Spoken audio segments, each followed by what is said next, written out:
The man unexpectedly transmigrated to a parallel world and awakened a high-tech system. He thought he could finally achieve great things. But in the end, he was defeated by reality, because the hottest trend now is real estate speculation, and almost anyone with a little capital will choose to speculate on real estate. As for investing in technology, to those people, how much is technology even worth? They'd be better off investing in finance and real estate. Looking at the pile of high-strength steel cables covered in dust in the dock in front of him, as well as the sales reports sent by various branch offices, Lin Tian couldn't help but sigh. It's all over. Hearing Lin Tian's words, Yang Wenhua's heart skipped a beat. He practically witnessed Lin Tian build this technology company from scratch. Only they themselves know how much hardship they've endured along the way. Now that the company is about to go bankrupt and be liquidated, he can't help but feel extremely sad. Xiao Tian, why don't we accept that foreign order? Let's take it for now and keep the company alive. Lin Tian was also touched, and he understood what Uncle Yang meant by those words. The foreign order was extremely expensive, costing a full 600,000 for a single steel cable, and they could even raise the price further. However, the other party's demands were equally stringent. They not only required them to transfer the entire production technology directly, but also prohibited them from manufacturing and selling it privately in the future. If Lin Tian agreed, the company's financial situation would soon see a qualitative leap, but he was unwilling to agree no matter what. Some things, once sold, may never be returned. Lin Tian did not want his country to need a certain technology at some point in the future, only to end up having to purchase it from abroad at a high price. Furthermore, they had to endure all sorts of unequal treaties proposed by the other party, while domestic companies could only stand by helplessly. Uncle Yang, we'd rather have this technology rot in our hands than sell it to those foreigners. This is also my original intention in founding Longxing Company. Upon hearing this, Yang Wenhua's eyes trembled involuntarily. In Lin Tian, he seemed to see the backbone of a nation's future. Looking at the desolate state of the factory, Lin Tian couldn't help but sigh. Uncle Yang, although our factory is facing difficulties, we absolutely cannot delay paying the workers' wages. Please use this little bit of savings first, and I will try to raise more funds. As he spoke, Lin Tian took out a bank card, which was the compensation he received from the other party when his parents were in a car accident. Seeing this scene, even a tough guy like Yang Wenhua couldn't help but have tears welling up in his eyes. After saying that, Lin Tian turned and left, then drove towards the provincial bank. He had already visited all the banks in the area, but none of them were willing to lend him money. Now, he can only try going to farther places, although he knows that the chances are slim. At the entrance of Longqing Bank, the large signboard is exceptionally eye-catching, with the words Longqing Bank on it appearing extremely impressive. Director Lin, we have already reviewed your application. Please leave now. With that, the bank manager didn't even bother to glance at Lin Tian again. He pushed the application form Lin Tian handed him aside, then turned his head with disdain and spoke to Lin Tian without any attempt to hide his disdain. What era are we living in? What kind of crappy technology are you still using? It's laughable. A poor wretch like you comes here to scam loans. Do you even know how you'll pay them back? As soon as he finished speaking, a burst of mocking laughter erupted behind him. This was a private bank.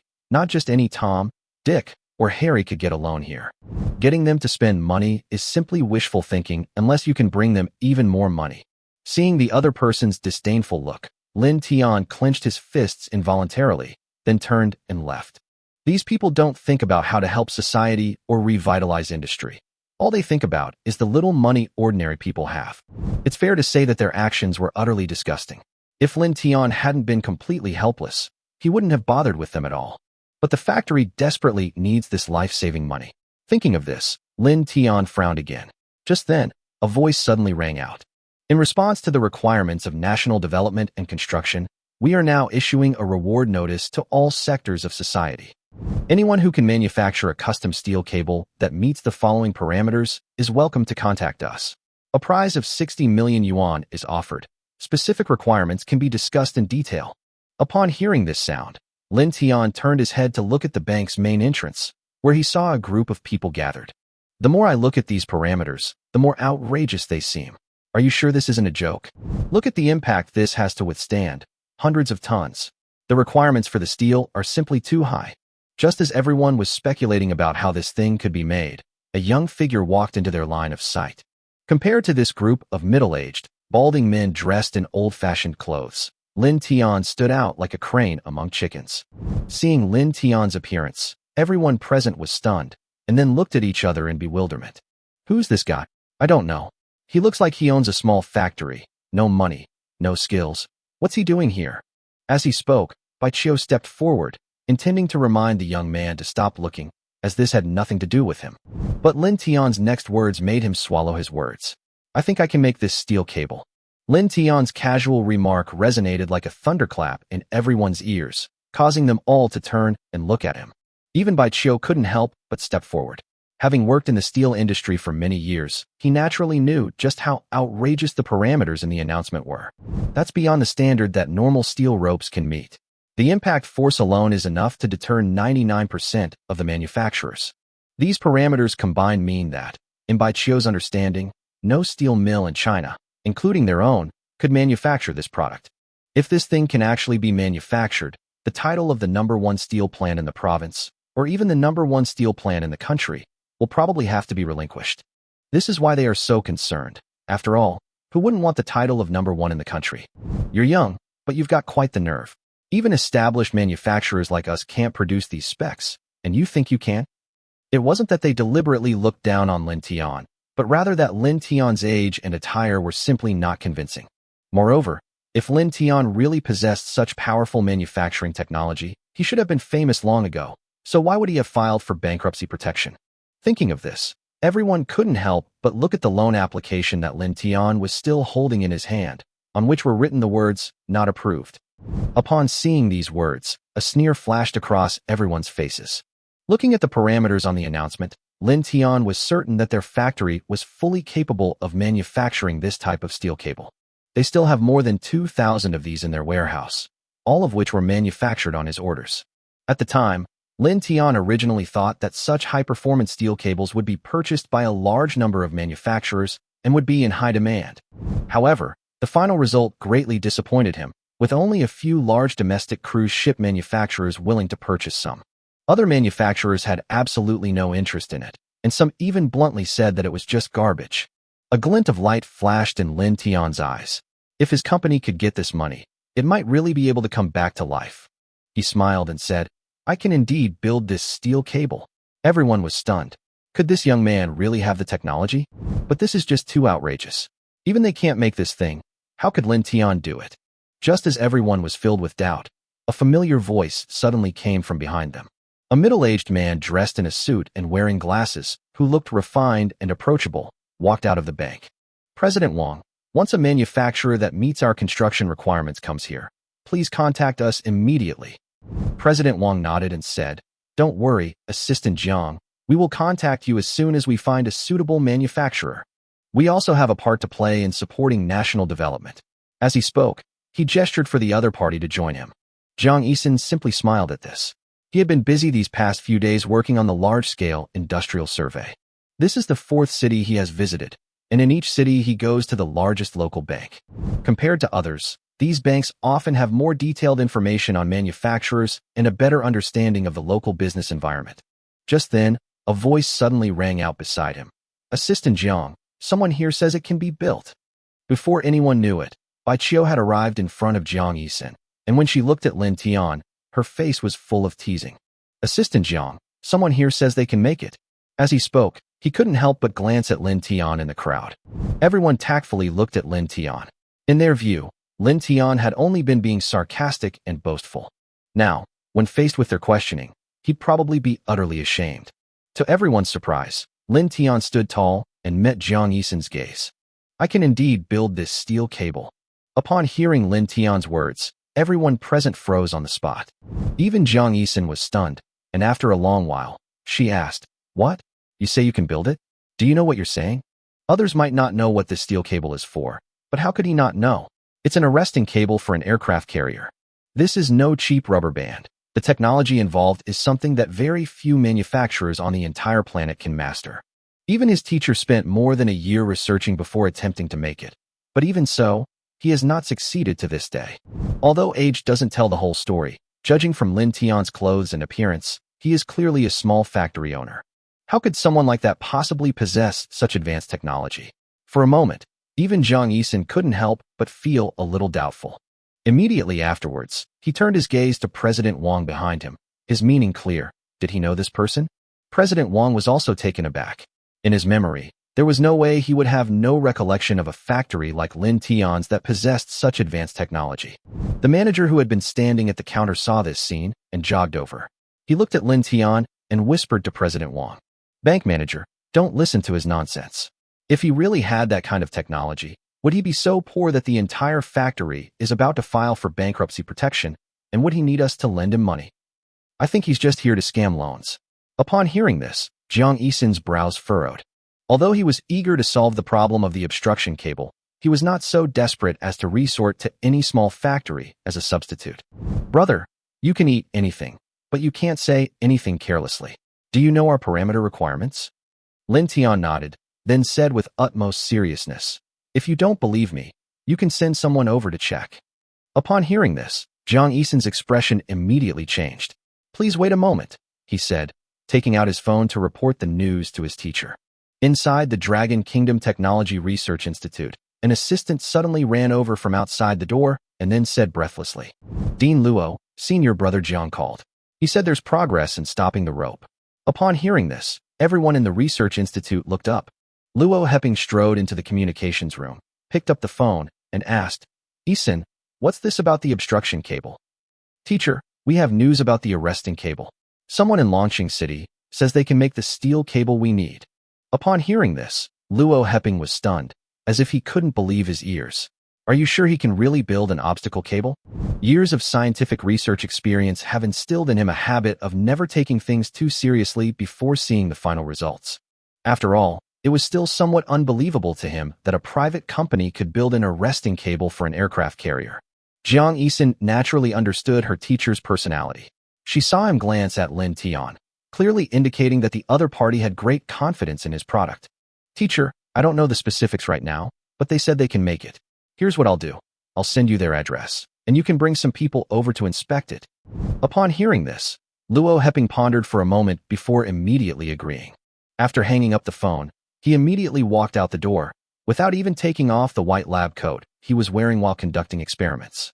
The soldiers on duty at the gate were all stunned when they saw Luo Heping come out, and then they all went up to ask him, "Professor Luo, where are you going?" "Longqing City, Longqing Company." After briefly giving the address, Luo Heping immediately had vehicles prepared, and in no time, everyone in the Research Institute sprang into action. Chapter 5. At the main gate of Longqing Company, Yang Wenhua was standing outside with his employees. Lin Tian had just called and asked him to bring people to the gate to greet them, but he hadn't specified who they were greeting. Looking at the dilapidated factory area, everyone assumed that the visitors were debtors. They remained because they remembered how well Lin Tian had treated them over the years. But if the factory were truly to be transferred, they would have no choice but to leave. Just as everyone was feeling heavy-hearted, a military camouflage jeep slowly drove up, followed by two dark green military trucks, and stopped directly in front of the factory gate. The employees were stunned. Someone asked in a low voice, "Isn't he the debtor? Why are military vehicles here? Did President Lin borrow money from the military instead?" The car door opened, and researchers in white coats and heavily armed soldiers got out one after another. Yang Wenhua was completely dumbfounded to see a small factory on the verge of bankruptcy suddenly surrounded by military personnel. He only knew that Lin Tian said he would find a way, but he couldn't fathom why this method would alarm the military. Then, a scholar with graying temples got out of the jeep.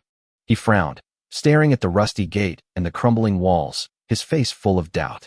He turned to Jiang Yisin and asked, "Is this the company you mentioned that can make special steel cables?" Jiang Yisin was also stunned. Lin Tian had mentioned beforehand that the factory was facing difficulties, but the current situation was even worse than he had imagined. He couldn't help but wonder if Lin Tian was lying to him. President Wang and Bai Qiu, who had come along, wore meaningful smiles. Bai Qiu, a big shot in the province's steel industry, was here today to see for himself who could manufacture steel cables that even their factory couldn't. He simply couldn't believe that someone much younger than himself could truly master such technology. If it were true, wouldn't his reputation as the top steel mill in the province become a joke?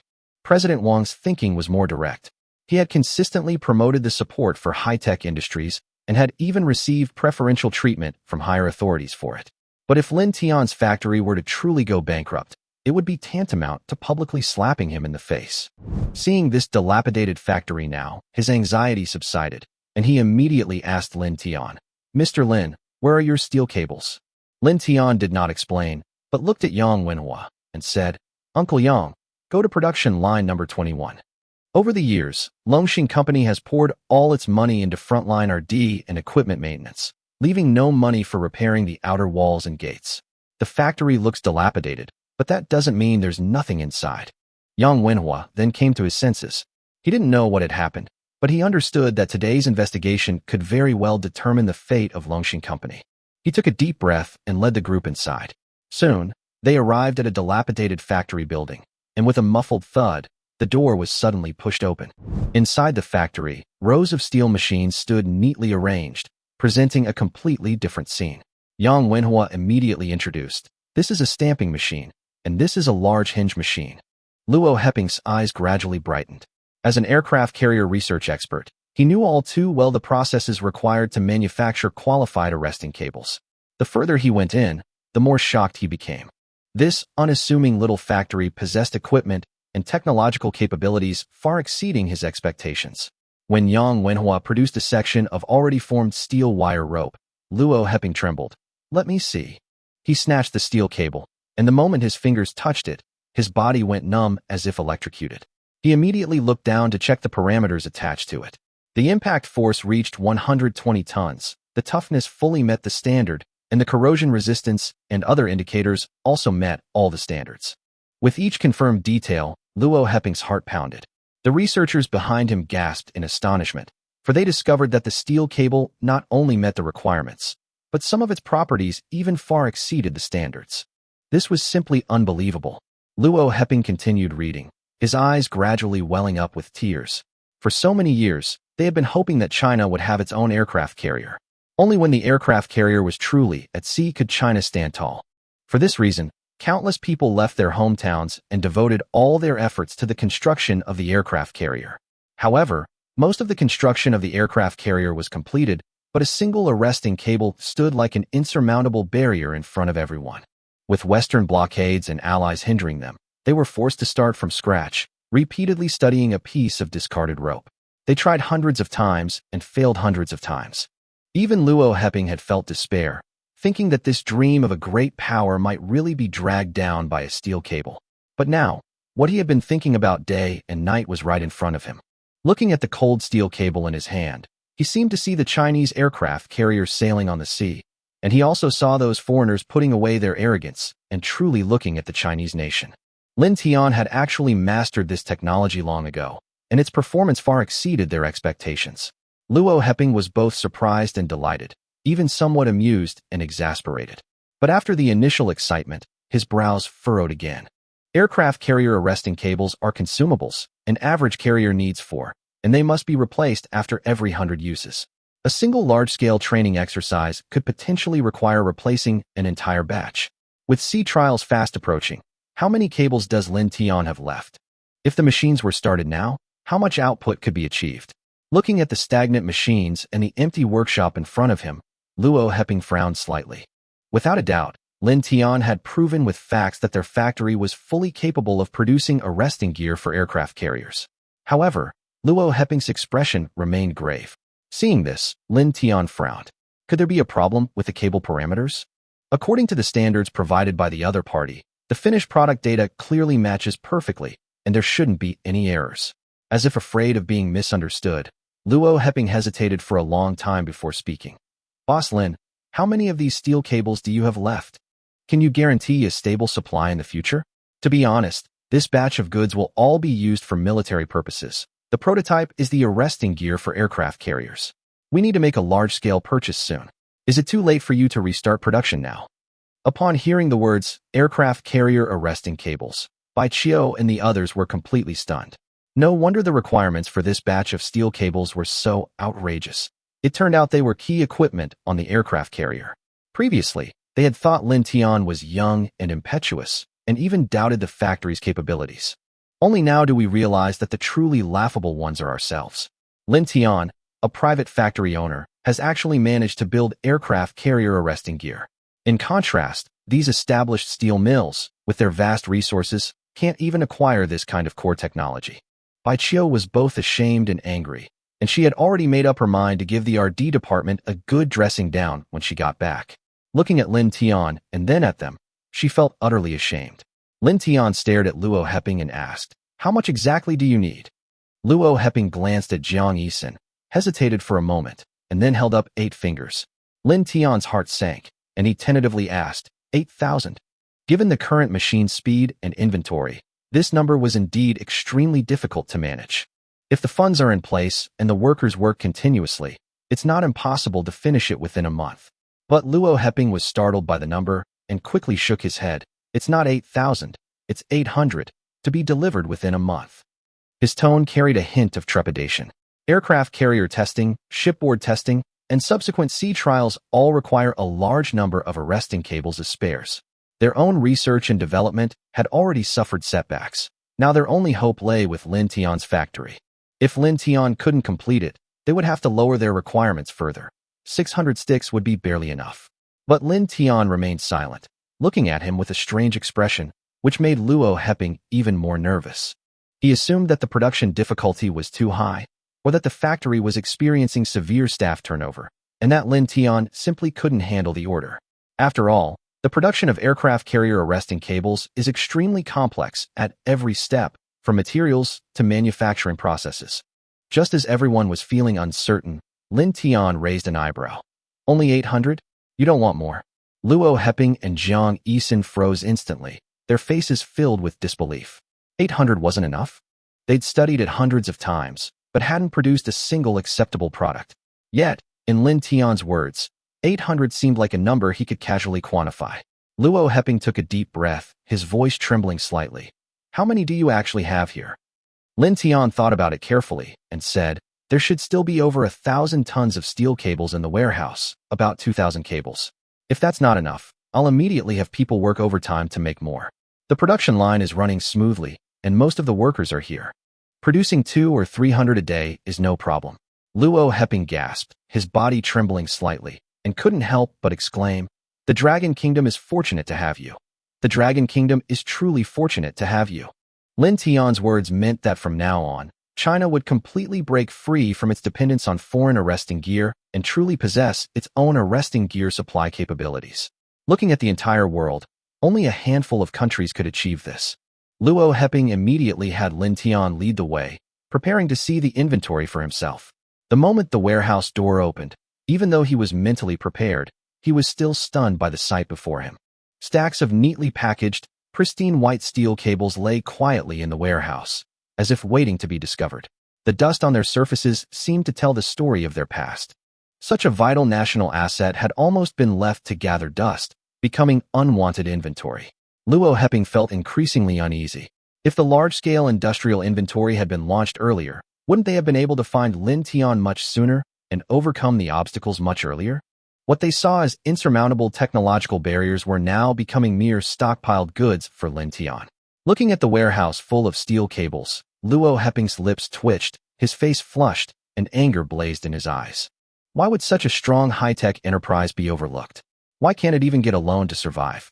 He remembered that the government has special support funds for high-tech enterprises. Could this money have been misappropriated or deliberately withheld? Thinking of this, Luo Heping slowly turned his head to look at President Wang behind him. All eyes fell on him simultaneously, and President Wang's forehead instantly broke out in a cold sweat. He had indeed previously instructed his subordinates to delay funding for those high-tech enterprises as much as possible. Whether the company would go bankrupt was not even on their radar. Who would have thought that a small factory on the verge of bankruptcy would produce arresting gear for aircraft carriers? Even more unexpectedly, Lin Tian's factory would attract the attention of Jiang Yisun and others and receive such high-level attention. At this moment, President Wang wanted nothing more than to give the subordinate in charge of the loan a good dressing down. He had to consider the person before granting the loan. They'd even built arresting gear for an aircraft carrier, yet they still dared to hold onto that money. Luo Heping stared at Bank Manager Wang with a stern face, his voice filled with suppressed anger. Bank Manager Wang, explain to me what exactly is going on? Is this how you're supposed to use the special funds allocated to you from above? Is this what you call boosting industry? The usually mild-mannered Luo Heping was genuinely enraged this time. He hadn't wanted to abuse his power, but the bank's actions were simply outrageous. If it weren't for this industrial assessment, companies like Lin Tian's might have quietly gone bankrupt and been liquidated. By then, the advanced technologies mastered by the company will also disappear. This is not only a loss for Lin Tian, but also a loss for the national defense industry. Having dedicated funds that are being withheld and potentially misappropriated is tantamount to cutting off one's own arms. Bank manager Wang felt uneasy under Lin Tian's gaze, cold sweat pouring down his back. He could only force a smile. "Mr. Luo, please calm down. It was all a misunderstanding. It was the incompetence of your subordinates. I've already instructed them to follow the national development strategy and respect entrepreneurs, but my subordinates just won't listen. Don't worry, I'll fire that person as soon as I get back." Neither Luo Heping nor Jiang Yisin made a statement, causing President Wang to break out in a cold sweat. Although these two did not directly manage the bank, they were military figures and could not be offended at all. He gritted his teeth and immediately turned to Lin Tian. "President Lin, from now on, we will be absolutely fair to your company when it comes to business. Whatever loan you need, we will calculate it at the lowest market interest rate. I am also willing to contribute some of my assets to support industrial development." Bai Qiu and the others listened with envy. Large loans at the lowest interest rates were simply unthinkable for ordinary businesses. Lin Tian was also somewhat surprised. Although the company had weathered its survival crisis, besides steel technology, it still had many high-tech projects awaiting recovery. Drones and nuclear energy research and development. Aren't those fields incredibly expensive? With this funding, the company's future path will undoubtedly be faster and more stable. Lin Tian smiled and nodded. "Then thank you very much, President Wang." President Wang quickly waved his hand, saying polite things, but his heart was bleeding. He had decided to make up for this loss by targeting the relevant personnel, especially the manager who refused Lin Tian's loan. Seeing that the matter was resolved, Luo Heping did not pursue it further. This industrial survey had helped the country recover a key technology. However, before starting further research, he still needed to finalize the procurement of aircraft carrier arresting gear with Lin Tian. Since Lin Tian has the goods in the production line, he absolutely cannot let them go to waste. Luo Heping looked at Lin Tian. "Shaolin, I will report the matter of the bonus to the higher-ups immediately. As for the arresting cables, we will purchase them at $1 million each. In the long term, we will cooperate with you providing stable monthly supplies and us making stable purchases. We will also reduce or exempt relevant taxes for you." Bai Qiu and the others were green with envy upon hearing these terms. Specialized procurement, long-term orders, stable payments, plus tax breaks. These were clearly benefits only military enterprises could enjoy. Although Longxing Company is nominally still a private enterprise, from this moment on, everyone understands that it has acquired the status of a military factory. After all, in the entire Dragon Kingdom, only Lin Tian Company is a private enterprise capable of building arresting gear for aircraft carriers. However, Luo Heping and the others felt that the conditions offered to Lin Tian were not particularly generous. An arresting cable is a strategic product. Having it or not makes a world of difference. This is why foreign countries dare to offer a price of $10 million for a single tube. Because if you don't have it, you have to buy it if you want to use it. Not to mention that some countries are unwilling to even sell it. Lin Tian didn't care about this. When doing business with foreign countries, their conditions were much more demanding. A single barricade was already quite valuable on the market, and foreigners always added various, unequal terms. What's even more infuriating is that the person who had his eye on Longxing technology knew the value of the steel cables, yet he wanted to swallow them up along with the core technology at a low price of $600,000 per cable. That wasn't cooperation at all, it was a scheme. Lin Tian breathed a sigh of relief and readily agreed. "No problem. As long as the funds are in place, the barricades will definitely not be an issue."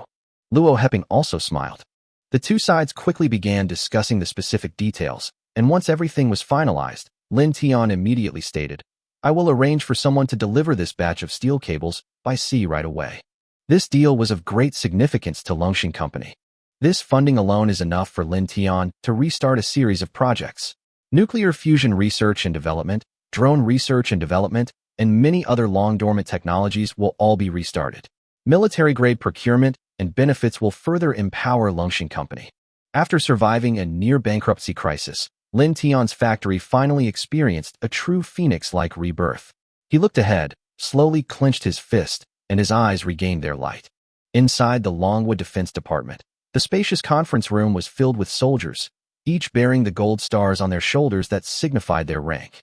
Long tables were laden with documents, and the atmosphere was oppressively tense. General Long Jiangwo, sitting at the head of the table, suddenly stood up, slammed his hands heavily on the table, and glared at everyone. Look at this. How many times has this happened this year? Another merchant ship has been seized. When will we have our own aircraft carrier? When will we truly possess a powerful surface combat force? Is our great dragon nation destined to remain confined to a corner of the world? As he finished speaking, he slammed his hand down on the table again, making a crisp sound. No one spoke in the meeting room. Everyone clenched their fists. These past few days, American warships had frequently intruded into Chinese waters, even arbitrarily seizing Chinese merchant ships in the open sea. Ultimately, it's because China doesn't have its own aircraft carrier and a sufficiently powerful naval force. Over the years, China has suffered greatly in its pursuit of development. Yet, an aircraft carrier remains a distant dream, and its path to becoming a major power in the East is consistently blocked. Long Jiangwo closed his eyes, his chest churning with anger, yet he felt utterly powerless. From its very founding, the Long Kingdom had faced countless obstacles, and crises had never ceased.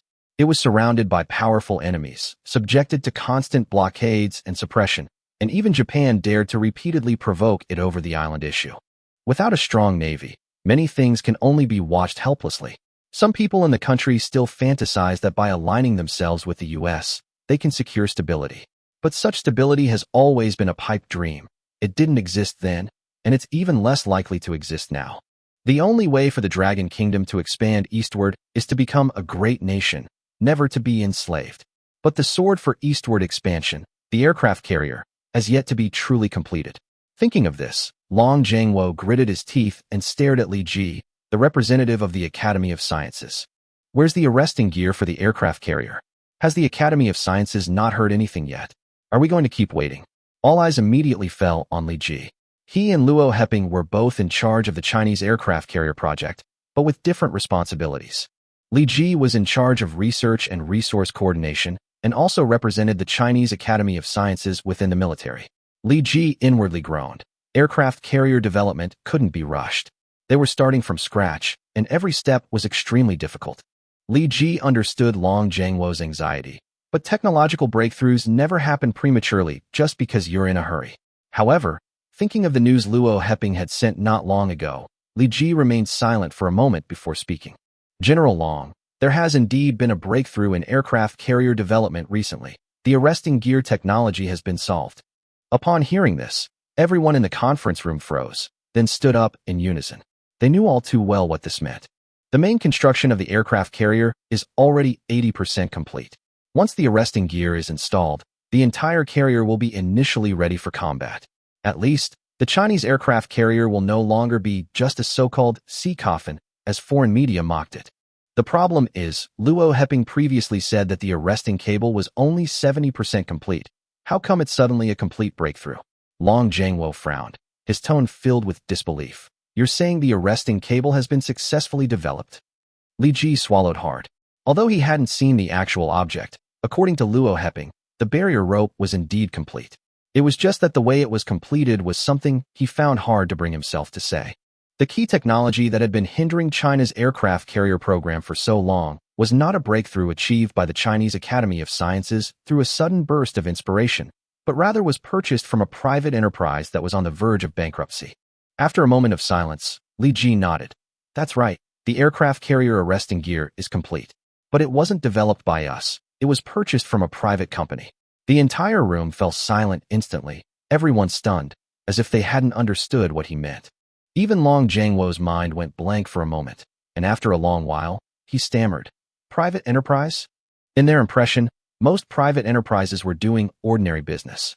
But now, a private company has actually developed an arresting gear for aircraft carriers, even faster than the Chinese Academy of Sciences. This is simply outrageous. Li Ji blushed, but had to admit that it was the truth. What upset him even more was that, according to Luo Heping, when they discovered the other party, their warehouse already had thousands of tons of goods stored up.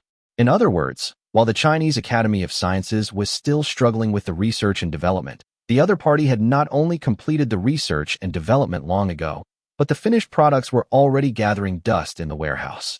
Li Ji's face twitched, feeling both angry and helpless. But what did it matter if he lost face as long as it could advance the development of aircraft carriers? If that company had more of the same technology, he would be willing to personally visit them to learn from them, let alone lose face. Thinking of this, Li Ji raised his head and nodded solemnly. That's right, it's a private enterprise, and they will be shipping out a large quantity of goods today. Here are the invoices and the data parameters for the steel cables. As he spoke, he pushed the order in front of him forward. The order clearly stated that it was for the purchase of arresting gear for aircraft carriers, amounting to over 1,000 tons, and the supplier promised a stable supply in the future. Looking at the specifications and the guaranteed supply, Long Zhengguo felt a surge of excitement. The arresting gear technology that has hampered China for so long has finally been broken. This is not only a technological breakthrough, but also a signal that China's aircraft carrier program is entering a new era. Perhaps before long, China will truly possess an aircraft carrier entirely of its own. If before this was just everyone's fantasy, now, looking at the orders in their hands, they finally felt truly at ease. Long Zhengguo rolled up the orders and turned to leave. Let's go to the shipyard. Let's see this batch of goods and also meet this boss, see who he really is.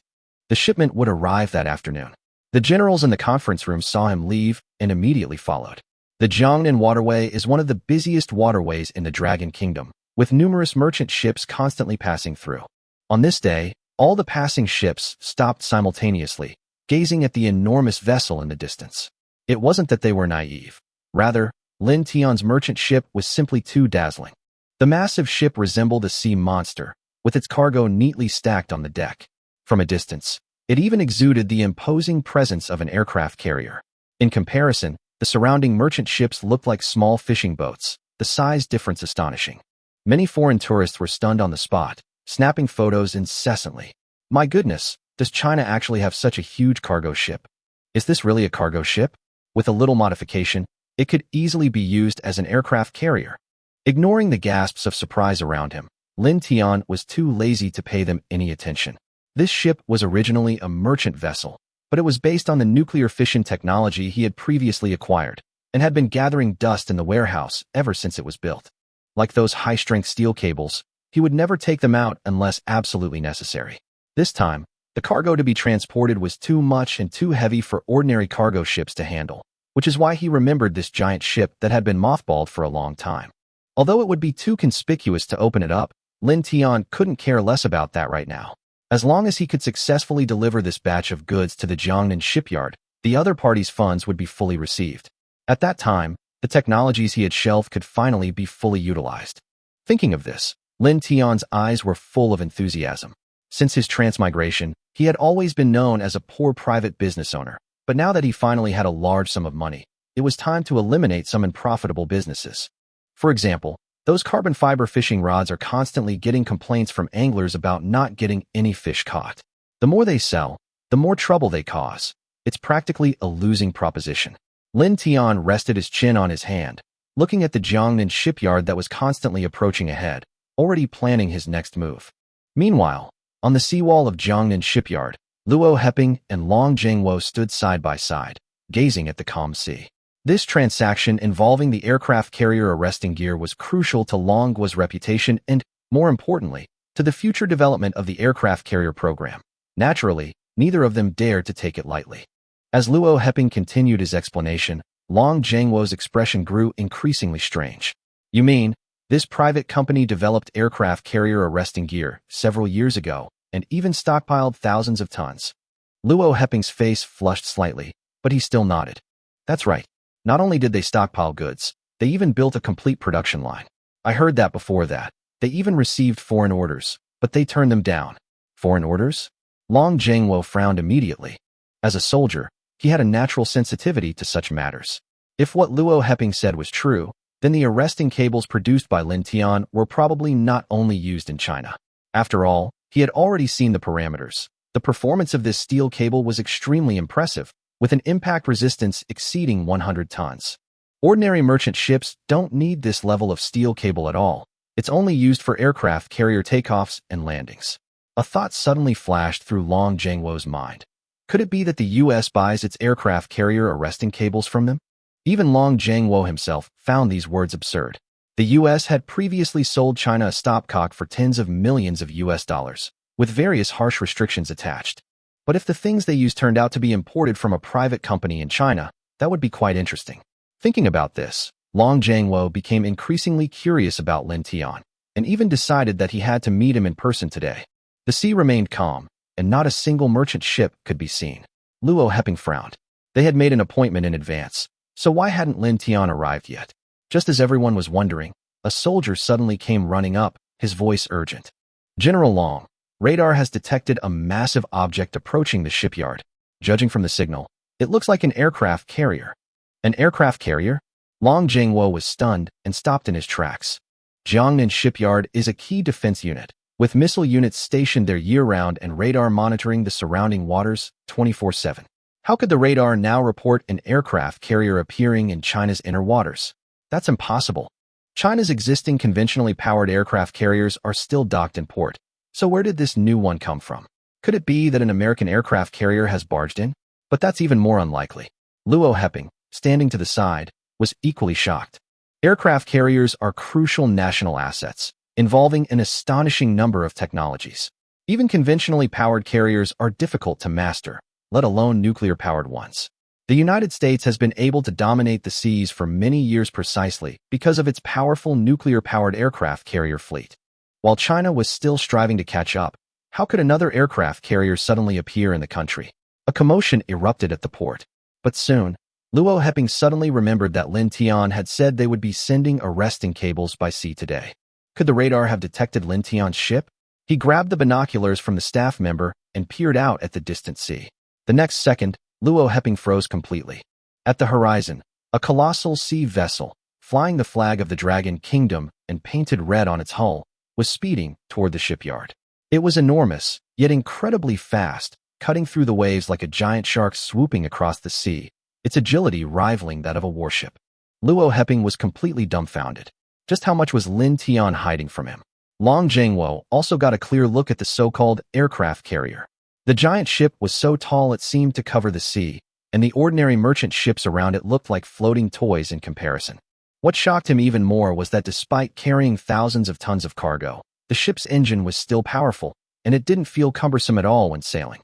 It moved nimbly across the sea, even more agile than many warships. Based on Long Jiangwo's experience, he judged that such merchant ships, once converted for wartime use, had the potential to serve as aircraft carrier platforms.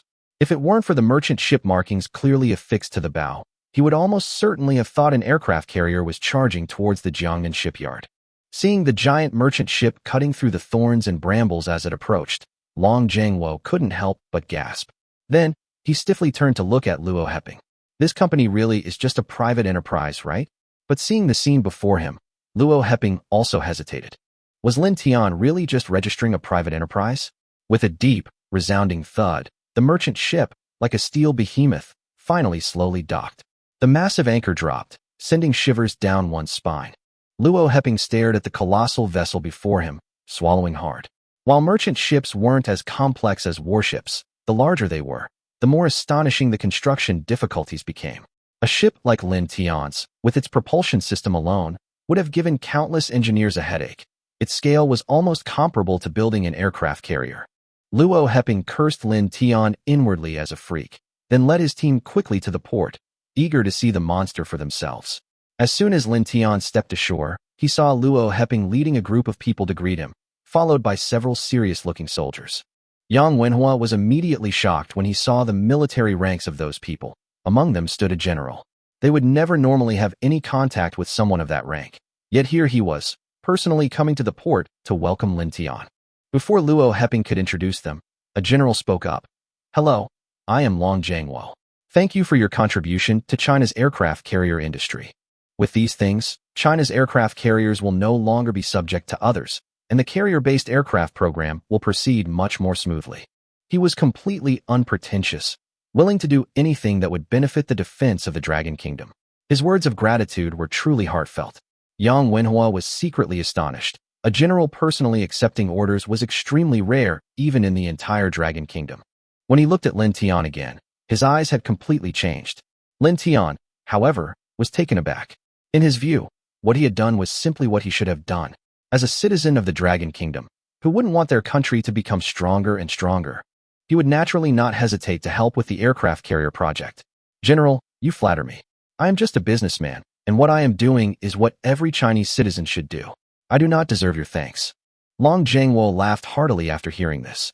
Lin Tian remained humble and unyielding throughout. With such a young man in Longhua, how could the country not be revitalized? Well said. If all the businessmen in Longhua were like you, how wonderful that would be.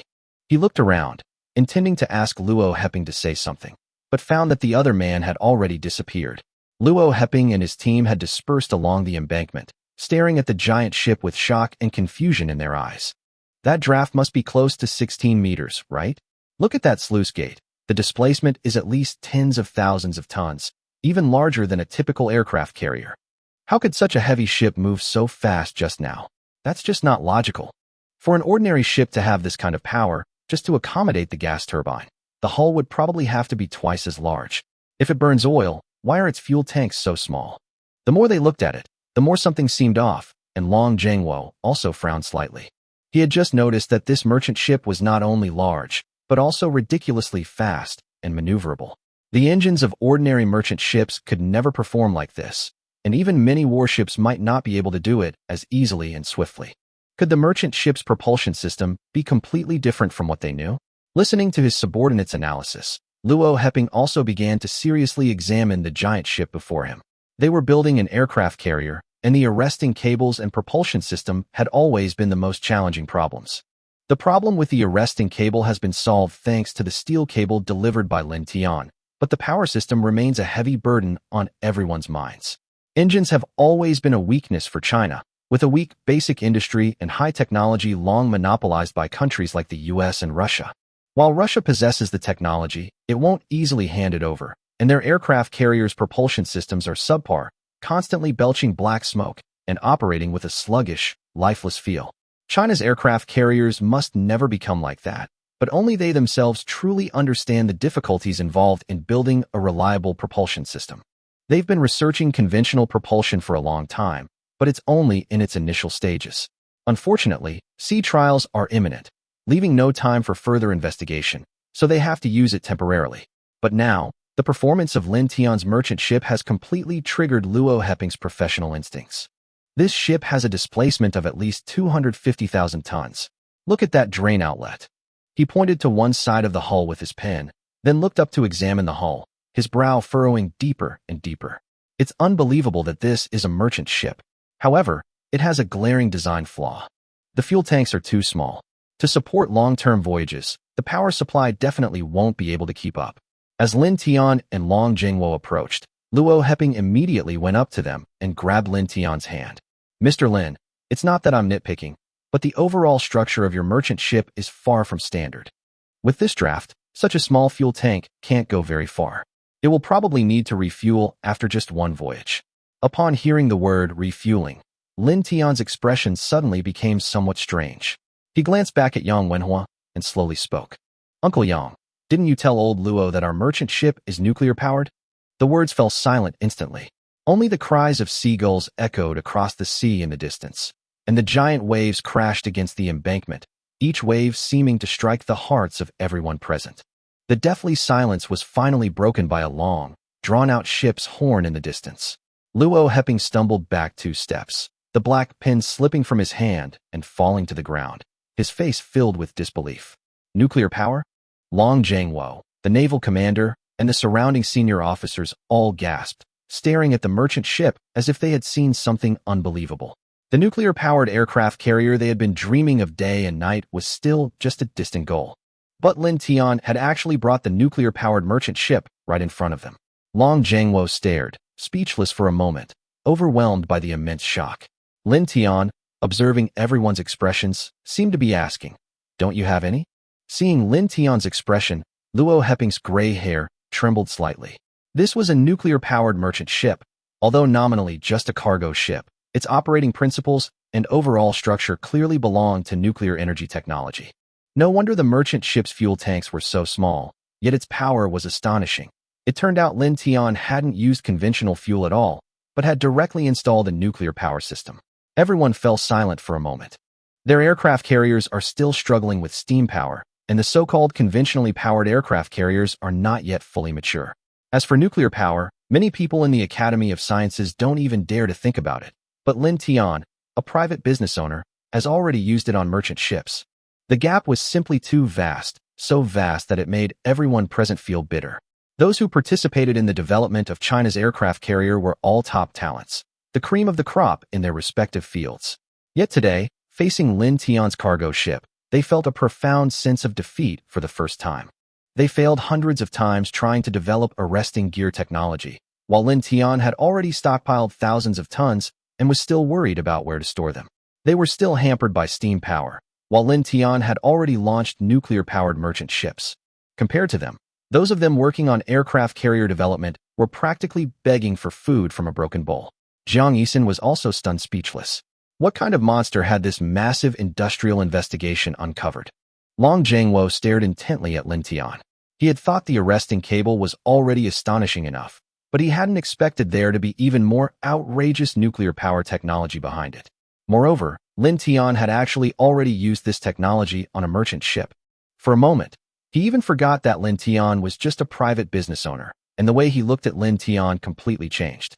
That gaze was so intense that it made Lin Tian feel uneasy, and he quickly took a few steps back and said softly, "Everyone, if there's nothing urgent, I'll be leaving now."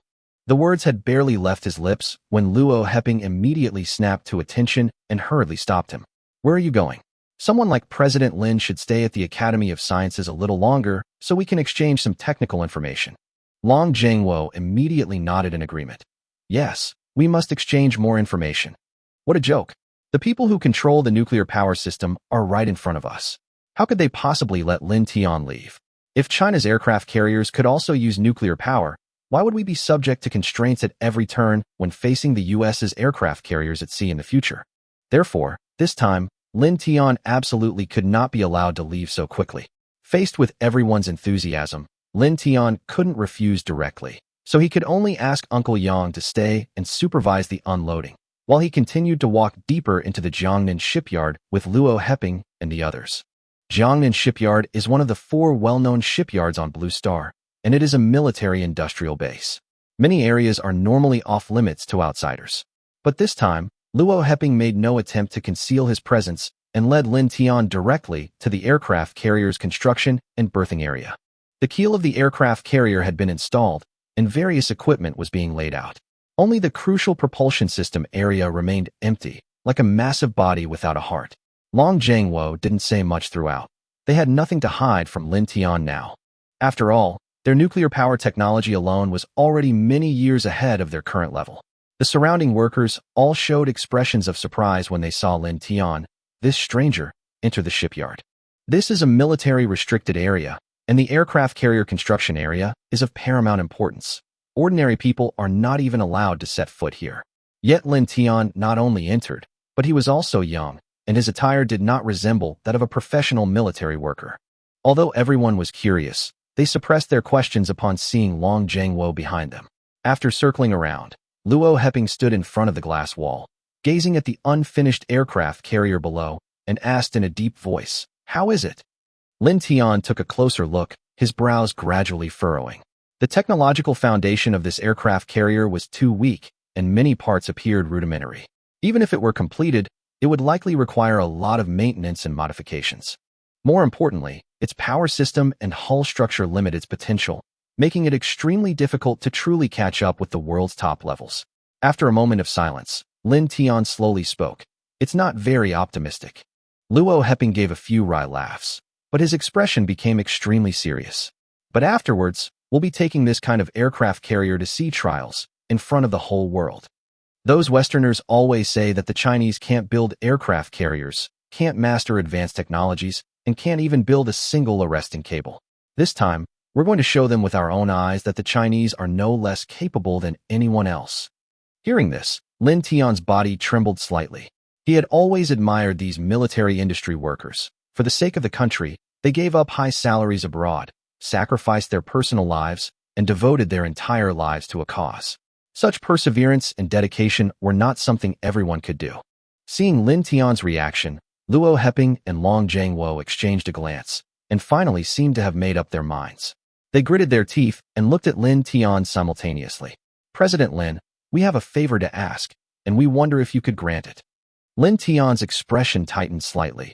He had already guessed what the other party wanted to say. Luo Heping stepped forward, his voice filled with barely concealed anticipation. President Lin, we hope you can transfer the nuclear power system to the country. The price is negotiable. We just ask that you transfer this technology to us. This is an extremely unreasonable request. Nuclear energy technology involves countless critical challenges, and a mature and stable nuclear power application technology is worth as much as an aircraft carrier. Globally, only a handful of countries have truly mastered and stably utilized nuclear power. The United States, relying on its dozen or so nuclear-powered aircraft carriers, dominates the world. France's nuclear-powered carriers owe much to the U.S.'s technology and resources. And now, Luo Heping and Long Zhengwo actually want Lin Tian to transfer the entire nuclear power technology. But they had no choice but to make this request. It concerned the future development of China's aircraft carriers, and even if it meant incurring criticism, they had to try. The surrounding construction workers were stunned to see Luo Heping and Long Zhengwo bowing to Lin Tian simultaneously. That was an important figure at the Academy of Sciences and a high-ranking official in the military, yet now he was bowing down to a young boss for the sake of technology. All eyes were on Lin Tian. Luo Heping raised his gray hair, his eyes full of expectation.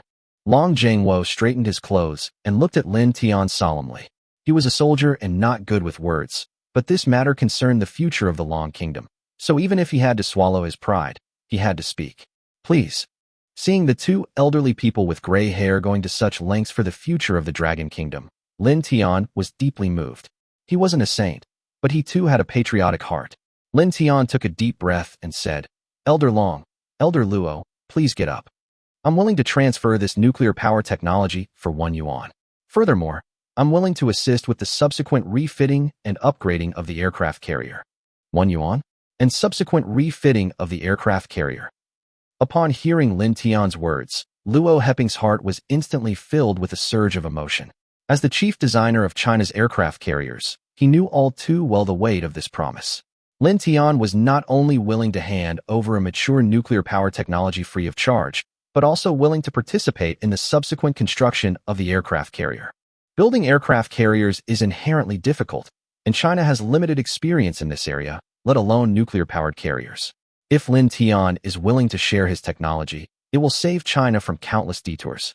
The core technology of nuclear-powered aircraft carriers has always been priceless. The U.S. spent over 2 decades and assembled countless talents to successfully develop this technology, and then maintained a tight secret veil, refusing to divulge even a single detail. This kind of top-tier military secret cannot be bought with money alone. Even if someone were truly willing to sell, what are $10 or $200 billion?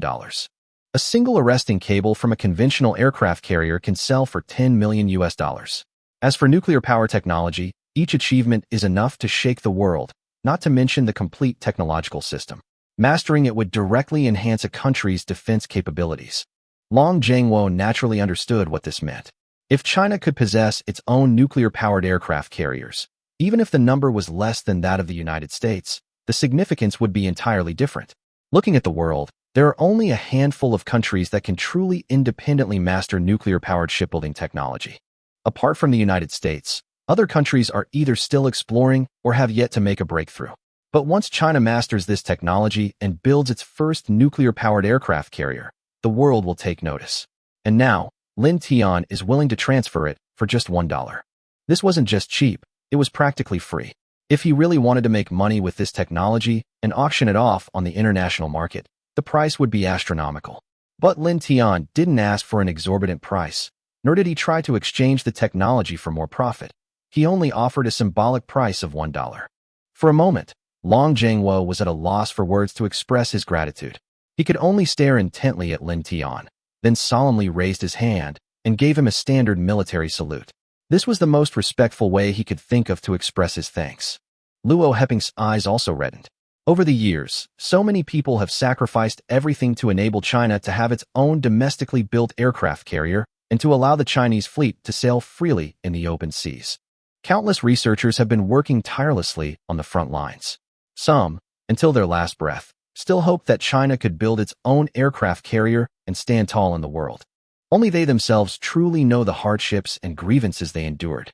Lin Tian's actions today not only seem to fulfill a long-cherished wish for them, but also seem to be telling everyone that China not only wants to stand up, but also to be at the forefront of the world's aircraft carrier development. Thinking of this, the gray-haired academician could no longer suppress his emotions, and his voice trembled. President Lin, on behalf of those old comrades who have passed away, I thank you. And on behalf of all the researchers in China, I thank you. After saying this, Luo Heping even bowed to Lin Tian. Lin Tian quickly helped him up. Old Luo, please get up. I can't accept this bow. What will others think of me if you do this? He subconsciously looked around and saw that all the workers were stunned in place, as if they had stopped breathing. What did they just see? The general saluted this young man, and the academician even bowed to him. Just who is this person? Even the highest-ranking leader might not receive such treatment. But Luo Heping didn't care at all. What's wrong with that? If everyone in the Dragon Kingdom had your mindset, how could it not become strong? I want to see who dares to say a single word against it. By the end, his face had turned red. Standing to the side, Long Zhengwo completely understood Luo Heping's feelings. Over the years, Longhua had suffered too much injustice. The bombing of the embassy, the looting of the cargo ship, those wounds still weighed heavily on the hearts of every Longhua citizen. If they had acquired this power earlier, how could they have repeatedly fallen into a passive position? But now it's different. The Dragon Kingdom finally has the capital to take a gamble. Looking at the aircraft carrier before him, Long Zhengwo could already foresee that once it appeared at sea, it would surely make everyone tremble. The Dragon Kingdom will no longer be the Dragon Kingdom it once was. Once Luo Heping had calmed down somewhat, Long Zhengwo stepped forward to support him, and the group began discussing the follow-up matters. Next came commercial orders, specific arrangements for the transfer of aircraft carrier technology, and of course, the most crucial technical issues. Luo Heping kept asking about core aspects of nuclear power reactors, such as temperature and nuclear fission reactions. But Lin Tian had already mastered all of this knowledge after logging into the system. In fact, if Luo continued to delve deeper, he could even explain the related technologies of nuclear fusion. The system's prompts and blueprints were already etched in his mind. Given enough time, developing nuclear fusion wasn't impossible. However, Lin Tian didn't elaborate, simply answering Luo Heping's questions one by one. Even so, Long Zhengwo, who was standing next to him, was secretly astonished. Although he wasn't a nuclear energy expert, he could tell how deep the two were discussing. Many of the issues involved core concepts in the field of nuclear energy. Lin Tian answered fluently and without hesitation. Long Zhengwo couldn't help but begin to doubt whether Lin Tian was really running a private company. He transported goods using nuclear-powered merchant ships, possessed cutting-edge technology like aircraft carrier arresting gear, and now could readily offer a mature nuclear-powered aircraft carrier solution. Just how much more was this young man hiding? Long Zhengwo couldn't figure it out, but one thing he was absolutely certain of, this industrial assessment was spot on. It wasn't just an assessment. It was a breakthrough in the lifeblood of China's industry. Thinking of the humiliations he had endured over the years and the arrogant attitude of those foreign media outlets, Long Zhengwo's eyes gradually turned cold. This sea trial, and once China's nuclear-powered aircraft carrier truly makes its debut, will surely make those petty villains see clearly that China is no longer the same. A crisp sound echoed in the conference room as Long Zhengwo slammed a report on the latest developments of the U.S. fleet onto the center of the table. He pointed at the newspaper, his tone icy. Look at this, everyone. This is the true face of those foreigners. The generals immediately crowded around, and as soon as they opened the newspaper, they saw Admiral Henry of the U.S. Navy standing in front of the Black House, pointing ahead with a look of utter disdain. The accompanying text was even more glaring. Without our help, China won't be able to build a single arresting cable within 20 years. Their aircraft carriers are nothing but floating coffins. The report went on to list China's weaknesses, and then openly mocked it, saying that China was nothing more than an agricultural country, and that it should just stick to farming instead of developing its military. These words instantly ignited the crowd's anger. Army Commander Li Zhanhao's face flushed red. So what if they're an agricultural country? Have they forgotten how we, these peasants, drove them away back then? If you've got the guts, bring your troops to land and train. I'll crush them. Finally, he slammed his hand on the table. China's rise to this point has never been based on subservience. Back then, with only militant rifles, they weren't afraid of the enemy. Now, they certainly wouldn't be intimidated by a few provocations. Long Zhangwo frowned and said in a deep voice, "Take your hand away. What kind of behavior is this for an army commander? Still thinking of waging a land war? Hasn't Operation Desert Storm woken you up? This is the era of aircraft carriers and sea power. Our goal is to pin down any invading enemy outside of China, not to fight them before they set foot on land." With that, Long Zhangwo wearily rubbed his temples and leaned back in his chair. While the other party's words were arrogant, they also struck at China's most pressing sore spot. Currently, the Dragon Kingdom can barely defend itself against enemy warships. To truly become a great power, it must venture into the deep seas and expand eastward. Only with a sufficiently strong navy can the Dragon Kingdom truly rise, no longer allowing neighboring forces to provoke it, and no longer being blocked at its doorstep. Thinking of this, Long Zhangwo's eyes were filled with anticipation. If he could truly live to see that day, he would not hesitate to give his life now. But how long would it take to reach that day? Only a heavy sigh filled the conference room. Li Zhanhao grew increasingly frustrated and couldn't help but curse. Why isn't Lao Luo's aircraft carrier finished yet? So many days have passed, and they're practically riding on our backs. Everyone fell silent. Building an aircraft carrier, it's not that simple. In the past, a single arresting cable had hampered them for years. If it weren't for Lin Tian providing the technology, they would probably still be experimenting repeatedly. Moreover, this time they weren't building ordinary ships, but a real nuclear-powered aircraft carrier. The US had spent 20 years developing it. Even if Lin Tian's technology was exceptional, he came from a private company. Could his technology truly be applied to an aircraft carrier? But the thought of Lin Tian appearing before them in a nuclear-powered merchant ship gave them a glimmer of hope. However, they quickly shook their heads and smiled bitterly. A nuclear-powered merchant ship and a nuclear-powered aircraft carrier were ultimately not the same thing. The idea was simply too much to ask. Just as the conference room fell into dead silence, a rapid knocking suddenly sounded on the door. Before anyone inside could speak, the door was flung open, and an adjutant rushed excitedly to Long Zhangwo's side. His voice trembled as he exclaimed, "General Long, breaking news from Jiangnan Shipyard. The #1 aircraft carrier is a success." Long Zhangwo was taken aback at first, then his pupils contracted sharply. He turned around abruptly, his throat tightening as he asked, "Successful? Our aircraft carrier, it's finally been successfully developed?" The adjutant nodded emphatically. In an instant, all the generals' faces flushed red, and the fire in their eyes could no longer be suppressed. "Success is good. Success is good." Li Zhanhao suddenly stood up and laughed loudly, but as he laughed, his eyes reddened. For this day, the Dragon Kingdom had waited far too many years. He excitedly patted Navy Commander Shen Qingyang on the back. "Old Shen, you absolutely have to treat me to a meal this time." Shen Qingyang, his face also flushed, said loudly, "Yes, I'll treat everyone to a good meal tonight." In recent years, the Dragon Kingdom's navy has been weak, and it has been ridiculed a lot when it went to sea. Some people called them landlubbers, saying that they were only on fishing boats. But who knows how much injustice and hardship they endured. The first commander of the Navy even inspected overseas islands by fishing boat. And now, China finally has its own aircraft carrier, a nuclear-powered one at that.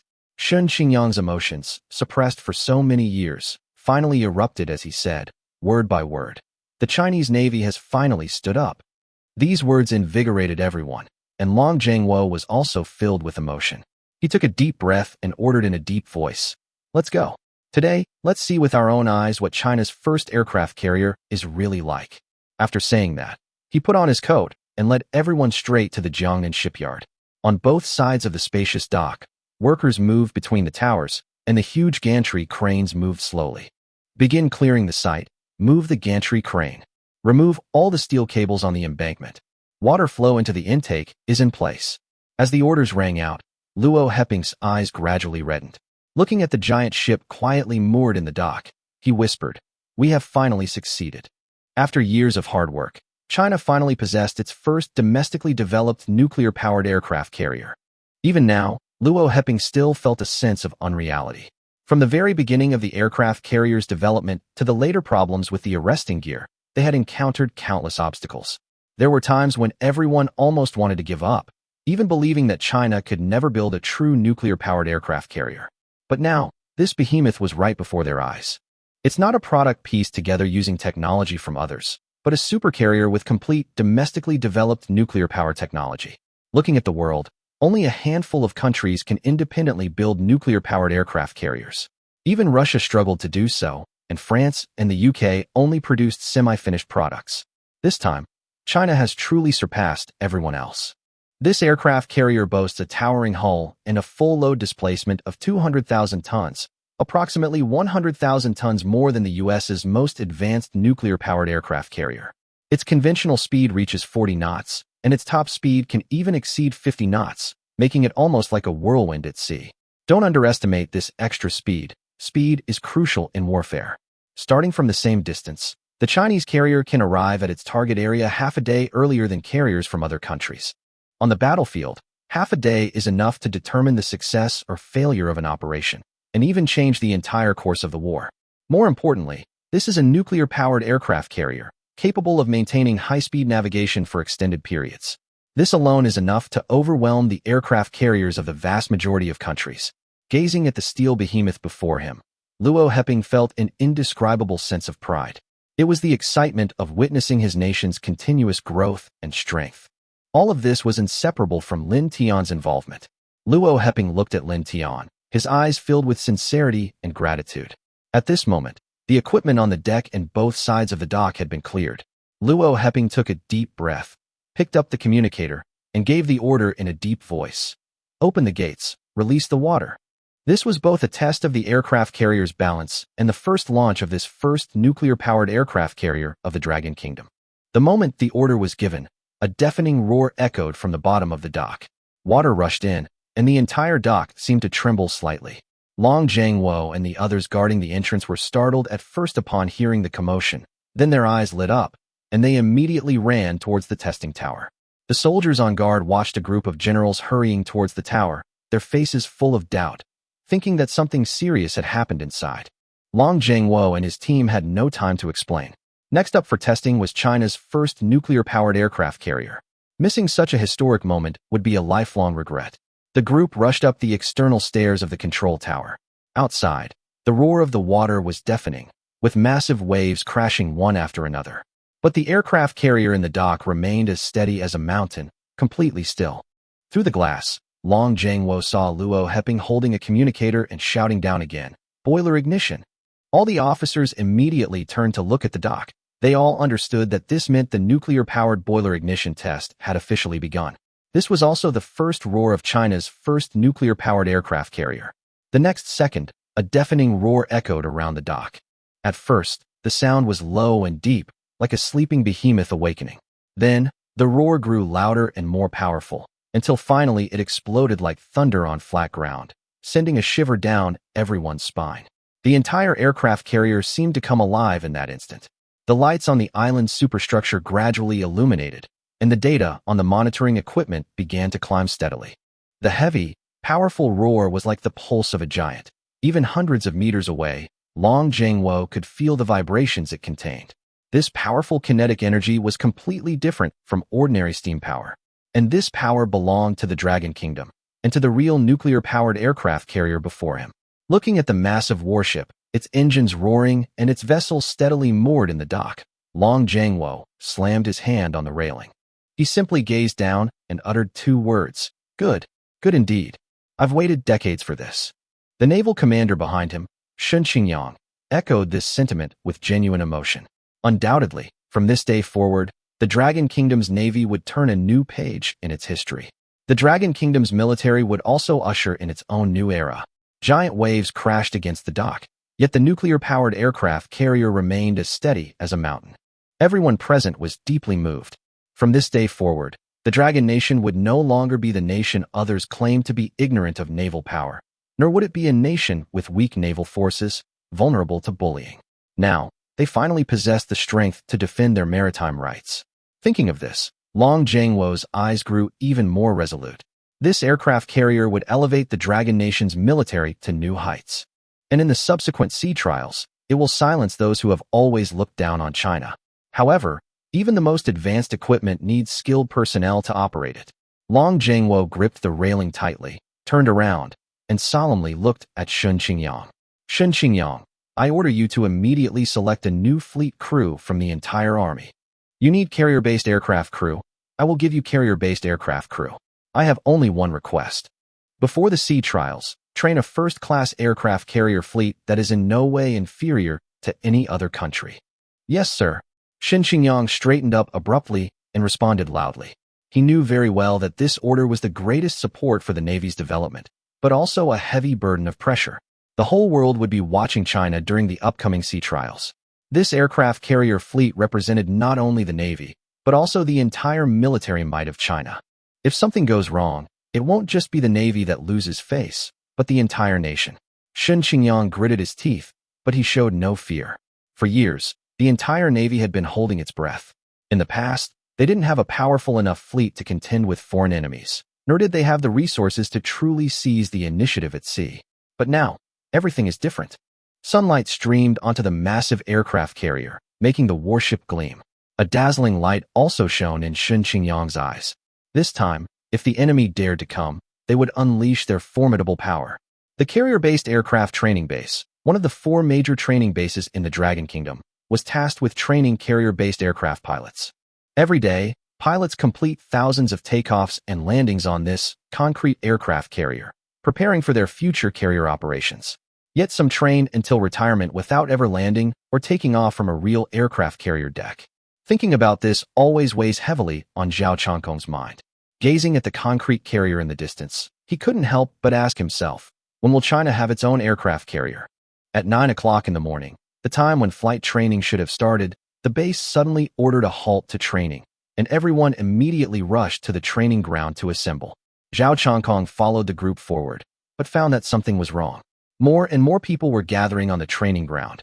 Not only were there students from their batch, but also pilots from previous batches. Judging from the situation, it seemed that flight training at the entire base had stopped, and all carrier-based pilots were rushing to the training ground. Zhao Changkong grabbed Tao Yi, a classmate from the same term and squadron, and hurriedly asked him what had happened. Tao Yi, running alongside, whispered to him that the base was reportedly selecting real carrier-based pilots. Zhao Changkong froze, his eyes widening in shock. Could it be that they really had an aircraft carrier? Although these people had been receiving carrier-based aircraft training, their training subject was always just a stationary concrete deck. With each takeoff and landing, they could only desperately imagine that the concrete beneath their feet was a massive steel warship sailing at sea. This had been going on for far too long. Previously, when foreign countries provoked them, they were all filled with righteous indignation, yet inevitably powerless, because China truly did not have an aircraft carrier. There have been persistent rumors that China has built an aircraft carrier, and even that it is nuclear-powered. But such rumors have been circulating before, and the greater the hope, the greater the disappointment. No one dares to believe them easily.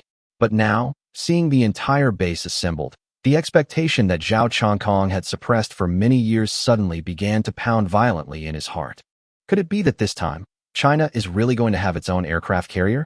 Thinking this, he no longer hesitated and immediately quickened his pace, running towards the training ground. At this moment, the training ground was already packed with people, all the pilots looking up at Shen Qingyang on the platform.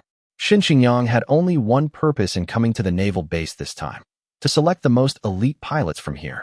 Because those who can join China's first aircraft carrier battle group must be the elite of the elite. He looked around the field, took a deep breath, and his voice echoed across the parade ground. He said that he was here today to select carrier-based aircraft pilots. Everyone had heard about what had happened recently. Many people were mocking China for not having an aircraft carrier, saying that China's Navy could only stay in coastal waters and on the muddy ground forever. But he wanted to tell everyone that China would not only have its own aircraft carrier fleet, but would also move from light blue to deep blue.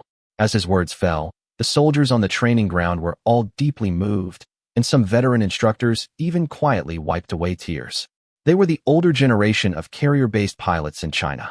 To ensure the troops were always combat-ready, they trained day and night on the concrete aircraft carrier, simulating takeoffs and landings on the deck again and again. Even after retiring, they never got the chance to actually board a ship. Despite this, they never regretted it. Because just because they couldn't board a ship didn't mean their apprentices couldn't. As long as China could have its own aircraft carrier, even a steam-powered one, they would be satisfied. After all, they had long heard from Academician Luo that China had been researching its own steam-powered aircraft carrier. Zhao Changkong, sitting in the audience, was filled with excitement. He clenched his fist and whispered, "China finally has an aircraft carrier. I just wonder what kind of power it has." Tao Yi, upon hearing this, curled his lip, thinking it was obvious. It must be steam-powered. He said, "The news of steam-powered aircraft carriers has been around for a while now. Could it be nuclear-powered? Only the US has that technology." As for the rumors circulating that a private company had participated in the construction of the aircraft carrier with its technology, Tao Yi completely disbelieved it. In his view, what could a private company possibly do? A nuclear-powered aircraft carrier couldn't possibly be that simple. Zhao Chongkong nodded in agreement. Some time ago, someone did say that China's aircraft carrier might be nuclear-powered, and that a private company had solved the technical problems. But such words are best left unsaid. One must take things one step at a time, and the fact that an aircraft carrier could be built from scratch is already incredibly exciting. At this moment, Shen Qingyang raised his hand again, and the training ground quickly quieted down. He announced that the purpose of this gathering was to select carrier-based aircraft crew members. Then his voice suddenly rose, emphasizing only one point. He only wanted the elite of the elite. After speaking, Shen Qingyang asked everyone if they had any further questions. A pilot immediately shouted, "Is this aircraft carrier a steam-powered one?" The question had barely left his lips when an instructor nearby laughed and scolded him, saying, "What kind of question is that? If it's not steam-powered, do you expect us to fly a nuclear-powered carrier?" Before we had aircraft carriers, everyone was anxious and complained. Now that we have them, are you starting to nitpick? Another instructor chimed in. So what if it's a steam-powered aircraft carrier? Having a carrier that can fly is already a huge achievement. Laughter erupted across the training ground, easing the tense atmosphere considerably. In truth, no one really disliked steam power. For these pilots, regardless of the carrier's power source, simply standing on a real flight deck meant their dreams had come true. They had trained for 1,000 days, waiting only for the moment of true combat. Some had waited far longer than 1,000 days. A flame ignited in everyone's eyes, and Zhao Chongkong raised his head, his gaze more resolute than ever before. On the platform, Shen Qingyang looked at this group of spirited pilots, a slight smile playing on his lips. He hadn't come to the wrong place after all. However, he hadn't truly answered that question yet. Shen Qingyang turned to the pilot who had asked the question and said confidently, "That's a very good question." The pilot immediately straightened up, a hint of smugness on his face. But the next second, Shen Qingyang's words froze him in place. Shen Qingyang smiled and told everyone that they had indeed considered this question for a long time. But now, he could clearly announce that this aircraft carrier was a nuclear-powered one. In an instant, the entire drill ground fell deathly silent. Everyone gasped. The pilot who had just asked the question, a smile still on his face, now only showed shock in his eyes. Even his breathing slowed. The veteran instructors who had been facing away from the platform turned around abruptly upon hearing the words, nuclear-powered aircraft carrier. Their eyes filled with disbelief. Silence fell over the entire field, broken only by the whooshing sound of the wind sweeping across the playground. Nuclear power. The words exploded like a thunderclap, and everyone stared in disbelief. Others might not understand the significance, but how could those who studied aircraft carriers every day not understand? Steam power and nuclear power weren't inherently superior, but in terms of power and range, nuclear power was clearly stronger. Looking at the world, how many countries truly possess this technology? They've waited so long, waiting for a warship that can rival the US. Hearing the words, nuclear-powered, everyone felt an overwhelming surge of pride. Who says the Chinese Navy can't afford an aircraft carrier? Who says they can only train takeoffs and landings on concrete decks?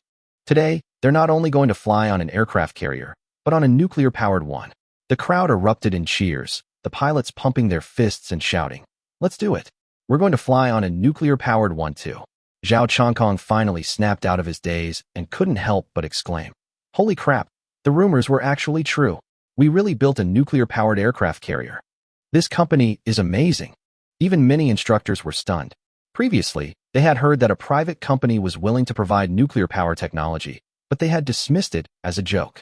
After all, it was nuclear power technology, something no ordinary company could easily master. Even the United States had spent over 20 years building its own nuclear-powered aircraft carrier. But now, the facts before them told them that the rumors were entirely true. This is simply a miracle. Shen Qingyang's words excited the instructors as well. They were genuinely happy for this group of flight cadets, because the hardships they had endured might be avoided by future generations. A nuclear-powered aircraft carrier meant that China finally possessed its own advanced aircraft carrier, the most direct proof of its rise. Zhao Chongkong and the others clenched their fists, their eyes burning with fervor as they gazed into the distance. They now had only one thought: to crush those little brats who dared to provoke China through testing, and to free China's aircraft carriers from the shackles of the island chains. Eastward, eastward, the shouts on the parade ground rose higher and higher. For China to develop, it must break through the island chains and venture into the wider ocean. This was not only everyone's ideal, but also their long-held wish. Hearing the deafening shouts, Shen Qingyang's eyes also ignited with fighting spirit. For China to rise, its fleet must venture eastward. This aircraft carrier sea trial was the first step, and the most important one. It would prove to the world that China possessed the capability to expand eastward. And all these changes began with contact with Lin Tian. Thinking of the technology Lin Tian had provided, Shen Qingyang was filled with emotion. It would be great if there were more private enterprises like this. But soon, his eyes lit up again. Even just this one had already brought huge gains to China. Thinking of the aircraft carrier in the dock, Shen Qingyang's lips curled into a slight smile. This time, it was time to let the world see China's strength. He looked at the crowd below and announced in a deep voice, "The testing will begin now. Only those with the best carrier-based aircraft skills are qualified to follow us on our eastward expedition." Everyone immediately tensed up. They had come specifically to become carrier-based aircraft pilots. Who wouldn't want to be among the first batch of carrier-based aircraft pilots for the Dragon Nation? Soon, the testing requirements were issued. But after seeing the data, everyone was dumbfounded. Taking off at 40 knots? Are you kidding me? The top speed of an American aircraft carrier is only 32 knots, right? That's at full speed. And here they're asking for 40 knots in normal speed. And you have to master 8 types of carrier-based aircraft flight capabilities? I've only learned 5. Zhao Changkong looked at the parameters and felt a chill run down his spine. Tao Yi was particularly distressed, as he had only ever practiced taking off at a speed of 30 knots. Has the higher-ups gone mad? Even if a nuclear-powered aircraft carrier is powerful, it shouldn't be able to run this fast. Could this nuclear-powered aircraft carrier be completely different from the one in the US? Everyone was filled with doubt, but the tests didn't stop. The first 2 tests alone were enough to eliminate most of them. On the concrete deck, fighter jets swooped down at high speed, conducting simulated carrier landing and parking tests. The requirements were simply too high, forcing many to opt for a go-around, which essentially meant elimination. These were usually the elite pilots at the base, but this time it wasn't that they weren't good enough. Rather, the standards were pushing the limits of carrier-based pilots. Shen Qingyang showed no intention of modifying the specifications, simply sitting quietly by the stage watching, as if these outrageous figures were perfectly reasonable. One group after another was eliminated, and Zhao Changkong grew increasingly alarmed. They had previously studied aircraft carrier displacement, takeoff angle, and speed requirements, but this time, almost all the data defied their understanding. It's even more exaggerated than the US's 120,000-ton full-load displacement aircraft carrier, touted as the most advanced on Earth. What on earth is going on? Zhao Changkong, Tao Yi, and the other trainees were all full of doubt, but Shen Qingyang didn't explain, only looking at the recorder. The selection list can be announced now. The recorder nodded, stepped forward, scanned the crowd, picked up the list, and began to read. Zhao Changkong, Li Erniu, Tao Yi. Names rang out one after another, only stopping after dozens of names had been read. Nearly 4,000 elite soldiers from the entire Air Force Base participated in the test. Those who could enter the 4 major Air Force bases of the Dragon Kingdom were already the cream of the crop. Yet, in the end, less than 100 remained. After the list was read, Shen Qingyang abruptly stood up, coldly staring at the crowd. "Those who stay behind, come with me later. You will undergo your final tests, onboard trials. Only by completing this test will you be truly commissioned. And afterwards, the entire world will be your judge." Hearing this, everyone present was filled with awe. Walking along the shipyard's wide roads, everyone's heart was pounding. This time, they were going to accompany Shen Qingyang to the shipyard to see firsthand China's first nuclear-powered aircraft carrier, preparing for future carrier-based operations. Huge pieces of machinery stood all around, their steel frames stretching as far as the eye could see. Looking at all this, Tao Yi couldn't help but feel a surge of excitement. They had actually passed that test.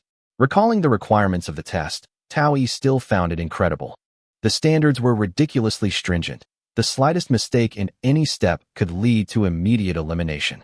But the question was, what was the point of setting such a high bar? Was it simply to weed out the majority and leave only the very best?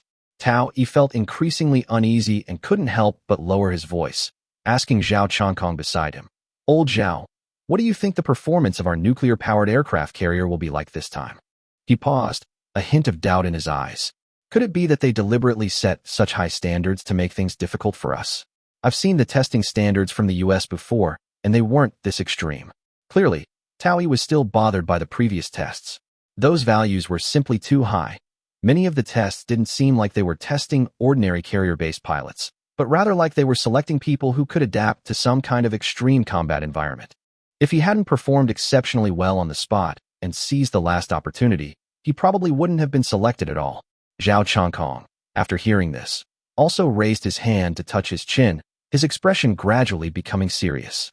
He actually felt the same way. The parameters for this test were indeed outrageous, far more difficult than any selection they had experienced before. Even with his skills, he almost stumbled during the process. If it were simply a test of pilot skills, there would be no need to push the standards to this level. Unless, of course, these almost unreasonable and demanding requirements aren't for the test itself, but rather because the new aircraft carrier about to enter service requires its carrier-based pilots to possess these capabilities. Thinking of this, Zhao Changkong's gaze involuntarily turned towards the depths of the shipyard. Could it be that the performance of China's nuclear-powered aircraft carrier has far exceeded their expectations? This thought had barely surfaced when even Zhao Changkong himself was startled. Looking at the test data, Zhao Changkong's doubts deepened. The carrier could reach 40 knots, and judging from the angle of inclination of the test deck, its displacement was considerable. What would such an aircraft carrier actually look like? What level of engine would it need to propel this sea behemoth? Just as everyone was speculating, a voice interrupted their thoughts. Hello everyone, my name is Jiang Yisun. Next, I will explain the precautions for using carrier-based aircraft, as well as the specific details of this aircraft carrier. Standing ahead was a researcher in a white coat, Jiang Yisun from the Academy of Sciences. Since discovering Lin Tian's value, he had been transferred back to the academy to participate in the construction of the aircraft carrier. Looking at the group of carrier-based pilots before him, Jiang Yisun was equally excited. He too had contributed to the creation of this aircraft carrier. Especially during construction, the nuclear power technology provided by Lin Tian far exceeded everyone's expectations, which is why this behemoth was created. In terms of both displacement and power performance, this aircraft carrier is arguably the strongest on Earth. Thinking of this, Jiang Yisun was filled with pride and waved for everyone to follow. The group rounded the corner, and the next second, they all stopped in their tracks. A colossal warship, resembling a small mountain, lay silently at anchor ahead. Its massive hull blotted out the sky, casting a shadow large enough to engulf a force several times their size. This is our aircraft carrier? Zhao Changkong and the others stared at the colossal vessel, almost unable to believe their eyes. Everyone gaped, their bodies frozen in place, as if under a spell. Jiang Yisun smiled slightly as she observed their shocked reaction. This aircraft carrier will be your future maritime platform. It is 400 meters long, 60 meters wide, has a draft of 14 meters, and a full load displacement of 200,000 tons. It has a maximum speed of 50 knots and can maintain a stable speed of over 40 knots under normal conditions. As the series of figures were announced, the scene fell silent. Everyone finally understood why the previous tests had been so rigorous and why they had to complete takeoffs and landings at 40 knots. It turned out that this aircraft carrier could maintain 40 knots even in normal navigation. This meant they had an absolute maneuverability advantage in naval combat. It's worth noting that even the most advanced aircraft carriers of the United States have a top speed of only 32 knots. Not to mention its 60-meter beam, which means the carrier can carry more carrier-based aircraft, significantly enhancing its mission endurance. Terrifying power, astonishing displacement, and enormous deck area. This is a true aircraft carrier belonging to the Dragon Nation. This single behemoth is enough to give the Dragon Nation the confidence to dominate the Asian seas, and they will serve on this behemoth in the future. Thinking of this, all the carrier-based pilots were filled with excitement. As members of the Chinese carrier-based Air Force, they had long anticipated the day when they could truly engage in combat with foreign warships and fighter jets. 10 years of honing this ship, they had been waiting for this day. Looking at the massive warship before them, the long-dormant flame in everyone's hearts was reignited. Meanwhile, inside the U.S. Department of Defense, a document lay on Milhouse's desk. The document contained photographs of the Chinese aircraft carrier and its carrier-based aircraft conducting training exercises. Due to interference, the photographs were not clear, and many key details were obscured, but the general outline of the carrier was still discernible. Milhouse frowned. As the U.S. Secretary of Defense, his duty is to maintain America's position as the world's leading power and deter any country that might challenge America's authority. This is why they have always paid close attention to China. In reality, Milhouse initially didn't think much of China. In his view, a developing country that couldn't even build its own aircraft carrier arresting gear wasn't worth America's attention. But China's recent actions still made him vaguely uneasy. Gentlemen, what do you think of this photo? He pointed to the aircraft carrier on the document. The young Major General Patrick, sitting next to him, laughed first. Before anyone else could speak, he stood up. General Milhouse, I think this is just a farce put on by China. Weren't they very tough before? Saying they would build their own aircraft carrier, but they couldn't even build the arresting gear. And in the end, they still had to buy it from us, didn't they? Now they're training carrier-based aircraft with great fanfare and pretending to have built an aircraft carrier. I think they're just bluffing, making excuses for backing down later. After saying this, Patrick slapped the photo, his expression full of contempt. China's planes will always be able to take off from concrete. Developing a real aircraft carrier will take at least another 20 years. This thing will most likely be just an empty shell. It might not even have an arresting cable. He finished speaking and laughed heartily, his eyes full of disdain. The surrounding generals echoed his sentiments. A burst of laughter quickly filled the conference room. From the moment China announced its sea trials, no one believed that China could truly build an aircraft carrier. In their eyes, the sea trials were just a show, a facade to deceive the Chinese people. They still viewed China as a backward agricultural nation armed with millet and rifles.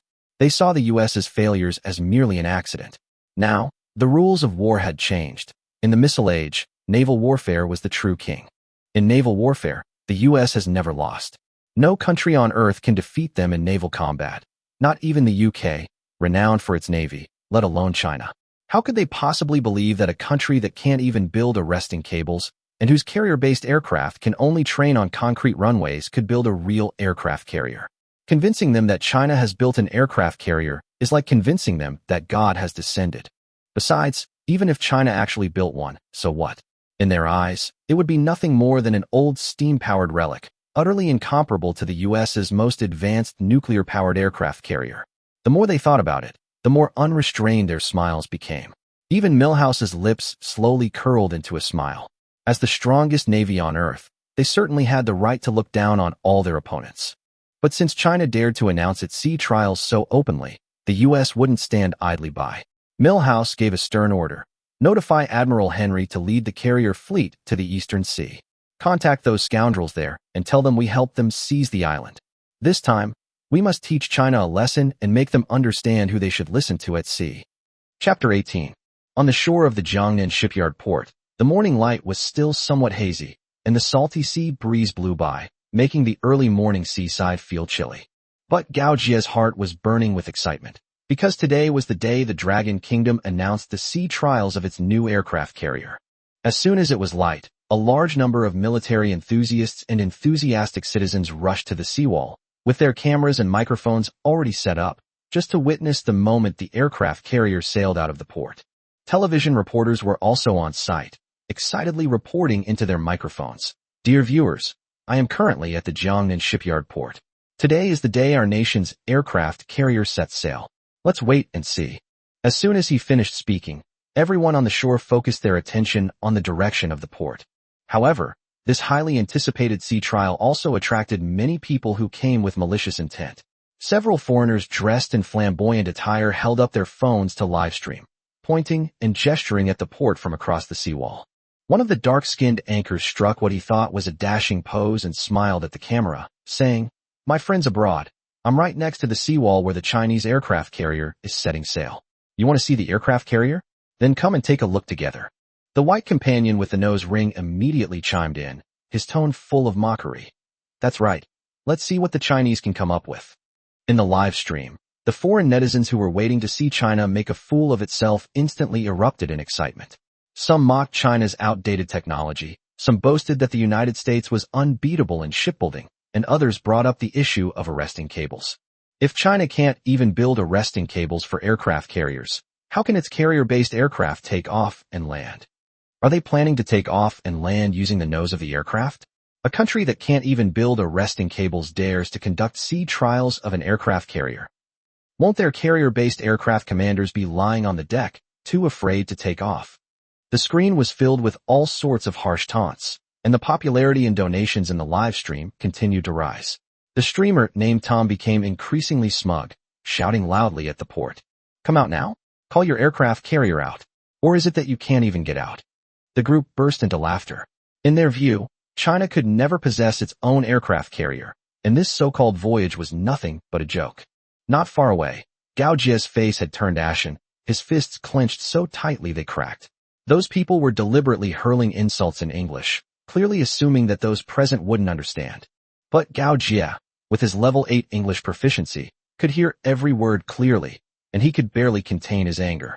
Over the years, Chinese military enthusiasts have heard far too many similar humiliations, yet they have never given up hope, because they firmly believe that one day China will truly rise again. No one knows how much longer this journey will take, but they are willing to wait and to believe. Today's sea trial should have been a day of joy for everyone. China finally has an aircraft carrier. Even if it's not advanced enough yet, even if it's just steam-powered, having one is still a big deal. But some people use this incident as an excuse to attack China. It was one thing for foreigners to laugh at them, but what angered Gao Jie the most was that some people in China who were unaware of the truth also joined in the commotion, thinking themselves wise and insightful. No matter how outdated China's weapons are, they are used to protect the people of China. No matter how advanced foreign weapons are, they will be targeted at China in a critical moment. Thinking of this, Gao Jie gritted his teeth and cursed, "What a bunch of scum." Sun Dapeng, who was traveling with him, grabbed his arm and whispered, "Forget it. We've been through so many years, why bother arguing with them?" Sun Dapeng was certainly angry, but anger couldn't change reality. China's aircraft carrier technology did indeed lag behind that of foreign countries. Take the arresting gear, for example. I heard that after years of research and development, they still couldn't make a breakthrough, and in the end, they had to involve private enterprises in the research. Whether they succeeded or not, nobody can say for sure. Sun Dapeng stared at the tightly closed port gates, a sense of unease creeping into his heart. Had China truly built an aircraft carrier this time? Even if it's steam-powered, it doesn't matter. As long as we have our own aircraft carrier, that's already an important step. He raised his binoculars and stared intently at the port. But after waiting for a long time, there was still no sign of the aircraft carrier on the sea. Sun Dapeng glanced at his watch and asked in confusion, "Could it be that I remembered the time wrong?" Gao Jie shook his head. The official announcement was very clear. It was impossible to have misremembered such an important date. Why hasn't the aircraft carrier arrived yet? Could there be a problem? Faced with the tightly closed gate, the people on the shore gradually quieted down. Even their breathing seemed to slow down, and everyone's heart sank. Tom and his companions laughed even more unrestrainedly, mocking the live stream camera. "Brothers, it seems the Chinese aircraft carrier doesn't dare to come out. They probably know they can't compare to our nuclear-powered aircraft carrier at all." The live chat erupted in laughter again. Some said that China couldn't even build arresting gear. Others mocked that the aircraft carrier they bought was just an outdated antique, and still others shouted that technology was only in the hands of the United States. Along the embankment, the waves lapped against the rocks, making a dull thud. Just then, a deep rumble suddenly came from afar. Everyone was startled and looked up to find the source of the sound. The next second, a formation of fighter jets appeared on the horizon, flying towards the port. "What is that?" Everyone looked up as they saw the dark shapes sweeping across the horizon. 5 fighter jets in formation were hurtling in from high above. The roar of the engine drowned out all other sounds on sight, like the low growl of a tiger, echoing throughout the entire dam. Gao Jie and the others' faces flushed instantly. They had been waiting for this moment for far too long. Just as the fighter jets swept across the sky, the gates of the Jiangnan shipyard suddenly burst open. In the morning light, a giant warship cleaved through the waves of the river, slowly sailing out of the harbor and officially appearing before everyone. After a brief silence, the scene erupted in cheers. Sun Dapeng patted Gao Jie on the back, his voice trembling with excitement. "Old Gao, an aircraft carrier. This is our own aircraft carrier." Even without anyone explaining what would happen next, just watching the aircraft carrier sail out of the shipyard was enough to make everyone's blood boil. Its size far exceeded expectations. The massive hull, anchored on the river, appeared even more majestic than many currently serving aircraft carriers. What's even more exciting is its entrance.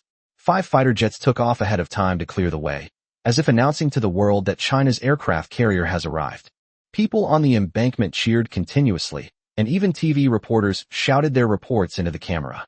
Dear viewers in front of the screen, what is now sailing out is the first aircraft carrier independently developed by China. This sentence completely ignited the atmosphere. After so many years, China finally has its own aircraft carrier. On the other hand, although Tom and the other foreigners were stunned by the size and imposing presence of the aircraft carrier, their expressions quickly turned cold. What's the use of making a grand entrance? How can a fighter jet land without arresting cables? It's not enough to just take off. If you've got the guts, land on the deck. Without the arresting cables we provided, this aircraft carrier would be a mobile coffin at sea. The live stream was also filled with mockery. Some said that China's aircraft carrier was just for show, while others asserted that it had no real combat capability. They couldn't accept the size of the aircraft carrier in front of them, let alone that it looked even larger than the U.S. nuclear-powered aircraft carrier. Gao Jie and the others did not refute, but simply stared at the fighter jets in the sky with grim faces. Because they also know that the real test for an aircraft carrier is never whether it can be launched, but whether its carrier-based aircraft can take off and land. There have been rumors that China is dependent on Russia for arresting gear technology, that its requests for help from Russia have been fruitless, and that its attempts to purchase it have also been rejected. Without arresting gear, even the largest aircraft carrier can hardly exert its combat power. If it were to be used under duress, it would have to rely on vertical takeoff and landing aircraft, which would inevitably lead to a significant drop in combat effectiveness. The British aircraft carriers were once stuck in this situation, and the French understand just as well the feeling of having their technology held hostage. A seemingly ordinary steel rope is a strategic resource that many countries cannot buy or manufacture even if they want to. Gao Jie unconsciously swallowed, raised his binoculars, and stared intently at the distant aircraft carrier deck. He was too far away to see clearly whether there were any arresting cables on the deck. At this moment, the 5 fighter jets in the sky had circled 3 times and then began to change formation, adopting a standard landing posture. Everyone present was shocked. Had China really mastered arresting cable technology in such a short time? Tom was also stunned, and the contempt on his face began to waver. Are they serious? Where did China get the technology? The comments section was equally chaotic. The reason they dared to mock so brazenly was because they were convinced that China couldn't possibly build its own interceptor. They were expecting to see 5 fighter jets unable to land and forced to return home in disgrace. But now, the fighter jets have not only not left, but have entered the official landing route. Didn't they say that they'd never be able to build it if we didn't give it to them? Didn't the Russians publicly state that they wouldn't cooperate with China? Could it really be that they developed it themselves? More and more people are getting restless because they've discovered that China seems to have really succeeded. In the sky, 5 fighter jets began to descend and dive along their predetermined flight paths. Zhao Chongkong had trained countless times for this moment. Today, they were to complete the first takeoff and landing of a fighter jet on China's domestically built aircraft carrier in front of the whole world. This will certainly not be the first time. In the future, China's aircraft carriers will surely break through the ocean blockade and sail towards the deeper blue sea. As the aircraft carrier deck drew ever closer, Zhao Chongkong took a deep breath and gave the order in a deep voice. Drop. In an instant, the 5 fighter jets became like a single unit, maintaining distance and circling in the air with a roar. Immediately afterwards, Zhao Chongkong's fighter jet suddenly broke away from the formation. Its tailhook extended from under the fuselage, and it hurtled straight toward the aircraft carrier deck. Everyone on the embankment held their breath. The impact force of carrier-based aircraft landing is extremely terrifying. If the arresting cable is not strong enough, or there is even the slightest error in the technique, the result will be the destruction of the aircraft and the loss of life. At that moment, no one dared to utter a sound, as if even breathing might disturb the high-speed dive of the fighter jet. The fighter jets skimmed close to the deck and galloped forward like wild horses. Just as it was about to overshoot the edge of the deck, the arresting cable at the stern suddenly tightened. The fighter jet decelerated sharply and came to a steady stop on the deck. The next second, Zhao Chongkong piloted the fighter jet and slowly taxied, completing his first landing on the carrier. It was a success. Immediately afterwards, a second fighter jet swooped down and landed steadily on the ship. The 3rd, 4th, and 5th planes landed in succession without incident. All 5 fighter jets landed safely. Gao Jie was so excited he couldn't speak, but his hands were clenched so tightly they turned white. They really succeeded. China not only built an aircraft carrier, but also gained full carrier-based aircraft takeoff and landing capabilities.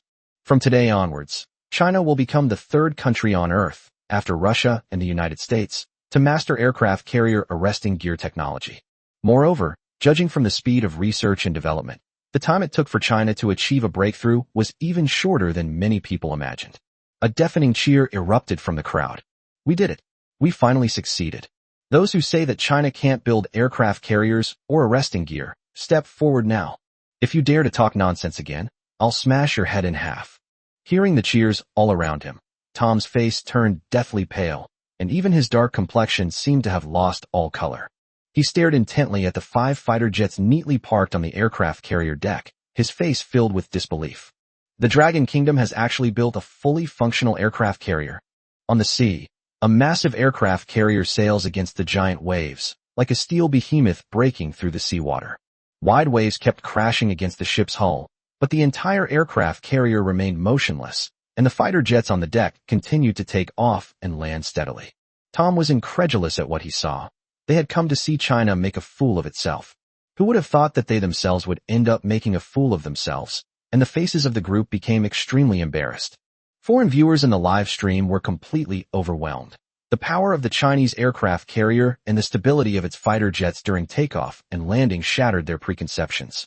Especially for netizens who support John Bull and French Chicken, their feelings were mixed. They have always considered themselves a developed country, and in the past, they regarded China as nothing more than a backward agricultural country. But now, China has not only built an aircraft carrier, but also an arresting gear that even they couldn't build, and the aircraft carrier is even larger than theirs.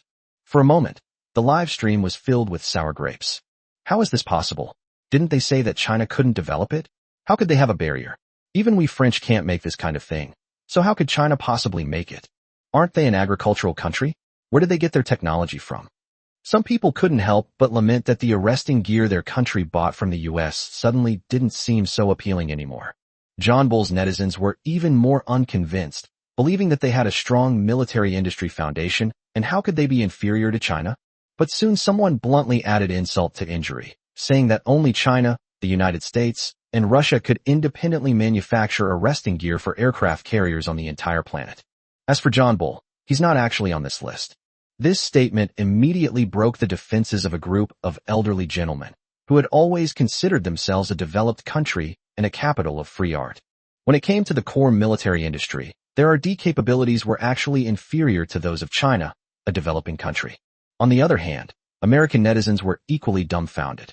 A few months ago, the Dragon Kingdom seemed to want to buy arresting cables from them, but in just a short time, they have already made them themselves. They turned on the live stream because they wanted to see China fall behind, so as to satisfy their sense of superiority.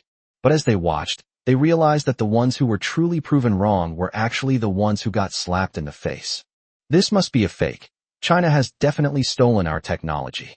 That's right. Without our technology, how could they possibly build such advanced equipment? No matter how big an aircraft carrier is, it's useless. It might just be an empty shell. If a real war breaks out, it won't even be able to move. Someone immediately seized on another point. The predecessor of this Chinese aircraft carrier seems to have originally been a steam-powered aircraft carrier. The live stream was immediately picked up again, and Tom's eyes regained their sparkle when he saw the situation stabilize. He resumed his arrogant demeanor, pointing at the aircraft carrier in the distance with disdain on his face. Ladies and gentlemen, this is China's aircraft carrier. Although it looks big, it is just a steam-powered aircraft carrier with no advanced technology. Arresting cables are just small gadgets on aircraft carriers. What truly represents technological prowess is nuclear power. When the words nuclear power were mentioned, Tom's face lit up with pride. Gao Jie scoffed, completely baffled as to where these foreigners got their sense of superiority. So what if it's steam-powered? On the battlefield, it can still take down their nuclear-powered aircraft carriers. He was about to turn around angrily when he noticed that Sun Daping was acting strangely. Old Sun held the photo in his hand, as if he had discovered something incredible, staring at it intently for a long time without moving. Gao Jie frowned and couldn't help but ask him, "What are you looking at? Even if it's steam-powered, we're not afraid of them." Sun Daping did not answer, but just kept looking at the photo. After a long while, he slowly handed the photos to Gao Jie, pointing to the aircraft carrier's bridge and superstructure, his voice becoming serious. "Old Gao, take a close look at our aircraft carrier. Look at the bridge, and look at the location of the ventilation openings. Look at it again carefully. Gao Jie was puzzled.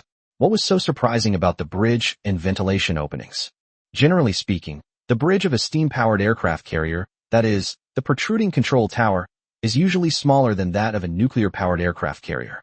Because steam-powered aircraft carriers do not require a control system to house nuclear reactors, their internal structure is naturally less complex. As for the ventilation openings and chimneys, they are the most obvious external features of steam-powered aircraft carriers. Steam power requires the emission of exhaust gases and steam, so it is impossible for an aircraft carrier to be without corresponding chimneys and ventilation structures. But after Gao Jie looked closely at the photo, he gasped in shock. Although the photo's resolution is low, he would have absolutely no chance of not noticing if the aircraft carrier had a clearly visible smokestack.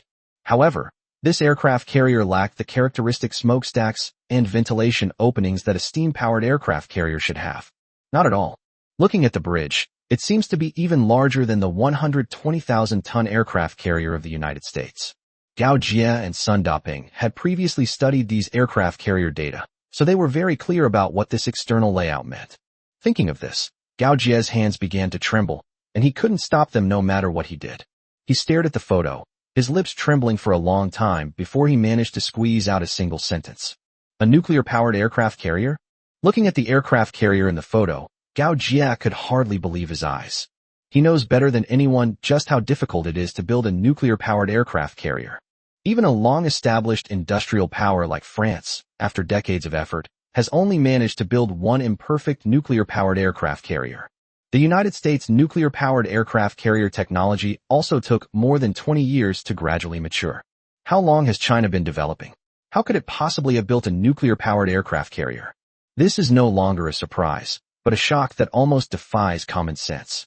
For a moment, neither of them could believe their judgment. However, the external features in the photo do indeed conform to the framework of a nuclear-powered aircraft carrier, and are not at all the layout of a steam-powered one. Has China really mastered nuclear-powered aircraft carrier technology? They wanted to confirm further, but when the two looked up, the Chinese aircraft carrier had already sailed into the distance. Even if you take out a high-definition camera now, you won't be able to capture any more details. Gao Jie and Sun Daping stood on the embankment, looking at the photos in their hands, staring at each other, mouths agape, but not knowing what to say.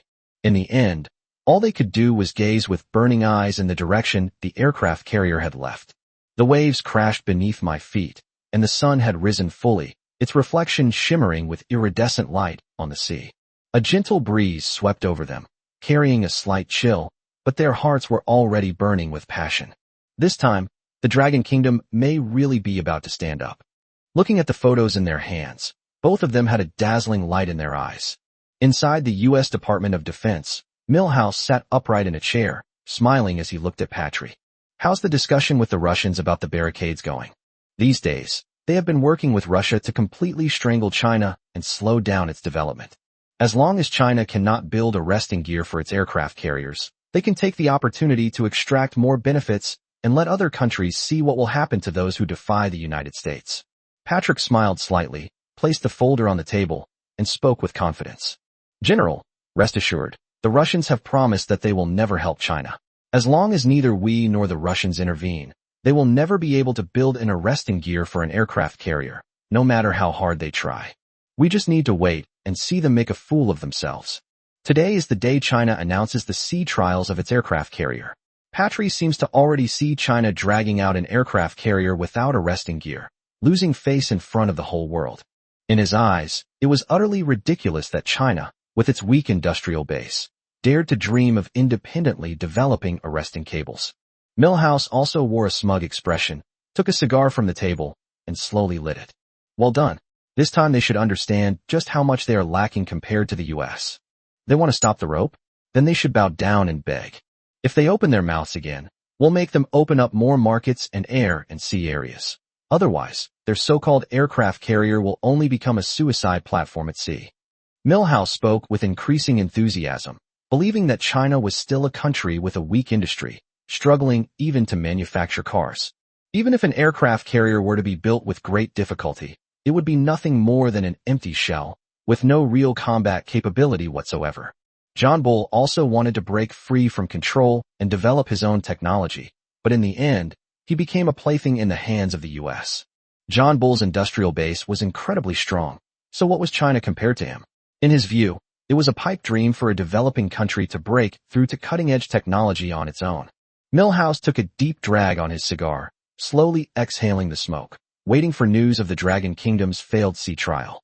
At that time, the Dragon Kingdom will surely come back to ask them to sell the barricades, and they will be able to take the opportunity to make a hefty profit.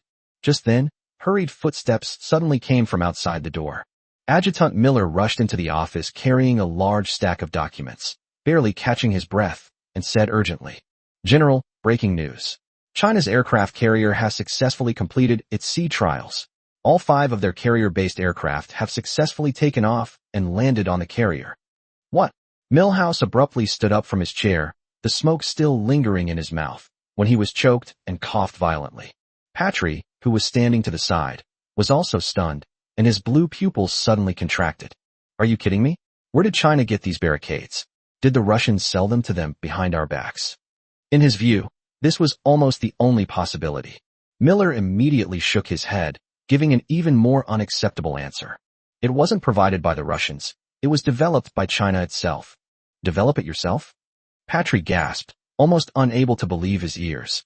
Aircraft carrier arresting gear is no ordinary technology. Even the United States assembled a large number of scientists and spent several years working on it before successfully breaking through.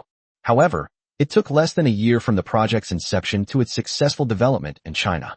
The Russians were able to master this technology by relying on years of accumulated experience. Even countries like the British and French have not been able to achieve a breakthrough independently. It's outrageous that the Dragon Kingdom managed to do it, and in such a short time. Milhouse also realized the seriousness of the matter and immediately snatched the documents to examine them carefully. The document contains a series of photos showing Chinese carrier-based aircraft successfully taking off and landing on an aircraft carrier. From takeoff to landing, the process was clear and flawless, which is enough to prove that China has truly mastered the technology of aircraft carrier arresting gear. Milhouse's expression gradually darkened. For the U.S., a weak China was in their best interest.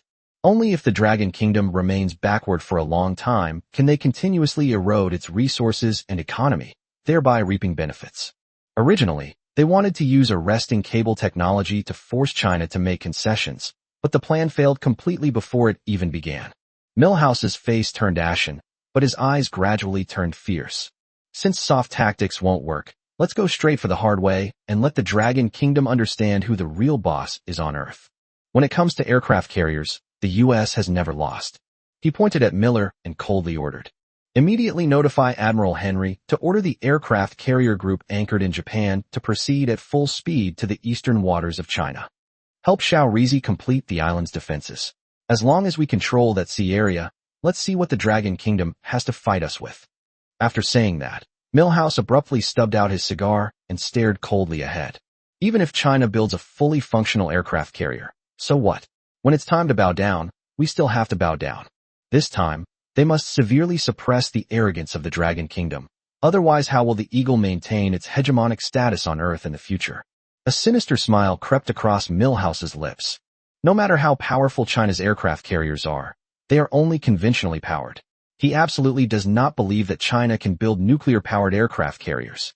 Back then, the United States possessed top-notch shipbuilding capabilities and scientific research capabilities, and it took them more than 20 years to develop their first nuclear-powered aircraft carrier. Moreover, that was only a relatively rudimentary early model. Given China's current level of technology, how could it possibly leapfrog to nuclear-powered aircraft carriers right away? Unless it's nuclear-powered, China is destined to lose this contest.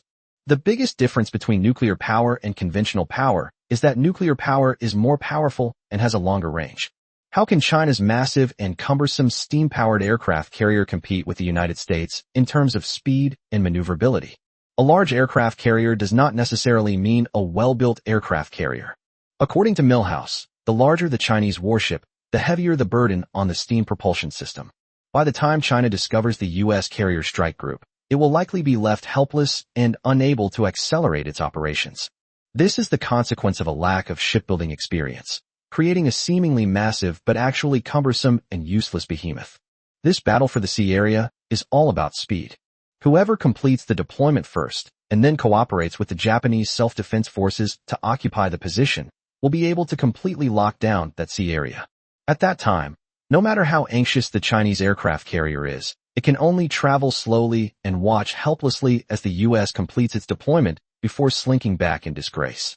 Milhouse raised his chin, looking arrogantly at the information about the Chinese aircraft carrier in his hand. I'd like to see what you, a steam-powered aircraft carrier, can use to compete with me in terms of power and carrying capacity. Inside the Dragon Kingdom's War Council, rows of officers arrived with grave expressions. As soon as they sat down, Long Zhengwo spoke in a deep voice. You all should be aware of the latest news.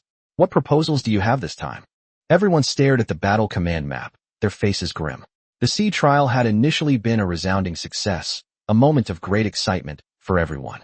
It wasn't just a successful trial. It signified that China was officially taking its first step from the mainland into the deep sea. Shortly after the sea trials concluded, the Ministry of Defense issued a Level 1 operational alert. A massive aircraft carrier strike group was assembling near the eastern waters of China, its red beacon on the map glaringly conspicuous. Long Zhengwo pointed to the nautical chart. This is the first aircraft carrier strike group of the United States, and the Japanese self-defense forces are also among them. Since the early hours of this morning, they have completed their assembly and are approaching the eastern waters at full speed, and have also started radio silence. Everyone should know what they're up to. In recent years, China's development focus has been primarily on land, with insufficient attention paid to its islands at sea. However, this lack of attention doesn't mean indifference. The sudden long-range attack by the U.S. and Japan clearly indicates their intention to seize the islands. Once they seize the territory first, it will be much more difficult to take it back later.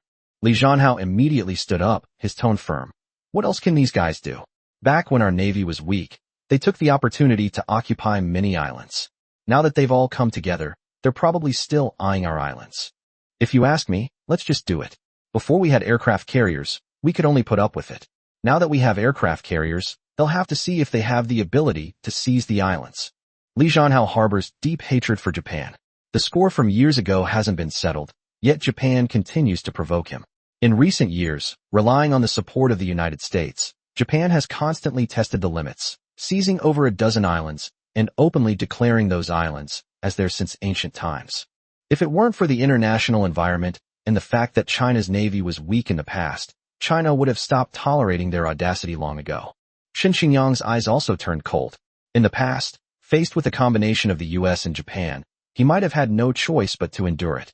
Back then, China's navy was weak, and it lacked actual control over many islands. The opposing warships dared to ram it directly and bombard it with water cannons, taking advantage of China's lack of large surface vessels and its weak navy. With the protection of the United States, Japan has become increasingly arrogant. In the past, no matter how angry Japan was, it was indeed helpless in the face of the other side's carrier strike group. But things are different now. China has its own aircraft carrier, and it's a nuclear-powered one, with a tonnage and performance that surpasses its counterparts. If Japan dares to continue provoking the U.S., then we should crush them and let them know who truly owns the eastern seas. Qin Xinyang then stated, my suggestion is also for the fleet to sail directly east. For so many years, Japan and the United States have been causing trouble in the eastern seas. Back then, our navy wasn't strong enough, but now it's time to teach them a lesson. If the U.S. dares to interfere, then we'll beat them up together. This time, I don't believe we'll lose to them again. The officers present were thoroughly energized by the nuclear power technology and experience in building large ships that Lin Tian had provided. In the past, without large ships, naval strength could not be sustained. But today, China is not what it used to be. With a nuclear-powered aircraft carrier in hand, even the United States has to think twice. Moreover, the performance parameters of this aircraft carrier are by no means inferior, and may even be superior to those of its counterpart.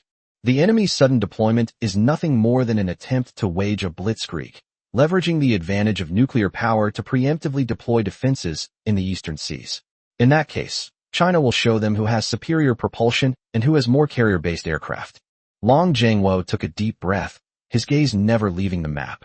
In terms of distance, the Chinese aircraft carrier was indeed farther from the target island, but as long as it sailed at full speed, the advantage remained in China's hands. This time, It's time to show them what the speed of the Chinese nation is all about. Long Jiangwo suddenly stood up and loudly ordered, "Then let's fight. Notify the first fleet of the aircraft carrier to maintain full radio silence and proceed to the combat area at full speed to complete the strategic deployment ahead of schedule. If they dare to enter the Eastern Sea this time, we'll make them regret it." This battle was not just about island disputes. It was also a message to all neighboring countries that the Dragon Kingdom was no longer the Dragon Kingdom it once was. The Eastern Seas would henceforth belong to the Dragon Kingdom, and those islands would belong solely to the Dragon Kingdom. No country or power should even think about getting involved. Upon receiving the order, the Chinese aircraft carrier fleet immediately sped towards the Eastern Sea area. One after another, carrier-based aircraft boarded the ship, and the carrier deck was soon filled with 125 fighter jets.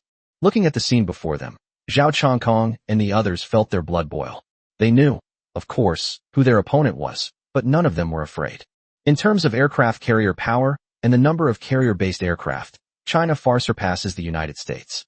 Feeling the surging kinetic energy unleashed at 50 knots, everyone's eyes gleamed with excitement.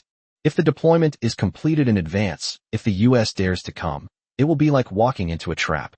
2 days after the sea trial ended, a video suddenly went viral online, quickly garnering over 10 million views and causing an uproar across the entire country.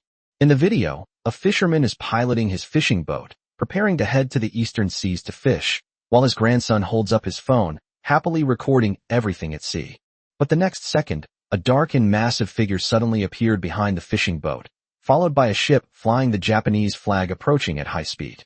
As the other driver steered, he shouted at the fishing boat, "Get out of the way, you Chinese!" Subsequently, warships appeared in the frame, with even an American aircraft carrier clearly visible. The video's release instantly sparked a massive online frenzy, with international viewers also engaging in heated discussions. Public opinion in China was in an uproar. Everyone understood that this was no longer a simple coincidence, but a blatant provocation and retaliation. What's going on? Why are the US and Japan appearing in our waters? That sea area originally belonged to us. What are these Japanese chickens doing here? And what about the US? What does this mean? Are they trying to back up Japan? Running to the Dragon Kingdom and still acting so arrogantly, do they really think there's no one in the Dragon Kingdom? In the video, foreign warships openly approached, enraging Chinese netizens. The islands in the Eastern Seas have belonged to China since ancient times. This action clearly demonstrates a disregard for China. More clearly, this is not a simple provocation. The US and Japan want to seize the island, station troops there, and ultimately claim the land that rightfully belongs to China as their own. Everyone saw through their scheme, but the more they understood, the heavier their hearts became. The other side deliberately chose to strike at a time when China's aircraft carrier program was just beginning and its foundation was not yet secure, clearly intending to carve a piece off China's map. Can China's aircraft carrier arrive in time? The US is sending a nuclear-powered aircraft carrier, one of the most advanced in the world, which will undoubtedly have a speed advantage. If they reach the island first and complete their defenses, how will the situation be handled? Thinking of this, many people's expressions changed. China's aircraft carrier program is just beginning, and everyone knows the huge difference between conventional and nuclear power. If a massive ship lacks sufficient speed, the difficulty of reaching the eastern waters to intercept an adversary is self-evident. The US has gone completely shameless this time. Have any shame? If they had any shame, would they have detained our people? Would they have bombed other countries' embassies? Truth lies only within the range of cannons, and dignity only on the edge of a sword. If my motherland needs me, I will return. Yes, if there is war, we will return when summoned. In an instant, emotions online were completely ignited. Everyone realized that the US was truly prepared to take action against China this time. This is absolutely intolerable, but the approaching American warships in the video weighed heavily on everyone's minds like a boulder.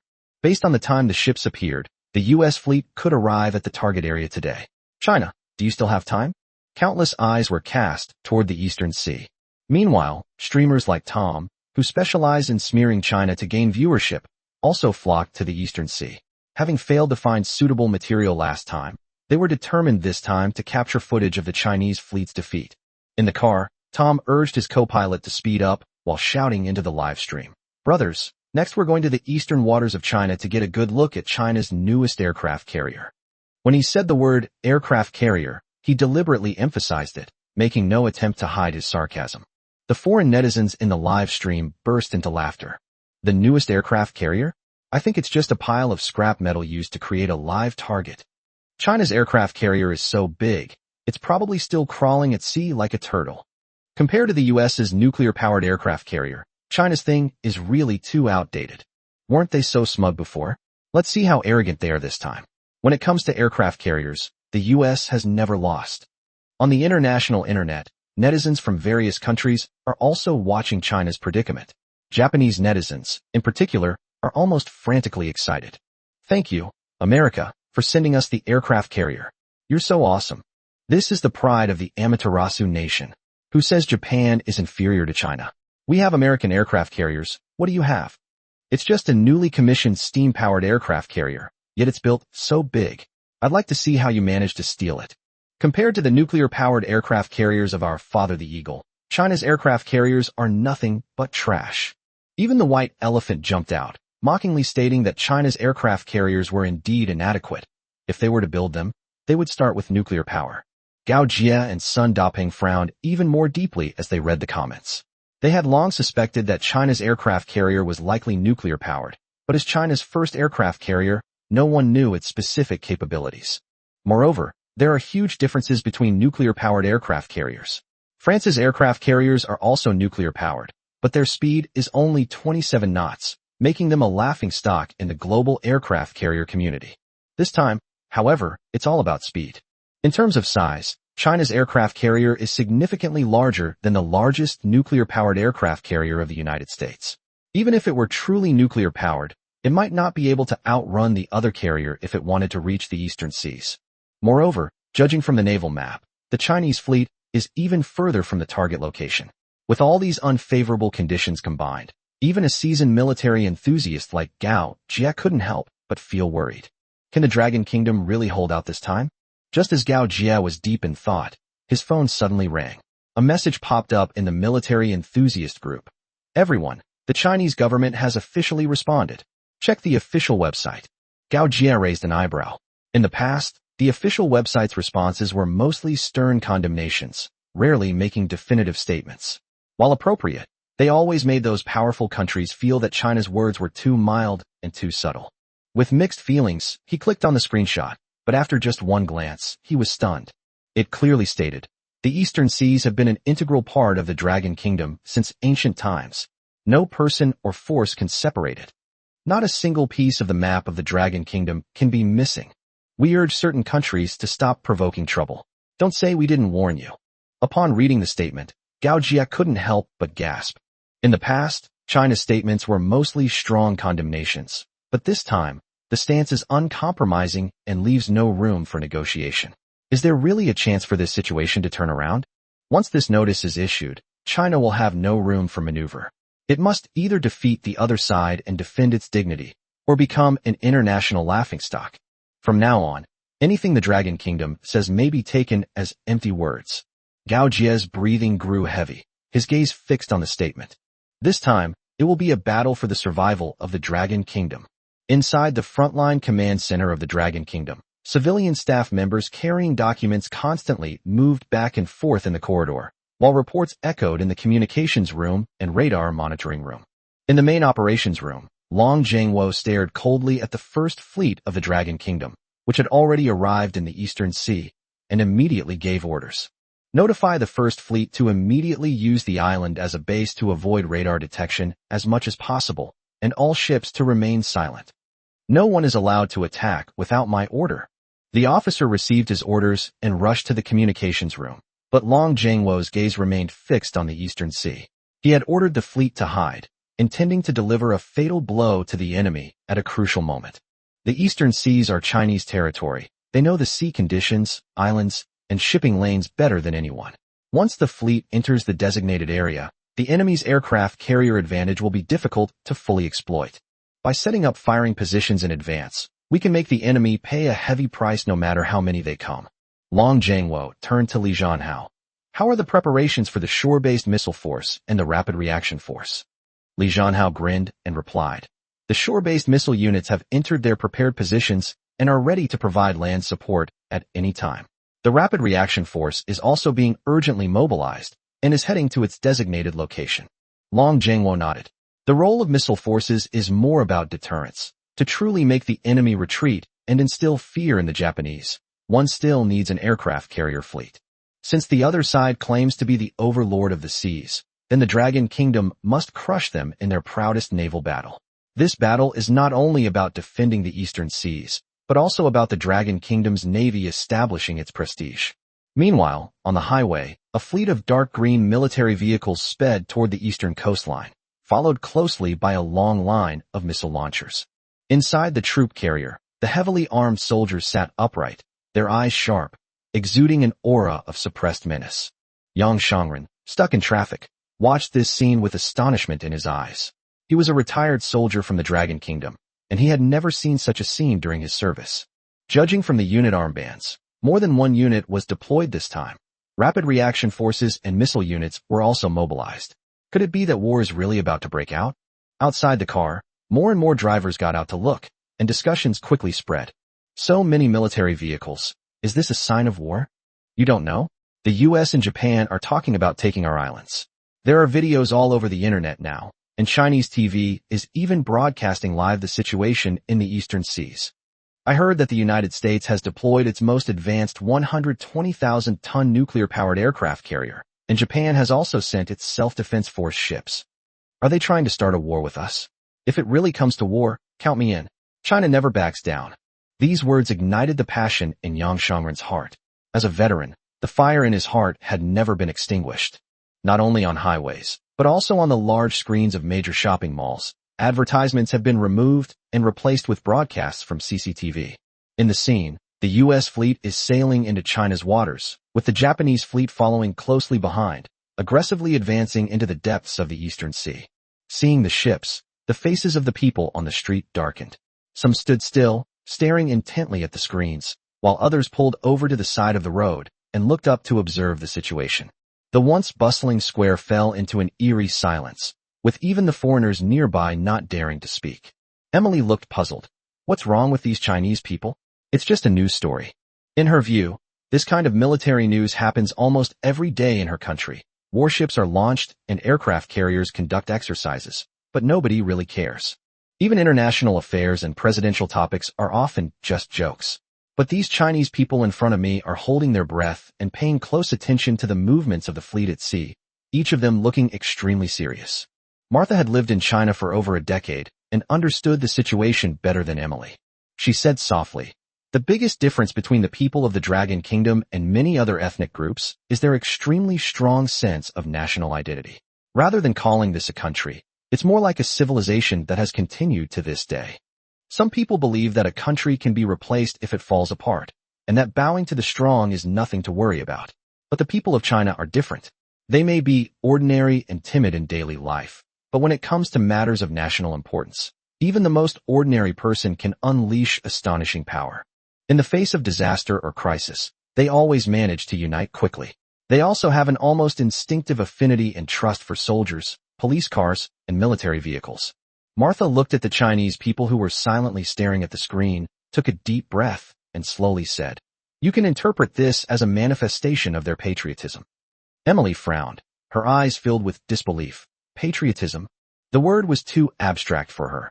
She had never truly experienced it and could not understand why a group of ordinary people would be so tense about the situation in the distant sea. She could only whisper, "I can't understand it." Meanwhile, on the screen, foreign warships continued to advance into the depths of the eastern seas. Even foreigners like Martha could clearly sense that the storm was approaching. The eastern seas should be bustling with fishing season, but at this moment, not a single fishing boat can be seen on the surface. All the Chinese fishing boats were forcibly driven away by the Japanese warships. Looking at the fishermen who were being driven away, Yamamoto Ichiro coldly ordered, "Drive all these Chinese fishermen out. From now on, this place belongs to us." Several islands stood silently in the distance, and Yamamoto's eyes were filled with greed. As captains of the self-defense forces, they had long coveted this area. The rich mineral resources on the seabed, the excellent fishery resources in the surrounding area, and the expanded maritime rights that would result from successfully seizing the islands were all things they dreamed of. However, With the continuous growth of China's strength over the years, their ambition to seize the island has become increasingly difficult to realize. The news that China had developed an aircraft carrier dealt a heavy blow to Yamamoto and his men. They knew that an aircraft carrier meant that the Chinese Navy would truly venture into the open seas, and that it would become increasingly difficult for them to contend with China at sea in the future. But who would have thought that the U.S. would actually step in personally to support them in seizing the island? Yamamoto became more and more excited as he thought about it, even believing that this was the arrival of Japan's national destiny. As long as we seize these islands before China's aircraft carrier gains a foothold, and then gradually develop and manage them, everything will be almost perfect. But thinking of the Chinese aircraft carrier, Yamamoto still felt uneasy and couldn't help but ask Admiral Henry beside him, "Is it really impossible for the Chinese aircraft carrier to make it in time this time?"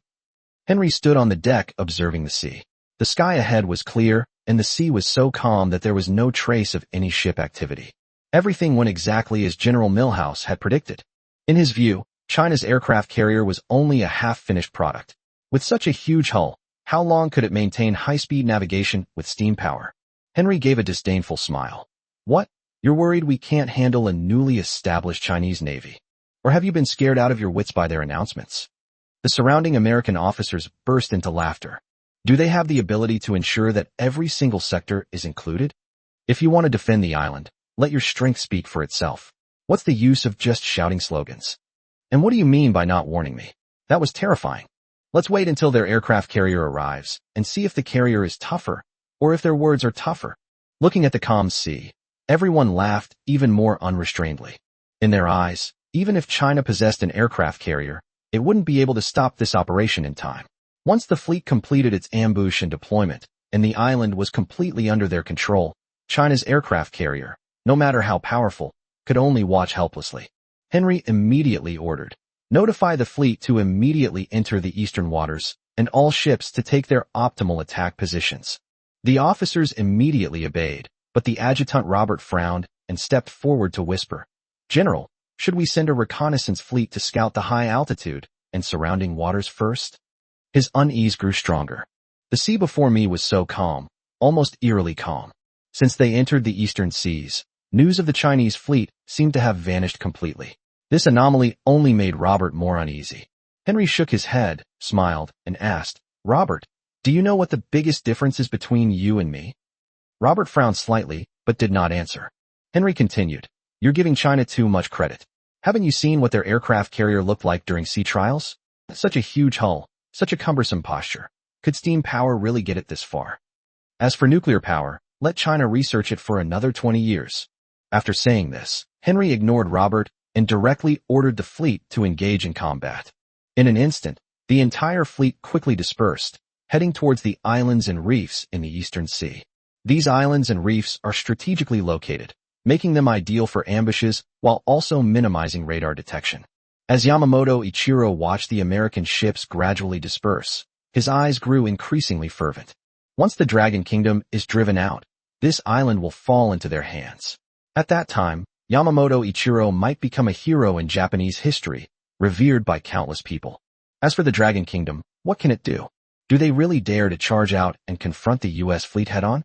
Yamamoto looked at the powerful warships of the United States with eyes full of admiration and greed. Who says there are no good days following the U.S.? Isn't what we see now the best proof? On the contrary, what has China gained by going against the United States? Meanwhile, on foreign live streams, as warships entered the eastern waters of China, various taunts instantly filled the screen. Is this what the Dragon Kingdom means by not giving a heads up? What a joke. So what if they build an aircraft carrier? They'll still be crushed by us. When it comes to technology and aircraft carriers, the United States is still the strongest. What does China know about aircraft carriers? Their aircraft carrier is probably just for show. Back home, Tom and his men lay on the embankment, watching the massive fleet enter the eastern sea, their faces full of mockery. Tom shook his head at the camera and said, "Brothers, it turns out that the Dragon Kingdom's trailer was a joke." The screen was instantly flooded with comments. "I knew this would happen. The people of China should face reality. There is a gap between different aircraft carriers." Similar sentiments quickly spread across the internet. Meanwhile, on screens in major shopping malls across China, countless people watched as the American fleet led the Japanese into the sea, their hearts sinking to the bottom. Are they really going to lose their land again? The humiliation accumulated over the years in maritime disputes surged into everyone's hearts like a tide. Chinese fishing boats have been driven away, and merchant ships have been forcibly detained by the U.S. fleet. Now that China finally has its own aircraft carrier, must it continue to endure such oppression? Everyone stared at the screen, their eyes gradually dimming as they recalled the grievances they had suffered. The oppressive atmosphere, like a heavy hammer, pressed down hard on everyone's chest. Emily, standing in the crowd, also swallowed. At that moment, for the first time, she truly felt the unspeakable pain that comes when a country and a nation have their bottom line crossed. Her fists clenched involuntarily. Just when everyone thought the U.S. was about to succeed, a deafening roar suddenly came from the sea. Immediately afterwards, an aircraft carrier broke through the waves and suddenly appeared in front of everyone. On the aircraft carrier, a bright red flag fluttered in the wind, like the rising sun suddenly illuminating the entire sea. Upon seeing the sudden appearance of the Chinese aircraft carrier, everyone present briefly stopped thinking. The next second, a deafening cheer erupted. Aircraft carrier, this is our aircraft carrier. Our aircraft carrier has finally appeared. When the crimson flag of the Dragon Kingdom came into view, all the people present instantly turned red with emotion.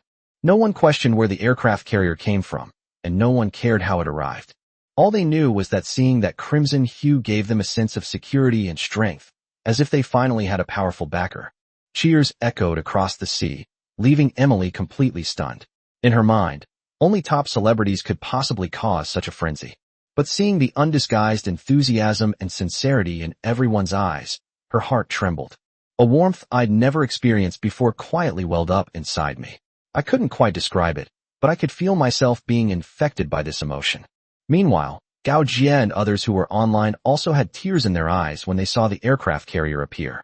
Because they knew very well that the aircraft carrier in front of them, which belonged to the Dragon Kingdom, was by no means an ordinary aircraft carrier. It's a nuclear-powered aircraft carrier. China has actually mastered nuclear power technology. The fact that they were able to arrive in the eastern seas earlier than the combined fleet in such a short time and complete their advanced deployment can only be explained by nuclear power. Moreover, judging from its speed and range, this aircraft carrier's power is probably stronger than outsiders imagine. Globally, the number of countries that possess aircraft carriers can be counted on one hand, and those that have mastered nuclear-powered aircraft carrier technology are even fewer. Previously, only the United States and France possessed nuclear-powered aircraft carriers. But now, the Dragon Kingdom has also joined this group. Gao Jie stared intently at the screen, his teeth chattering slightly. It wasn't fear, but rather the excitement that had been suppressed for too long. The internet exploded the moment the Chinese aircraft carrier made its appearance. Those who say that China can't build aircraft carriers, or that China's aircraft carriers are no good, step forward. What is this? I'm asking you, what exactly is this? Without a doubt, this is a nuclear-powered aircraft carrier. Only at this moment did everyone understand why the Chinese government had dared to adopt such a tough stance before. It turns out that China had already secretly built a nuclear-powered aircraft carrier, but had not made it public. The fact that an aircraft carrier of this caliber can suddenly appear in the eastern seas in an emergency is itself the most powerful proof. Originally, everyone thought that it was normal for China to use conventional power for its first aircraft carrier. After all, the U.S. also developed its aircraft carriers step by step from steam-powered carriers. But who could have imagined that China would make such a move as bringing out a nuclear-powered aircraft carrier? It's often said that China is learning by doing, but it seems that even if China learns from the U.S. until it's bald, it might not achieve the same results. It took the United States more than 20 years of research to build its first nuclear-powered aircraft carrier. That 120,000-ton aircraft carrier is the culmination of their decades of industrial and technological accumulation. But China, as if it had just started, slapped the United States hard across the face. More importantly, everyone suddenly remembered a question. This time, the size of China's aircraft carrier appears to be larger than that of the United States' 120,000-ton nuclear-powered aircraft carrier. With this in mind, the online comment section suddenly became exceptionally lively. Indeed, there is a difference between aircraft carriers. I finally understand what that sentence means. Compared to China's aircraft carriers, the U.S.'s aircraft carriers seem to be lacking. Previously, many people were praising the U.S. aircraft carriers, believing that China's aircraft carriers were simply incomparable. But now, all those sounds have vanished without a trace. On the other side, Tom was holding his phone, waiting to film the scene of the Chinese aircraft carrier arriving at the scene panting and being surrounded and dealt with by the combined fleet. The sudden appearance of the Chinese aircraft carrier completely stunned him. The assistant kept scrolling through the live stream, his voice trembling as he warned, "Something's wrong. The Chinese aircraft carrier has suddenly appeared." Tom's face stiffened, and he growled in a low voice, "Appear? How is that possible? Aren't their aircraft carriers steam-powered?" The assistant hurriedly shook his head, then opened the latest updated official website of the Dragon Kingdom. There is only one eye-catching message on the official website. Warmly celebrate the commissioning of China's first nuclear-powered aircraft carrier. The English translation was even included below, just in case someone couldn't understand it. Tom's dark face flushed as he looked at the words. The Chinese government is really too cunning. They kept the news hidden until now, and they chose to announce it when the whole world was watching the Eastern Sea. Tom gritted his teeth and couldn't help but curse. Shit. How can China have its own nuclear-powered aircraft carrier? In the live stream, sharp-eyed foreign netizens finally saw the official announcement and were instantly taken aback. What's going on? How could China possibly possess a nuclear-powered aircraft carrier? Fuck. We, the British, still don't have a single nuclear-powered aircraft carrier of our own. If I remember correctly, the size of China's aircraft carrier is actually larger than that of the US's 120,000-ton aircraft carrier. Impossible. Nuclear-powered aircraft carriers are the jewel of America's industry. How could China possibly possess them? Soon someone coldly retorted. Then explain why the Chinese aircraft carrier was able to arrive in the Eastern Sea ahead of schedule. Someone else said in despair, "Don't even mention it. We white elephants don't even have our own steam-powered aircraft carrier." This is a nightmare for the Amaterasu people, tame. In an instant, the entire live stream room descended into complete chaos. Especially among American netizens, the disbelief on their faces was almost impossible to hide. They have always considered themselves a technologically advanced and developed country, and have looked down on the military and industrial capabilities of other countries. But when the Chinese nuclear-powered aircraft carrier actually appeared before their eyes, they were speechless. It took us 20 years to develop a nuclear-powered aircraft carrier. How come China built one so quickly? And it seems that the Dragon Kingdom's ship is even stronger than ours.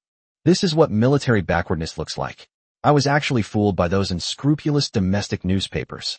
People used to say that China couldn't even manufacture cars, but now they've even built nuclear-powered aircraft carriers.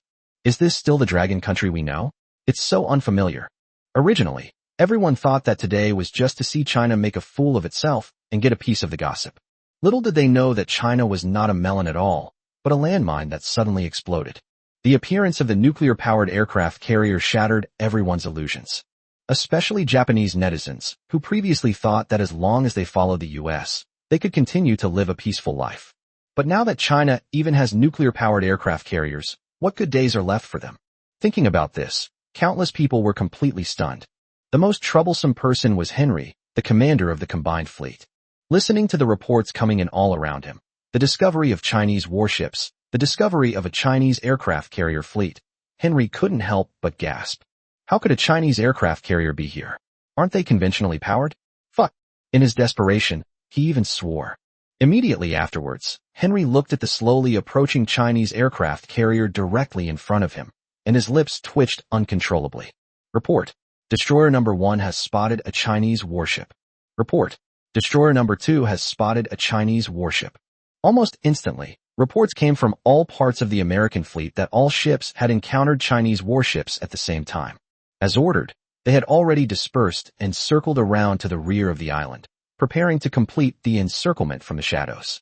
But when the destroyer and frigate turned around, all the officers gasped. Chinese destroyers were already blocking their way, their cannons all aimed at them, at a terrifyingly close distance. If the Chinese fleet had opened fire first, they wouldn't even have had a chance to react. What's even more disheartening is that they originally thought the Dragon Kingdom would at most send escort ships, but instead, a massive Dragon Kingdom aircraft carrier has blocked their way. The American soldiers were stunned. They had planned to sail silently and take the island without a sound. The radio wasn't turned on, and the ship's guns and missiles weren't in combat mode. Who would have thought that instead of ambush, they would run headlong into the Dragon Kingdom's ambush zone? Fuck. What's a Chinese aircraft carrier doing here? Didn't Admiral Henry say they were just conventionally powered? The Chinese fleet not only arrived before them, but also secured their positions in advance, waiting for them to come to them. The U.S. fleet, which had initially considered itself the hunter, now realized that it was the sheep being targeted. This isn't conventional power. How could conventional power have arrived before us? We were deceived by our own people. I don't want to die here. In the chaos, American officers and soldiers rushed to their posts, and piercing battle alarms blared across the deck. Hurry! Hurry! Turn on the air defense radar and remove the white cloth covering the ship's guns. All ships, retreat immediately. Do not advance any further. The once aggressive American fleet is now completely thrown into disarray, desperately trying to retreat from the narrow sea area. Yamamoto, who was behind them, had no idea what was happening. The Japanese fleet is small in tonnage and can only follow behind the U.S. aircraft carriers. Due to radio silence, it is unable to contact the front. He saw only American warships retreating from behind the islands and bays as if they had seen a ghost. The retreat was so rapid that several small Japanese ships were even overturned, and soldiers fell into the sea, struggling and calling for help. Help me! When they saw Henry emerge from the command room, they grasped at him as if he were a lifeline and hurriedly begged him for help. Henry didn't even glance at it, and walked straight to the front of the deck, staring intently at the Chinese aircraft carrier. The more he looked, the more cold sweat appeared on his forehead. The aircraft carrier was unusually large, with a considerable tonnage and displacement. Judging from its appearance, it was a true attack carrier. The spacious flight deck and long runway are clearly designed for carrier-based fighter jets. The American officer was also shocked. China had actually mastered aircraft carrier technology and at an absurdly fast pace. The Japanese soldier who had fallen into the water was still shouting. Henry irritably cursed. Shut up. Fuck. These words completely chilled those people's hearts. So-called allies couldn't even spare a moment to save lives in a crisis. They could only watch helplessly as the American fleet retreated. In the end, it was the Japanese self-defense forces that dispatched ships to rescue the people who had fallen into the water and bring them back to the ship. As soon as they boarded the ship, the soldiers began to tremble and mutter incessantly. This was terrifying. This trip was terrifying. Go home. I want to go home. Thinking back to the scene of the American ships stern approaching them, and considering the other side's cold attitude, they already regretted coming here with the fleet. Yamamoto's expression was equally grim. He couldn't understand why the previously unyielding U.S. military had suddenly retreated like a madman. He gasped in shock when he saw the massive Chinese aircraft carrier directly in front of him. An aircraft carrier? How could China have an aircraft carrier here? How did they manage to do that? Then, a terrible possibility occurred to him, and he couldn't help but shudder. Could it be that China is developing a nuclear-powered aircraft carrier? Henry's solemn expression and the panicked movements of the American fleet made Yamamoto feel that his guess was getting closer and closer to the truth. Otherwise, given the strength of the United States, why would it be so wary of a Chinese aircraft carrier? The speed of this aircraft carrier is clearly faster than that of the USS Theodore Roosevelt. It's important to know that the USS Theodore Roosevelt's first aircraft carrier has a displacement of 120,000 tons and a top speed of 32 knots, which is already top-tier performance. However, the Chinese aircraft carrier arrived at the ambush site earlier than them. The only explanation is that its power and performance far exceeded expectations. Yamamoto's face turned ashen. The first aircraft carrier to be nuclear-powered was extremely rare, even on Earth. Thinking of this, even he felt the urge to back down. Henry, on deck, was ashen-faced. They were in a narrow strip of water, their encounter almost face-to-face, leaving little time to react. The U.S. fleet was crammed together, with only a few meters between the ships, making it difficult to use naval guns and missiles. If China were to launch just a few missiles at this moment, this aircraft carrier fleet, which is touted as the strongest on Earth, would likely be completely destroyed. Henry never expected that the Chinese carrier battle group would arrive even earlier than them. The U.S. aircraft carrier should have crushed all similar ships in the history of the world, but it paled in comparison to the behemoth that is China. However, Henry quickly regained his composure. So what if the ship was suppressed? They still had their carrier-based aircraft. Notify all Lightning II fighter pilots to prepare for takeoff immediately. As long as the fighter jets can take off, he still has a chance to turn the tide. As a senior commander in the United States, he could not possibly be completely intimidated by a Chinese aircraft carrier. Looking at the bare deck of the Chinese aircraft carrier, Henry suddenly revealed a smug smile. In his view, the Dragon Kingdom probably left all its carrier-based aircraft behind in order to speed up the journey. Now it seems that China's aircraft carrier is just a shell. Henry pointed to the deck of the Chinese aircraft carrier and laughed smugly. On the screen, countless people gazed at the eastern sea, their eyes unconsciously reddening. The once arrogant American fleet was now in complete disarray, several warships huddled together, unable to advance or retreat. In contrast, the Chinese aircraft carrier, like a war god setting sail, is slowly emerging from the harbor and gradually approaching its opponent. Such a scene was something they never even dared to imagine before. Military enthusiasts used to only look up to and envy the U.S. aircraft carrier battle group, but now China finally has its own. Countless people clenched their fists, staring intently at the live broadcast, with only one thought in their minds. This is our aircraft carrier. In the square, people stopped and looked up at the mall's large screen. The Chinese aircraft carrier continued its advance, and the ship's broadcast immediately resounded across the sea. You have entered the waters of the Dragon Kingdom. Please leave immediately, or we have the right to take expulsion measures.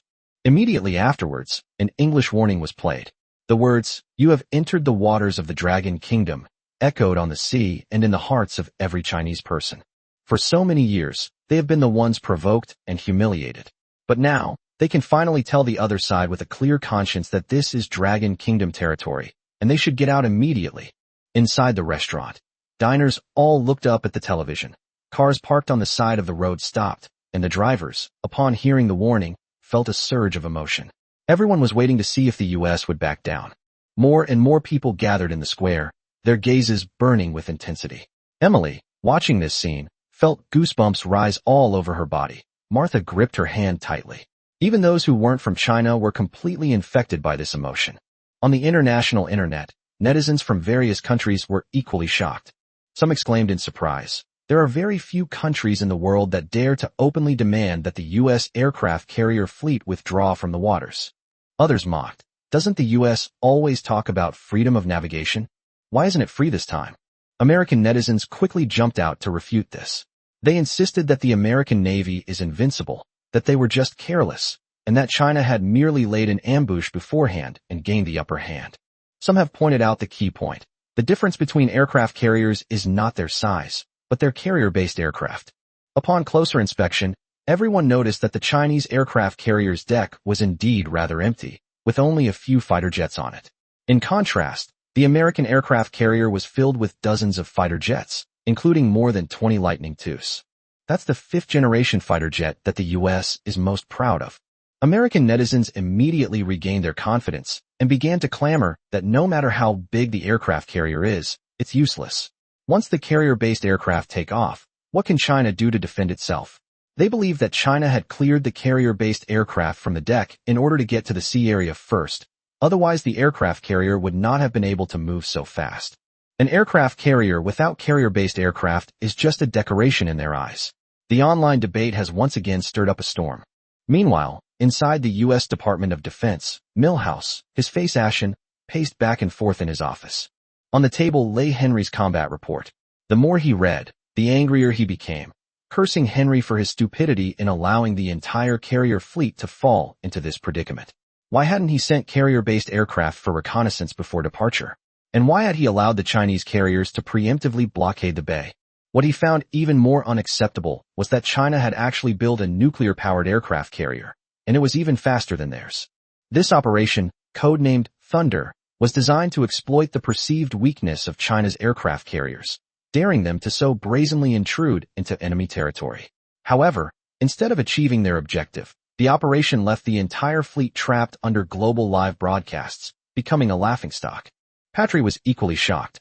How long had it been since China announced its aircraft carrier construction, and yet it had already produced a nuclear-powered carrier? They couldn't even imagine such speed. But at this moment, they cannot back down. If the U.S. retreats, it will inevitably become a laughingstock worldwide. More importantly, Patry discovered a fatal flaw in China's aircraft carriers from Henry's report. The report clearly stated that the Chinese aircraft carrier had very few carrier-based aircraft on its deck. Patry concluded that the other side had to carry as few fighter jets as possible to ensure high-speed, long-range navigation. Otherwise, the power would simply be insufficient. Insufficient carrier-based aircraft will naturally lead to a significant decrease in the combat effectiveness of an aircraft carrier. Thinking of this, Patry smiled instead. He told Milhouse that the performance of the Chinese aircraft carrier might not be as terrifying as imagined. Both sides were currently crammed into the Gulf, making it difficult for ordinary carrier-based aircraft to take off, but their situation was different. The United States possesses the Lightning II fifth-generation fighter jet.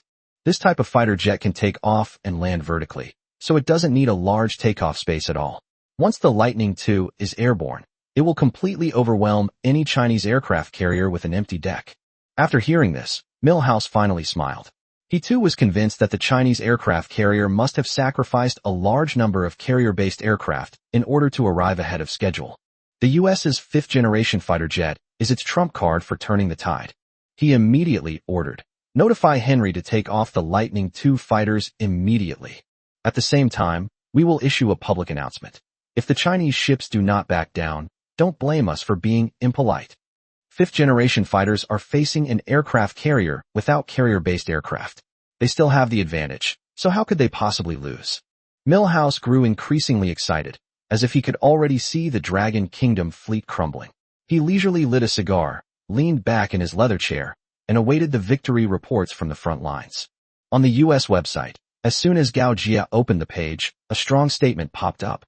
The other party claimed that the voyage was to exercise the so-called freedom of navigation and to maintain regional stability and balance. They also publicly warned China not to obstruct its exercise of power, and even more so not to undermine regional justice and peace, or else face the consequences. The accompanying image shows a Lightning II fifth-generation fighter jet soaring through the sky, its threatening intent almost undisguised. The news immediately caused an uproar among Chinese military enthusiasts like Sun Daping. "We're currently at a standoff. What does it mean by them sending this kind of thing?" He barged into someone's doorstep with a knife and then accused them of disrupting the peace. He has absolutely no shame. The various group chats were in an uproar, with some people angrily cursing the U.S. for being too arrogant and really thinking that having a fifth-generation fighter jet makes them invincible. Some people ridiculed, "How dare you talk about freedom of navigation after trespassing into someone else's waters? Does freedom mean running into someone else's home and crashing around recklessly?" Until someone said, "If only China's aircraft carriers could also sail freely near the U.S.'s doorstep." The group chat fell silent immediately. Although the United States is domineering, no one dares to say it is weak. The fundamental reason for China's long-term forbearance is that its technological strength was once lagging behind. With the two sides now locked in a stalemate, no one dares to draw a conclusion easily about whether the Dragon Kingdom can withstand the pressure. Gao Jie's expression grew increasingly grave. Currently, the Chinese Navy does indeed hold the advantage, but only if the American carrier-based aircraft cannot take off. But this time, the U.S. is bringing the Lightning II fifth-generation fighter jet, capable of vertical takeoff and landing. Once the jets take off, the situation could very well turn around instantly. In order to get to the scene as quickly as possible, the aircraft carrier-based aircraft on the deck of the Chinese aircraft carrier may have already taken off, otherwise it would not have been possible to arrive so quickly. Thinking of this, Gao Jie's brows furrowed even more deeply. Meanwhile, within the Long National Defense Department, reports of victories from the front lines continued to pour in. One by one, American and Japanese warships were spotted and subsequently forced into the island's harbor by the Chinese fleet. Despite the advantageous situation shown on the map, Long Zhengwo did not show any joy, but instead asked the intelligence officer in a deep voice, "Are the ships of the U.S. and Japan still in the harbor?" The ambush was indeed more effective than anyone expected. The nuclear power provided by Lin Tian was even more terrifying than anticipated. The fact that the aircraft carrier could maintain a high speed of 50 knots when fully loaded is unprecedented in the history of aircraft carriers worldwide. But Long Zhengwo understood the principle of not pursuing a defeated enemy too closely. The international arena values knowing when to stop, and they had already left themselves a way out. They can withdraw at any time, as long as the other side is willing. This is not a sign of weakness from China, but rather a restraint based on reality. Under the watchful eyes of Long Zhengwo, Shun Xingyang, and Li Zhanhao, the intelligence agent felt immense pressure, and his face flushed red. Li Zhanhao shouted anxiously, "Just say what you saw." The intelligence officer shuddered and quickly handed over the announcement from the U.S. official website. Report. The U.S. official account posted this afternoon, stating that they will not back down. Judging from their tone, they are determined to fight us to the death. Everyone was stunned, and then they snatched the documents away. When everyone saw the accompanying image of Lightning II and the line, "We advise the Dragon Kingdom not to obstruct our exercise of power, or you will bear the consequences. Their anger was ignited. Li Zhanhao was the first to slam his fist on the table. Attack. This time, we'll wipe out these shameless bastards. They're being ungrateful. They have fighter jets, but don't we? In the past, without aircraft carriers, China indeed struggled to withstand such direct confrontation. But now that nuclear-powered aircraft carriers are in place, who has anything to fear? The U.S. released a picture of a fifth-generation fighter jet, clearly indicating its intention to use fighter jets to turn the tide.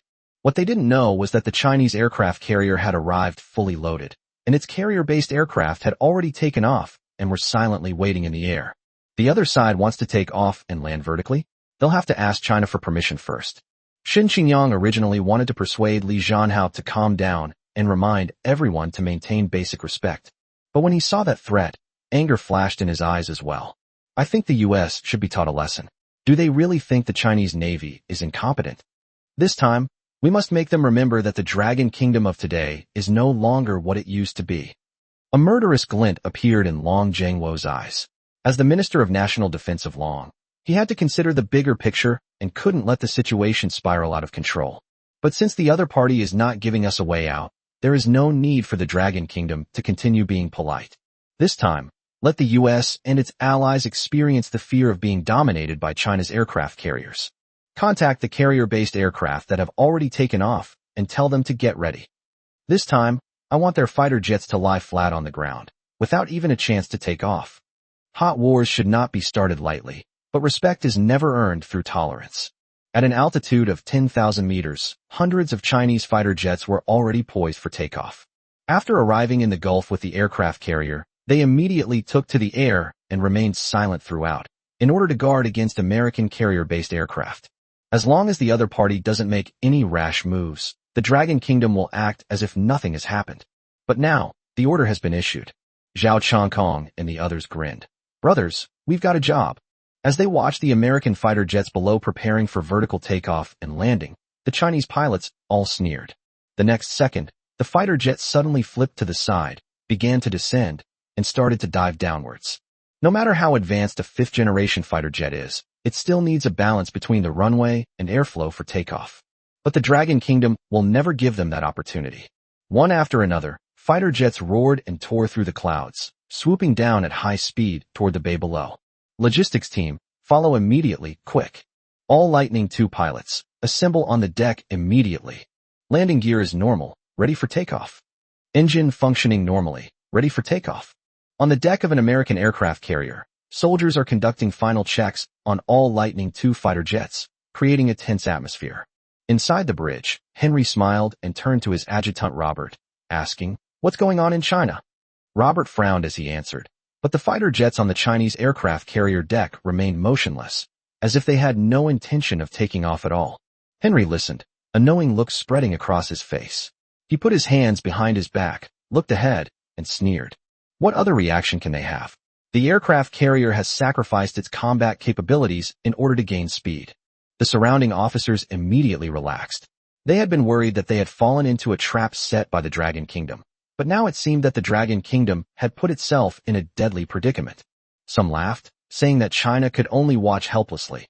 Others mocked, saying that modern naval warfare is all about technology, and that the U.S. aircraft carriers can carry fighter jets for long-range operations. So what use would it be if China arrived first?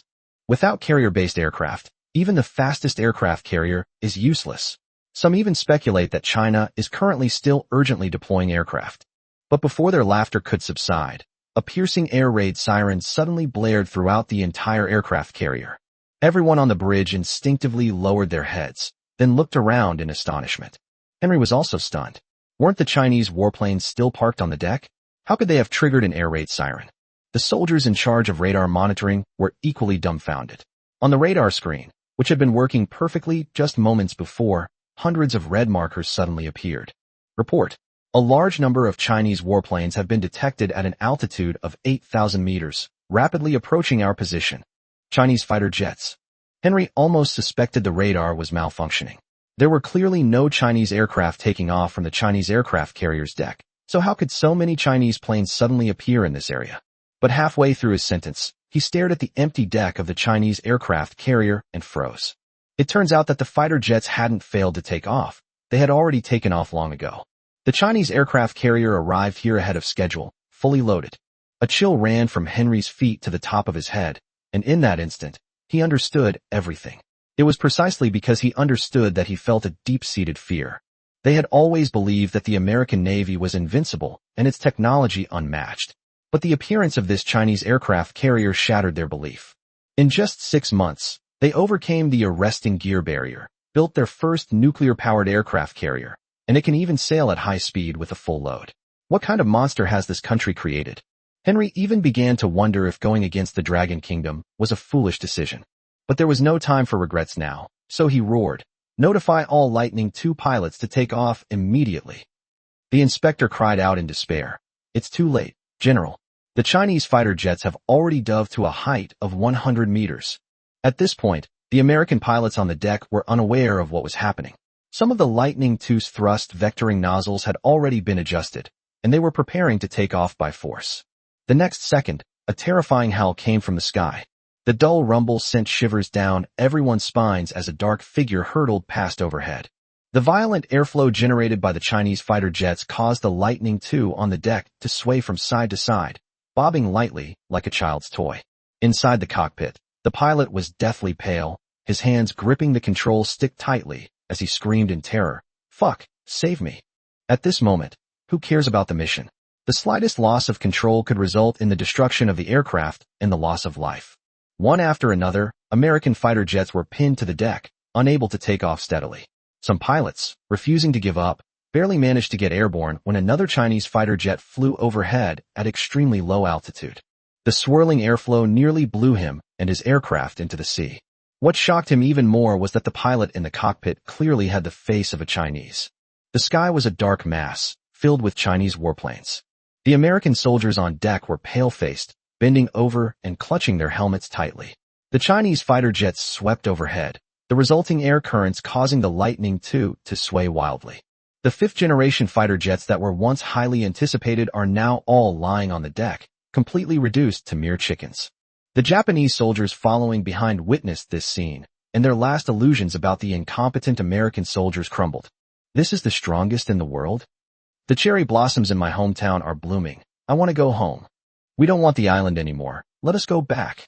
Despair spread rapidly, and everyone looked as if they had been struck by lightning, their eyes filled with gloom.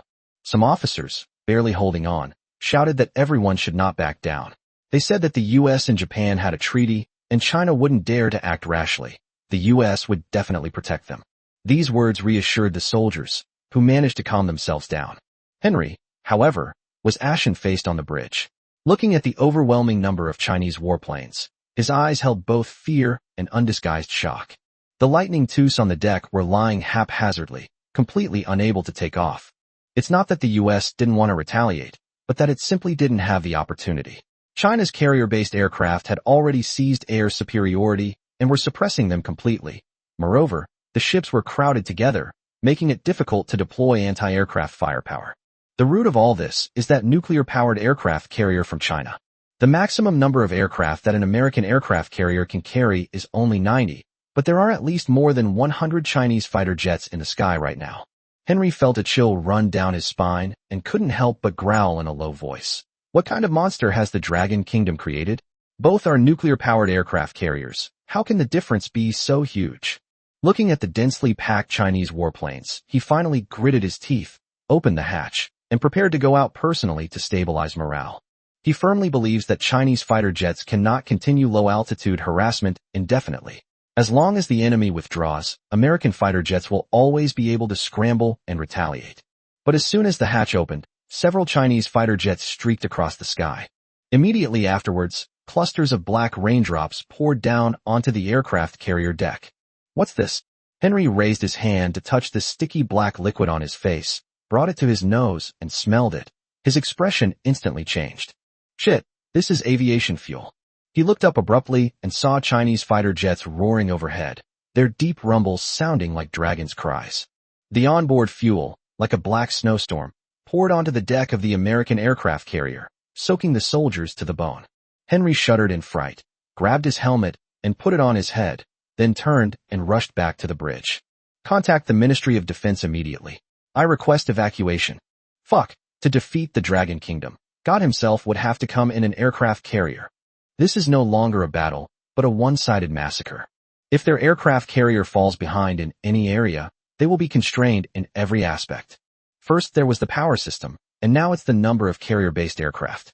Once a fighter jet is lost, it's impossible to quickly replace it. Henry stared at the unmoving Chinese aircraft carrier ahead, a chill running down his spine. Although aviation fuel is not easy to ignite, the consequences of even the slightest accident, such as accidental discharge or the nozzle of a friendly aircraft pointing directly at the deck during vertical takeoff and landing, are unimaginable. He wasn't afraid of death, but he didn't want to die such a miserable death on his own deck. When the call was connected, Milhouse's voice remained calm. Henry, believe me, the Chinese will never dare to do anything to us. So what if they surround us? Once their carrier-based aircraft take off, the Chinese aircraft carrier can only sit and wait to be destroyed. Henry's lips twitched as he looked at the American soldiers covered in fuel on the deck. He suppressed his emotions and said, General Milhouse, please forgive me for being unable to complete the mission. Carrier Strike Group 1 has lost its combat capability. I request an immediate withdrawal from the area. Milhouse stood frozen in place, his eyes filled with disbelief. What? The first carrier battle group has lost its combat capability. His voice suddenly rose in pitch. He had originally hoped to make history with this battle, but the situation turned out to be completely different from what he had envisioned. Didn't they say that China's aircraft carriers can't carry extra fighter jets? Didn't they say that American carrier-based aircraft could crush their opponents? The battle report sent earlier didn't say it like that at all. Milhouse gasped in shock when Henry gave a full account of the situation. Dragon Country's aircraft carrier brought hundreds of fighter jets and was waiting for you here in advance. How is this possible? Even our aircraft carrier couldn't get here at high speed with hundreds of fighter jets. Are they even more motivated than us? The United States' most powerful nuclear-powered aircraft carrier is close to its limit when carrying 90 fighter jets. However, China's aircraft carrier is larger and carries more carrier-based aircraft, yet it was still able to arrive at the target sea area and deploy defenses ahead of time. Just how powerful is this aircraft carrier's propulsion system? Milhouse grew increasingly horrified. China's aircraft carrier construction technology was far more terrifying than he had anticipated. His face was grim, and he muttered to himself, how did they manage to do this? Is someone backing the Dragon Kingdom? If it is found out who is helping China, the U.S. will definitely impose severe sanctions on them. At the same time, the Dragon Kingdom's internet was in complete uproar. As fighter jets pierced through the clouds, sweeping over the U.S. aircraft carrier like dark clouds, countless people watched the screen with tears of excitement. Even Gao Jia, a veteran military enthusiast, could not hide his shock. Such a scene was something they never even dared to dream of. Who would have thought that one day, Chinese fighter jets would fly over the heads of American aircraft carriers?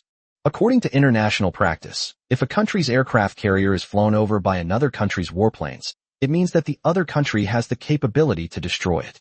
In the past, this sense of oppression was always inflicted by the U.S. on others. But now, the U.S. aircraft carriers are huddled together, while the Chinese aircraft carriers stand proudly on the sea, with fighter jets constantly emerging from the clouds to drive away the U.S. Netizens were so excited that they kept refreshing the screen. Is this what the U.S. meant by bear the consequences? I think it's nothing special. Weren't you so arrogant before? Now who can't you take it? What fifth-generation fighter jet? I think it's just a ground-based chicken. In the past, when cargo ships from China were intercepted and detained by the other side because they lacked a strong navy to escort them, they could only protest helplessly and passively endure it. But things are different now. The U.S. has aircraft carriers, and so does China, and China's are even more advanced. Just as everyone was discussing it, someone suddenly shouted something.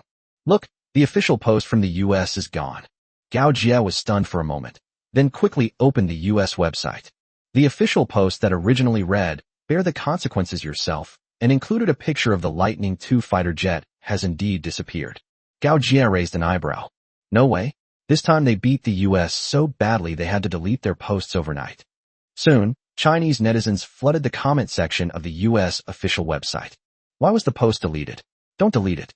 Keep talking and you'll face the consequences. Where's that arrogance from before? How about I show you what might happen? Then, a photo was posted. In the footage, the deck of the American aircraft carrier is covered in black aviation fuel, leaving it in a mess. The fuel continued to spread, and all the fighter jets on the deck were affected. Some of the fuselages have been completely soaked in black fuel, and the stealth coating is probably ruined. The moment the picture was posted, it instantly went viral. When American netizens saw the devastating state of their own aircraft carrier, they were immediately disoriented. Oh my God, is this our aircraft carrier? What happened? Shit, what are the military doing? I'm going to report them. Wasn't our Navy the strongest on the entire planet? How did it become like this? This was done by the Dragon Kingdom? How is that possible? Seeing the aircraft carrier soaked in fuel, all American netizens felt a chill run down their spines. In the eastern seas, as one Chinese warship after another approached, Henry's eyes were filled with resentment. As the world's superpower, when has the United States ever suffered such humiliation? But as the Chinese ships drew closer, his expression grew increasingly grim. Within the bay, Chinese warships advanced slowly in formation, with warnings constantly echoing from the ships. This is Dragon Kingdom waters. Leave immediately. Otherwise, we will take forceful measures to remove you. The warning was then repeated in English, and the American fleet fell silent instantly, the black fuel on the ships particularly glaring. The Japanese self-defense force members also kept a close eye on the American ships, their eyes darting around. For them, as long as the U.S. was still around, they still had someone to rely on. Suppressing his panic, Yamamoto said to everyone, "Don't panic. I don't believe the Dragon Kingdom would really dare to do anything to us." Some immediately echoed, saying that the U.S., with its reputation for the strongest navy, would never retreat easily. Others clamored that the eastern seas belonged to them, and as long as they held on to them, what could China do? A hint of madness flashed across Yamamoto's face. He was convinced that China wouldn't dare to confront the United States head-on. But the next second, a deafening roar tore through the sea, and a column of water tens of meters high shot into the sky, instantly creating towering waves in the bay. In the distance, a Chinese fighter jet was pointing directly at them, with a stern warning coming from inside. "This is the Chinese Navy. You have intruded into our territorial waters. Leave immediately." Then came another loud bang as the Chinese aircraft carrier rammed into and pushed aside an American warship. Yamamoto's pupils constricted sharply, and his expression changed drastically. What? Have these Chinese gone mad? They're actually firing live ammunition. He hurriedly looked at Henry's nuclear-powered aircraft carrier, only to find that the American carrier had already begun to retreat urgently. One by one, American ships lurched and bumped their way out of the bay, none willing to linger for even a second longer. Full of fuel, they were prepared for the consequences of being hit by a single shell. Upon hearing the cannon fire, many American soldiers turned pale. Faced with the ever-approaching Chinese aircraft carrier, Henry issued orders with great difficulty. Retreat. For so many years, the U.S. has always been the one driving others out and running rampant in other countries' waters. But now, facing the massive Chinese aircraft carrier and the warplanes with live ammunition in the sky, Henry also felt panic. On foreign websites, YouTube is broadcasting a live stream from China, leaving countless netizens stunned. The U.S. actually retreated? This is the first time I've ever seen U.S. ships withdraw. The Dragon Kingdom is actually using live ammunition for deterrence. That's far too aggressive. Why am I suddenly a little envious of people from China? Yamamoto, standing on the scene, was filled with disbelief. Just moments ago, the U.S. had been so smug, promising to back them up. How could they have run away so suddenly? Japanese netizens, who were also watching the standoff, were equally dumbfounded. Some exclaimed that things were completely different from what they had expected. Others stared at the Chinese aircraft carrier, shocked by its terrifying size. Some people started suggesting a retreat, but others immediately shouted that as members of the Amaterasu race, the captain should die for his ship and perish for the cause. They even fantasized that as long as they showed resolve, the U.S. would take their stance seriously. After all, the U.S. had promised to protect them. However, what happened next completely broke the defenses of Japanese netizens. One after another, American ships withdrew, completely disregarding the fate of Japanese vessels. Some American officers even rammed Japanese ships that were blocking their way. Fuck, get out of my way.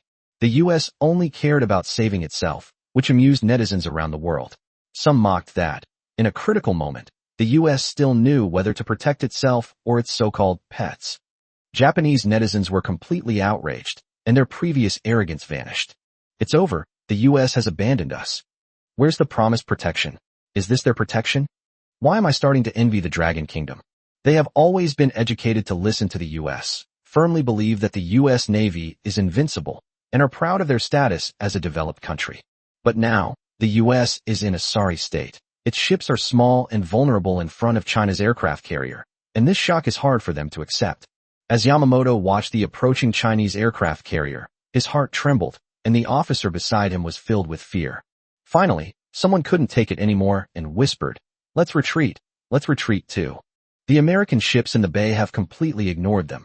If they don't leave soon, they might not be able to leave at all. However, a few Japanese officers remained stern and urged Yamamoto to continue to hold on. Commander Yamamoto, we cannot retreat. As long as we hold the island, I don't believe the Dragon Kingdom would dare to do anything to us. If they forcefully expel them, they will be violating international conventions. Some people say that if they persevere, the US might be moved by their spirit and turn back to provide support. These words caught everyone's attention. For many years, they had been using shameless tactics to seize islands in China, while China had no large surface warships to maintain order, and their tonnage was inferior to theirs. They were also wary of the support of the United States. They believed that as long as they dropped anchor, stayed there, waited for the Chinese aircraft carrier to leave, and then waited for American aid and a shift in public opinion, they could hold out. Yamamoto's lips curled up again, and he ordered, drop the anchor. We must hold our ground today. The Japanese officer was immediately invigorated, as if he had found the key to victory. Long Jiangwo stared coldly at the group of Japanese chickens through the combat screen. The reason we let them go in the past was because China didn't have large surface warships to maintain order. Our ships weren't in a superior tonnage, and the US had the support of the other side. But things are different now. The US has retreated, and China now has aircraft carriers. These Japanese dare to try the same old tricks again. They're just courting death. Moreover, China has long had a plan to deal with such deadbeats. Notify the first carrier fleet that if the Japanese dare to hold their ground, bombard them with high-pressure water cannons. I've said it before, not a single inch of the Dragon Kingdom's territory can be lost. Whatever we've swallowed before, we'll have to give it all back now. Back in China, seeing the shameless behavior of the Japanese, Gao Jie's face also showed a hint of disgust. This nation has always been one of fearing power but not gratitude. If you show them even the slightest kindness, they'll turn around and bite you back.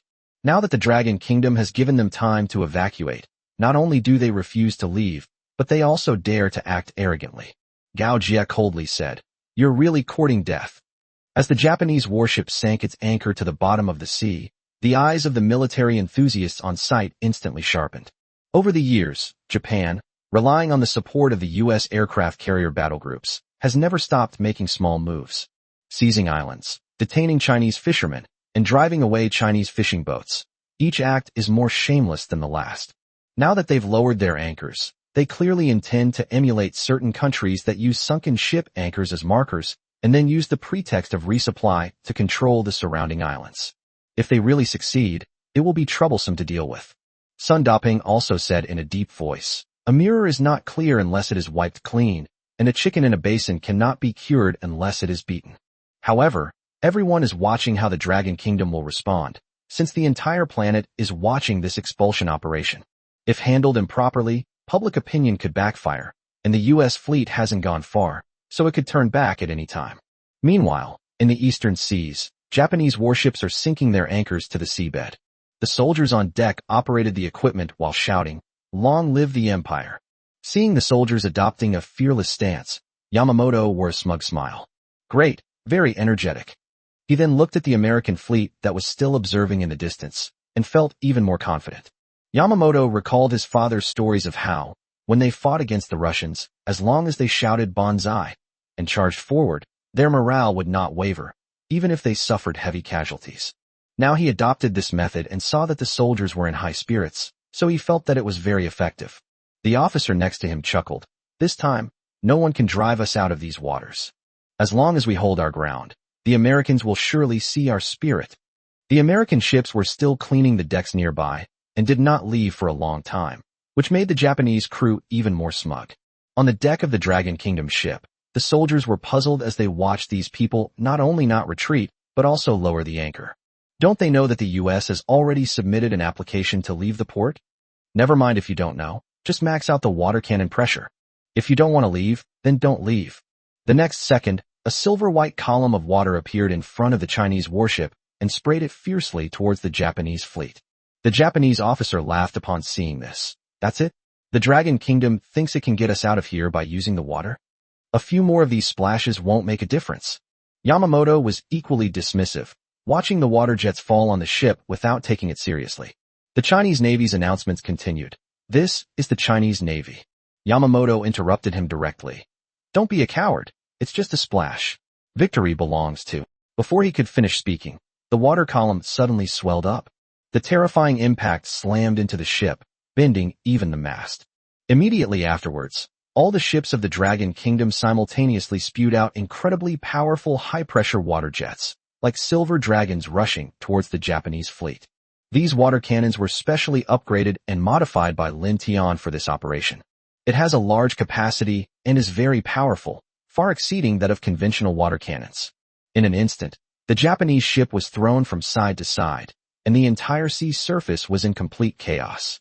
The mast of the number 1 ship has broken, and its engine is damaged. Ship number 2 is encountering a strong current and is listing at a 30-degree angle, requesting evacuation. Ship number 3 has lost its operational capability and requests backup. A series of reports reached his ears, and Yamamoto's pupils shrank, but he still tried to hold on. Hold on. The Americans won't just abandon us like this. However, a desperate voice soon came through the communication. Sir, the American fleet has already fled. What? Yamamoto's last hope was shattered in an instant. He looked up and saw that the American ships in the distance had already turned around and were speeding away. At this moment, he finally understood that he and his men were nothing more than pawns left behind by the U.S. to distract the Chinese Navy. Asshole! Yamamoto's mind went blank. Then he roared, Retreat! Retreat immediately! The Americans have all fled. For them to remain here is tantamount to suicide. Looking at the massive Chinese aircraft carrier before him and the carrier-based aircraft circling in the sky, Yamamoto knew that if he retreated this time, he would probably never have the chance to set foot in this sea area again. However, the ship was already dented in many places and tilted at nearly 40 degrees. If it continued to struggle, it would only result in the destruction of the ship and the loss of life. Moreover, without the backing of the U.S., they would be sitting ducks if they stayed here. Just as they were preparing to evacuate, someone shouted in panic. The anchor has been lowered, and it will take at least a minute to reel it in. Yamamoto's face instantly turned ashen. Damn it! Who told you to lower the anchor so deep? Everyone fell silent, because the one who had just given the order to sink anchor was Yamamoto himself. No one expected that the water cannons on Chinese warships would be this powerful. They were clearly sailing warships, but in the face of the high-pressure water cannons of the Chinese aircraft carrier and surrounding ships, they were no different from fishing boats. Retreat! Retreat immediately! Yamamoto, dragging the wrecked ship, almost roared as he gave the orders. He reluctantly turned back to look at the Chinese fleet, but when his gaze fell on the nuclear-powered aircraft carrier, his body couldn't help but tremble. Fear finally overcame resentment. The Dragon Kingdom is truly a terrifying country. On the eastern seas, warships of the Chinese nation cleaved through the waves, proudly sailing forward. After losing the protection of the United States, the Japanese who occupied the islands of China scattered and fled. Those who refused to leave were driven away by Chinese warships with water cannons without any politeness. The American ships could only stand at a distance and watch helplessly as the Chinese aircraft carrier fleet stood tall on the sea. When this scene reached China, netizens in China were completely abuzz. Over the years, they have endured countless humiliations and waited for such moments countless times. Back then, China's first naval commander even traveled to those islands by fishing boat. The statement, "If China doesn't have an aircraft carrier, I will die with regrets," remains a thorn in the hearts of countless people. Today, China not only has an aircraft carrier, but also its own nuclear-powered aircraft carrier. Expel the barbarians and defend the Dragon Kingdom today. Rejecting the US and kicking Japan. I never dared to dream of such a thing before, but it actually happened today. Mr. America, I'm standing right here. How much do we still look like we used to be? Not a single piece of the Dragon Kingdom's territory will be missing. In front of the screen, countless Chinese people had their eyes filled with emotion. They had endured the humiliation of the past. They would never forget the suffering they had endured. Today, China has finally stood up, and its aircraft carrier battle group finally has the confidence to say no to the United States. When the bright red hull of the aircraft carrier appeared on camera, everyone's eyes turned red. On the mall's giant screen, The Chinese aircraft carrier slowly sailed out of the bay, its red flags fluttering in the wind. Meanwhile, the ships of the US and Japan continued to retreat, and the anger that had been suppressed in everyone's hearts for years finally ignited at that moment. The Dragon Kingdom was oppressed for a century, and it also went from having nothing to being prosperous today. Only the people of the Dragon Kingdom know best the hardships they have endured. To ensure the success of the military parade, fighter jets flew over the square twice. To gain the right to survive, he once faced 17 different sects alone. But no one ever backed down, because everyone understood that only when the Dragon Kingdom was strong would it no longer be bullied. Now, they have finally stood up. On the land of the Dragon Kingdom, no one can now act with impunity. On the large screen, the aircraft carrier sailed against the waves, its flags fluttering in the wind. The entire mall suddenly fell silent, everyone staring at the sea. The voice of the Dragon Kingdom director slowly drifted over. Ladies and gentlemen, after enduring countless hardships and a century of vicissitudes, the Dragon Kingdom has finally returned to the world stage. This time, he has the right to say no. It was just a soft sound, yet it felt like a thunderclap in everyone's ears. Immediately afterwards, a melodious song drifted from somewhere. The red flag flutters in the wind, and the song of victory rings out loud and clear. At first, the sound was not loud, and even seemed a little thin, but it made everyone present pause in surprise. The next second, everyone stood up one after another. The old people stood up, the young people stood up, and even the children seemed to be summoned and straightened up as well. Emily looked puzzled and asked Martha in a low voice, "What's wrong with these Chinese people?" Martha shook her head as well. She didn't understand what was happening either. Before the two could react, the singing started coming from all directions. The red flag flutters in the wind, and the song of victory rings out loud and clear. Customers in the mall stood up, and street vendors stood up too. There was no organization, no direction, and no prior rehearsal. Tens of thousands of people, strangers to each other, sang the same song at the same moment. The singing, like a tide, surged higher and higher, quickly sweeping across the entire square. Emily felt her whole body trembling, as if her soul had been thoroughly cleansed by the song. Oh my God, what's going on? Tens of thousands of people are singing together. How did they do that? I feel my soul burning. God, is this the Dragon Kingdom? She covered her mouth, too shocked to speak. Martha was completely stunned. There was no coercion, no command. Everyone was there voluntarily. In the square, everyone, young and old, was humming along. Emily had seen thousands of people sing together before, but that was at a star concert, with a stage, a conductor, and a specially created atmosphere. But there was nothing in front of me. There was no conductor, yet the rendition was astonishingly synchronized. There were no instructions, yet everyone sang with utmost devotion. The fervor in their eyes left Emily in disbelief. What shocked her even more was that this song was completely different from any she had ever heard before. As the melody began, she got goosebumps all over, and her eyes unconsciously welled up with tears. At that moment, she suddenly felt incredibly envious of the people here. Martha, I don't want to go back. This is the Dragon Kingdom. These are the people of the Dragon Kingdom? They are completely different from what I imagined. I love this country, and I envy the Chinese people here. No country has ever impressed me to this extent. After saying all this, Emily's throat was dry, but she couldn't calm down the excitement in her heart. She knew that everything she saw today would become one of the most precious memories of her life. Meanwhile, Yang Shangren, stuck in traffic on the highway, also heard the news of the Chinese people standing up through the car radio and his mobile phone. His heart was churning, and he picked up the red flag from the car, preparing to get out and plant it on the front of the vehicle. But as soon as he opened the car door, the scene before him completely stunned him. As darkness fell, all the drivers turned on their headlights, and bright national flags were now stuck on both sides of the front of each car. Even Yang Shangren's own car had a red flag stuck on the front by someone. The moment the car lights came on, the endless highway seemed to transform into a long red river. Countless red flags fluttered in the night wind, covering the endless road ahead.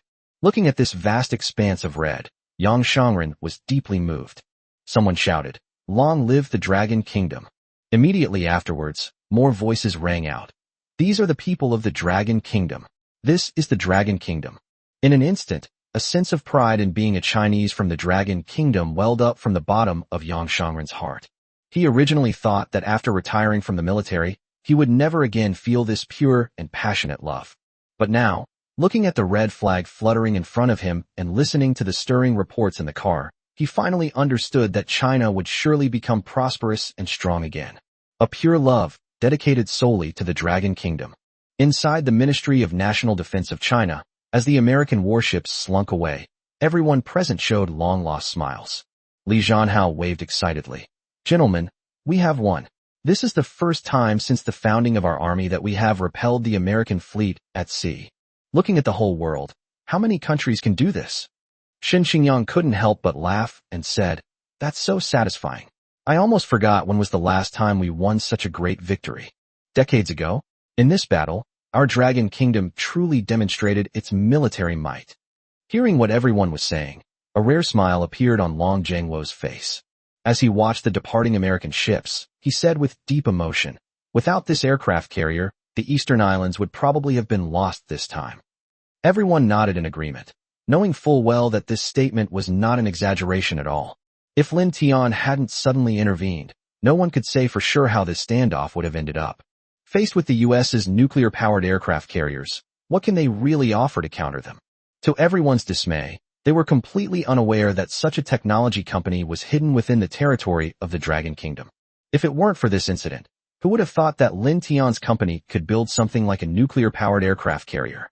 The thought of Lin Tian piloting an aircraft carrier onto the scene, with thousands of tons of arresting cables towed by the ship, made everyone's lips twitch.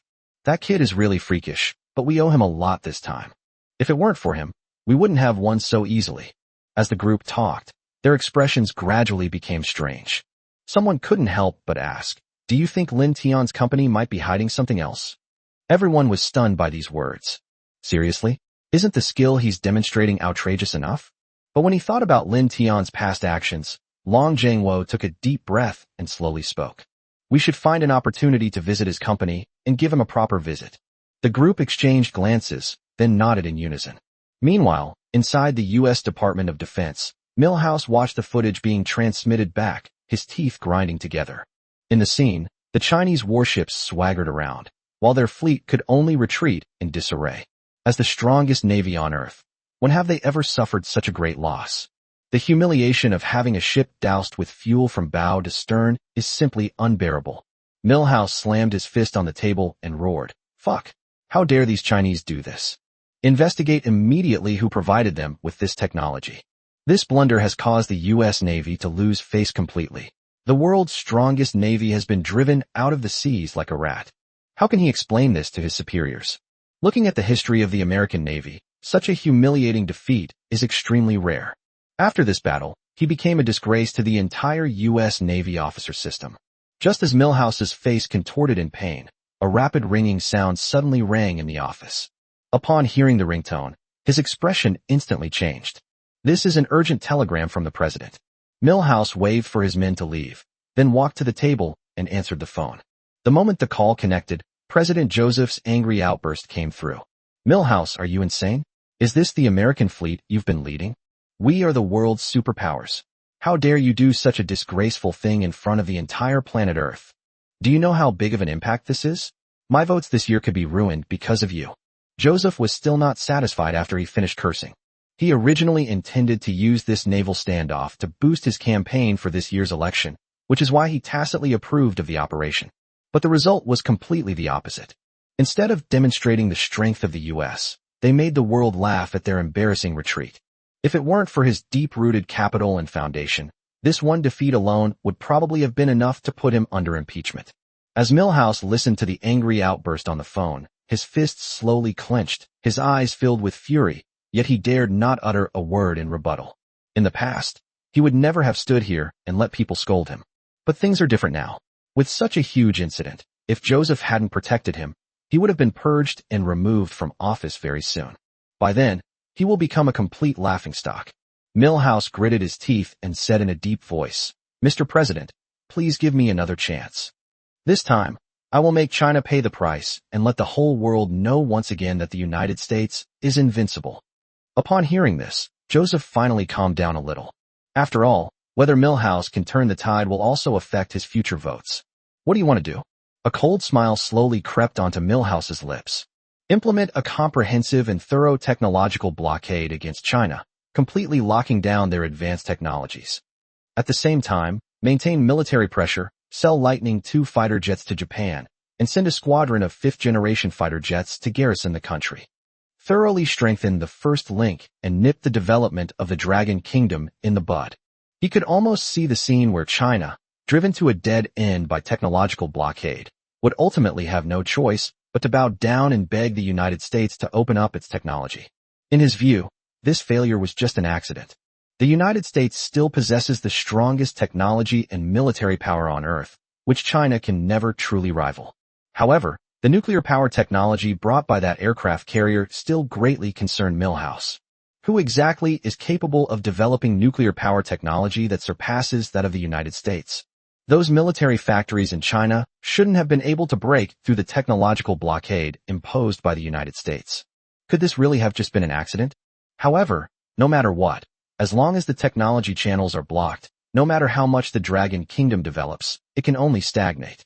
Thinking of this, a sinister smile appeared on Milhouse's face. After a moment of silence, Joseph on the other end of the phone suddenly said, "Milhouse, sometimes I think you're better suited to be a politician." After saying that, he hung up the phone and immediately issued an order. Notify all departments to immediately launch a comprehensive and thorough technological blockade against the Dragon Kingdom. Immediately dispatch more fighter jets to Japan and ensure the reinforcement of the first link is completed. This time, we must nip the Dragon Kingdom in the bud. As soon as the U.S. ban was announced, Long Zhengguo immediately convened an emergency meeting to discuss how to deal with this aggressive technological blockade. Those who came to attend the conference were all top scientists from various fields in China, each of whom was a national treasure-level figure who promoted the country's scientific research development. But at this moment, the atmosphere in the conference room was extremely heavy. Even Luo Heping, who had just experienced a victory, had a furrowed brow and could not see any joy. Once everyone had arrived, Long Zhengguo wasted no time and spoke directly. "Gentlemen, time is short, so I'll get straight to the point. I've invited everyone here today to deal with the U.S.'s technological blockade, and at the same time, to rediscuss China's Project Zero. The so-called Project Zero is a fifth-generation fighter jet development project that China has been secretly promoting for more than 10 years, and it is also one of China's most core secrets. The fact that China is now bringing this issue to the forefront is clearly because the U.S. blockade has forced China to find a way to break the deadlock in advance." Everyone's attention quickly fell on Zhang Mingrui, the head of the Ministry of Science and Technology. Although this blockade was troublesome for other industries, it was not necessarily insurmountable. However, fifth-generation fighter jets are different. They involve countless cutting-edge technologies, and if any link goes wrong, the entire project may fail. Zhang Mingrui was responsible for both fighter jet materials and participated in the overall project, so he was most familiar with the situation of Project Zero, which is why he was under the most pressure. The blockade of cutting-edge technology may not have a direct impact on ordinary people, but for researchers, it is almost like having their throats strangled. A fighter jet has millions of parts, many of which are already difficult to obtain. Now that they are under blockade, they have no choice but to rely on themselves to overcome the challenges. Zhang Mingrui took a deep breath and reported in a deep voice. "Currently, the development of the fighter jet is basically complete, and all parts can be produced domestically. But there is one problem that we have never been able to solve, and that is carbon fiber composite material technology. We can produce this material, but we can't achieve industrial-scale production. We can only rely on experienced workers to make it manually. Currently, our annual production is less than 100 tons. In the past, we could rely on imports, but now." He stopped there, and everyone understood what he meant next. Currently, only the US and Japan can reliably produce this material. In the past, even if it was difficult to obtain, the Dragon Kingdom could still spend a lot of money to buy it. But with the ban in place, no amount of money can buy a single material. And the one thing that fifth-generation fighter jets cannot avoid is carbon fiber composite materials. A fifth-generation fighter jet weighs about 17 tons, and 70% of that weight is made of this material. With an annual output of less than 100 tons, let alone achieving large-scale production, it will probably be a long time before we can even build a few fighter jets. Long Zhengguo frowned more and more. He knew very well that the U.S. was sending more fighter jets to Japan and imposing a technological blockade at this time in order to stifle China's development. The other side wants to trap China in place and prevent its Air Force technology from advancing further. To break the blockade, China must possess its own fifth-generation fighter jets. Only by maintaining a strong air force can we leverage our existing air and sea superiority to break through the blockade set up by the United States. But now, the most crucial fifth-generation fighter jet is being held back by a single material. Long Jiangwo looked at Zhang Mingrui and asked, "Isn't there any other material that can be used as a substitute?" Zhang Mingrui shook his head, his face grave. "Unfortunately, no. Fifth-generation fighter jets have extremely strict weight control requirements. If existing materials are used instead, the weight of the entire fighter jet will increase more than 3 times, reaching an astonishing 60 tons. If it reaches that stage, the development of the fighter jet can basically be declared a failure. More importantly, the corrosion resistance and high-temperature resistance of other materials are far inferior to those of carbon fiber composites, making them virtually irreplaceable." After saying that, Zhang Mingrui couldn't help but sigh. In fact, he hadn't fully explained the situation. Besides the materials for the machine body, research on stealth materials had also stalled. 2 mountains pressed down on him, making it almost impossible for him to breathe. Silence fell over the meeting room as everyone truly realized just how difficult the development of a fifth-generation fighter jet was. A single building material already imposes so many limitations, not to mention the countless technical challenges that await breakthroughs. Just then, Luo Heping suddenly spoke up. "Why don't we go to the countryside and ask Lin Tian if he has any ideas?" As soon as he finished speaking, everyone turned to look at him. A look of doubt flashed in Zhang Mingrui's eyes. "Lin Tian? Is that the private business owner who provided the aircraft carrier arresting gear technology before?" Zhang Mingrui had heard Luo Heping mention Lin Tian's matter before, but they had never had the chance to meet. He doesn't look down on private enterprises, but the problem at hand is too advanced. Even many military enterprises can't solve it. So what can a private company do? Lin Tian did indeed make a huge contribution to China's shipbuilding industry, but carbon fiber composite materials are one of the most advanced technologies in the world. Its manufacturing difficulty is no less than that of an aircraft carrier arresting cable. Could Lin Tian possibly come up with such technology again? Even Zhang Mingrui himself thought the idea was absurd. Luo Heping also knew that this suggestion sounded unrealistic. Lin Tian's previous success was ultimately just an exception, but a sliver of hope lingered in his heart. What if Lin Tian really had a way? For some reason, Luo Heping always felt that he couldn't see through Lin Tian, as if the other party was hiding more than he thought. But he also began to doubt whether he was overthinking things this time. No matter how capable Lin Tian was, he was ultimately just the owner of a private heavy industry company. How could he possibly be so deeply involved in carbon fiber technology as well? As Luo Heping was thinking, another voice suddenly rang out in the conference room. "I also think it's necessary to visit Lin Tian. Perhaps he really has a solution." Upon hearing this, Luo Heping was stunned, and Zhang Mingrui was even more astonished, staring blankly at Long Jiangwo on the stage. Long Jiangwo actually agreed. Looking at Long Jiangwo's serious expression, Zhang Mingrui even wondered if he had misheard. But the next second, Long Jiangwo's words completely dispelled his doubts. "Let's go. Let's set off now for Longxing Company." Zhang Mingrui froze on the spot, his mind filled with only one thought. "So you're going straight to find Lin Tian? Good news. Customers who were previously dissatisfied with Longxing fishing tackle will receive a full refund. All fishing gear is being recalled. We sincerely apologize for any inconvenience caused, and thank you for your understanding." At the entrance of Longxing Company, several loudspeakers were repeatedly broadcasting that the company was also contacting various fishing tackle shops to discuss the buyback. Before long, a large group of anglers gathered in front of the gate, each carrying large and small bags of fishing rods, forming a long line. Looking at the line, Yang Wenhua felt a chill run down his spine and couldn't help but turn to Lin Tian and ask, "Xiao Tian, are we really going to do this? Isn't this just throwing money away?" Lin Tian shook his head. "Uncle Yang, honesty is the foundation of business. Our original fishing tackle design did have flaws, so a recall is necessary. Integrity is the foundation of our company. This recall is not only a farewell to our past business, but also an advertisement for our future new products. That's called a win-win situation." Lin Tian smiled. This decision was not made on a whim, but rather after careful consideration. Now the company has received a large amount of funding and many businesses have resumed operations, but most of them are still basic industries. They are large in scale and have a variety of projects, but they are difficult to adapt to the development of the times. If Longxing doesn't want to be eliminated, it must transform into a high-tech company. The prerequisite for this transformation is to first gain public trust in the company. Even the best product needs people willing to use it. If everyone harbors resentment and hostility towards the company, Longxing will not go far sooner or later. More importantly, Lin Tian had recently obtained a new technology from the system.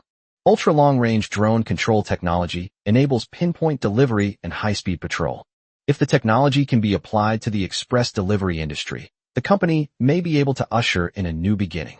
However, although the technical drawings have been obtained, it will still require time and a lot of money to actually develop it. Therefore, we must now streamline our operations and concentrate our resources.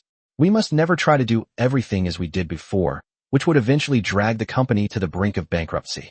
Just as Lin Tian was pondering the future, the sound of a car speeding by suddenly came from afar. A black civilian SUV pulled up in front of the company, and Long Zhengwo and several others got out. They weren't wearing military uniforms, clearly not wanting to attract attention. Long Zhengwo glanced at the line of anglers, then noticed the banner that read, "Recall at original price," hanging by the roadside. He frowned and asked, "President Lin, what's going on here?"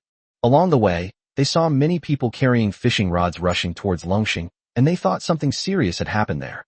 Lin Tianzheng felt somewhat embarrassed. After all, this batch of fishing gear was considered a dark chapter in the company's history. In an effort to capture market share, the company launched these products, but they did not meet the needs of anglers, resulting in significant business losses and a large amount of bad debt. If it weren't for the money they made selling steel cables later, Longxing would probably have been crushed by the fishing tackle business long ago. Before Lin Tian could explain, an old man in line stepped forward and said with a smile, "You're new here, so you don't know what's going on, do you? Today is the day General Manager Lin is recalling fishing gear. Anyone with a Longxing fishing rod at home can bring it in for a full refund. That's what a truly conscientious business should do." The old man gave a thumbs up, then sighed. "It's a pity the rod is good, but it's not made right. In our fishing terms, this rod has no soul. You'll likely come back empty-handed. Look at the materials used, carbon fiber. The materials are indeed good, and it feels good to hold, but it can't catch fish. I use it every day without air force, otherwise I wouldn't be willing to return it." The people around him burst into laughter, but Lin Tian wasn't angry. However, Zhang Mingrui, who was standing to the side, suddenly froze, as if he had grasped some crucial information. He quickly bent down and asked, "Sir, you just said that this fishing rod is made of carbon fiber?" The old man was taken aback by the question, thinking that he also wanted to buy it. After thinking carefully, he nodded and said, "Yes, Mr. Lin said it was a carbon fiber composite material. They also guarantee you'll never come back empty-handed, and the fishing rod is absolutely top-notch. I only spent 200 yuan on it. If you really want to buy it, you'd better think carefully." After saying that, the old man glanced at Lin Tian. In his opinion, Lin Tian had a good temper. Otherwise, he wouldn't have dared to say that to his face. But Zhang Mingrui was completely stunned. 200 yuan? Carbon fiber composite material? With the international community now maintaining strict sanctions against China, the price of carbon fiber composite materials on the black market has long been inflated to over 800,000 yuan per ton. 500 grams of material is worth nearly 4,000 yuan, and even if you have the money, you might not be able to buy it. It's unbelievable that Longxing sells a fully processed carbon fiber fishing rod for only 200 yuan. Zhang Mingrui suddenly looked at the old man. "Grandpa, can I take a look at this fishing rod?" The old man nodded and handed over the fishing rod. Zhang Mingrui gasped as soon as he touched it. As the person in charge of fighter jet materials, he was all too familiar with its weight, texture, hardness, and toughness. "That's right, these are the materials I wanted. This feel, this hardness and flexibility, is absolutely perfect for use in Air Force equipment." The old man listened with a puzzled look on his face and couldn't help but mutter, "It's certainly good for the Air Force, but I use it to fish, and I always end up losing." Zhang Mingrui didn't bother to explain. He just stared at Lin Tian with burning eyes. He originally just wanted to relax and meet Lin Tian, whom Lao Luo had praised to the skies, to see if the other party lived up to the hype. But now it seems this guy is indeed not simple. Zhang Mingrui gripped the fishing rod tightly, his eyes growing increasingly fervent. He was certain that the much-needed carbon fiber synthesis technology was hidden inside the fishing rod in his hand. As for the specific indicators, we still need to take them back and verify them carefully. Who would have thought that a trip to the Longxing factory would lead to such a pleasant surprise? As soon as Zhang Mingrui spoke, Luo Heping, who was standing next to him, was stunned. Is this thing really made of carbon fiber composite material? Are you sure? He stared at the jet black fishing rod, his face filled with disbelief. Carbon fiber composite materials are no ordinary technology. Globally, only a few countries are capable of large-scale mass production. But now, the seemingly ordinary fishing rod in front of them is actually made of carbon fiber composite material. Who would believe it? Zhang Mingrui initially didn't believe it either, but when he held the fishing rod produced by Lin Tian in his hand and carefully felt the back of the rod, the answer was already in front of him. It is definitely carbon fiber composite technology, and judging from its flexibility and strength, it has at least reached the T300 standard. As he spoke, he braced the rod with all his might, and the fishing rod bent into an arc, yet it remained sturdy, without a single white mark, and its surface was still as smooth as ever. T300? Luo Heping was stunned when he heard this word. Although he wasn't a materials expert, he knew what T300 meant. The carbon fiber had to be 7 micrometers in diameter, only 1/3 the thickness of a human hair. Its tensile strength had to reach 3,539 MPa, 7 times that of steel, and its tensile modulus had to reach 230 GPa. Only when all requirements are met can it be called T300.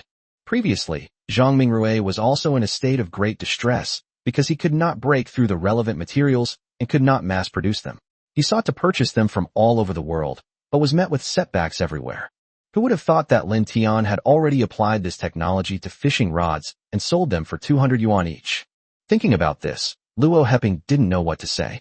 Lin Tian, on the other hand, looked at everyone's shocked expressions with a puzzled expression. He had long since stopped doing fishing rod business. He was just recycling old stock now. Was there really such a fuss? Moreover, is this technology difficult? Seeing Lin Tian's questioning eyes, Zhang Mingrui felt a sharp pang in his heart. He was still toiling away in the lab, but his research on carbon fiber composite technology made no progress. Foreign technology blockades further hampered his procurement efforts. Lin Tian, on the other hand, has already used his skills to make fishing rods and is selling them for the price of cabbage. Zhang Mingrui was increasingly amused and exasperated, wishing he could slap himself twice. Isn't this just asking for trouble? Long Zhangwo didn't understand what T300 specifically represented, but judging from everyone's reactions, he knew that this fishing rod was anything but ordinary. He stepped forward, grasped Lin Tian's hand, and solemnly said, "Thank you for everything you have done for the Chinese Air Force, General Lin. On behalf of all the officers and soldiers of the Chinese Air Force, I express my gratitude to you." After he finished speaking, he raised his hand in a salute. Old Li, who was standing nearby, was completely baffled. What T300, what materials? In his eyes, it was just a broken fishing rod. It might not even be as good as a bamboo rod for fishing. But when he saw Long Zhangwo salute and heard the words Longwei Air Force, he was instantly furious. He pointed at Zhang Mingrui, then at Long Zhangwo, his mouth agape for a long time before he finally gasped. "Holy crap, you guys are actually from the Air Force." Upon hearing this, the surrounding anglers immediately raised their fishing rods in rebuttal. "What Air Force? We absolutely will not have an Air Force." "That's right, Old Man Li, how dare you talk like that?" Who said anything negative? Old Man Li was so anxious his face turned red. He had only come to return a fishing rod, but who would have thought he would run into a Chinese Air Force officer coming to ask Lin Tian for the rod? Who would believe something like this if I told them? He was about to explain when Lin Tian had already led everyone away, leaving Old Man Li standing alone, completely bewildered. When everyone arrived at Longxing Company's office, Zhang Mingrui still looked embarrassed. He had never believed that the Chinese Air Force would be involved with fishing rods, let alone that Lin Tian would possess such technology. But now, the fishing rod in his hand is the most direct evidence, leaving him no choice but to believe it.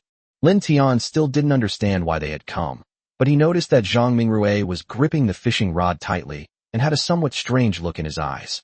However, after several previous encounters, he knew that these people must have something important to discuss when they came to his door. So he spoke first, asking, "Mr. Luo, is there something you need from me today?" Luo Heping raised an eyebrow, coughed lightly, and said, "We originally wanted to ask if you knew any companies that make carbon fiber technology, and also to thank you for your help to China last time. Without your assistance, the Dragon Kingdom would probably have been in great danger at that time."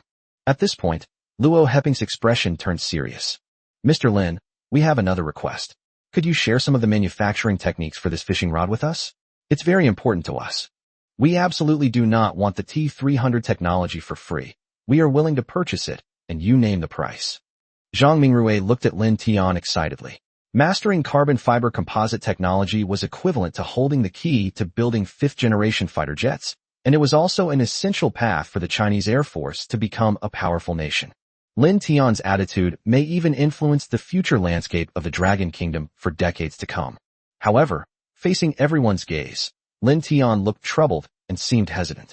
Long Jiangwo took a deep breath and immediately said, "Is there any difficulty in manufacturing the T300, or are there other requirements? Just tell us, and we will definitely find a way to solve it." Lin Tian shook his head with a wry smile. "There are no requirements, but it's a bit troublesome. We dismantled the T300 production line a long time ago. It would be difficult to recover now." As soon as he finished speaking, the air in the office instantly felt heavy. Zhang Mingrui's eyes dimmed.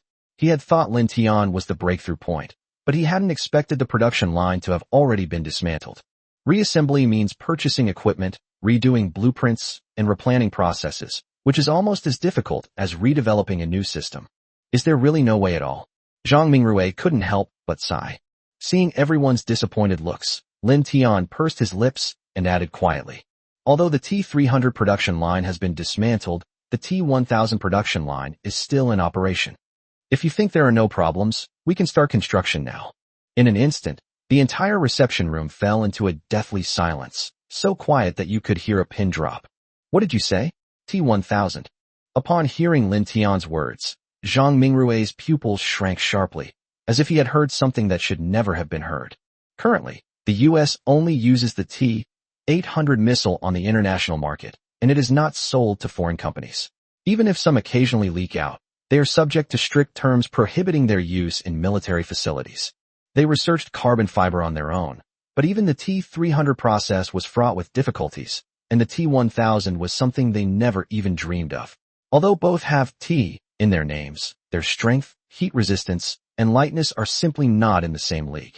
If fighter jets were to use this material, their performance would undoubtedly skyrocket, potentially even surpassing the US's fifth-generation fighters. Zhang Mingrui swallowed hard and hurriedly asked, "Lin Tian, have you really mastered the T1000 technology?" Luo Heping also kept a close eye on Lin Tian. If this technology were real, it would not only break the blockade, but also propel the Chinese Air Force to new heights. Lin Tian didn't explain, and led everyone directly into the manufacturing workshop. "This is the production workshop, and these are our latest products, fishing rods." Inside the workshop, rows of large machines sat silently, covered in a thick layer of dust, and finished fishing rods were piled haphazardly on the floor. Seeing this scene, Lin Tian's eyes darkened slightly. In an effort to revive the factory, he poured his heart and soul into the fishing rod business, and even upgraded the production line. However, the fishing rods suddenly became unsaleable, creating a huge gap in the cash flow, and this business ultimately became a burden that dragged the company down. Lin Tian would be more than happy to take over if someone were willing to. But Zhang Mingrui's face twitched as he looked at the abandoned machines. The technology he had devoted his entire life to researching was, in Lin Tian's hands, merely a fishing rod business on the verge of being phased out. Even more outrageous, T1000 grade carbon fiber was actually being used to make fishing rods. The unsold fishing rods in the corner seemed to mock his years of spending time in labs and searching everywhere for carbon fiber. If they had known the technology existed domestically, why would they have paid exorbitant prices to buy materials from the US and Japan? Zhang Mingrui couldn't help but curse. "This isn't a chokehold. It's clearly wearing your sweater inside out." He immediately stepped forward, his eyes burning with enthusiasm. "President Lin, I'd like to take some materials back for testing first. As long as the tests are successful, our Air Force R&D department will cover all of your factory's future carbon fiber materials. If this factory can truly mass-produce the T1000, it will become the strongest support for China's fighter jets. From now on, China will no longer need to rely on others for fighter jet raw materials, and may even lead the world in this field." Lin Tian was slightly taken aback when he heard the words, all-inclusive. The factory originally produced 10,000 tons of carbon fiber per year, and if it stopped processing fishing rods, the output could double. When the factory was built, it used fully automated production equipment, which can operate 24 hours a day. Lin Tian said, "If we take over the entire project, the factory can start operating immediately. If no processing is needed, it can stably produce 20,000 tons per year. Is this enough? 20,000 tons? And it's AT-1000. Everyone present gasped in astonishment, and Zhang Mingrui was so excited he couldn't speak. Even the United States, with its limited resources, might not be able to produce such a massive amount of carbon fiber annually. To monopolize the market and maintain high prices, the U.S. often deliberately suppresses supply, causing considerable hardship for other countries.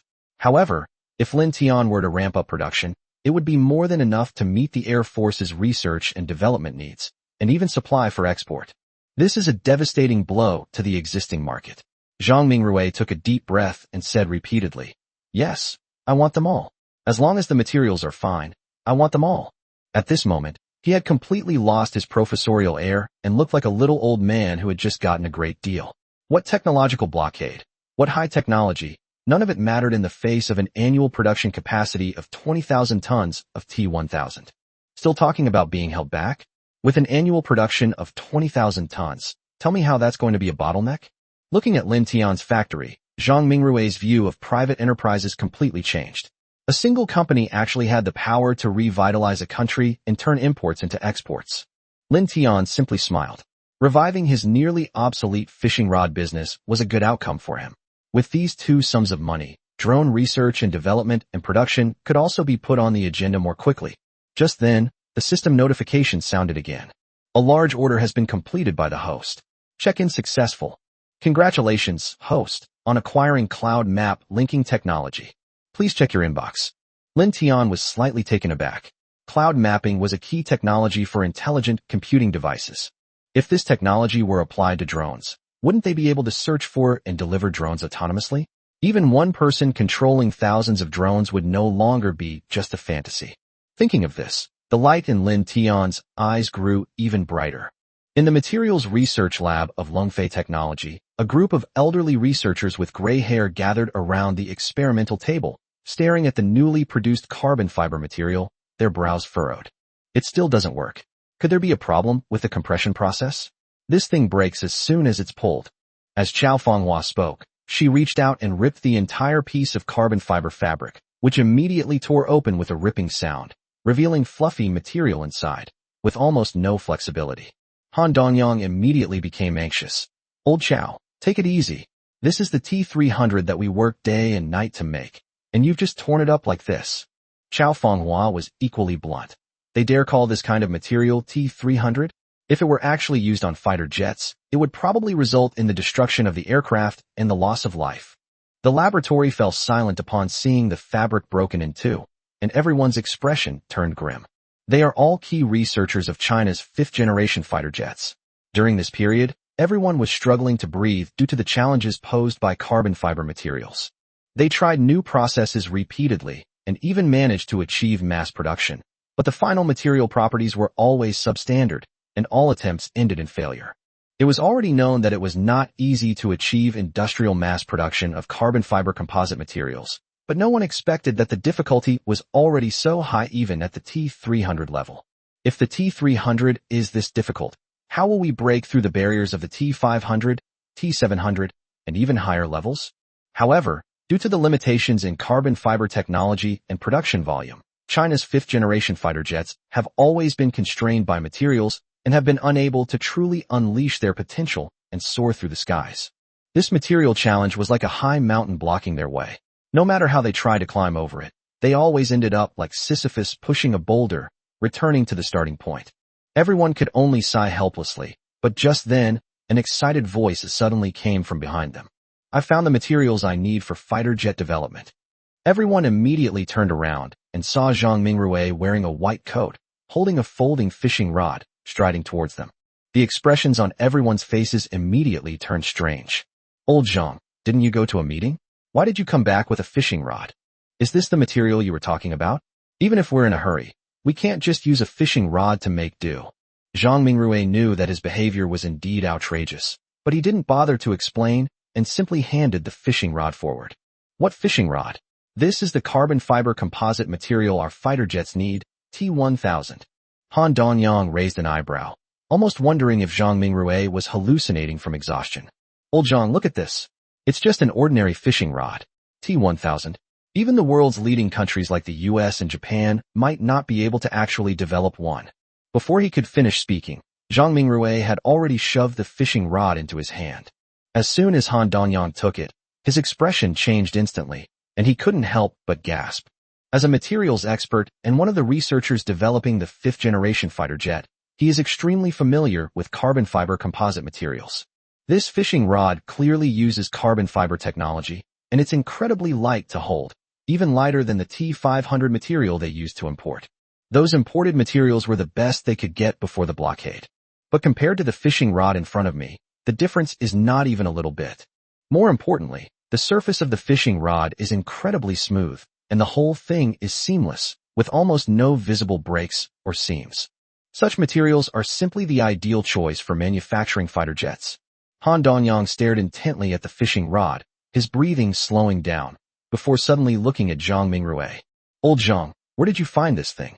Chao Fenghua and the others stood there stunned, and hurriedly asked, "What happened? Old Han, is there something wrong with this fishing rod?" Han Donyang immediately stood up and waved his hands repeatedly. "No, it's not the fishing rod that's wrong, it's me." "Are you kidding me? The carbon fiber technology in this fishing rod is far beyond his comprehension. If there's any problem, it's only that his judgment is lacking. If this material can be used to manufacture fighter jets, the performance of China's fifth-generation fighter jets will definitely have a chance to lead the entire planet." But they just couldn't understand why such top-quality materials would be used to make fishing gear. The others then realized what was happening, and their gazes towards the fishing rods all changed. Could it really be made of T-1000 material? Zhang Mingrui shook his head. "The materials haven't been tested yet, so I can't draw any conclusions. But if what Lin Tian from Longxing Company said is true, we can reliably obtain 20,000 tons of T-1000 carbon fiber composite materials every year from now on." 20,000 tons? When this number was announced, everyone was completely stunned. Previously, China's annual carbon fiber production was only 100 tons, and much of it did not meet the requirements, so 20% had to be eliminated. The amount of material that could actually be used in fighter jets was less than 80 tons.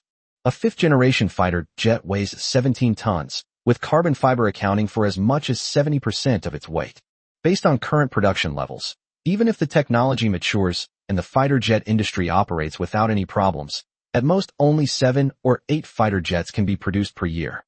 Not to mention research, development, updates, and testing. The amount of carbon fiber materials consumed each year is more than that, and the strength of the materials they have is far from reaching the T-1000 level. At this moment, everyone finally realized that this seemingly ordinary fishing rod might hold the lifeline of China's fifth-generation fighter jet and even all future fighter jets. The way everyone looked at the fishing rod changed, and even their breathing became hot. "Test immediately." Several experts picked up fishing rods and ran towards the experimental table. Along the way, the staff were stunned to see several elderly researchers with graying temples rushing into the laboratory carrying fishing rods. What's going on? Is the Air Force lab going to research how to fish? Who knows? Zhang Mingrui had no time to pay attention and rushed to the experimental table to give the order immediately. "Conduct carbon fiber strength testing immediately." The staff were stunned when they saw the fishing rod being handed to them. But when they saw the barely suppressed fervor in the eyes of the senior researchers, they immediately snapped out of their daze and shouted, "Turn on the machine. Pause the analysis of the Japanese chicken's carbon fiber material and begin the carbon fiber strength test immediately." In an instant, the entire laboratory became completely busy.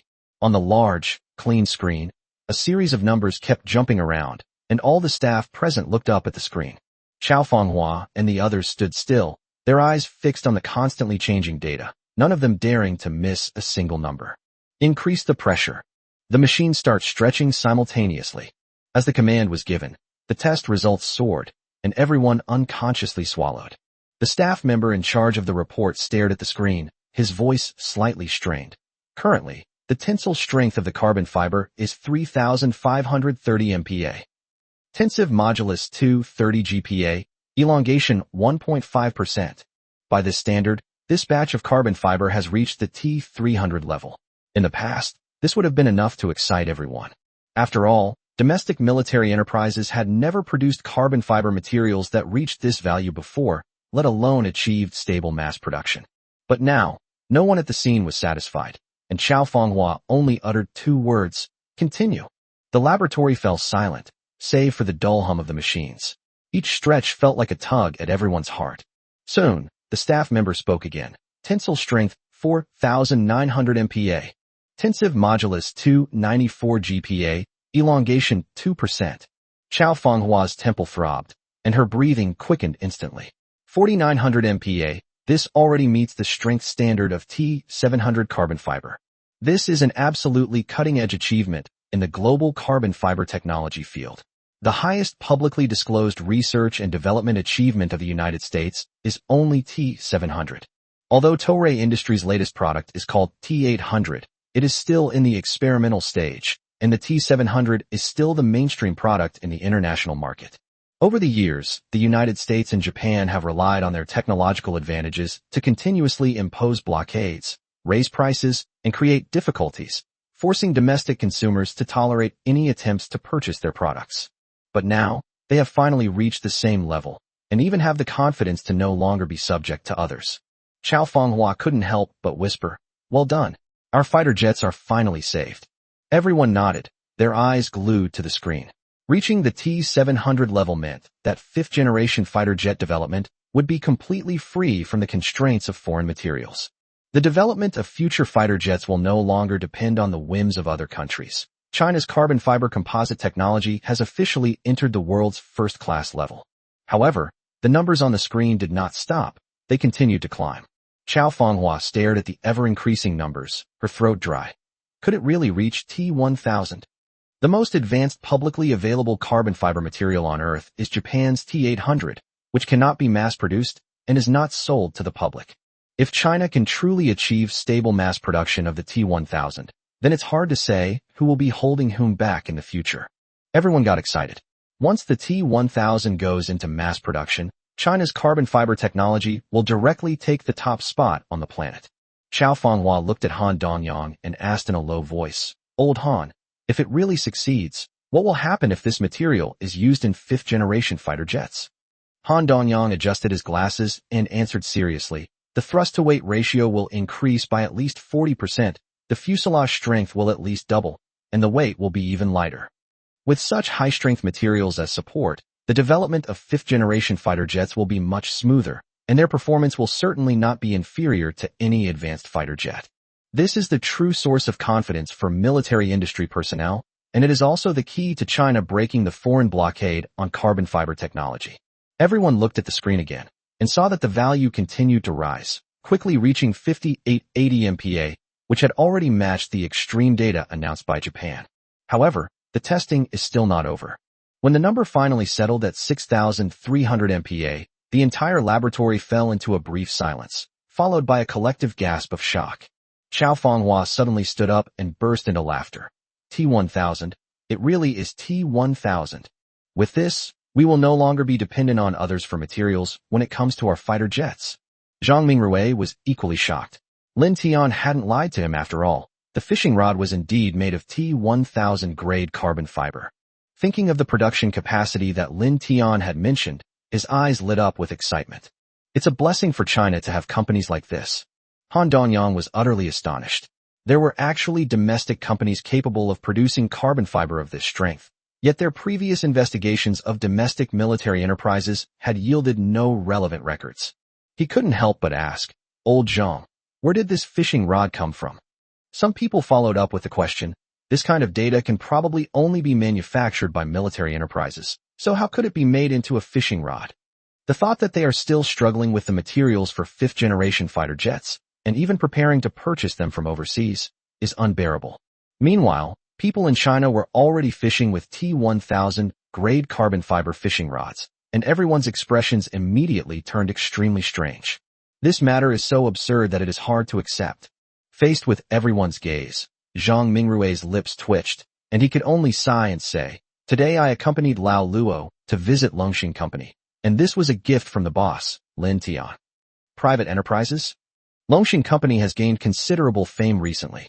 They had heard about the last time a private enterprise helped them a lot, but they hadn't taken it too seriously. After all, military research and development has extremely high barriers to entry, and ordinary private enterprises can hardly compare with professional military units. They felt that Lin Tian's previous achievements were mostly just coincidences. But now, everyone's thoughts have changed. You mean, this fishing rod was also made by Longxing Company? Zhang Mingrui nodded. Lin Tian said that they had already mastered this technology and achieved mass production, and had even used it in fishing tackle. If I hadn't gone there last time, they would have even been planning to phase out this business, probably because they thought it was too outdated. Upon hearing the words, too backward, the corners of their mouths twitched violently. The core materials they desperately sought, and which were strictly embargoed by foreign countries, had become outdated business that Lin Tian was preparing to eliminate. The stark contrast struck everyone present as if they had been dealt a heavy blow. Thinking of the technology that Lao Luo had obtained from Lin Tian, and looking at the T-1000 fishing rod in front of them, Chao Fenghua and the others couldn't help but shudder. How many core technologies has this private enterprise mastered that are almost comparable to those of companies specializing in military research?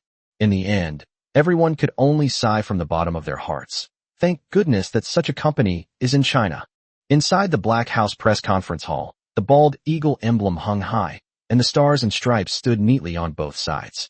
President Joseph of the United States squinted as he faced a barrage of questions from the media. Mr. President, is this technological blockade against China truly effective and necessary? What is your response to the previous encounter of Fleet 1? What is the progress of the deployment of Lightning II fighter jets? Faced with a barrage of questions, Joseph remained silent for a moment before slowly speaking. He declared that China could never break through the U.S.'s technological blockade, and that the previous fleet defeat was merely an accident. In his view, it was just that the U.S. was careless and fell into China's trap, and China must be punished this time. He proudly stated that without the U.S. providing advanced technologies such as carbon fiber, China wouldn't even be able to build fighter jets and aircraft carriers. Joseph even suspected that China might now have great difficulty even replacing the outer shell of its fighter jets. Carbon fiber is the most stringent part of this export control measure. Besides the U.S., even Japan has received orders not to sell a single piece of material to China without permission. He was convinced that this slow, insidious blockade would eventually force the Dragon Kingdom to bow down and beg for mercy. Just as Joseph was feeling smug, a reporter suddenly handed him some documents and loudly interrupted him. Mr. President, the latest market research shows that China has mastered its own carbon fiber technology, and its R&D efficiency even surpasses that of the United States. The carbon fiber market in the U.S. is now in chaos, with a large amount of composite materials facing sluggish sales. Unsold inventory. Joseph's eyes widened suddenly, and he immediately looked at his assistant. The assistant looked equally bewildered. Carbon fiber has always been a core industry for both the U.S. and Japan, and it has always been in high demand and short supply. How could it suddenly be unable to sell? He hurriedly pulled out the documents sent by the Intelligence Department and rushed to the computer to open the Defense Department's system. The first message on the screen made him turn pale. The official announcement from the Dragon Kingdom states that the country has achieved independent production of carbon fiber composite materials and has successfully overcome the T-1000 material technology. Looking at related companies in the United States, their stock prices have plummeted and market quotes have become completely chaotic. Many countries not only stopped purchasing the goods, but also sent return orders. The Camel country stated directly that it wasn't that they couldn't afford the products from the U.S., but rather that the products from China were more cost-effective. After careful consideration, they decided to return the goods. The Frenchman went even further. Let's not contact each other anymore. I'm afraid the Chinese will misunderstand. Joseph stared at the return slips, his heart pounding. Each order was worth billions of dollars, and most were long-term contracts. Now, a large portion of them were gone. It's not just the U.S.'s face that's being lost, but also its profits. After all, it also benefits from these deals. Joseph's face turned completely dark when he thought that China had actually developed T-1000 carbon fiber. The materials used in the fifth-generation fighter jets of the United States are only around T-800, and they also rely on a small amount of supplies from Japan. However, China jumped directly to the T-1000, not only overtaking the U.S., but also putting the U.S. in a difficult position. Fuck. How is this possible? Joseph, his face flushed, turned and left the podium. Reporters tried to press him further, but he spread his arms wide, awkwardly announcing the press conference was over. Those mocking words he had just spoken about China now felt like slaps to his face. Shortly after returning to the presidential office, the secretary immediately reported that Japanese Prime Minister Fujita Kazuki had called. Joseph said coldly. Answer it. As soon as the call connected, Fujita Ichiki reported with a fawning smile that Toray Industries had recently made a major breakthrough. The T-800 was in full mass production, and there was new progress in the research on the T-900. He confidently declared that it wouldn't be long before they could completely crush the Dragon Kingdom. Fujita's rise to the position of Prime Minister was inseparable from Joseph's covert support, and he has always wanted to use this opportunity to prove his worth. But instead of praise, he was met with Joseph's furious roar. You idiot. China has already developed the T-1000. What's so great about your T-800? And I supported you so much back then, fuck. After saying that, Joseph hung up the phone, leaving Fujita Kazuki staring blankly at the receiver. What? China has actually developed the T-1000. Carbon fiber has always been a major economic pillar for Japanese companies, and they have made a fortune from this technology over the years. Now, not only has China entered the market, but it has also brought out the more advanced T-1000, which is almost a devastating blow to Japan. China has no shortage of people. Once production capacity is expanded, where will there be room for Japanese chicken in the market? Even more frightening is that their T-800, which had just completed mass production, had already fallen behind before they even had a chance to celebrate. Fujita Ichiki's face turned ashen, and in the end, he could only let out a powerless roar. Bastard. After Joseph hung up the phone, he immediately ordered Milhouse to organize a fifth-generation fighter squadron and move it into the Japanese base. He demanded that, 2 months later, American warplanes must appear over airspace controlled by China. This time, he wants to prove to the world that the United States is still the strongest country. He didn't believe that once China mastered carbon fiber, it could immediately produce fifth-generation fighter jets to compete with the United States. In Joseph's view, no matter how advanced carbon fiber is, it can only be used in fourth-generation fighters first. Fifth-generation fighters defeating fourth-generation fighters is a piece of cake. Thinking of this, he leaned back in his presidential seat, a cruel smile appearing on his lips. Joseph firmly believes that he will become the greatest president of the United States. If the Dragon Kingdom is defeated, the eagle will shine brightly once again in his hands. Inside the Longfei Air Force Research Institute, with the materials previously provided by Lin Tian continuing to arrive, the fighter jet development is progressing rapidly and is not far from being officially completed. However, the deeper the research and development went, the more a fatal problem was exposed. The stealth performance could not be met. Today's fifth-generation fighters cannot do without supersonic cruise and stealth capabilities. Performance may vary, but without these two core capabilities, they can only be considered as fourth-and-a-half-generation fighters at best. Looking at the radar test results, Chao Fenghua frowned and asked in a deep voice, "How is it? Does the performance meet the standards?" Zhang Mingrui shook his head and pointed to the radar detection band map, saying, "This data is clearly unacceptable. The radar cross-section of the U.S. fifth-generation fighter jet is only the size of a sparrow, but ours is almost the size of a buffalo. Do you expect the U.S. to believe that a cow is flying in the sky?" Everyone's expression was grim. Han Donyang, resting his chin on his hand, analyzed, "The key to the stealth capabilities of the American fighter jets lies in their stealth coating. If we could also obtain the same level of coating technology, perhaps we would still have a chance to make a breakthrough." No sooner had he finished speaking than a sudden, urgent commotion erupted outside the laboratory. Everyone turned around and saw Long Jiangwo leading several people in, his expression much more serious than usual. He approached Zhang Mingrui and got straight to the point. "Academician Zhang, I apologize for disturbing you, but I have urgent business to attend to. How's Project Zero progressing?" Zhang Mingrui noticed the urgency in his eyes and hesitated for a moment before saying, "The overall research and development is going smoothly, but we've encountered a major problem with stealth." Before he could finish speaking, Long Jiangwo pressed, "How much longer until it succeeds?" Zhang Mingrui and the others were somewhat surprised. Long Jiangwo, who was usually calm and composed, was clearly out of sorts today. Noticing the gazes of the crowd, Long Jiangwo took a deep breath and picked up the military satellite tablet on the table. "Take a look at this first." On the screen, U.S. Defense Secretary Admiral Milhouse stood before the media, making an arrogant announcement. "In response to the escalating regional crisis, we will be sending a Lightning II team to the Japanese base in 2 months. This time, we will not back down. We will present ourselves to the world in the strongest possible light, demonstrating our determination to safeguard peace in the Asia-Pacific region." After saying that, he raised his fist his provocation undisguised. Although Zhang Mingrui and the others were researchers, they immediately understood what was meant. The so-called deployment of Lightning II to the base is not a normal deployment at all, but a declaration of war against China. The other party is threatening China. If China takes any action, they can use fifth-generation fighter jets to bomb or even carry out decapitation strikes at any time. As for the so-called defense of peace in the Asia-Pacific region, it's nothing more than a high-sounding fig leaf. Their real goal is to completely block the space for Dragon Kingdom to expand eastward. Arrogant. An uncontrollable roar of anger suddenly erupted in the laboratory. Back then, China's technology was weak, and its airspace was frequently violated. Now, so many years later, the other side still treats China as the country that can be easily manipulated. Do they really think there's no one left in China? Seeing the indignant crowd, Long Zhangwo said in a deep voice, "You have already seen the situation. I only have one question now. Will we be able to develop our own fifth-generation fighter jet in 2 months? The US has deployed fifth-generation fighter jets, and China wants to respond directly.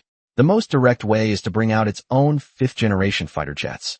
There is a consensus among pilots that even if there are performance gaps between fighter jets of the same generation, they can be compensated for by the ability and number of pilots. However, once there is a generational gap, even the best pilots will find it difficult to bridge this gap. The fourth-generation fighter jets currently in use in China are not only outdated in performance, but also insufficient in number. Faced with the challenge from the US, do they dare to accept it, and how should they accept it? Long Zhangwo stared at Zhang Mingrui and asked again, "Can you finish in 2 months?" 2 months? Impossible. Zhang Mingrui blurted it out almost immediately, then realized he had spoken too harshly, but still didn't change his answer. Our current research and development progress is already very fast, even far exceeding the speed of the United States back then. Stealth coatings are not a technology that can be developed in a short time. It took the United States 6 years to develop this technology. It is absolutely impossible to build a true fifth-generation fighter jet in 2 months.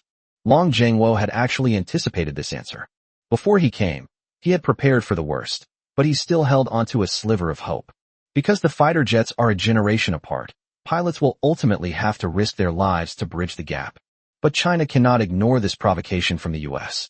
What's truly worrying is the price to pay for accepting it. Just as the laboratory fell silent, Long Zhangwo's phone suddenly rang. He answered immediately and asked in a deep voice, "What happened?" On the other end of the phone was the assistant in charge of transporting carbon fiber composite materials for Lin Tian Company, and his voice was very urgent.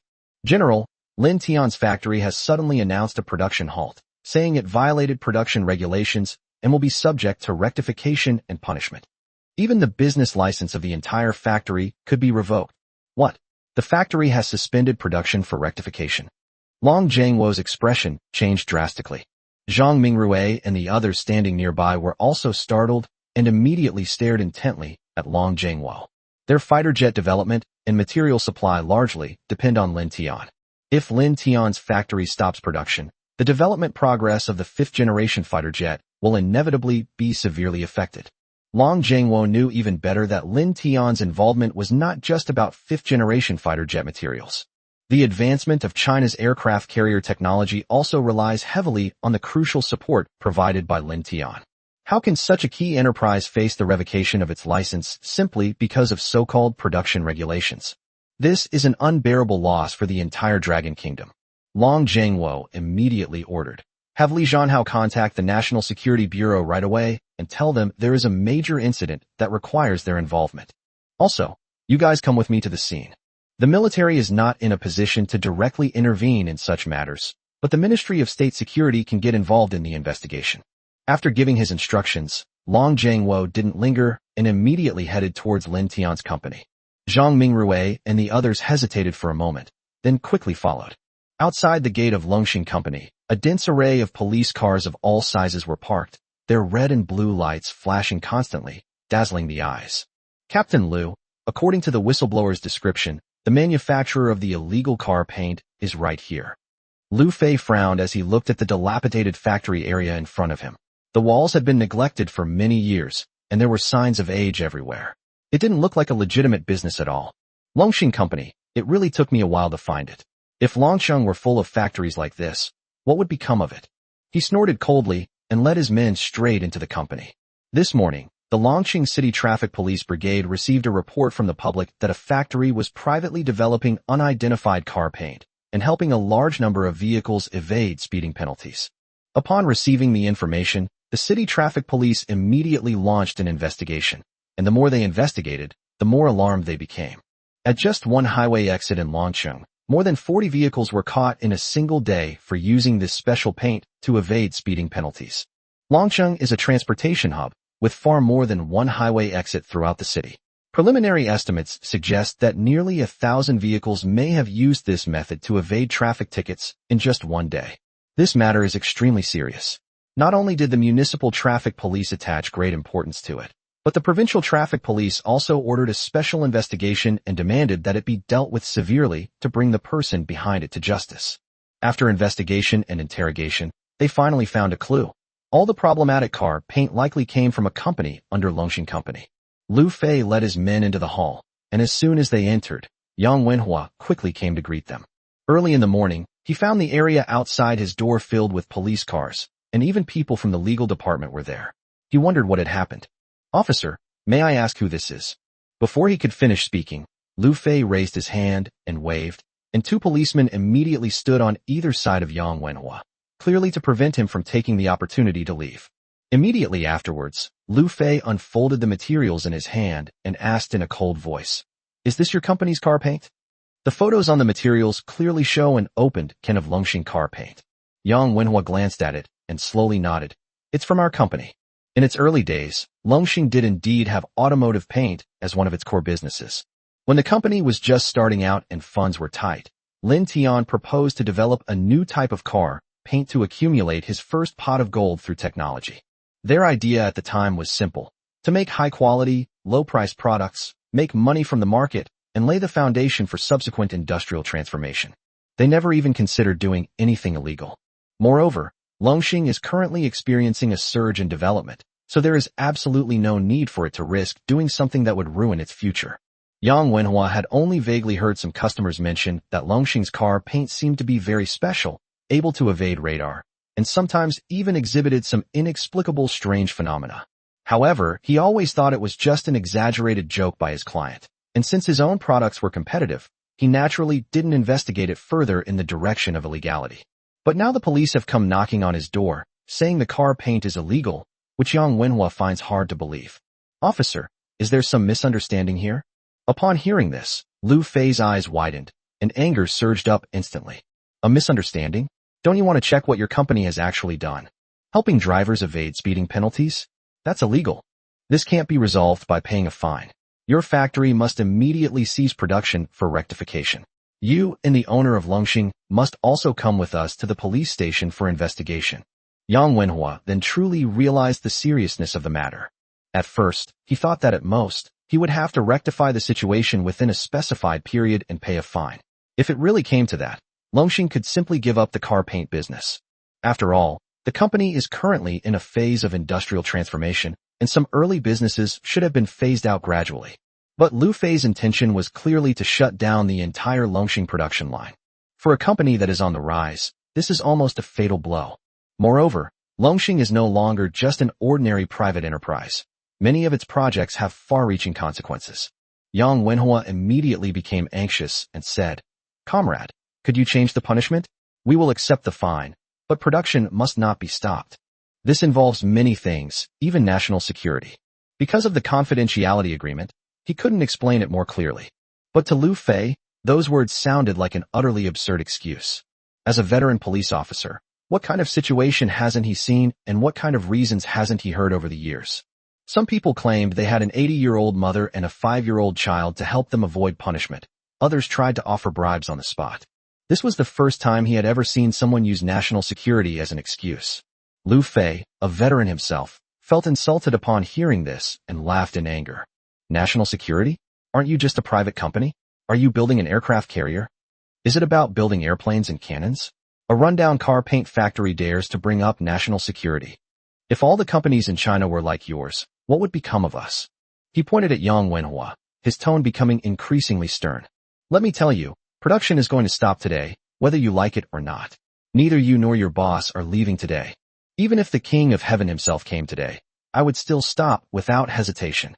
As soon as he finished speaking, Lu Fei suddenly looked at Lin Tian, who was walking out of the carbon fiber production workshop. The information clearly states that the young man in front of me is the chairman of Longxing Company. Seeing how young Lin Tian was, Lu Fei's expression darkened further, and he was about to step forward and take the man away. Just then, a subordinate jogged in from the door, his expression clearly troubled. He glanced at Lin Tian first, then quickly leaned close to Lu Fei's ear and whispered, "Captain Lu, a few special vehicles have suddenly arrived outside. They say they are from the National Security Bureau. They brought official documents from above, as well as documents from the Provincial Bureau, demanding that we fully cooperate with the investigation this time. In addition, the General Military Region also sent people over, saying they want to rediscuss the case." Lu Fei froze on the spot, his mind going completely blank. National Security? General Military Region. He was a veteran, and he knew better than anyone what those words meant. In China, people who can alarm these departments at the same time are usually involved in extremely serious cases. Lu Fei looked at Lin Tian with a face full of astonishment. The young man in front of me was thin and had a peaceful expression. He didn't look like a vicious criminal at all. But the more this was the case, the more doubtful he became. Could this guy be some kind of deeply hidden, dangerous individual? Or perhaps they are spies planted by the US? For a moment, all the police officers at the scene were stunned. When they looked at Lin Tian again, their eyes had completely changed. Before long, the outside was filled with heavily guarded soldiers. Long Zhengwo walked into the room with steady and powerful steps. The head of the National Security Bureau followed closely behind with a group of men in black. After prior communication, they had already understood Lin Tian's importance, so they sent people to assist him immediately. Looking at the commotion and glancing at the military rank on Long Zhengwo's shoulder, Lu Fei couldn't help but gasp and mutter to himself, "How come even a general has been alerted?" He immediately turned around and glared fiercely at Lin Tian and Yang Wenhua, shouting, "Stand still, don't move." In his view, the things these two people did must be much more serious than imagined. Otherwise, it would have been impossible for them to attract so many big shots from the military and national security. Lu Fei greeted him with a smile, wanting to take the initiative to report, but before he could get close, a member of the National Security Bureau in black raised his hand to stop him. With just a gentle push, Lu Fei couldn't even take a single step.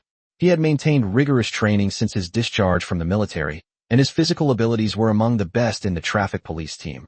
But compared to this man, his strength was on a completely different level. Long Zhengwo waved his hand to indicate that he didn't need to be stopped.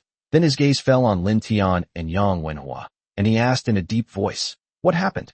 Lu Fei immediately stood up straight and reported, "Report, the company run by these two criminal suspects is illegally producing car paint, which has caused serious trouble to society. We are prepared to impose severe penalties according to the law." At this point, he added, "If you need to know the details of the case, we will definitely cooperate fully." At this moment, he completely regarded Lin Tian and his companion as dangerous individuals. How could someone who could mobilize the National Security Bureau be just an ordinary businessman? There might be terrorist activities or espionage behind them. Lu Fei originally wanted to become a criminal investigator after retiring from the army, but by a twist of fate, he became a traffic policeman. Now, faced with a case like this, his detective instincts immediately surfaced. Long Zhengwo frowned. Car paint? Is that illegal or against regulations? He simply couldn't understand why someone like Lin Tian would cause such a commotion over car paint. Even if a product violates regulations, it usually only results in a fine and rectification, not something that would alarm the National Security Bureau. Yang Wenhua understood his question and quickly explained, "We did produce the car paint, but it was initially sold as a regular commercial product. How the car owners used it afterward was not something we could decide." Lu Fei raised an eyebrow and retorted coldly, "Ordinary commercial use? Your ordinary car paint can evade speed radar. This isn't the first time. If everyone painted their cars like this and sped recklessly on the highway, wouldn't traffic be in complete chaos? Besides, who knows if you've used this technology for other things behind the scenes?" Yang Wenhua was speechless for a moment, but Zhang Mingrui and the others' eyes changed instantly when they heard the words, avoiding speed radar. While civilian and military radars differ in performance, their core principle is the same, emitting radar waves for detection. If this car's paint can fool civilian speed measuring radar, does that also mean it can evade military detection? If the answer is yes, it could very well be a key breakthrough in stealth materials research, and even be related to the development of stealth fighters. Long Jiangwo realized this as well and immediately asked, "Are there any actual test videos?" Lu Fei felt a surge of pride, believing he had indeed found crucial evidence. He immediately said, "Yes. This is the evidence of their crimes. The facts are sufficient and absolutely reliable." He asked his assistant to bring up the highway monitoring data and pointed to the screen to explain. On the left are the vehicles that have been sprayed with their paint, and on the right are the speed radar data for that day. I strongly suspect that they premeditatedly planned to use this to endanger traffic safety. In the footage, a white sedan speeds through a highway speed camera zone, clearly exceeding 140 miles per hour, yet the speed camera next to it shows no reaction. It's important to understand that true stealth technology is far more complex than just a coating. It also requires special shapes, composite materials, and extensive evasion designs to minimize radar wave reflection. The car in the video was just an ordinary old sedan with a boxy body and no stealth design, yet it managed to pass right through the radar. What's even more outrageous is that the speed measuring equipment on Longqing's main roads is not bad, and some of its performance even approaches military standards, but it seemed to see nothing at all when it came to this car. Zhang Mingrui stared at the screen and couldn't help but take a deep breath. It's unbelievable. Even the stealth coating used by the US might not be this effective. Next, Lu Fei played several more similar videos. Each time, the repainted vehicles managed to evade the speed camera, while the speeds of other vehicles passing by at the same time were clearly recorded. Lu Fei became more and more excited as he spoke. "We have asked all these car owners, and they all admitted that their cars had been repainted with paint produced by this company. We have both witnesses and physical evidence. Let's see how they try to deny it now." Long Jiangwo, Zhang Mingrui, and the others almost stopped breathing. They didn't care about Lu Fei's so-called evidence at all. They only had one thought in their minds. Isn't this the stealth coating they've been researching for a long time, but have been unable to break through? Who would have thought that this kind of thing would first appear in a can of car paint? Seeing everyone intently watching the video, Yang Wenhua's last shred of hope vanished completely. He had heard that this paint was snapped up by dealers and car owners as soon as it hit the market, with many calling it anti-speed detection paint. At the time, he thought it would greatly enhance the company's competitiveness. But now it seems that this advantage may become the fatal blow that crushes the company. Yang Wenhua's face was ashen, and he said in a low voice, "It's over. I should never have produced this kind of car paint in the first place." Lin Tian frowned as well.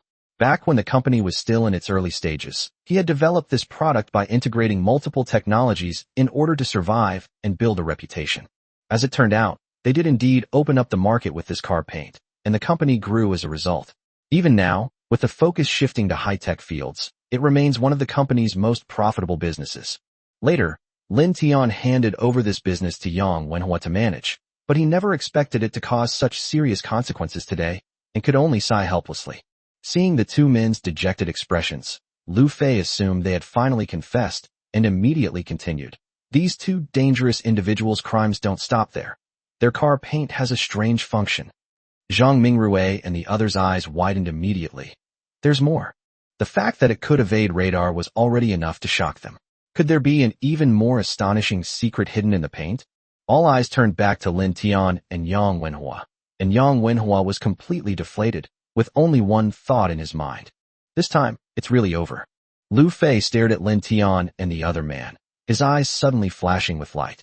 He immediately pointed at the screen and said, "This is the evidence of their crimes." He opened the new video, and the scene was far more bizarre than before. In the surveillance footage, a figure was moving at an extremely fast speed, so fast that its outline was almost indistinguishable. Then, another scene stunned everyone. After the flying head stopped, the outline of a car slowly appeared beside it. As time went on, the car gradually took shape, eventually revealing a car covered in anime girl designs, its vibrant paint contrasting sharply with its previous, almost transparent state. Zhang Mingrui and the others were completely speechless. Others might not understand it, but he recognized it at a glance and exclaimed, "Optical stealth technology." Optical stealth, also known as stealth, is the ability to make a target invisible to the human eye. This technology has been proposed for some time, and various countries have tried to improve it, but it has never been truly realized. Given the constantly changing ambient light and the extremely sharp human eye, making an object completely invisible while in motion is virtually impossible. Even the United States has almost given up on this approach. But now, They've actually found an optical stealth coating on a civilian Atasha decorated car that even top-tier countries haven't mastered. While the Academy of Sciences is still struggling with stealth technology for fighter jets, Lin Tian is selling it as car paint. When they thought about how Lin Tian used carbon fiber technology to make fishing rods, and now he was selling fighter jet-grade stealth materials to car owners, everyone was at a loss for words. Yang Wenhua panicked completely. Avoiding radar was serious enough, but now there's optical stealth technology that can conceal the vehicle's shape. If these are combined, the punishment will likely go far beyond a simple fine and rectification. His face grew increasingly grim, and he even began to doubt whether Long Zhangwo could protect them this time, and whether he, as the manager in charge of the company's daily affairs, could escape blame. Lin Tian frowned as well. He originally developed this coating simply to meet the needs of Atasha decorated car enthusiasts. Some people felt that driving such a car would be too conspicuous and their families would find it hard to understand, yet they were reluctant to give up their hobby. Since there was market demand, Lin Tian worked overtime to develop a more effective stealth paint, which was also more expensive and specifically designed to serve a special customer group. It was thanks to these two products that Longxing was able to truly establish itself. But who could have imagined that this signature technology would now become evidence that could land them in jail? After watching the video, Long Zhangwo made up his mind. Lin Tian must be saved today. Putting aside how much technology Lin Tian has provided to China in the past, the electronic stealth and optical stealth coatings alone are worth the military's best efforts to acquire. If these materials could be incorporated into fighter jets, tanks, and other equipment, their battlefield survivability would undoubtedly increase dramatically. Especially with the development of fifth-generation fighter jets imminent, this material would be a tremendous asset. Long Zhangwo looked at Lin Tian with eyes burning with the fervor of someone protecting a treasure and muttered to himself, "It's a blessing for the country that this kid was born in China." But Lu Fei's reaction was completely different. He looked at Lin Tian as if he were a criminal who couldn't escape. The evidence was right in front of him. Perhaps the National Security Bureau hadn't acted before simply because they lacked a solid reason. Now that we have these videos, isn't arresting and interrogating them a logical next step? Lu Fei sneered. Now that things have come to this, what excuses do you have left? What I hate most are people who threaten national security. If China were full of people like you, what would become of it? Long Zhangwo froze, his face full of confusion. Zhang Mingrui also looked at Lu Fei in surprise. Lin Tian endangers national security? Officer, are you mistaken? In their view, anyone in the Dragon Kingdom's enterprises could potentially endanger national security, except for Lin Tian. Nuclear power, arresting gear, fighter jet construction materials, and now even optical stealth coatings. These are technologies that foreigners have long used to control China, yet Lin Tian has finally revealed them. Who can trust someone like that if they endanger national security? The way everyone looked at Lu Fei immediately changed. Lu Fei himself was also confused, pointing at Yang Wenhua and himself, and asked, "Isn't this what the higher-ups meant by asking me to assist you in the investigation?" Yang Wenhua was on the verge of a breakdown. He had initially thought it was just an economic case, at most with some social impact. But how did it suddenly escalate into a matter of national security? After listening to everyone's words, Lin Tian finally realized that his car paint business involved much more than he had imagined. He gritted his teeth and said to Long Zhangwo, "General Long, we admit to economic crimes and are willing to pay any fine. But we will never take the blame for endangering national security. If this car paint really has such a big problem, Longxing will no longer produce this type of product." Before he could finish speaking, Long Zhangwo, as if his tail had been stepped on, immediately shouted, "Stop production. Ramp up production. If anything goes wrong, I'll take responsibility. Such advanced technology, why is it being shut down?" In Long Zhangwo's view, this is what truly threatens the national security of the Long Kingdom. Lu Fei froze on the spot, his mind completely blank.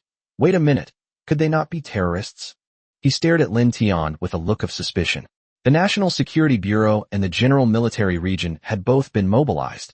He already knew these two were no ordinary individuals. But was the cooperation with the investigation from his superiors something he didn't understand at all? Looking at the scene before him, Lu Fei immediately realized that Long Zhangwo had clearly misunderstood Lin Tian's identity. Long Zhangwo stepped forward and explained with a smile, "Young comrade, you've got it wrong. Lin Tian is an outstanding entrepreneur in Longhua and an important partner of military-industrial units. He has made numerous contributions to national defense. How could he possibly be a terrorist?" A state security officer then produced an official document, which clearly stated that Lin Tian was awarded the Advanced Individual Award and the title of Outstanding Scientific Research Enterprise. Immediately afterwards, a document from the Provincial Traffic Police Bureau was also delivered, requiring them to transfer the matter to the National Security Bureau for handling and to fully assist in the investigation of the person who reported Lin Tian. The document even explicitly states that this whistleblower report is suspected of obstructing and undermining national security and technological development. Liu Fei held the document, his mouth agape, staring incredulously at Lin Tian and Yang Wenhua. These two individuals are an outstanding individual, and their company is an excellent scientific research enterprise. But when he first came in, what he saw was a dilapidated wall and weeds that hadn't been cleared away. It looked like a small factory that was about to go bankrupt. Who would have thought that such a place would receive a title that only advanced military-industrial enterprises could obtain? In previous years, which company that received this honor wasn't building satellites or undertaking major projects? What exactly did Lin Tian do? Moreover, how did simply handling a tip-off call constitute endangering national security?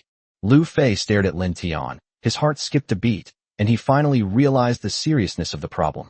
With the National Security Bureau stepping in and the General Military Region personally providing guarantees, this is hardly the treatment an ordinary private enterprise should receive. For a private enterprise to be protected to this extent, it must have done something significant enough to impact the country. Thinking about the rapid development of science and technology in China recently, and recalling the rumors circulating among the public that China's aircraft carrier development received assistance from a private enterprise, Liu Fei's expression changed instantly. Could those rumors actually be true? He then realized that Yang Wenhua's earlier statement that shutting down Longxing might endanger national security was not an exaggeration at all. A state security officer in black led him aside, showed his badge, and asked directly, "Who made the call to report Longxing Company? We have reason to suspect that the other party intends to disrupt the development of our country's scientific research. We now need to summon you for investigation, and we hope you will cooperate." Liu Fei glanced at the fully armed Special Forces soldiers behind the other party. His throat went dry, and he quickly told them everything he knew. After listening, the man in black shook his hand firmly. "Thank you for your cooperation. We will take over the case now. All relevant files will be taken away and destroyed. You will continue to assist in the work." Two state security personnel then accompanied Liu Fei to the police station to retrieve the information, while the Special Forces team had already obtained the target and immediately began their operation.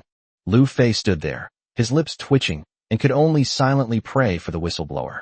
It was just a tip-off call, but it actually attracted the attention of the National Security Bureau, with Special Forces being dispatched.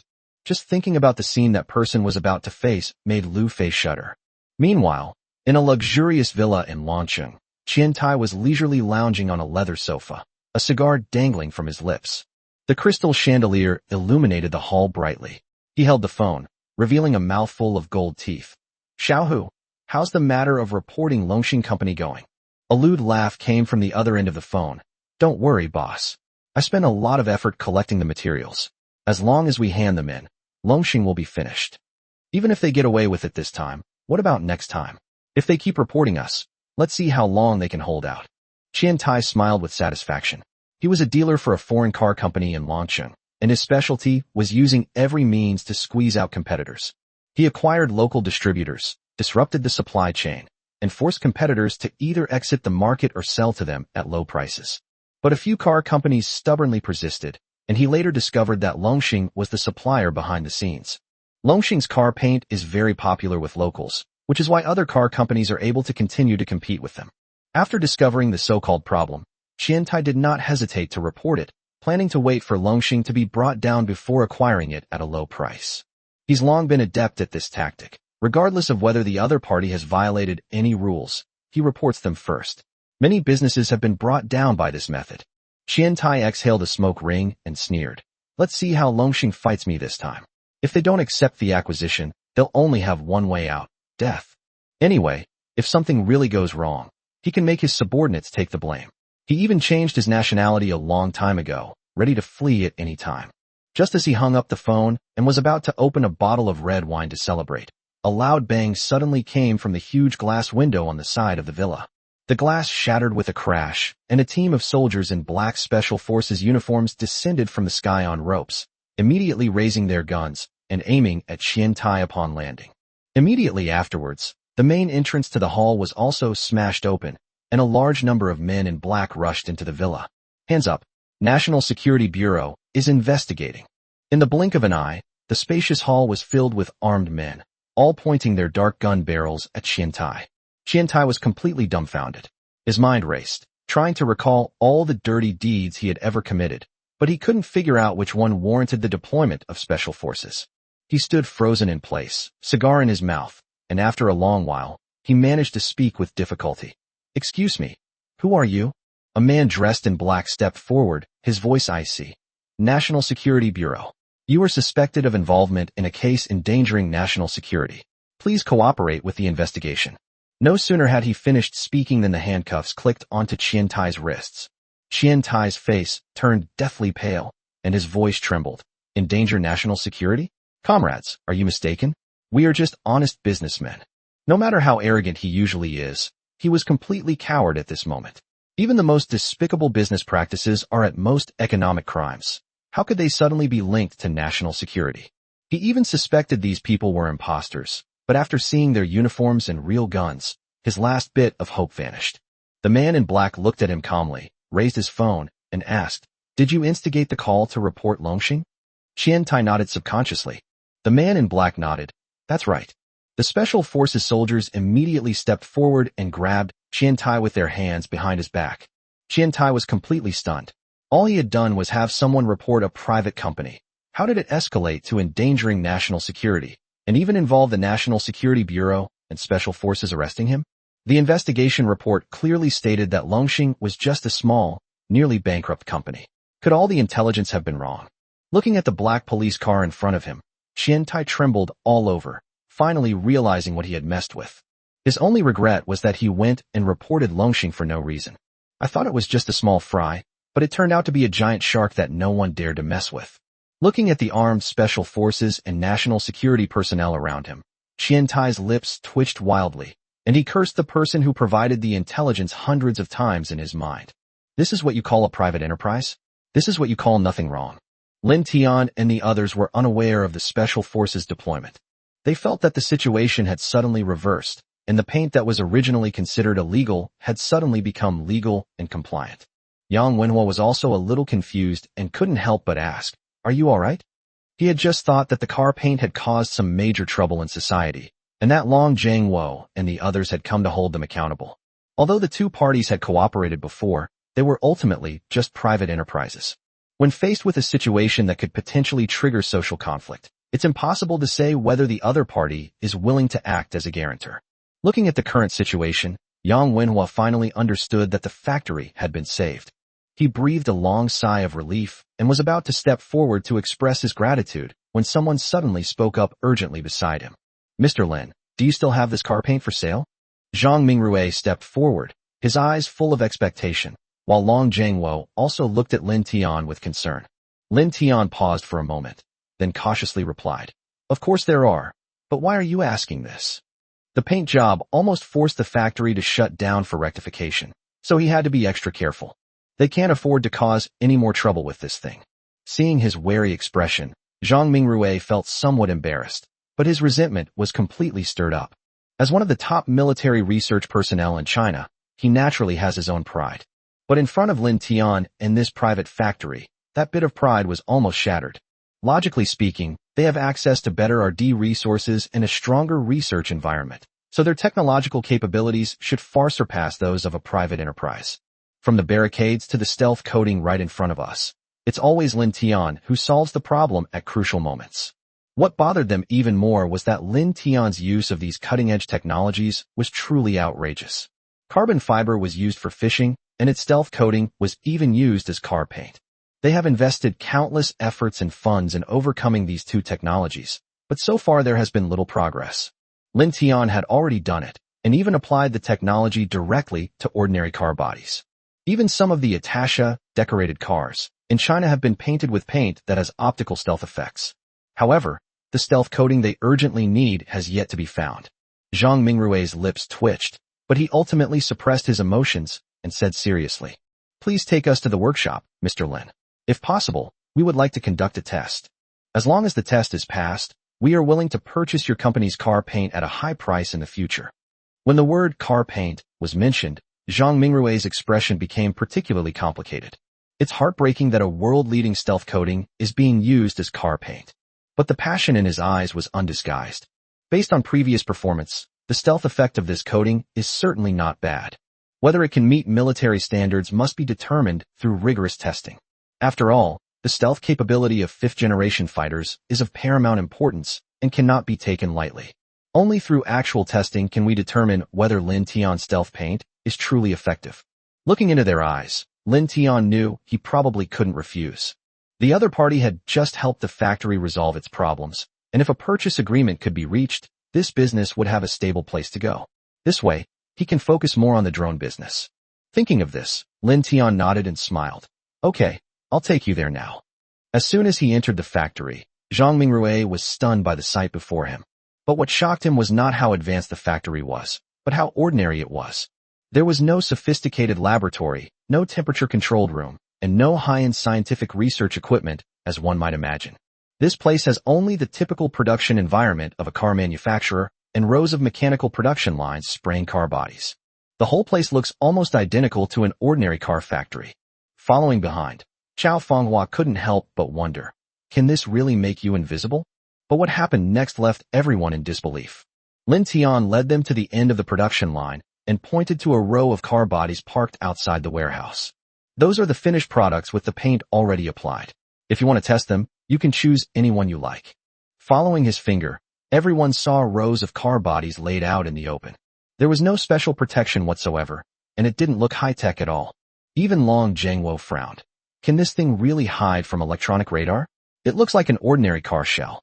If he hadn't seen the previous surveillance video with his own eyes, he would never have believed that this thing could evade radar detection. Zhang Mingrui also frowned, his heart beginning to waver. Among existing fifth-generation fighter jets, only the US's Lightning II truly possesses powerful electronic stealth capabilities. However, the stealth coating used by the other party is extremely delicate, requiring more than 20 hours of maintenance for each mission. The maintenance cost is as high as 30 million Chinese yuan, which is almost equivalent to several top-of-the-line supercars. It must be kept in a constant temperature room at all times, otherwise the coating effect will be affected. Ku Lintian's car body was simply left in the open air, without any cover. Why is this top-notch stealth coating being treated like a common vegetable? Is this stealth coating really that worthless? Zhang Mingrui even began to doubt whether his previous judgment was wrong. But they have no better option right now, and can only try it themselves. Lin Tian had already had the painted car bodies moved to the open space outside the factory. Ahead, an air defense radar vehicle was already parked steadily. Upon seeing the radar vehicle, Lin Tian finally realized something was wrong. General Long, aren't we testing product performance? Why is there even a radar vehicle here? From the very beginning, he felt that Long Zhengwo and others were hiding something. Nowadays, they clearly place far more importance on this car paint than they would on ordinary purchases. Seeing that he could no longer hide it, Long Zhengwo simply revealed the purpose of his trip. Their Air Force urgently needs a completely new stealth coating. As for the fifth-generation fighter jet, he still didn't mention it. Air Force, stealth coating. Upon hearing that his technology might be used by the Air Force, Lin Tian raised an eyebrow slightly. He was confident in his research and development, but he couldn't guarantee the results when faced with testing by professional military equipment. After all, this technology was originally intended for car paint. Lin Tian sighed softly, but Long Zhengwo's lips twitched involuntarily. For this test, they brought in the most advanced air defense radar in China. This phased array radar was originally developed specifically to counter the U.S. fifth-generation fighter jets. Now, they're using it to scan a car body. Nobody would believe it if I told them. The experimental equipment was quickly set up, and Zhang Mingrui and the others looked serious. Whether this test will be successful or not is no longer just a matter of the car paint. Unbeknownst to everyone, this experiment was being used as a test of the stealth coating for China's fifth-generation fighter jet. The experiment officially begins. As soon as he finished speaking, a series of buzzing sounds rang out on the open ground as the radar vehicle operated at full capacity, continuously scanning the front with dense radar waves. This was a targeted test, with power and transmission frequency far exceeding previous ones. The vehicle shell being tested stood silently in place, appearing at first glance no different from a scrap metal frame. Han Dongyang adjusted his glasses and couldn't help but ask Chao Fenghua in a low voice. Old Chao, do you think this will work? It seems a bit risky. No one was entirely confident. The surveillance video had given them hope, but the device in front of them was far too rudimentary, unlike the sophisticated and expensive stealth coatings found on fifth-generation fighter jets. Inside the radar vehicle, the soldiers in charge of operating it stared at the screen with furrowed brows. Their concern wasn't about the vehicle itself, but rather whether their radar had malfunctioned. Old Li, is our car broken down? The echo rate and radar cross-section look really strange. The veteran immediately retorted. This is China's most advanced air defense radar vehicle. Under directional detection, it can even detect a trace of a stealth fighter. There shouldn't be any problem with detecting the hull of a vehicle. But when he looked closely at the screen, he froze instantly. The data clearly showed that the radar cross-section was only 0.028 square meters. How is this possible? An ordinary car body should be clearly visible under this radar, but this behemoth has a reflective area smaller than a basketball. Even more outrageous is that the radar cross-section of the US Lightning II is only 0.038 square meters. A car body manufactured by a car company is harder to detect by radar than a fifth-generation fighter jet.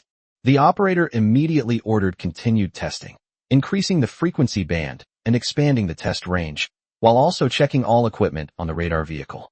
This result is beyond the scope of the experiment. Their primary suspicion remains that there is a problem with the radar. Long Jiangwo and the others noticed the commotion and quickly walked over. What exactly happened? The veteran stood at attention and saluted, reporting. Preliminary tests show that the radar cross-section of this vehicle body is only 0.028 square meters. We are currently inspecting the radar vehicle to ensure the accuracy of the data. 0.028 square meters? Are you sure? Zhang Mingrui's expression changed on the spot. Others might not understand what this number means, but he understood it perfectly. It's not just cheaper than Lightning II, but more importantly, the maintenance costs of the two are on completely different levels. The US stealth coating is incredibly delicate and requires extremely complex maintenance, becoming even more expensive during wartime. Lin Tian's coating, however, is usually left outside the workshop, requiring only a quick dusting. Warfare is all about resources and costs. Lin Tian not only achieved top-tier stealth capabilities, but also solved the most troublesome maintenance issues. Zhang Mingrui's eyes shone brightly, barely able to contain his excitement. China's fifth-generation fighter jet is on the horizon. Chao Fenghua and Han Dongyang were equally chilled to the bone.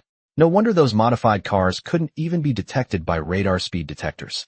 A material even more advanced than the stealth coating of a fifth-generation fighter jet on the entire planet was actually used by Lin Tian as car paint on his car.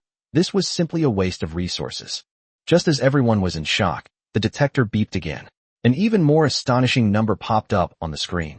0.001 square meters. Due to the expanded detection range, half of the factory was covered by radar, and the reflective area of the vehicle bodies inside was basically between 0.028 and 0.029 square meters. Those who don't know the facts might think this place produces stealth fighters, not cars, when they see this data. But what's most astonishing is that the signal area is only 0.001 square meters. Keep in mind that even a bird has a radar cross-section of 0.01 square meters, and that car's cross-section is only 1/10 that of a bird.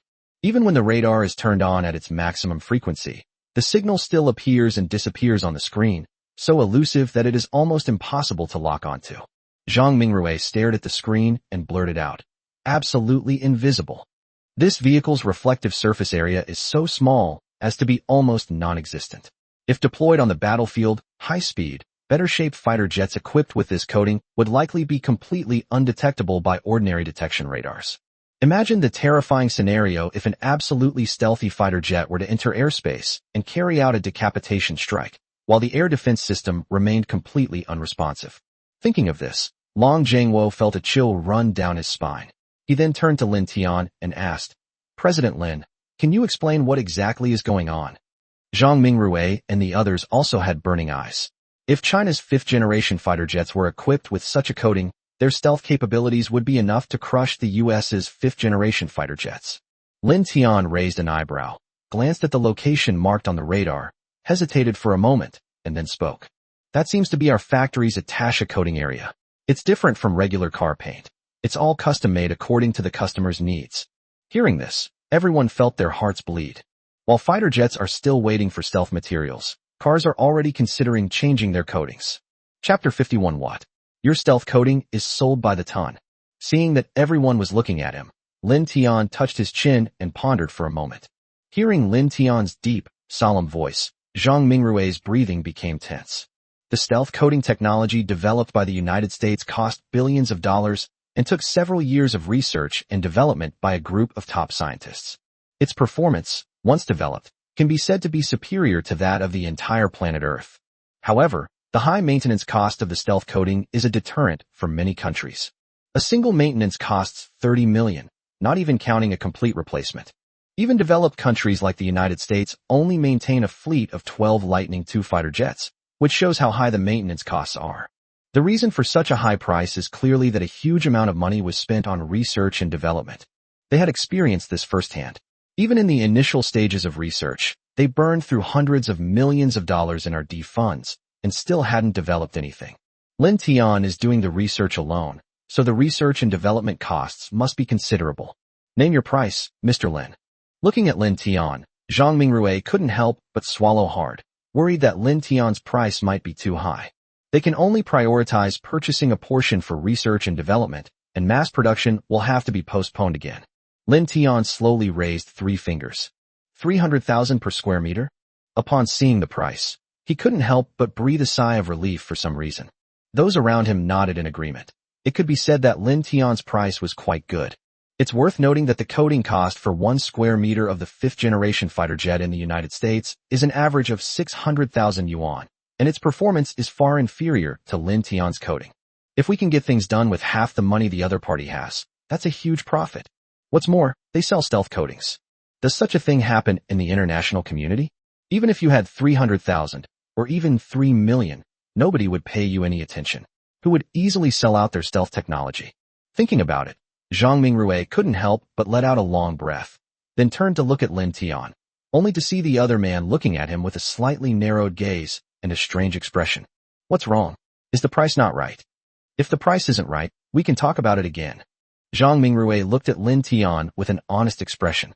The people behind them couldn't help but glance at each other intently, their hearts sinking. To be honest, people were somewhat prepared for the price, given that it features a globally unique dual stealth technology. If it were the US, they would be willing to try it even if it cost $3 million per square meter, let alone 300,000. After all, that's how they acquired their so-called most expensive ghost bomber. This item is truly priceless and unavailable, but given its exorbitant price, they have no choice but to temporarily abandon it. After all, China's current military capabilities cannot support such a high price. Yang Wenhua, standing to the side, was so shocked by the price that he was speechless. 300,000 yuan per square meter? Even if you robbed someone, you wouldn't make that much money. If you were to paint this on a car, what kind of car would deserve such paint? Even a car made of gold wouldn't be worthy of it. Thinking about it, he immediately waved his hand and said, "Gentlemen, I think you've misunderstood our boss. He meant 30,000. Yang Wenhua finally breathed a sigh of relief after saying that. Goodness, that quote almost gave him a fright. At 300,000 yuan per square meter, if they are investigated again and found to have lied about the price, they might end up in jail for life. 30,000. Upon hearing this price, Zhang Mingrui seemed unable to believe his ears, staring at Lin Tian with an almost blank expression. It was as if they couldn't believe what was happening before their eyes. Even Long Zhangwo was secretly astonished. Although he didn't know much about the price of raw materials for fighter jets, he had heard a lot about the high maintenance costs of the stealth coating of the United States over the years. It can be said that 30,000 yuan per square meter for stealth coating is already an extremely low price internationally. This is a stealth coating, a standard feature on 5th-generation fighter jets. Moreover, Lin Tian's coating is a double stealth coating, which alone costs more than this much. If the US were selling this, they'd dare add 3,000 before that 10,000. Even with that, you might not be able to buy it. After all, possessing this thing is equivalent to possessing the core technology of a 5th-generation fighter jet. Furthermore, it is extremely advantageous in the struggle for air superiority on the battlefield. It's something that's truly priceless and unavailable, and Lin Tian's willingness to sell it for 31,000 yuan per square meter is an unexpected delight. Thinking about it, Long Zhangwo couldn't help but smile and say, 31,000 per square meter it is. Let's sign the contract immediately. Zhang Mingrui also suddenly realized what was happening and immediately said, "Go get the contract." His expression seemed to suggest he was afraid Lin Tian would change his mind. Then, his face flushed, he looked at Lin Tian and said with utmost seriousness, "Thank you for your contributions to the Chinese Air Force." After he finished speaking, the smile in his eyes was impossible to hide. A double stealth coating costing 30,000 yuan per square meter is not only not affordable, it's practically a steal. It can be said that Lin Tian saved them hundreds of millions of yuan in research and development costs with just one sentence. After all, stealth coatings are not disposable. They need to be replaced periodically. Lin Tian's price can be said to have given them the freedom to change their coatings. They no longer need to worry about changing their stealth coatings. She was practically grinning from ear to ear, while Lin Tian was frowning. Seeing Lin Tian's furrowed brow, Zhang Mingrui assumed he had some unspeakable difficulty and immediately said, "If you have any other requests, please feel free to tell us, and we will do our best to meet them." Lin Tian simply smiled slightly, then thought for a moment before saying, "Actually, that's not what I meant. What I meant was that we sell this car paint for 30,000 yuan per ton." "What? 30,000 per ton?" At this moment, Zhang Mingrui was still in high spirits and did not realize the meaning behind Lin Tian's words at all. A smile was still on his lips. But when he came to his senses, he was completely speechless. All I could make was a hissing sound, and my brain went completely blank for a few minutes. 30,000. 1 ton. The word ton is really clever. This is not just a cheap sale, it's not even charity. Upon hearing Lin Tian's offer, everyone present felt their hearts stop and their faces turn as red as persimmons. Qiao Fenghua turned around stiffly, her limbs rigid, and asked mechanically, "Old Han, have you ever seen stealth coating sold by the ton?" Upon hearing the word ton, Han Dongyang's lips twitched. Stealth coatings are sold by the ton, and for only 30,000? You wouldn't even dare to do that in your wildest dreams. And now, this magical scene has actually happened. Everyone was startled for a moment, and Han Dongyang could even hear the pounding of his heart. Then, her eyes turned bloodshot as she looked at Lin Tian. The fact that such a person exists in the Dragon Kingdom is truly a blessing for the Dragon Kingdom. Chapter 52, 5th Generation Mechs Aid Japan, focusing on arrogance. On the Chinese internet, after the last aircraft carrier incident, all Chinese netizens have become more confident. What eagle, what Japanese chicken? I'm going to beat you two up. Even military enthusiasts like Gao Jie have been discussing this topic recently. Old Gao, do you think the US is so angry lately that he can't even eat? I think old John is probably going to be so angry he'll die. Thinking back to the time the aircraft carrier went to sea and how the American ships retreated, Sun Daping's heart pounded incessantly. The Dragon Kingdom endured countless hardships to achieve all of this, and now they have finally stood tall before the world. Thinking about it, he clenched his fist, and a smile appeared on Gao Jie's lips. However, their eyes immediately turned serious. Based on their understanding of the United States, they knew that the other side would not give up so easily. There's been no news for so long. Could it be that they're planning something big? Just as he was thinking this, his phone suddenly lit up, and then a message suddenly came out from their military enthusiast group. "Gentlemen, this is bad. The US is going to get serious this time." Upon seeing the message, Gao Jie and Sun Daping exchanged a glance, then immediately turned on their phones. By this time, everyone in the group had completely started chatting. "Gentlemen, have you heard? This year, the US has provided military aid to Japan." Military aid? In previous years, the US would continuously provide military aid to Japan in order to curb China's development, fully demonstrating its traditional virtue of being a troublemaker.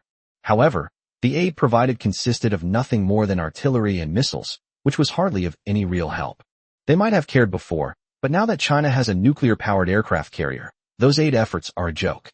However, judging from the tone, it seems that this year's aid is different. Thinking of Gao Jie, I couldn't help but continue reading. Soon enough, someone responded in the group. "So what if they provide aid? What's the big deal? It happens every year. We even have an aircraft carrier now. What are we afraid of?"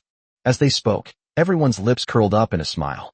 Just thinking about how the Japanese chickens were blasted by water cannons and couldn't lift their heads, a glint of revenge flashed in their eyes. Previously, their navy was weak and bullied, but now things are different. But the next sentence made everyone stop laughing. No, this time the US is providing 35 Lightning II 5th-generation fighter jets. You guys haven't looked at the foreign websites. Those traitors and Japanese are practically exploding with anger. And that video of the American general is going viral on foreign websites. You can see for yourselves. As he spoke, he couldn't help but send a video over. At the entrance to the U.S. Department of Defense, U.S. Defense Secretary Milhouse was staring coldly at the reporter in front of him. Reporters kept asking questions from the audience. General Milhouse, is the news about the sale of fifth-generation stealth fighter jets true? Will this move completely enrage China and provoke strong opposition from the Chinese Air Force? Milhouse listened to these questions with a cold expression and an arrogant look in his eyes. Before the reporter could finish speaking, he let out a cold laugh, then slammed his hands on the table with a loud bang and shouted righteously. The plan for the sale of fifth-generation fighter jets and military aid was personally drafted by the president and me. There's no point in arguing about that. And regarding the reaction from the Dragon Kingdom, at this point, Milhouse raised an eyebrow, a cold glint flashing in his eyes. He clearly hadn't forgotten about the aircraft carrier, and pointed to the table with his index finger, saying, "Dragons never care about the reactions of ants, not now, and never in the future. The United States will become great again, and no one and no country will dare to stop us. As for the Chinese Air Force, they can talk to me about their reaction when they've built the wings of a fifth-generation fighter jet." After saying that, he turned and left, and seeing this, Gao Jie and the others' eyes blazed with fury. Sun Daping, standing to the side, was grinding his teeth so hard they were making a grinding sound. Damn it! What's with this defeated opponent acting so high and mighty? A dragon indeed? I think he's just a worm. Bah! As he spoke, he spat, clearly indicating that this was retaliation for the previous expulsion incident from China. The people in the group naturally understood this principle, and they all shouted, "If you're going to fight, then fight. Who are you trying to annoy by standing there like that?" Exactly. Back then, one of us could take on 17. Now that we have better weapons, why would we be afraid of you? Everyone, stay calm. We need to conserve our strength for now. Upon hearing this, everyone became serious. As military enthusiasts of China, they naturally understood that now was not the time for China to take action. Development. And more development. Only when China develops strong enough will it be qualified to expand eastward. Only then can we stand at the top of the world again. For a moment, everyone clenched their fists, then coldly said in the group chat, "And what about the Japanese reaction?" Without a doubt, the First Link's strength will be greatly enhanced after receiving this batch of military aid. However, the eastward expansion of the Dragon Kingdom will likely face an additional layer of difficulty. Thinking of Gao Jie, he couldn't help but frown. The group immediately responded. What else can these guys do but use their traditional skills? You haven't seen the reports about them. TSK. All I can say is that this country is truly despicable. He then posted several screenshots and a video.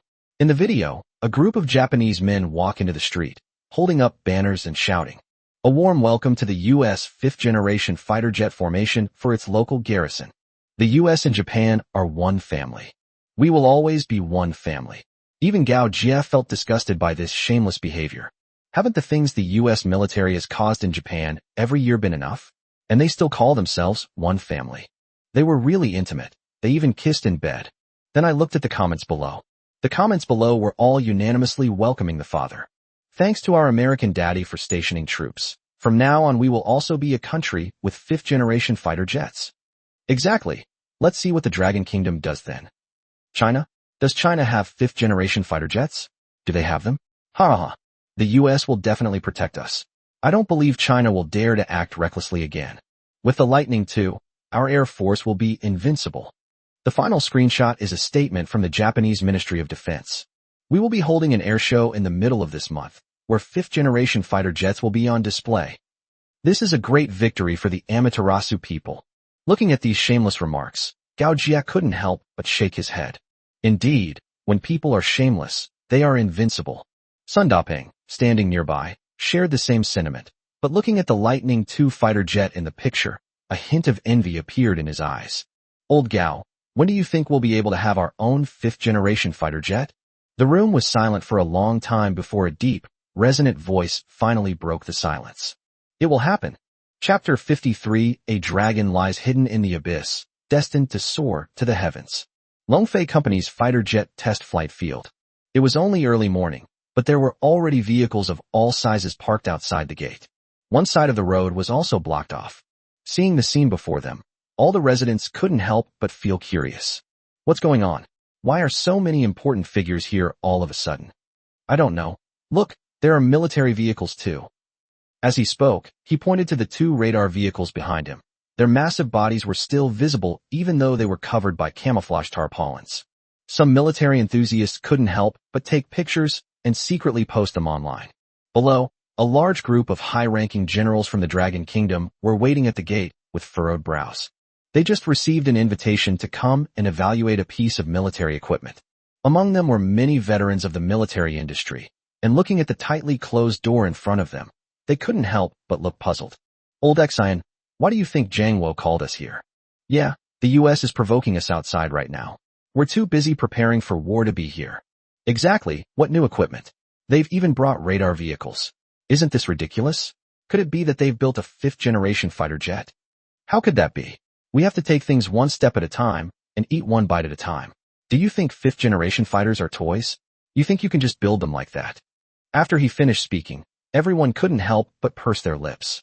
Then he looked at Xian Zhengyan. As Long Zhangwo's former Minister of Air Force and also Long Zhangwo's teacher, he undoubtedly understood the other party's attitude towards people and things better.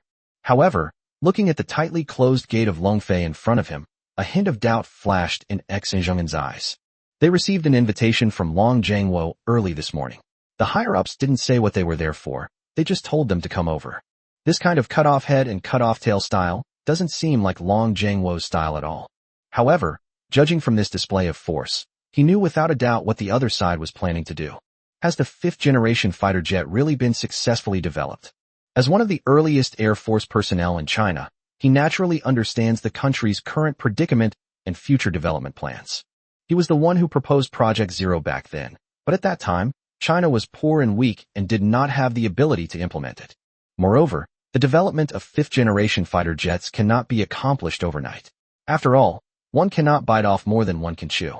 Long Zhangwo's decision to start testing radar vehicles at the very beginning of the development process is far too hasty. After all, he had previously heard that their fighter jets still had carbon fiber technology that they hadn't mastered. Thinking about it, his expression darkened slightly, and he decided to give his somewhat impatient student a good talking to later. After all, the development of a fifth-generation fighter jet cannot be rushed. Just then, the doors of Longfei Company slowly opened.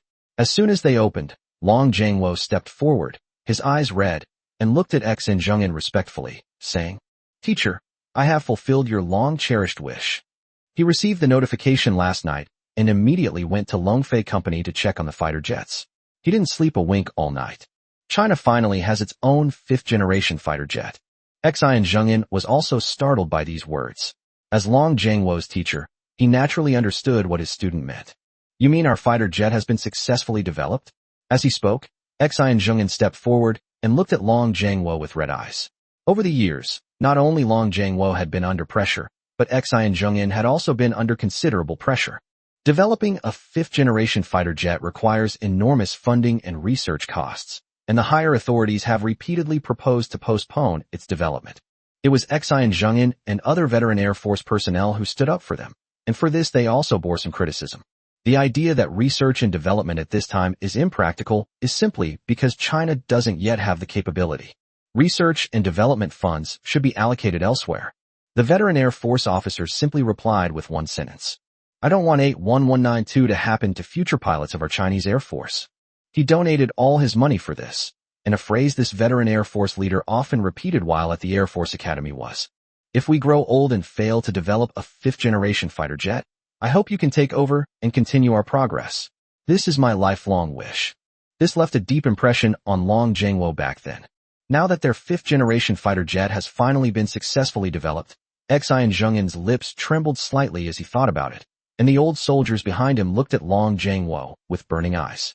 They dedicated their lives to the cause of the Chinese Air Force, and the development of fifth-generation fighter jets has become an obsession for them. What about carbon fiber technology? After hesitating for a long time, Xian Zhengyan slowly asked. It's been breached. Stealth coating. #1 in the world. Long Zhangwo replied solemnly. Upon hearing this, a slight smile appeared on Xian Zhengyan's usually serious lips. Alright, today I'll see if our fighter jets can really compete with that dark shadow in the sky. As she spoke, she let go of Long Zhangwo's hand and walked toward the door with a spirited air, while Long Zhangwo took a deep breath. Today is destined to be a special day in the Dragon Kingdom, And all of this is thanks to Lin Tian. Without Lin Tian, when would they have been able to complete their 5th-generation fighter jet? And when would they have been able to soar freely in the sky, unafraid of the Black Hawk's attacks? Thinking of Long Zhangwo, he clenched his fist and immediately walked into the test flight field. Inside the test flight field, at this moment, a large group of high-ranking military officers from the Dragon Kingdom stood up. No one sat down, and all of them stared intently at the fighter jet on the runway. Is that our 5th-generation fighter jet? As he spoke, he pointed to a fighter jet in the center of the runway. Its fuselage a pale gray, its overall shape as smooth as a serpent, its lines graceful, and its body gleaming softly in the sunlight. Upon seeing the fighter jet, Xian Zhengyin took a deep breath and looked at it with sincere eyes. His gaze was as if he were looking at a friend he had been waiting for a long time. Great plane. Looking at the fighter jet in front of him, Xian Zhengyin didn't say much. As a veteran Air Force pilot, he naturally understood what a good fighter jet should have. It can be said that a fighter jet with a beautiful appearance is definitely not lacking in combat power. The fighter jet in front of us, simply sitting there, is as awe-inspiring as an ancient Greek statue. Its elegant shape and steel-like color make it look somewhat different from the 5th-generation fighter jets of the United States. Furthermore, the subtly shimmering coating on it also indicates the extraordinary nature of this fighter jet. Is this China's 5th-generation fighter jet? The elderly people behind him were stunned as they looked at the fighter jet in front of them. They had heard before that China's development of a 5th-generation fighter jet had encountered various threats, foreign blockades, and technology shortages. They thought they would never see China's 5th-generation fighter jet come to life. Haha, I can't wait to see it take off. To see this, even if I, old Jean, die today, it will all be worth it. Looking at the fighter jets in front of them, everyone was filled with emotion. In their time, every interception sortie meant the possibility of death. They had also considered the method of using 8 fighters to fight against one 5th-generation fighter. It was a nation's deep fear of the sky, a sky that had never truly belonged to them. But now, if their 5th-generation fighter jets can successfully take off, then the skies in the future will not only be filled with the shadow of the Black Hawk, but also with the roar of the divine dragon. A dragon lies hidden in the abyss. When it soars, it will surely rise to the heavens. As everyone thought about it, they couldn't help but look at the fighter jets on the runway. Chapter 54. As a 5th-generation fighter jet, how could it not know dual stealth? The test flight field was completely silent at this moment. Everyone was watching the fighter jet in front of them, and even the test pilot understood everything that the jet carried. Aircraft inspection complete, everything normal, ready to proceed to designated runway. Looking at the crowd on the stage, Fang Ning took a deep breath, then looked at the dashboard in front of him and slowly pushed the joystick. As one of the best 4th-generation fighter pilots in China, he naturally understood the significance of this fighter jet.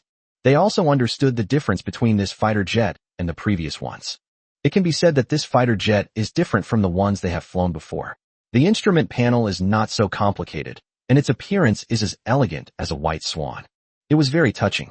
However, as a pilot, his primary concern is performance. There are countless countries in the world that claim to be developing 5th-generation fighter jets. But how many have actually succeeded? Even if we succeed, what will the actual performance of the fighter jet be like? There are plenty of fighter jets in the world that look good but are useless. Thinking about this, Fang Ning took a deep breath and slowly climbed into the cockpit. He said to the ground crew, "I am ready and can take off at any time." Upon hearing this, all ground crew began to retreat, and everyone on the scene stared intently at the fighter jet. This test focuses on stealth and maneuverability, which are the two most important aspects of 5th-generation fighter jets. Long Zhangwo picked up the walkie-talkie and said, "Radar activated. Fighter jets prepare for takeoff." Upon hearing this, the radar vehicle below began to move slowly, while the Zero fighter on the runway began to roar. With a sharp whoosh, the entire fighter jet shot straight into the sky like a white arrow. Feeling how light the fighter jet was, Fang Ning couldn't help but gasp. As a 4th-generation fighter pilot, he was very sensitive to the weight of the aircraft. The 4th-generation fighters from China before definitely did not take off so easily. And this fighter jet is incredibly light, almost like a falling leaf. It was completely different from any fighter jet he had flown or seen before. How exactly did they do that? He performed several Cobra maneuvers in succession, and the fighter jet remained incredibly stable. The smooth handling made him question his existence. Meanwhile, the researchers were constantly recording data. The fighter jet is currently traveling at 800 kilometers per hour and is expected to enter supersonic speed in 3 seconds. The fighter jet's outer armor is functioning normally. The stealth coating is normal. The radar equipment has not detected any fighter jet signals at present. Invisibility function, excellent. Hearing these conversations and seeing the data in front of him, Xian Zhongyin's lips tightened, and his eyes were fixed on the fighter jets in the sky. The J-20 fighter jet roared through the sky, leaving several Mach rings behind it. Looking at the Mach ring in front of them, everyone's breath caught in their throats. The appearance of the Mach rings means that the entire fighter jet has entered supersonic cruise mode, which is a standard feature of fifth-generation fighter jets, but it is also the most dangerous time. Because if the materials don't meet the standards at this moment, the entire fighter jet will be dismantled. Inside the fighter jet, Fang Ning couldn't help but feel tense. Normally, this moment is the most dangerous during a fighter jet test flight. However, at this moment, feeling everything about this fighter jet, he couldn't help but be surprised to find that this fighter jet still had spare power. His thrust has not yet reached its limit, and this is different from the typical scenario where test flights are plagued with problems. This fighter jet has had absolutely no problems so far. This is quite terrifying. You have to understand that test pilots are there to find problems with fighter jets. Thinking of this, Fang Ning gritted his teeth and then jerked the control stick sharply. In the sky, the fifth-generation fighter jet began to make an emergency turn. Emergency turn at supersonic speed. Xian Zhongyin looked up at the sky with a surprised expression. He knew that turning at supersonic speeds tested not only the pilot's skills, but also the quality of the aircraft. Even the US's fifth-generation fighter jets probably wouldn't dare to do something like this, since no one can guarantee that the airframe materials are strong enough to withstand the force of such a sudden turn. It's fair to say that Fang Ning is now risking his life to test the limits of this fighter jet. The fighter jet in the sky made an emergency turn and rolled, then began to plummet rapidly toward the ground. The ground personnel all turned pale. Could there be a problem with the fighter jet? Looking at the scene before him, Xian Zhongyin gripped the railing tightly, his veins bulging. Long Jiangwo also stared intently at the scene before him, his breathing heavy. Boom! Just as the fighter jet was about to stall and crash into the ground, a loud explosion suddenly came from the exhaust nozzle at the tail of the fighter jet, and then the entire fighter jet shot straight into the sky like a gray dragon. The people at the scene were incredibly excited to see this. We did it.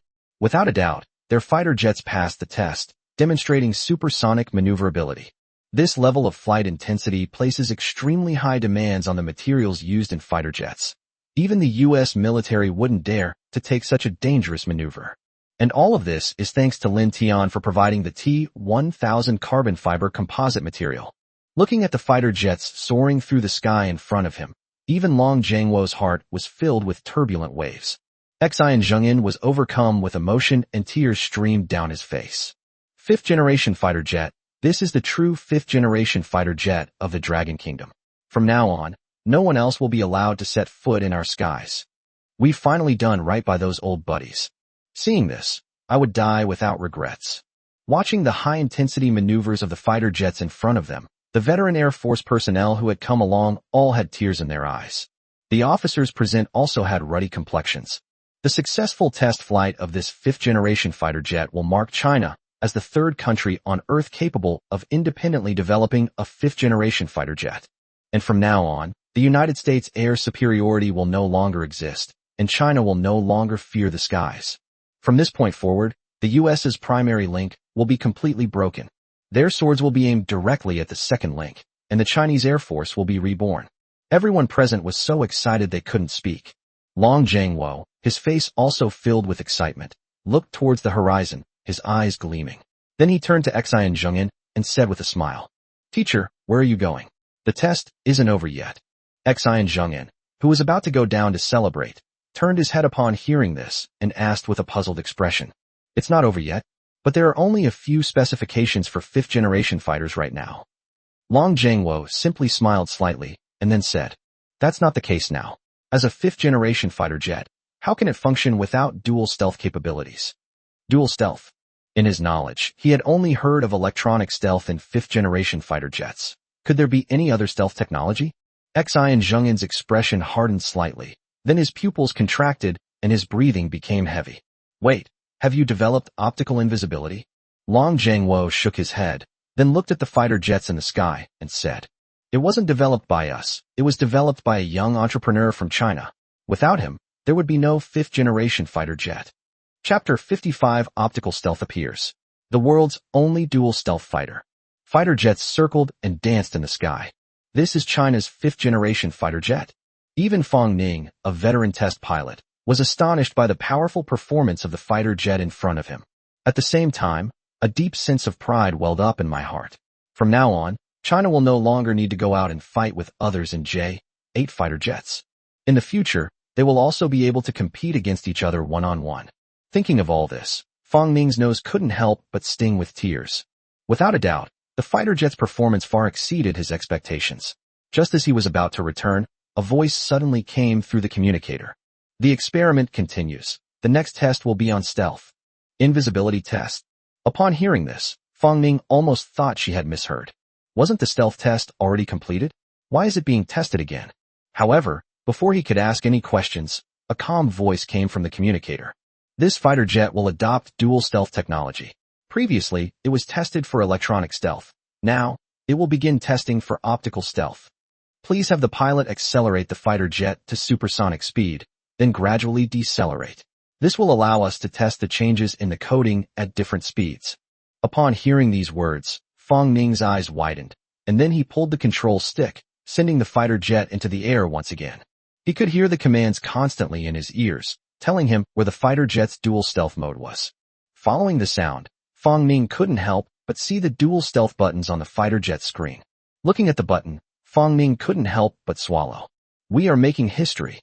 Without a doubt, the first dual stealth fifth-generation fighter jet on the entire planet will be born in the Dragon Kingdom.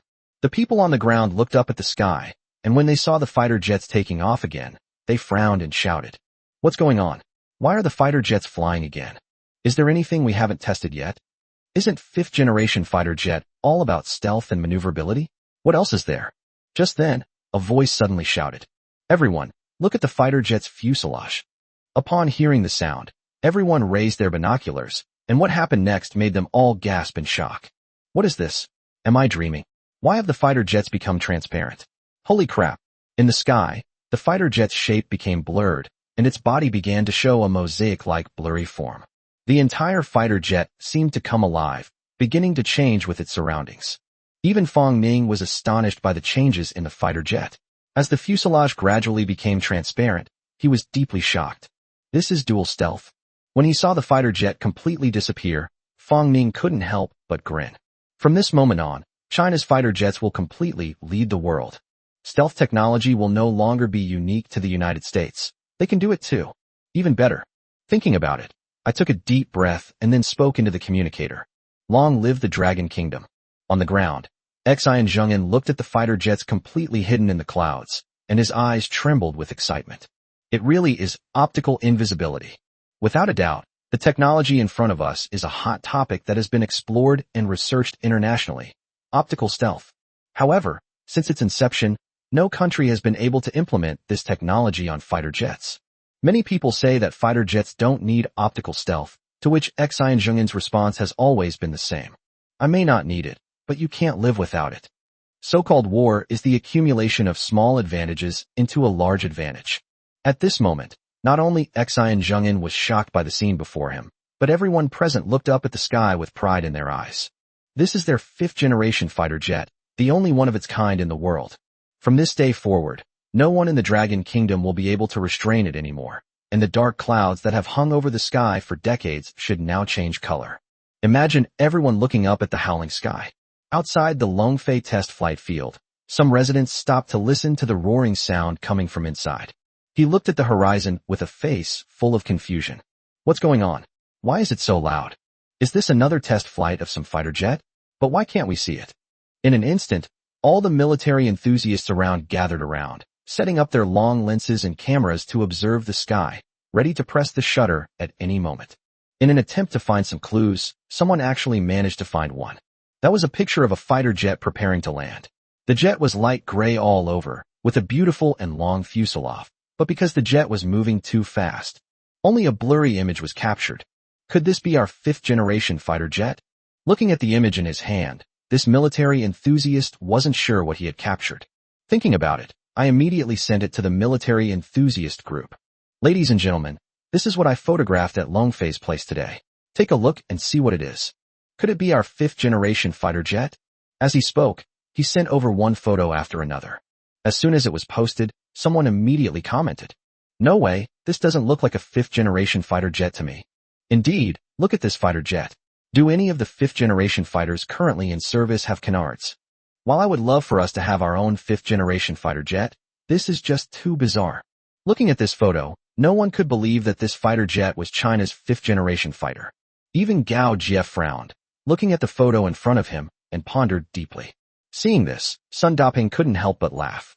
Stop looking. Even if you've been looking until your eyes are dry, this can't possibly be a 5th-generation fighter jet.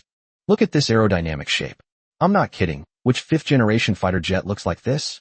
Besides, the US has been developing a 5th-generation fighter jet for over 20 years, while we've only been doing it for a short time.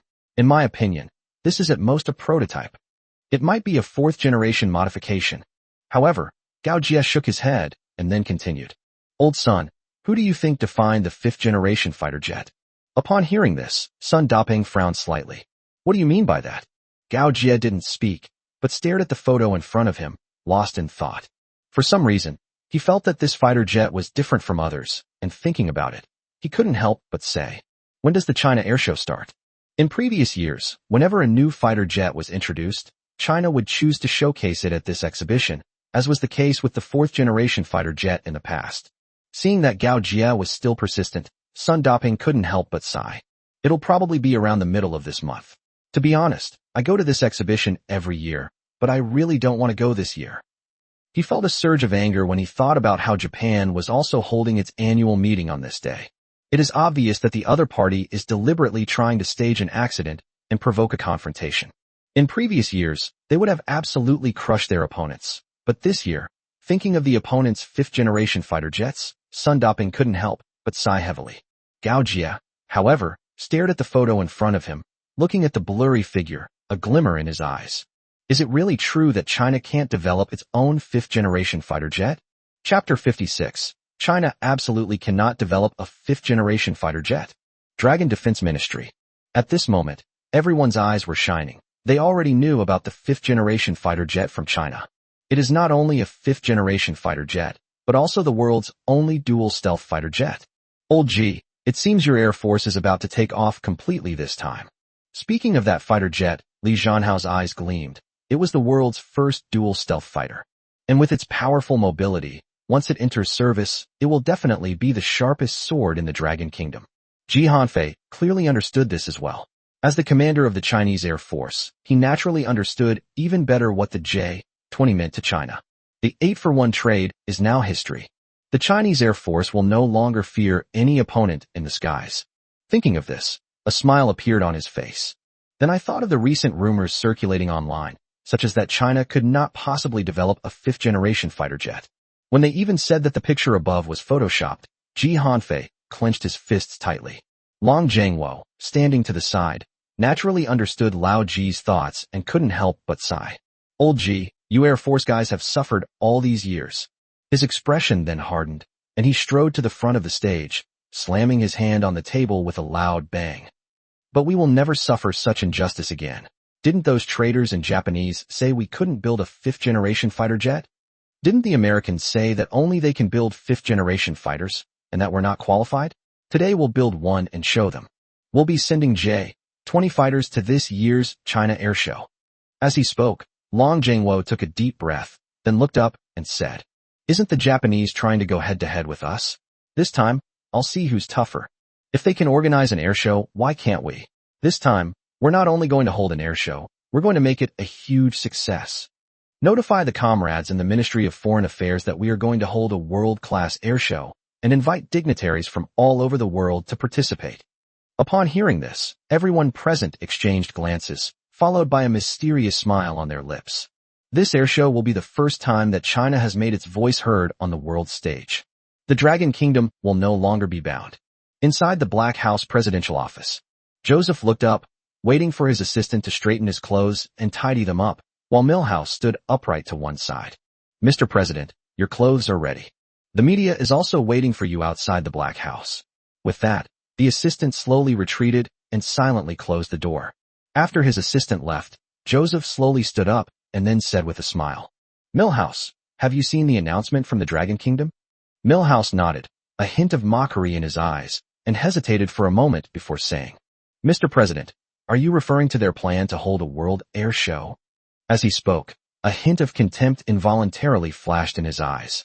They just learned that the Dragon Defense Ministry has released a new announcement. The above text reads, "The China Airshow illuminates the world with the Chinese dream and lets the world witness the blue dream of the Chinese nation. We sincerely invite distinguished guests from all over the world to visit the Dragon Kingdom." Joseph nodded, then tossed the invitation onto the table, his brow furrowing slightly as he said, "What exactly is China up to? Holding an airshow on the same day as Japan, have they developed a fifth-generation fighter jet?" After the previous setback, he had fully realized just how powerful the Dragon Kingdom was. Although he was arrogant, he was not stupid. The Dragon Kingdom's actions this time were clearly problematic. You should know that the military aid they provided to Japan included fifth-generation fighter jets. Isn't it humiliating for China to choose to hold an airshow at this time? But he simply couldn't believe that the other side had actually developed a fifth-generation fighter jet. Fifth-generation fighter jets took them over 20 years to develop. China has only been developing them for a few years, probably less than 10. Who would believe that this could be successfully developed? Milhouse, standing to the side, clearly understood the president's thoughts, though his concerns differed from the president's. He had always considered the idea that China was capable of developing a fifth-generation fighter jet a joke, but now that he saw this topic being brought to the forefront, I couldn't help but chuckle. "Mr. President, can you rest assured? With China's technology, they won't be able to build their own fifth-generation fighter jet within the next 20 years. Even their main force now consists of third-generation fighters, and they haven't even increased their number of fourth-generation fighters. Over the years, we have entered their airspace many times, and their interceptor fighters are old and ineffective. Let alone a fifth-generation fighter. They'd be lucky if they could even come up with a decent modified fourth-generation fighter. In my opinion, this is just a uniquely Chinese people's concern for face. It's impossible for the Chinese to develop a fifth-generation fighter jet. As for those pictures they've been spreading online, I can only say that it's good for a nation to have illusions, but this time they'll realize that the air will always be our domain." As he spoke, a hint of vengeful pleasure involuntarily flashed in Milhouse's eyes. What happened last time was a great humiliation for him, and he was still worried about how to get revenge. Now that Dragon Kingdom has run into their line of fire, they will not let it go. Upon hearing Milhouse's words, Joseph's furrowed brows relaxed.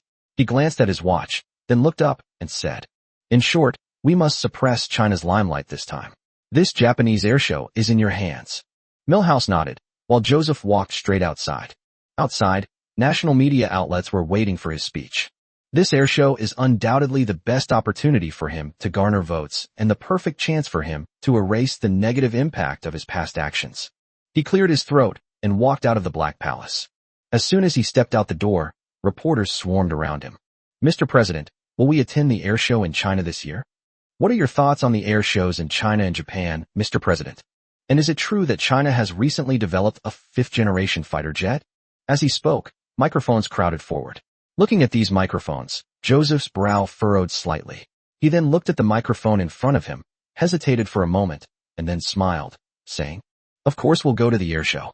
After all, as the #1 air force on Earth, we need to offer more encouragement to countries that can't develop fifth-generation fighters. At the same time, we must make it clear to some countries that fifth-generation fighter jets are not something that anyone can develop. Using models to deceive yourself is nothing but self-deception." After saying that, Joseph gave a cold laugh, then abruptly sat down in the presidential car, a dangerous smile playing on his lips. Fifth-generation fighter jets? With just one China? Ridiculous. Chapter 57: Mysterious Eastern Power. On the internet, news about the Dragon Kingdom airshow has spread far and wide. Some people laughed so hard they almost fell over when they saw the so-called fifth-generation fighter jet pictured. Is this China's fifth-generation fighter jet? That canard on the front of the fuselage looks like a design from so many years ago. It's obviously an outdated design. I didn't expect that after all this time, China would come up with something like this. What fifth-generation fighter jet? I think that's just wishful thinking on the part of the Chinese. If we're talking about fifth-generation fighter jets, then it has to be our Lightning II. The Lightning II is the strongest fighter jet on the entire planet Earth, a confirmation from a Japanese netizen. I think the Chinese are desperate because they see we have fifth-generation fighter jets, which is why they've introduced this outdated product. At this moment, comments like these were flooding YouTube. As he read what was being said, Dennis, who was lying on the bed, couldn't help but shift his position. Then he grinned and chuckled, glancing at his friend as he said, "Kyle, have you heard the news from China lately? They say they've revealed a fifth-generation fighter jet and are planning an air show. Do you think this news is true?" As he spoke, Dennis casually put his feet up on the stool next to him, his eyes full of provocation and mockery. As a military enthusiast from the United States, Dennis often enjoys attending air shows in various countries, but he has never been to China. Because my family always says how backward China is. Indeed, the fighter jets exhibited by China were all too old and did not interest him at all. However, I am somewhat interested in watching this so-called World Air Show, since it will bring together advanced fighter jets from all over the world. Taking a look is definitely worth it. Hearing Dennis's words, Kyle adjusted his glasses, thought for a moment, and then said, "I think it's possible. After all, my grandfather once told me that the people of China and the country of China have a kind of magical power." My grandfather vividly remembered that sound they made at night back then, even in his later years. He said we should never underestimate this country, because... Before he could finish speaking, Dennis waved his hand, then frowned and said, "Kyle, how many years has your grandfather been dead? I think he's just senile. What's so scary about a country that hasn't been at war for over 40 years? I think he just misremembered what happened back then. My mother said that China's technology is very weak. How could they possibly beat us? Besides, look at our country's technology now. I don't think even China can learn how to make a fifth-generation fighter jet." Possibly. I think that's absolutely impossible. Upon hearing this, Kyle blushed and widened his eyes, saying, "Are you saying my grandfather is lying to me? Of course. China is just a developing country. What's there to be afraid of? And magical powers? Does he have the magic to transform into a fifth-generation fighter jet? Does he have the capability to become a developed country? It's just an agricultural country. My parents and the others say that the people of China are still sleeping in stinking ditches." Hearing these words, Kyle's eyes flickered and wavered. In fact, over the years, he had also been puzzled by his grandfather's words back then. Does the Dragon Kingdom really possess such great magic? He still remembers the look of alarm on his grandfather's face when a trumpet suddenly sounded outside while he was sleeping soundly at night. What kind of country is the Dragon Kingdom? Seeing Kyle's hesitant expression, Dennis couldn't help but smirk, then stepped forward and said, "Since you don't believe me, then let's go to the Dragon Kingdom and see if it's as magical as you say. If China can't build a fifth-generation fighter jet, give me your sister's contact number." Kyle's eyes widened involuntarily. His sister was the most beautiful girl in the entire neighborhood and the captain of the district's cheerleading team. Many men wanted her contact information, but his sister refused. Dennis asking for his phone number now is clearly a way of trying to seduce his sister. However, remembering what his grandfather had told him in his later years, Kyle gritted his teeth and solemnly said, "Okay, but if the Dragon Kingdom does something different from what you expect this time, and they develop a fifth-generation fighter jet, you'll have to shout, 'I'm an idiot.' Right here. In front of your friends. This is considered an apology for your previous slanderous remarks about China." Upon hearing this condition, Dennis's lips twitched involuntarily, but then he thought of Kyle's sister's hot figure and all the things his parents had said over the years. China is a backward country. Thinking of this, Dennis gritted his teeth and said fiercely, "It's a deal. I'll book the tickets right now, and I refuse to believe I'll lose." In his eyes, the Dragon Kingdom was a backward country, a belief shared by his family and friends. He simply didn't believe that China could develop advanced fighter jets. Thinking about it, a faint smile appeared on her lips again. After booking the tickets, she looked at the topic of China's fifth-generation fighter jet that was still being discussed in the group chat. Dennis couldn't help but smile slightly, and then immediately sent a message. "Everyone, I'm going to China for the air show this time. Wish me luck." In an instant, dozens of text messages popped up. "Oh my God, this is a terrible decision, man. According to my mother, the streets of Longhua are dilapidated, and there are all sorts of robbers at night. It's a very dangerous place." Yes, and it's said that the area is very backward. They still use horse-drawn carriages to transport people. The food was terrible too. It was just awful. Your decision is a complete idiot's decision. The most advanced fighter jets are right here in our country. There's no need to come all the way to such a backward country for a visit. May God bless you. If you really do go, send us a message when you do, and let us see the terrible environment in China. Looking at these words, Dennis's lips curled into an even more smug smile. He's definitely going to win this bet. Kyle couldn't help but think that his decision was incredibly foolish. How could he have used his sister's contact information as a gamble? But when I think of what my grandfather said before he died, may there be no trumpets in heaven. A strange emotion welled up in his heart. What kind of country was it? What kind of people were they that could make his unruly grandfather never forget his past when he fought in the war until his death? Every time I hear the bugle call, I feel a deep sense of fear, as if I am afraid of something. Thinking of Kyle, he took a deep breath and looked out the window at the setting sun. His eyes seemed to be lost in thought. Chapter 58. On the eve of the airshow, fifth-generation fighter jets land on the runway at night. China Aviation Exhibition Hall. At this moment, fighter jets preparing to participate in the exhibition are entering the booth in an orderly manner. Ground staff also hurriedly cleared out spaces for the fighter jets to park. Report. The French Rafale fighter jets have landed at their designated parking spots. The Mirage fighters have also been deployed. The Soviet Union's Su-57 will also make its debut. Listening to his subordinates' reports, a hint of melancholy flashed in Jiang Qingyu's eyes. As the curator of the China Air Show, he watched foreign advanced fighter jets steal the show every year, and he never wished that China's fighter jets could also resound throughout the world. When China first participated in the exhibition, it only had the J-8 fighter jet. At that time, there were more people surrounding the fighter jet than the jet itself, comparing their own country's fighter jet with these advanced foreign fighter jets.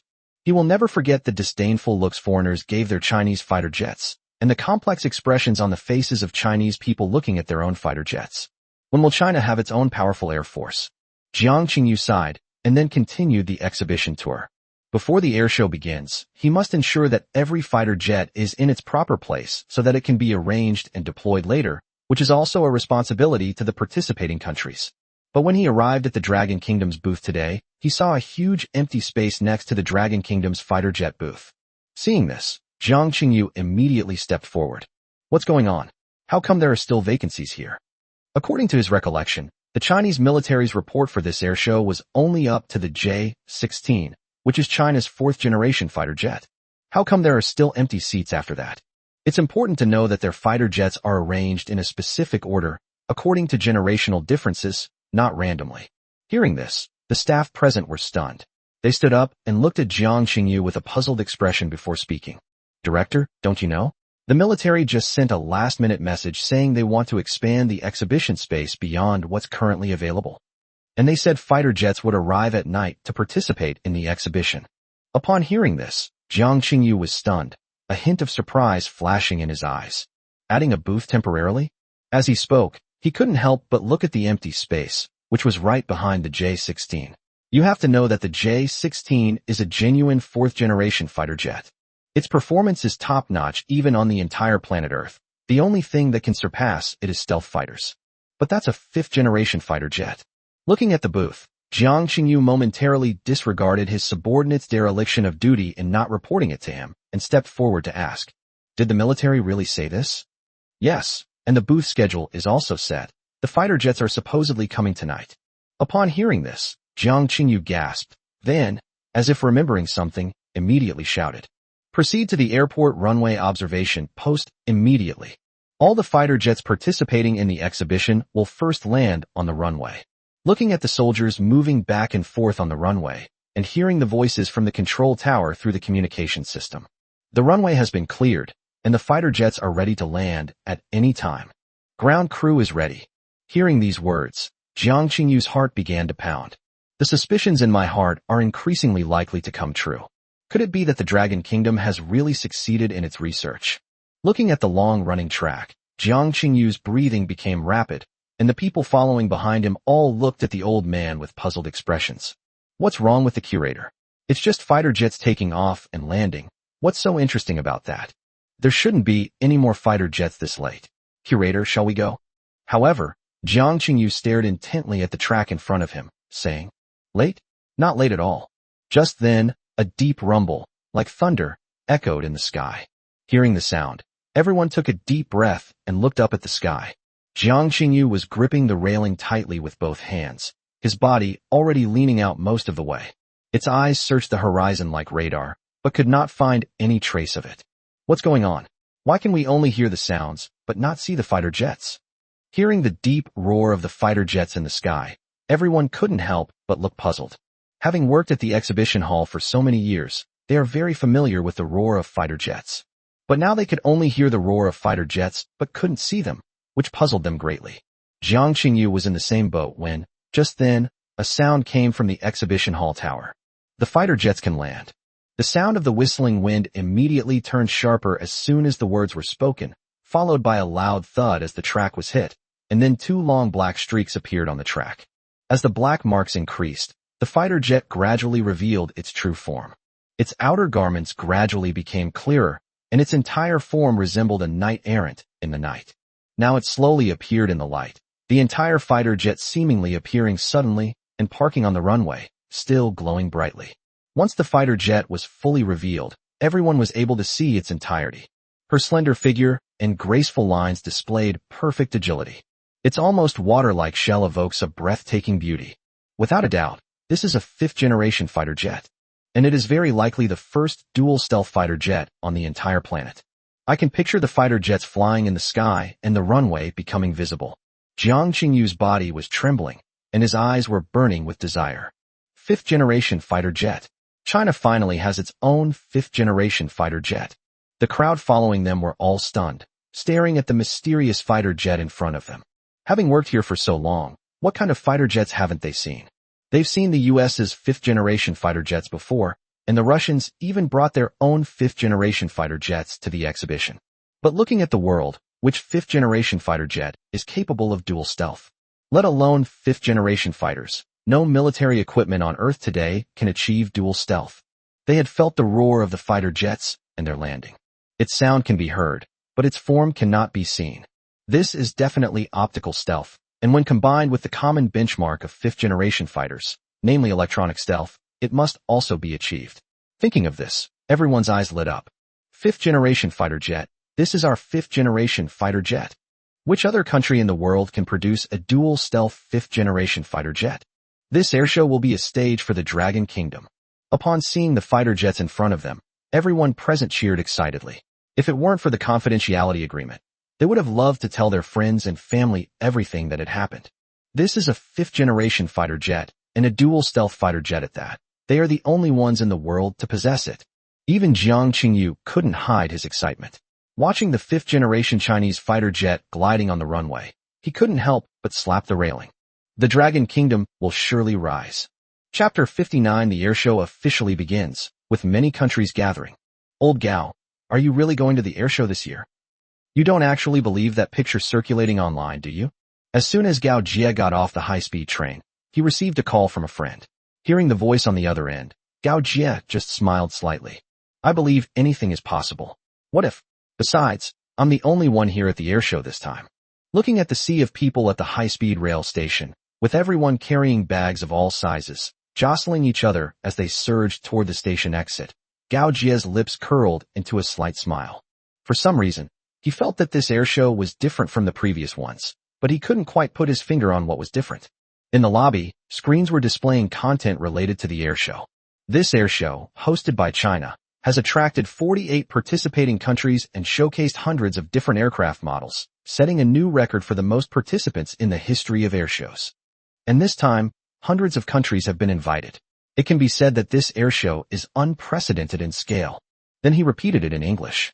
Hearing these words, Gao Jie couldn't help but swallow. He had thought that the airshow in China would be extremely large, but he hadn't expected it to be this huge. The number of countries invited is over 100. Keep in mind that there are only 224 countries in the world, and less than a third of them have the capability to build fighter jets. There are now 48 participating countries, making it a truly world-class event. But how can we preserve such a grand occasion? Upon thinking about it, Gao Jie's expression hardened, and he looked at the large screens around him, where images of fighter jets from various countries were being displayed.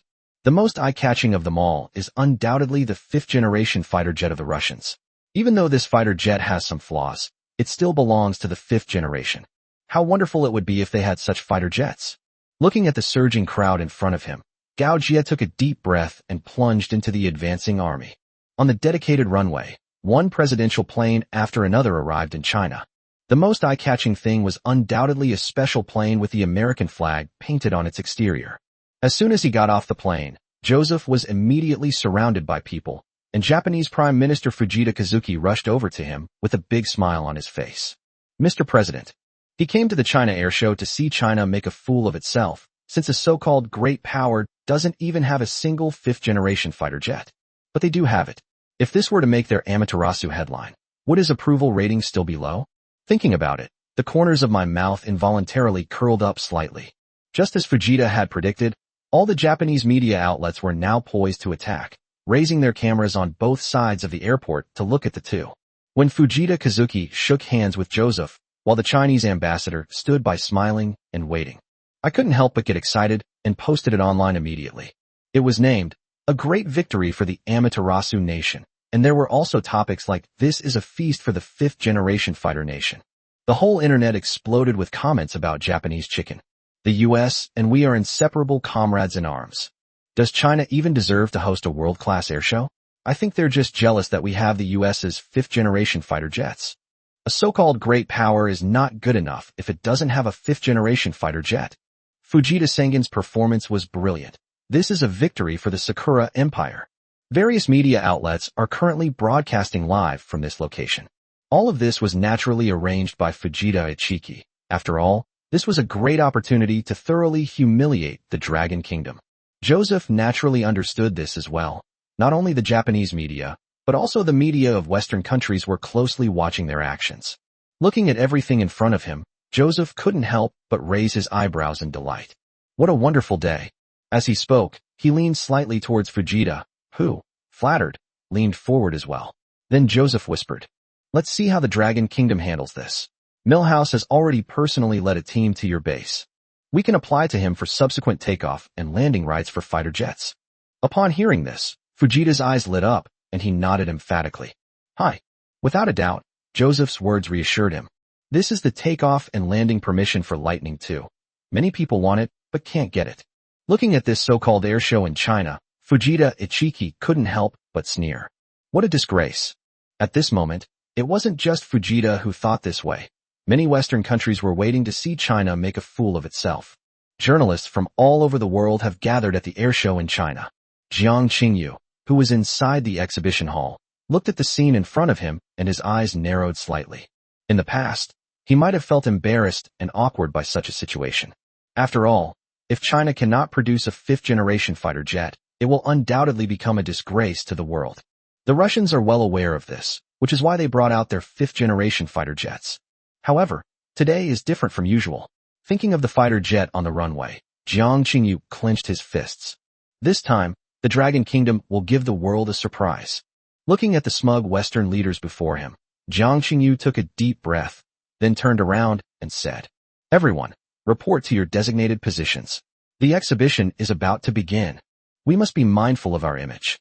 This time, there are not only our own citizens, but also many foreign tourists."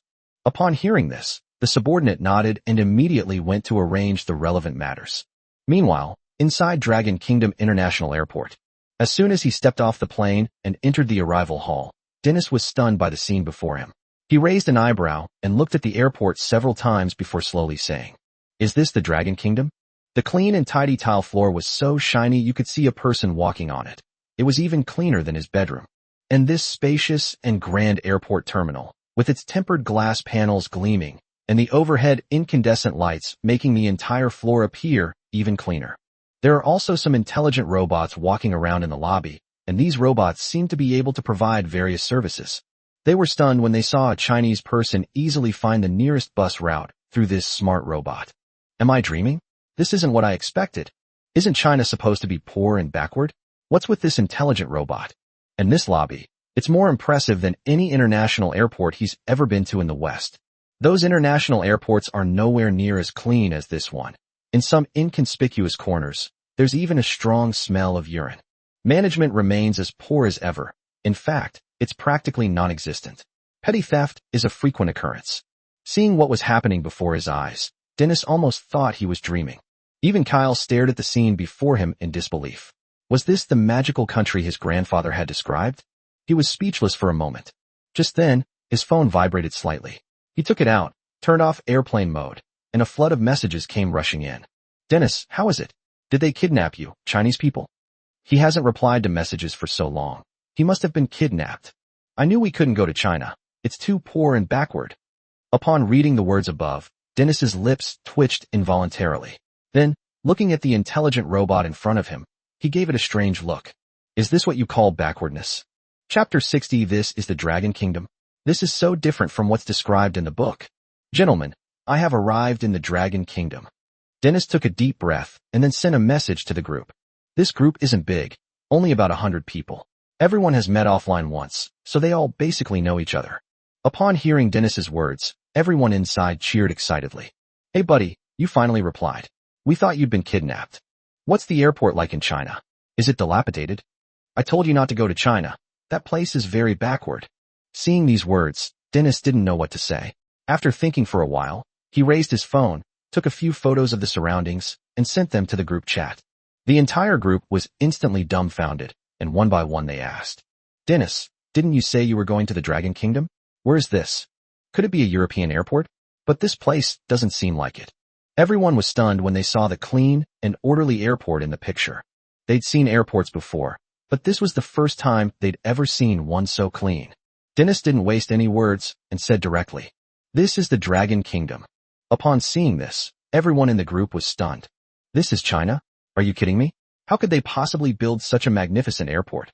Could what my dad told me be wrong? But our news reports say that China is still developing and that people are very poor. Dennis was speechless about this, and it was indeed one of his questions. Because this was so different from the image of China he had heard about from the news and from his friends and family. With this level of development, you're telling me this is a developing country and that it's poor and backward? If they're so poor and backward, what about the state airport they came from? Is this the toilet? Thinking about it, the corner of his mouth twitched involuntarily, and he continued. This is the Dragon Kingdom, okay? If you don't believe me, I'll video chat with you. He then started a video chat, and as soon as it was turned on, everyone immediately gathered around. When you see the bright and spacious hall, the intelligent equipment, and the extremely high level of informatization on site, everyone was stunned. Fuck, this is different from what we heard on the news. Is this what they mean by poverty and backwardness? I don't believe it. This should just be an isolated case. I just don't believe it's the same outside the airport. Looking at the scene before them, everyone felt that their perception had been distorted. Before that, the information they had received was that the people of the Dragon Kingdom were poor and backward. There are even legends of people in China being so poor that they can't afford to eat and have to eat insects. Now, looking at the magnificent international airport in front of them, this is more fantastic than a dream. Yes, we have to go out and see. I refuse to believe that their outside is as good as the airport. That's right, don't make a fuss, okay? Stay calm, maintain our dignity, and don't let the Chinese look down on us. Watching what was shown in the video, everyone felt that something they had been holding onto was collapsing. Dennis swallowed hard, glanced at the airport gate, then clenched his fist, held up his phone, and walked out. That's right, we need to maintain our dignity and not make such a fuss. However, before he could finish speaking, the scene outside completely stunned him, leaving him speechless, his eyes almost blank as he stared at the view outside. On the elevated road, high-speed trains, moving at an incredible speed, snaked overhead like silver snakes, while brand-new skyscrapers rose from the ground. Vehicles and pedestrians moved about in an orderly manner. The streets were clean and tidy, there was no graffiti, and there was no strange smell. Oil won't spill out of the sewers. The important thing is that all the Chinese people in front of me are walking leisurely on the street, seemingly without any concern about having their phones or packages snatched by speeding cars. Seeing this scene before him, Dennis swallowed hard, his eyes widening as if he couldn't believe what he was seeing. After a long silence, a gasp of surprise rang out. Fuck, who was it that said China was poor and backward before? You call this poverty and backwardness? See that train running overhead? I don't even have anything like that back in my hometown of Michigan. It's amazing. And these people, they left so peacefully, it's unbelievable in my hometown. Oh my God, this country has really exceeded my expectations. It is absolutely the best country I have ever seen, bar none. Looking at the scene before him, Dennis no longer cared about the decorum of a foreign tourist. Everything here was beyond his imagination. What intelligent robots, these clean and tidy streets, trains running in the sky. It's all so crazy. He had actually believed the reports from his hometown TV station, which said that China was so backward and a poor country in terms of per capita income. Thinking about all this and looking at the streets now, he felt like a complete idiot. This is backwardness and poverty. It's more developed than all the developed countries he's ever been to. The people in front of the screen gasped as they watched what the Dragon Kingdom was showing them. Oh my God, is this China? This is a developing country. Wow, this is even more developed than the best city in our state. Fuck, if anyone ever dares to tell me that China is backward, I'll shove this video down their throat. And the security there is just too good to be true. You know, where I'm from, we go out in groups even during the day. Otherwise, they might be robbed, and yet they don't need to do this? It's simply unbelievable. Who are the developed countries? Suddenly, I feel like we're an African tribe. As they were talking, Dennis couldn't help but sniff the air. What is this smell? Kyle was holding 2 paper bags, inside which lay a pile of white, plump, and steaming unidentified food. Looking at her fair complexion, Dennis couldn't help but raise an eyebrow. What's this? Kyle thought for a moment, and then said, people in China seem to call them Xilongbao. Would you like some? As he spoke, he handed her a bag of Xilongbao, soup dumplings, and then eagerly began to eat them himself. Looking at the food inside, Dennis couldn't help but curl his lip, then said with some disdain, don't forget we're here to see the air show, not to eat Chinese food. Besides, I only ever eat hamburgers and fried chicken, this food. Really not going to have any? Even if I, Dennis, starve to death today, or jump off this cliff, I will never eat a single piece of food from China. Half an hour later. Kyle, do you think we can take those steamed buns back with us? They smelled amazing. I'm telling you, we're having this tonight. I can't believe there's such delicious food in the world.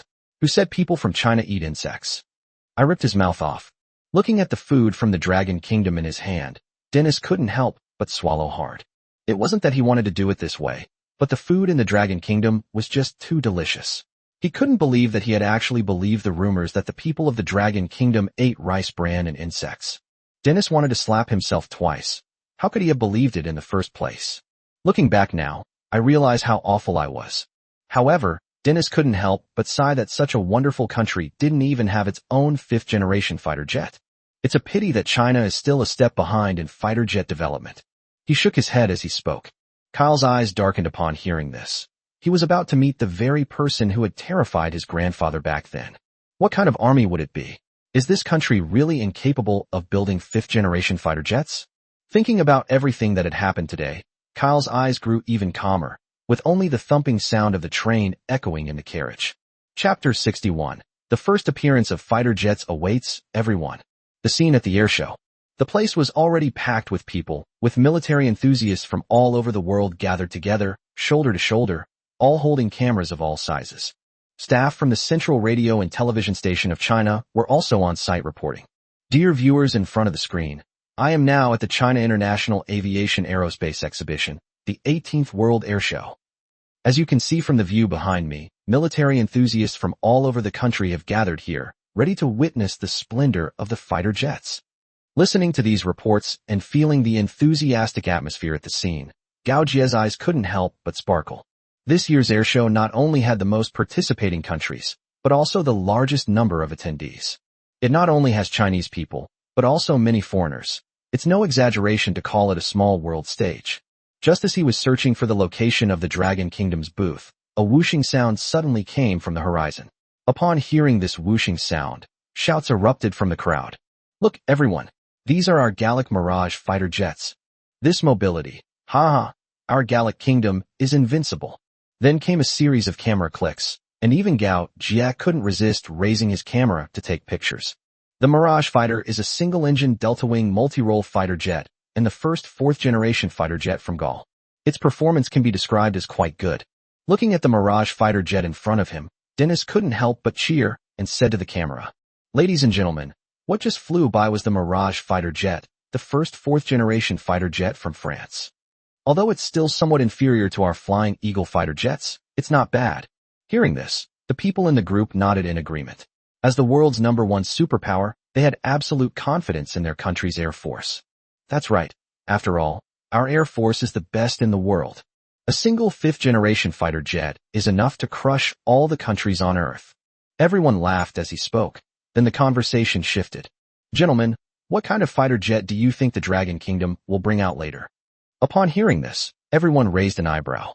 Dennis glanced at the horizon, then stroked his chin and said, "Although the development of China has surprised me, I still do not have any illusions about China's fighter jets. It's a magical country, but weaker than we thought. Even now, I still don't believe that those people could have defeated us back then. We are still the most advanced country." Although his impression of China has improved considerably after this period of time, that's all. It is a tragedy for a country to develop well, but lack the strength to match it. Although China has developed well in recent years, as far as he knows, the strongest fighter jets it has equipped are only fourth-generation fighters, right? There is still a significant difference between the fourth and fifth generations. He shook his head involuntarily as he thought about it. It seems I've won this bet again. Gao Jie, who was present, felt extremely distressed as he watched foreign fighter jets fly by on the horizon. Each of these Western fighter jets was no less capable than China's fourth-generation fighter jets. If you want to deter the enemy, fourth-generation fighter jets are probably useless. Listening to the constant roar of fighter jets in the sky, and watching the cheering foreign military enthusiasts around me, especially when the Soviet Union's Su-57 came out to perform. The lively atmosphere reached its peak, but Gao Jie felt increasingly heartbroken as he listened. If only this fighter jet were ours. As Gao Jie watched the Su-57 fighter jets fluttering like leaves on the horizon, he silently put down his camera. At the same time, many other Chinese people also put down their cameras. She simply looked up at the sky with envious eyes. On the dedicated grandstand. At that moment, when the leaders of various countries saw their own fighter jets appear in the sky and the crowds below began to shout, they all showed a triumphant expression. It's important to understand that air shows are not just air shows. They are also an opportunity to flex our muscles to the world and secure arms deals. The economic benefits that this air show will bring are simply unimaginable. Looking at the fifth-generation fighter jets soaring in the sky, a smile couldn't help but appear on the face of the Russian president. It looks like we're going to steal the spotlight at this air show. Although their fifth-generation fighter jets have flaws, they are still fifth-generation fighter jets. Currently, only they and the United States have the capability to independently build fifth-generation fighter jets. There was no one else. As for China, although they have friendly relations with the other side, there is no way they would reveal their fifth-generation fighter jet technology to them. After all, this is a top-secret document. On the other side, in the stands of the U.S. military, Joseph couldn't help but show a hint of disdain as he watched the fifth-generation fighter jet fly across the sky. It's just a half-finished product, yet it dares to call itself the fifth generation? Immediately, Fujita's laughter came from beside him. But a certain major power doesn't even have a half-finished product? Upon hearing this, Joseph burst into laughter, a sinister smile creeping across his face as he looked at the fighter jets in the sky. He turned around and beckoned to his assistant behind him, and instantly someone leaned forward. "Mr. President, what is it?" "Notify all major media outlets to give them special coverage when the Chinese fighter jets come out later. I'd like to see what they can come up with to intimidate us." After saying that, Joseph couldn't help but smile slightly. He would settle the score with this air show. Fujita, standing to the side, couldn't help but chuckle. If the Dragon Kingdom were to bring out those old guys again, they could certainly create some buzz. They will repay the humiliation they suffered last time. Thinking of Fujita, a sinister smile crept across his face. Meanwhile, on the runway, all the Western media outlets had set up their cameras, pointing them at the sky, with the cameras always on. It will be broadcast live globally. Meanwhile, the Chinese military enthusiasts on the ground stared intently at the sky, all hoping for something. Even Dennis unconsciously looked up at the sky, his gaze serious. A voice slowly rang out. "Next up, the Chinese fighter jets will make their appearance." Upon hearing this, everyone craned their necks to look at the sky, their eyes gazing upwards like searchlights.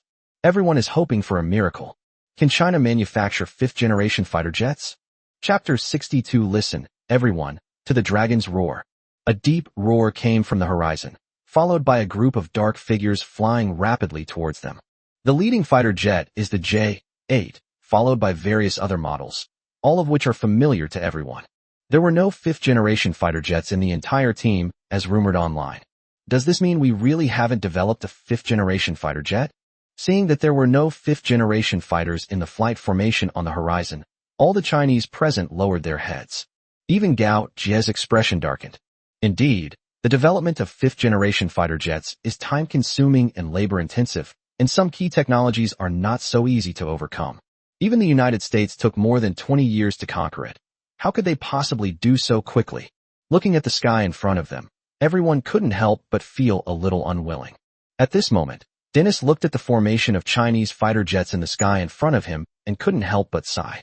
As expected, a developing country is still a developing country. Fifth-generation fighter jets are indeed beyond the capabilities of China. Looks like I won this bet.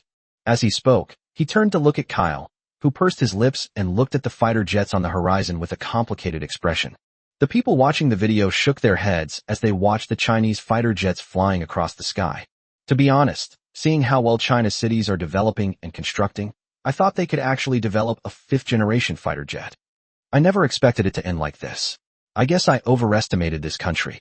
I also thought that China might have actually developed it, but as it turns out, only we can master the fifth-generation fighter jet. What's the use of such a well-developed city? When it comes to technology and military strength, we are still the strongest. On the dedicated grandstand, Western leaders watched as Chinese fighter jets streaked across the sky, a mocking smile on their faces. These are China's fighter jets? I thought they were much more advanced. It seems that their previous online rumors were just for their own amusement.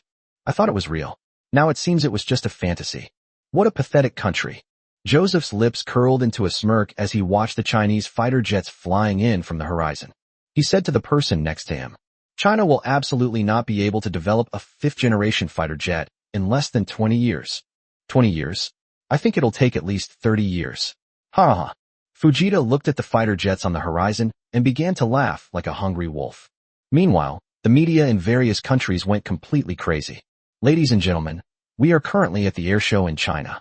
Unfortunately, the Chinese are not as smart as we thought. China's so-called fifth-generation fighter jet is a joke. In the world, only we, the United States, can truly master fifth-generation fighter jet technology. China cannot. Japanese chickens are even more arrogant, saying, a major power without fifth-generation fighter jets is a joke. The Japanese chickens below were squawking wildly. The Chinese are truly pathetic. They have to resort to posting a picture of a model online to prove they have a fifth-generation fighter jet. Exactly, and they said it so seriously, it's all a joke. It seems we will become the first country in Asia to possess fifth-generation fighter jets. Thank you, America. For a time, both online and offline media outlets were reporting on China's airshow. All the Chinese people at the airshow clenched their fists and lowered their heads. Even Gao Jie's eyes turned gloomy. Were those previous pictures really fake? Just then, a powerful voice suddenly came from inside the exhibition hall. Comrades, time flies like an arrow, and years pass by. The Dragon Kingdom has suffered too much. 10,000 years is too long. We must seize the day. A dragon rises from the abyss, its scales and claws flashing. A young tiger roars in the valley, causing all beasts to tremble in fear. Gentlemen, listen to the dragon's roar. Upon hearing this, Gao Jie and the others were immediately alerted and all looked up. Suddenly, a deep and powerful roar came from the sky. The rumbling of the fighter jets reverberated in everyone's hearts. Feeling the wave of sound, all the people of China clenched their fists. In the sky, the clouds seemed to be cleaved in two by an invisible sword, and a beautifully designed fighter jet with a flawless fuselage like a marble statue appeared in front of everyone. The surging air waves and Mach rings behind it fully demonstrate the performance of this fighter jet, while its unique canards also show its difference from other countries' fifth-generation fighters. The massive winds whipped up by the fighter jets on the field surged through the crowd like tornadoes. Seeing the mysterious fighter jet that suddenly appeared in front of them, all the Chinese present could hardly believe their eyes. Is this a fifth-generation fighter jet? Looking at the roaring and churning fighter jets on the horizon, all the people of China felt as if they were dreaming. Meanwhile, the world leaders in the special stands all stood up, their eyes wide, pointing at the fighter jets in front of them and shouting to their assistants beside them. What's this? The assistant next to him was so frightened that he immediately went to the exhibition hall to inquire. Upon seeing the Chinese fighter jets appear in the sky, Joseph's mouth gaped open, his body still in a half-squatting position. I still can't believe what's happening in front of me. Fujita, standing to the side, was as pale as a sheet. How could China possibly develop a fifth-generation fighter jet?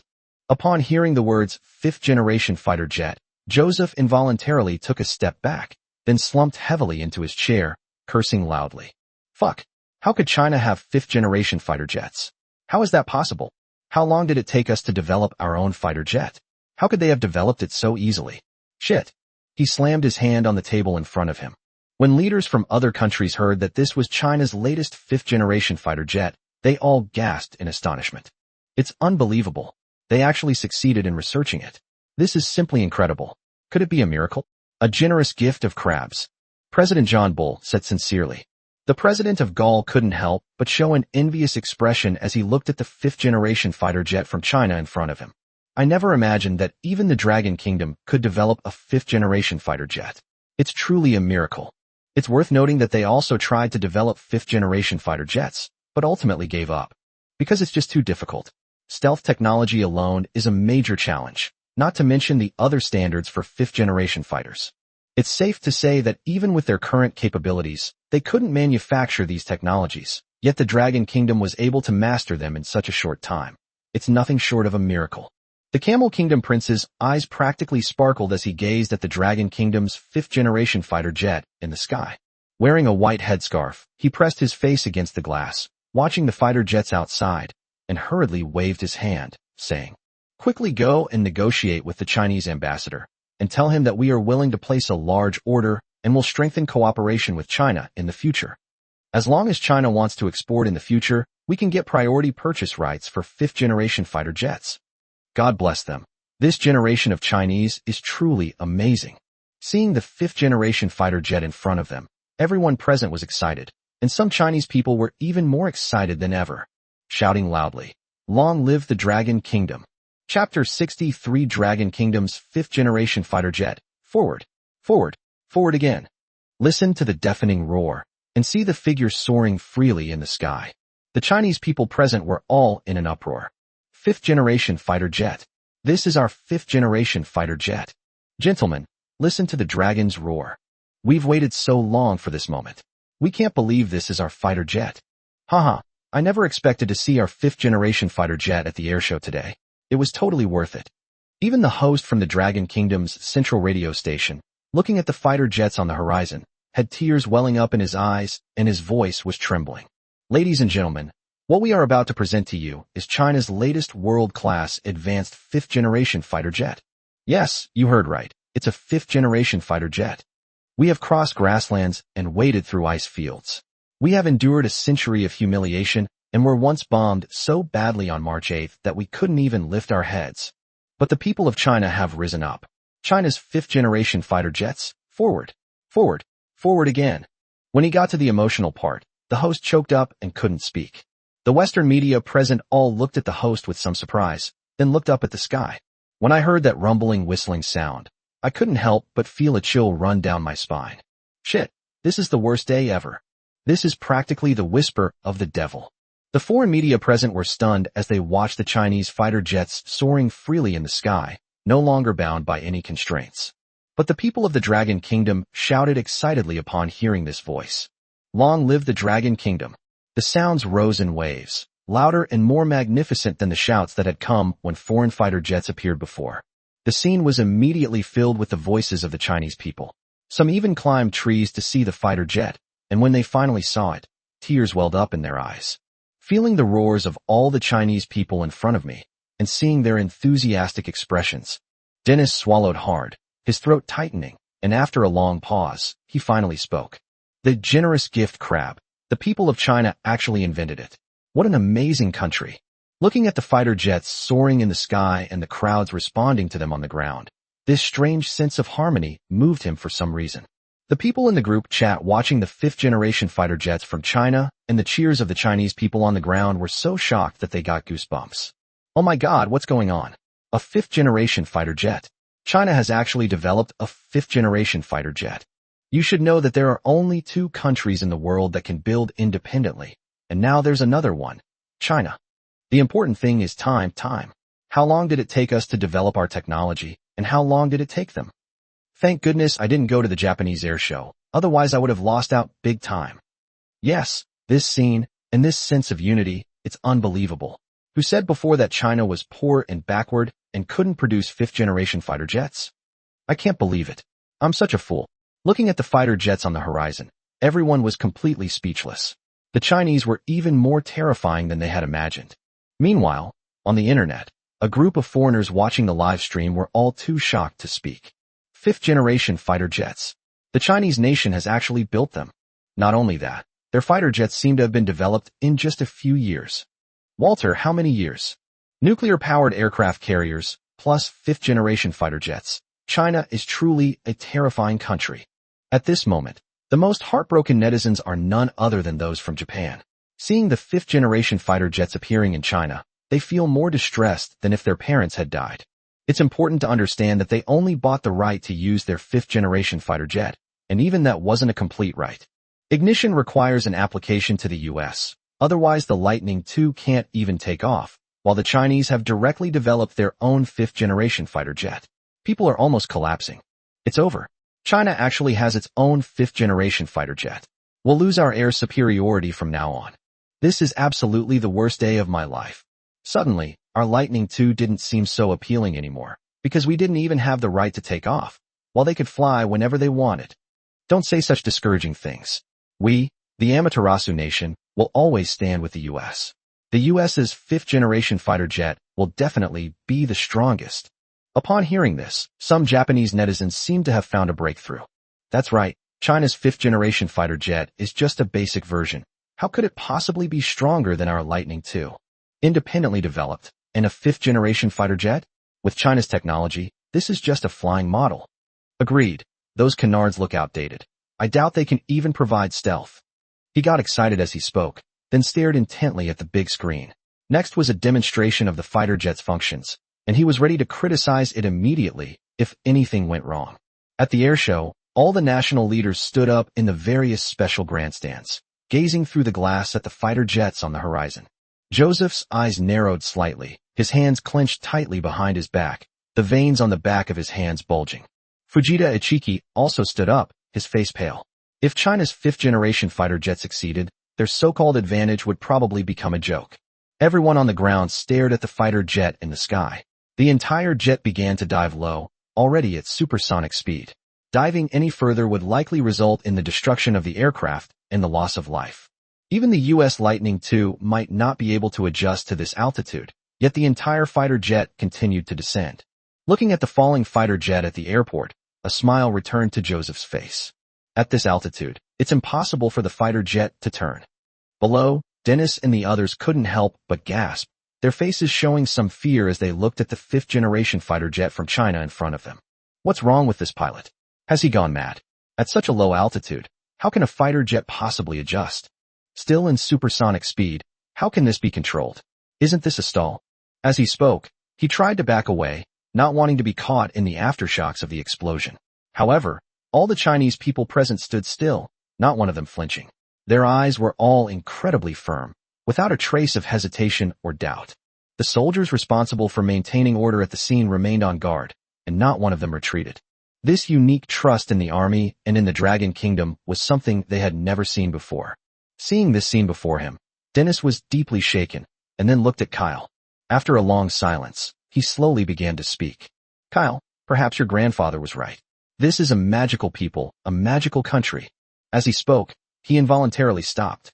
The roar of fighter jets on the horizon grew clearer and clearer, and the jets drew closer and closer to them.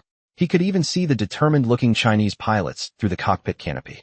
Just as the entire Chinese fighter jet was about to stall and crash into the ground, a huge roar, as loud as a dragon's cry, was heard, followed by the two canards in front of the fighter jet appearing as powerful as angel wings. Suddenly, the canards adjusted their angle, and then the entire fighter jet let out a low roar. The engine sprayed flames at the ground, and the crimson flames scorched the earth like dragon fire, even turning the cement red hot. A favorable wind lends its strength, sending me soaring to the heavens. Then the entire fighter jet soared into the sky like a giant gray dragon. Everyone present was stunned. The scene was completely silent until a thunderous sound finally broke out. Chapter 64. The hidden dragon has been awakened from its sleep. Its roar shakes 1,000 mountains. Supersonic turn. That was a supersonic turn. They still used the most difficult dive mode. Just how much confidence do the designers have in this fighter jet? Haha, who says canards are useless? With this maneuverability and emergency turns, how many fighter jets in the world can do that? Seeing the Chinese fifth-generation fighter jet soaring into the sky before them, Everyone present clenched their hands and jumped up with joy. Even Gao Jie couldn't help but smile with relief. The things that China's fifth-generation fighter jet just demonstrated are something that very few fighter jets on Earth can do. This not only requires very high-quality materials for the fighter jet's construction, the psychological requirements for fighter pilots are also quite high. That's a true masterpiece. In the stands, watching the Chinese fighter jets make that maneuver, even the Russian president couldn't help but show a solemn expression. Then he turned to his assistant behind him and said, "Could our fighter jets have done that maneuver? It's difficult. The pilot and the fighter jet's power system are fine, but we probably won't be able to find suitable materials for the fighter jet."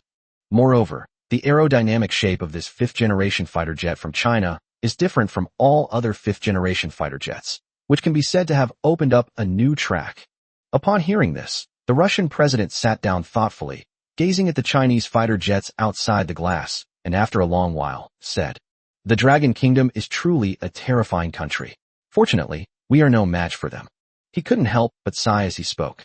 Joseph's expression turned extremely gloomy as he looked out the window at the excellent maneuverability of the Chinese fifth-generation fighter jet. He could already imagine how the domestic media would exaggerate his incompetence and his previous mistakes. Thinking of all this, Joseph clenched his fists, his face flushing. Fuck, those damn Chinese. How could they possibly develop such an excellent fighter jet? Fuck.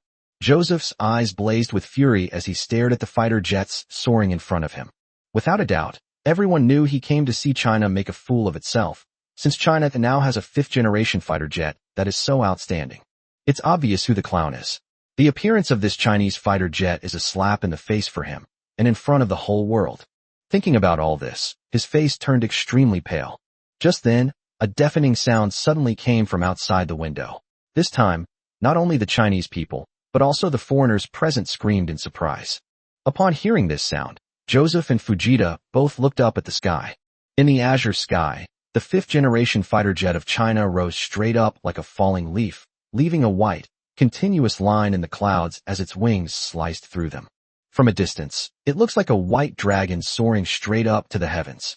The fighter jet is both strong and gentle, like a falling leaf, with each climb being so gentle and natural. It doesn't look like a fighter jet weighing over 10 tons at all, but rather like a falling leaf fluttering in the air. This is a classic falling leaf drift, something many excellent fighter jets can do, but at this moment, the fifth-generation fighter jet from China is not drifting, but rising. No fighter jet had ever done this before. Seeing this scene, Joseph finally couldn't hold back anymore. Fuck. Below, Gao Jie and the others looked at the Chinese fighter jets in front of them, their eyes practically overflowing with pride. This is China, and these are China's fighter jets. With such fighter jets, China will no longer have to suffer the humiliation of foreign fighter jets. Looking at the performance of the fifth-generation fighter jet from China, Gao Jie and the others were speechless. Those who haven't experienced the era when they were prepared to use 8 fighter jets to exchange for one in a desperate tactic cannot understand their feelings at this moment. The era when Black Hawk reigned supreme in the skies is long gone. Seeing the fighter jets soaring into the sky, all the Chinese present shouted, "Go China!" The dragon roars across the 9 heavens. Today is the day. Seeing the performance of the Chinese fighter jets in front of him, Dennis couldn't help but gasp and hiss. Even his eyes were trembling. He had attended so many air shows around the world and seen all kinds of fighter jet performances, but he had never seen a falling leaf rise before.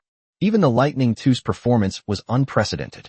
This not only requires extremely high-quality materials, but also poses a significant challenge to the fighter jet's kinetic energy, aerodynamic shape, and the pilot. He had only seen this once before during this performance. Just thinking about it gave me goosebumps all over. Meanwhile, netizens watching the Chinese fighter jets on screen swallowed hard, observing everything they saw. Then he whispered, "Everyone, isn't this a falling leaf?" Fallen leaves? Your fallen leaves float upwards? That's called fallen leaves rising. What a generous gift. The aerodynamics and fighter jet control are simply perfect. This fighter jet is practically a work of art. An 8-winged angel. She's just as beautiful as an angel. Is this what those people mean when they say Chinese people are no good? Is that what you call no good? I can't believe all of this before. I was such a fool. If this is backward, what is advanced? Everyone was already numb from looking at the fifth-generation fighter jet of the Dragon Kingdom that was rising in front of them. Dennis got goosebumps all over his body, and his heart couldn't help but boil as he listened to the shouts of the Chinese around him. Thinking back to the technological level that China displayed after I came to China, as well as the delicious food and the powerful fighter jets it has now, it's simply too amazing. This was so different from the education he had received and the information he had acquired. He thought about those who said that China was poor and backward, and how he had believed them all. He felt utterly foolish. Looking at the fighter jet in front of him, Dennis abruptly turned around, looked at Kyle, and solemnly said again, "Your grandfather was absolutely right. I was so stupid before."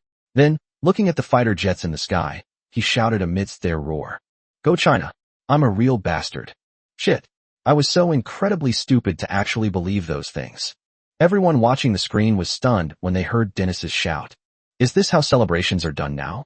But upon reflection, what the other person said didn't seem wrong, so he immediately said, "If that's really the case, then aren't we the same? Damn it. Those damn TV shows and newspapers misled me. I'm going to file a complaint." Fallen Leaf Rising. Is this the only fighter jet on the entire planet Earth that could be made so easily? Looking at the fighter jets soaring into the sky, everyone felt as if a giant had stood up. The foreign media present fell silent as they looked at the Chinese fighter jets in front of them. On the stands, watching the Chinese fighter jets soar into the sky, Joseph's brows furrowed tightly, and his teeth clenched so hard they cracked. After a long while, he suddenly stood up and walked straight outside. Seeing Joseph leave, Fujita immediately followed and asked, "Mr. President, where are you going?" "Of course we're leaving. Are we going to stay here and be humiliated?" After saying that, he slammed the door shut with a loud thud. The roar of Chinese fighter jets echoed through the sky. Chapter 65, A Long Journey to the Airshow. I must go to this airshow. Inside the apartment dormitory, Sun Dapeng was lying lazily on the bed. His eyes were blurry, but his phone kept ringing. People kept sending messages in the group. Hearing the notification sound, Sun Dapeng rubbed his eyes and looked at his phone, still a little dazed. Someone in the group said, "Everyone, did you go to the airshow this time?" Upon seeing this message, Sun Dapeng frowned slightly. Is this airshow even worth watching? Isn't everything the same as before? Could there be any difference? This airshow was clearly dominated by the Russians. They even brought out their fifth-generation fighter jet. Many people in the group shared this question, and they all frowned as they looked at the message in front of them. The airshow, isn't the outcome already decided? Isn't it going to be the Soviet Union's Su-57 fighter jet show? Yes, the outcome was already decided. This airshow can be said to be the least suspenseful one yet. I don't want to go anymore. In the past few years, I went to the airshow to see foreign products. There were too few domestic products. Upon reading these words, Sun Dapeng couldn't help but nod. Just as he was about to turn off his phone and go back to sleep, a message instantly drew his attention back. Ladies and gentlemen, this time is truly different. This airshow is completely unlike any before. Our Dragon country now has its own fifth-generation fighter jet. Fifth-generation fighter jet. Looking at the message above, Sun Dapeng's mind was still a mess, and he planned to slowly fall asleep again. But suddenly, as if remembering something, he couldn't help but shout, "Holy crap, a fifth-generation fighter jet!" Only now did he understand the meaning of those words. He frantically searched for his eyes on the bed, then put them on with trembling fingers. The group chat immediately exploded. Fifth-generation fighter jet? Are you kidding me? Could it be that the previous news wasn't false? Holy crap, we actually have a fifth-generation fighter jet. Fifth-generation fighter jets? I can't believe I missed that. Damn it. Me too. Who the hell would have thought that a fifth-generation fighter jet would appear at this airshow?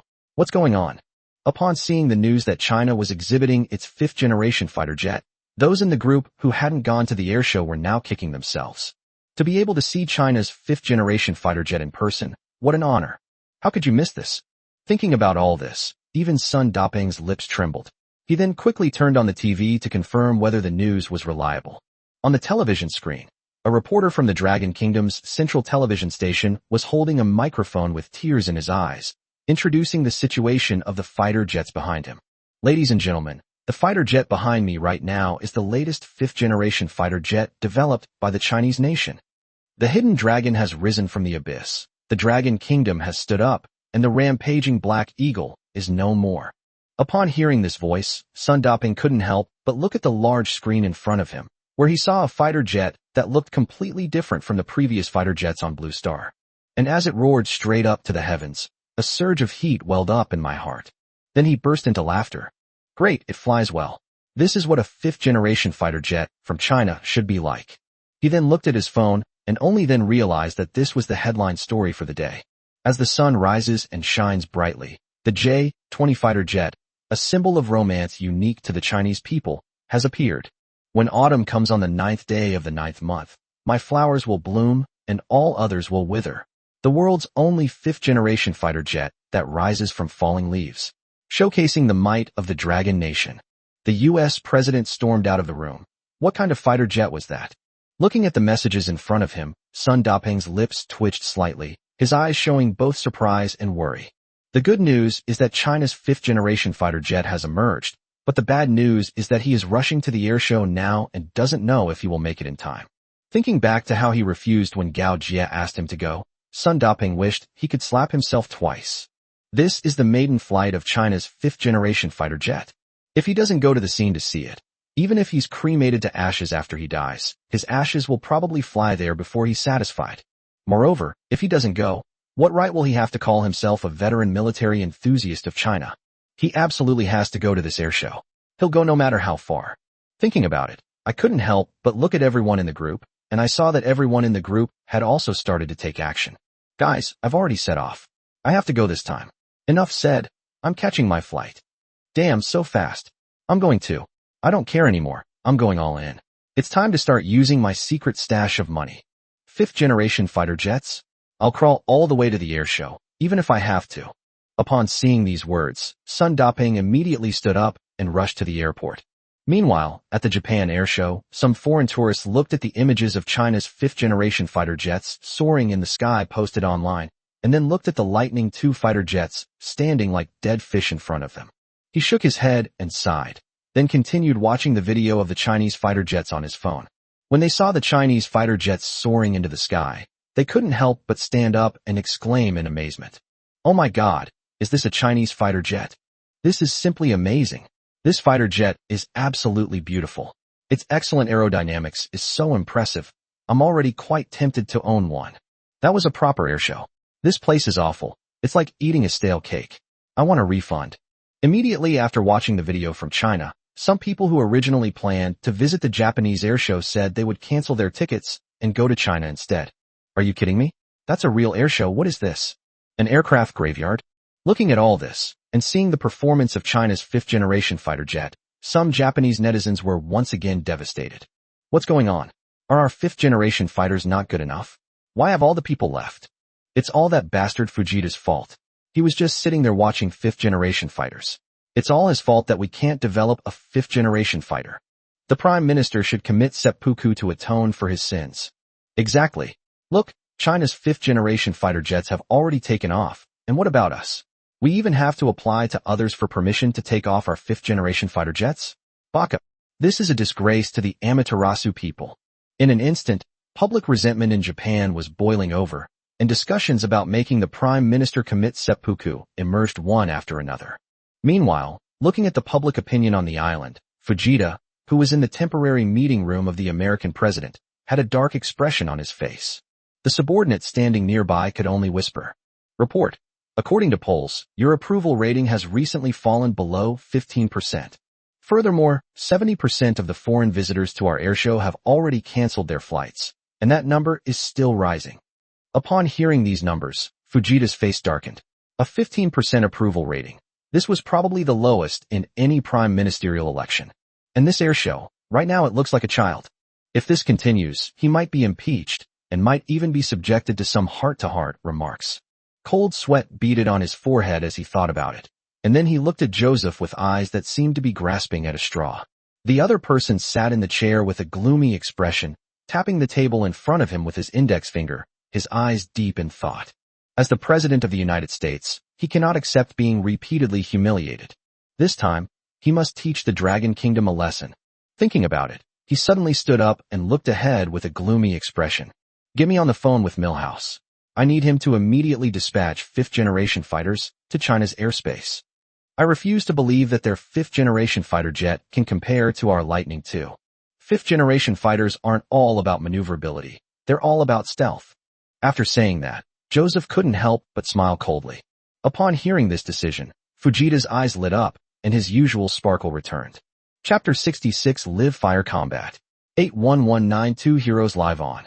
Observation window of the airshow hall. Looking at the fifth-generation fighter jets of China soaring freely in the sky in front of them, Long Zhangwo and the others couldn't help but feel their blood boil. At this moment, what is flying is not just a fighter jet, but also the hope for a nation's prosperity. I can't believe we actually have our own fifth-generation fighter jet. Staring intently at the fighter jets on the horizon, Air Force Commander Ji Hanfei clenched his fists, his eyes deep and focused. Over the years, the Chinese Air Force has been working hard to develop. They used to be called flying landlubbers, and their fighter jets were never respected by the West. The J-6 was codenamed Farmer in the West, while the J-7 was nicknamed Fish Nest. The other side had never given them a second glance, but now they finally had their own fifth-generation fighter jet, and its performance is in no way inferior to its counterpart. Looking at everything before him, Ji Hanfei couldn't help but smile. The Chinese Air Force has finally stood up. Upon hearing this, everyone present chuckled. Of course, this is a fifth-generation fighter jet. You didn't see the look on the American president's face, like he'd just eaten a question. He probably never imagined that we would actually build a fifth-generation fighter jet. Let alone him, even I still can't believe that we can actually build a fifth-generation fighter jet, and such an excellent one at that. This is all thanks to Lin Tian, Long Zhangwo said in a deep voice. Everyone remained silent. Indeed, if someone had told you before that they could build a fifth-generation fighter jet this year, you would never have believed it. That's a fifth-generation fighter jet. It took the U.S. over 20 years and countless researchers to successfully build it. They still remember when they went abroad to participate in Western air shows. Others covered their fifth-generation fighter jets with glass cases, and the Chinese could only watch from 30 meters away. This humiliation was like a rotten battery, seeping into their hearts. Who would have thought that just a few years later, they would have developed their own fifth-generation fighter jet, all thanks to Lin Tian? Thinking about it, everyone couldn't help but sigh and say, we really have to thank Lin Tian. If it weren't for him providing the technology, we would probably still be watching helplessly as other people's fighter jets wreak havoc over our skies. Of course, otherwise, we'd be at a disadvantage just because of this stealth technology. When the topic of stealth technology came up, everyone chuckled. They knew that the most powerful feature of this fifth-generation fighter jet was not its maneuverability, but its dual stealth capabilities, though this was a military secret. We won't show it to the public. After all, we have to keep something in reserve. As he spoke, a slight smile spread across his face, and Long Zhangwo couldn't help but smile as well. Then, his gaze sharpened as he looked ahead, and after a long pause, he said, Gentlemen, I plan to transform Lin Tian's Longxing Company into a first-class military-industrial enterprise. What do you all think? Top-tier military industry, Li Zhanhao said with some surprise. The so-called first-level military-industrial enterprises are those directly under the headquarters of the Dragon Kingdom. They are usually top enterprises such as Dragon Kingdom Aerospace Technology and Dragon Kingdom Aero Engine. Lin Tian has now transformed from a private enterprise into a military enterprise, and even a first-class military enterprise, which is something that probably no one expected. However, when they thought about what Lin Tian had done before, such as arresting gear technology and nuclear-powered aircraft carrier technology, everyone's mouths twitched. It's not a big problem, but will the higher-ups agree? After all, the number of first-tier military-industrial enterprises hasn't changed in over a decade. As they spoke, everyone nodded in agreement. Indeed, they had no complaints about Lin Tian becoming a first-class military enterprise, but becoming a first-class military enterprise is not so simple. Thinking about it, Long Zhangwo frowned slightly, and after a long while he said, I will report this to my superiors, however. Just then, a figure rushed over and quickly approached Long Zhangwo, whispering something in his ear. Upon hearing this, Long Zhangwo's brows furrowed, and his eyes instantly blazed with boundless fury. What?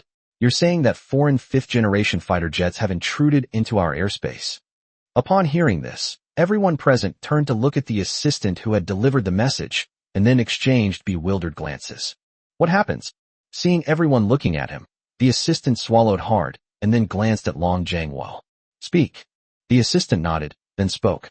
Just now, our radar detected 2 U.S. Lightning II fighter jets taking off from a Japanese Air Force base and heading straight for our airspace. Because it is a stealth fighter, our radar cannot completely track it, and it is now estimated to have reached the edge of our airspace. The Air Force has dispatched third-generation fighters to intercept them. Upon hearing this, Long Jingwo's brows furrowed deeply.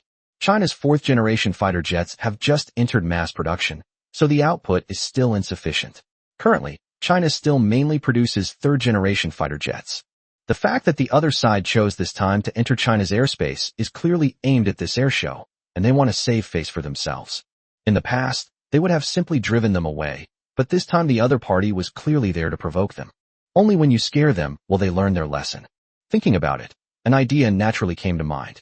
Ji Hanfei, standing to the side, clenched his fist and said, "These guys are like persistent ghosts. Do they think China is still the same as it was back then? We haven't even settled the score with them from back then, and now they're provoking us again. It's like lighting a lantern in a toilet. They're asking for trouble. Minister Long, I will immediately dispatch fourth-generation fighter jets to intercept them." Upon hearing this, everyone's eyes blazed with anger. In recent years, with the development of China, the provocations from the United States have become more and more frequent. They used to have to be patient because they lacked the strength to fight back, because they didn't have their own fifth-generation fighter jets or their own aircraft carriers. So we had no choice but to endure it. But now everything is different. No need for fighter jets from different factions. Don't they always boast that their fifth-generation fighters are the strongest in the world? Don't they always claim their fighter jets are invincible? Today I'll see just how invincible their invincible general really is. Notify the fifth-generation fighter pilots at the airshow to take off with live ammunition. Looking at the fifth-generation fighter jets soaring freely in the sky, Long Jingwo pursed his lips and then said, word by word, Operation Code 81192. Upon hearing this number, everyone present was jolted awake, and they all stared intently at the fighter jets on the horizon. Ji Hanfei gritted his teeth and stared intently at the fighter jets on the horizon. 81192. A painful memory for the Chinese Air Force. The Chinese Air Force was once weak, with the J-8 fighter jet as its main force, and was known as the Flying Farmer. A fighter pilot was hit from high altitude and died a heroic death, and all he could do was protest helplessly. Now that fifth-generation fighters have emerged, such incidents will no longer occur, and it's time for 81,192 to return to base.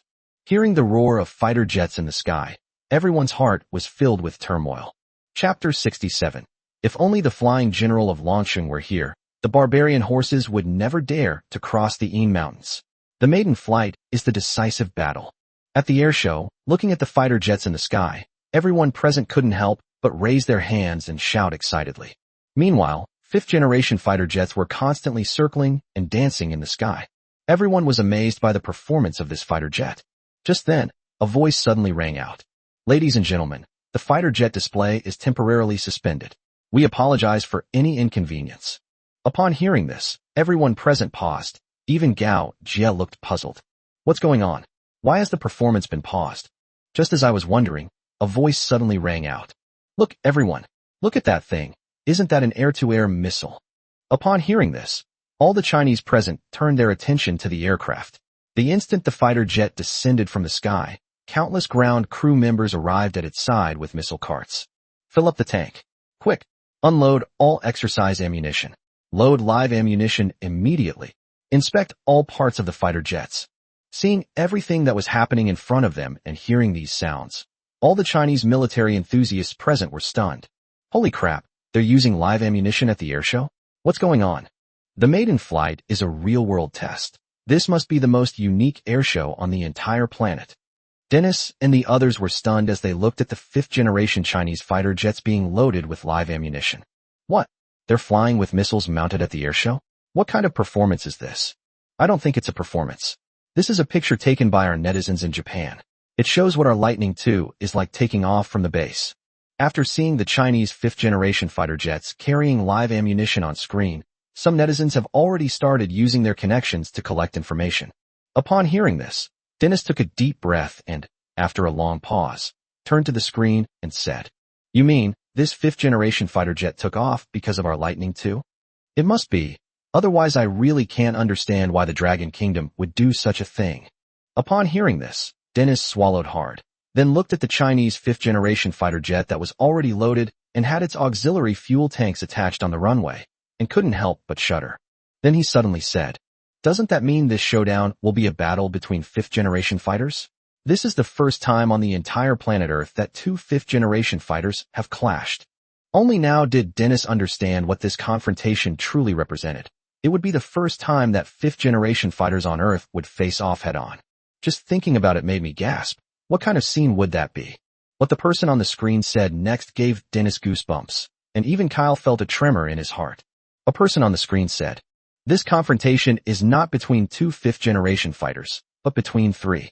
We have deployed two fifth-generation fighters." "You mean 2 against 1? After saying that, Dennis couldn't help but gasp. No country on Earth had ever dared to say that it could go head-to-head with their fifth-generation fighter jets, let alone one person facing 2 of them. Even the Russians wouldn't dare to do this. Yet at this moment, the Chinese pilot remained calm, his eyes showing no fear whatsoever. They seemed completely unaware of the danger ahead. Seeing the calm look in the fighter pilot's eyes, Dennis got goosebumps all over, and then solemnly said, "Pilots from China deserve our respect. But will he be able to come back this time?" Looking at the fifth-generation fighter jets from China in front of him, Dennis's eyes were extremely deep. Facing 2 fifth-generation fighter jets alone was no different from suicide in his eyes. Even in peacetime, when there is no hot war, it is not uncommon for a pilot to die by accident. It can be said that this pilot was now in a life-or-death situation. If the other party survived, it would directly make history. One person single-handedly fought 2 fifth-generation fighter jets and escaped unscathed. This has never happened before in the world. Dennis pursed his lips as he thought about it, then stared intently at the Chinese fighter jet in front of him. At this moment, Gao Jie and the others also received the message. Someone in the military enthusiast group said, "Everyone look. The official announcement from the Dragon Kingdom has been released." The announcement was very short, only a few lines long, but it contained a great deal of information. "We urge a certain country to immediately cease its provocative actions by its warplanes, or China will take necessary retaliatory measures." Then someone else said, "And this picture is circulating wildly on Japanese websites right now." The Japanese chickens below got excited and started squawking and shouting, asking if we dared to accept the challenge. They even said our fighter jets are just for show since they haven't seen actual combat. They said they'd fall apart the moment they hit a Lightning II. Looking at the photo in front of me, I saw 2 Lightning IIs leaving the Air Force Base, and then I looked at the announcement from China. His gaze turned serious, clearly indicating that the mission this J-20 was about to undertake was likely related to this matter. One person takes on 2 Lightning II fighter jets, which are said to be the most advanced in the world. This has never happened before in the entire history of Earth.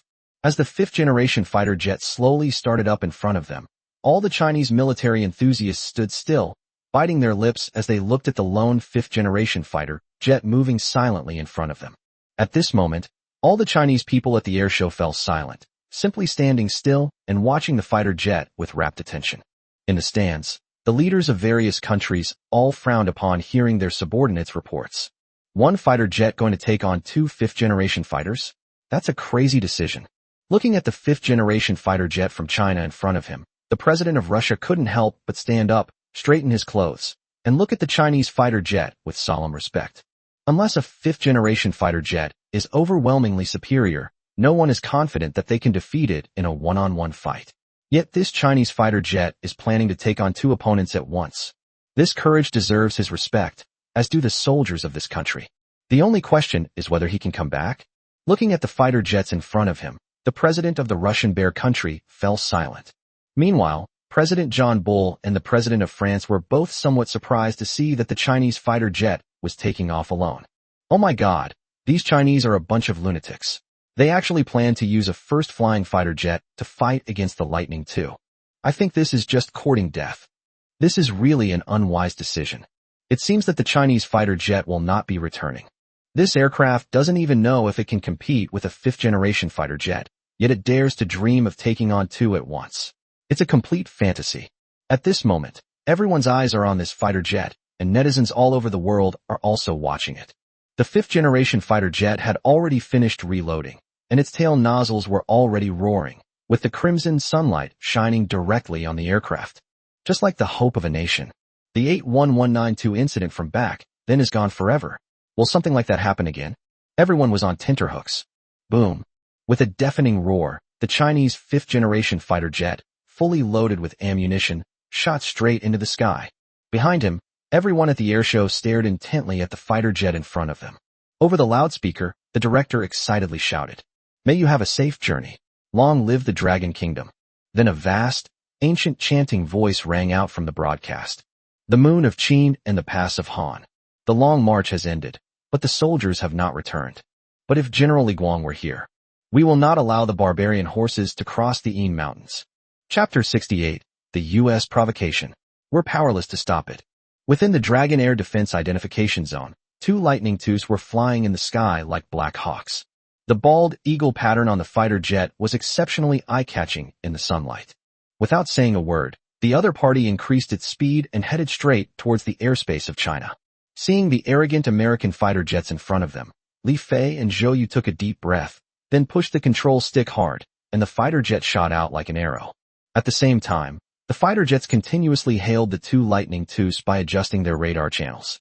This is the Chinese Air Force. You have entered the Chinese Air Defense Identification Zone. Leave immediately. I repeat, leave immediately. They then repeated it in English, but before they could finish, one of the Lightning IIs suddenly accelerated and crashed into a Chinese 3rd-generation fighter jet. Almost instinctively, Zhou Yu immediately took evasive action, and the entire fighter jet tilted sharply to one side. Then another huge turbulence suddenly rushed towards the fighter jet, and the entire aircraft involuntarily emitted a beep-beep stall warning sound. Seeing this scene before him, Li Fei's eyes were filled with rage. Damn, these guys are so arrogant. Without a doubt, this was a blatant provocation, showing absolutely no consideration for their flight safety.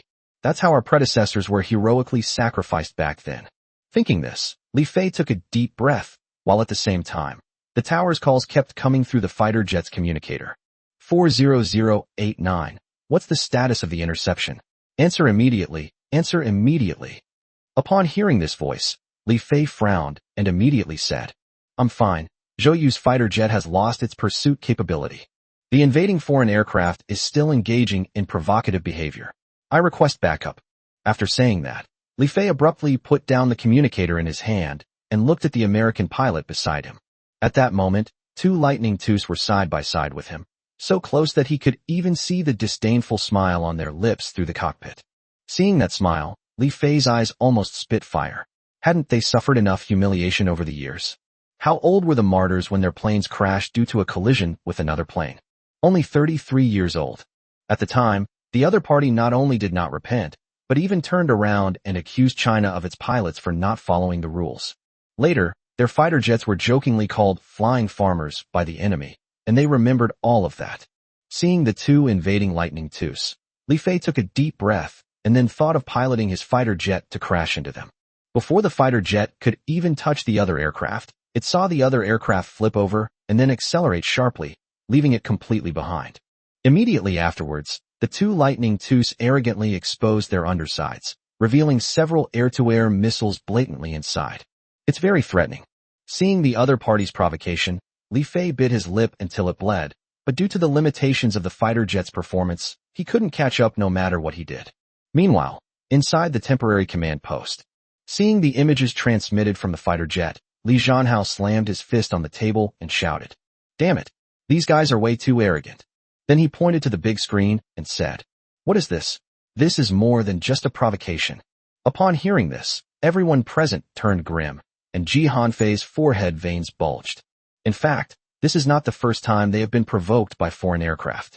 They have done so before, but never as infuriating as this time. This is a challenge for the entire Chinese Air Force. If we don't defeat them, who will respect us in the future? Long Jiangwo had clearly thought of this as well, and his eyes were filled with murderous intent. When will our 5th-generation fighter jets arrive at the target sea area? Report in 5 minutes. Okay, notify the 3rd-generation fighter pilots that they can withdraw. Upon hearing this, everyone present nodded in agreement. High in the sky, watching 2 Lightning IIs fly straight ahead of him, Li Fei gritted his teeth. However, messages urging him to return to base kept coming through the communications. Looking at the communicator in front of him, he was about to refuse when a calm voice suddenly came from the communicator. Your department has completed its mission. Now it's up to me. As soon as he finished speaking, a loud boom was heard all around, and the surrounding white clouds seemed to have been hit by something, scattering into several pieces. Looking at the clouds that had been swept away, leaving a white trail that resembled a road to heaven, Li Fei couldn't help but swallow. What's going on? Meanwhile, high in the azure sky, Looking at the two Chinese fighter jets that had been left behind, and seeing them standing there dumbfounded watching them leave, Rao couldn't help but reveal a smug expression. This is the plane from China? I find it utterly unbelievable. Just like their country, it's incredibly backward. Look at their planes. Oh my God. Can you even call those fighter jets? If these fighter jets were in our country, they'd probably be in a museum. Rao burst into laughter as he spoke. As an ace pilot of the United States, his equipment was naturally top-notch. They wouldn't even glance at a plane like the one from China, let alone take it seriously. However, this time, their superiors actually ordered them to fly fighter jets to break through the enemy's blockade and provoke them. Now it seems that this is not so simple. It's like using a sledgehammer to crack a nut. What's so scary about China's fighter jets? They can handle even the fourth generation, let alone the third. Thinking about it, a smug smile crept across Rao's lips, and then he waved his hand. What a boring flight. George, who was standing to the side, smiled and then said, "All right, let's take some photos and then head back."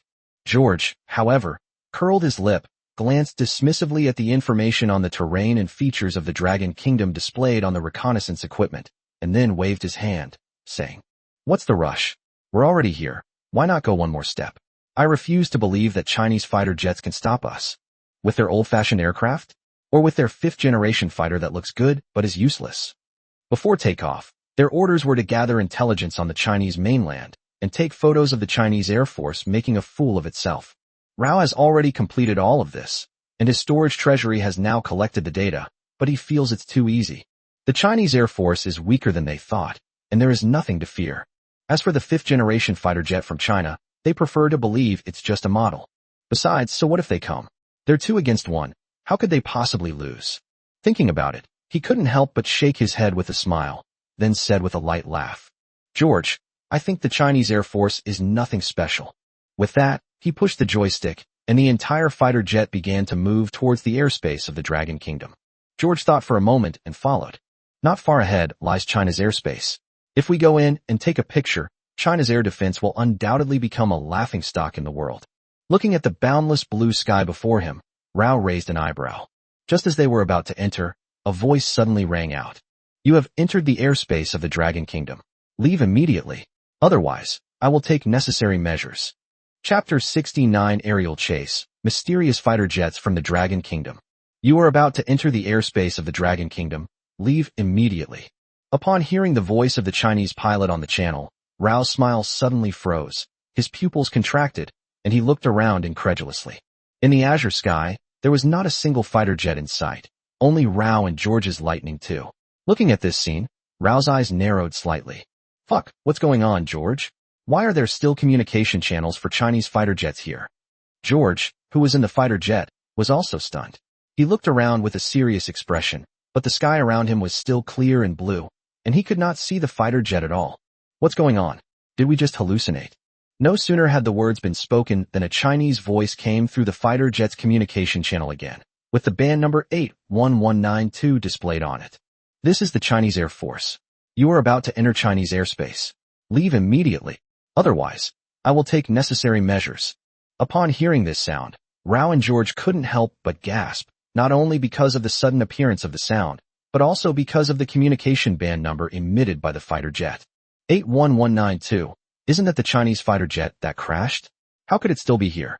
As ace pilots of the United States, they know very little about Chinese fighter jets, but the 81192 incident is one of the few cases that will be mentioned in their case studies. Every time this incident is mentioned, the instructor would say with a smug look on his face, "Don't panic if you encounter Chinese fighter pilots. They're just cowards who don't dare to fight." This aircraft is a typical example. They always burst into laughter whenever this topic comes up. But the sound came too suddenly.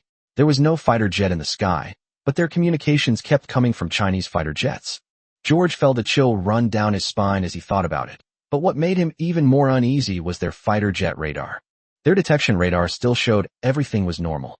It should be noted that their fifth-generation fighter jet is touted as the world's most advanced fighter jet, and the radar it is equipped with is naturally also world-class. However, there was no reaction at this moment. Could it be that the Dragon Kingdom's stealth technology has become so advanced? Thinking of this, even George felt somewhat incredulous, and couldn't help but take a deep breath and say, "George, maybe we should retreat." Looking at the airspace of China not far ahead, George gritted his teeth, and said. But Rao frowned, a ferocious look appearing on his face. I will not retreat. This is just the Chinese playing tricks. We are piloting the most advanced fighter jets in the world. I refuse to believe they can stop us. With their outdated fighter jets? Fuck. After saying that, he grabbed the communicator and shouted into the international communication frequency. Come on, you yellow-skinned monkey. Let's see what you can do to me. Come at me if you dare, fuck.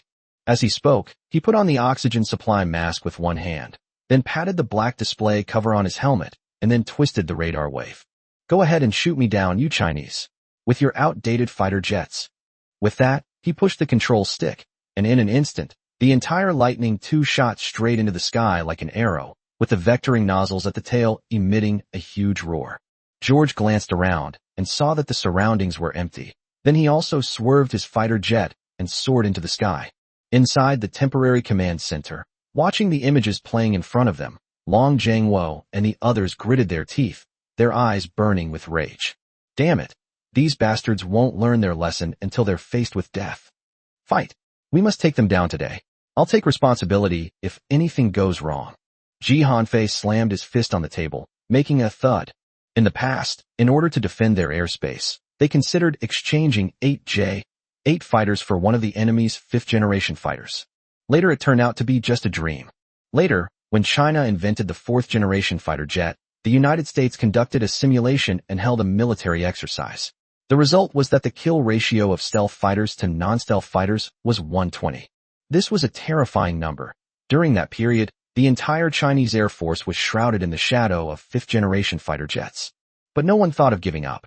Now that the 5th-generation fighter jet has been developed, would they back down from the other side? Thinking of this, Ji Hanfei straightened up and Long Jiangwo frowned slightly. As the Minister of Defense of China, he needs to consider the safety of the Chinese people and the national environment, and cannot make decisions rashly because of momentary pleasure. But looking at the arrogant U.S. warplanes now, even Long Jiangwo felt that they deserved to be hit. After hesitating for a long time, Long Jiangwo finally said, "Do not fire yet. If the enemy enters our airspace, destroy it immediately." In the international situation, entering an air defense identification zone and firing might get you criticized, but if you enter another country's airspace and get shot down, then you deserve it. Even the U.S. wouldn't dare say anything about this.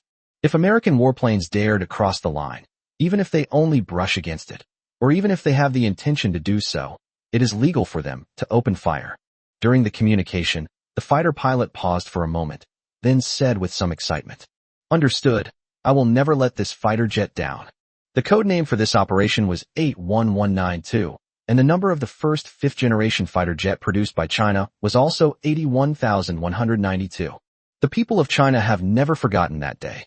Upon hearing this, Long Jiangwo's brows relaxed slightly, and after a long pause, he said, "We'll be waiting for your return this time." After speaking, he couldn't help but look at the monitor screen, where Chinese military enthusiasts were silently waiting on both sides of the runway for the Chinese fighter jets to return. People all over the world are waiting for China's fighter jets to return. High in the sky, the roar of the fighter jets resounded through the sky. As the world's most advanced 5th-generation fighter jet, its performance was naturally excellent. In just an instant, the entire fighter jet climbed to an altitude of 20,000 meters. Looking at the radar in front of him, which showed everything was normal, he then looked up at the empty sky. At this altitude, even the clouds become thin, making it impossible for fighter jets to hide inside. It can be said that once a fighter jet approaches, it will be immediately visible. Moreover, they possess the world's most advanced radar technology. Thinking this, Rao's lips curled into a slight smile as he looked contemptuously at the high sky before him, and he said, "George, what did I tell you? Chinese pilots are a joke. You coward who only knows how to hide in the clouds. I really don't know what you're afraid of. Look, at this altitude, do you think their fighter jets can keep up?" He couldn't help but laugh after saying that. George frowned slightly as he looked around. Indeed, there were no fighter jets in the sky. Only the roar of their engines and the whirring of their engines echoed in the high sky. However, the more this happened, the more frequently his temples throbbed, and the more uneasy he felt.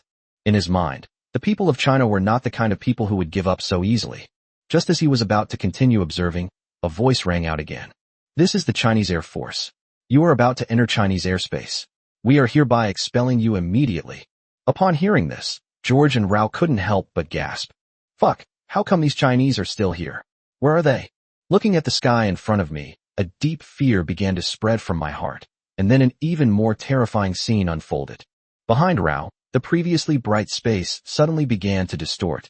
Chapter 70. Fighter Jet 81192 reappears. 1 against 2. Upon hearing the sound, Rao's eyes nearly popped out of their sockets as he repeatedly turned to look around, but the sky remained peaceful. However, the peaceful atmosphere at this moment was almost frightening. Fuck, where is this Chinese guy? Just then, George's voice suddenly came through the communication channel. Rao, watch out behind you. Upon hearing this, Rao immediately turned to look behind the fighter jet. He wished he hadn't looked, because what he saw above him sent a chill down his spine. His lips were trembling. Behind his fighter jet, the once clear sky began to blur, and space itself seemed to distort, as if something was emerging from the void. Seeing this bizarre scene before him, Rao couldn't help but shout. What the hell is this crab gift? Fuck! As he spoke, he involuntarily steered the fighter jet to make swaying maneuvers, but the strange thing behind him clung to him like a maggot, following him like a shadow, and he couldn't shake it off at all. It's important to understand that no matter what kind of fighter jet it is, once the enemy gets too close behind, death is not far away. Not to mention the distance is so close. If this thing wanted to, it could destroy the machine and kill him at any time. It would be like a Damocles sword, silently hanging over his head, ready to fall at any moment. Feeling the oppressive atmosphere, Rao gasped for breath, cursing under his breath. Fuck, what on earth is this thing? Just then, George's voice suddenly came through the communicator. Run, Rao. That's a Chinese fighter jet. Just now, he actually saw a Chinese fighter jet appear out of thin air in the sky, right in front of him. This fighter jet is unlike any other fighter jet in China. Its entire body is incredibly smooth, and its shape is extremely unique, with distinctive canards and a streamlined body. The entire fighter jet suddenly emerged from the sky like a ghost. Looking at the other party's still somewhat transparent wings, George's breathing became heavy, his blue pupils suddenly shrank, and his whole body trembled slightly. What kind of monster has the Dragon Kingdom created? Upon hearing his companion's voice, Rao's mind went blank for a moment, and he said with disbelief, Dragon Kingdom fighter jets? How is that possible? After speaking, he suddenly turned his head to look behind him, only to see a uniquely shaped fighter jet following closely behind him like a ghost. At this moment, the opponent's missile bay was fully open. The Scarlet missile warhead, like the scythe of death, could fall at any moment. Shit! Shit! Looking at the fighter jet, Rao broke out in a cold sweat, his teeth chattering slightly, as shouts from the Chinese kept coming through the communicator. This is the Chinese Air Force. You are about to enter our airspace. Leave immediately. Upon hearing this voice, Rao's face turned pale, but he gritted his teeth, sat down abruptly, and looked ahead, saying, You want me to leave? No way. You think you can take me? As the world's strongest air force and ace pilots of fifth-generation fighter jets, they also have their own pride. Moreover, this time they even deployed 2 fifth-generation fighter jets. 2 against 1. How could they be afraid of the other side? Thinking of Rao, he picked up the communicator and shouted to his companion. George, lock onto this Chinese fighter jet immediately. We will not retreat today. He took a deep breath and then suddenly pressed the accelerator button, and the entire fighter jet entered supersonic mode. At this point, all fire control radars are activated, and the safety cover for the missile launch button is fully opened.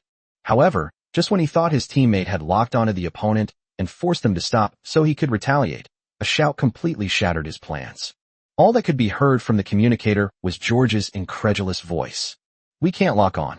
We simply can't lock onto this fighter jet. Our radar can't detect it at all. What? Upon hearing this, Rao felt a chill run up his spine, as if he had fallen into an ice cave, and then he gasped for breath. His temples throbbed, and then he looked at his fire control radar, only to find no signal from the enemy aircraft. Thinking of this, Rao's teeth chattered. Oh my god, oh my god. George felt a small earthquake in his heart at this moment. Everything that was happening now was different from every time they had encountered Chinese fighter jets. Previously, they were the ones toying with China's fighter jets, but now the other side is toying with them, and it's a 1-against-2 situation. What's even more terrifying is that they can't lock onto the other side at all. Considering the optical stealth capabilities that the other side previously demonstrated, plus an electronic stealth capability that even their 5th-generation fighters can't detect, they are terrified. Twin stealth fighters. This is China's true 5th-generation fighter. Their fighter jets can't even lock onto the enemy, so how are they supposed to fight? These are not even in the same league. Thinking of this, George trembled violently, his lips turned white, and his throat went dry. Fuck, this is a fifth-generation fighter jet from China. Did the higher-ups send us here to die? After saying that, he suddenly grabbed the communicator in his hand and immediately shouted into the U.S. control tower. This is Lieutenant George. We have been intercepted by a fifth-generation Chinese fighter jet, serial number 81192. I demand that we return to base immediately. In the control tower, everyone was stunned when they heard the shout, and then turned to look at Milhouse. Reporting to the general, Lieutenant George has been intercepted by Chinese fighter jets. Jet number 81192. We hereby request a suspension of the mission and an immediate return to base. 81192. Upon hearing this number, Milhouse was completely stunned. How could they not be familiar with this number? Isn't this the J-8 fighter jet that the Chinese have been talking about all along? They used to make fun of this. How did it suddenly become a fifth-generation fighter jet? But none of that matters. What's important is to defeat the opponent no matter what. Thinking this, he couldn't help but shout. Immediately connect George and Rao's communicators and order them not to retreat. Destroy the enemy. If we can destroy them once, we can destroy them a second time. As they were talking, a terrified scream suddenly came through the communication. Shit. I've been caught. I've been caught by fighter jet 81192. Requesting to return to base. Requesting to return to base. Upon hearing this voice, everyone present widened their eyes, and Milhouse frowned deeply, a hint of horror flashing in his eyes. It should be noted that the fighter jets and pilots used in this provocative mission were carefully selected. The fighter jets were the world's most advanced fifth-generation fighters, and there were two of them. Both pilots are ace pilots who have participated in actual combat.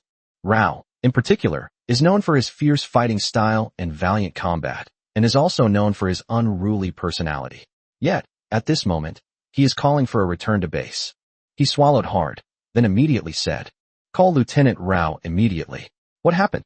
However, all they received in response was a silent buzzing sound and the shouts of the fighter pilots. Oh shit. God, it's the devil. The devil. Upon hearing this voice, everyone present couldn't help but gasp in astonishment. What happened?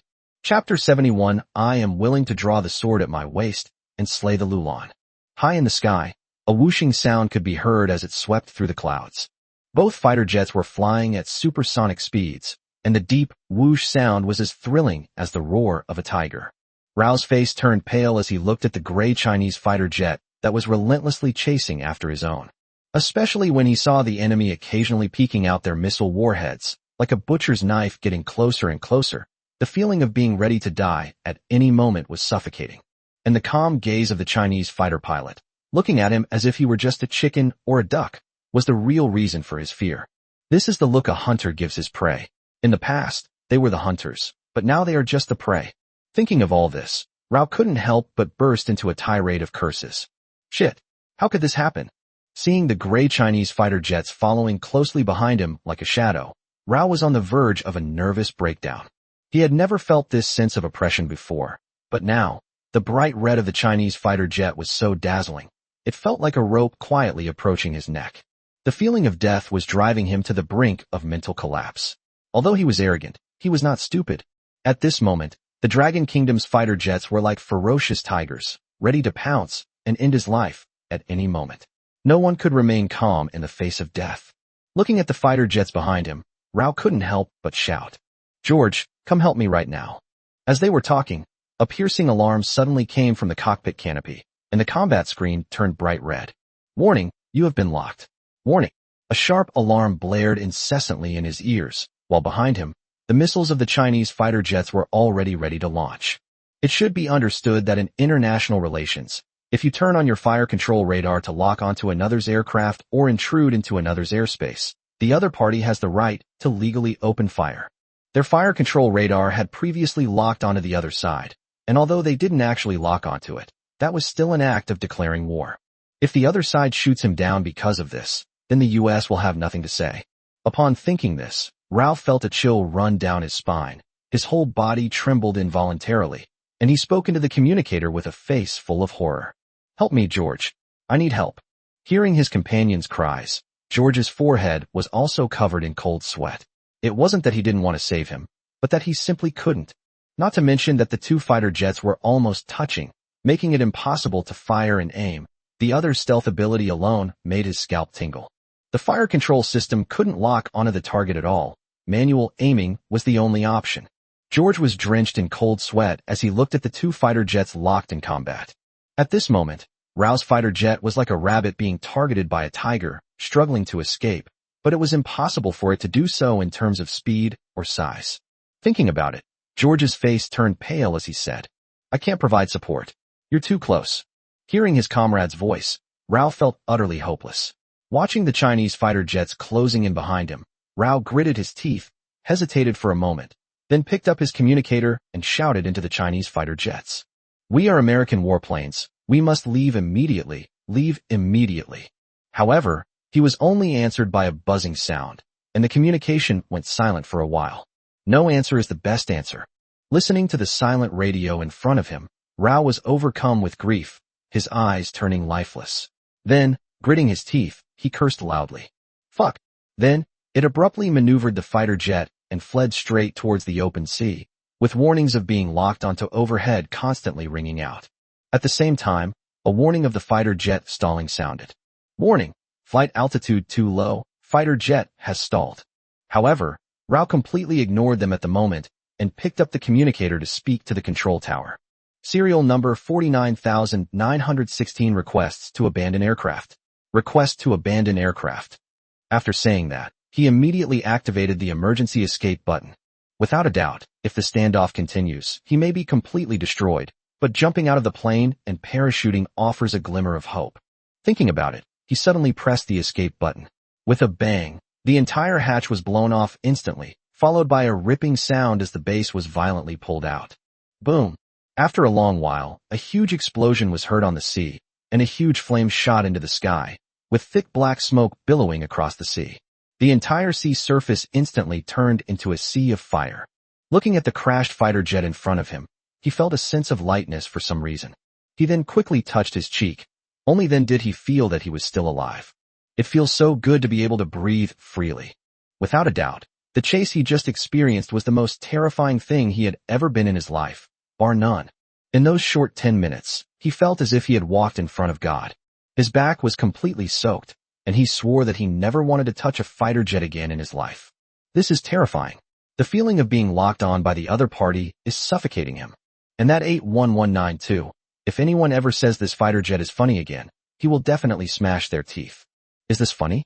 If it's funny, then he should go and take on China's fighter jets one-on-one. Thinking of the Dragon Kingdom's fighter jets, Rao couldn't help but look up at the sky. He had just seen them. The enemy's fighter jets were tailing him tightly, and he couldn't shake them off at all. Otherwise, he wouldn't have had to abandon his plane to save his life. As he dove toward the sea, the fighter jet had already stalled. But the Chinese fighter jet was also following, and in such a short time and at such a short distance, the Chinese fighter jet absolutely could not react. Thinking about it, I couldn't help but look up. A gray fighter jet hurtled straight toward the sea. The airflow it created caused his parachute to sway from side to side. Through the cockpit, he could even see the Chinese fighter pilot's serious expression. Then, in an instant, the entire fighter jet plummeted towards the sea, crashing down like a meteor. At such a high speed and such a close distance, if I don't jump now, I probably won't be able to. Watching the fighter jet plummet straight into the sea, and the pilot inside choosing not to eject, Rao couldn't help but sneer. How foolish. Without a doubt, what followed was a plane crash and loss of life. Just as he was thinking this, a huge roar echoed across the entire sea, and Rao couldn't help but turn his head sharply to look. On the sea, the Chinese fighter jet's belly was almost touching the surface, its tail nozzles glowing red, the flames from the nozzles evaporating the seawater into a misty haze. Then, with an extreme 90-degree turn, it shot straight into the sky. The entire fighter jet emitted a whooshing sound, like the roar of 1,000 horses. Hearing the sound, seeing the almost impossible leap from the ground, and witnessing the terrifying mobility, Rao couldn't help but gasp. Shit, is this the Chinese fighter jet? For a moment, his mind went blank, and he stared blankly at everything in front of him. Then he suddenly shuddered. My God, this is terrifying. Chapter 72. One machine flies straight into the Japanese capital. Inside the Eagle Tower, everyone remained silent, sitting upright in their seats, listening intently to the audio transmitted from the fighter jets. Requesting support for my application. The blaring alarm was followed by a deafening boom. Upon hearing the loud bang, everyone present was startled, and the detection personnel abruptly turned their chairs, then stood up and said in a deep voice, "Fighter number one's signal has been lost. The specific cause is unknown, and we are making every effort to contact the pilot of fighter jet number one." Upon hearing these words, Milhouse's eyes narrowed, his fingers clenched into fists, and his knuckles turned slightly white. The staff present also lowered their heads and dared not speak. The disappearance of the fighter jet signal, combined with the previous audio, makes its implications obvious. That means Unit 1 has crashed. But you should know that this time they sent out their most advanced fifth-generation fighter jet, the Lightning II. Which country on the entire planet could destroy their fifth-generation fighter jets in an air battle, especially since they dispatched 2 of them this time? Is it possible to destroy one fighter jet in front of another? For a moment, everyone lowered their heads. Milhouse's face darkened considerably, and he waved his hand, then shouted, "Reconnect communication to Unit 2 immediately." Immediately, everyone sprang into action, and soon a voice rang out. "Fighter jets 43279 calling control tower. Calling control tower." Upon hearing this voice, everyone present lit up. Milhouse immediately signaled to answer, and as soon as the call connected, he shouted, 43279, what on earth happened? Why did the RAL fighter's signal disappear? George took a deep breath, looked down at the blazing sea below, and slowly said, "We just encountered a fifth-generation fighter jet from China, and a fierce conflict broke out. RAL got entangled with it. Finally, while escaping pursuit from the other side, it lost speed and plunged into the sea. However, looking at the sea surface before him, where flames and steam mingled, he felt a strange sense of relief, as if he had survived a catastrophe. He then quickly said, however, after our valiant fighting, we finally shot down the enemy. The Chinese fifth-generation fighter jet has now crashed." Gazing at the sea before him, George spoke with confidence. At that distance, that Chinese fighter jet would definitely not have survived. A relieved smile crept onto his lips as he thought about it. Just as he was about to request to return, a voice suddenly rang out. "You are about to enter the airspace of the Dragon Kingdom. Please leave immediately." Upon hearing this, George shuddered and almost reflexively looked towards the sea. He heard a low whistling sound, and then he saw the fifth-generation fighter jet from China emerge from the flames and steam. The missile in his abdomen was aimed at him like a deadly hook, and the entire fighter jet, like the Grim Reaper returning from hell, rushed straight toward him. Upon seeing this fighter jet, he couldn't help but recall the scene where Rao was relentlessly pursued by the enemy, forcing him to crash. Then I remembered the scene where the fire control radar couldn't lock onto the other side. Thinking of this, his body trembled involuntarily, and then without thinking, he immediately said, "Shit, this Chinese fighter jet hasn't crashed yet. This is 43,279. Request to return to base immediately." Without waiting for agreement or disagreement, they immediately sped away at supersonic speed. Are you kidding me? We couldn't even beat them in a 2-on-1 situation, let alone a 1-on-1-1. Thinking this, he pushed the accelerator stick hard, and the Chinese fighter jet behind him followed closely like a tiger. The fighter jet began to become transparent, and then the fuselage began to become hazy. Fuck, here we go again. Seeing that the other party had activated optical invisibility again, George's last bit of will to resist vanished completely. This is no longer a 1-on-1 battle. This is a massacre. All he could think about was how to escape. The piercing alarm pounded in his ears, and his breathing became increasingly labored. Meanwhile, those in the control tower looked at each other in bewilderment upon hearing the sound. What happened? What was that sound just now? Could it be that the enemy hasn't been shot down yet? 43279, please answer immediately. Answer immediately. However, the only response they received was the crackling sound of telegrams, which was so jarring in the silent command room. 2 fifth-generation fighters were both defeated. One crashed and the other escaped. This was even a 2-on-1 situation. Is this the power of China's fifth-generation fighters? Thinking about this, even Milhouse couldn't help but feel a sense of fear creeping into his heart. If that's really the case, then the development potential of the Dragon Kingdom is terrifying. Thinking about it, I took a few steps back and then sat down in the chair with a bit of a slump. The room was quiet. After an unknown amount of time, his assistant rushed in with a notice in his hand, and after looking at him, immediately said, "General, this is bad. The Japanese Defense Ministry just sent a message saying that a Lightning II fighter jet has been detected speeding towards them and has now entered the city." Enter the city? Milhouse was stunned for a moment, then slammed his hands on the testing table. Then, looking up at the fighter jet signal displayed on the screen, they saw that the Lightning II flew straight over their military base in Japan. It then rushed directly towards the city, its flight path chaotic and disorderly, as if it were being chased by something, its flight route appearing frantic and haphazard. Looking at the chaotic flight map on the screen, Milhouse frowned and then turned to look at his assistant. Is there anyone in the city right now? Report. Because of the air show, the entire country of Japan has been given 3 days off. Everyone went to see the exhibition, and the city is sparsely populated. Milhouse nodded, feeling a sense of relief, even though he had never considered the Japanese as human beings. Even so many pigs dying at once is heartbreaking for the farmer. Moreover, the deaths of so many people could potentially have political repercussions. After all, they always preach human rights. But now that there are hardly any people left, so what if someone dies? It's not like they were the ones who died. At most, we'll just have to pay some compensation and observe a moment of silence. What else can we do?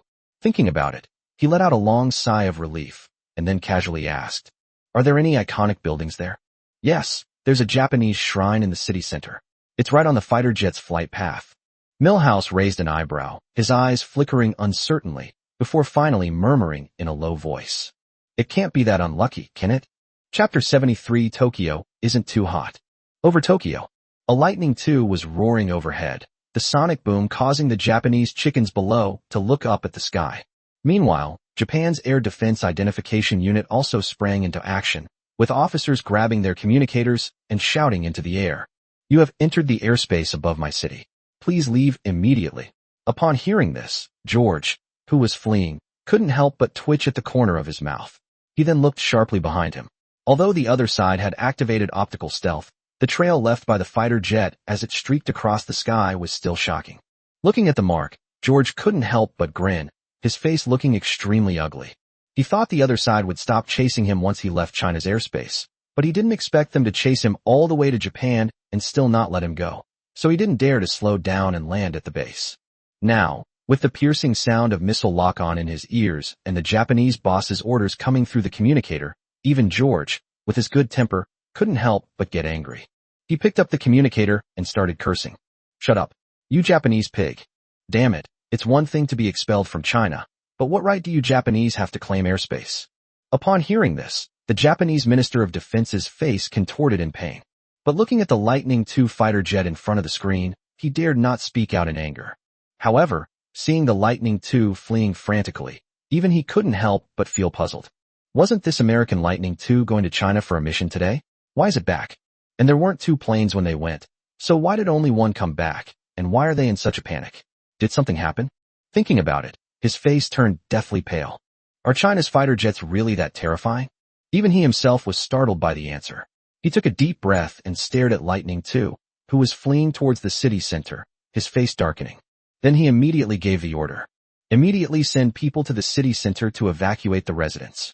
In downtown Tokyo, a group of protesters were banging drums and gongs, with red headbands bearing the message. Warmly celebrate the arrival of American warplanes. A group of young people were holding up a banner and shouting, we are inseparable allies with the United States. China's 5th-generation fighter jets are not scary at all. The United States will definitely protect us. China's 5th-generation fighter jets are nothing but empty shells that haven't seen actual combat. They're nothing to be afraid of. The Lightning II will protect us forever. With 5th-generation fighters around, the Dragon Kingdom wouldn't dare to make a move. Meanwhile, several Japanese youths with rooster-shaped haircuts, multicolored dyed hair, lip piercings, and nose rings were live-streaming. Then, facing the camera, he swayed his body, occasionally stretching his hands forward in what he thought was a cool gesture, and then started rapping. Hello everyone watching. I am Shimada Kotaro, the cherry blossom guy. Today we're going to talk about the US's Lightning II. It has strong stealth capabilities, high speed, and can easily outperform China's 4th-generation fighters. After saying that, she spread her fingers and made a peace sign at the camera, then tossed her hair. Gentlemen, in my opinion, the so-called 5th-generation fighter jet of the Dragon Kingdom is only a 4th-and-a-half generation, far inferior to our Lightning II. Suddenly, a group of people appeared on the screen. Indeed, I also believe that China's 5th-generation fighter jet is only a 4th-and-a-half generation. How could they possibly have developed it so quickly? Those fighter jets have never been used in actual combat. They're just for show. Just then, a huge roar came from the sky, followed by a huge black shadow that swept across like a black eagle. Seeing the lightning bolt in the sky, the crowd below was overjoyed and waved banners in celebration. A warm welcome back, warriors. Long live the U.S. Kotaro Shimada excitedly shouted into the camera. Gentlemen, what did I just say? The U.S.'s fifth-generation fighter jets are truly powerful. Look at this maneuverability. It completely surpasses the fifth-generation fighters of China. Could those Chinese fighter jets do that? That's incredible maneuverability. As he spoke, he looked up at the sky and waved his hands. George, aboard the fighter jet, had no time to pay attention to the people below. He glanced at the Japanese below and cursed. What a bunch of pigs. After saying that, he suddenly piloted the fighter jet forward, and the huge roar shattered the windows of the surrounding high-rise buildings. The large panes of glass crashed down with a crash, but George didn't even glance at them. Anyway, it's not like the people of the United States are getting hurt. As long as I can escape, what does it matter? Thinking about it, he couldn't help but look behind him. At this moment, he was still being chased by that Chinese fighter jet. Furthermore, the other party was using optical cloaking.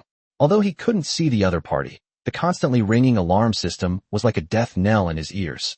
He was so engrossed in listening that he almost lost all sense of urgency. Only now did he understand why Rao chose to abandon the plane and escape. It was absolutely terrifying. It is said that the greatest fear of mankind is the fear of the unknown. This fighter jet of the Dragon Kingdom is just like that. Whenever it thinks that the other party is not there, the other party turns on the fire control radar to shine on it. Then his fighter jet sounded an alarm, which was extremely distressing for him. What bothered him even more was that the other side had activated optical stealth, so he couldn't see their fighter jets at all. It felt like death was chasing him from the sky. It is invisible and intangible, but stopping it will definitely lead to certain death. Thinking about it, George couldn't help but curse. Fuck. When have the pilots of the U.S. fifth-generation fighter jets ever suffered such humiliation? They're always the ones chasing after others. When have they ever been chased like this by others? But when he thought of Rao's fate and the fearless, defiant look in the eyes of the Chinese pilots, George couldn't help but shudder. Shit. I will never take on such a mission again. This is playing with my life. After saying that, he glanced at the fighter jet's fuel gauge, then looked ahead at a shrine that occupied a fairly large area, and gritted his teeth. Then he shouted into the communicator. 43,279 requests emergency landing. Without waiting for agreement, he abruptly maneuvered the fighter jet into a dive.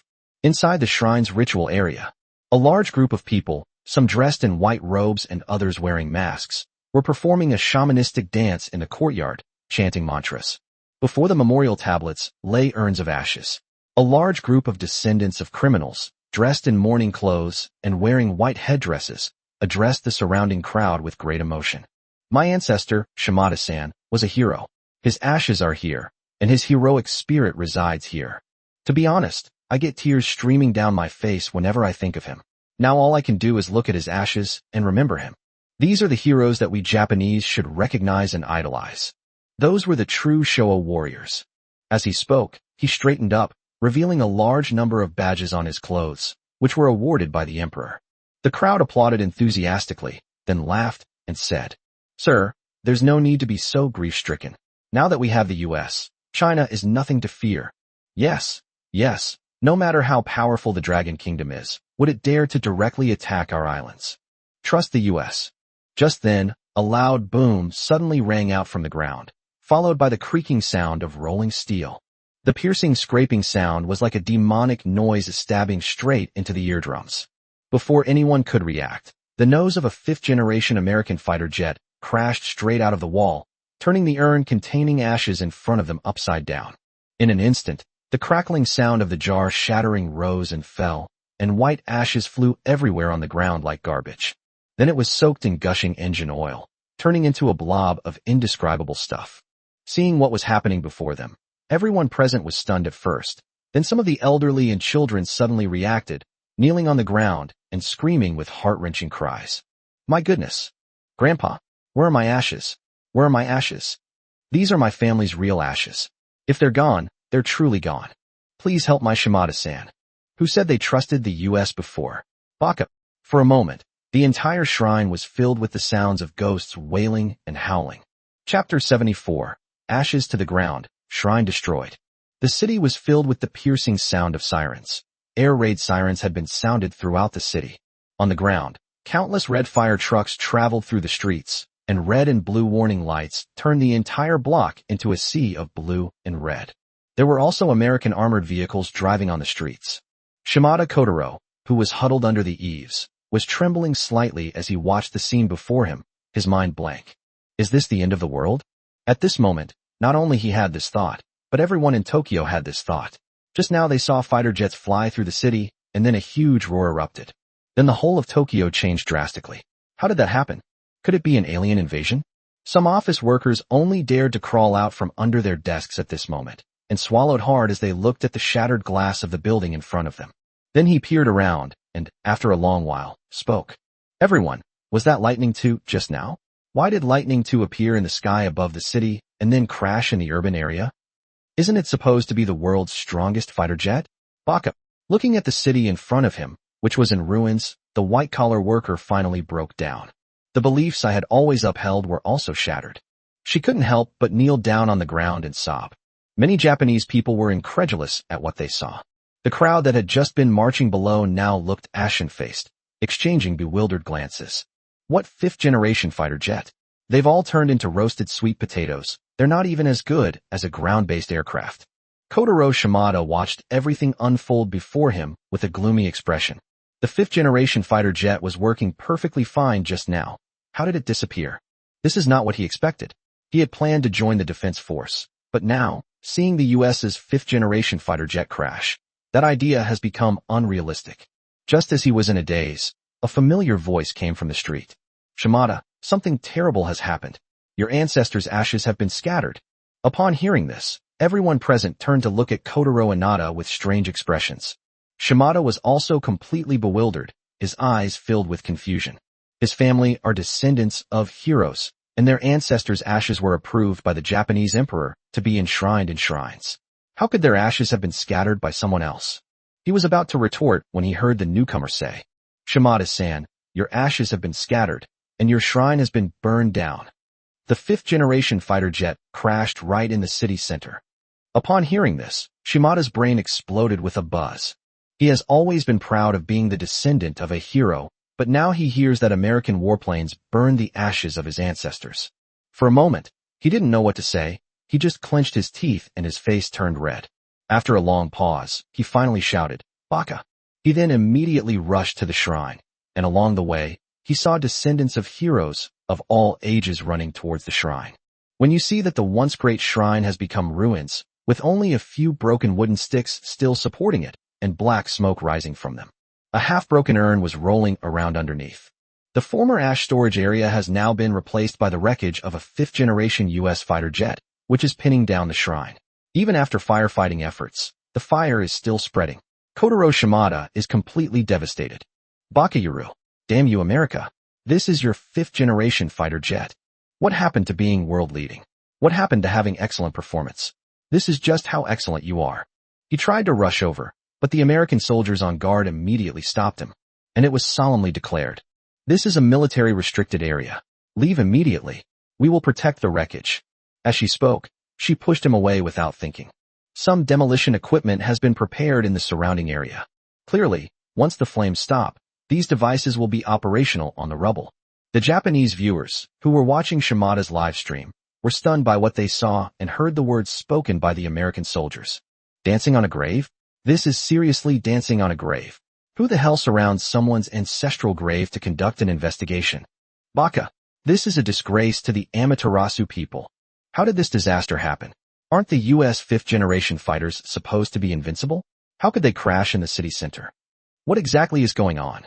A mysterious Eastern power. This must be a mysterious Eastern power. At this moment, the entire Japanese island was filled with wails of agony. Meanwhile, the U.S. military base in Penang is located there. On the control tower, Milhouse listened to his subordinates' reports with a livid face. Report: Aircraft number 2 has crashed in downtown Tokyo. All intelligence data about China detected from the plane has been destroyed and cannot be recovered. Pilot George has survived and has been taken into custody by our side. He requested psychological counseling and was subsequently transferred to another department, after which he would no longer work as a pilot. Pilot Rao has been confirmed to have been captured by the Dragon Kingdom. The details are still under negotiation. Upon hearing the report, Milhouse clutched his forehead in anguish. Just by carrying out a provocative mission, they had lost 2 Lightning IIs and 2 excellent ace pilots. Training even an ordinary pilot is a significant undertaking, let alone 2 ace pilots. What's even more terrifying is the 5th-generation fighter jet from China. They had provoked us before without any problems, and that was a reconnaissance aircraft. But now he's using a 5th-generation fighter jet, and yet he was wiped out without a single survivor. It looks like it's still a 2-on-1 situation. This result is absolutely terrifying. Thinking about it, he couldn't help but say fiercely, "Haven't they found that 5th-generation fighter jet from China yet?" The subordinate couldn't help but shake his head. According to Lieutenant George's description, the 5th-generation fighter jets that pursued them this time possessed dual stealth capabilities. "We have already discussed it with the Japanese, and they said they will do their best." Then the subordinate glanced at Milhouse quickly, his eyes flickering. "Speak your mind." Milhouse didn't even lift his head, his hands constantly pressing against his temples. With 2 stealth fighters, it can fight 2 opponents without being at a disadvantage. I originally thought that China's fighter jets were just for show. I never expected it to be so brutal. Keep in mind that they hadn't even scratched the surface of dual stealth technology, while the Dragon Kingdom had already mastered it completely. This means that in the subsequent confrontation, they will have no chance of winning against China, and even the U.S. military base in the first link will have to consider withdrawing. Otherwise, there is a risk of being bombed. He sighed heavily as he thought about it, then looked at his subordinates. The man suddenly shoved a stack of documents at me, then lowered his head and said, "General, this is the contract that the Japanese are demanding compensation from us. There's also a petition from local residents demanding that we leave." Upon hearing these words, Joseph slammed his fist on the table, making a loud thud. His face looked extremely ugly. Then, looking up at the Lightning II flying back and forth towards Japan's island, attempting to search for China's 5th-generation fighter jets, he said with a ferocious expression, "Dragon Kingdom." Chapter 75. The U.S. is furious, and the Japanese are terrified. The President's office. A huge Stars and Stripes flag stood on the wall, which looked spotless. Joseph was sitting upright in a leather chair to the side, one hand supporting his head and the other holding a receiver. He said with a smile on his lips, "Don't worry, Fujita, it won't be long before news of the destruction of China's 5th-generation fighter jet reaches my office. The most crucial aspect of 5th-generation fighters is not maneuverability, but stealth. This Chinese fighter jet is at best comparable to what the Russians call a 5th-generation fighter. It's just a 4th-generation modified version. If he dares to come out and engage the enemy, we'll make sure he doesn't return alive." When the topic turned to China's 5th-generation fighter jets, Joseph couldn't help but smile. Although the opponent is very maneuverable, 5th-generation fighters are not about maneuverability, but about stealth. Stealth fighters are inherently superior to non-stealth or semi-stealth fighters. Moreover, he authorized Milhouse to deploy 2 5th-generation fighters. It should be noted that China would be powerless against a single Lightning II. Not to mention 2. What does the Dragon Kingdom have? However, there is only one so-called 5th-generation fighter jet that has just been successfully developed and tested. Nobody knows the specific performance. Even if they develop a stealth coating, so what? In a 2-on-1 situation, the advantage is still mine. Joseph's lips still curved into a smile as he thought about it. On the other end of the phone, Fujita narrowed his eyes and said with a cold laugh, "This blow will surely shatter the Dragon Kingdom's ambitions for development. Let the whole world know that the Dragon Kingdom is nothing special." Hearing this, both of them smiled smugly. Just then, a footstep suddenly broke in from outside. "President Joseph, General Milhouse's operational report has been delivered." Joseph raised an eyebrow, shook his head playfully, and then said with a smile, "What a coincidence. Good news has arrived so quickly, read it." The assistant glanced at the receiver and then whispered, "Isn't the president inappropriate? If there's anything inappropriate, just read it when I tell you to. 2 against 1. How could we possibly lose? I'd like to see what kind of trouble these Chinese fighter jets can stir up." As he spoke, Joseph abruptly put down the receiver, deliberately facing the side where the battle report was being read, and then silently took out a hearing aid from the drawer and put it on. "After all, I'm getting on in years." "Then put your hands together on the table. Start." Seeing this display of strength, the assistant swallowed hard, then looked at the battle report in his hand and took a deep breath. Then he slowly said, "Both Lightning II fighter jets were destroyed in this operation. 2 ace pilots, 1 captured and the other forced to land in Tokyo. Judging from the available communications, both pilots were completely psychologically broken. Psychological experts say these two will no longer be fit to perform flight missions. Upon hearing this result, Joseph's eyes widened, and he pulled out his hearing aid, clutching it tightly in his hand. The veins on his forehead were bulging, and his face was flushed red.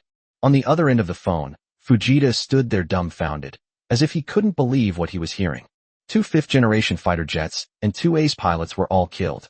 There was even 1 person captured. Was this all done by the 5th-generation strategist of the Dragon Kingdom? Thinking of Fujita, he couldn't help but gasp, his hand holding the microphone trembling. Joseph was also furious, his face flushed red, and he looked up at his assistant fiercely, saying, "What happened to that Chinese fighter jet? Was it shot down?" Hearing Joseph's almost murderous tone, the assistant couldn't help but purse his lips. No, according to George, the pilot of aircraft number 2, this 5th-generation Chinese fighter jet has most likely already activated optical stealth. But all of our remaining Lightning II fighters have been deployed and have surrounded the entire skies over Tokyo. I believe it won't be long before the truth comes out, as long as we have it. Before he could finish speaking, Joseph slammed his hearing aid on the table with a loud bang and jumped up from his chair. The telephone line drooped down, and the microphone hung in midair. Joseph roared, his eyes blazing with fury. "Investigate immediately. Even if you have to search every inch of Tokyo, find the Chinese fighter jets." Fuck, what a bunch of useless trash.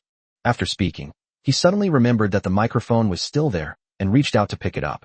There was no sound from inside except for a series of buzzing sounds from a disconnected phone. Hearing this sound, Joseph couldn't help but grin and press one hand against the bridge of his nose. Finally, he slammed his fist on the table with a thud. Fuck. Inside the Prime Minister's residence, Fujita stared in disbelief at the president's phone call that had already ended on the table, then mechanically turned around. Even now, he still can't believe what he just heard. Both 5th-generation fighters were destroyed. A 5th-generation fighter from China is still flying over Tokyo, and it even activated optical stealth. Thinking of Fujita, he couldn't help but shudder at the sight of the sky outside. Then he immediately shouted, "Notify the defense forces. Put the entire city on high alert immediately. Seal off all land, sea, and airports. Deploy all remaining warships and aircraft. Once Chinese aircraft are spotted, stop them at all costs." Once footage of the Lightning II fighter jet being shot down is released, it will be a disaster not only for the US, but for them as well. The confidence that has been painstakingly built up over decades may collapse overnight. The fact that a 5th-generation fighter jet from China could destroy 2 Lightning IIs in succession is a devastating blow to the nation. The thought of the Dragon Kingdom possessing such powerful weapons made Fujita's face turn pale. Also, I will be working from the bunker for the next few days until you find the 5th-generation fighter jet from China. Upon hearing the Prime Minister's words, everyone present looked surprised. What's wrong with the Prime Minister? Is it really necessary to go this far? But then, when they saw the news that a 5th-generation US fighter jet had crashed in downtown Tokyo, they all gasped in shock. Didn't this fighter jet crash on its own? Or was it destroyed by Chinese fighter jets? Or should we destroy the US's 5th-generation fighter jets right in front of them? Their air defense radar didn't even go off once. Thinking of this, everyone present swallowed hard, and then immediately said, "Quickly notify the Ministry of Defense to have all fighter jets take off and patrol. Activate all air defense radars. Don't let even a fly out." As for the reason, looking at the crimson sky before them, everyone present couldn't help but take a deep breath. Just say the Red Dragon has arrived. Chapter 76. The World Trembles. One machine against an entire nation. At the China Airshow, the sky was already slightly dark, and the sunset glow turned the entire sky crimson. The afterglow of the setting sun cast a long, dark shadow on the track. 8 hours have passed since the fighter jets left, and there is still no news of them. Many foreigners at the airshow were already shaking their heads and turning away. Seeing this scene, Dennis couldn't help but swallow hard. He then turned to look at the Chinese military enthusiasts, and saw that there were still Chinese people looking up at the sky with hopeful eyes. Not a single one of them had left. "Kyle, do you think that Chinese fighter jet will come back?" Looking at the still empty and boundless sky in front of him, Dennis couldn't help but take a deep breath, his brows furrowing slightly. Upon hearing this, Kyle didn't reply, but simply sighed. No answer is the best answer. It seems that the Chinese fighter jet will not be returning. The foreign netizens watching the video call silently shook their heads as they witnessed this scene. Everyone, I think we don't need to wait any longer. This Chinese fighter jet is probably not coming back. I think so too. It's been so long. I think it's already been eaten by fish. Although I have great respect for the soldiers of the Dragon Kingdom, I feel it will be difficult for me to return this time. After all, 2 Lightning IIs were deployed this time. That's right. No matter how much the Lightning II is criticized, it is still a milestone among 5th-generation fighter jets. Even the Russians can't deny this. Although China has developed a 5th-generation fighter jet, it still lacks experience. If it encounters the Lightning II, it will probably be in dire straits. At this moment, it wasn't just military enthusiasts like Dennis who thought this way. In the special stands, leaders from various countries looked at the gloomy sky in front of them. His brows were furrowed. President John Bull and President Gallic Rooster looked at the sky in front of them and shook their heads. The Dragon Kingdom is still too young. They actually dared to try to fight 2 Lightning IIs with a single experimental aircraft that was being developed for the first time. They are too naive. Indeed, it seems I overestimated China. Their 5th-generation fighter jets are not as terrifying as we thought. As they spoke, the 2 glanced at their watches, their brows furrowed slightly, and then they stood up to leave. After all, the Chinese fighter jets are definitely not coming back, and waiting any longer is just a waste of time. The Russian president also sighed, then got up to leave. The Dragon Kingdom is really unwise to try to fight 2 Lightning IIs with 1 experimental machine. It seems we're still the stars of this airshow. He shook his head as he spoke. Just as the Russian president was about to get up and leave, an aide behind him held up a tablet computer, stepped forward, leaned close to the president's ear, and whispered, "Mr. President, the latest news from the KGB is that a major incident has occurred on Japanese islands, seemingly related to Chinese warplanes. Chinese fighter jets." The Russian president subconsciously glanced at the Chinese sky behind him, then snatched the intelligence computer and began examining the data on it. As soon as I opened it, a bombshell message appeared. An American Lightning II fighter jet crashed in downtown Japan at 4 p.m. today. The fuselage was severely damaged, and the pilot was somewhat disoriented when he was rescued, saying things like "save my comrade." And they even said that China's fighter jets are too terrifying. Then came another report. Another Lightning II fighter jet was detected crashing on the high seas. The pilot ejected safely and is now under the control of China. The wreckage of the fighter jet has sunk to the bottom of the sea. Upon seeing these 2 intelligence reports, President Putin couldn't help but gasp. Was all of this done by China's 5th-generation fighter jets? Having come from the KGB, he naturally understood how difficult it was to shoot down a Lightning II, and knew how terrifying the combat power of 5th-generation fighters was. Their Su-57 was developed to counter the US's 5th-generation fighter jets, although they don't admit it publicly. However, the US's Lightning II is far superior to theirs in many aspects, especially in stealth. The difference between the 2 is enormous. In a real battle, their Su-57s would definitely not gain much advantage over the enemy. However, the battle report at this moment said that both Lightning IIs that had taken off had crashed. Although there is no direct evidence to prove that it is related to China's 5th-generation fighter jet, does it even need to be proven? Could it be that the 2 Lightning II pilots had drunk too much vodka and were planning to test the aircraft's displacement? Looking at the sky before him, Putin couldn't help but swallow. What a terrifying nation, and what a terrifying fighter jet. Without a doubt, fighting 2 opponents, especially the world's most advanced Lightning II, resulted in the complete annihilation of the opposing team. This achievement is unique even in the history of fighter jets on the entire planet Earth. This fighter jet from the Dragon Kingdom is probably the best in the world in terms of performance. Although I don't want to admit that Russia's fighter jets are inferior to others, that's the fact. Then I looked at the subsequent reports. All that could be seen were reports of the disastrous situation in the capital of Japan. This plane crash has resulted in hundreds of casualties. The Japanese shrine has been completely destroyed. The ashes of the ancestors inside were all burned, and the ashes were scattered all over the place. Some of them were even eaten by the dogs. Mr. Shimada Kazukawa, a glorious descendant bestowed with honors by the Emperor of Japan, suffered a stroke on the spot after learning that his ancestral shrine had been burned down. He is currently undergoing emergency treatment. Then came the Japanese report on the plane crash and the U.S. response. The entire Tokyo metropolitan area is now under militarized control. Countless Lightning II fighter jets are maintaining 24-hour patrols. Scouting dogs are already on the ground. American special forces have been deployed, and warships are blockading the sea. Looking at the report, Putin clenched his fist and, after a long silence, said, "What a magnificent warrior of the Dragon Kingdom." After speaking, he slowly returned to his seat and gazed intently at the sky.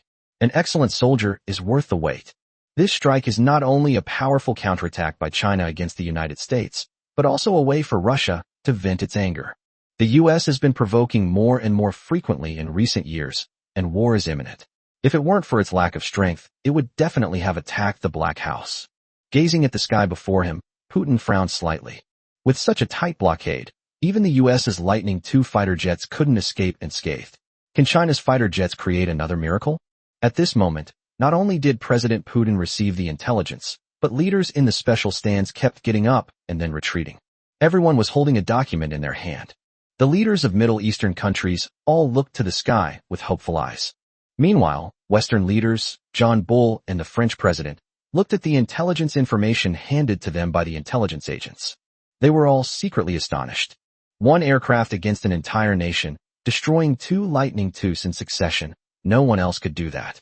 Moreover, given the current combined blockade by Japan and the United States, is it even possible for this Chinese fighter jet to return?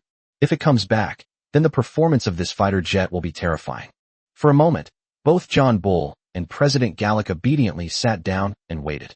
Chapter 77, The History of World Fighter Jets, begins here. At this moment, the expectations of the military enthusiasts in the stands at the bottom were gradually dwindling.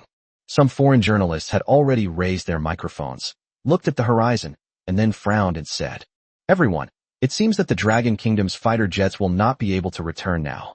It must be said that this airshow has shown us China's recent technological development, but in terms of fighter jet development, there is still a considerable gap between us and China. As you can see, it has been 8 hours since the Chinese fighter jet disappeared, and we still have no news. This is truly regrettable." As he spoke, the reporter shrugged and then curled his lip, making an expression as if he should have expected it. Hearing the foreign reporter's report, Gao Jie, who was standing nearby, clenched his fist slightly. When the other party said this and made this gesture, wasn't he implying to the audience that the Chinese fighter jets wouldn't be coming back? They have long understood that weak nations have no diplomacy and no voice. Back then, there were also cargo ships intercepting the planes. One was due to the improper piloting of Chinese fighter jets, and the other was due to the Chinese cargo ship transporting dangerous goods. These people don't care about the outcome. They just slap a label on someone. This Western arrogance stung their nerves. China was once bullied and humiliated, but now that it has its own 5th-generation fighter jet, must it continue to suffer like this? As they looked at the gradually darkening sky, Gao Jie and the others couldn't help but have a slight flicker in their eyes. Just as he was thinking this, he saw the foreign reporter next to him suddenly turn around and talk to the director, then say with a look of astonishment, "Wow, both Lightning IIs have crashed." Then he immediately cleared his throat, straightened his clothes, and said to the camera, "Breaking news. The wreckage of a Lightning II fighter jet has been found in the eastern waters of China. The cause of the crash is still under investigation." Meanwhile, a foreign female reporter in red also said, "According to the latest news from our reporter, a massive explosion occurred over Tokyo this afternoon. The Japan shrine was bombed. According to reports, the crash fighter jet was an American Lightning II 5th-generation fighter jet." Immediately following was a chorus of reports. The Japanese claimed that the crash was simply due to poor piloting of a fighter jet during a joint exercise. "The only pilot we've seen so far is Lieutenant George. Japan is now under martial law across the entire island. Some people say this was caused by a Chinese fighter jet. Nobody knows about this accident, but the Chinese fighter jet has been missing for 8 hours. Gentlemen, the Chinese fighter jet has been missing for 8 hours." For a time, throughout the airshow, the media could be heard constantly mentioning the word Dragon Country, and reports about things like the Lightning II crash. Japan, chicken, island lockdown. Gao Jie took a deep breath, just about to open his phone to take a look. I then discovered that people in the group had already started discussing it. "Everyone, have you seen the report? Go watch the video posted on the Japanese internet. That fighter jet looks like a Lightning II."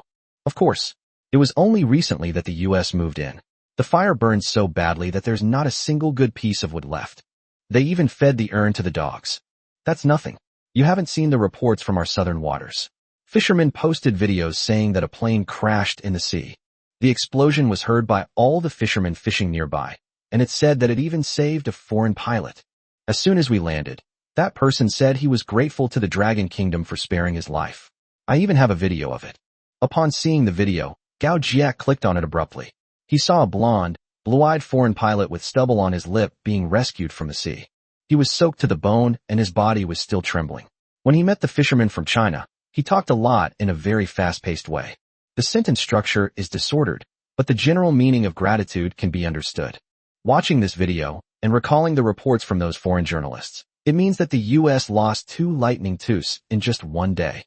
It's important to know that this is one of the world's most advanced fighter jets. Not only is it expensive, but its production volume is also quite low. Even a country as large as the United States only produces around 150 aircraft a year, and that's assuming production goes smoothly. Normally, these fighter jets would be the apple of the US's eye, but now that they've been lost by 2, even the US would feel a pang of pain. Moreover, the timing of this fall. Looking at the still empty track in front of him, Gao Jia couldn't help but shiver, and then his expression became excited. The Chinese present seemed to understand something as well, and they all looked up at the sky with burning eyes. With such advanced fighter jets, people might believe that one crashed due to mishandling, but who would believe that both crashed? Moreover, one of these places is in the Eastern Sea area of China, and the other is over Tokyo. This shows that the other side was in a panic and ran away. But could it be that their fighter jets really caught up with Japan's Tokyo? Upon realizing this, everyone present began to breathe heavily. 1 against 2, and enter the Japanese capital in single-player mode. Is this really our fighter jet? We have finally stood up. The US has 5th-generation fighter jets, and so do we, and we have them better.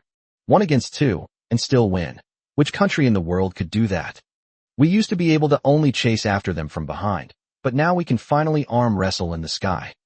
Upon hearing these reports, the Chinese military enthusiasts present were secretly thrilled, especially during the 8 hours since the Chinese fighter jets took off. Nobody knows what happened. No one knew whether they could win, but now, seeing these reports, everyone understands. The fear of the sky will become history for the Chinese people. However, the news of Japan blockading the entire island still made them somewhat concerned. If their fighter jets really caught up with Tokyo, then the extent of the blockade would be considerable. Even if Lightning II activates full invisibility, it might not be able to escape. If that's the case, Western media will likely accuse China of deserting its post, and its fighter jets of being cowardly and useless. Thinking of Gao Jia and the others, he couldn't help but gaze at the sky. Dennis and the others, looking at the report in front of them, couldn't help but gasp. Others might not know which fighter jet had crashed, but how could they not know? It's important to know that each 5th-generation fighter jet has a unique serial number, and the serial number on the wreckage in the photo matches the serial number in the previous photos. Dennis took a deep breath, swallowed hard, and looked on incredulously. Could this really have been done by Chinese fighter jets? None of the people he was video chatting with dared to answer aloud. 1 aircraft took on 2 of the world's most advanced Lightning IIs, even forcing one to crash into the sea and the other to crash. Who the hell can believe that? But seeing the Dragon Kingdom's 5th-generation fighter jet that hadn't returned for so long, everyone's hearts trembled once again. Then we saw footage of wartime control being implemented across the entire island of Japan, with 5th-generation fighter jets darting around in the sky. They all sighed. If the 5th generation of technology from the Dragon Kingdom were to return, it would probably make history. This will also be a significant chapter in the history of world fighter jets. Chapter 78, 81192. Mission complete, requesting return to base. The sky grew darker and darker, and when the last rays of sunlight disappeared below the horizon, all around was shrouded in darkness. Everyone fell silent, as if the last rays of sunlight had taken away their last hope. Let's go, Dennis. I don't think the Dragon Kingdom's fighter jets will be coming back. Yes, you haven't seen those videos posted online by the Japanese. The entire sea area is completely under control, and warships with radar are constantly detecting it. And with fighter jets constantly patrolling, not even a mosquito can get out of the way, let alone a fighter jet. Besides, after 2 major battles, it's still unknown whether this fighter jet is even capable of flying. Looking at the dark scene in front of them, everyone in front of the screen sighed. No matter how powerful China's 5th-generation fighter jets are, it's impossible for them to escape Japan's island safely after defeating 2 Lightning II fighters. Even Lightning II can't do that. Even worse, the 5th-generation fighter jet from China might suffer severe damage after defeating its opponent, and then crash into the sea. In short, it is absolutely impossible for them to return unscathed. After all, His opponent was none other than the US's two fifth-generation fighter jets. Dennis clearly understood this as well, even though he had previously looked down on these Chinese. But when you arrive here, you feel the presence of Chinese military enthusiasts and the spirit of Chinese pilots who do the impossible. One cannot help but feel a deep sense of awe for this nation. Looking at the Chinese people praying silently in the darkness before him, Dennis couldn't help but sigh. It seems that this time, the Chinese fighter jet is really not coming back. All the Chinese people present remained silent. Everyone understood that by this time, the Chinese fighter jet probably wouldn't be coming back. Japan's tight blockade, coupled with the fact that this Chinese fighter jet had previously engaged in two fierce aerial battles. Are we going to suffer the same fate as last time, like the martyrs? Looking at the gloomy sky, Gao Jie's brows furrowed slightly. Everyone present thought the same thing, and although they wanted to refute their inner thoughts, they simply couldn't. Such intense combat, followed by breaking through the blockade of the US and Japan, is beyond the capabilities of ordinary fifth-generation fighter jets. Moreover, wouldn't it come at a price to destroy two Lightning IIs? Do you really think Lightning II is a chicken or a duck? Thinking of Gao Jie, she couldn't help but sigh. President Putin stood in the stands with his arms crossed over his chest, his expression slightly somber. Without a doubt, if this fighter jet can return, it will be the undisputed #1 fighter jet among all the fighter jets on Earth. Although judging from his current performance, he already is. However, after glancing at the Western media, who were already showing signs of eagerness, Putin remained silent. They all understand the nature of these Westerners. Unless the facts are slapped in their faces, they are unwilling to admit the other party's excellence. But this time it seems they're really going to succeed. As long as the Chinese fighter jets don't appear, they will have countless reasons to slander and spread rumors. Thinking of the great emperor, he gazed at the deathly silent night sky before him and sighed softly. Inside the temporary command post, all the electronic instruments were fully operational, and the beeping of the machines echoed continuously in the room. All staff members wore detection headsets and repeatedly checked the signal of the Chinese fifth-generation fighter jet. Amplify the satellite radar signal to the maximum extent and search the sea for fifth-generation fighters with all your might. At this moment, this fifth-generation fighter jet is no longer just a simple fighter jet. It symbolizes the hope for the future of fighter jets in China. The Chinese fighter jets of that time were so weak and pathetic. They were provoked in the sky and eventually crashed, resulting in the sacrifice of heroes. Are they really going to have to put up with this now that they've become powerful? Thinking of this, Long Zhengwo slammed his hand on the table and roared. Stop at all costs, even if it's just a tiny inch of the sea, find our fighter jets. Upon hearing this, all the staff present fell silent. Since the fifth-generation fighter jets entered Japanese territory, they have been kept on radio silence, making it impossible for even the Japanese to pinpoint their location. All I could do was search the sea surface again and again.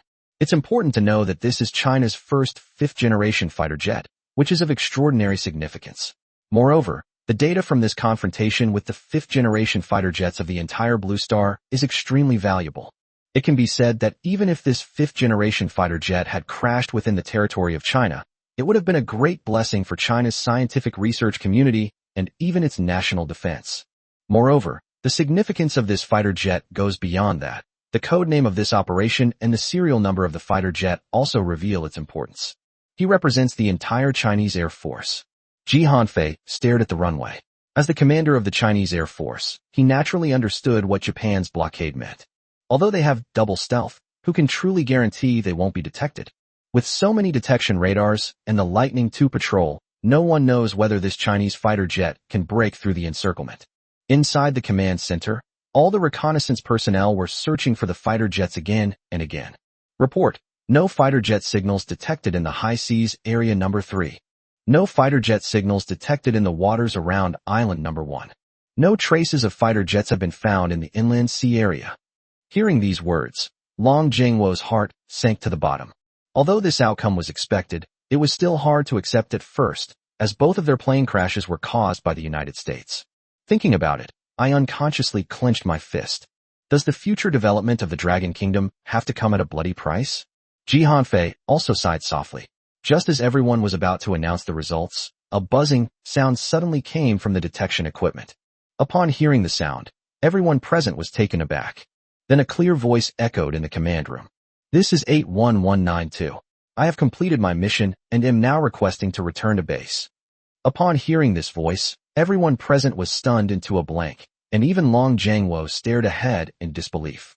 Destroy 2 Lightning IIs and still manage to emerge unscathed from the combined blockade by Japan and the United States. These are the fighter jets of their Dragon Kingdom. It will also be the best shield for the Dragon Kingdom in the future. They used to endure the humiliation of American warplanes, and the Chinese Air Force was always synonymous with backwardness whenever it was mentioned. From now on, wherever the U.S. fifth-generation fighter jets can go, they can go too. They can go where the U.S. fifth-generation fighter jets can't. And how long has it taken?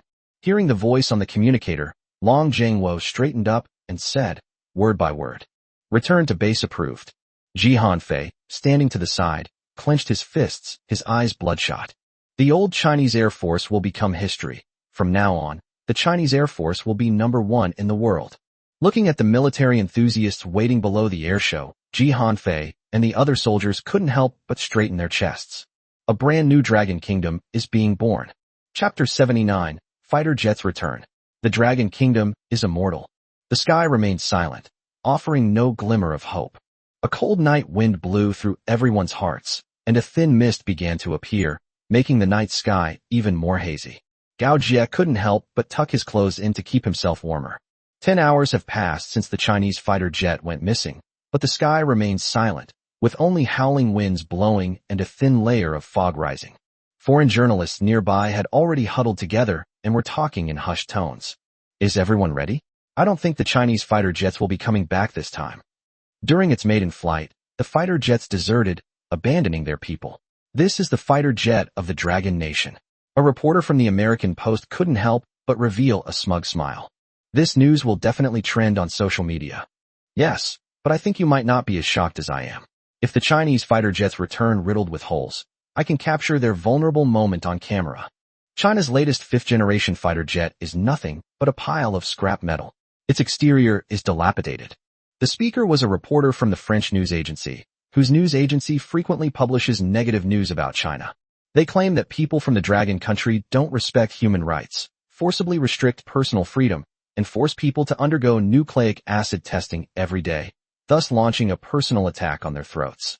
There are also those who deliberately provoke the Chinese police, taking pictures of the police being arrogant when they are being expelled, and then writing that this is how the Chinese police treat foreigners. The people of China are really barbaric, they're just uncivilized savages, so we need to bring freedom to this land, etc. These are all their masterpieces. Upon hearing this person's words, all the journalists from various countries present smiled slightly, and then gave a thumbs up. As expected, you guys are more professional. As they spoke, the reporters burst into laughter, and immediately foreign reporters set up their cameras, while others broadcast the entire event live. Viewers in front of the screen, we are now at the airshow in China. As you can see, we have been waiting for so long, but China's fighter jets still have not appeared. For a moment, I didn't even know if they were cowardly or if there was really a problem with the quality of the fighter jet. It was clear that this fifth-generation fighter jet from China was not as powerful as we thought. Furthermore, this airshow also shows that the Chinese nation's tout of military and civilians as one family is nothing but a joke. Their fighter jets have abandoned the Chinese people and run away. As the camera panned to the sky, below which were countless Chinese people crouching on the ground, waiting for the fighter jets to return. This shot was quite deliberate. The vast sky was empty of fighter jets, and below were Chinese military enthusiasts who had been abandoned by Chinese fighter jets. This will definitely become powerful evidence to smear the other party. In front of their screens, netizens in the United States, far away on the ocean, who were unaware of the situation, all shook their heads and sighed after seeing this live television broadcast. What a pathetic bunch.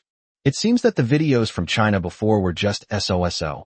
All that talk about fifth-generation fighter jets and the close relationship between the military and the people, they were just rumors. I think it's because their fighter jets are of poor quality and crashed halfway through the flight. The military and civilians are one family. How is that possible? Last time I was pinned to the ground and yelled that I couldn't breathe. Did the police let me go? Immediately, opinions were divided among the crowd, but just as they were talking, the live stream suddenly changed. Suddenly, a bright light appeared in the previously pitch-black night sky, and this light was moving at high speed across the sky, getting closer and closer. The shape of a fighter jet gradually appeared in the sky. What's this? Seeing this fighter jet, Some foreign netizens watching the live broadcast were all shocked. And then the Chinese military fans who were previously only seen with their heads down stood up one by one. They all raised their heads and looked up at the sky at a 45-degree angle. The sky was filled with soaring fighter jets, and the ground was filled with people standing and waiting. This scene instantly stunned everyone watching the live broadcast. What's going on? Weren't these people supposed to be abandoned? Why are their eyes so intense? Damn, these people aren't abandoned. They're waiting for their fighter jets to return. At the airshow, Chinese people are waiting for their fighter jets. Fuck, this is even more exciting than the bow. At the scene, listening to the roar of fighter jets starting up in the sky and seeing the Chinese military enthusiasts standing up one by one, even the reporter covering the story was stunned for a long time. My God, what's going on? The Chinese fighter jets have returned.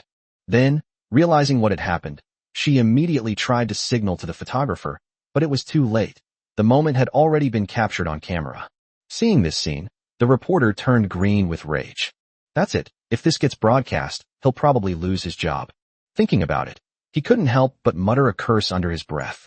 Fuck. Meanwhile, the Chinese military enthusiasts waiting at the scene could hardly believe their eyes when they saw the Chinese fighter jets in front of them. At first, everyone stared intently until the pilot's voice was transmitted through the control tower's loudspeaker to the airshow, at which point they finally realized what was happening. The voice said, 81192, requesting to return to base. Upon hearing this sound, all the military enthusiasts jumped to their feet, their eyes shining as they looked up at the sky. Some of the elderly veterans who had come along stood there stunned for a long time, as if they couldn't believe what had just happened. 81192, a thorn in the side of a Chinese military enthusiast. Then tears welled up. They're back. Our fighter jets are back. The military enthusiasts present couldn't help but shout loudly. Welcome back home. Some were so excited they couldn't speak. Hearing the roar of fighter jets in the sky and the announcement over the communications system requesting to return to base, they could only open their mouths and shout at the top of their lungs. Holy crap, that was so cool. Who can stand against two machines with sword in hand? Only my Chinese nation. Hearing the voices of the Chinese military enthusiasts present, the foreign reporters were speechless. They came here to film a highlight reel of defeats, not to film celebratory cheers. Hearing these cheers, the foreign journalists turned ashen-faced. Foreign military enthusiasts like Dennis, experiencing everything on sight and watching the fighter jets circling in the sky, couldn't help but feel a surge of excitement. The Dragon Kingdom's fighter jets have actually returned. This is simply a miracle. They have created a miracle in the history of world air shows, and even in the history of fighter jets. Oh my God, this fighter jet actually came back. It's a miracle from God, no? It's a miracle from Buddha. Looking at the fighter jet in front of him, Dennis immediately shouted the name of the Dragon Kingdom over and over again in his broken pronunciation that he had just learned. Dragon Kingdom, good. The viewers in the live stream were also astonished, all secretly marveling. Others may not know what this Chinese fighter jet did, but do you think they wouldn't know? One person takes on two American Lightning IIs and single-handedly storms the Japanese capital, then escapes the combined blockade by the US and Japan. This record is absolutely phenomenal, even on the entire planet Earth. It's fair to say that no fighter jet can do that, but Chinese fighter jets can. Looking at the fighter jets in front of them, everyone's feelings were complicated. However, seeing the fighter jets constantly soaring in the sky, everyone wanted to know the extent of the damage to this particular aircraft. The French news agency reporter present saw the Chinese fighter jets in front of him and pounced on them, as if they were seeing a shark smelling blood.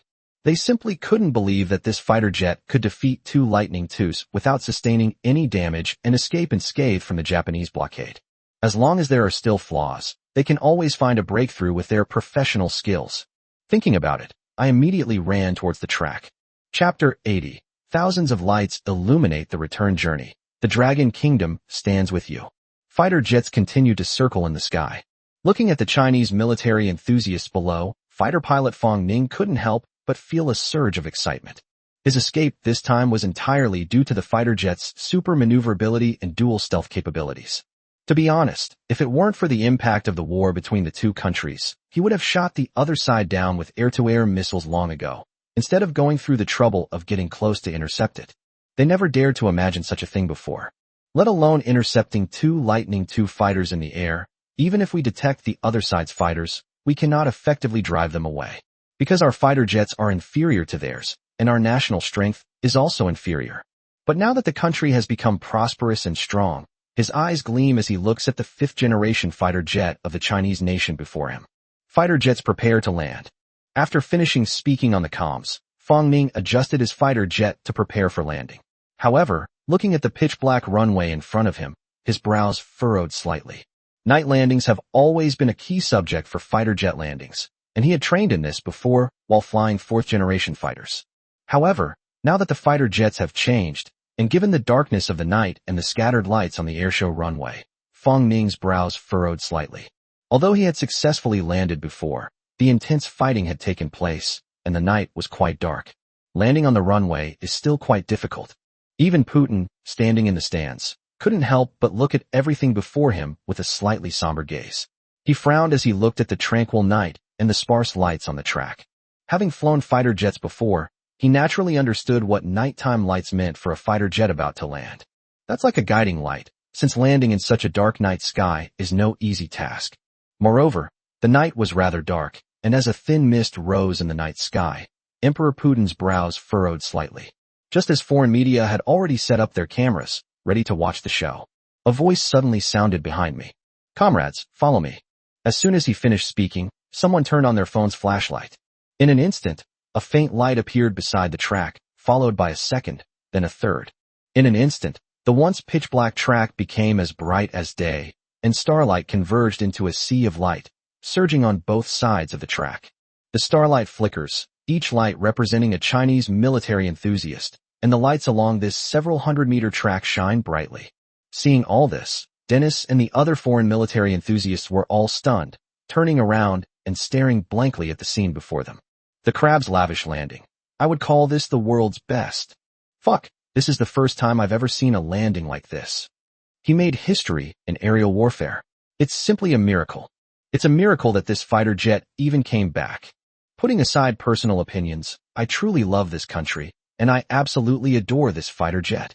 The group chat erupted in excitement upon seeing the Chinese fighter jet appear before them, with Dennis covering his mouth in excitement. The members of the Faxing Society couldn't help but swallow hard as they looked at what was happening in front of them. To be honest, they never thought that the fighter jet would be able to return.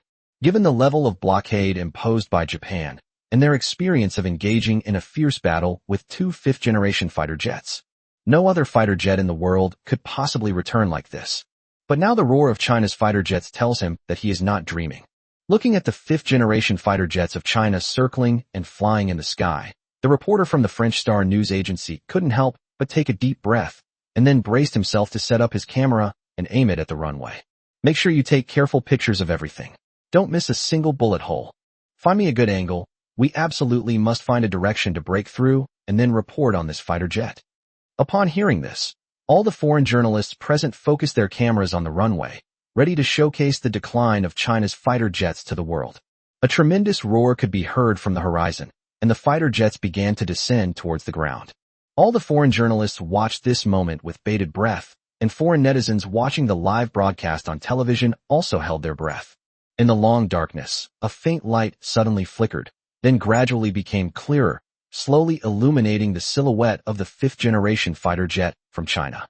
Start focusing, and take a close picture. As the fighter jets lowered their altitude in preparation for descent, the reporter from the French news agency frowned. Meanwhile, the staff on the side began to focus, and as the shape of the fighter jet gradually appeared, the entire fuselage appeared in front of everyone clean and undamaged, and all the staff present gasped. Can't take a picture? Absolutely can't. This fighter jet is completely intact, practically perfect. Upon hearing this, the reporter from the French news agency turned around abruptly. What can I film? In all my years in the industry, there's not a single scene I can't film. He then pushed the photographer aside and took over the position himself. However, when the fighter jet fully appeared in the frame, even he was stunned. The entire fighter jet is flawless, showing no signs of combat damage, and its fuselage remains as clean as new. According to the available intelligence, this fighter jet destroyed 2 Lightning IIs in a row.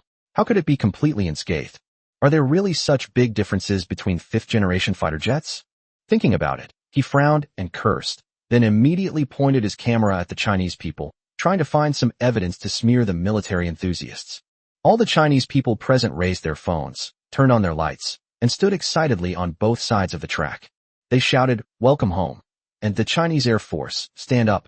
The massive fifth-generation fighter jet from China was slowly passing through the crowd beside me, its bright red flag shining even more brightly under the lights. Seeing this scene, the reporter from the French news agency was truly stunned. The camera in his hand fell limply to his side, and he muttered to himself, "We can't film. We really can't film a single thing."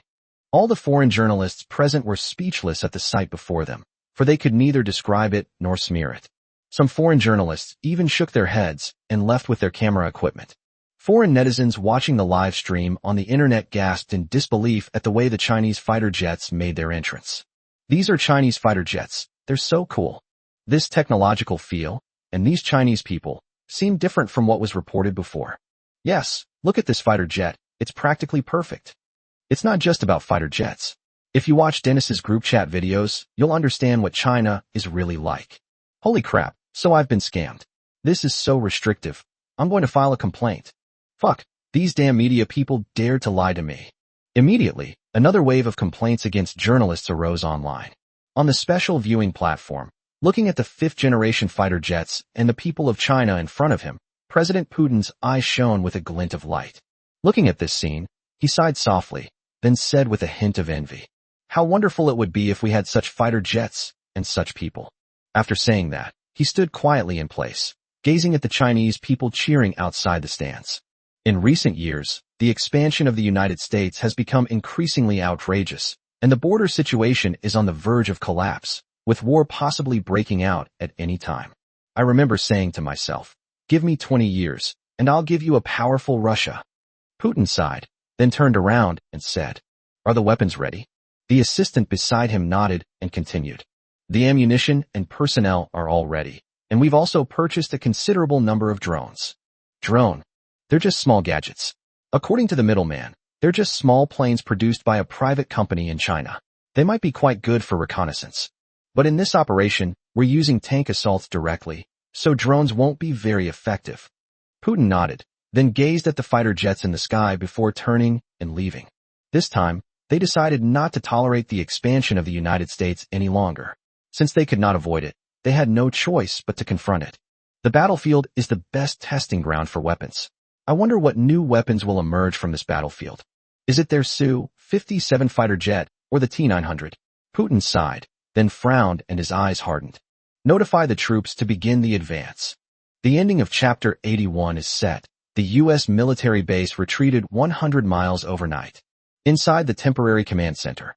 At this moment, watching the fifth-generation fighter jet of China land on the runway, Long Zhengguo and the others were all so excited that they could hardly contain themselves. They all ran to the balcony, using the cool night breeze to calm themselves down. "I can't believe this is one of our fighter jets." Looking at the Chinese fighter jets in front of him, Ji Hanfei couldn't help but utter these words, his hand resting on the cold railing, but his heart was burning with passion. It's hard to imagine that decades ago our ancestors were shot down by enemy fighters and couldn't even lift their heads. When the Dragon Kingdom was first established, its fighter jets needed to fly twice, and they couldn't even defend the vast airspace. Even after the J-8 came out, the other side didn't take them seriously and even caused a collision incident. Now, only a short time has passed, and they have finally become a force to be reckoned with. Thinking of all this, Long Zhengguo straightened his chest and looked at the fighter jet with immense pride. The appearance of this fighter jet would definitely change the current situation of Longhua. Ji Hanfei, standing to the side, also took a deep breath, then turned to look at Long Zhengguo and said in a low voice, "Dragon Division, wouldn't it have been great if we had fighter jets like these a few decades ago? Or how wonderful it would be if this preliminary investigation could have been conducted a decade or two earlier." Upon hearing this, Long Zhengguo was slightly taken aback, then burst into laughter. Indeed, many key technologies in the construction of this fighter jet were made possible by Lin Tian's help. It can be said that without him, this fifth-generation fighter jet from China would not have been possible. However, for a private company, this guy's R&D efficiency is terrifying. Dual stealth technology and nuclear power are just some of the features he's developed. This guy has actually developed all the things that they wouldn't even dare to dream of. It can be said that his R&D technology is comparable to some of the top-tier military-industrial enterprises in China. If it weren't for this comprehensive industrial assessment, who knows how many more detours they would have taken. Thinking about it, Long Zhengwo couldn't help but click his tongue in amazement. Then he concentrated and said, "If only China had more companies like this, we would be in a world undergoing unprecedented changes, and war is not far away. The US will become even more reckless after this, and our situation will become increasingly difficult. But we're not afraid of them. If friends come, we'll have meat to eat. If bandits come, we'll have shotguns." After saying this, Long Zhengwo slapped the railing, then turned his head and said, "However, we also need to prepare in advance. Here, I would like to report to our superiors to upgrade Lin Tian's factory to a first-class military-industrial park. What do you all think?" Upon hearing Long Zhengwo bring up the suggestion again, everyone present was taken aback, and then Li Zhanhao was the first to stand up. "I agree." Ji Hanfei nodded, and as for Shen Qingyang, he naturally had no reason to object. What a joke. Their navy's current development is all thanks to the technology provided by Lin Tian. Now that they have the other side's aircraft carrier technology, their second aircraft carrier is under construction. It can be said that the overall military strength of the Dragon Kingdom has improved by many levels compared to before. Looking at the increasingly powerful Dragon Kingdom, everyone present showed a relieved smile. Now they can finally catch their breath and face the US, the country that once made them feel hopeless. Inside a forward military base of the United States. At this moment, piercing whistles rang out continuously within the base, while large transport planes stood silently on the runway. Countless heavy armored vehicles began to reverse into the transport plane under the guidance of the ground crew's fluorescent batons. Inside the command center, Milhouse held the telephone receiver, watching the soldiers and armored vehicles in front of him retreat one by one, a hint of resentment in his eyes. The entire forward operating base must immediately retreat to the Maria military base, 100 miles away. Immediately. Joseph spoke with an unquestionable tone on the other end of the phone. Hearing Joseph's voice on the phone, Milhouse could hardly believe his ears. After retreating from their base, as the world's superpowers, when have they ever been afraid of anyone? But now, under pressure from the Dragon Kingdom, they have no choice but to move their base back. Otherwise, with its nuclear-powered aircraft carriers and fleets of fifth-generation fighter jets, these forward bases will become easy targets for the enemy. Because they have lost air superiority in combat, they cannot guarantee the survival and safety of these bases. At this point, it can be said that their carefully constructed first link has been completely broken. Thinking of this, Milhouse frowned. Not only was the situation at the base critical, but he himself was also facing a great challenge. Looking at the phone in his hand, Milhouse swallowed hard and said, "President Joseph, please let me explain. This standoff between the fighter jets was just an accident. I believe that with our strategic capabilities, we will definitely be able to complete a new encirclement of the Dragon Kingdom soon. Please have faith." Before he could finish speaking, Joseph roared, "A new encirclement? Like this Japanese encirclement and blockade? An entire Lightning II squadron, plus Japanese warships and aircraft. So many people, and you can't even surround a fifth-generation fighter jet? You really disappoint me." He then abruptly hung up the phone with a plop.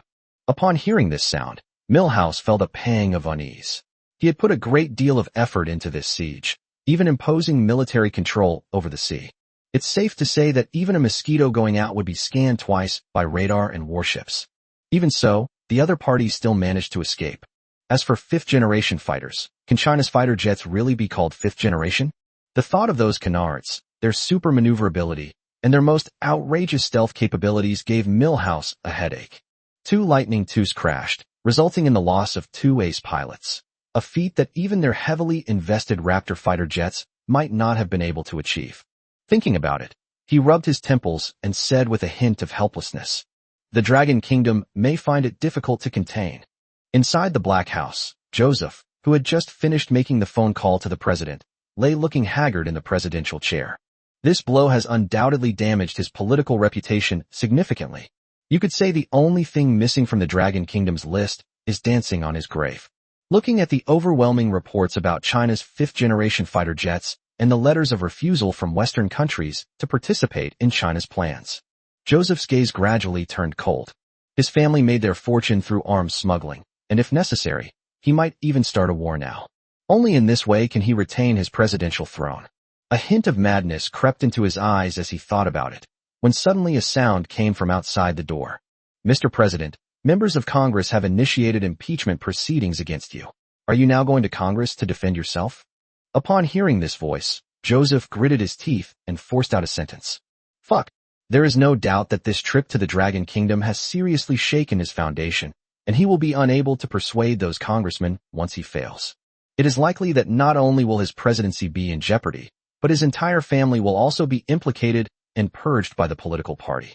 Who knows, the whole family might end up in jail. Upon realizing this, even Joseph, who was usually quite fearful, showed a hint of dread in his eyes. That damn Dragon Kingdom. After saying that, he ran straight toward the capital. Chapter 82 The Unmanned Industry is complete. Everything is ready, except for the final push. Longshin Company. Looking at the endless stream of business orders in front of him, Yang Wenhua couldn't stop smiling. The things that had happened recently were simply unbelievable to him. Who could have imagined that Longshin Company, which was lifeless just a few months ago, would now be able to usher in such a huge turnaround? Thinking about it, Yang Wenhua shook his head slightly and then handed over the sales records for this month. Xiao Tian, take a look. Lin Tian simply smiled and pushed the sales records in front of him aside. In fact, even without looking at the sales records, Lin Tian knew that Longshin Company was no longer what it used to be. It undertook the supply of all the arresting cables, as well as some of the maintenance and modification costs for aircraft carriers. And then there was the reskinning and revitalization of the car paint industry and the fishing rod industry. It can be said that Longshin's economic strength now surpasses that of 90% of the listed companies in Longhua. He was a true millionaire, but Lin Tian didn't let that inflate his ego to the point of forgetting himself. A huge amount of money meant greater responsibility and risk. Many people fail to see this point because of their sudden wealth and become arrogant and complacent because they think they are the so-called chosen ones. And what was the result? It's just money earned by luck, and in the end, it will all be paid back through skill. Lin Tian has a clear understanding of himself. He is just an ordinary person. He was able to transmigrate here with the help of the system. If it weren't for the wave of industrial exploration, he would have been completely lost. He's nothing more than a bankrupt entrepreneur now. You could say he caught the wave of this trend, but trends change, and companies need to change too. Thinking about it, Lin Tian raised his head and said, Uncle Yang, how's the thing I asked you to do going? Yang Wenhua frowned. In fact, neither he nor Lin Tian were idle during this period. They were both integrating the company, eliminating all outdated production lines, and starting a new batch of production lines. It includes nuclear energy, artificial intelligence, bionic machinery, and even the aerospace field. In short, they are all high-tech industries. Lin Tian had mentioned these things when the factory was first established, but due to limited funds at the time, they were temporarily shelved. Now, after previous sales, Longshin's economic strength has undergone a magnificent transformation. We are fully capable of undertaking the research and development of these things. However, thinking of the way Lin Tian's factory had gone bankrupt, Yang Wenhua's lips twitched involuntarily. He then stepped forward and whispered, Xiao Tian, do you think we should reconsider and slow down the research and development of these high-tech technologies? Upon hearing this, Lin Tian merely frowned slightly, and after a long pause, he said, Uncle Yang, I understand your concerns, but this is a necessary stage for industrial transformation. We now have ample funds, making this the golden period for transformation. Our company's previous recovery was purely by luck. Can you guarantee that this kind of bottoming out process will happen again? Can you guarantee that this kind of reconnaissance will always find out about us? Relying on luck is not a sustainable business. If we want the company to have a steady and long-term future, we need to plan ahead. As he spoke, Lin Tian stood up with a serious expression and stared at Yang Wenhua. What he has been doing these days is acquiring relevant energy research institutions and allocating funds to support the various high-tech enterprises he previously founded. All of this is for the company's future. After all, they are just a private enterprise, not a military enterprise with a strong backing. In order to survive, they must constantly adapt to the market to avoid being eliminated. Yang Wenhua clearly understood this principle as well, and nodded upon hearing Lin Tian's words. Xiao Tian, you're right. Indeed, we can't always rely on luck. Don't worry this time. I'll personally oversee the drone industry. I guarantee there won't be any problems. When the topic of drones came up, a rare smile appeared in Yang Wenhua's eyes. Because it was their first high-tech product after their transformation, they put a lot of effort into both the market and the technology. Yang Wenhua then took out several market research reports and drone design drawings from a paper document under his arm. Xiao Tian, look at the express delivery market these days. No matter how fast the delivery speed is, due to geographical limitations and personnel operation, it still takes a full 8 hours to get a package from city A to city B. It can even take longer in bad weather. And this kind of transportation has limitations. It's not feasible for some fresh fruits or even seafood.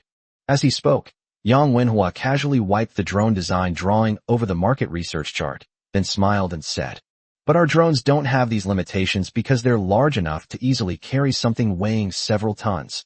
In terms of flight time, it can reach 72 hours, with a range of 8,000 kilometers. A single takeoff can easily cover the entire Dragon Kingdom.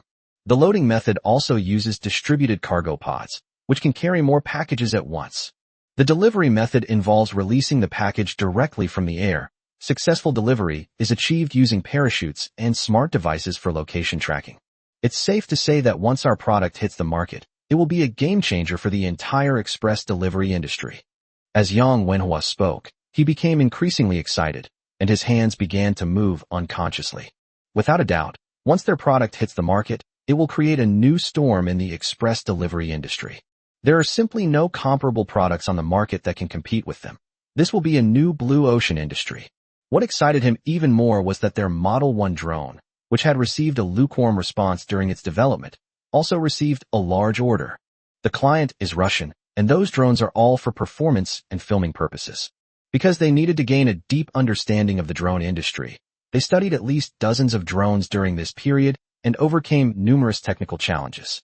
Some drones even use biomimetic technology, such as the Dragonfly drone, which is powered by solar energy and flies in a flight path that resembles a dragonfly, using the vibration of its wings. It was made to meet the needs of customers who want to take photos outdoors but don't want to carry large drone equipment. Of course, the highlight product is still this large express delivery aircraft. It can be said that they have made full preparations for this transformation, aiming for a decisive victory. Thinking of this, Yang Wenhua couldn't help but smile and say, "We're determined to succeed with Xiaoyan's drone venture this time. Let others see that our turnaround wasn't due to luck, but to real skill." As Yang Wenhua spoke, a smile involuntarily appeared in his eyes. Then, as if remembering something, he looked down at Lin Tian and said, "But Xiaotian, this drone logistics license is really difficult to obtain. I've almost worn my lips out from talking to it, and have run around to all the connections I have. There's been no reaction from above. Why don't you talk to him when the dragon comes next time?" After saying that, he couldn't help but glance at Lin Tian. This time, they had everything ready for their drone business. They were just waiting for the right opportunity. The production line and the downstream sellers have already reached an agreement. Now all that's missing is the drone logistics license. With the license, their business can take off immediately. Lin Tian naturally understood, and after thinking about it, he frowned and hesitated for a long time before saying, "Okay, I'll talk to him about it next time." Chapter 83 Dragon Kingdom Development Conference. Unmanned Technology Innovation. Dragon Nation Military Industry Development Conference. As a grand annual conference in the Dragon Kingdom, and also a conference that determines the future technological and strategic development of the Dragon Kingdom, it is attached great importance to the higher authorities every year. The attendees were also exceptional, with representatives from various military enterprises and the military all present. For example, Long Fei, representing Zhang Mingrui and others, is currently leading the research and development department for fifth-generation fighter jets. Their company is currently enjoying great success. Meanwhile, Luo Heping and other researchers representing the Dragon Kingdom Academy of Science and Technology also came to the scene. To be honest, as a researcher, he didn't really like attending these political conferences. After all, the content is too boring for them, and it's hard to arouse their interest. This time, however, his eyes shone brightly, and he glanced at Long Jiangwo, who was standing behind the old chief Xen Zhengyan from time to time. "I hope that Longxing can successfully transform into a first-class military-industrial enterprise this time." Looking at the elderly leaders standing next to the judges in the front row, their hair and beards white, yet still full of energy and radiating vitality, Luo Heping couldn't help but swallow. In previous years, these individuals had to consider all matters before submitting them for approval. Even the research funding for their institute was decided upon by them before being dispersed. These individuals can be considered the main figures of this conference, and also the people Long Jiangwo will have to face. He wanted to propose to the other party that Longxing become a first-class military-industrial enterprise. Beside the judges' panel, Li Guoli was seen with his brows furrowed, his white eyebrows straddling his forehead, with a deep furrow in the middle. There were still more than 10 minutes before the conference started, so these people were not in a hurry to take their seats. In fact, for them, the conference was just a formality, and the real decision-making process often came down to these 10 minutes. After all, they already knew the situation of everyone in private. Li Guoli pondered for a moment, then said, "The main focus of this conference is the development of the military in the new era of the Dragon Kingdom. We can say that we don't need to worry about the Air Force and Navy now." When it comes to the Air Force and Navy, even Li Guoli and others couldn't help but smile. The recent developments have made their military feel like they've found a lifeline. They turned the tide in dire straits and, in the blink of an eye, became one of the world's most advanced militaries. The emergence of fifth-generation fighter jets and nuclear-powered aircraft carriers simply dazzled them. This transformation was unexpected even by them. They really don't know how those people managed to do it. He'll definitely ask about it properly if he gets the chance later. Li Guoli's eyes lit up at the thought, and the people around him nodded in agreement. Indeed, our Air Force really gave us a big boost this time. Those fifth-generation fighters, let alone the U.S., even this old man like me was taken aback. Exactly. Who would have thought that our fifth-generation fighter jet could be developed in such a short time? I really don't know how long Fei and his team did it. We must give them a good boost in research funding later. If China had more companies like these, how could it not revitalize itself? Hearing this, Li Guoli couldn't help but nod. Indeed, China had really flexed its muscles in front of the world's nations this time. The appearance of the fifth-generation fighter jet could be said to have shocked the world. This has inadvertently enhanced the Dragon Kingdom's influence and deterrent power, and also made the Dragon Kingdom safer. After all, the world today is not safe at all. Half of the planet is at war, and even a nuclear superpower like Russia has been involved in a war. It could be said that the world is not at peace, but only China is at peace, and no one knows how long this peace can last. Thinking of this, Li Guoli's gaze turned serious, and he said in a deep voice, "Rewards are certainly necessary. After all, good steel should be used where it's needed most. Our country's military budget is limited, and every penny must be spent wisely. Only by constantly improving ourselves can we avoid ending up like the Russian bear, fighting so miserably." When the Russian bear was mentioned, everyone's eyes became serious. If there was any major event recently, it was undoubtedly the war that broke out with the Russian bear. This war has once again refreshed everyone's understanding of modern warfare and taught them even more. Compared to the US's previous swift and decisive actions, people have discovered that a true great power conflict cannot be as smooth as the US's approach to smaller nations. No matter how high-tech the weapons or how precise the guidance, in the end, it all comes down to infantry filling in the holes one by one. What was most surprising about this war was the public's understanding of tanks.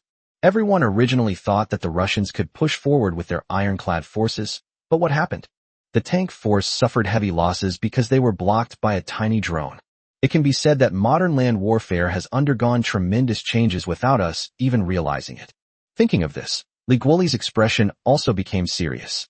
What caught my attention most during this war was the drone attack tactics demonstrated, including satellite reconnaissance and drone decapitation strikes.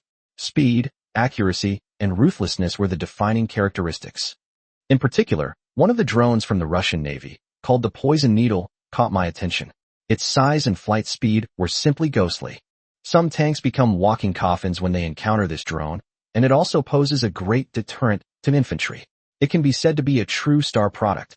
Even some of the military drones in our army cannot match the performance of this drone. When this drone was mentioned, a look of surprise appeared in Li Guoli's eyes. However, what surprised him was not the drone's performance, but the question of its ultimate ownership. Li Guoli then changed the subject. And this drone product actually originated from a private enterprise in our country. Domestic private enterprises? Everyone present was stunned upon hearing this, and then looked at Li Guoli. In fact, manufacturing drones is not a difficult task for China, but that is only relative to China. There are actually very few countries in the world that have the capability to research and manufacture high-performance drones and then quickly establish a complete industrial chain. Not to mention companies that produce military drones, which are equivalent to those in China. It's true that the civilian population in China has the technology to manufacture drones, but very few can match the level of Chinese military drones. After all, how could they not know about their military drone products? With its high speed and stealth capabilities, as well as its endurance, the drone is world-class. Now that people have heard that a private company can reach military-grade levels, they can't help but become interested. Li Guoli smiled slightly. He only learned about this matter because when the Russians visited China seeking military assistance, their diplomats asked their military personnel for help. He subsequently began an investigation, but so far he can only confirm that no one within the Chinese military-industrial enterprises has admitted that it was their product. Thinking about it, Li Guoli raised an eyebrow and then looked at everyone, saying, "It should be a private enterprise. The matter is currently under investigation. If possible, I would like to visit the company in person." As everyone was talking, a soft cough suddenly rang out, and everyone turned around. Xian Zhengyan and Long Jiangwo slowly walked towards the group. Chapter 84: The Rise of Longxing Company. Old Xian. Upon seeing Xian Zhengyan, Li Guoli and the others' eyes lit up. As soldiers of their generation, nothing was more precious than camaraderie. They had worked together at an Air Force base years ago, but later, due to organizational arrangements, they were scattered to work in different places.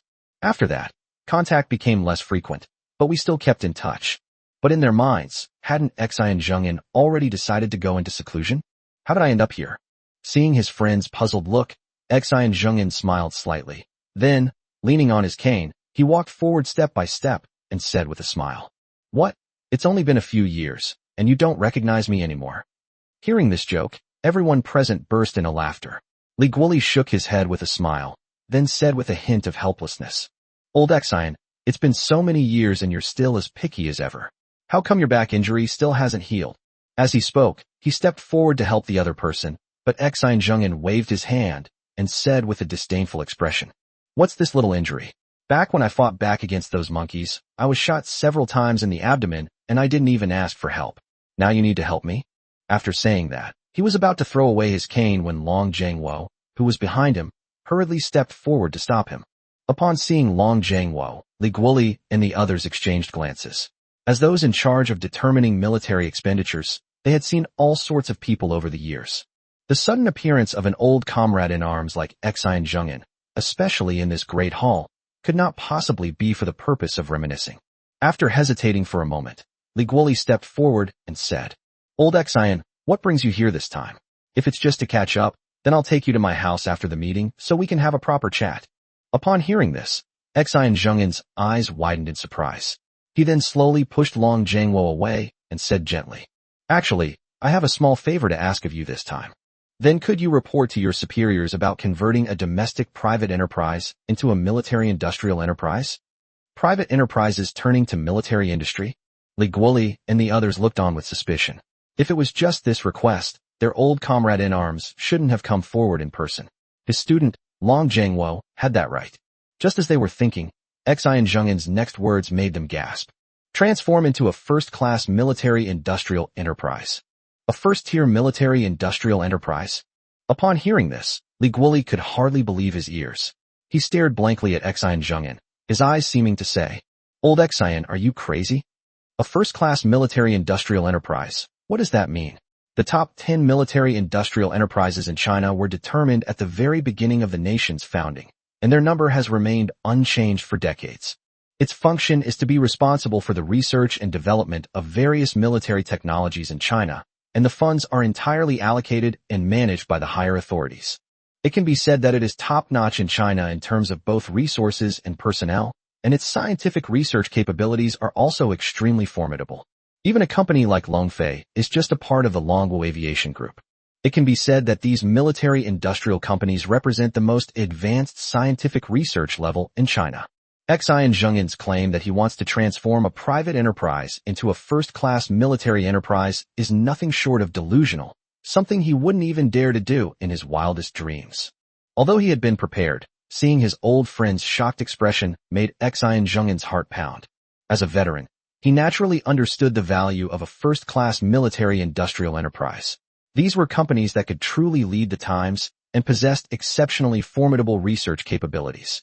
Even if Lin Tian's Longxing Company has strong research capabilities, it is still just a private enterprise. How could its research capabilities compare to those of these old military enterprises? Was I too rash in saying that? Just as he was thinking this, a loud shout suddenly rang out, echoing throughout the entire hall. "Nonsense!" Upon hearing this voice, the entire venue fell silent instantly. Everyone stopped what they were doing and looked at Li Guoli and the other judges in the front row.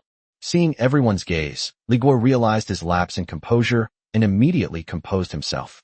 Then he pulled Xian Zhengyan aside and whispered, "Old Xian, are you crazy? Don't even mention you wanting a private enterprise to be transformed into a first-class military enterprise. You can't even get a super-large military enterprise to be transformed. What kind of research capabilities are needed for a first-class military industrial enterprise? Can that private company you mentioned build an aircraft carrier on its own? Can it build a stealth fighter jet on its own? Transferring to a first-class military industry? I'd be impressed if he could even build the poison needle drone used on the Russian battlefield. Do you really think that a first-class military industrial enterprise can be transferred just like that? Without cutting-edge scientific research capabilities, what can you offer them for such a transfer? Aren't you just wasting research resources by doing this?" As he spoke, Li Guoli turned his head and looked ahead with a displeased expression. In his view, Xian Zhengyan's visit this time was completely unreasonable, and it was hard to imagine that the other party would not retire for such a reason. Pleading for a private company? I really don't know what they were thinking. There's a natural gap between the research and development capabilities of private companies and military enterprises. Not to mention, it's a top-tier military industrial enterprise. China's scientific research funding is limited, so it's crucial to use resources wisely. The research capabilities of frontline military industries are guaranteed, making it worthwhile to invest so many resources. But what do those private enterprises have? Thinking about it, Li Guoli's face darkened. Although they were old friends, he would never back down when it came to matters of principle. This was his principle in life. He has offended countless people for this, but he doesn't care. As long as scientific research in China can flourish, he feels it's all worth it. I will never grant old Xian's request. This is about taking responsibility for the future of the Dragon Kingdom. Seeing the other party's resolute attitude, even Xian Zhengyan couldn't help but frown. In fact, he decided to step forward this time because of the requests of his students and researchers such as Luo Heping. As for Longxing Company, he had not seen it with his own eyes. He couldn't guarantee the specific research capabilities either. Seeing this scene, Long Zhengwo's mind was racing. Although he didn't know Lin Tian very well, his research capabilities were absolutely top-notch. Their previous aircraft carrier was developed with the assistance of the other party, as was the development of fifth-generation fighter jets. If given more scientific research resources, Lin Tian would definitely become a leader in China's military industry. The Dragon Kingdom will also be able to develop better, which is definitely a fortunate thing for the Dragon Kingdom. Thinking of this, Long Zhengwo gritted his teeth, decisively stepped forward, and said, "Old boss, you're right. This company really can't develop an aircraft carrier on its own, nor does it have the capability to build a fifth-generation fighter jet on its own." Upon hearing this, Li Guoli nodded, and was about to praise Long Zhengwo for being reasonable, when he heard the other party immediately say, "But China's nuclear-powered aircraft carrier technology was provided by them. The arresting gear is no exception. The materials used in the fuselage of our previous fifth-generation fighter jet were all provided by them, and even the double stealth coating was acquired from this company. Before this, our entire military industry was completely helpless, as academician Luo and Zhang Mingrui can attest." After saying all this in one breath, even Long Zhengwo felt his throat go dry, but at this moment, he looked at everyone present with some excitement. Then he took out a piece of paper from his pocket, which was a petition requesting that Longxing Company be transformed into a first-class military enterprise. The list of petitioners included the names of over 20 soldiers and researchers, such as Long Zhengwo, Luo Heping, and Zhang Mingrui. Looking at the names on the list, and recalling what Long Zhengwo had just said, Li Guoli and the others froze on the spot, at a loss for words. Not to mention the names on these petitions that made him tremble, such as Luo Heping and Zhang Mingrui. These people are all top researchers in the country, and they are among the best even in first-class military industrial enterprises. And now they are willing to petition together for a private enterprise. This is the first time in the entire scientific research community of China. What surprised him even more was Long Zhengwo's words. Nuclear power technology and arresting gear, etc. These projects were approved by first-level military industrial enterprises a long time ago. But after more than a decade, there has been no progress at all. When the nuclear-powered aircraft carrier was launched, they thought it was thanks to these military enterprises and researchers. It turns out there was more to the story, and the company behind it all is a private company. Who can accept this? What's even more unbelievable to them is that not only was the technology for the previous nuclear-powered aircraft carrier provided by this company, but even the construction materials and stealth technology for the fifth-generation fighter jet were provided by this private enterprise. You should know that their stealth technology is unique in the world. Before this, let alone their military industry, no military enterprise in the world had the ability to develop such an excellent stealth coating. The most important performance indicator for fifth-generation fighter jets is their stealth capability. Without this stealth capability, can a fifth-generation fighter jet still be considered a fifth-generation fighter jet? All of this was provided by a private enterprise. For a moment, the expressions on Li Guoli and the others' faces were extremely interesting, and their breathing became heavy. You're saying these technologies were all manufactured and supplied by this private company? Are you sure you know what you're saying? As they spoke, Li Guoli and the others all stared at Long Zhangwo with solemn expressions. It's important to know that every single technology mentioned here is world-leading.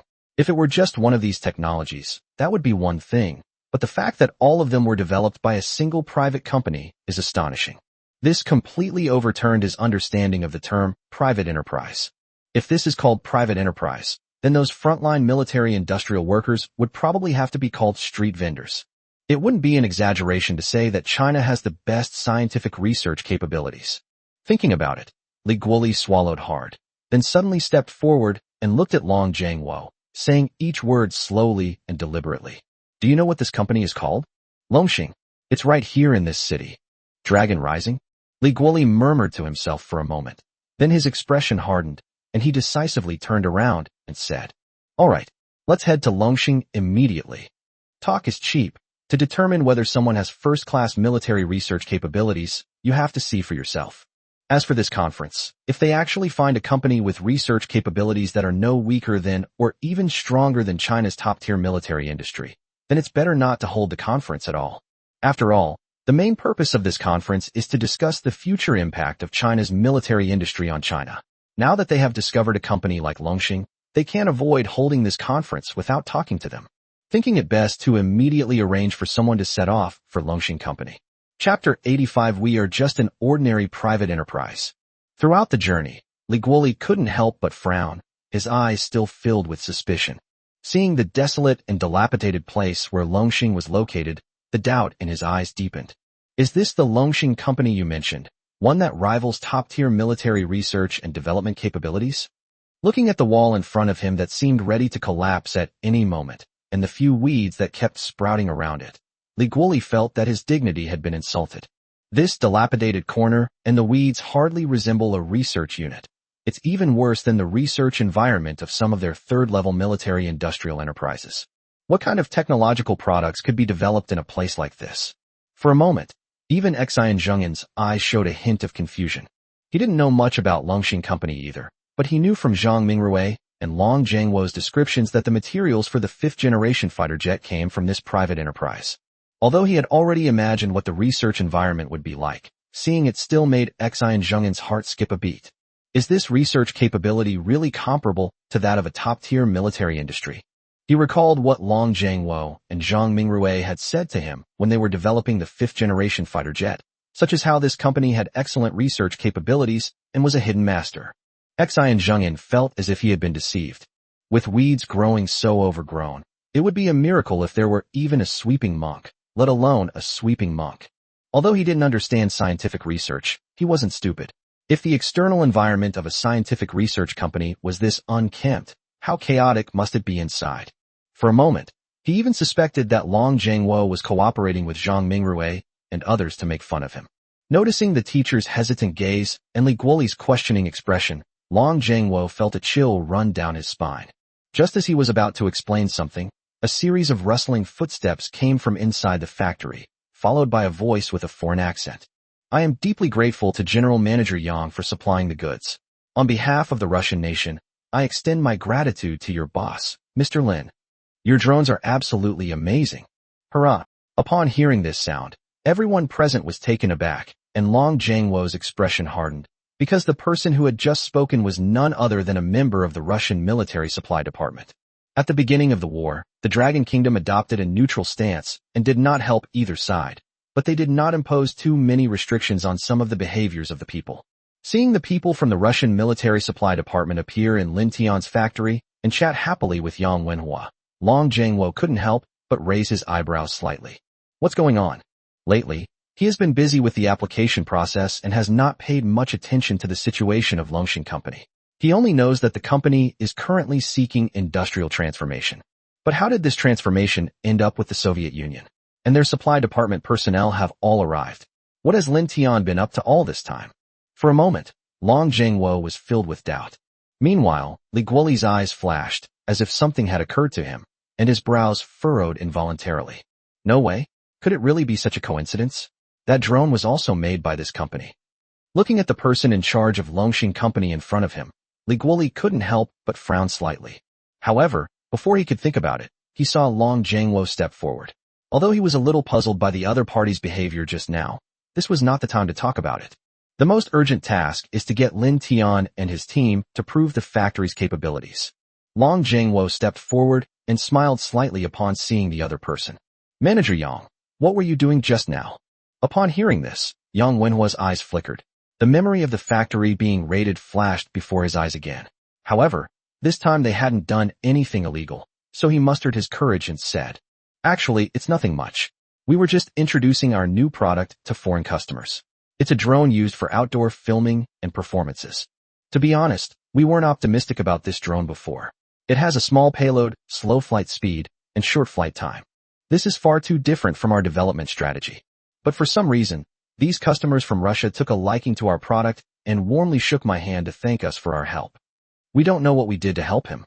As they were talking, his assistant walked over carrying a small drone.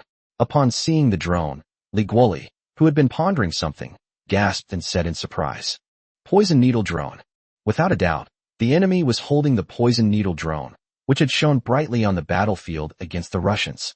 After the drone appeared, they organized people to conduct experiments on it, and surprisingly found that this drone was among the existing military drones in China. Those of similar size don't have as much payload, while those larger can't match the speed and agility of this drone. While this drone's performance may not be outstanding, its functionality far surpasses that of other drones in its class. This is quite remarkable, which is why he conducted the investigation so actively beforehand. Unexpectedly, the manufacturer of this drone is Lin Tian's Longxing Company. Thinking of the satisfied expression on the Russian representative's face as he left, Li Guoli felt a pang in his heart. Damn it! How could they not be satisfied with receiving so much military aid? Hearing Li Guoli's voice, Yang Wenhua, who was standing to the side, couldn't help but look up at him. Only then did he notice that there were several elderly people with white hair and beards behind Long Jiangwo. Long Jiangwo seemed to respect the other party quite a bit. Noticing Yang Wenhua's gaze, Long Jiangwo immediately stepped forward and said, "This is our industrial investigation team. Their purpose is to come and see the situation at our factory and see if we need any help." Long Jiangwo told a short lie, saying it was better not to reveal Li Guoli's identity for now, to avoid causing panic in Yang Wenhua.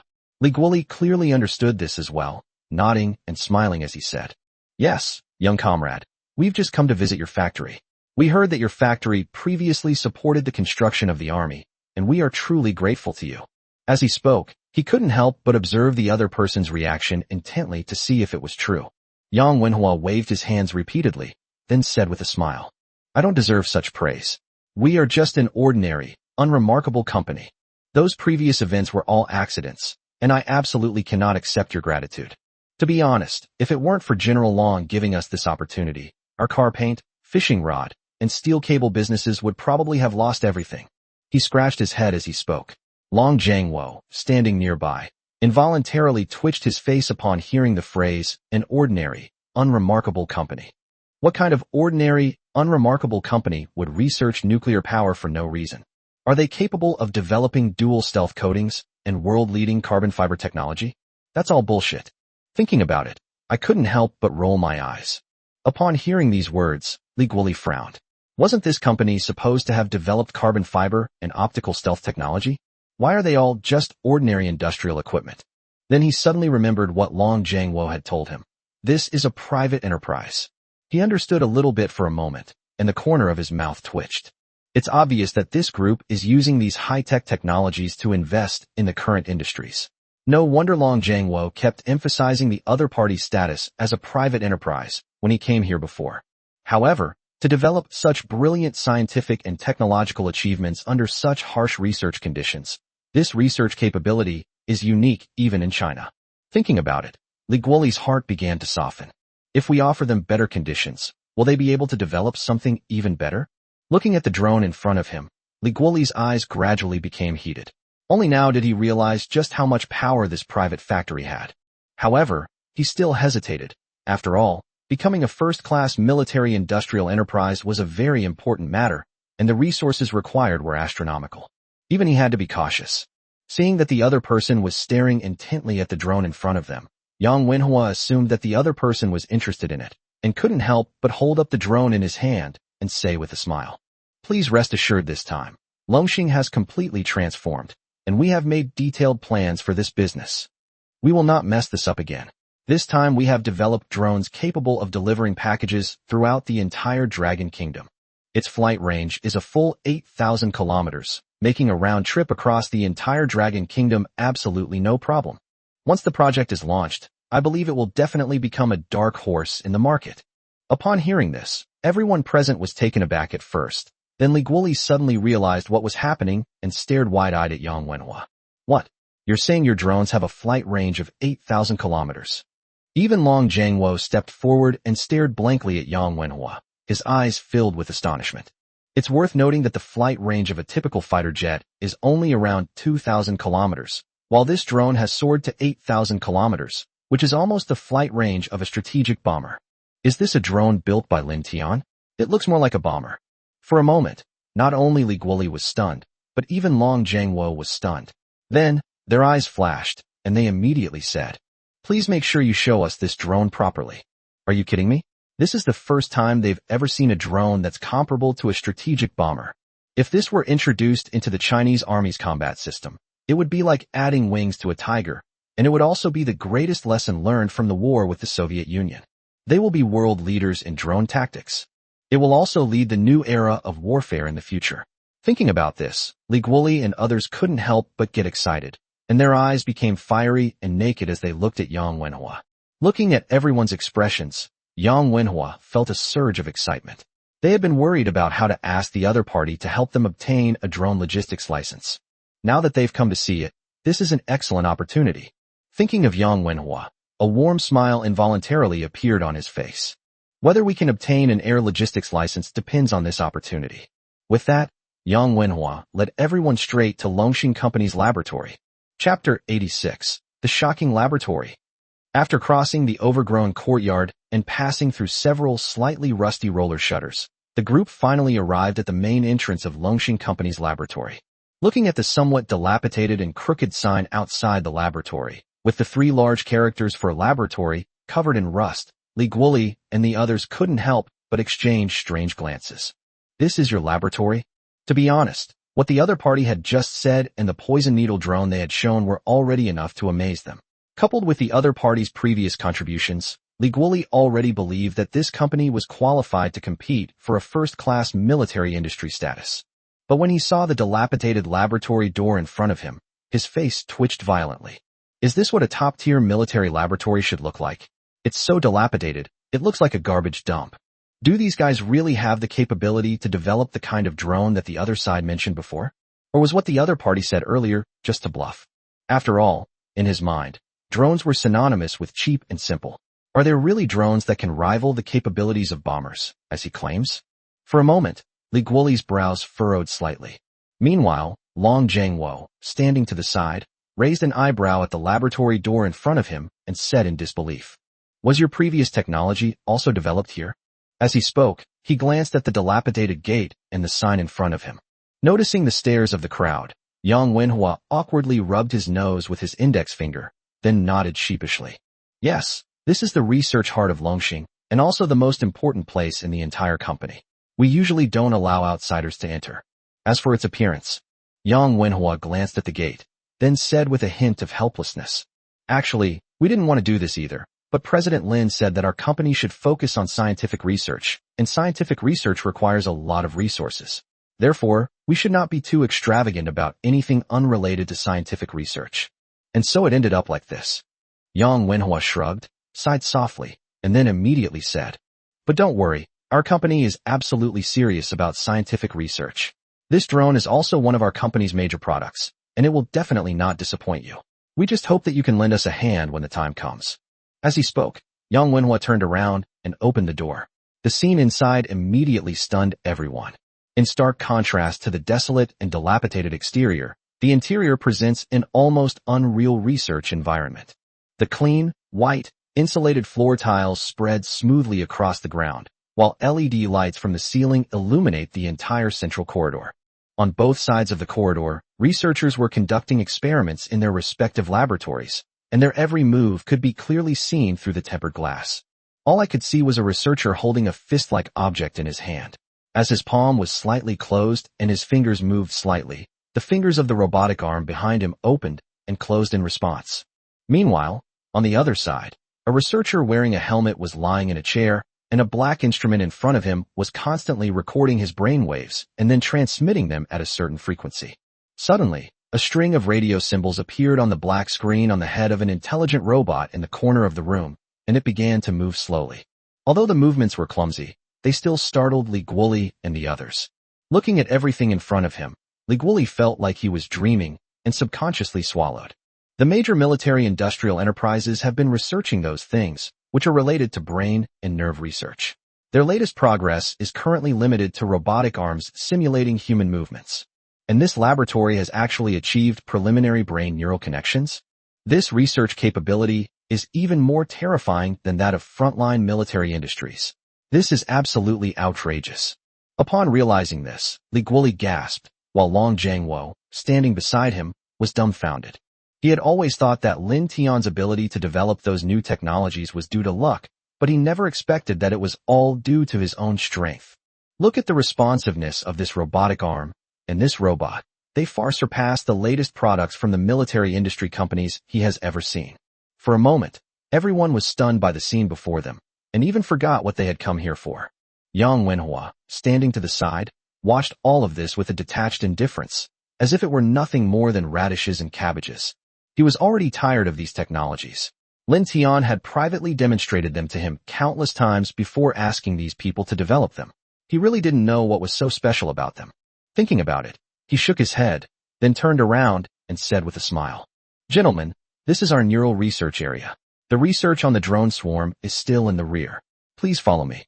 Upon hearing Yang Wenhua's words, Li Guoli's eyes widened in surprise. Then he suddenly realized that he had come to inspect the drones and assess whether the other party had become a first-level military officer. Thinking of his earlier appearance, he blushed and immediately said, "Please lead the way, Manager Yang."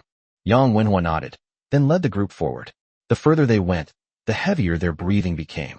Looking at the exhibits in each laboratory, they were like country bumpkins entering the Grand View Garden, constantly exclaiming "wow" in their hearts while their eyes darted around. The judges following behind him gasped in quiet amazement. "Isn't that a nuclear fusion device? How come there's one here too?" And judging from the situation, it's already at the stage where it can use magnetic confinement to maintain the reaction for 30 seconds. Damn, 30 seconds. When I went to our nuclear energy industrial company for an inspection last time, they said it could only last 3 seconds. And there are thermal weapons? That must be lasers. How is that possible? Damn, I feel like I've stepped into a science fiction world. The crowd's amazement never ceased as they looked at the rows of research areas before them. Then I couldn't help but wonder, since the scientific research products in front of me are so impressive, what will the drone area be like in the future? Thinking about it, everyone hurriedly followed. Yang Wenhua led the group around a corner, then smiled and looked at them. "Ladies and gentlemen, this is our drone testing area." As he spoke, he put one hand behind his back and gestured for the other person to enter. Li Guoli and the others involuntarily stepped forward, only to see Lin Tian smiling at them. Upon seeing them approach, Lin Tian stepped forward and said, "Welcome." Then, leading everyone forward, various drones from both laboratories were displayed in front of them. Chapter 87. This is a drone. For a long time, Li Guoli and others have considered drones to be synonymous with cheapness and simplicity. Although the military has studied many drone models, it has basically remained within the framework of drones. This reflects the concepts of durability, disposable items, and simple structure. Not only him, but even Long Jiangwo firmly believed this. The war with Russia proved that the simpler and more durable the drones are, the better. Forget about technology, just go all out. However, Lin Tian is now telling them that drones can be just as precise as fighter jets. It can also perform highly sophisticated tasks. Lin Tian smiled and introduced them. Ladies and gentlemen, this is the drone we have developed. As he spoke, he gave Yang Wenhua a meaningful look, which Yang Wenhua immediately understood. If they can perfectly showcase their drones and win everyone's approval, then their drone logistics license will be a sure thing. Thinking about it, he coughed and stepped forward, saying, Ladies and gentlemen, the first thing I'd like to show you is our number 5 drone, which is suitable for outdoor transportation and photography for hikers. He's using integrated flexible solar panels developed by our company, which can provide ultra-long-lasting power in the field. There's absolutely no need to worry about power. It's directly powered by solar energy, which is environmentally friendly and convenient. Even on cloudy or rainy days, it's not a problem. These integrated flexible solar cells can store a lot of electrical energy normally, and can easily last for 7 days at full power. Plus, they can be deployed in clusters. As he spoke, 3 medium-sized drones in the laboratory next to him took off from the table at the same time and performed various maneuvers in coordination in the air. Looking at the integrated flexible solar cells on the back and belly of the aircraft, and hearing Yang Wenhua's introduction, everyone couldn't help but swallow hard. Limited by battery life, each drone has insufficient flight distance and reconnaissance time. The emergence of this solar-powered drone can be said to have completely made up for the problem of insufficient battery life of drones. If this fighter jet is used for reconnaissance, barring any unforeseen circumstances, this drone will be the eternal eyes of the soldiers on the battlefield. If they launch a cluster attack, they can retreat by setting up a small satellite detection chain on the battlefield to detect enemy activity, or advance by conducting reconnaissance and bombing raids. It goes without saying how important this is for soldiers on the battlefield. Long Zhengwo's eyes burned with desire as he thought about it, while Li Guoli and Xen Zhengyan gasped in shock. In particular, Li Guoli has visited many of China's leading military-industrial enterprises over the years, and none of these enterprises have drone technology as advanced as Lin Tian's. Looking at the drone, Li Guoli's heart skipped a beat. Is this really just a research lab in a private company? Their research capabilities are almost overwhelming those of top-tier military enterprises. Before he could think it through, Yang Wenhua's voice rang out again. Please take a look, everyone. This is our company's number 15 product, the Dragonfly drone. This drone uses biomimetic technology, is equipped with 2 high-definition cameras on its head, and its wings can vibrate like a dragonfly. The entire drone is also solar-powered. As everyone's gaze turned to the other side, they saw a small drone, shaped like a dragonfly, appear in the experimental window. As Yang Wenhua explained, the drone cooperated by rotating its 2 eyes 360 degrees before slowly flapping its wings and taking off. Looking at the strangely shaped drone in front of them, everyone swallowed hard again. But Yang Wenhua's explanation was not yet finished. The biggest advantage of this drone is that it can completely simulate the flight attitude and trajectory of a dragonfly. As we all know, the flight principle of a helicopter is based on the simulation of a dragonfly, and our drone does the same, even surpassing the helicopter's simulation in some aspects. He then gestured to the lab technicians beside him to begin the demonstration. As soon as the signal was sent, the entire Dragonfly drone began to move at high speed, and then suddenly stopped in midair. Sudden stops and sudden starts are not a problem at all. Then the experimenter extended a palm, and the Dragonfly drone landed steadily in the palm of the other person's hand. Then, it was driven again, and the Dragonfly drone took off directly from the palm of my hand, and began to fly backwards, performing a series of difficult flight maneuvers. This is the special feature of our Dragonfly drone. Instant takeoff. It can take off almost anywhere, even in the palm of your hand. Flying backwards is not a problem at all, and most importantly, it is completely noiseless. Because it completely simulates the flight motion of a dragonfly and uses solar energy, there is almost no noise. Noise-free flight. Upon hearing this last point, even Long Zhengwo couldn't sit still and exclaimed in surprise. As an outstanding soldier, how could he not understand how important a small, long-lasting drone that can simulate the noiseless flight of a dragonfly is on the battlefield? This is truly killing without leaving a trace. The modern battlefield is all about information and transparency. With this fighter jet, combined with the previous long-endurance, swarm-capable drone, we can achieve great results. This battlefield is practically a game. First, send out this bionic fighter jet to track and search for the target, then unleash a swarm attack from the drones that have been lying in wait for a long time. This is a disaster for the enemy. This kind of all-weather, all-around reconnaissance and bombing is a nightmare for all soldiers. Li Guoli, standing to the side, was completely speechless after hearing Yang Wenhua's introduction. My mind was completely blank. The words the other person had just said had deeply offended him. In his memory, even the most advanced factories in China don't produce drones with this function.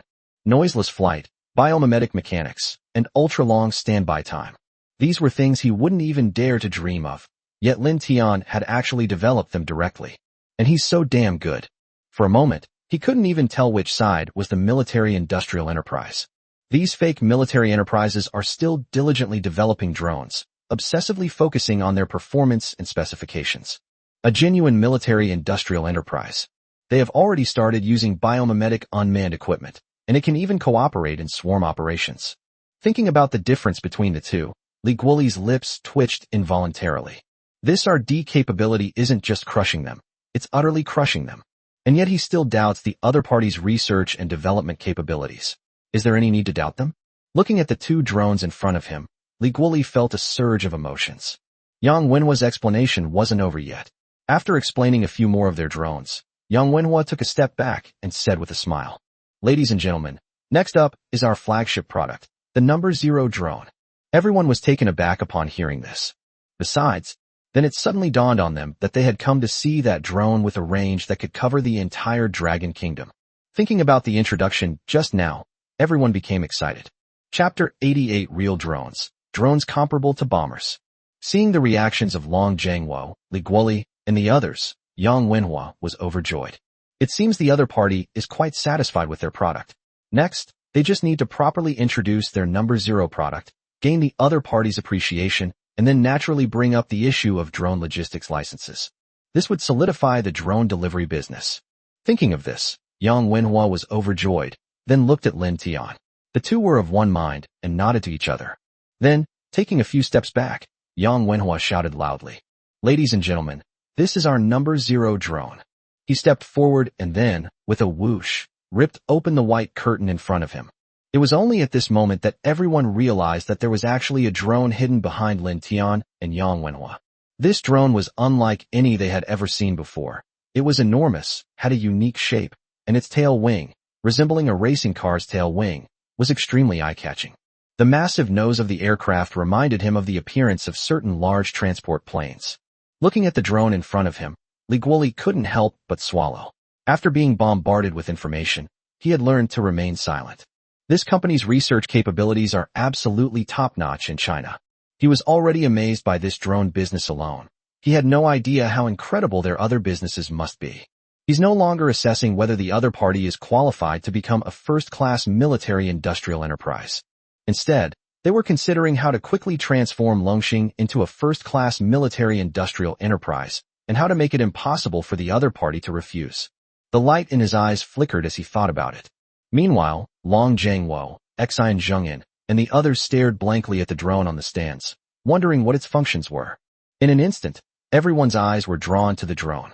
Yang Wenhua didn't keep them in suspense and said directly, "Ladies and gentlemen, this is the No. 0 drone that will be responsible for our future drone delivery industry. In order to meet the needs of our express delivery industry and to transport and deliver packages more efficiently, our drone is made entirely of intelligent electronic equipment. Please look here, everyone. This is our high-altitude detection camera. It can clearly view and identify the house where the receiver is located from tens of thousands of meters above the ground, and perfectly transmit the image to our database for information comparison and confirmation. It's absolutely certain that the delivery will not go to the wrong place or to the wrong person." Upon hearing this, Long Zhengwo's first reaction was that this was a large high-altitude reconnaissance drone. However, the other person's next sentence directly refuted his fantasy. "Once the target is confirmed, our drone will begin delivering the package. This is its delivery device and package storage location." As he spoke, Yang Wenhua walked to the side of the fighter jet's wing and saw an external device that looked like a missile casing. Yang Wenhua coughed lightly, then said, "This is our latest distributed cargo pod, which can store multiple packages at once. And because it's distributed, multiple packages can be delivered simultaneously, so you don't have to worry about the hassle of multiple repeated deliveries. And because the fighter jets can carry a payload of about 2 tons, the types of packages we can deliver are also quite diverse. From seafood to heavy items like grains, drones can deliver everything. Absolutely fast, absolutely reliable, and absolutely accurate. If you're still not satisfied, we can modify the drones. Because they're produced using modular technology, many parts are replaceable. They can be used to transport packages of all shapes and sizes. Upon hearing these words, everyone present was speechless. This is no longer a product of a private enterprise. It's even more military grade than military products. It has a load capacity of 2 tons, is modularly produced so that parts can be replaced at any time, has an automatic enemy finding function, and can quickly deliver various types of bombs. Who would believe that this drone is just a delivery drone? Thinking of this, Long Jingwo's heart clenched painfully. I initially thought it was just a large drone reconnaissance aircraft, but it turns out to be a bomber that can carry out both reconnaissance and strike. What kind of delivery is this? Is this supposed to be a delivery? With a payload capacity of 2 tons and a distributed pod design, this drone, with just a few modifications, could become a force to be reckoned with on the battlefield, comparable to a bomber. This fighter jet can carry about 40 surface-to-air missiles, each weighing around 50 kilograms. 40 surface-to-air missiles are enough to level a small hill. Imagine if a position suddenly had the firepower of 40 surface-to-air missiles. That's an absolutely overwhelming force. Moreover, this fighter jet is not limited to carrying only this single type of missile.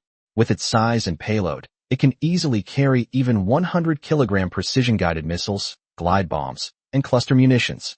This means that this fighter jet can also be used to perform various complex missions, even some missions that large bombers cannot perform. This isn't some kind of delivery drone. It's practically a multi-purpose bomber that can send the other side back to their hometown. Upon thinking of this, Long Jingwo's eyes widened. Then, thinking about what Lin Tian and the others had done before, his heart trembled. Carbon fiber is used as a fishing rod, stealth coating is used as car paint, and now we have a delivery drone that is comparable to a bomber. What else is this guy hiding from him? What technology hasn't he developed yet? If we continue to allow them to run this private company, it would be a disrespect to the Ministry of National Defense of China and a desecration of the future of scientific research in China. At this moment, Long Jingwo was not the only one with this idea. Li Guoli also looked at Lin Tian with burning eyes. Seeing the reactions of Long Jingwo and the others, Yang Wenhua on stage was overjoyed and couldn't help but mutter to himself. It's safe now, our express delivery industry is absolutely secure.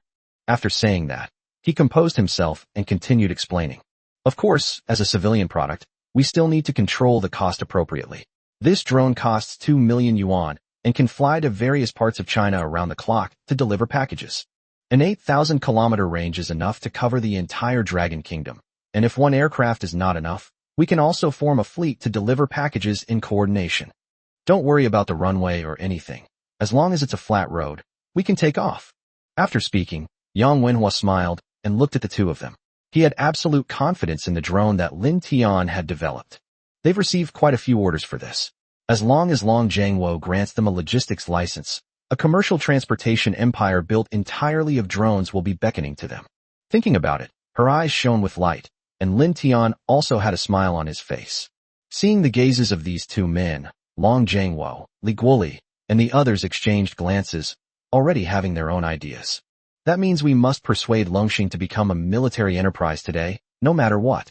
Using such terrifying scientific research capabilities in the private sector would be a disrespect to China's military industry. It is also a huge waste of resources. Thinking of Li Guoli, he coughed a few times and then slowly walked forward.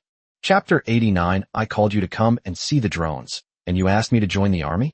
Seeing Li Guoli step forward, Yang Wenhua's expression lit up, and then she reached out and carefully urged Lin Tian from behind. Xiao Tian, you've got it figured out. You can talk to them about the license plate later. Lin Tian nodded after hearing this, and was about to step forward to say something when he saw Li Guoli extend a pair of elderly hands, grasp Lin Tian's hands, and say with a smile, "Young man, do you want to join the army?" Lin Tian raised an eyebrow. Join the army? Then he turned to look at Yang Wenhua, his eyes filled with doubt. He remembered asking Uncle Yang to bring the other party here to discuss logistics licenses. How did it get involved in joining the army? Yang Wenhua was also completely bewildered by the scene before him. When he noticed Lin Tian's puzzled look, he shrugged in confusion. From the moment he entered, He kept hinting at the drone license issue, but he never mentioned anything about joining the military. How could this leader see something as trivial as a drone and then think it was related to military service? Was his previous hint not obvious enough? Thinking about it, I stepped forward and said, "Sir, you must have misunderstood something. Our general manager Lin is just an ordinary person. He's not physically fit enough to join the army. To be honest, we've come here today to ask the leaders to grant us a logistics license for drones, so that it will be easier for us to deliver packages using drones." Lin Tian nodded. Indeed, his purpose in calling the other party here was to get a license plate. As for joining the army, with his physique from staying up all night studying blueprints, would he be able to pass the review? But Li Guoli didn't care about any of that. He just looked at Lin Tian with the eyes of a hungry wolf looking at a lamb, and then kept rubbing Lin Tian's hands.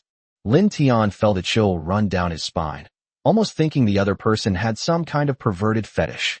Li Guoli continued to rub his hands, then smiled kindly and said, "It's okay. There's more than one way to join the army. I think your factory is very suitable for military production. Look at this drone. It's not like it doesn't matter where it delivers packages. Why not use it to deliver for us?" As he spoke, he took another step forward. Long Jiangwo, Xian Zhengyan, and the others standing to the side all twitched at the sight before them. Who was it that vehemently opposed it before, even getting angry and wanting to come and investigate in person? And now, after such a short time, it's all like this. If Li Guoli's students saw this, they would probably be shocked. When has their teacher ever shown such a fawning expression? At this moment, Li Guoli no longer cared about saving face. He finally understood why Long Jiangwo and the others had agreed to the proposal, even though they knew he wouldn't agree to it. Finally, I had to explain why I had to hand it to him.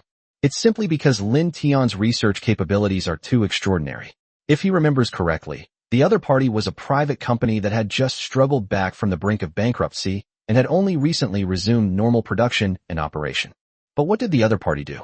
Not only did they develop national strategic equipment such as aircraft carrier arresting gear, but they also developed stealth materials and are now developing a number of unmanned aerial vehicles, UAVs, that are capable of changing the landscape of modern land warfare. This research capability simply crushes all other military industrial enterprises. More importantly, can a private enterprise mobilize the resources and economic resources invested in the research and development of these products to compare with those of a state-owned first-class military industrial enterprise? Obviously not. But what about the other party's research achievements?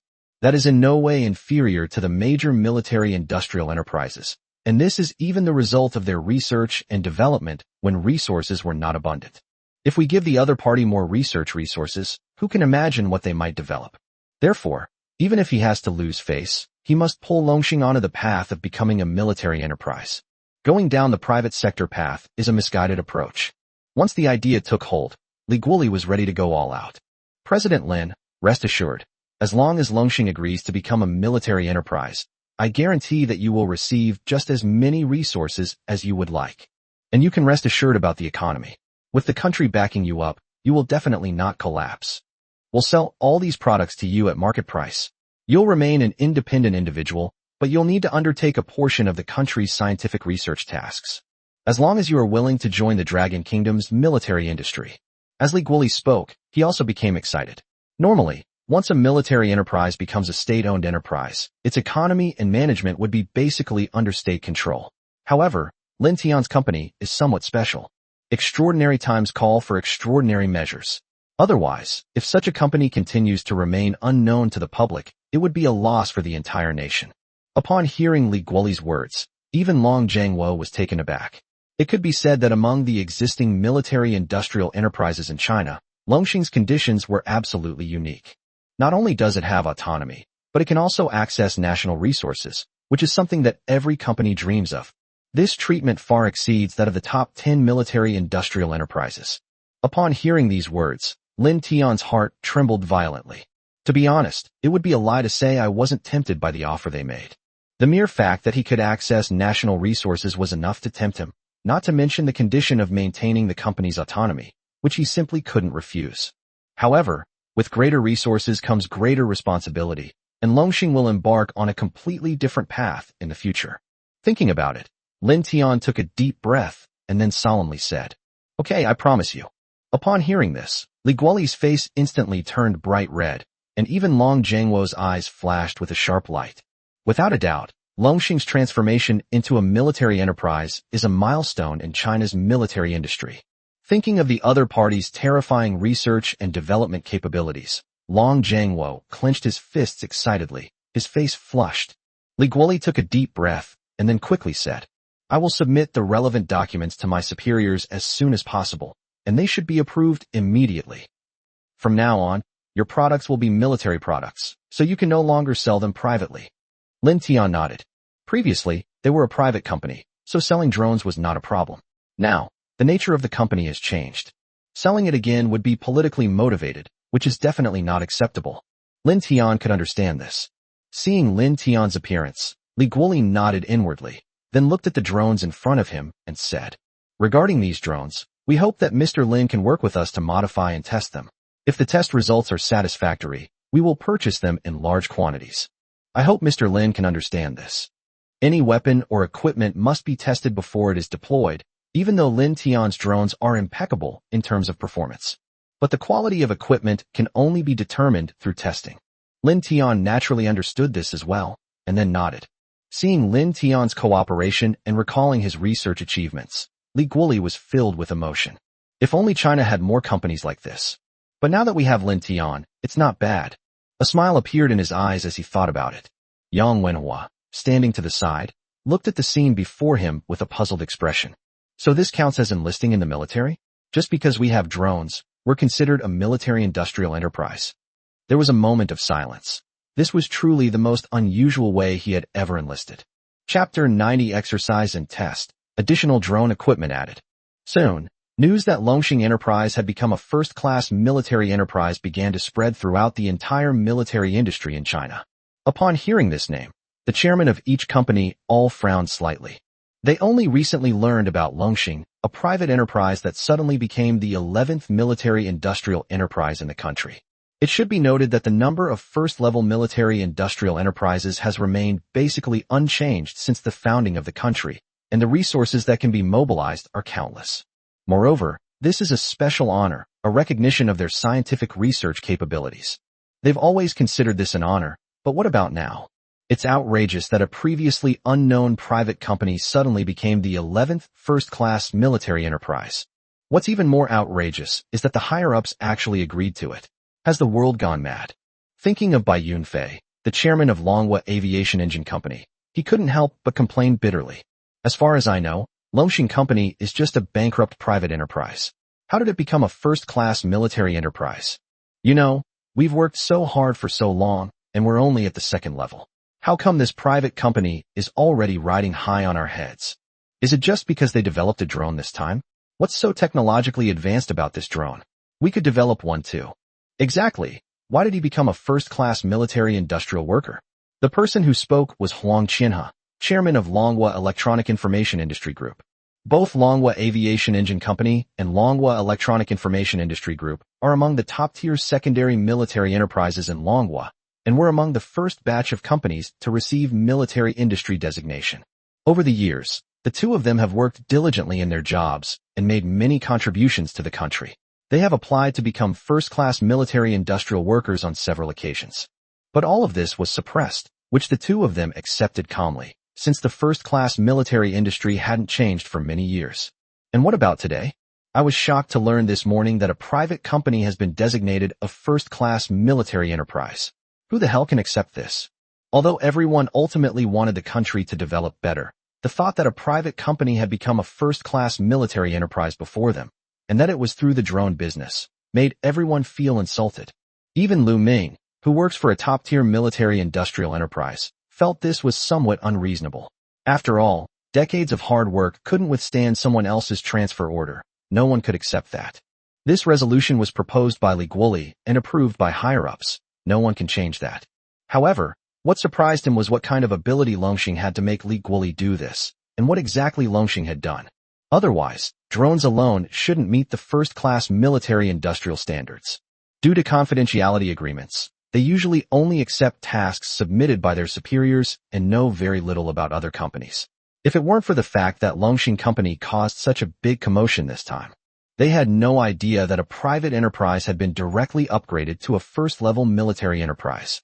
Lu Ming touched his chin, and after a long while, he said, "Do you think there's some hidden reason behind Longxing becoming a first-class military-industrial enterprise this time?" No sooner had he finished speaking than Bai Yunfei said in an annoyed tone, "Engine? What engine?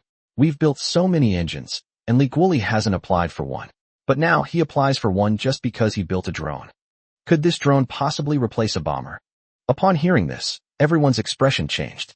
The H-20 project has always been a key research project for China, and they have received information from higher authorities about its progress from time to time. However, recently there has been less attention, and even research is said to be suspended. Could it be because of this drone? But how is that possible? How could a drone threaten the status of a bomber? Thinking of Lu Ming, his eyes flickered slightly, then he shook his head violently. Impossible, absolutely impossible.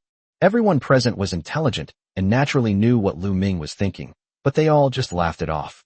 Replacing bombers with drones is obviously impractical.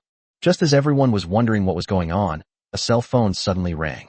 Upon hearing this voice, everyone present was stunned. Then, Lu Ming took out his phone from his pocket, and the screen showed that it was Li Guoli.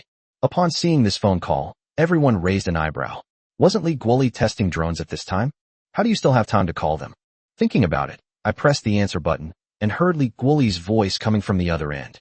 "Come to the Dragon City training grounds immediately." At the same time, everyone else also received a message, all sent by Li Guoli. Upon seeing this news, everyone looked puzzled. The Dragon City training ground is a place for military confrontations, established to simulate wartime environments. Why do we need to go to a military exercise field to test a drone? Is it really necessary? For a moment, everyone was a little confused, but looking at Li Guoli's text message, they felt embarrassed to refuse him. Bai Yunfei, on the other hand, looked at the text message in front of him, his lips curled up, and then he stood up abruptly. "I'll see today what makes Longxing a first-class military-industrial enterprise." He then walked straight out the door. After a moment's hesitation, the others immediately instructed their subordinates to arrange the itinerary and prepare to head to the Dragon City training ground. Inside the training ground. At this moment, Li Guoli, Long Zhengwo, Lin Tian, and others were all present. Dust was already flying in the exercise field, and the two participating troops had entered the exercise field one after another. Various equipment began to be brought in, and the exercise was scheduled to begin in about 2 hours. On one side was a naval brigade playing the role of the Blue Army, while on the other side was the renowned Wolfang Combined Armored Brigade playing the role of the Red Army. This exercise was not arranged by Long Zhengwo, but rather there had been a similar exercise before. Clearly, this exercise was more of a test than a real combat exercise. After all, one side is an army ace and the other is just a marine. The difference between the two is obvious. But that's not important. They're only here to test the drones that Lin Tian has modified and upgraded recently. Old Li, what do you think of using these two units to test the performance of fighter jets?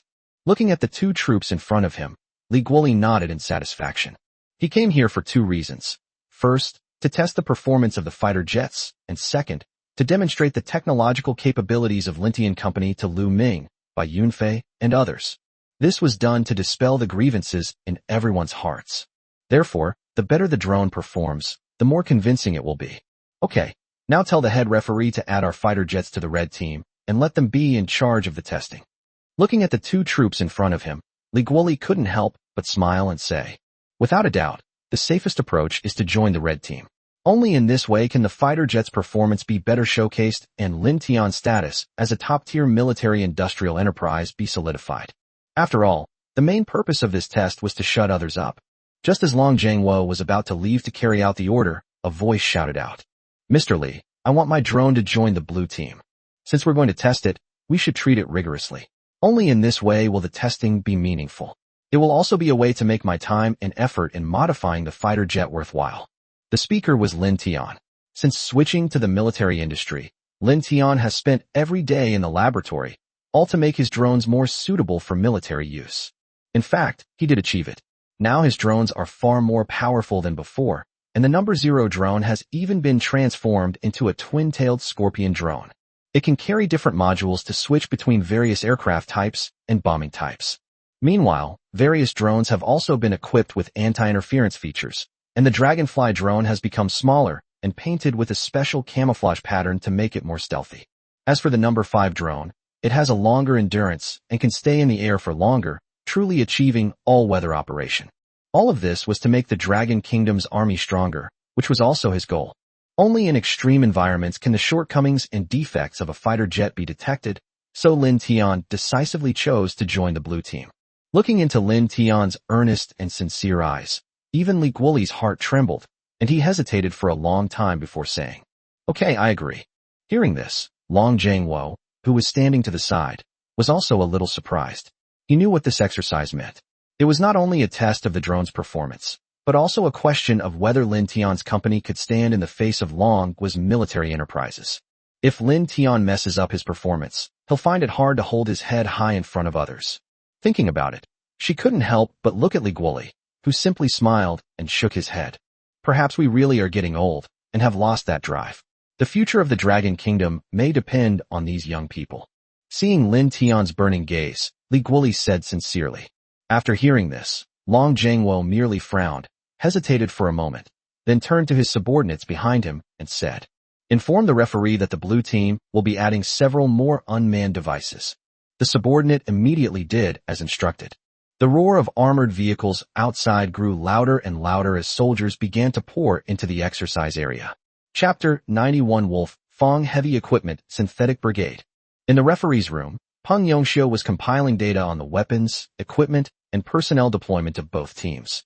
Based on the data on paper, the red team clearly had the advantage in this exercise, not only in terms of personnel quality. Furthermore, this extends to weaponry and equipment. The Wolf Fong Combined Armed Brigade is one of the 29 heavy combined arms brigades in China.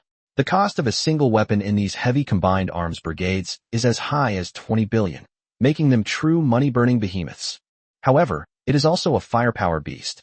It has 112 heavy main battle tanks alone, and is also equipped with various armored vehicles, air defense radar vehicles, and missile vehicles. In terms of firepower, few units in the world can compare with this unit. As for personnel, this unit has participated in international army competitions many times, so its combat skills are naturally excellent. The exercise area is a plain with few mountains, so anyone who isn't blind can see the outcome of the exercise. It's more accurate to describe this as a weapons demonstration by the red team than a live-fire exercise. Thinking about it, Peng Yongxiu shook her head. Just as she was about to put the data away to use as the data parameters for both sides in this competition, she heard a voice suddenly appear. "Referee Peng, wait a minute. I have another copy of the blue team's participation information." "There's one more?" Peng Yongxiu frowned. The two sides had already finalized the equipment and personnel numbers before the exercise, so how could there be any more? The man simply nodded, then, panting, clutched his back. "Yes, there's another one. This is information that General Long asked me to deliver personally. He said that we're adding several new unmanned devices to the blue team." As he spoke, the visitor extended a hand and handed over the notice bearing the seal of the Ministry of Defense. After receiving the seal and confirming that everything was correct, Peng Yongxiu turned his gaze to the equipment data book below the notice. The label read, "Drone Equipment Maintenance Manual." Drone. Upon seeing the large characters above, Peng Yongxiu frowned. Drones are not unfamiliar to him. In fact, he is quite familiar with them because both sides use drones in every exercise. However, those drones were merely a battlefield support tool and never became mainstream.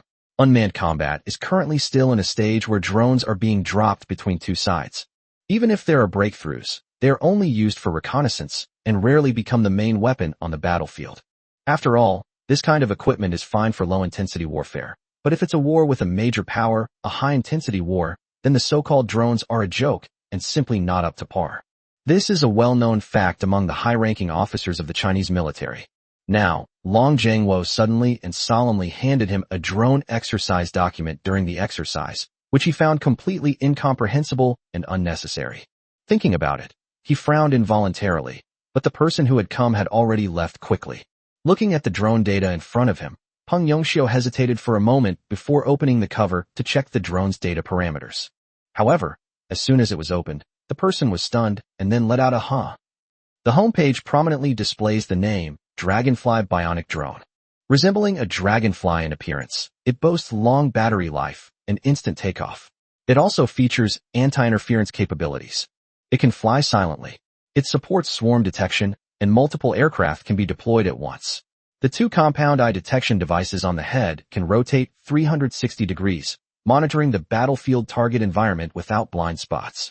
Looking at the description above and the appearance of the drone, Peng Yongxiu couldn't help but gasp. Silent flight. Swarm detection? Isn't this equivalent to building a transparent reconnaissance network on the battlefield? If this is successfully constructed, then the other party is essentially fighting you naked. What's the point of fighting like that? Then, thinking about the other person's physique and appearance, Peng Yongxiu's heart trembled for a moment.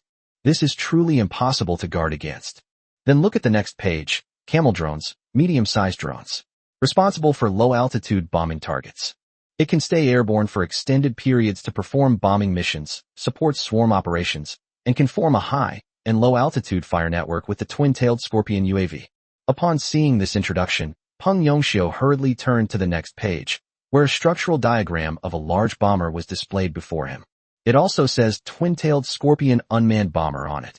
It supports multi-module switching and can carry various precision-guided missiles, cluster munitions, and air-to-ground missiles. Supports short takeoff and landing. Fighter jet range of 8,000 kilometers. Maximum flight altitude of 10,000 meters.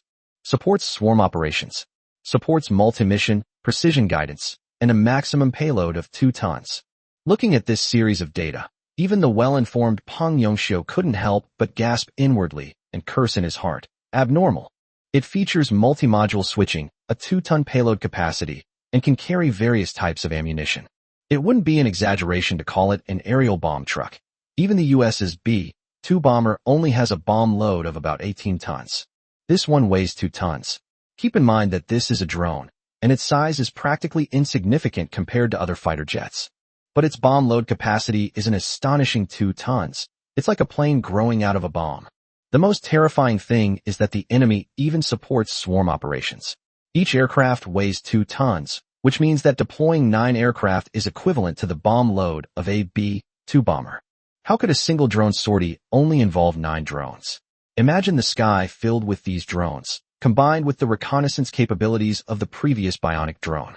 Thinking of this, Peng Yongxiu couldn't help but shudder and unconsciously cursed. Holy crap, that's a pervert.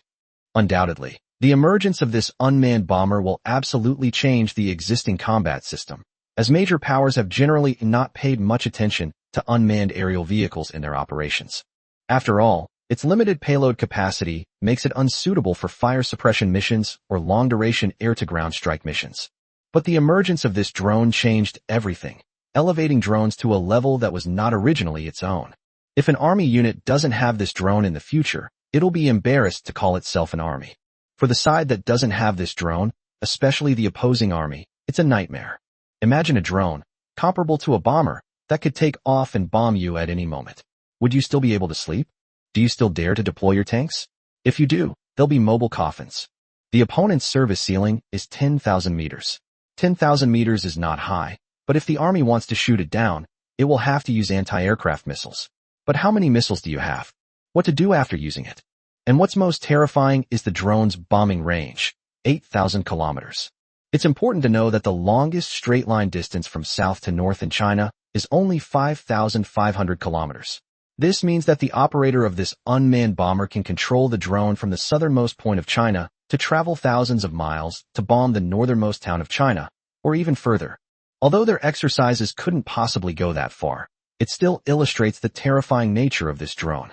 The more Peng Yongxiu thought about it, the more cold sweat beaded on his forehead. He then slammed the documents together with a snap, took a few deep breaths, and after a long silence, said, "What kind of monster did Long Jiangwo have someone develop?" Next, looking at the Wolf-Fong Heavy Armored Combined Brigade, it seems they only have about 12 anti-aircraft missiles, and here are the unmanned bombers. 50 drones, and that's with the number of drones limited. Thinking of Peng Yongxiu, he couldn't help but shudder, then uttered a phrase with a hint of pity, national essence. Damn it, how the hell am I supposed to fight this? Chapter 92, the exercise officially begins. Outside the exercise field. At this moment, armored vehicles roared into the exercise field, and the soldiers of the Wolf-Fong Heavy Armored Combined Brigade on board raised their heads proudly, their eyes filled with confidence. The main battle tanks behind them gleamed coldly in the sunlight. Even when they were still, the surrounding residents could feel the power of these behemoths. Some military enthusiasts, witnessing this scene, couldn't help but exclaim in surprise. Holy crap, Is this our armored combined arms brigade? It's fucking awesome. Then he picked up his phone and snapped a few photos of the scene in front of him to a military enthusiast group. Come and see, everyone. A large-scale military exercise is about to take place in Longqing. Look at all those armored vehicles and tanks. They're stretching as far as the eye can see. The photo shows rows of the latest main battle tanks raising their gun barrels, the dark muzzles looking particularly intimidating in the sunlight. Behind them followed a line of surface-to-air missile vehicles, each bearing a claw mark symbol, beneath which lay a ferocious lone wolf. Seeing this, everyone in the group couldn't help but brighten up. Wow, could this be the Wolf Fong unit, one of our country's 29 heavy combined arms brigades? Look at these artillery pieces and these surface-to-air missiles. They've completely cured my fear of insufficient firepower. Of course, equipment costing 20 billion, plus a world-class army to use it. How could we not be terrified? But who is the target of this exercise? Who cares who it is? Faced with this firepower, everyone loses. The only difference is when they lose. Hearing this, everyone nodded in agreement. Indeed, the heavy combined arms brigade of the Dragon Kingdom was a formidable force on Earth. This unit in the exercise is clearly playing the role of the Red Force, and in the rules of world exercises, the unit playing the Red Force usually wins the exercise. Because the Red Team usually represents our own or friendly forces, their equipment is generally quite good, and they usually crush the Blue Team. The Blue Team plays the role of the enemy forces, essentially acting as sparring partners and a whetstone for their skills. These things are all tacitly understood secrets. Therefore, no one had high expectations for the outcome of the exercise. They just wanted to know when this combined arms brigade would finish the battle. After all, this force is one of the strongest in the Chinese army and one of the top forces in the world. Everyone is still very curious about his combat strength. A considerable number of military enthusiasts began to pay attention to this exercise. Red Team's Exercise Command Center. At this moment, Lei Li, the brigade commander of the Wolf Fong Heavy Armored Combined Brigade, was standing upright in front of the communicator, listening to the chief referee Peng Yongxiu say that the Blue Team would be adding a series of equipment. Brigade Commander Lei, at Minister Long's request, I will be adding several new types of drones to the Blue Team's participation in the exercise. Do you agree? Upon hearing the referee's words over the phone, Lei Li raised an eyebrow. Add more drones. His confusion wasn't because the other party wanted to add more equipment, but because they called him specifically to order a few more drones. This was completely incomprehensible to him. After all, drones were nothing compared to his self-propelled artillery and main battle tanks. Once the electronic jamming is activated, the other side won't be able to turn on their radio, let alone their drones. After all, that thing doesn't have much technical content. Even if it can take off, its impact on the battlefield will be minimal. Could it possibly change the outcome for the Blue Team? Thinking of Lei Li, he said in a booming voice. Referee Peng, don't worry. Add as many drones as you want. Our Wolf Fong Combined Arms Brigade will have absolutely no complaints. If that's not enough, I'll double it. What a joke. It's just adding some drones. What are you trying to do? You really think you can do anything? Is Lei Li the kind of person who nitpicks over every little thing? It's just adding some drones, so what? Let him add them. Inside the referee's room, Peng Yongxiu watched as Lin Tian repeatedly explained the use and operation of these drones to the Blue Team commander on the monitor. His lips twitched involuntarily, and then he looked at the unmanned equipment that had been spread out on the ground, especially the 50 twin-tailed Scorpion drones with their densely packed external hardpoints under the wings. I couldn't help but feel a chill run down my spine. The current number was already terrifying. If it doubled, this exercise would be pointless. He swallowed hard, then took a deep breath and said, "All right, since you agree, the exercise can basically begin." After hesitating for a moment, Peng Yongxiu glanced at the Blue Force troops on the monitor who were already completely familiar with the drone equipment and said meaningfully, "Commander Lei, I wish you good luck from now on." After saying that, the communication was cut off with a buzz. Hearing Peng Yongxiu's meaningful words over the communicator, Lei Li frowned slightly and muttered to himself, "What's wrong with Referee Peng today? His tone is so weird. He talks about going out like he's sending off a funeral." Thinking about it, he couldn't help but purse his lips, then smiled and looked at the armed forces that were already fully prepared outside the command room. He saw soldiers holding steel guns, raising their heads, and standing confidently on the exercise field. The armored vehicles beside them also exuded an imposing aura, like a ferocious tiger ready to devour its prey. Seeing this scene, Lei Li couldn't help but smirk. As one of the 29th Combined Armored Brigade of the Dragon Kingdom, and also one of the strongest army units on the entire Blue Star. They have their own unique pride. They not only have to win this exercise, but they have to win spectacularly, otherwise they won't live up to their reputation. Thinking of Lei Li, he strode out of the command room and shouted loudly at the soldiers outside. Comrades, are we confident in this exercise? All the soldiers straightened up, their eyes gleaming as they looked ahead, and shouted. Have. Good. This time, we must not only win the exercise, but win beautifully and spectacularly. Do you have confidence? Upon hearing this, all the soldiers raised their heads, gripped their rifles tightly, and roared. Have. All right, wolves travel 1,000 miles to eat meat, dogs travel 1,000 miles to eat shit. The motto of our Wolfang Legion is to be a hungry wolf, and to eliminate whoever we face. This exercise will show those people the might of our Wolfang armed brigade. Everyone, prepare for battle immediately. Upon hearing this, all the soldiers present began to move. Meanwhile, the referee's voice could be heard through the communicator.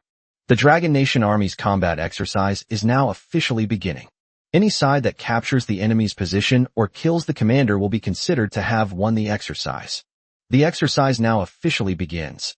Chapter 93 Bionic Drones, deployed. The exercise has just begun. The soldiers of the Wolfang Heavy Armored Combined Brigade began to move like hungry wolves.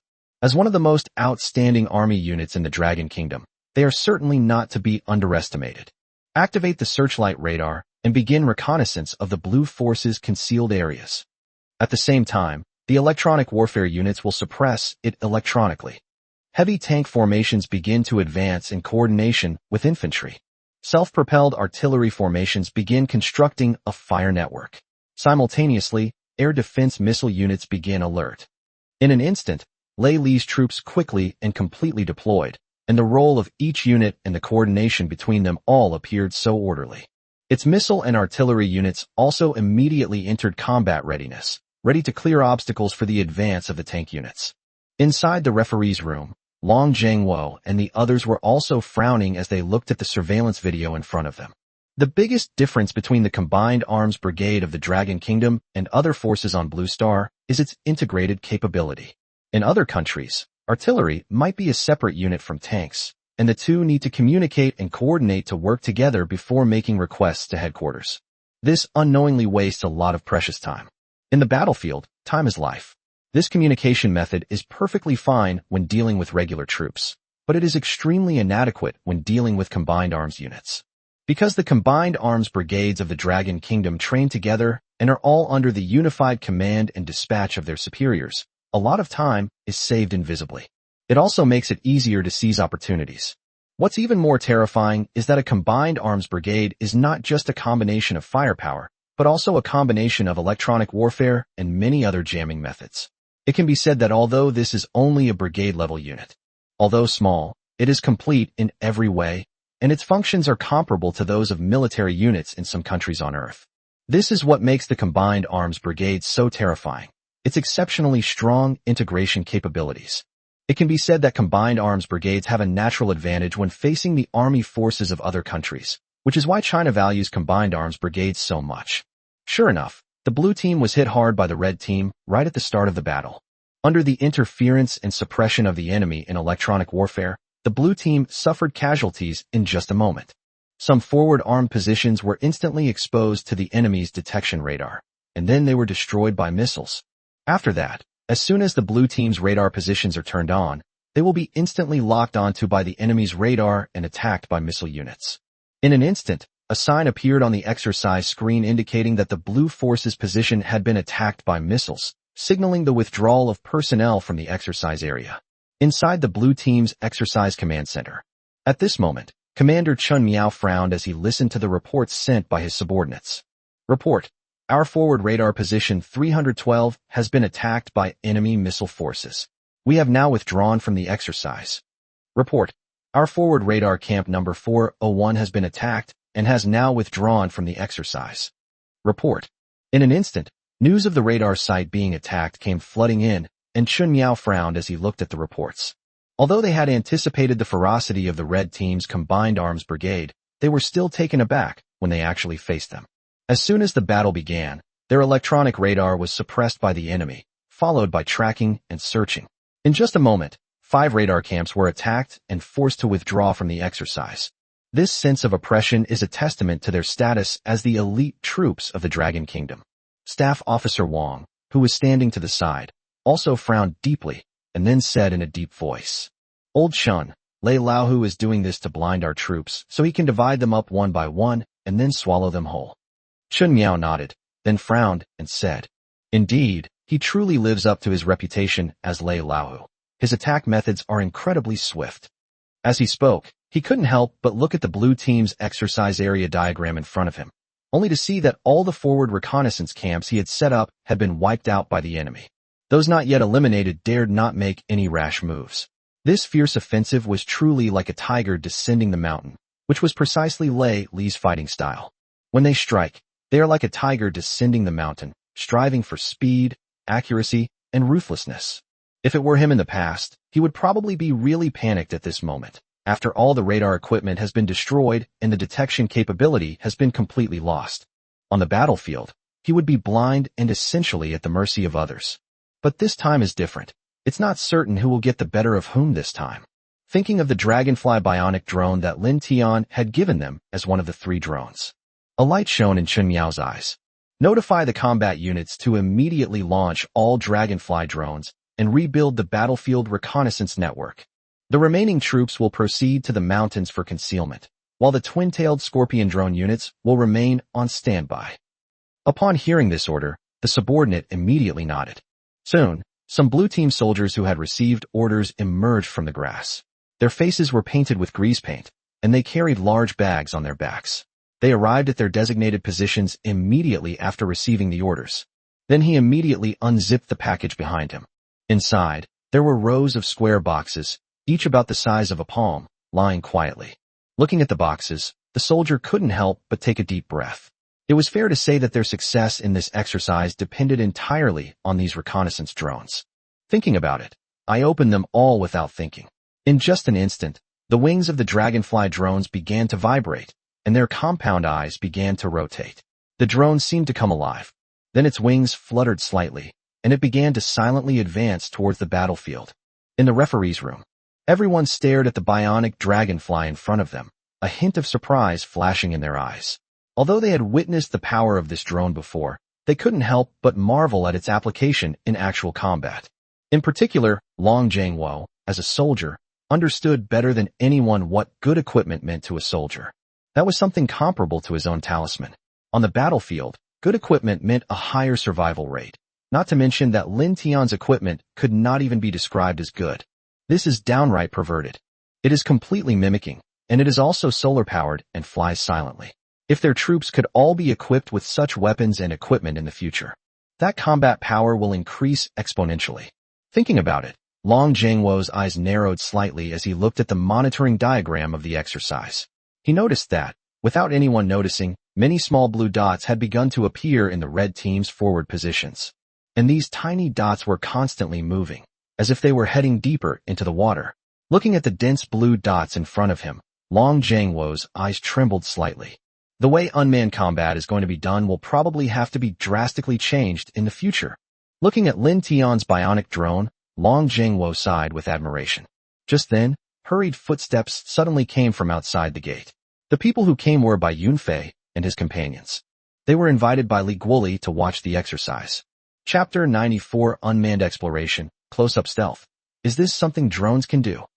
As soon as he entered, Bai Yunfei saw Long Jiangwo and Li Guoli standing upright in front of the combat screen, their brows slightly furrowed, intently staring at the screen.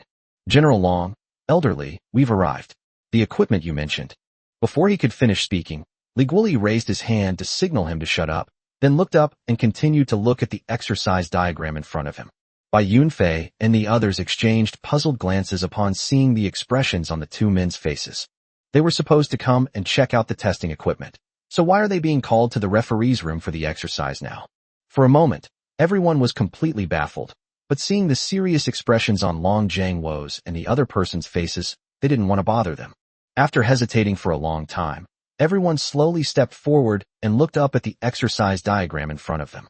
Upon checking, Bai Yunfei's expression froze for a moment, and then he subconsciously said, "What's going on?"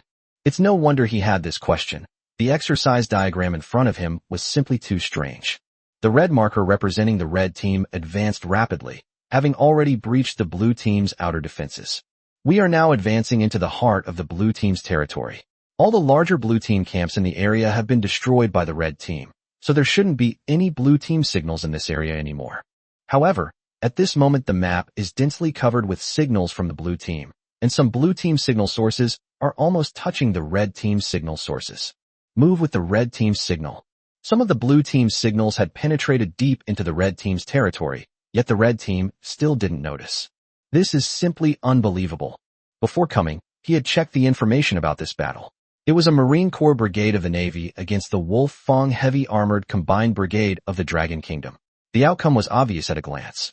However, looking at the dense array of signals, even he knew that the red team was probably in danger this time. After all, transparency is paramount on the battlefield, but the question is, how did the blue team manage to achieve this? Looking at the signal sign in front of them, not only Bai Yuntian had this question, but Lu Ming and the others who were traveling with him also had this question. Thinking about it, I couldn't help but lean over and look at the actual exercise monitoring screen next to me. Upon closer inspection, the person froze on the spot, their eyes wide open. Is this a drone? Through the surveillance footage, a drone that looks like a dragonfly can be seen quietly resting on a green leaf. The green camouflage paint on the exterior is extremely deceptive, and the entire fuselage is almost completely integrated with the blades. If you don't look closely, you won't even notice the other person. At this moment, the unmanned device is quietly lying on the leaf, and its miniature detection devices, like compound eyes, are constantly rotating to collect information from the scene. Not far from him, there happened to be an armored unit of the Red Army. However, no one noticed the little guy. Seeing this scene, even someone with no military expertise would understand what it meant. In modern warfare, if a unit is found, it is destroyed. In essence, this Red Force unit is no longer viable. What terrified him even more was the drone's appearance and functionality. He had never encountered such a small and sophisticated reconnaissance drone before. If it weren't for the fact that it was a drone, he would never have believed that a drone could do this. However, such drones are not isolated cases at this moment. On the monitoring split screen, one after another Dragonfly drones are moving silently. Some fly at low altitudes, some hide under leaves and look no different from ordinary insects, and some even fly backwards for reconnaissance purposes. Seeing this scene before them, Bai Yunfei and the others couldn't help but swallow hard. Today was truly an eye-opening experience, like a heifer rubbing its rear end. They had never seen such a combat method before, let alone such a drone. In their minds, drones were still those big, clumsy creatures. However, the images on the monitoring screen told them that drones are not just big, clumsy creatures. Others use bulky, clunky drones because they can only develop such large, clunky drones, but Lin Tian is different. Looking at the sophisticated unmanned equipment in front of them, they realized for the first time that drones were so technologically advanced. At this moment, the one who felt it even more deeply was Chun Miao, the commander of the Blue Army. From the moment the electronic suppression began, their detection signals were severely cut off. Forget about detecting when the other side has built an effective defense.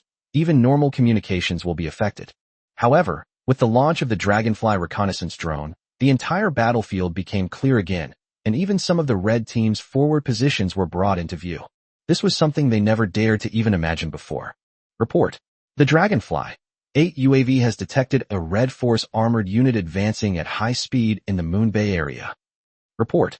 Dragonfly 47 UAV has detected a tank unit of the Red Army assembling in the plains. Report. Dragonfly 1 UAV has detected a forward radar camp of the Red Force. Report. As reports came in one after another, Chun Miao's eyes lit up slightly, and then he looked up at the combat screen in front of him. The combat screen, which had been covered in static, was now fully restored, and the detection was more accurate, clearly detecting information about the Red Army's forward troops in real time. Even the coordinates of some electronic camps behind the Red Army troops could be clearly displayed in front of them. Through the detection compound eyes of the Dragonfly drone, they could even see the Red Army soldiers drinking water inside their tents. Looking at the reconnaissance system in front of him, which seemed to have a full map sheet, even Chun Miao couldn't help but swallow hard. This detection capability far surpassed some existing combat radars. If this were to go to the battlefield, the enemy would have nowhere to hide, and they might not even know how they were exposed until their death. Thinking of that scene, Chen Miao couldn't help but shudder. Then he looked at Lin Tian, who was standing aside providing technical guidance, and couldn't help but feel a deep respect for this young man. It can be said that this research by the other side could truly change the course of a war. Then his eyes lit up as he looked at the battle screen in front of him, and the corners of his mouth unconsciously turned up. In previous battles, they had lost more than they had won, and each time they encountered such elite army units, they were outmatched by the enemy's technology and weaponry. This time it's their turn to crush the other side. Lei Laohu, today I'm going to beat you until you're called Lei de Mao. Notify the artillery units to bombard the Red Force according to the instructions of the Dragonfly drones. Camel drones, stay at low altitude and remain operational. We'll give them a surprise tonight. The thought of their opponents being bombarded all day and then attacked again while they were resting at night made Chun Miao's eyes flash with a wicked smile. The corners of his mouth also turned up in a rather unkind way. Seeing his brigade commander in this state, Staff Officer Wang slapped his forehead and then coughed. Be careful. Even though we're playing the enemy forces, we can't be too evil. Keep an eye on our image. Upon hearing this, Chen Miao wiped the drool from the corner of his mouth and became serious, but the glint in his eyes was impossible to hide. The time for Tichon to get her revenge has come. Chapter 95. This guy is absolutely using a full map cheat. I want to report him. Report him. The front line. At this moment, a rapid reaction force of the Red Army is swiftly moving across the hillside. As members of the Wolf Fang unit, their habit is to fight and win quickly. Their mission this time was to quickly infiltrate behind the enemy lines and then coordinate with the artillery units behind them to launch a fierce attack on the blue team's positions. This clears the way for the subsequent heavy tank advance and eliminates the threat. As for danger, looking at yet another blue team camp they had wiped out, Zhao Eru couldn't help but curl his lip. How boring. Every exercise is the same. These blue teams have no will to resist. They're all the kind of trash that retreat at the first sign of trouble and break at the slightest touch. Look how many positions we've already occupied. We don't even have to lift a finger each time. We just call in artillery support and it's all over. It's so boring. If this keeps up, I don't think this exercise will last a week. It'll be over before sunset. As he spoke, he couldn't help but look up at the sky, where the sun was high in the sky. Today, they encountered no significant resistance all morning and reached the heart of the blue team's territory. The enemy was even more vulnerable than they had imagined. Hearing this, the people around couldn't help but laugh. Old Zhao, stop blaming them. Every time the blue team plays against us, they lose on their first try. With their crappy radar, they're probably still trying to contact the troops right now. As he spoke, everyone burst into laughter. As members of the Wolf Fang Combined Arms Brigade, they naturally had their own pride, and they didn't even think twice about dealing with this kind of opposing force. Moreover, this blue team was even more vulnerable than the blue teams they had encountered in previous exercises, and they won one battle after another along the way. At this rate, they might actually be able to push into the enemy command post by sunset. They couldn't help but laugh, but the squad leader Hong Xing frowned slightly as he watched 2 or 3 members of the Blue Army camp emerge from the camp, their faces already emitting red smoke. His gaze grew increasingly serious, and he unconsciously murmured. It went too smoothly, almost unnaturally so. Undoubtedly, they encountered very little resistance throughout the morning, collapsing at the first touch each time. What was even more absurd was the enemy's personnel structure. An entire camp had only 2 or 3 people holding the line, as if they were deliberately being led astray. All of this felt very strange to him. As a veteran, he always felt that something was wrong, but he just couldn't put his finger on it. Seeing the squad leader like this, Zhao Eru, who was standing to the side, couldn't help but smile and step forward, then said, Squad leader, don't overthink it. I think their communications are suppressed by us, and they've long since lost the ability to mount an effective resistance. Now they can only try to break up into smaller groups to buy us time to reorganize the troops. Hearing this, Hung Hing nodded. Indeed, this explanation makes sense, since their electronic warfare has a natural advantage against ordinary army units, and the enemy would have to fight them if they wanted to continue. The only option is to shrink the area and build anti-jamming electronic positions. Otherwise, there's simply no way to fight. After all, without the help of detection equipment on the modern battlefield, the entire army is blind and the weapons are just for show, which is why they dare to advance so unimpeded. Because they have already taken control of the battlefield situation, but the question is the blue team really that vulnerable? Looking at the few people crawling out of the blue team's position, Hung Hing frowned, while Zhao Eru, standing to the side, lightly kicked one of the blue team's fallen soldiers. Then he lowered his head and said with a smile, "Hey bro, tell me where your command post is? If you tell us, we'll treat you to the victory celebration." Upon hearing this, the blue team soldier curled his lip, dusted himself off, and said disdainfully, "I'm already dead. Go ask the directors. Besides, it's not certain who will treat whom to the meal." As he spoke, he lay down in the trench with his arms crossed over his chest and glanced at Hung Hing. In their plan, they would first use a small force to attract the enemy's attention. Then, we gradually lure the enemy in. Once they confirm that all our forward anti-tank positions have been destroyed, our heavy armored units will naturally follow suit and advance. That's the enemy's main force.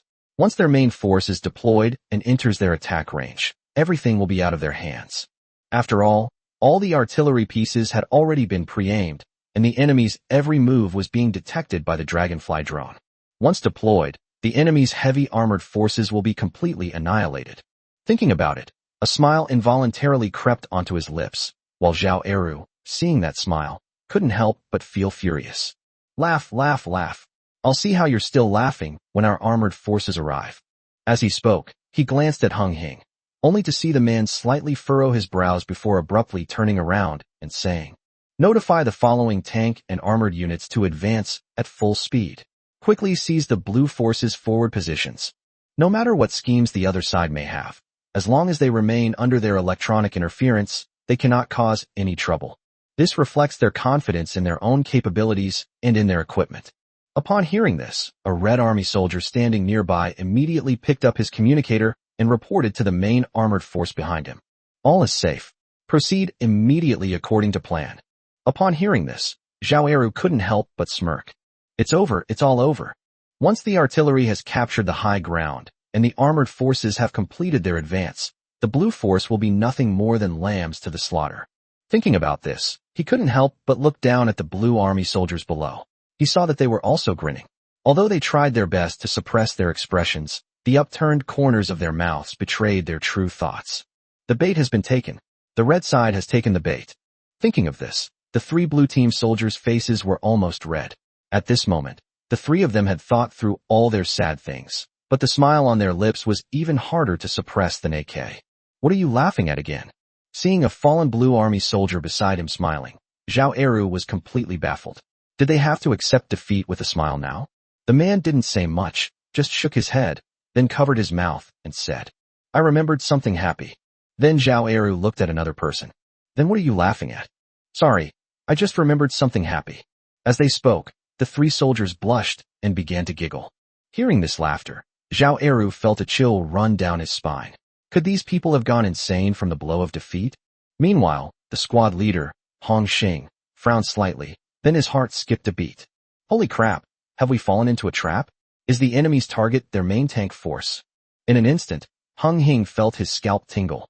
Just as he was about to ask the communications officer to contact the tank unit to halt their advance, he heard a hiss, and the sensor helmet on his head suddenly emitted plumes of yellow smoke. Then all the red team soldiers on the scene started emitting plumes of yellow smoke. The referee's voice rang out again from inside the helmet. "You have been attacked by a precision-guided bomb and are killed in action. Please exit the exercise immediately." After he finished speaking, the helmet emitted a beep-beep sound, reminding him that he had been killed in action. "I'm dead. How did they know our location?" Zhao Eru, standing to the side, stared ahead in disbelief, his eyes wide as if he had seen a ghost. Without radar detection, how could the enemy's precision-guided missiles possibly find them? In order to eliminate them, the enemy even used precision-guided missiles, which means that in the eyes of the enemy, they were of great value. Why is it high? Because they were the ones who coordinated the advance of the armored forces behind them. It meant that the enemy was waiting for them. In an instant, Zhao Eru understood everything. This was why the Blue Army's resistance was weak and why there weren't many people at each forward position. They were waiting for this. Wait for them to communicate, then annihilate all the tanks and artillery units behind them. The thought caused everyone to gasp in shock. It's over, it's completely over. Holy crap. Squad leader Hong Xing was also heartbroken, knowing that they were the ones who delivered the message, and after delivering it, they were gone. This was too much of a coincidence, and what was even more painful was that they could only watch helplessly as their own troops entered the enemy's firing range. This kind of pain is like killing someone and destroying their spirit. What is cruelty? This is cruelty. In front of an old scout, they turned the intelligence he sent out into a weapon to kill their troops. Nothing hurts more than this. The question is, how did they manage to do that? Didn't they say they had already electronically suppressed the other side, making communication difficult for them? How could they still be monitored so precisely? Even if we test them, how could we possibly know what they are doing at that moment? For a moment, Hung Hing was filled with doubt. Zhao Eru angrily accused the blue team of using a map cheat. This team is cheating. I want to report them. Report them. However, before he could finish speaking, 3 green figures emerged from the bushes at the scene. Chapter 96. 100 cannons fire in succession. Heavy tank units suffer heavy losses. The 3 green figures swept past the crowd and flew directly towards the red team's tank position. Its fluttering wings flew silently and powerfully, and its camouflage pattern was extremely deceptive when it moved quickly. Looking at the 3 figures, Zhao Eru subconsciously said, "Dragonfly," but then he suddenly realized what was happening. No, this isn't a dragonfly. Keep in mind that it is late autumn now, while dragonflies are usually active in the summer, and the place where they are practicing is not a place where dragonflies could survive. How could that be a dragonfly? Thinking about it, I couldn't help but look closely and saw that these so-called dragonflies were all made of lightweight carbon fiber, and their bodies were intricately constructed. The 2 compound eyes were constantly rotating, scanning their surroundings, and a strange red light flashed at their tails, which was where signals were received and transmitted. Only now did Zhao Eru and the others understand what this thing was. Holy crap, that's a drone. Looking at the small and sophisticated unmanned equipment in front of him, Zhao Eru couldn't help but gasp. In his mind, even the most sophisticated reconnaissance drone could not be this good, but this drone overturned his understanding. What's even more terrifying is the reconnaissance capabilities they displayed. They were truly terrifying. They had been followed all the way, and the other side hadn't noticed at all, which meant that their every move had been observed by the blue team commander. Thinking about it, Zhao Eru couldn't help but shudder, and his hands lost all strength. How should we fight this battle? Hung Hing, standing to the side, looked grim as he gazed at the unmanned reconnaissance equipment in front of him, then at the armored forces that seemed to be rushing in like a flood in the distance, his face filled with despair. At that moment, he really wanted to stand up and say, "Kids, run. The enemy has cheat equipment." However, he was unable to speak. According to the rules of the exercise, he was already dead, and the dead could not reveal battlefield intelligence. Thinking about it, he stood dejectedly on the hillside and let out a heavy sigh. This time it's really over. Inside the blue team's artillery position. Ready. The commander had already raised his arm, and the red triangular command flag was fluttering in the air. At this moment, one giant cannon after another had been pulled out, their dark muzzles adjusted to the right angle, each cannon resembling a hungry wild beast. They are quietly waiting for their prey to arrive. All the training ammunition was ready, and the soldiers were all fully equipped and ready to go, their eyes shining as they looked ahead. The command flag in the messenger's hand could fall at any moment, and the cannon could roar at any moment. Looking at the scene before him, he then looked at the specific marching information of the Red Army's armored forces transmitted by the Dragonfly drone on the screen. A peculiar feeling welled up in the heart of the Blue Army Artillery Regiment commander. We fought so many wars and participated in so many exercises. He never imagined that war could be so simple or so deadly. They fought with X-ray vision almost the entire time, an experience he had never had before. The people who invented these drones are simply devils. Looking at the Dragonfly drone on the table, the team leader sighed sincerely. Meanwhile, the red team's armored forces had already arrived on the battlefield. The roar of the heavy tanks was deafening, like thunder, and the dust they kicked up almost swallowed the sky and the earth. Artillery units followed closely behind, their mission being to seize the enemy's forward positions and establish firing points as quickly as possible. At this moment, tanks charged forward like bulls, and the tank regiment commander even personally drove a tank into battle.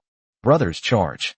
Before the blue team can react, immediately destroy their forward positions and show them what a combined infantry phalanx is all about. Upon hearing this, everyone present seemed to be injected with adrenaline and drove their tanks forward. In their minds, the blue team's detection system had been completely suppressed, and their forward positions had been thoroughly bombarded by the artillery. They simply lacked the capacity to mount another effective counterattack. Otherwise, they wouldn't have resorted to this mass charge. The commander is right. Strike while the iron is hot. Let those Blue Army guys see what a modern army is all about. Exactly. It's going to run for 7 days. 1 day is enough for me. Take down the blue team's command post before sunset. Hearing the shouts from the crowd through the communicator, everyone wore a confident smile. Swift as a tiger, they seize opportunities and strike immediately without hesitation. That is their fighting style. Looking at the glorious future before them, everyone seemed to see a brilliant future.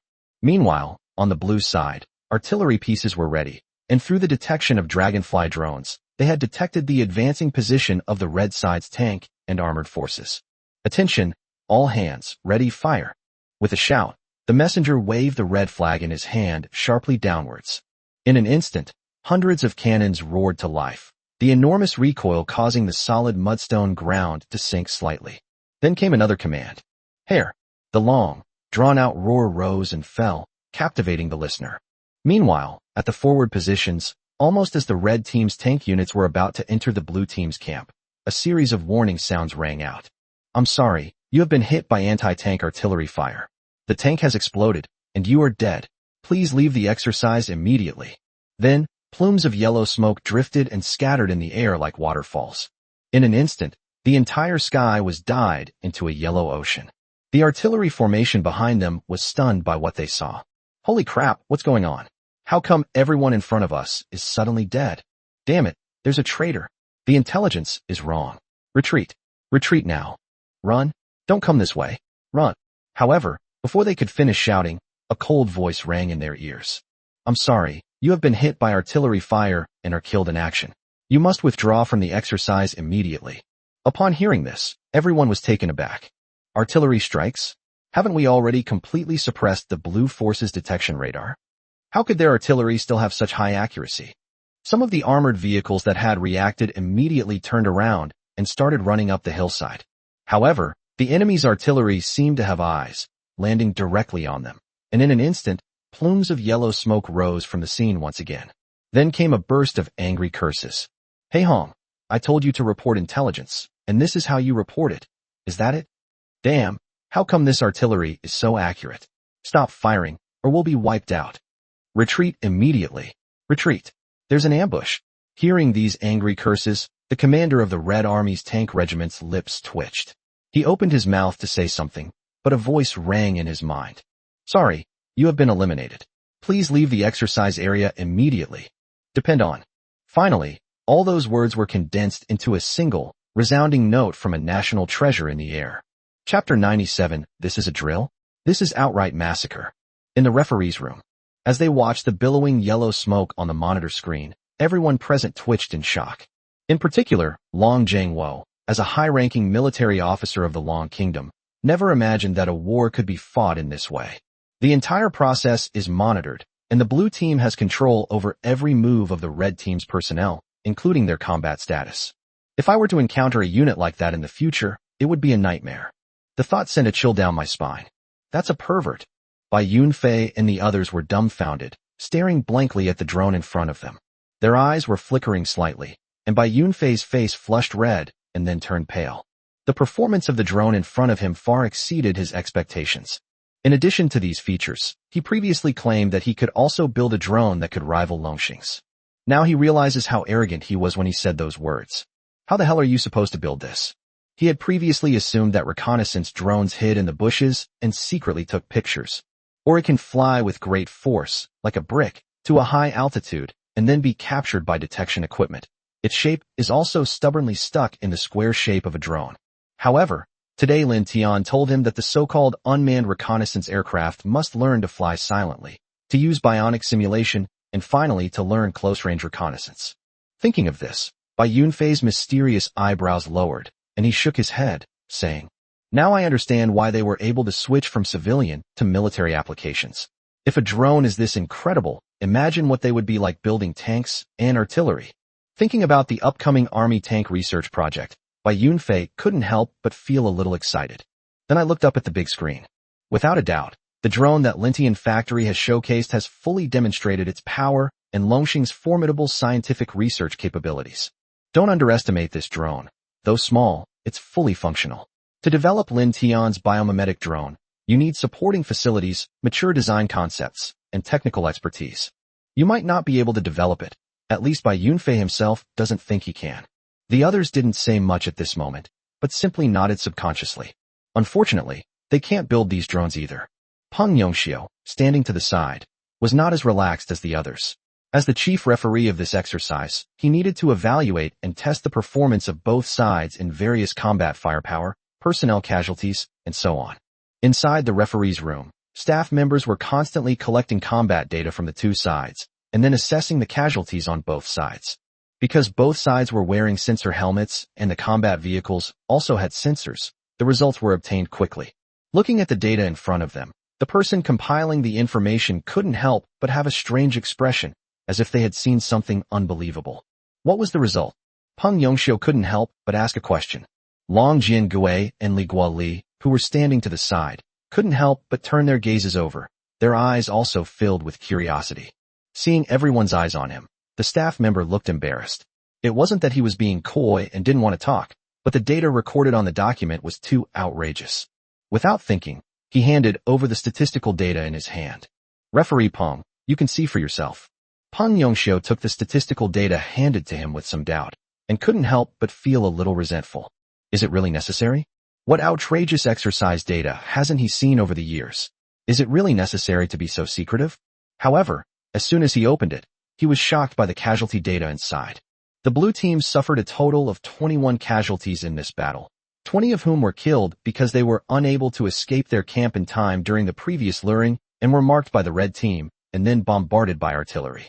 The other person was injured by the aftershock of the shell during the shelling of the red team's armor because he was too excited and stood too far forward. He died despite all efforts to save him. In other words, the blue team suffered almost negligible losses in this shelling. On the other hand, looking at the series of bright red names on the red team, even Peng Yongxiu, who had seen many ups and downs, couldn't help but gasp. The sign read that the commander of the Red Army's tank regiment was killed instantly in the shelling. The battalion-level commanders were almost entirely wiped out. The company-level combat unit has been crippled. Currently, the highest-ranking officer in the entire heavy tank regiment is only a deputy battalion commander. As for the artillery units under its command, they also suffered heavy losses. Not only were senior commanders killed, but some heavy artillery and anti-aircraft guns were also destroyed. The artillerymen were transformed into infantry. It can be said that in this battle, the Wolf-Fong Heavy Armored Combined Brigade lost a tooth. The entire heavy tank artillery regiment, with 2,000 men and over 1,000 heavy weapons, was reduced to only about 800 men, and almost all of its heavy weapons were destroyed, leaving only 100 or so light artillery pieces. The casualty rate reached a staggering 60%. It should be noted that in the general international understanding, an army is considered useless if its casualties reach 20%. They were also judged to have lost their combat capability. 30% is basically a defeated army. It is not just a matter of losing combat capability, but is directly judged as a fleeing force. The tank regiment suffered a 60% casualty rate, which in war is equivalent to being wiped out of service. Seeing the terrifying casualty ratio between the two sides in this battle, even Peng Yongxiu couldn't help but hiss in surprise, and then sincerely said, "This isn't a drill, this is a massacre." After speaking, he limply put down the battle report in his hands. Although the Wolf-Fong troops underestimated the enemy, the bigger reason for this operation was Lin Tian's drone. Close reconnaissance, creating an almost transparent battlefield situation. Without this drone, the Blue Force could never have achieved such a dazzling result, something that had never happened before in the entire exercise. And this was just one of Lin Tian's several drones. Thinking of the other two drones that had not yet been deployed, even Peng Yongxiu couldn't help but worry about the fate of the red team. Peng Yongxiu sighed heavily, recalling the other party's earlier declaration that they would increase the number of drones for the blue team. Hopefully, Lei Li can withstand this blow. Upon hearing Peng Yongxiu's speech, Long Jiangwo immediately grabbed the documents to read them. When he saw the terrifying battle casualty ratio, his eyes widened in surprise. Is this the kind of kill ratio that humans can achieve? The casualty ratio is nearly 157, and that doesn't even include the red team's weapons and equipment. If those were included, the red team's losses would be astronomical. It's important to understand that the blue team isn't some elite unit. It's just a Marine brigade. However, it is astonishing that they were able to achieve such results against the strongest land forces in the Dragon Kingdom. However, Looking at it from another perspective, recruiting Lin Tian into the military-industrial group was indeed an absolutely correct choice. This guy's weapon will be absolutely revolutionary in improving the combat capabilities of the Chinese army in the future. However, for now, it seems that Lei Li's troops will have to put up a tough fight to test the merits of these weapons. As he watched the gradually darkening sky and the camel-shaped drone that had been hidden in the grass for a long time in the surveillance video, Long Zhengwo couldn't help but silently pray for the other party. Chapter 98: Horrifying Battle Casualty Ratio. Even if you put a pig in command, it wouldn't be this bad. Inside the Red Team's command center. At this moment, Lei Li was standing next to a Red Team exercise board. At his signal, his subordinates had already planted the Red Team's flags on the Blue Team's major forward positions.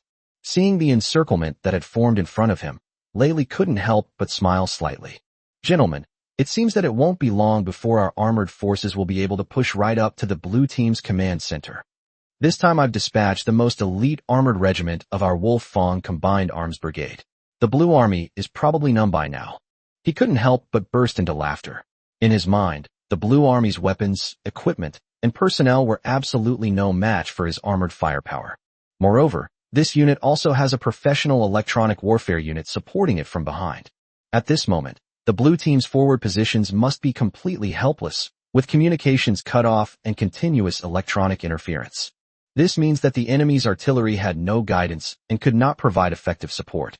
Their armored forces could then take advantage of this to launch saturation attacks and surprise assaults on Lanfang's various forward positions.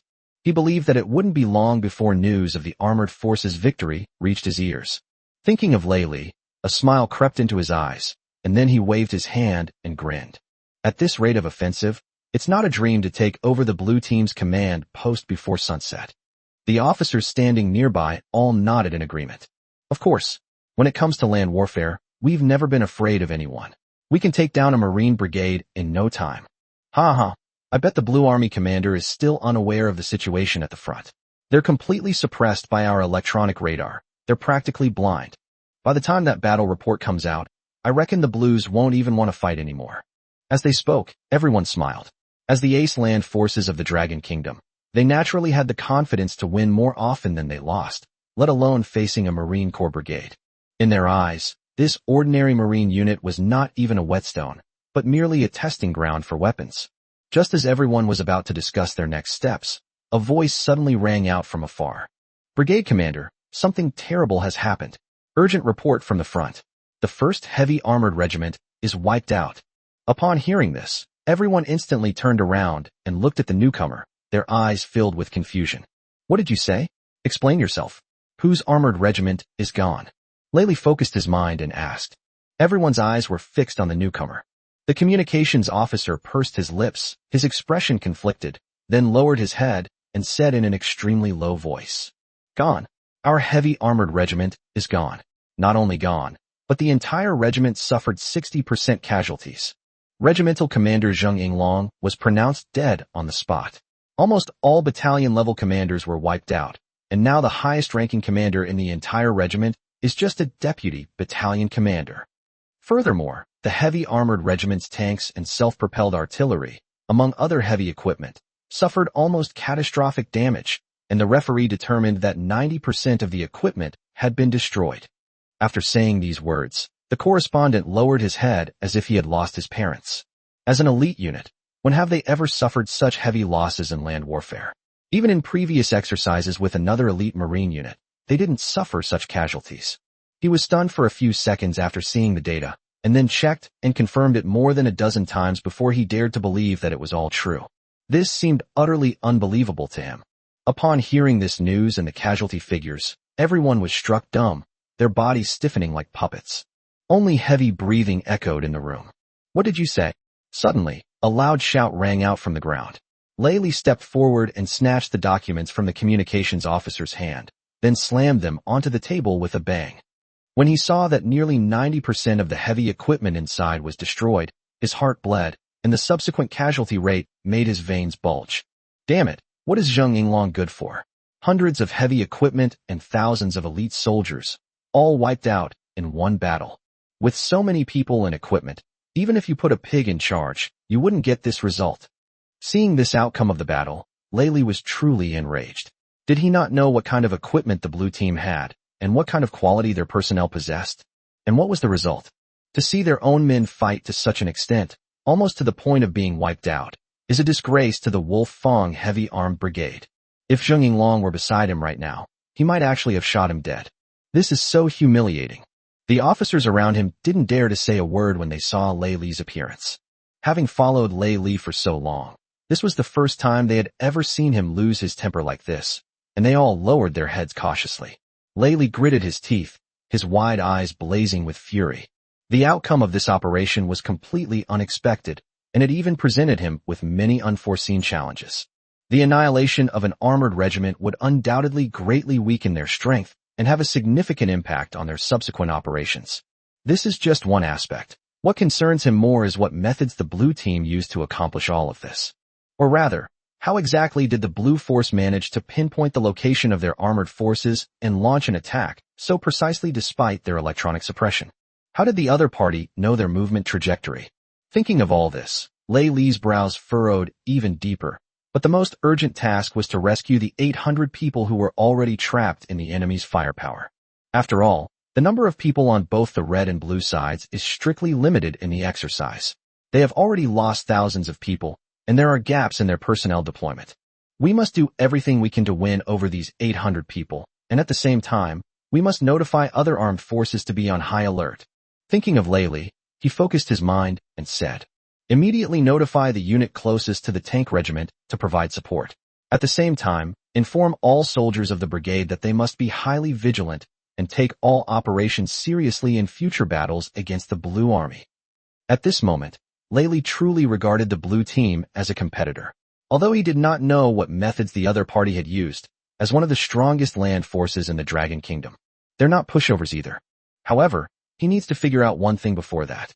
Immediately dispatch a reconnaissance company to monitor the blue force. I want to see just how they managed to cripple our troops. In his understanding, it seemed that none of the blue team's detection equipment was capable of being interfered with or detected by their detection radar. Even if they did, they should have noticed it long ago. Is there some hidden story here? Thinking about the drones that Peng Yongxiu had told him before, Lei Li's expression became increasingly strange. Impossible. Absolutely impossible. This is definitely not something a drone can do. But his doubts grew stronger.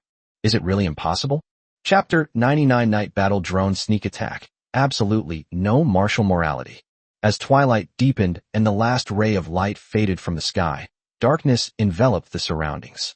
In the darkness, soldiers of the Red Army tank regiments leaned against the ground back to back, their expressions filled with exhaustion and desolation. Before they arrived, who could have imagined that they would one day be chased by the other side, and that the one chasing them wasn't some special forces or elite troops? The only one chasing them was an ordinary Marine Corps unit. Who the hell can accept that? Thinking of this, everyone was even a little angry. Brothers, how do you think the Blue Army found our location this time? Didn't the higher-ups say they had completely suppressed their radar positions? How can their artillery units fire with such precision? Exactly. Didn't the blue team say they were already electronically suppressed by us? And they're just suppressed like this. And that guy surnamed Hong, wasn't he supposed to have won an award in the All-Army Reconnaissance Competition? Turns out, he can't even report a point. If we meet again, I'm going to punch that guy surnamed Hong twice, and then make him clean our toilets for 3 months. Exactly. Would I be in such a terrible state if it weren't for him? But those Blue Army bastards during the day were ruthless too. Their cannons seemed to have eyes. The last speaker was a company commander lying on a stretcher, playing the role of a wounded soldier. According to the exercise rules, he was seriously injured and had lost the ability to move his legs. Therefore, he could only lie on a stretcher. When talking about the daytime bombing, the company commander was furious. If they hadn't listened to Hung Hing and his men, how could they have suffered such a terrible loss? Not only were all heavy armed forces lost, but personnel were also significantly reduced. Thinking of the brothers who were eliminated in the artillery fire, the company commander's face was full of resentment. They were always the ones who spotted the enemy first and then covered others with firepower. He never expected that today they would be covered by others. And their firepower is even more accurate than theirs. Thinking about the shelling he had encountered during the day, his heart trembled. If this had happened in actual combat, he would probably be a cripple by now. For a moment, morale was somewhat low. Everyone fell silent. Although they cursed the Blue Army for being shameless and for falling into their trap, defeat was defeat, and that was the fact. They all sighed as they thought about it. Just then, a passionate voice suddenly rang out. Comrades, don't be discouraged. This failure was just an accident. If it weren't for the mistake of our reconnaissance personnel, we wouldn't have suffered such a crushing defeat. It was just a stroke of bad luck for the blue team. As long as we take this seriously, victory will surely belong to our Wolf Fong armed brigade. As he spoke, Deputy Battalion Commander He Guang stepped forward. At that moment, his left eye was still bandaged because he had been diagnosed with a minor head injury during the exercise. Upon hearing the Deputy Battalion Commander's words, a glint of light flashed in everyone's eyes. As an elite unit that has participated in numerous international exercises, each of them is extremely proud. This arrogance is a sign of not admitting defeat. No one wants to admit they are inferior to anyone else, especially when they are fighting against the Marines. Who would admit that?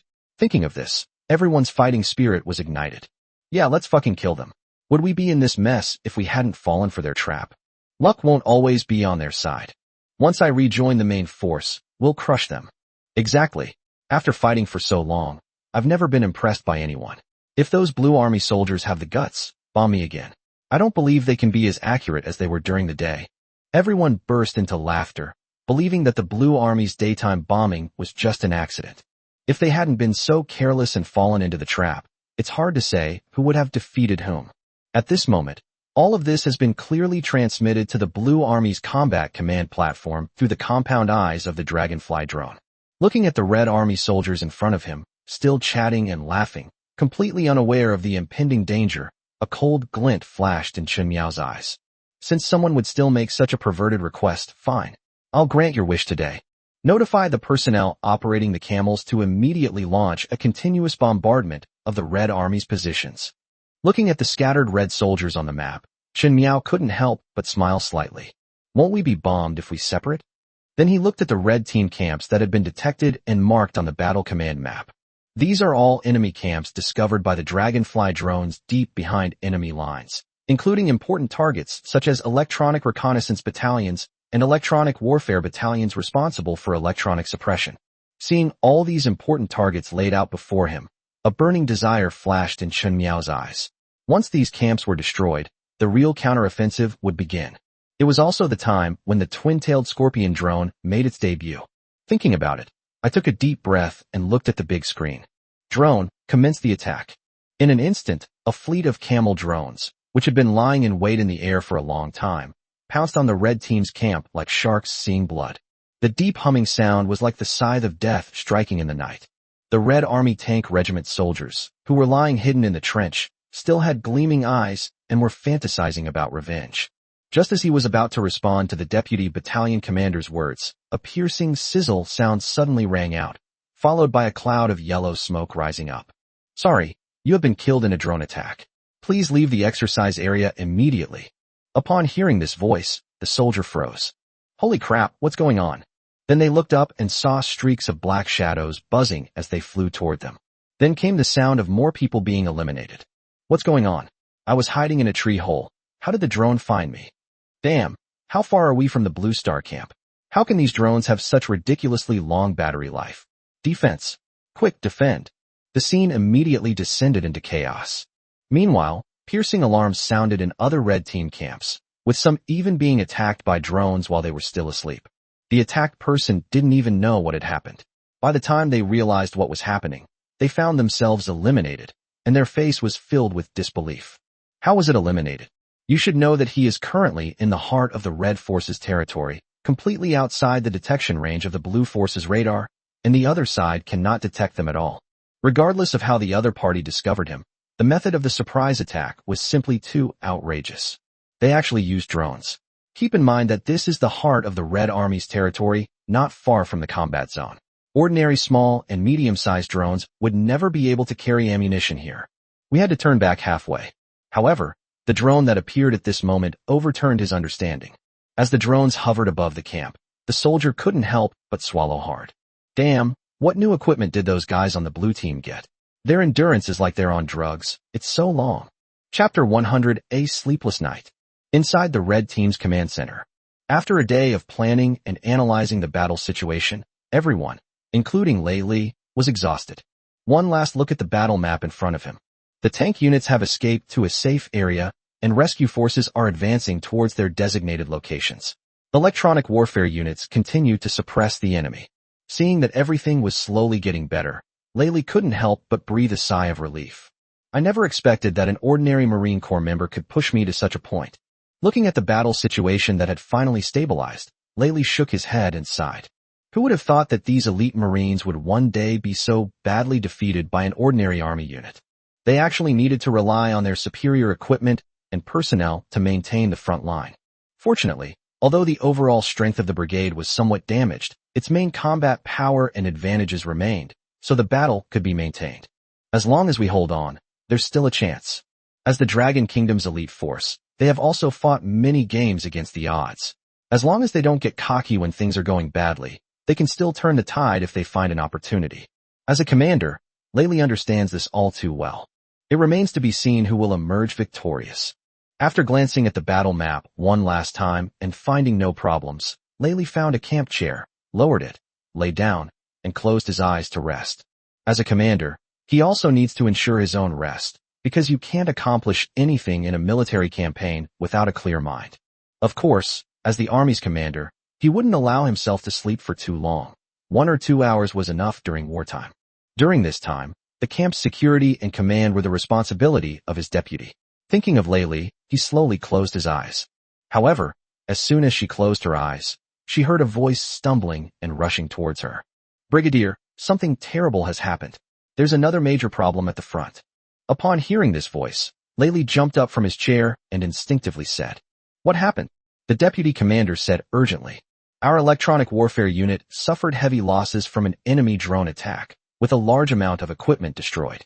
We are currently organizing repairs. Even members of the tank regiment were attacked at night. The troops supporting them weren't spared either. They were all using drones." Drone. Upon hearing those 3 words, Lei Li was instinctively startled, and half of his mind cleared up. However, his expression immediately darkened again. "Are you sure it's a drone?"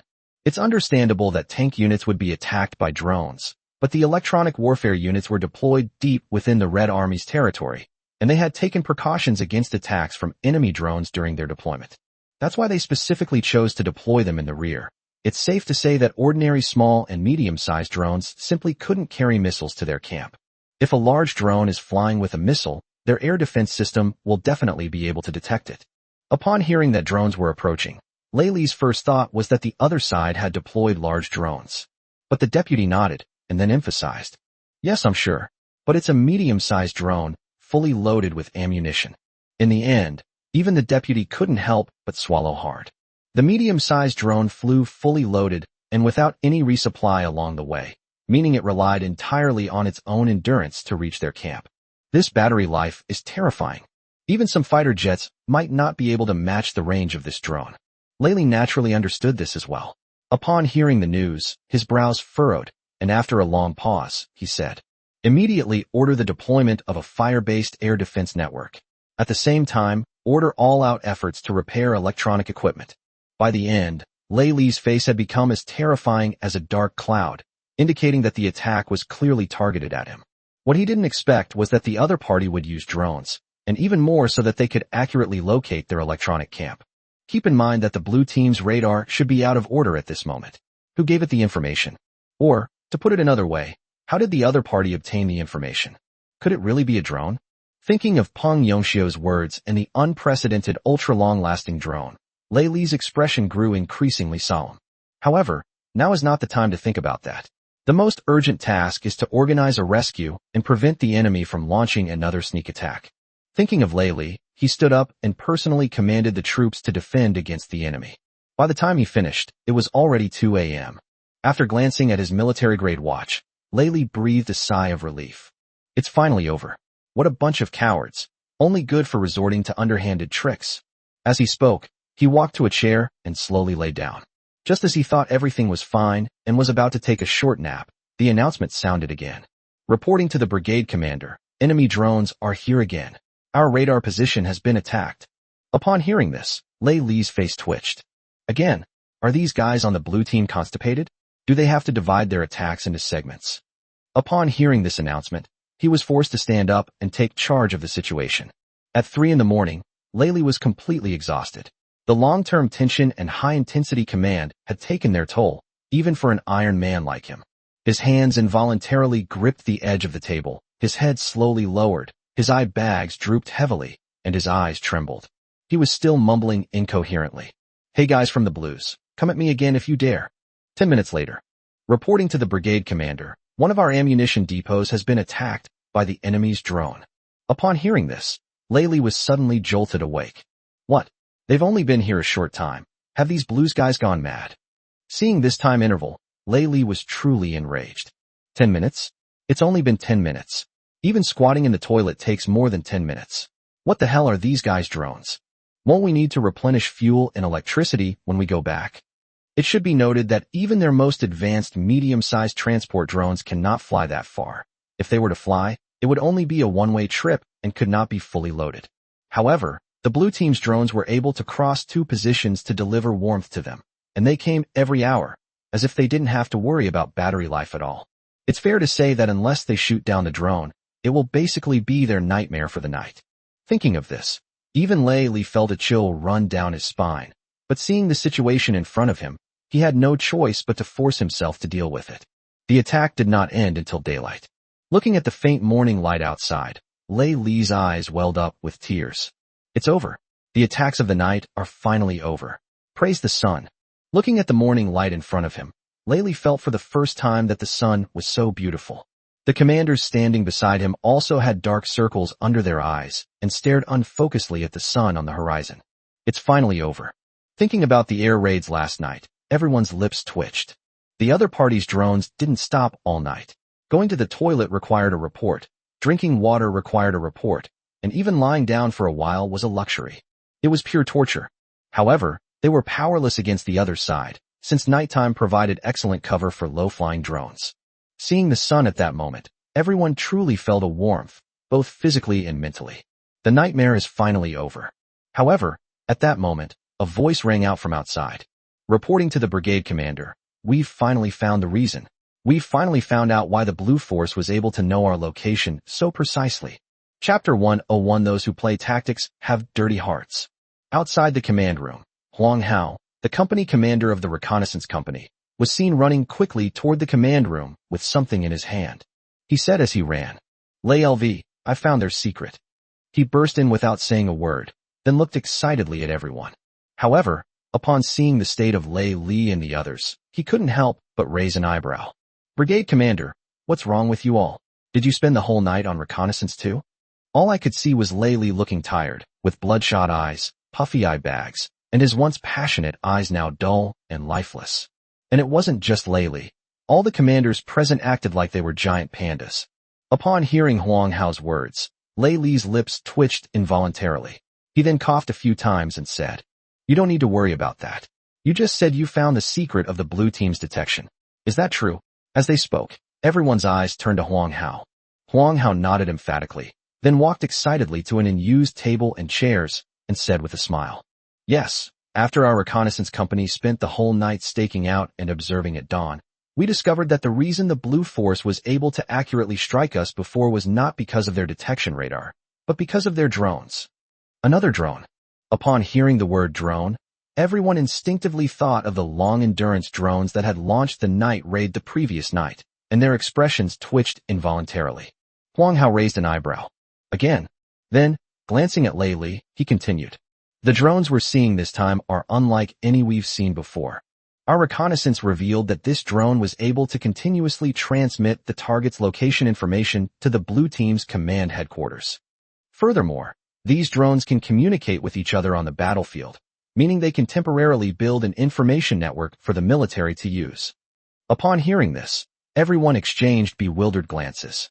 To be honest, some of their medium-sized reconnaissance drones could also perform these functions. This drone doesn't look particularly special. However, when Huang Hao pulled out a drone from behind him that was only the size of a child's palm and looked like a dragonfly, everyone was stunned. This is a drone? This is different from the drones we've seen before. Even Laylee couldn't help but stare wide-eyed at the small and exquisite drone in Huang Li's hand.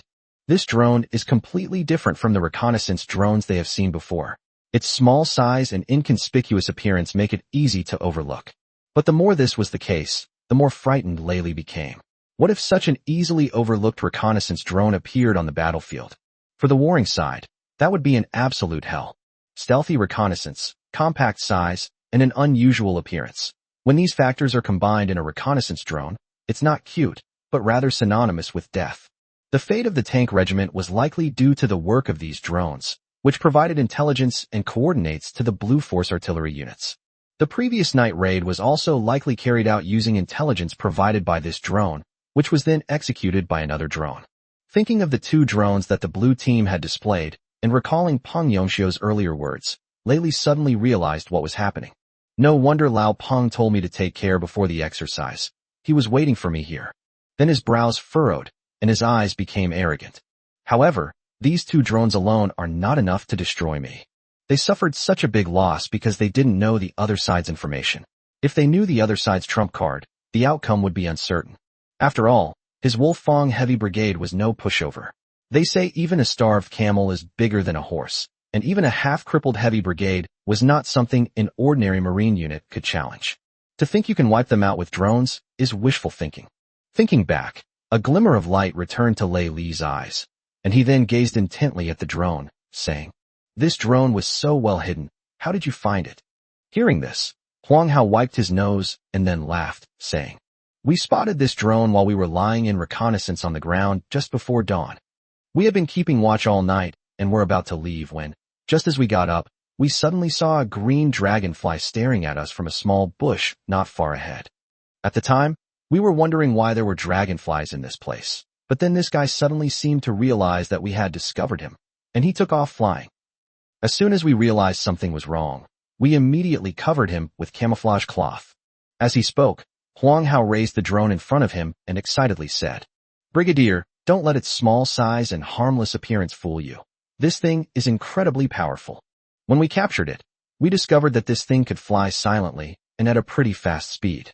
It could also stop suddenly and fly backwards. I really don't know where the blue team got such terrifying equipment."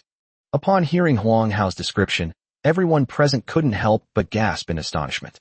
As commanders, they naturally understood how absurd it was for a small reconnaissance drone to possess these capabilities. Putting aside the other party's deceptive appearance, its silent flight alone was enough to tempt them. The most important thing in reconnaissance is, of course, concealment. This drone has truly lived up to its name. It is a model in the drone industry. How wonderful it would be if this drone were ours. Looking at the drone in front of them, everyone exclaimed in sincere admiration. Then a glint of vengeance flashed in his eyes. They haven't settled accounts with the Blues for what happened last night yet. If we capture the enemy's reconnaissance drone and decipher its electronic system, wouldn't it be easy to find the blue team's command center? Everyone became excited at the thought, while Laylee's brows furrowed even more deeply as he looked at the drone in front of him. If this drone was used for reconnaissance, how could they have discovered it so easily? And even if they had, how could it have been captured so easily? Furthermore, this drone is capable of building information networks, meaning it cannot operate alone. Upon thinking of this, Laylee couldn't help but gasp. "Holy crap, we've fallen for their trap. This drone is bait to lure out our command post. Everyone, immediately go and inspect all areas of the barracks. And you, Huang Hao, take off all your clothes right now. Also, immediately notify the remaining armored and air defense units to proceed to the command post for reinforcement." After he finished speaking, Lei Lisin was trembling and his lips were twitching. Holy crap, those guys on the blue team are really fucking dirty. Chapter 102 The Great Counterattack begins. May heaven be free of Lin Tian's bombers.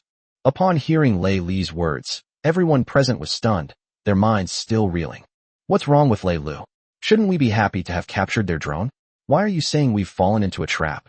Yes, these small reconnaissance drones are very difficult to detect.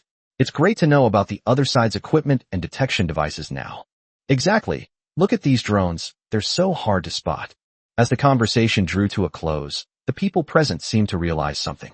Their lips parted slightly, they froze on the spot, their pupils contracted sharply, and their breathing became heavy. It was as if they had sensed something terrible. Then he suddenly shouted, "Damn, those guys on the blue team are such idiots.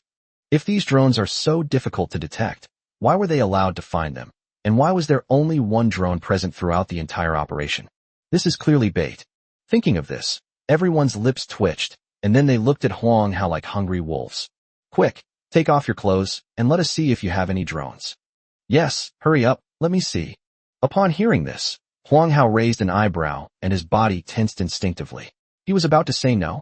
Then, realizing something in an instant, he shouted, "Holy crap, am I being followed?"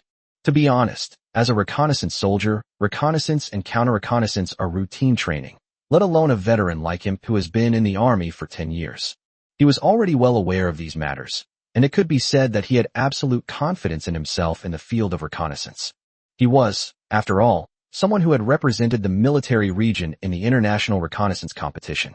He can detect even the buzzing of a mosquito dozens of meters behind him, let alone a drone. But what happened next when everyone searched him left him dumbfounded. Inside the hood of his coat, a Dragonfly drone was lying quietly. Two large compound eyes were constantly rotating, and the tails emitted a strange red light. Huang Hao was stunned when he saw the others pull a working Dragonfly drone out of his coat hood. He then swallowed hard. Holy crap, is this drone a ghost? In an instant, he felt a strong sense of frustration welling up inside him. Everyone felt a chill run down their spines. Clearly, the drone was constantly sending messages to the blue team's command center. They had thought they were taking the drone seriously enough.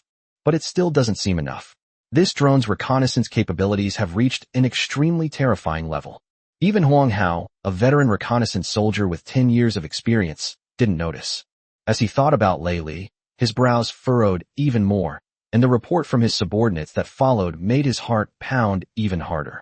Report: an unidentified drone has been spotted next to the radar vehicle.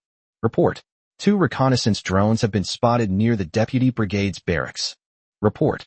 Hearing these reports, Lei Li clenched his fists tightly.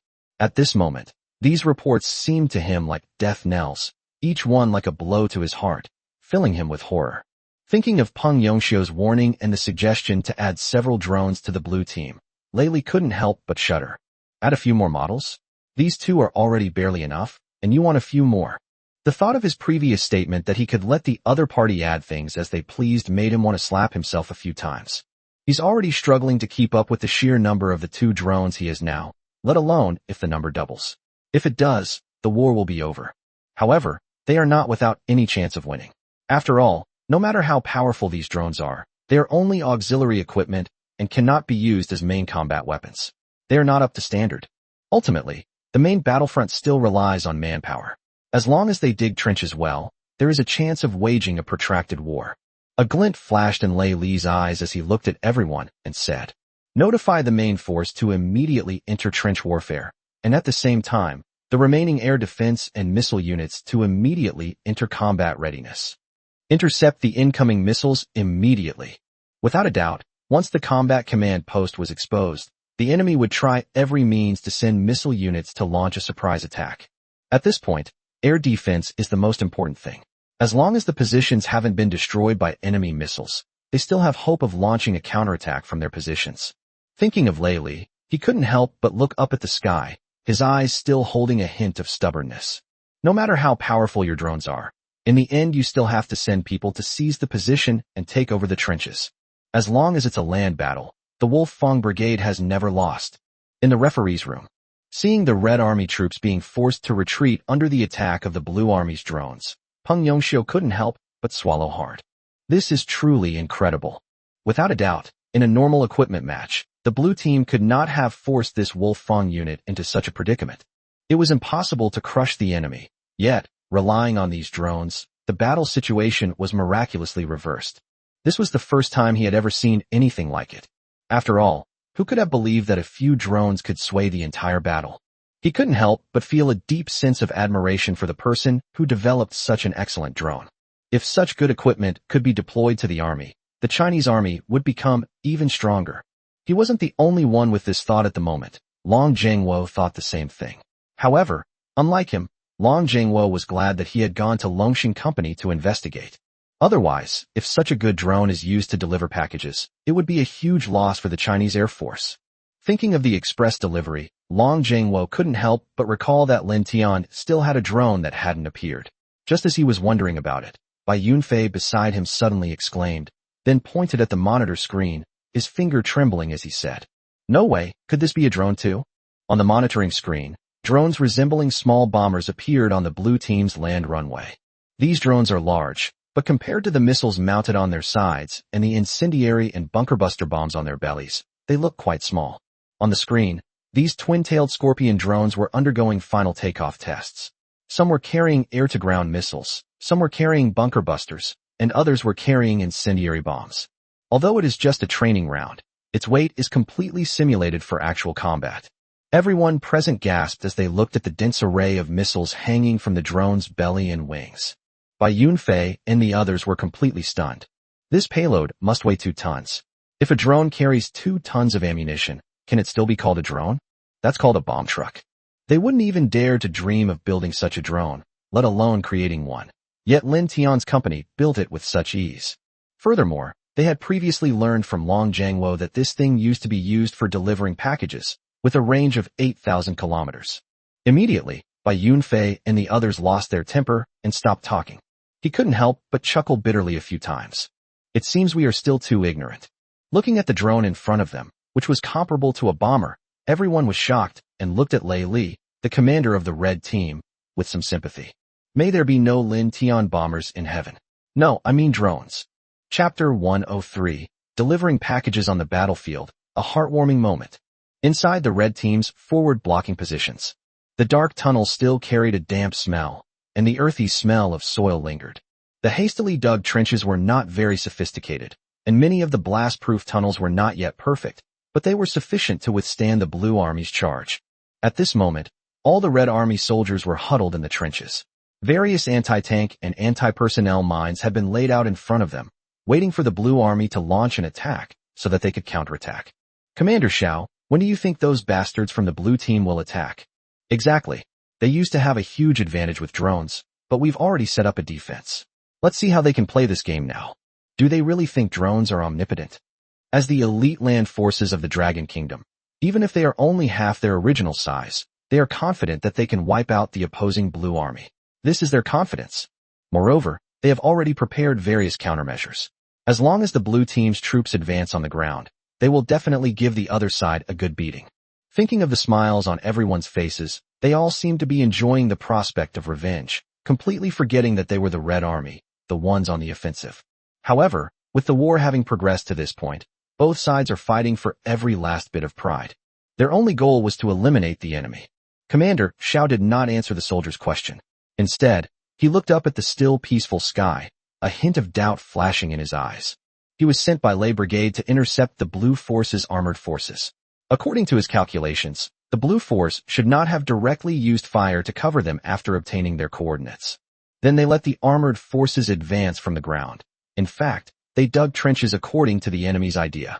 Once they survive the first wave of bombardment, the next phase will be a fierce battle for trenches, at which point they can rely on their remaining artillery units and favorable terrain to launch a counterattack. However, it was strange that the enemy had not launched a bombing raid even after they had dug trenches and taken refuge inside. His gaze grew somewhat heavy as he pondered, when suddenly a piercing air raid siren blared. In an instant, Commander Xiao immediately lay prone in the trench and shouted loudly, "Air raid!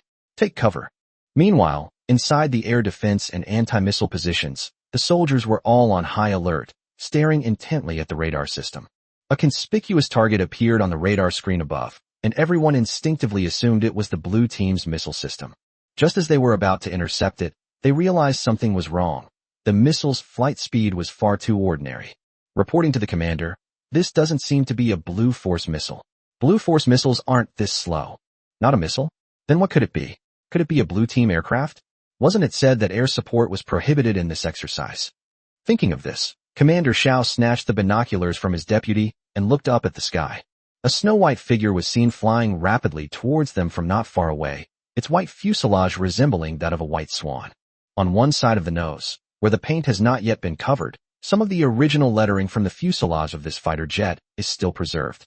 The word "Express Delivery" can be faintly seen on it. Upon seeing these two words, Commander Xiao frowned. Delivering packages on the battlefield? What's going on with the blue team? However, what he saw next terrified him. He saw large and small air-to-ground missiles hanging on the belly of the fighter jet and on the wings on both sides of the nose. There wasn't a single person at the nose of the plane. Looking at this bizarre scene before him, he realized that this wasn't a package delivery. It was a delivery of thousands of degrees of warmth.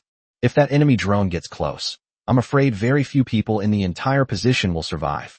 He couldn't help but shout. Quickly hide. No one's around. He was about to say that a drone attack had occurred, but when he thought of the bombs mounted on the other side, his lips twitched involuntarily. Bombers are coming. Take cover. At the same time, immediately contact the air defense system and instruct them to shoot down the drone no matter what. Although they didn't know where the blue team got this drone from, they absolutely couldn't let it get close to their camp right now. Thinking of the terrifying payload in the drone's belly, Commander Shao couldn't help but shudder. What the hell did those little bastards from the blue team develop? They even developed this kind of drone.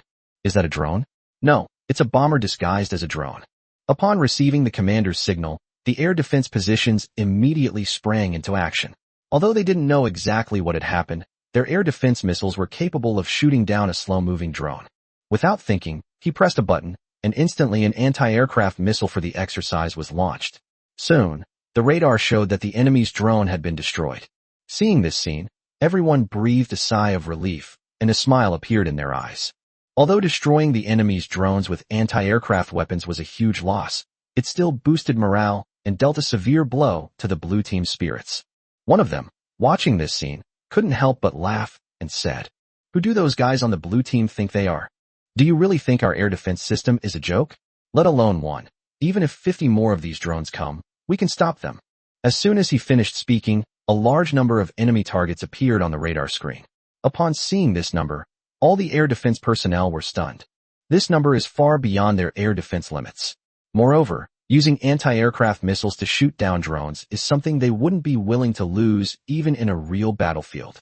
But seeing the sheer number before them, everyone's faces turned pale, and the man who had just spoken still had his smile frozen, his eyes filled with terror. Holy crap, they're doing it again? Are these drones free? He glanced at his inventory of anti-aircraft missiles and realized he only had 11 left. His expression was worse than if he were crying. Don't come anymore, or there really won't be a single one left. One anti-aircraft missile after another was launched, and with each one launched, everyone's heart bled.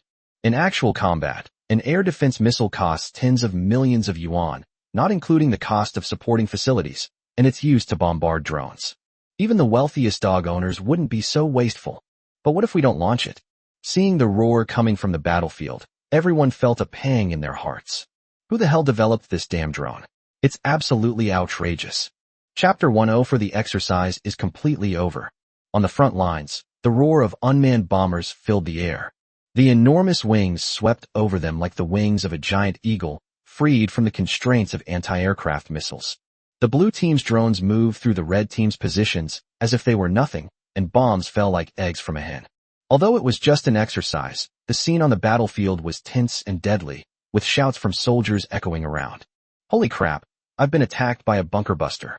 That's just unbelievable. Is that drone from the blue team even human? They've even brought a bunker buster. Then came another shout. Damn it, who do you think you are? Our whole platoon hid in the trenches, and what happened to us? The referee has ruled that we were attacked by incendiary bombs, and all personnel are killed. Those little bastards on the blue team have absolutely no sportsmanship. What happened to the promised land warfare? What happened? They even brought out this kind of drone. Is this even a drone?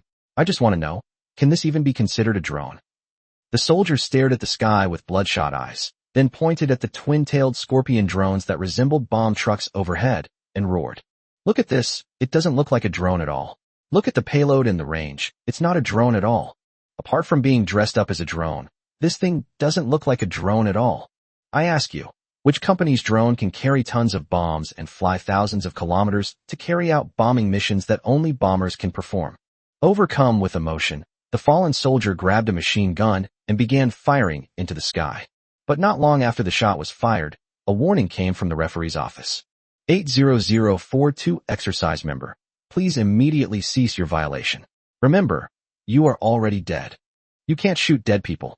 If you do, we'll renege on your orders, violate the exercise rules, and everyone will be killed. Upon hearing this, the member's lips twitched involuntarily, and then he reluctantly put down the machine gun in his hand. He said sullenly, "So what if I have a bit more vitality? Why can't I do it?" As he spoke, he looked at the unmanned bomber in the sky with a bitter expression, and then let out a heavy sigh. This time we're really finished. Inside the red team's command camp. At this moment, Laylee was walking around the underground command room with his hands behind his back and a deep look in his eyes. He didn't look as arrogant as he did when he first arrived. How are the troops at the front? Have any intelligence reports come in? Looking at his deputy commander, Laylee frowned and asked. However, the subordinate simply shook his head and then offered words of comfort. Lay, don't worry, Commander Xiao and his men will definitely hold the line. You know what those Blue Army guys are like. They can't handle tough battles, and besides, land warfare is our forte. Even with the help of those drones they had before, it's a pipe dream to think that trench warfare can be won with drones. Hearing these words, Laylee's brows relaxed slightly, but he still couldn't let go of his worries. After what happened before, who knows what other tricks the blue team might have up their sleeve? How many drones might they still be hiding? However, his deputy also had a point. No matter how powerful the drones were, they were helpless in positional warfare. Moreover, the only additional weapon provided to the blue team by the referee department in this exercise was a drone. Apart from that, their equipment is no different from theirs. The reason why the blue team was able to suppress them with their drone advantage was because they did not understand the situation and were careless. If it comes to a head-on confrontation, they're not afraid of anyone. Laylee breathed a slight sigh of relief, then walked to the table, picked up a glass of water, and was about to drink it when he suddenly heard a buzzing sound from the communication device he was wearing, followed by an explosion. Then came Commander Zhao's shouts. Reporting to headquarters, our unit is under saturation bombardment by drones. Requesting backup. Requesting backup. Upon hearing this sound, Laylee spat out the water in his mouth with a puff, then coughed and questioned. What? What did you say? Drones. Saturation bombing. Upon hearing these two words, Laylee even wondered if there was something wrong with his ears. He never imagined that one day drones would be associated with terms like saturation bombing. Drones are small reconnaissance drones, at most battlefield auxiliary tools, and even when bombing, they can only harass. How could they be used for saturation bombing? Who would believe that if I told them? But Commander Xiao didn't seem to be joking in the communications. That's right, Brigade Commander. The blue team somehow found a delivery drone to deliver the bombs. That thing is like a bomber, my brothers, and I can barely hold it off. Looking at the drones roaring in the sky, Commander Zhao's face turned ashen, and he could barely speak. Just as he was about to say something more, a cold voice suddenly rang out. You have been attacked by a penetrator and are dead. Please leave the exercise area immediately. Upon hearing this notification, Laylee couldn't help but gasp, hissing as he spoke. Bottom penetrating bomb. In other words, what the other side said is true, and the blue team's drones really can be used as bombers. Thinking of this, Laylee's eyes became glazed over, and he felt like a million grass mud horses were galloping through his mind. If they could understand and counter the enemy's drones before, they truly couldn't understand this drone that was comparable to a bomber. This is no longer a cross-technology issue. It's a cross-aircraft issue. Drones are doing the work of bombers. How can this war be fought? This is no longer a confrontation. It's a one-sided massacre, a massacre by drones. His face twitched slightly as he recalled his earlier promise to double the number of drones the other side had produced. If we double that, the enemy will almost wipe them out with these drones. If we double that again, we won't even need to fight. Thinking of Laylee, his face flushed slightly. Just then, a piercing air raid siren blared outside the command center. Laylee hurriedly walked out of the underground command room and looked up at the sky through the camouflage net. It's no use hiding now. They've been completely defeated. At this moment, all he wanted to do was see what exactly was causing the collapse of their defenses. Suddenly, a gray-white figure appeared in the sky. Its huge wings were covered with various missiles and bombs, and a comprehensive detection device was tucked under the nose. It was also equipped with a huge bunker buster in its abdomen. When Laylee saw the bottom-penetrating bomb, his eyes involuntarily twitched, and then he couldn't help but curse. Damn, that's insane. At that moment, not just one unmanned bomber appeared on the horizon. One after another, unmanned bombers roared across the sky and then mercilessly dropped bunker buster bombs from their wings and bellies. In an instant, the entire area was subjected to saturation bombardment by the enemy. After the explosion, a voice rang in everyone's ears. Red Team Commander Laylee has been killed in action. The exercise is over. The blue team wins the exercise. Then another voice rang out. After the exercise, both teams are requested to leave the field in an orderly manner and not linger in the exercise area.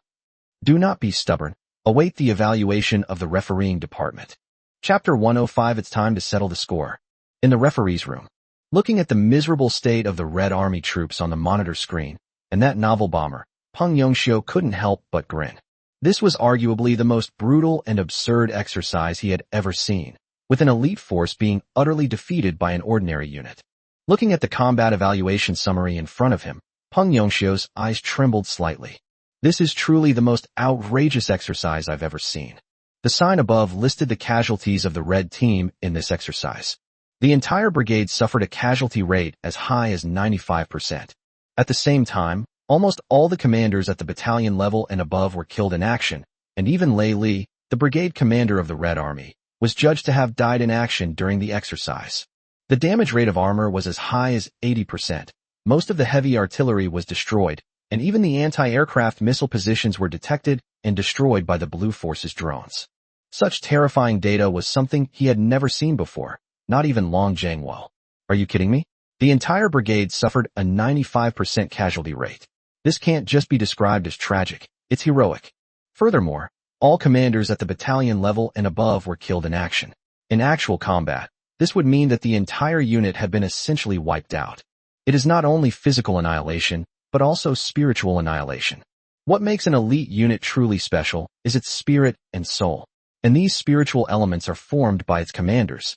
Now that all the commanders are dead, even if this unit is rebuilt, it will be very difficult to return to its original state. It can be said that this battle completely destroyed this elite force. And this was all thanks to the drone that Lin Tian originally planned to use for delivering packages? Thinking of this, Long Zhangwo's lips twitched involuntarily. Thank goodness we didn't let Lin Tian continue delivering packages. Meanwhile, Li Guoli looked at Lin Tian with a burning desire.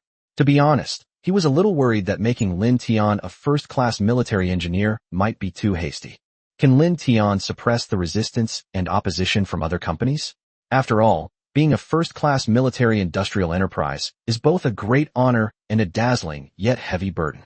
Everyone is watching. Without strong abilities, you can't control the situation. But now, seeing Lin Tian's drones, he realized he had worried too much.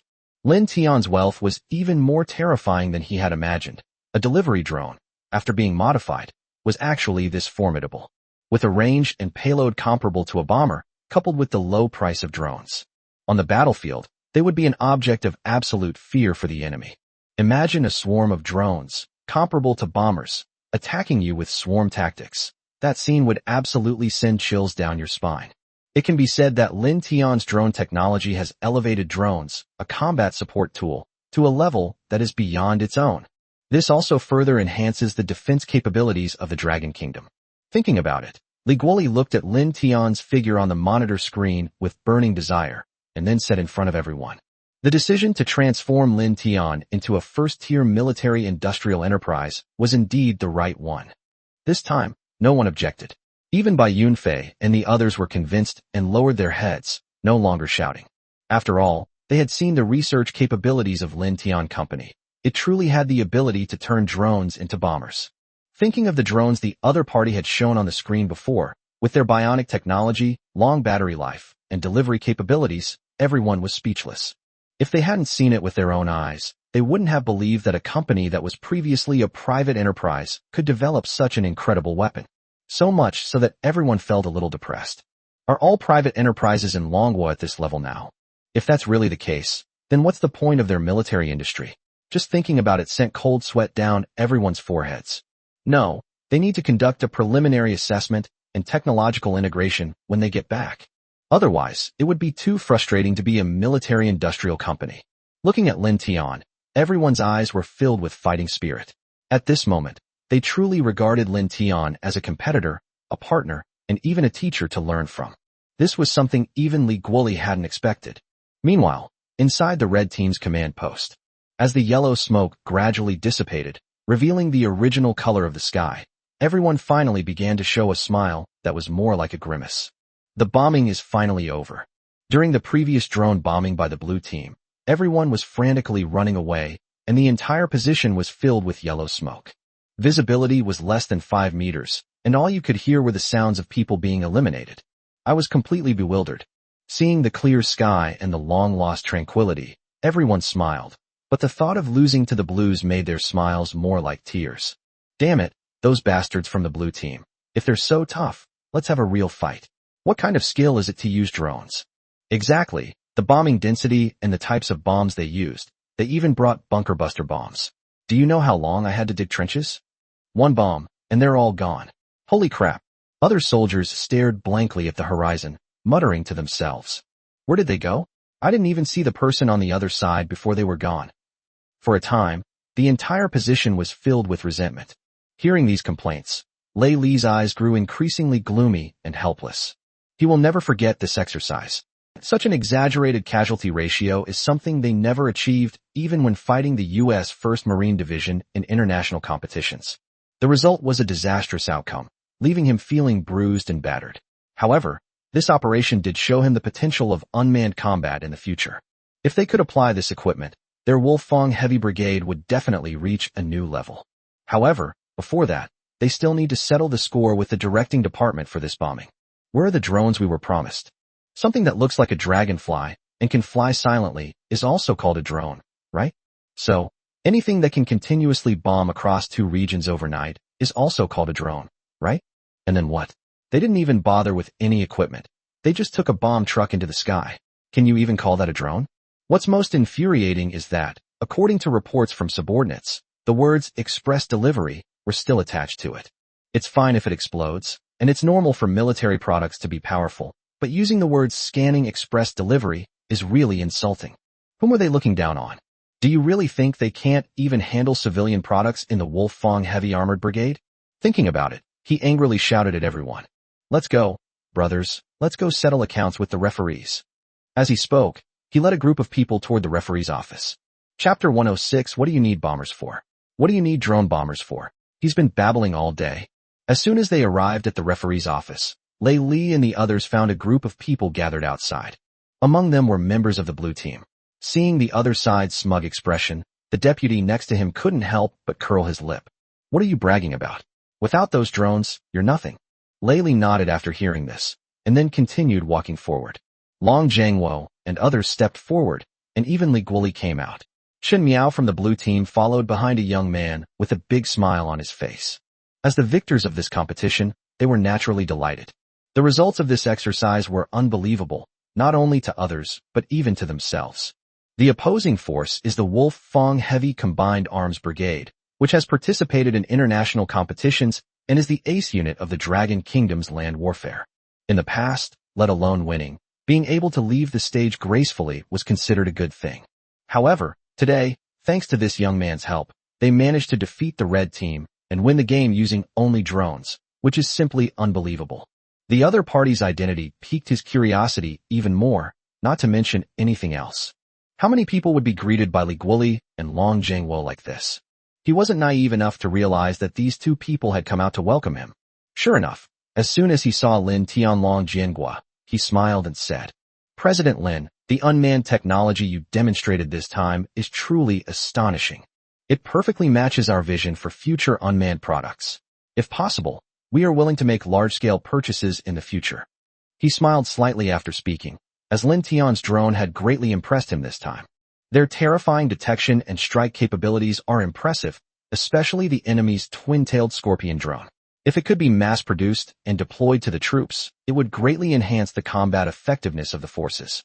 Through this exercise, he has become fully aware of the role of drones on the future battlefield, and perhaps the military should also establish a corresponding training program. Thinking about it, Long Jianguo couldn't help but nod to himself. Lin Tian simply smiled and said after hearing this, General Long, you flatter me. Our drones are just for delivering packages. They don't have any technological features whatsoever. Real military products wouldn't be as simple and crude as ours. As he spoke, Lin Tian couldn't help but smile and glance at Bai Yunfei and the others behind Li Guoli and Long Jianguo. In his opinion, Li Guoli had brought so many people to the evaluation site. They must still have some doubts about their product. Hopefully, they can actively listen to the opinions of their peers and then make improvements. Otherwise, why bring so many military industry peers here? Want to see him show off his skills? Besides, how could they not know the quality of the products they developed themselves? These drones were not originally developed as military products, but rather as civilian products. Although it could indeed be used for military purposes after being modified, Lin Tian believed there were still significant differences. If he were to actually develop military products, will he only do this much? You should know that over the years, he has accumulated a lot of product blueprints in his mind that are specifically used for military technology by checking in through the system. For example, things like the Chang'e combat mech, weather weapons, and the Baidi fighter jet. In his view, these are the things that military products and military enterprises should be developing. Thinking about it, he looked at Bai Yunfei and the others with shining eyes. Bai Yunfei and the others blushed and felt a chill run down their spines under Lin Tian's gaze. None of them dared to meet Lin Tian's eyes, and they all turned their heads away. Although they are shameless, they are not shameless enough to admit in front of everyone that the drones developed by their military-industrial enterprises are better than Lin Tian's. After all, everyone knows what kind of drones their own military enterprises can develop. Forget about being as good as the twin-tailed scorpion. Having that dragonfly drone would be quite an achievement. Damn, the Joker is me. Thinking about his previous words and actions, Bai Yunfei suddenly had this sentence come to mind for some reason. Long Zhengwo, who was standing to the side, twitched at the corner of his mouth when he heard what Lin Tian had just said. Although I knew Lin Tian wasn't in Versailles, what the other person just said was even more Versailles-like than Versailles itself. What do you mean by saying our product has no technology? This is so advanced that they're practically turning drones into bombers, and that's not enough technology. Even Long Zhengwo's smile became somewhat unnatural for a moment. Lei Li, who was overhearing the conversation from a short distance away, almost lost his balance and twisted his ankle. Damn it, those drones almost turned his entire combined arms brigade into a mangled mess. The casualty rate is over 90%. How can you call this a lack of skill? They lack the technology to use drones to conduct close-range reconnaissance of their command camp. Without the technology, how can a drone carry a bunker buster bomb? However, what bothered him more than these were the other party's previous remarks. What do you mean by saying our drones are just for delivering packages? Could it be that Lin Tian isn't a military-industrial enterprise? If not, then wouldn't they have been completely overwhelmed by a private company's product today? Thinking about all this, Lei Li broke out in a cold sweat. Just then, someone suddenly spotted Lei Li and the others and said with a smile, "Commander Lei, what brings you here?" Upon hearing this voice, everyone immediately turned their attention to Lei Li. As the red team in this competition, and the team that should have been the victor in the original exercise script, Lei Li was now in a rather disheveled state. His face was stained with yellow smoke, making him look like a demon. His hair was slightly curled, and his body was covered in dust. If he were to pat it, a large cloud of dust would rise up. It looked like a radish that had just been pulled from the ground, with not a single clean spot on its body. Seeing the other person's miserable appearance, everyone's expressions were somewhat strange, and Chun Miao and the others wanted to laugh, but dared not. Who would have thought that the once arrogant Lei Laohu would be beaten into this state?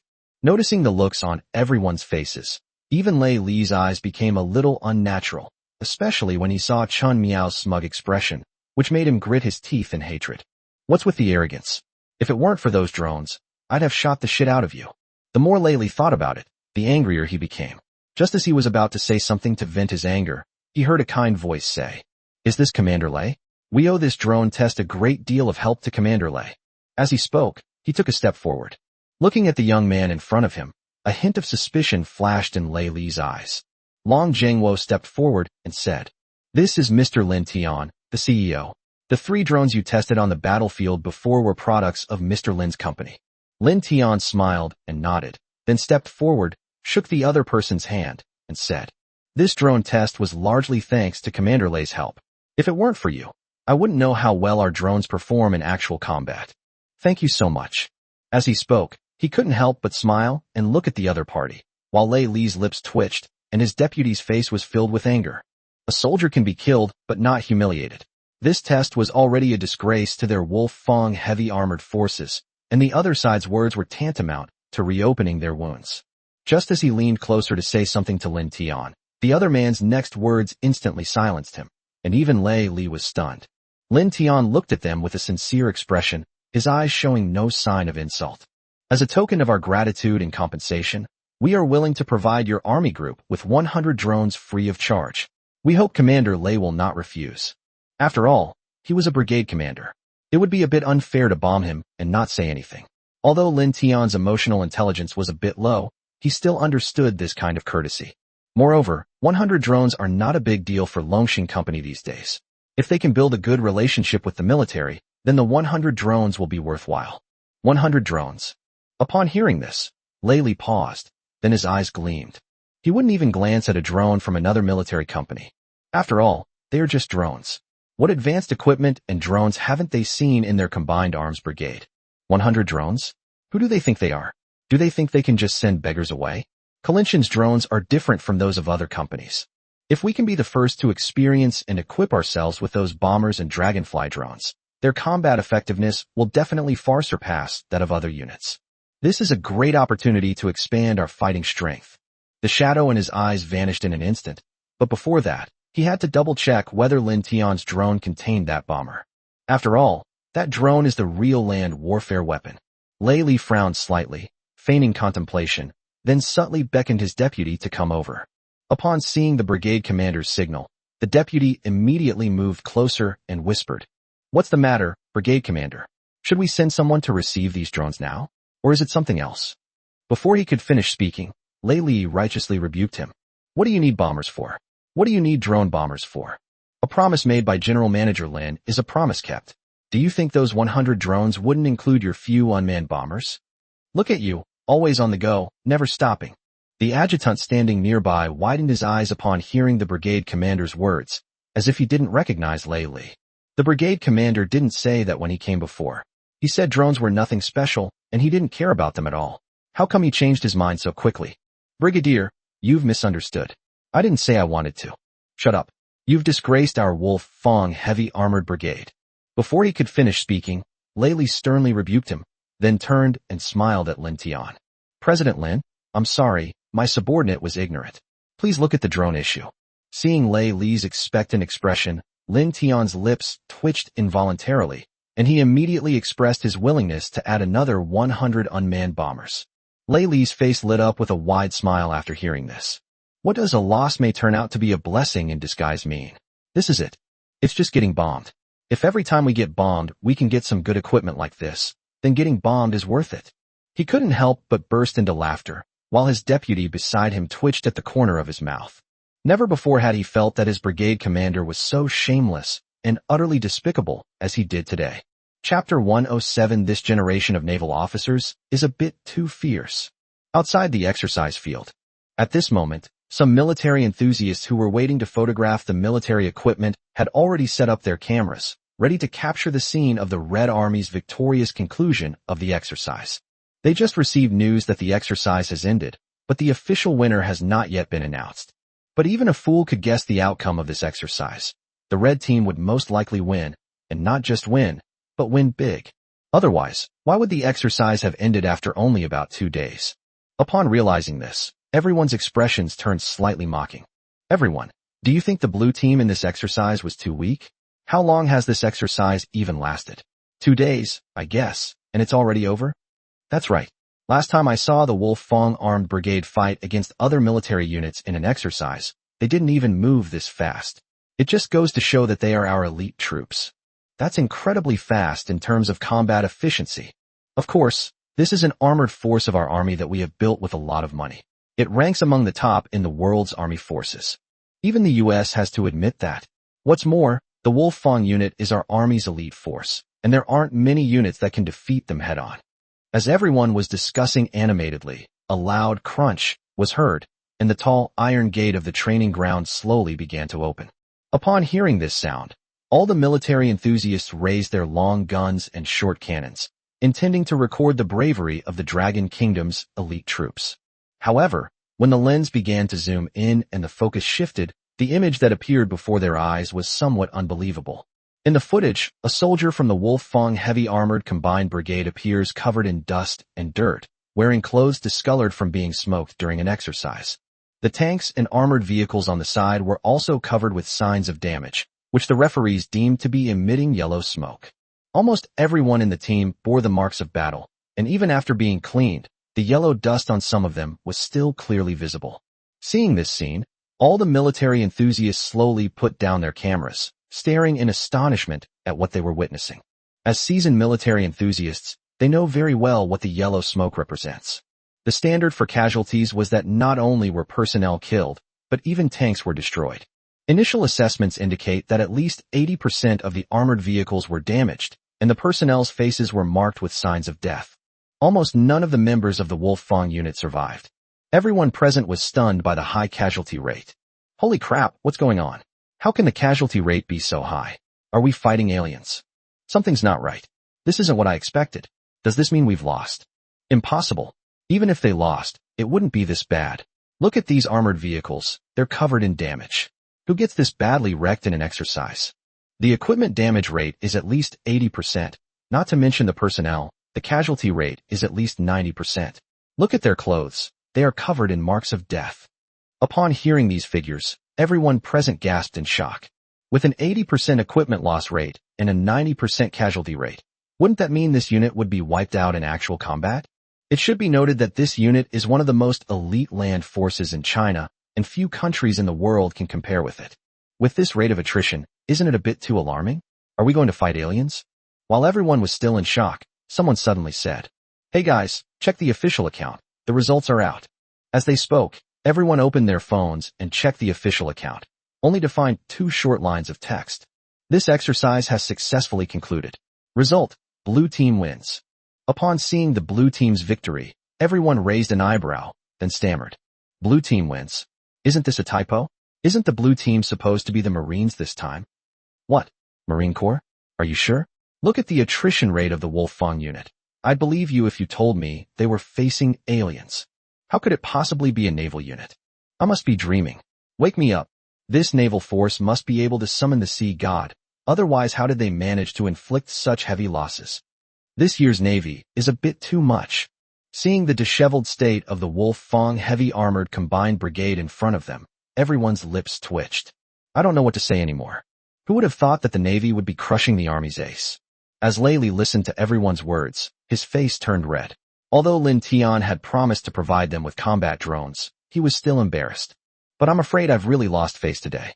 How should he approach these military enthusiasts? Could it be that our troops are in this state because of the enemy's drones? This guy's probably going to be seen as crazy. Drones wiped out an entire heavily armed combined arms brigade. Even American science fiction movies wouldn't dare to depict something like that. Thinking about it, she covered her face and then said to the adjutant behind her, "From now on, we must strengthen the troops' combat training against drones. Also, once we receive Lin Tian's drones, we must immediately form a unit to familiarize ourselves with them. We must pay close attention to the movements of unmanned equipment in the future." After saying that, he turned his head and muttered to himself, "Damn it, those little bastards from the Blue Army. Next time we'll make them taste the fear of being dominated by drones." He then ordered his troops to pass through quickly. Meanwhile, Chen Miao's naval forces also drove out of the exercise area. When everyone saw the Navy's brand new equipment and the soldiers' clean and tidy appearance, they all took a deep breath. Without a doubt, the blue team not only won this exercise, but won a great victory. Look at this equipment and personnel, still brand new. Compared to the equipment and personnel of the red team, it's like comparing heaven and earth. Immediately, all sorts of speculations arose about the exercise. People online have started discussing it. There were countless comments saying things like the blue team general was using cheats or the red team commander was drinking fake alcohol during the competition. Some even went so far as to say that this exercise simulated an alien confrontation. In short, there were all sorts of opinions, but these voices were quickly drowned out by another, even bigger piece of news. Japan will officially release nuclear wastewater stored at TEPCO next month. Chapter 108: The Japanese are courting disaster again, triggering a global crisis. Nuclear wastewater? What's wrong with these Japanese? Have they gone mad? If they line up like this, we're doomed. It's more than just a complete disaster. Didn't you hear what the nuclear energy experts said? The radioactive materials in this wastewater can exist for tens of thousands of years. This is just one substance. Elements such as iodine, tritium, and carbon-14 can exist for a long time and continuously corrode the ocean.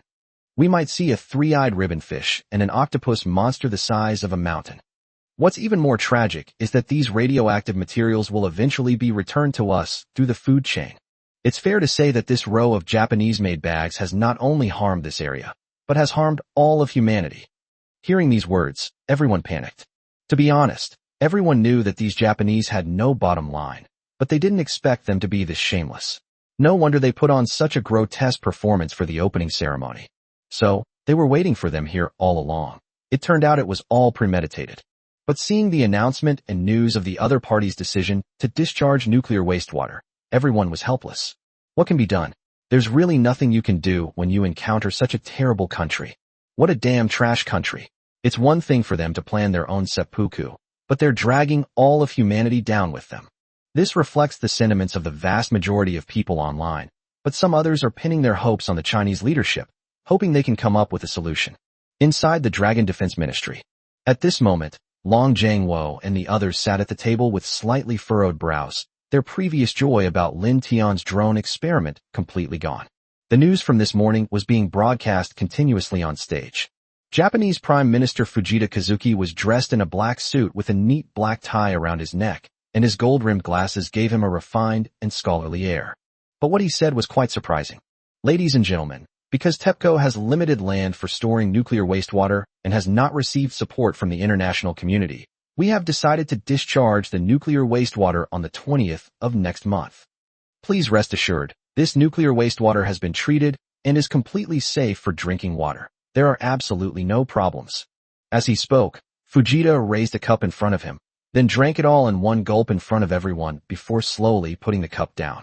Without waiting for the reporter's reply, he turned and left, looking at the other person's expression as if they didn't even want to act anymore. Li Zhanhao finally couldn't hold back any longer. He jumped up, slammed his hand on the table, and shouted, "I knew those Japanese hadn't been holding back any good lately. What? They can't win a hot war, so they're resorting to underhanded tactics? They've even gone so far as to dump nuclear wastewater. It really proves the old saying. A mirror doesn't shine unless you wipe it, and you can't get rid of a piece of trash without dealing with it. This kind of garbage should just be nuked. Drinking water quality, my foot. You think drinking from a broken cup, and that's the end of it. Even if this isn't nuclear wastewater, does that mean the whole world has to eat shit just because Japan likes to eat shit?" As he spoke, Li Zhanhao's chest heaved involuntarily. To be honest, he thought that the other party was shameless enough for trying to seize the island from them and boasting that they had been doing so since ancient times. He never expected that his description of the other party as shameless would actually be considered a compliment. These guys are practically humanoid. Why didn't the nuclear bombs clean up all this filth back then? Seeing Li Zhanhao's appearance, Navy Commander Shin Qingyang shook his head, then turned the teacup on the table and said with a wry smile, "Your idea coincides with that of the experts in the Soviet Union. They say there's another way to clean up this nuclear wastewater. Just drop a hydrogen bomb with sufficient yield. Letting those radioactive materials that haven't finished reacting fully is the most environmentally friendly and energy-saving method. And what's the result? Guess what?" Shin Qingyang snapped the teacup lid shut, a hint of disgust flashing in his eyes, and said, "They won't allow it, not even a survey. We've submitted survey applications to experts from the Russian Bear several times, but they've all been unmoved. They've also refused to discuss solutions with us. What kind of nascent system is this?" Indeed, ever since the other side announced the incident, the top leadership of China has been mediating and negotiating with them, as has the case of Russia. But these humanoid creatures not only refused, they even issued a statement saying that they were fully capable of handling this batch of nuclear wastewater and did not need any outside help. This is utter nonsense.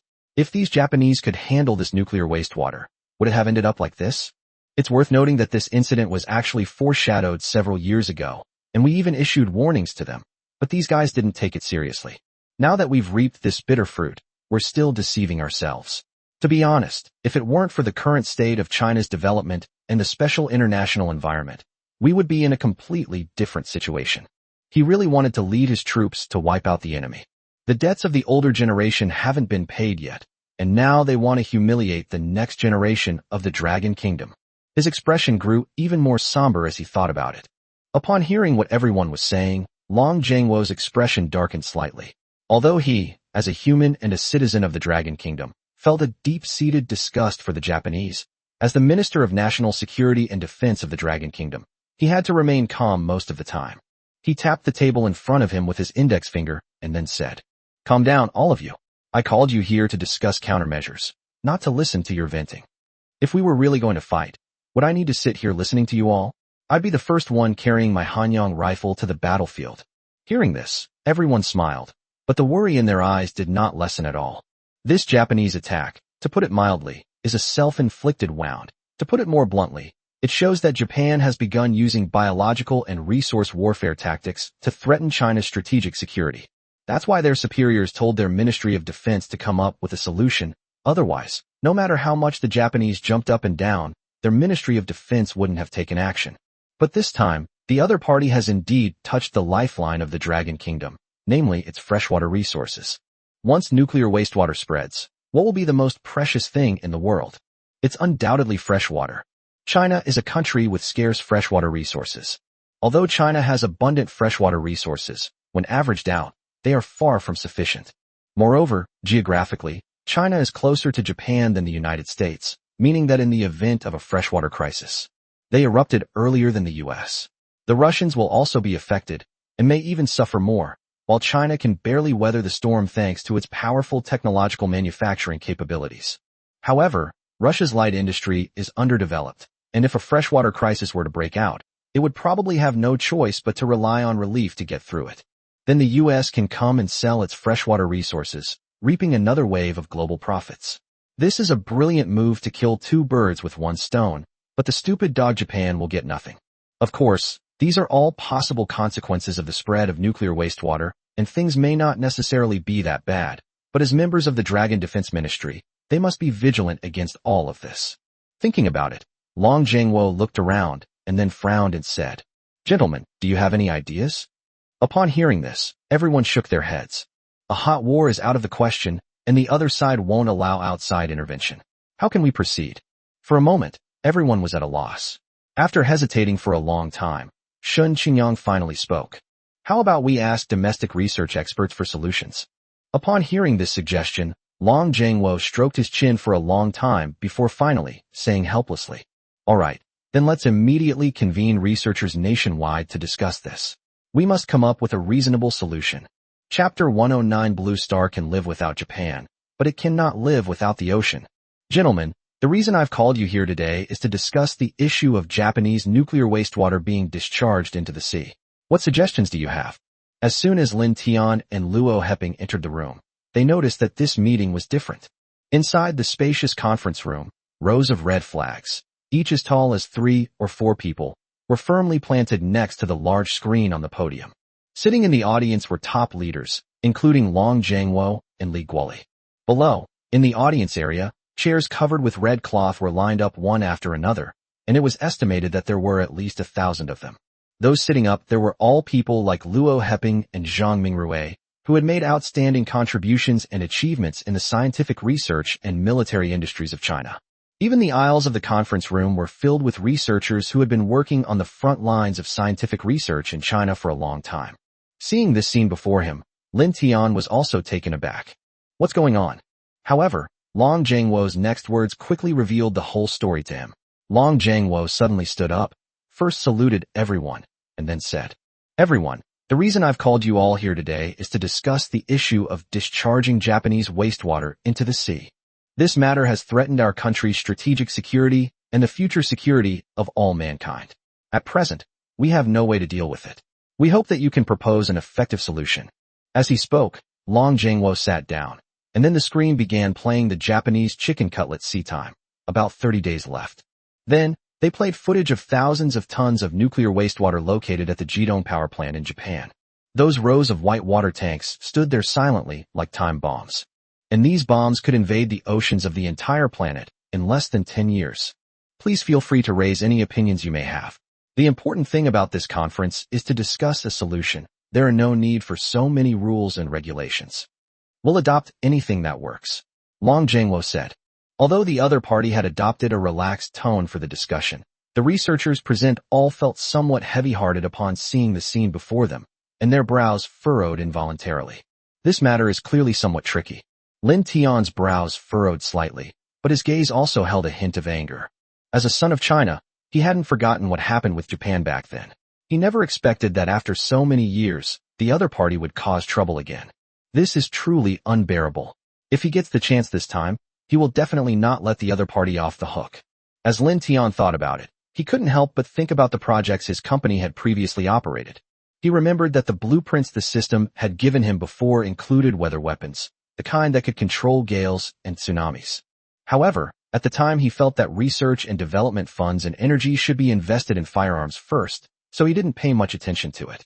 After all, their controlled nuclear fusion technology had recently achieved a breakthrough, and at this time, developing weapons like Chang'e and Baidi, which could change the defense capabilities of the Dragon Kingdom, was of paramount importance. However, since his life is going to be unpredictable, he has no choice but to adjust his plans. Let's develop weather weapons first, and then deal with Japan. Just as Lin Tian was still pondering, a voice, though aged, rang out. Couldn't the Japanese expand their facilities and increase their storage capacity? If they don't know how or can't, we can send a construction team to do the work for them overnight to minimize the pollution. Isn't this acceptable? The speaker was Luo Heping from the Academy of Sciences. As a researcher, he naturally understood what it meant to dump thousands of tons of nuclear wastewater into the sea. Although he usually dislikes Japan, he still has to find a way to help them for the sake of future generations. The feeling was nauseating, but there was nothing he could do about it. However, Long Jiangwo shook his head, then shook his head with a wry smile. Dean Luo, we suggested your method to them a long time ago, and we even said we were willing to contribute funds and effort to help resolve it. And guess what happened?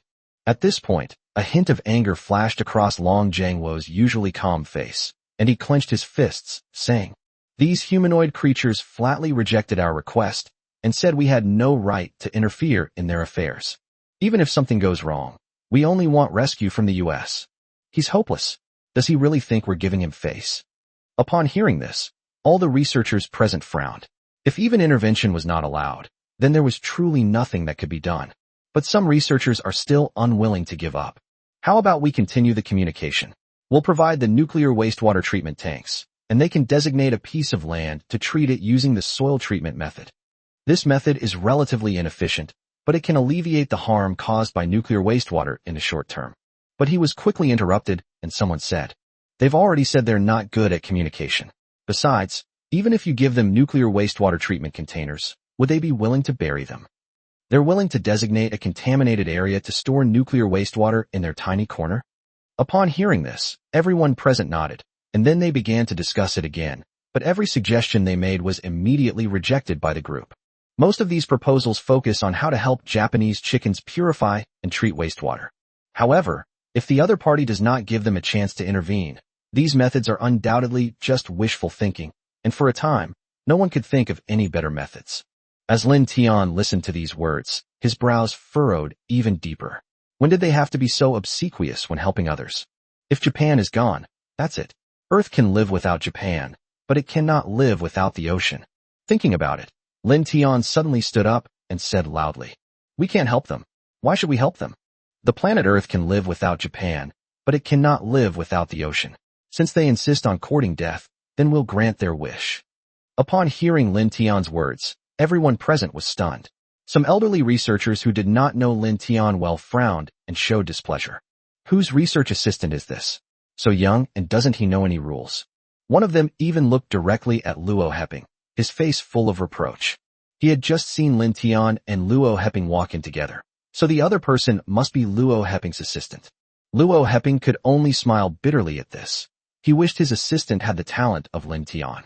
While they were still discussing arresting cables, others were already using them as hoisting cables, and they were even piling up in warehouses collecting dust. Thinking about it, he shook his head with a wry smile, but didn't say much, only frowning as he looked at Lin Tian. He was also curious to hear what Lin Tian's advice was. Lin Tian stood on the stage, his eyes sharp and powerful.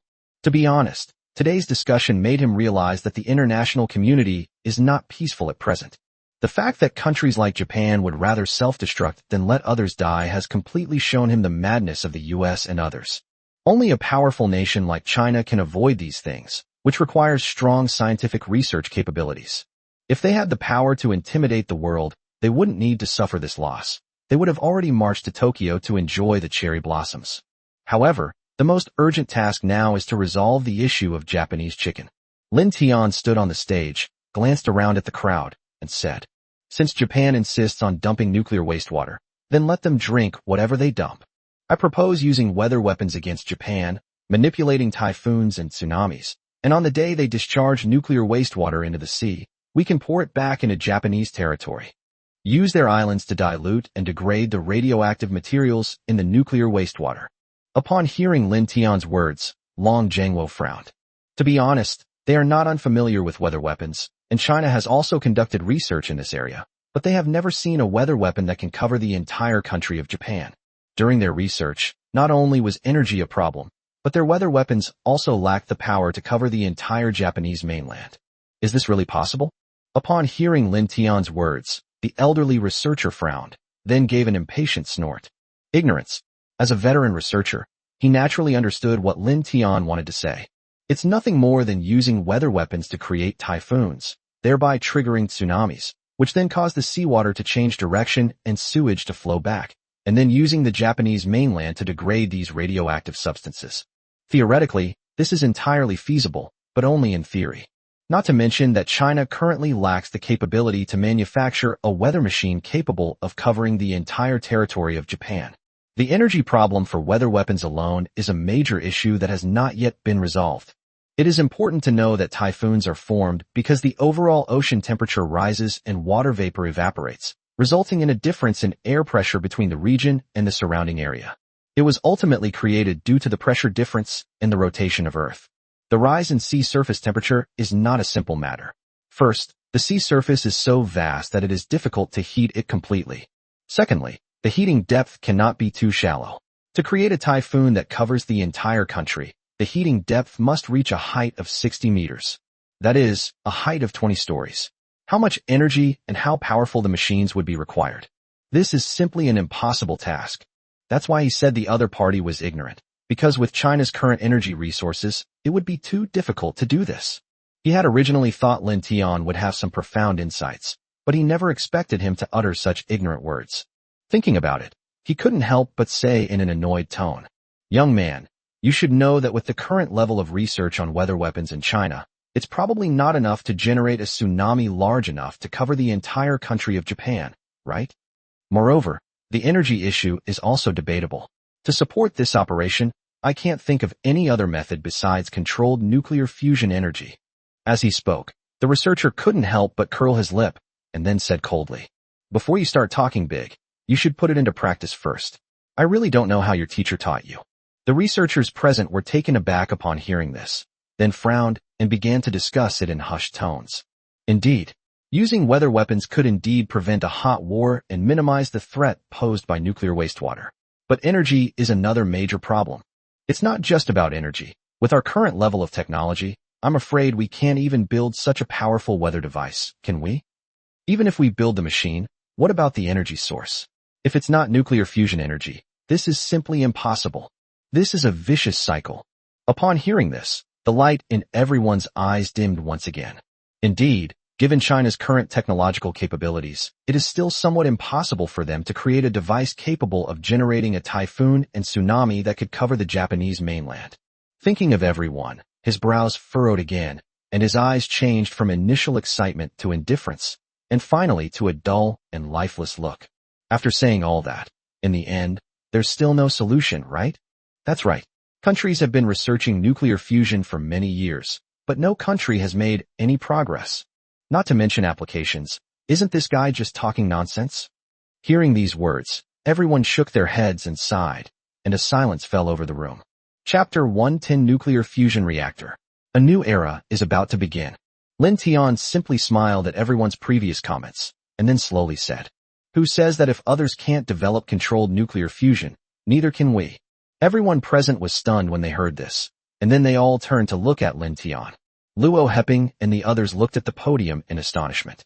Do you think others wouldn't know Lin Tian's personality, even if they didn't understand him? He's a pure scientific researcher. He doesn't joke around or fabricate anything. If he says he can create something, then he really can. Otherwise, he wouldn't have lost so much money in business. However, what happened in front of us is still somewhat unbelievable. On the stage, Lin Tian smiled slightly at the crowd, then said with a serious expression, "Our company has successfully mastered controlled nuclear fusion technology, and it can be put into use immediately. If the existing meteorological equipment is insufficient to support this operation, we can immediately develop a high-powered meteorological device powered by nuclear fusion energy to support it. If you don't believe me, you can drive to our company right now to see for yourself." As he spoke, Lin Tian smiled and looked around, waiting for everyone's reply.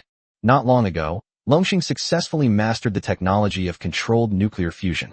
In fact, Lin Tian had been paying attention to and investing in this technology from the very beginning.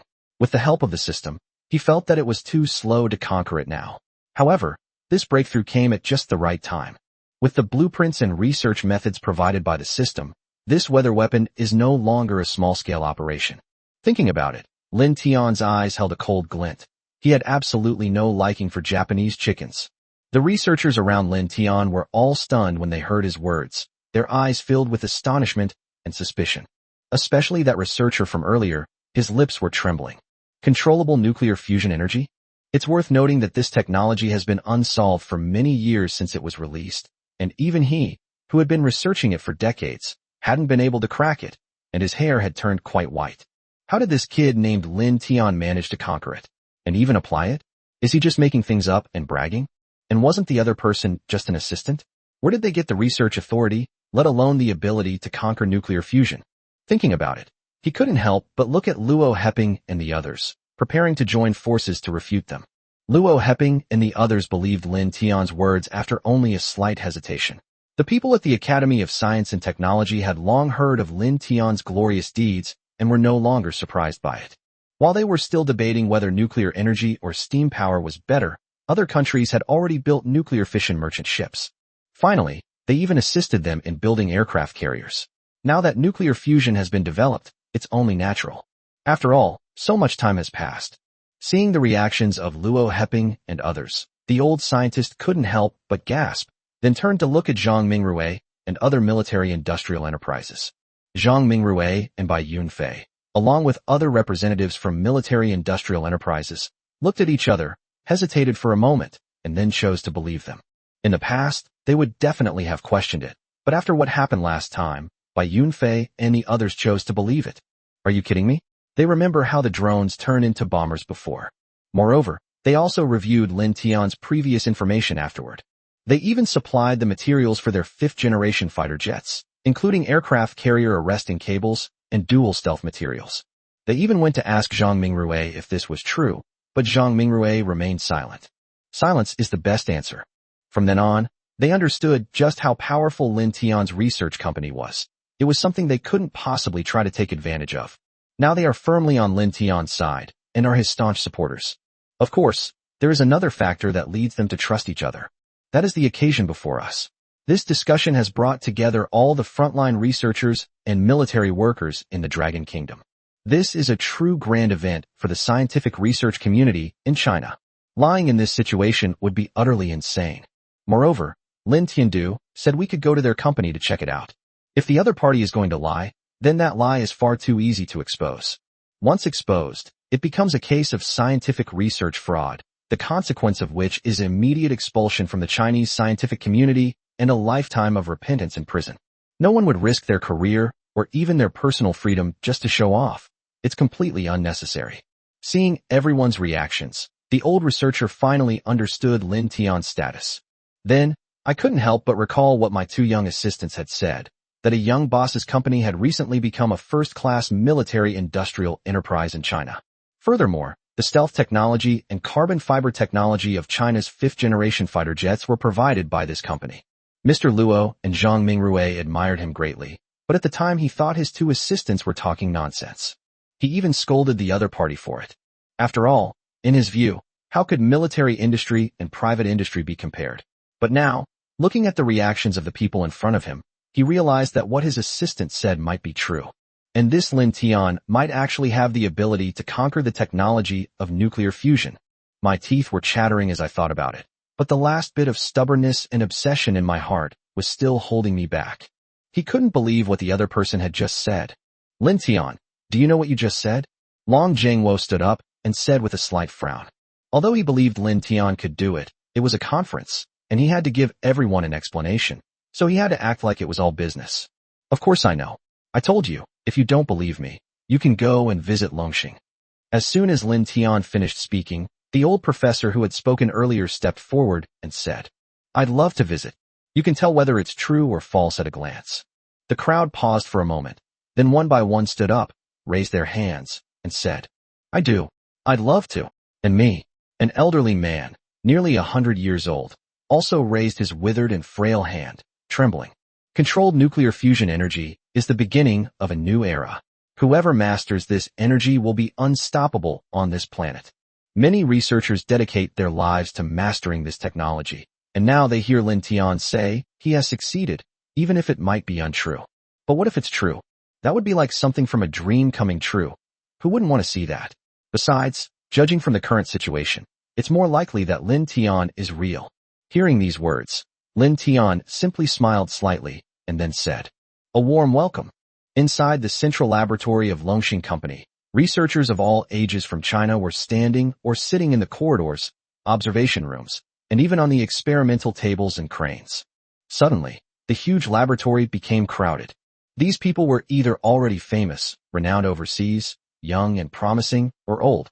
But at this moment they all had only one thought in action: to step forward and take a good look at the nuclear fusion device in front of them.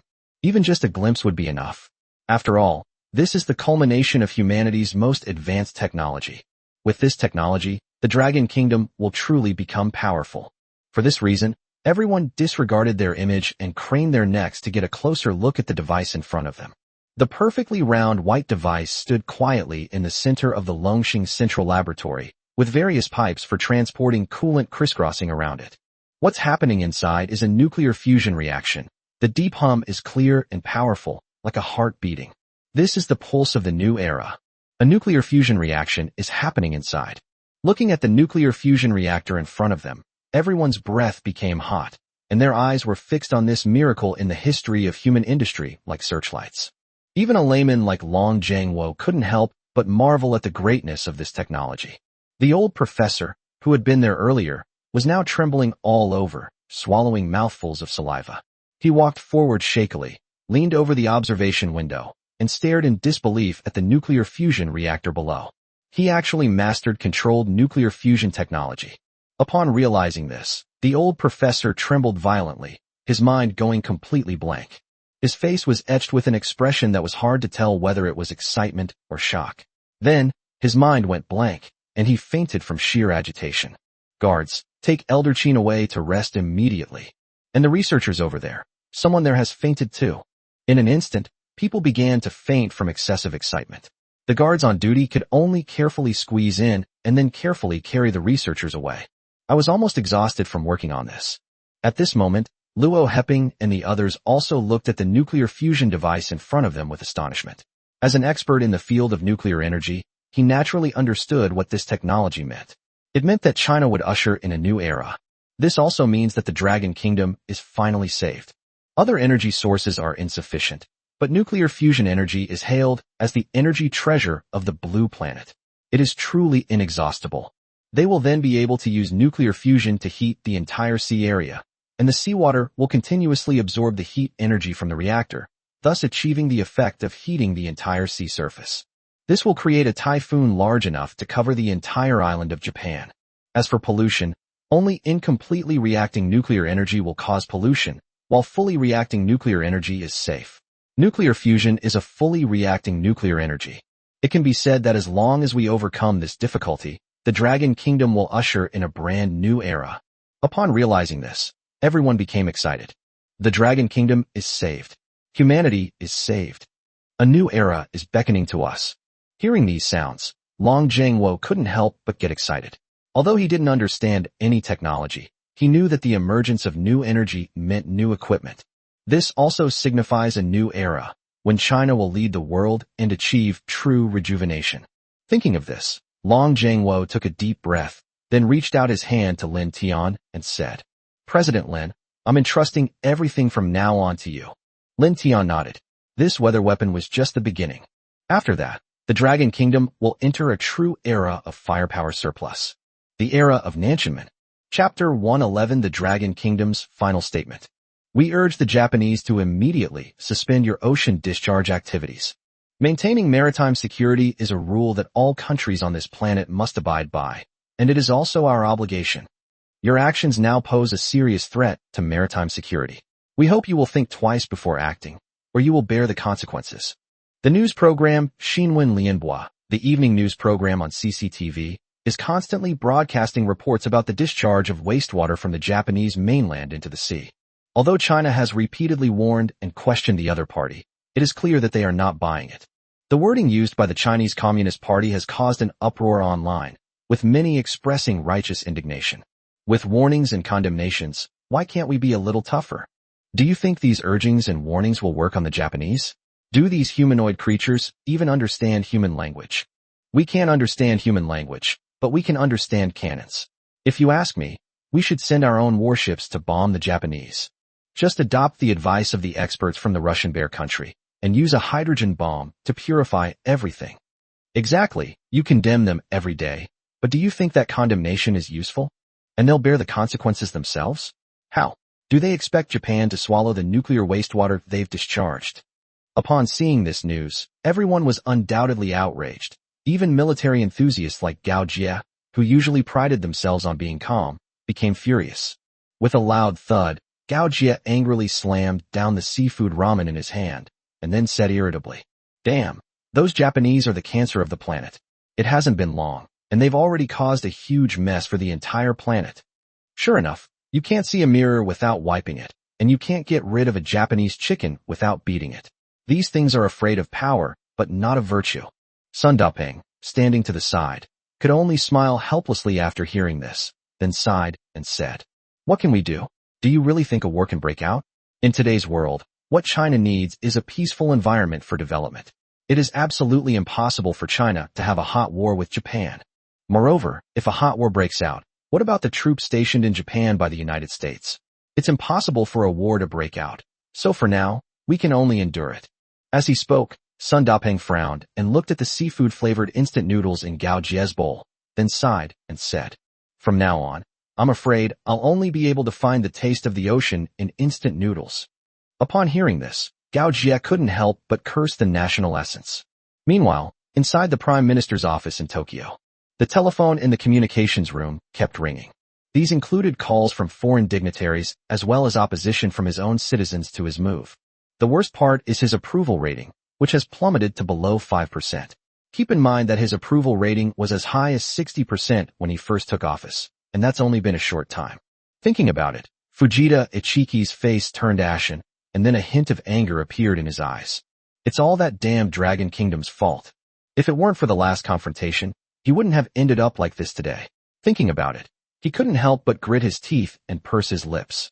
Just then, an operator walked over, head bowed, and said, "Prime Minister, your phone is ringing."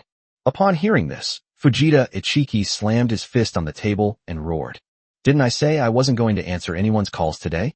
Get out of here." Before he could finish speaking, his subordinate whispered, "It's a call from U.S. President Joseph." In an instant, the rage in Fujita's eyes turned into a gentle breeze, and a warm smile appeared on his lips. "So it's my dear American daddy. Quick, all of you get out." As he spoke, he unconsciously held the receiver in one hand and the base below in the other. As soon as the call connected, he heard that familiar voice. "Fujita-san, it's been a long time," Joseph said with a laugh on the other end of the phone. After the last incident, his approval rating in the country had plummeted, but fortunately, he pushed Milhouse out in time, which barely maintained the situation. Otherwise, his Black House would have been destroyed by those mobs. However, although the situation has been stabilized, it will still be quite difficult for him to run for re-election. And all of this was caused by the Dragon Kingdom. Thinking about this, Joseph's expression grew colder and colder. This time, he's determined to teach Longwo a lesson, and at the same time, he's fighting for his votes again. "How's it going, Fujita-san? How's the plan progressing?" Upon hearing this, Fujita's eyes twitched slightly. After glancing at the completely closed door and tightly sealed windows, he finally spoke. "Mr. President, isn't this plan too risky? The international community is already strongly condemning our actions. China has been sending warships to our waters frequently lately. If this continues, I'm afraid I won't be able to hold out." As he spoke, Fujita's voice trailed off. Joseph was the one who devised this emission plan. He was merely the executor. Otherwise, with his capabilities, how could he have dared to defy international opinion and call for the emission of nuclear wastewater? All of this was to cooperate with the other party's freshwater plan. Upon hearing his words, Joseph's voice on the other end of the phone suddenly turned cold, and his words became sharp. "What? You're regretting it now? Don't forget, I have a lot of dirt on you. If I release this, do you think your political enemies will let you off the hook? Upon hearing this, Fujita broke out in a cold sweat. Joseph's voice softened as well.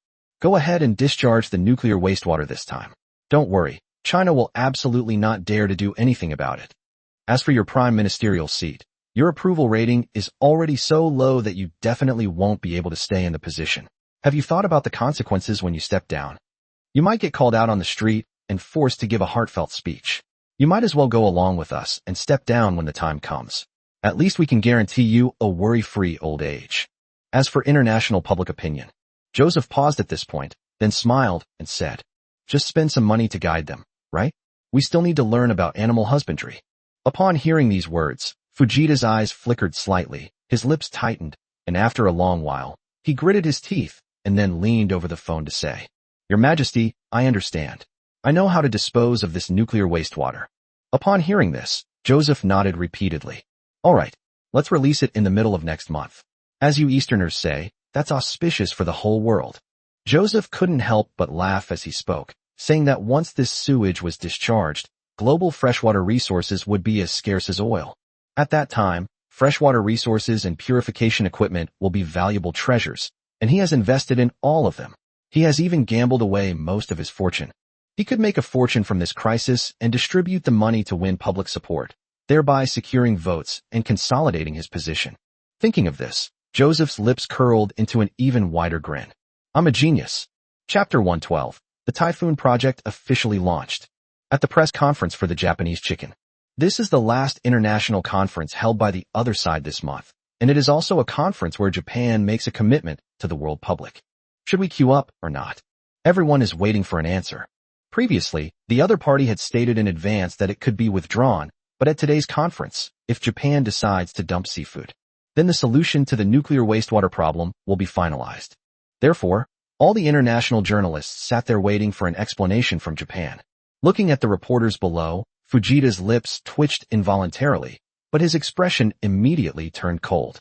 He straightened his tie, coughed a few times, and then walked onto the stage with a smirk, looking like he was the most important person in the world. As soon as I entered the press conference room, the reporters present immediately rushed over with microphones in hand. Prime Minister Fujita, is there really no remedial measure whatsoever for your country's nuclear contamination incident? Wouldn't it be better to temporarily store them in cans and then bury them underground? Do you really think that discharging this nuclear wastewater into the seabed will have no impact on the marine ecosystem? Upon hearing these questions, a hint of disgust flashed in Fujita's eyes. He then impatiently straightened his collar and walked step by step to the front of the stage. First of all, I would like to solemnly state that this ocean discharge plan is the result of serious discussion and rigorous evaluation by the senior management of our Japan. This is also for the sake of our own people. Therefore, the plan to drain the sea, originally scheduled for mid-next month, remains unchanged. Furthermore, I must state that we have adopted the best purification measures for this discharge into the sea.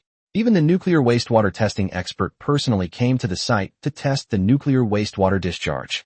They say this nuclear wastewater is safe. It meets drinking standards. You can even take a bath in it. Therefore, we hope that certain individuals will not maliciously accuse us of this ocean discharge incident. It is just an ordinary discharge of purified water into the ocean. As for the impact, there has certainly been one, and we apologize to everyone for that. A Private Marseille. As he spoke, Fujita Ichiki took a step back and then bowed deeply at a perfect 90-degree angle. Seeing this scene before them, and hearing what the other party had just said, all the reporters present gasped in shock, and even some Western reporters couldn't bear to watch. Fuck, this is absolutely outrageous. This is simply playing with the lives of all humanity on Earth. Does an apology really make a difference in something like this? Prime Minister Fujita, don't you want to explain again? Seeing Fujita turn to leave, a foreign reporter immediately stood up and asked a question. He glanced briefly at the other person's nationality. It was John Bull. After hesitating for a moment, Fujita turned around, stared at the other person, then slightly nodded his proud head, and said in a firm tone, I said Private Marseille. The reporter was stunned. What kind of answer was that? On the other side, another reporter raised a microphone and asked a question. Prime Minister Fujita, do you realize how many years the radioactive materials in the nuclear contaminated water will threaten humanity? However, this time, before the reporter could finish speaking, Fujita interrupted him, his tone quite impatient. A private Marseille. This time, he didn't even bow, and turned to leave without even glancing at the other person. As if saying sorry would solve everything. The Japanese officials around the Prime Minister immediately reached out to stop the reporters when they saw him about to leave. I'm sorry, the Prime Minister is unwell and needs to rest. He is unable to answer your questions. Please leave now. The Chinese viewers watching on the screen were furious upon seeing this scene, and even Sun Daping couldn't help but shout curses. Damn you, old man. Do I need your private Marseille? The whole planet Blue Star is polluting, making it impossible for me to eat seafood. You can't even see the sea, and this one line about private Marseille is enough? Holy crap. And this attitude when apologizing? Is this even an apology? Seeing the shameless appearance of the Japanese Prime Minister on the screen, Sun Daping was so angry that he almost smashed the pot. Then he suddenly got up and started packing his backpack. Seeing the other person's appearance, Gao Jia couldn't help but speak up. What are you trying to do? You don't want to become the next Japanese G-Force, do you? Upon hearing this, Sun Daping's forehead darkened, and he then raised his camera. What gun? I plan to use my camera to record their atrocities when they discharge water later. Let all of humanity remember this day, August 24th, the day the sea recedes. As he spoke, Sun Daping couldn't help but sigh. What could ordinary people like them do? It's nothing more than reminiscing about the past. I really hope that China can rise up quickly so that they won't have to suffer like this anymore. I couldn't help but sigh as I thought about it. Inside the Coastal Combat Command Center of the Dragon Kingdom, the screen is currently showing the scene from the Japanese Prime Minister's speech. Seeing the other party's shameless appearance, even Long Jiangwo, who was known for his composure, couldn't help but clench his fists and his face turned gloomy. We've given you the hint, but since you're not appreciating it, don't blame us for being impolite. Before the other party announced the emissions, they negotiated with them, offered to provide assistance, and even issued a warning in the news. But the other party insisted on discharging the waste, so they shouldn't blame us for being impolite. Thinking of Long Jiangwo, he couldn't help but look at Lin Tian. Mr. Lin, are you sure your device can cause a massive tsunami?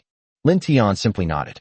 He spent most of his time in the lab during this period, personally leading the company's staff to work overtime and conduct research according to the research methods provided by the system. A total of 4 nuclear fusion reactors were developed, each capable of releasing the temperature equivalent to that of the sun, and this heat energy can continuously radiate outwards. Once these 4 devices are placed at the 4 corners of the sea, a super typhoon can be created in no time, causing a massive tsunami. After receiving Lin Tian's reply, Long Jiangwo took a deep breath, then picked up the communicator beside him and said coldly, Operation Typhoon is now officially underway. Upon hearing this, the officers and soldiers aboard the nuclear submarine lit up, then gave a brief and forceful reply, yes, and quickly headed to the designated area. With a loud whoosh, a massive nuclear fusion reactor, about the size of a small car, was thrown into the sea. Then another one was added, bringing the total number of devices to 4.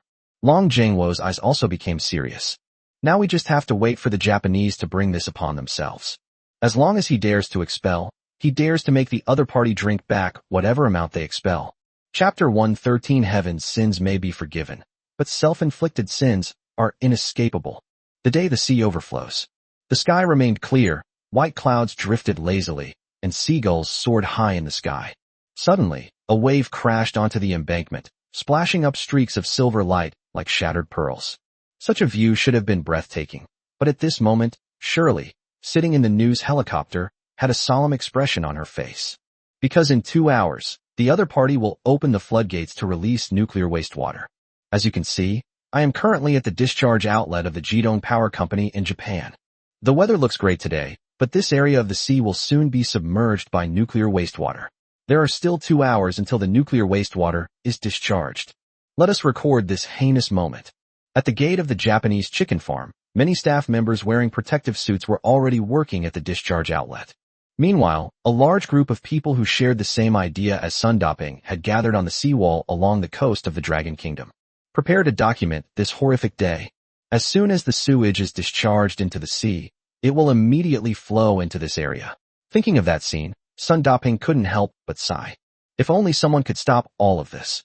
As soon as he finished speaking, the people around him couldn't help but say, Stop them? How? By bombarding Japan. You didn't see the comments online today. This Japanese government hasn't even started cleaning up the mess yet, and already a lot of people are already trying to defend it. If you don't believe me, go and see for yourself. As he spoke, he picked up his phone and showed it to Sun Daping, where a group of 500,000 people were shouting. It's just dumping waste into the sea, right? As the saying goes, a little dirt won't hurt you. Humanity has evolved so many times. Are we afraid we can't withstand this? Exactly. Besides, the Prime Minister already bowed. What more do you want from him? To commit suicide? Didn't they say that the nuclear wastewater has been purified? It's not like it wasn't purified. Before criticizing others, don't reflect on whether you've done a good job yourself. Look, they've even posted videos on the island to prove it, which shows that the nuclear wastewater has been completely purified. Below was a live stream link, which Sun Daping clicked out of curiosity. The sign above indicated that small shops of all sizes had been set up at the drain outlet.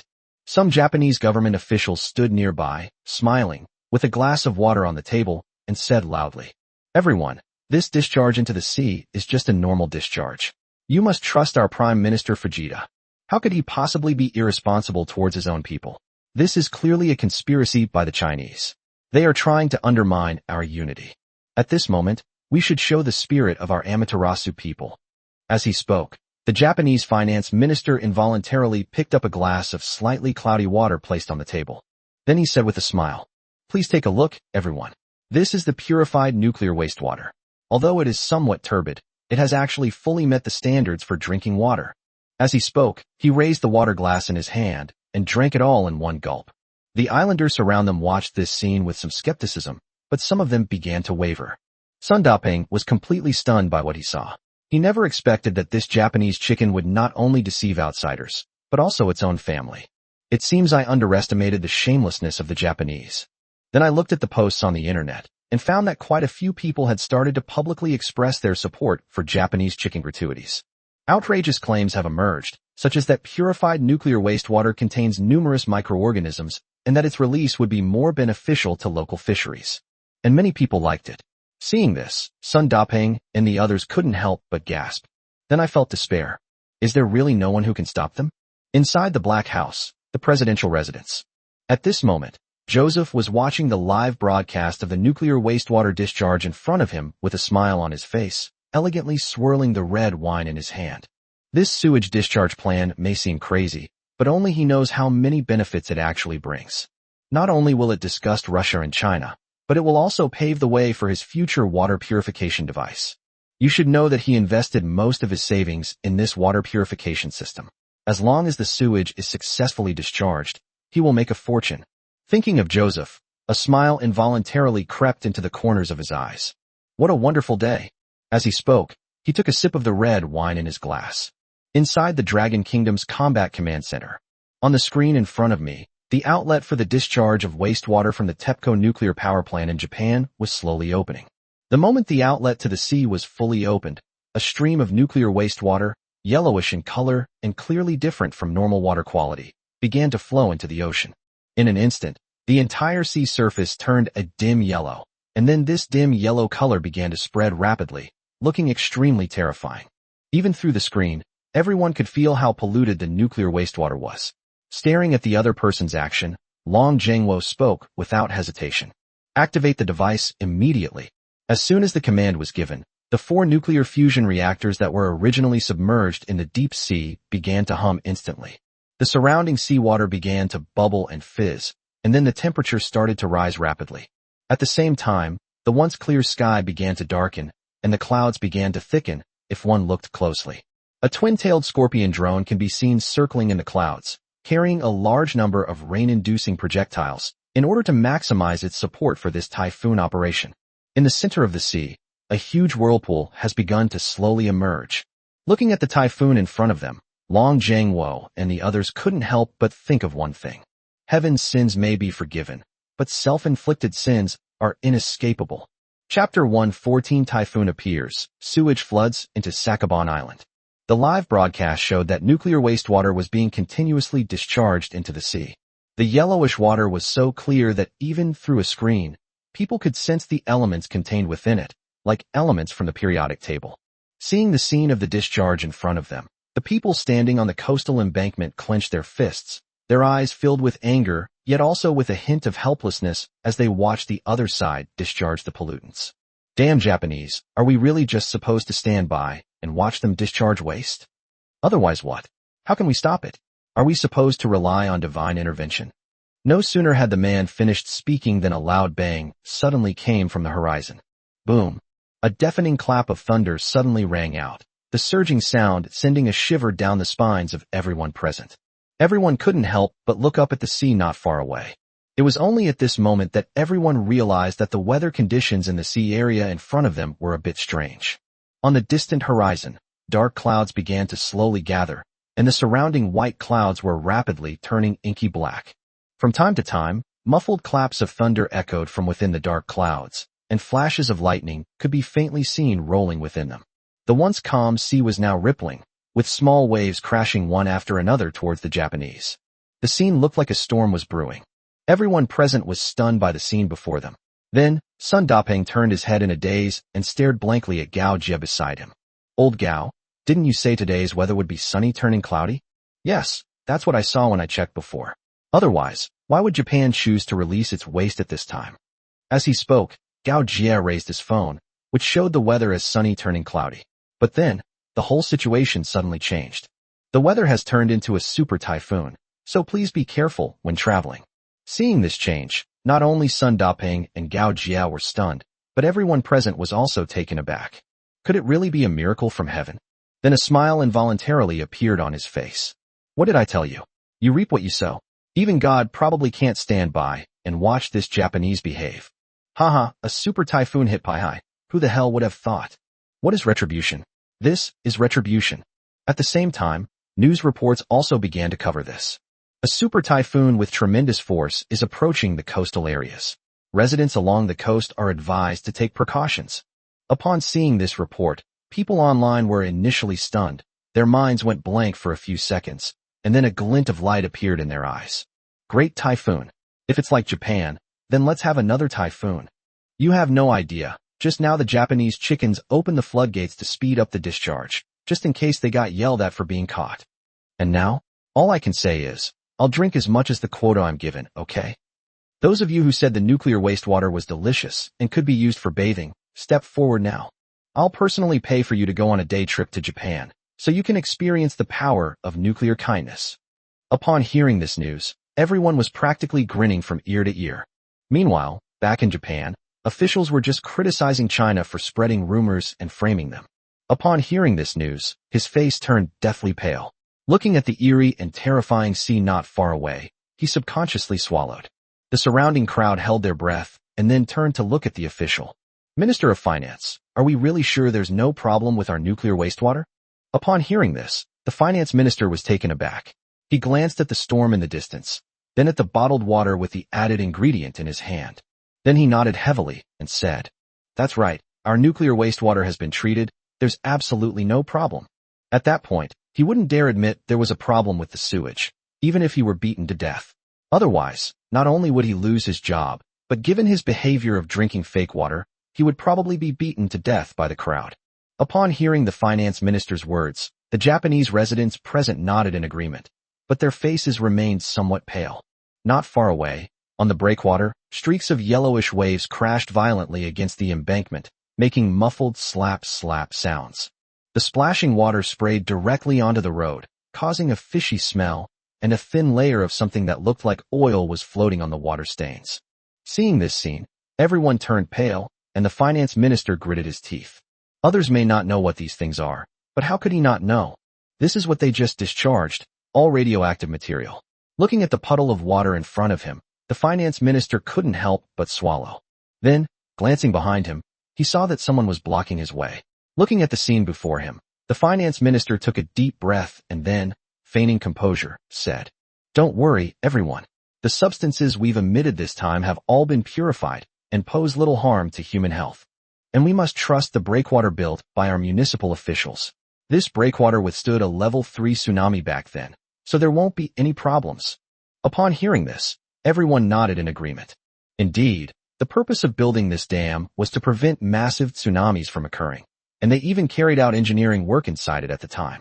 It was indeed built by officials personally overseeing the project. The panic in the hearts of the people thinking about Japan lessened somewhat, but suddenly a voice rang out. Everyone, this is terrible. The dam is about to break. Seawater is flooding in. A huge wave rose high on the horizon, its murky yellow water sending chills down one's spine. The sky was filled with inky black clouds and rumbling thunder, resembling a scene from the apocalypse. Seeing this scene, the Japanese official present turned pale. He was about to turn around and question the official when he found that the official had disappeared. What's even more infuriating is that some people discovered that the so-called nuclear wastewater the other person had just drunk was nothing more than cola mixed with purified water. Damn it, this guy actually dared to lie to me. This isn't sewage, it's clearly just watered-down cola. As he spoke, he overturned the shop he had just been standing in. Everyone present was stunned when they heard this. What? It's not true? So everything that person said was a lie?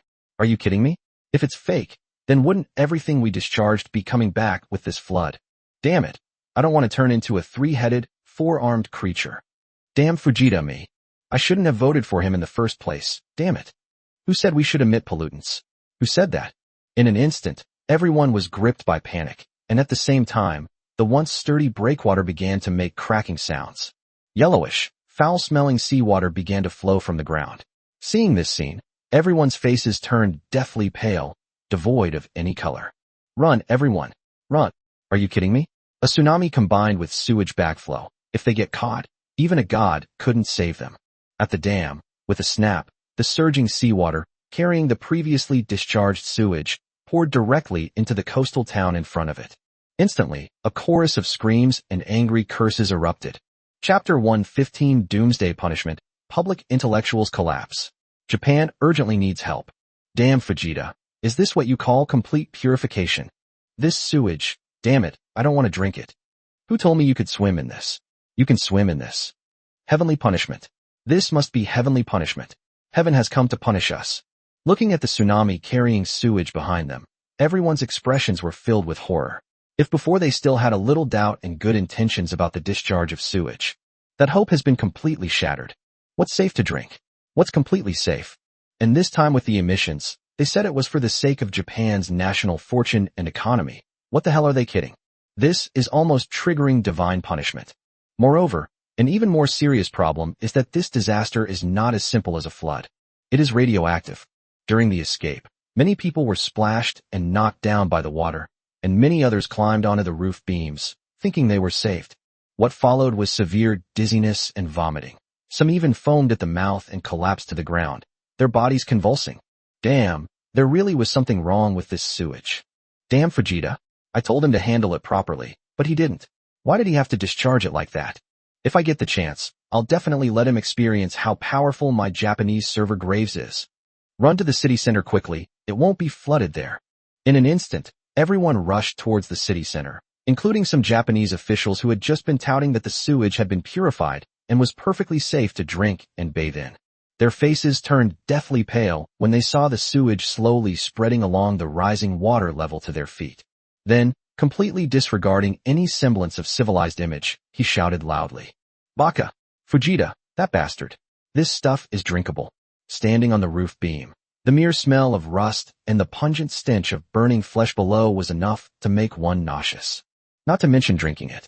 Looking at the Japanese, who had just been vehemently advocating that sewage discharge was no problem and firmly supporting it, I saw their expressions of utter despair as sewage backflowed into their country. Sun Dapeng was stunned, followed by immense joy. What is retribution? This is retribution. The Amaterasu clan. They really are being shown on every day now. It's just from being exposed to nuclear radiation. As he spoke, Sun Dapeng burst into laughter. There was absolutely no sympathy involved. Pity? It is God's business to have compassion for these humanoid creatures, and their job is to send them to meet God. The debts owed to the older generation haven't been settled yet, and now they're causing trouble with sewage discharge, harming all of humanity. Such a nation doesn't deserve any sympathy. The only ones I feel sorry for are those young women. Their study videos will probably be much less frequent in the future. Thinking of Sun Dapeng, he couldn't help but sigh. As he looked at the growing eye of the storm in the distance and the fierce sea winds around him, Sun Dapeng's eyes lit up with excitement. The older one hasn't arrived yet. On the Dragon Kingdom's website, everyone was stunned by what they saw on the island of Japan, not understanding how the change had happened so quickly. But when they saw the Japanese chickens running away frantically, with sewage chasing after them, their eyes instantly lit up with excitement. Everyone, what do you call this? This is called courting death. Where did that arrogance go? Didn't you say the sewage was safe to drink? Why aren't you drinking it now? Haha. So that's what they meant by swimming when they said 500,000 yuan. Swimming in sewage is quite unique. The movements aren't very elegant. You're soaking like a dead pig. What do you know? This is called preparing for the post-apocalyptic radiation environment in advance. They even went so far as to personally experiment by pouring seawater in. They really are amazing. I'm so moved. Seeing this scene, everyone burst into laughter. Who would have thought that the once arrogant Japanese would turn into a drowning chicken? And even more unexpectedly, such a huge storm would arise on the day the other side was discharging its cargo. Seawater and sewage were directly poured into the land of Japan. Even after the flood recedes, the land will probably be unusable. Is it all radioactive material? Thinking of this, the smiles in everyone's eyes were impossible to hide. Today is truly a wonderful day. Those 500,000 public intellectuals in China were completely overwhelmed by what they saw. Baka, what's going on? My spiritual homeland. How come this isn't what we agreed on? Isn't Japan supposed to be the most meticulous in its work? If it weren't for the craftsmanship, how could something like this happen? This is practically the end of the world. Instantly, a whole bunch of cries and wails appeared online again. The Prime Minister's residence. At this moment, Fujita Ichiki was overwhelmed by the affairs at hand, and his brows were tightly furrowed. Have any other causes been discovered regarding the formation of this storm? There's no report. Such a massive storm couldn't have been man-made. Even the US couldn't have done it. Upon hearing this explanation, Fujita grinned, and then impatiently waved his hand at the meteorologist in front of him. His face turned somewhat grim. This tsunami was completely beyond his expectations. He never imagined that something like this would happen when he was just discharging sewage. This tsunami had to come now of all times, of all times. The thought of the unpurified nuclear wastewater sent chills down his spine. Then he couldn't help but look coldly at his subordinate in front of him. Where is the floodwater now? Has it already entered the city? As he spoke, his eyes flickered involuntarily.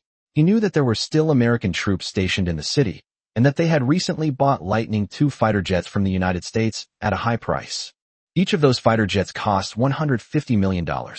Losing them would be incredibly painful. Furthermore, there are still many buildings in the city that represent the history of Japan, such as those Japanese shrines.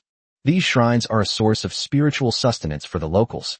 Thinking this, he couldn't help but look at his subordinate, who simply swallowed hard, glanced at the data report in front of him, and after a long while said, "The floodwaters are still outside the suburbs, and the pollutants have not entered the city. Based on the current data, it is estimated that the eye of the storm will not expand further." Upon hearing this, Fujita breathed a sigh of relief, just about to say that it was good that it wouldn't escalate. A scream rang in his ears. "Prime Minister, this is terrible. Just now, the eye of the storm has doubled in size. The wind speed will reach level 16. At that time, the wave height could exceed 30 meters. Enough to flood our entire capital, and it could even expand backwards." Upon hearing this, Fujita nearly fainted. Suddenly expanding to twice its size, how was he supposed to compete? Their current rescue capabilities are simply insufficient to resist. Their only hope is to seek help from the Dragon Kingdom, and hope that the other party will open its ports to accept them. His face turned green with rage, and finally, gritting his teeth, he whispered, "Quickly contact the high-ranking officials in the Dragon Kingdom, and tell them we are willing to accept their help. Hurry." As soon as they spoke, everyone in the Prime Minister's residence sprang into action. Chapter 116 Floods Arrive? Is worthy of offering sacrifices to the toilet? The city center of Japan. The floodwaters were spreading rapidly, and cars were being destroyed like bubbles. The houses in the small village collapsed after only a few seconds in the face of the waves. The yellowish-brown radioactive water, carrying a pungent stench, permeated every inch of the foot basin. Seeing this scene before them, all the Japanese who had fled to the city center trembled and turned pale. What just happened was a nightmare for them, not only because of the damage caused by the floods, but also because of the unknown pollution. Many refugees were initially able to escape and even survive, but after smelling the pungent chemical odor and getting wet, they succumbed to the danger. Unexplained vomiting and fainting caused them to miss their chance to escape. Fortunately, the flood did not continue to advance and stopped at the edge of the city center due to the terrain. But when they looked at the vast, boundless sea in front of them, especially with a layer of unknown sludge on it. Everyone's heart skipped a beat. What did we do wrong? Why is God punishing us like this? This must be punishment for our sewage discharge. Otherwise, how could it have caused such a huge disaster? Who said the water was fine? If it weren't for that polluted water, my husband, who's in the army, would be alive. My son is the same way. He even said he wants to die a heroic death to serve his country in the future. My family is the same, but thankfully the water is temporarily shut off. Thank God for his forgiveness. As they spoke, some people knelt down and kowtowed to the flood. However, some Japanese people at the scene were unhappy with this and stood up to say, "What divine punishment? This is just a normal tsunami. What's so scary about it? Besides, even if we were to worship, we shouldn't worship this water. We should worship our ancestors. This must be our ancestors manifesting their power to protect us." As they spoke, everyone realized that behind them was the rebuilt Japanese shrine. This shrine was built through a spontaneous fundraising effort by the entire Japanese community. The design is more imposing and magnificent than before, and it occupies a larger and better area. The tall pillars are carved from century-old trees imported from other countries and are painted with a layer of red paint. There are more memorial tablets inside, and some of the last remaining ashes and tablets collected from the public have also been put back up for worship. Seeing the sacred toilet in front of them, everyone felt as if they were seeing their home. They all turned around, tears welling in their eyes, and said, "Thanks to our ancestors for their blessings. Last time I donated 200,000 Japanese dollars for the reconstruction, but this time I will definitely donate more." Me too. I'm donating 400,000 Japanese dollars, hoping for our ancestors' blessings. I donated 700,000 yuan, and I can say that our ancestors are very powerful, helping us in this critical moment. Of course, my ancestor was a renowned warrior who could kill 10,000 men. He was practically a god of war. Haha, my ancestor was too, but he was a sharpshooter. Her Majesty Amaterasu even personally awarded him a medal. She praised my grandfather as a true Showa warrior. Sundapeng, who was watching a live broadcast of the Japanese chicken disaster on his phone, couldn't help but feel a surge of anger when he saw what was happening in front of him. The ancestors and grandfathers they mentioned are all heinous war criminals. How dare they worship them? Burning down the shrine last time wasn't enough. They actually rebuilt it. They're like dogs that can't change their nature. Damn it, these Japanese chickens are about to die, and they're still thinking about worshiping ghosts. As soon as Sundapeng finished speaking, some people watching the live broadcast on the embankment immediately said, "Of course, you didn't see the previous reports. When the American warplanes burned this thing, the Japanese were in an uproar. Later, when I heard that we were going to crowdfund the construction of a new public toilet, I was so happy. Everyone from 80-year-old women to 7-year-old children excitedly brought money to donate. Their biggest fear is not being able to secure a good position. It just goes to show that they never intended to oppose the war. They only opposed the defeat. Just like this flood, once we get through it, believe it or not, it won't be long before there's a movie about why this flood came down on our heads. In the end, they will definitely say that we are also victims of nuclear wastewater, and the world should not blame us for these things. But don't they ever consider who insisted on discharging it in the first place?" Hearing these words, everyone nodded in agreement. Indeed, that's exactly what people from Japan are like. Knowing small etiquette but lacking great righteousness. Being bound by trivialities but lacking great virtue. This is Japanese chicken. Thinking of this, everyone felt nauseous. However, looking at the increasingly large waves in the distance, Sundapeng's originally resentful lips curled up in a rather unkind way. "Gentlemen, do you think the ancestors of Japanese chickens can withstand this storm?" As they spoke, everyone couldn't help but look towards the distant sea. The already turbulent sea became even more ferocious. Lightning flashed and thunder roared on the horizon, with blue lightning dragons weaving through the dark clouds, and purple lightning occasionally crackling and exploding on the sea surface. It stirred up waves that were over 10 meters high, but that wasn't all. Behind these waves was an even bigger wave. It is estimated to be 30 meters high and is currently rolling gently towards the island of the Japanese. Seeing this scene, everyone couldn't help but laugh. Do you think the ancestors of such a large-scale Japanese chicken farm can still be protected? I don't know if I can protect it or not, but I do know that the waves will be over. Let the storm rage on. Outside the Japanese shrine, a large group of devout believers were kneeling on the ground, their faces radiant as they gazed at the shrine, as if some divine being within could truly stop the flood.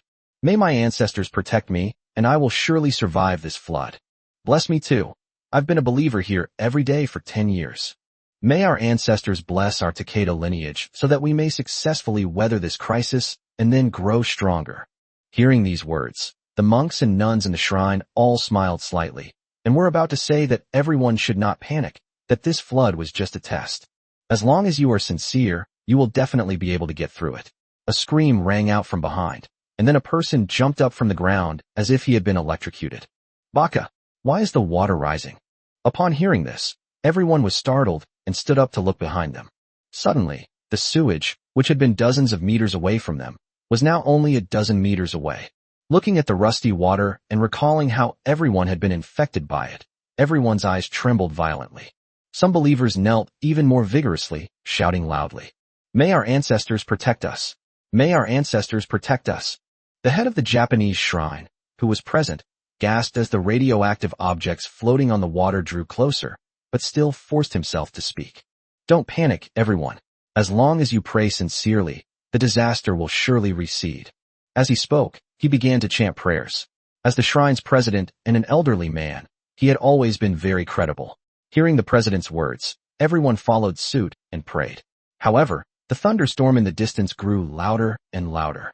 With a deafening roar, another massive wave crashed towards them. Seeing the surging wave before them, the once devout believers could no longer contain themselves. They all jumped up and said, "The sewage is coming.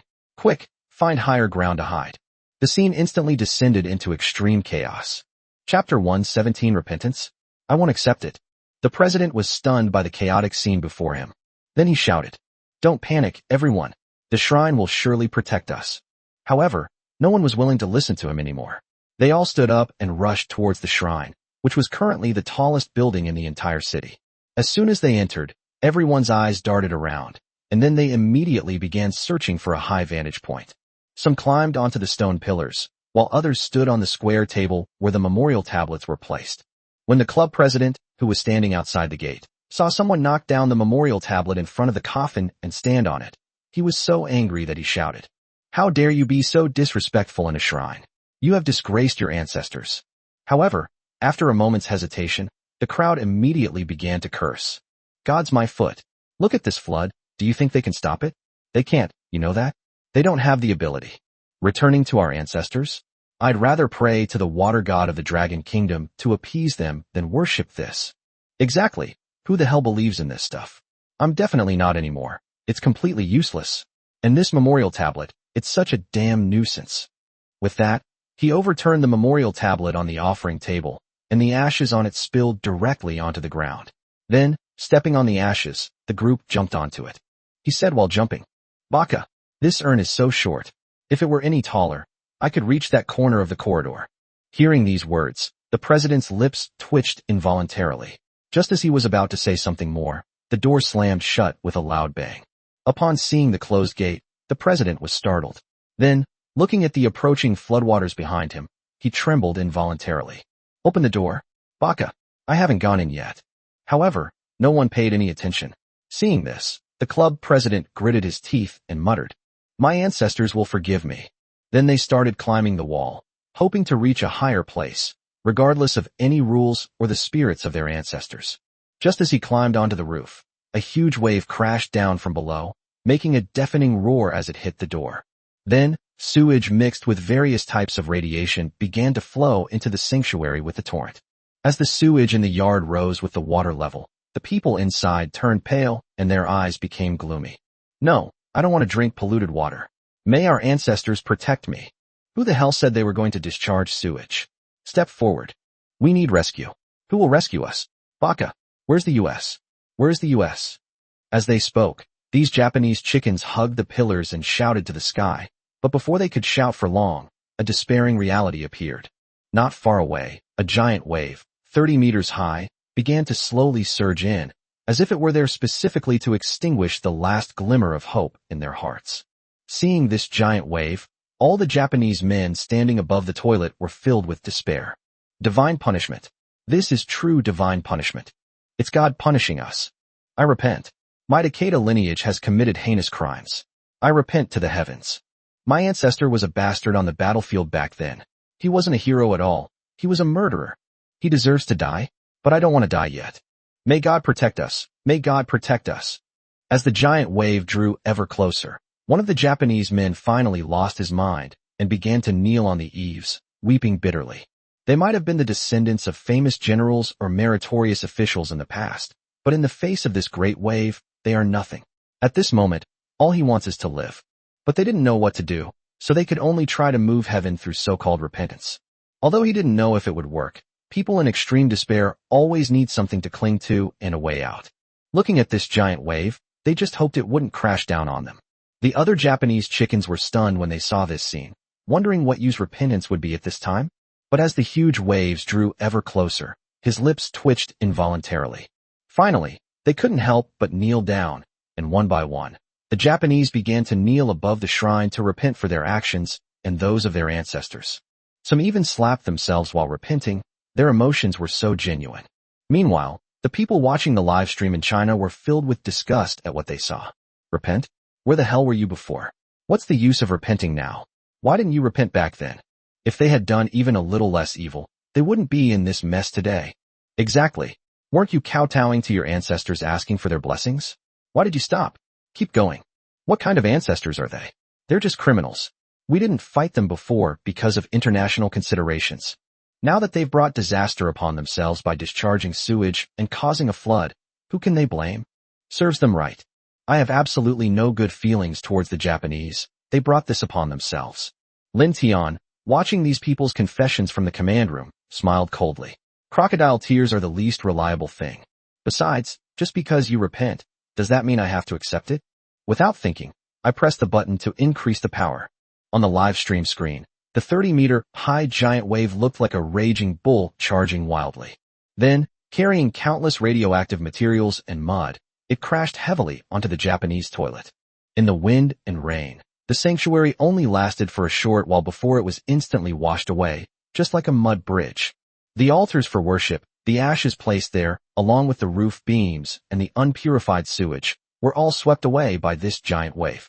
The other half of the surviving Japanese chickens gasped in shock at what they saw, then felt a surge of relief. We're saved. We've finally survived. Looking at the other side of the toilet, which was still standing firm in the wind and waves, the face of the chicken lying on the eaves had a touch more red. It seems that heaven has truly forgiven us. Prayer is helpful. Repentance is helpful. This is truly a blessing from heaven. As they spoke, they all looked up at the sky and burst into laughter. However, their laughter didn't last long before they suddenly stopped. Raindrops began to fall, then went straight into everyone's open mouths. Tui, what got into my mouth? It stinks. Exactly, it smells awful, just like an old woman's foot-binding cloth. The group frowned as they spoke, but then, as if realizing something, they suddenly shouted. Shut up, everyone. This is rainwater that fell after the big wave crashed down. The nuclear wastewater in it hasn't been purified yet. Upon hearing this, everyone turned pale, their faces drained of all color. Then he couldn't help but start cursing. Damn it, Fujita. I could have survived. What the hell are you doing, dumping your dirty water? I curse you to have a son without an anus. I shouldn't have voted for him. As they spoke, everyone felt a wave of dizziness and nausea, and their bodies began to tremble like leaves. This is clearly due to the presence of radioactive material inside. At this moment, the world's media are paying attention to all of this when they see that these islanders are suffering a fate worse than death just from drinking a little bit of irradiated water. These foreigners were instantly enraged and immediately began attacking the Japanese website. Chapter 118, The Flood continues. The entire territory is submerged. Fuck, is this what you Japanese promised was a cleanup? This is what you call purification? This is practically poison. Our TV station was even promoting the so-called Japanese chicken sewage discharge into the sea and its 10 major benefits, but it turns out it was all a lie. Flush. Give him a good flush. Don't let him live. A bunch of bastards. They almost dragged me down with them. This natural disaster is good. Let the storm rage on. In an instant, the Japanese official website was filled with voices of condemnation from all over the world, and even the international internet was full of criticism. However, some people with overflowing maternal instincts couldn't help but say in a coquettish voice when they saw this scene.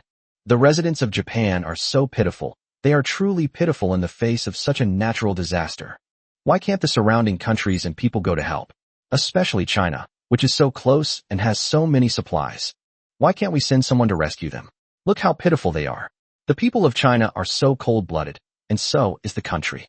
They have absolutely no compassion. The IP address indicates that it belongs to the United States, Eagle. After posting this, the American female netizen smiled slightly. Usually, when she posts about how cold-blooded China is and how pitiful others are, she gets a lot of likes and comments. And many people will agree with her, and this time will certainly be the same. Sure enough, shortly after clicking on it, she saw a large number of people replying to her comments. Seeing this, she couldn't help but smirk, but when she opened it, her jaw almost dropped in shock. The first comment was a scathing rebuke from a Gallic netizen whose profile picture was of a black man. Are you fucking a saint? Why didn't you stand up and say we were pitiful when these Japanese were dumping their dirty water? Who can you blame for your own backlash now? And you call yourself pitiful? I'd say you haven't had enough of that. Keep going. This was immediately followed by a chorus of approval. Yes, you sanctimonious hypocrite, get out of my way. This is what the Japanese brought on themselves. Rescue them? Didn't they say the water was drinkable and safe to swim in? Keep swimming. Rescue? Are you going to do the rescue? If you're willing to go, I'll pay for your plane ticket to Japan. If not, then shut up. Fuck. Let's see who dares to rescue us. We French will absolutely not rescue anyone.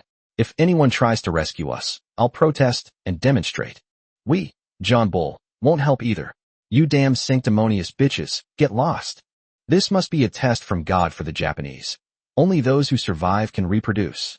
Upon hearing these words, the Virgin Mary was clearly flustered, her eyes widening in disbelief. Something's not right. This script is completely different from how she usually commands a large following.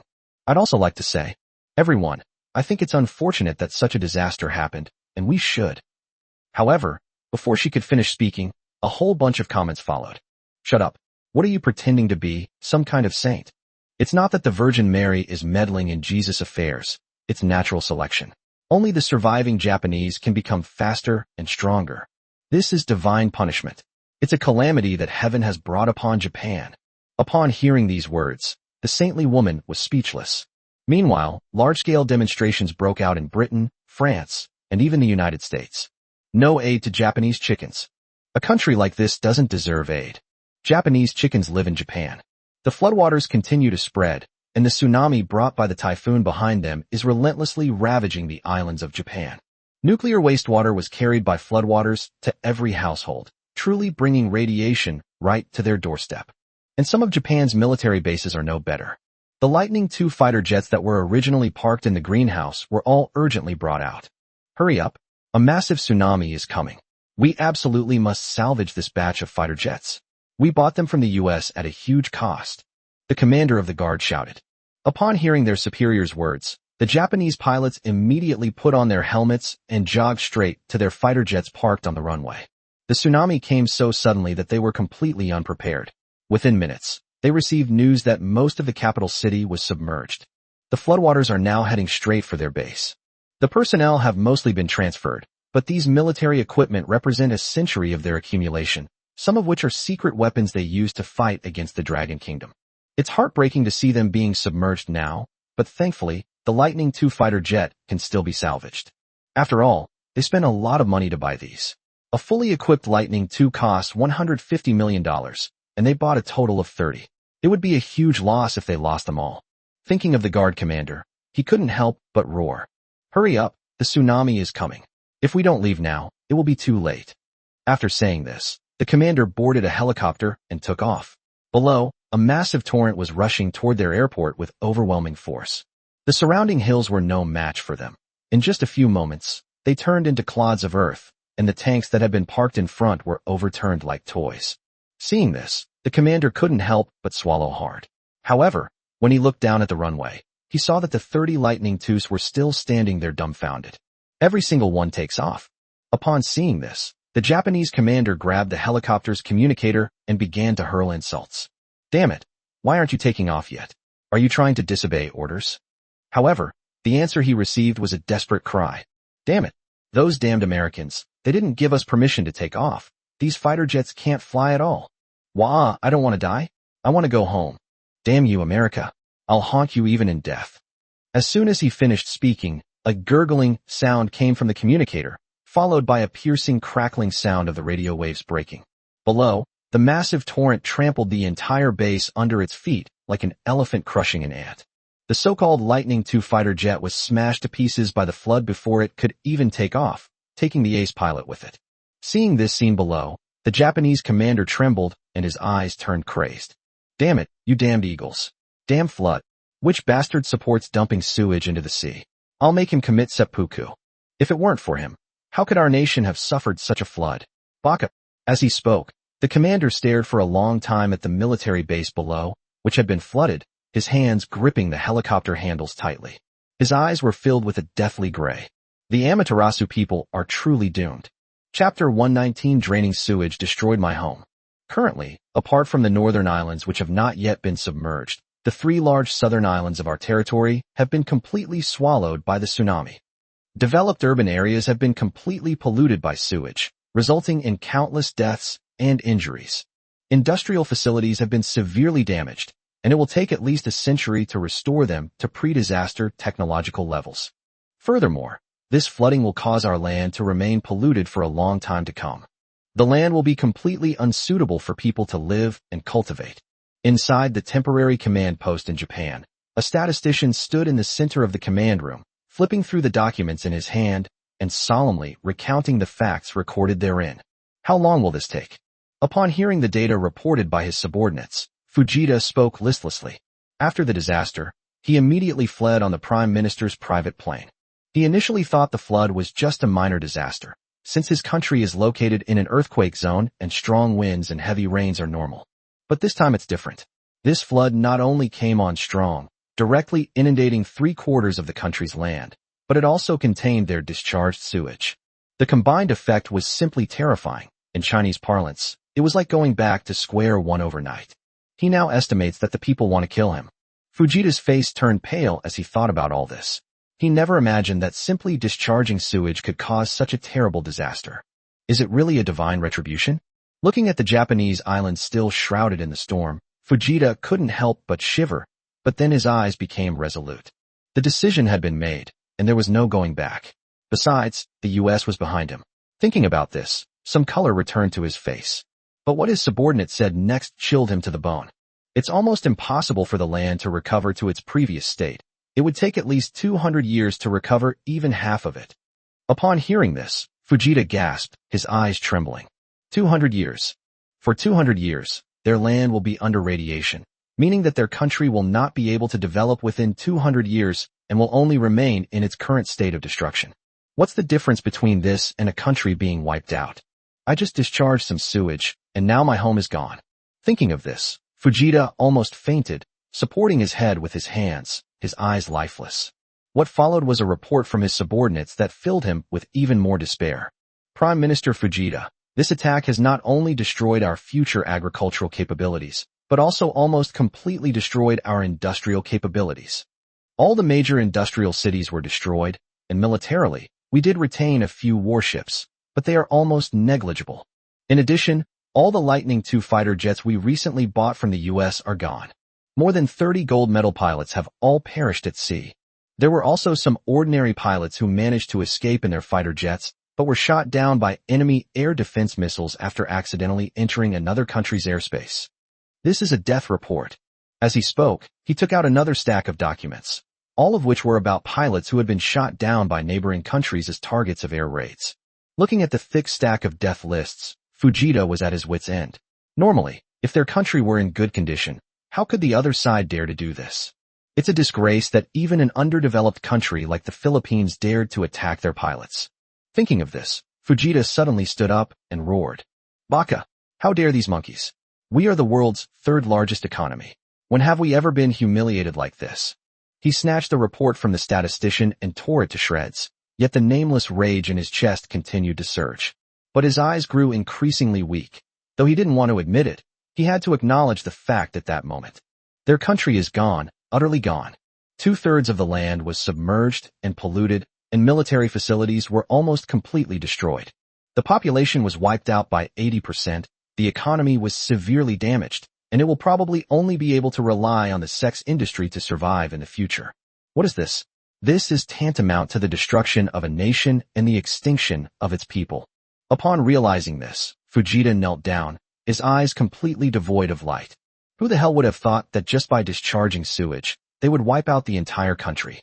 The more I thought about it, the more my heart trembled, but then I gritted my teeth and stood up. Where's the aid? Where has our aid gone? Why hasn't our aid arrived yet, so long after the disaster? As long as they continue to receive aid from other countries, Japan will surely experience another economic boom.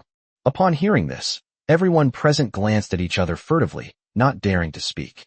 After a moment's hesitation, they whispered, "Prime Minister, before this disaster occurred you said you would only accept aid from the United States. And the US's aid is in exchange for young, beautiful women being transported to their country in exchange for supplies. And President Joseph just ordered that aid to us be cut off because our floods have affected his clean water program." As he spoke, an adjutant took a military laptop from his briefcase and began playing Joseph's speech at the Black House earlier that day. Joseph was seen waving his fists and shouting at the American media representatives in front of him, his voice as loud as if his mother had been drowned in a flood. "Japan has brought this entirely on itself, so we cannot use our taxpayers' money to aid them. They will be held accountable for their actions that pollute the planet. So this time I will freeze all their overseas assets to support environmental protection efforts on the planet." As he spoke, Joseph raised his arms and shouted, his eyes gleaming with a desire for money. TM's own water purification project almost ruined him, and he nearly got arrested by his joint venture partner because of the debt. If this method hadn't been devised on the spot, the president might have almost lost his job. Therefore, this money must be deducted. Thinking about this, the outcry grew even louder. Fujita nearly fainted at the sight before him. His breathing became rapid, and his chest heaved. Baka, that bastard American. It was obvious that the other party had betrayed him. Thinking about it, his face was contorted with bulging veins, and the corners of his mouth were twitching slightly. It took him a long time to catch his breath. Then he said hurriedly, "What about China? Didn't they say they wanted to be a responsible major power? What about their aid?" Upon hearing this, the subordinates exchanged glances, their expressions somewhat strange. After a long pause, they finally spoke. "The Dragon Kingdom did provide aid, but the aid was somewhat unusual." As I was speaking, I couldn't help but look up the words of the spokesperson for China Today. This time, the Dragon Kingdom deliberately did not choose a mature and prudent person to speak, but instead chose a young girl as its spokesperson. The spokesperson pursed his lips, pressing the corners of his mouth down hard, and his face was flushed as if he was holding something back. But the voice continued uninterrupted, and the other party slowly said, "The Dragon Kingdom deeply sympathizes with the great natural disaster that has struck the Japan region. Therefore, we are willing to donate all the origami cranes that Japan previously donated to China for disaster relief. This is to express China's condolences." Upon hearing these words, Fujita's eyes widened, and he stood there speechless for a long time. 1,000 paper cranes. Previously, whenever the Dragon Kingdom suffered a disaster, they would use origami cranes to cope, saying that these things represented blessings for others.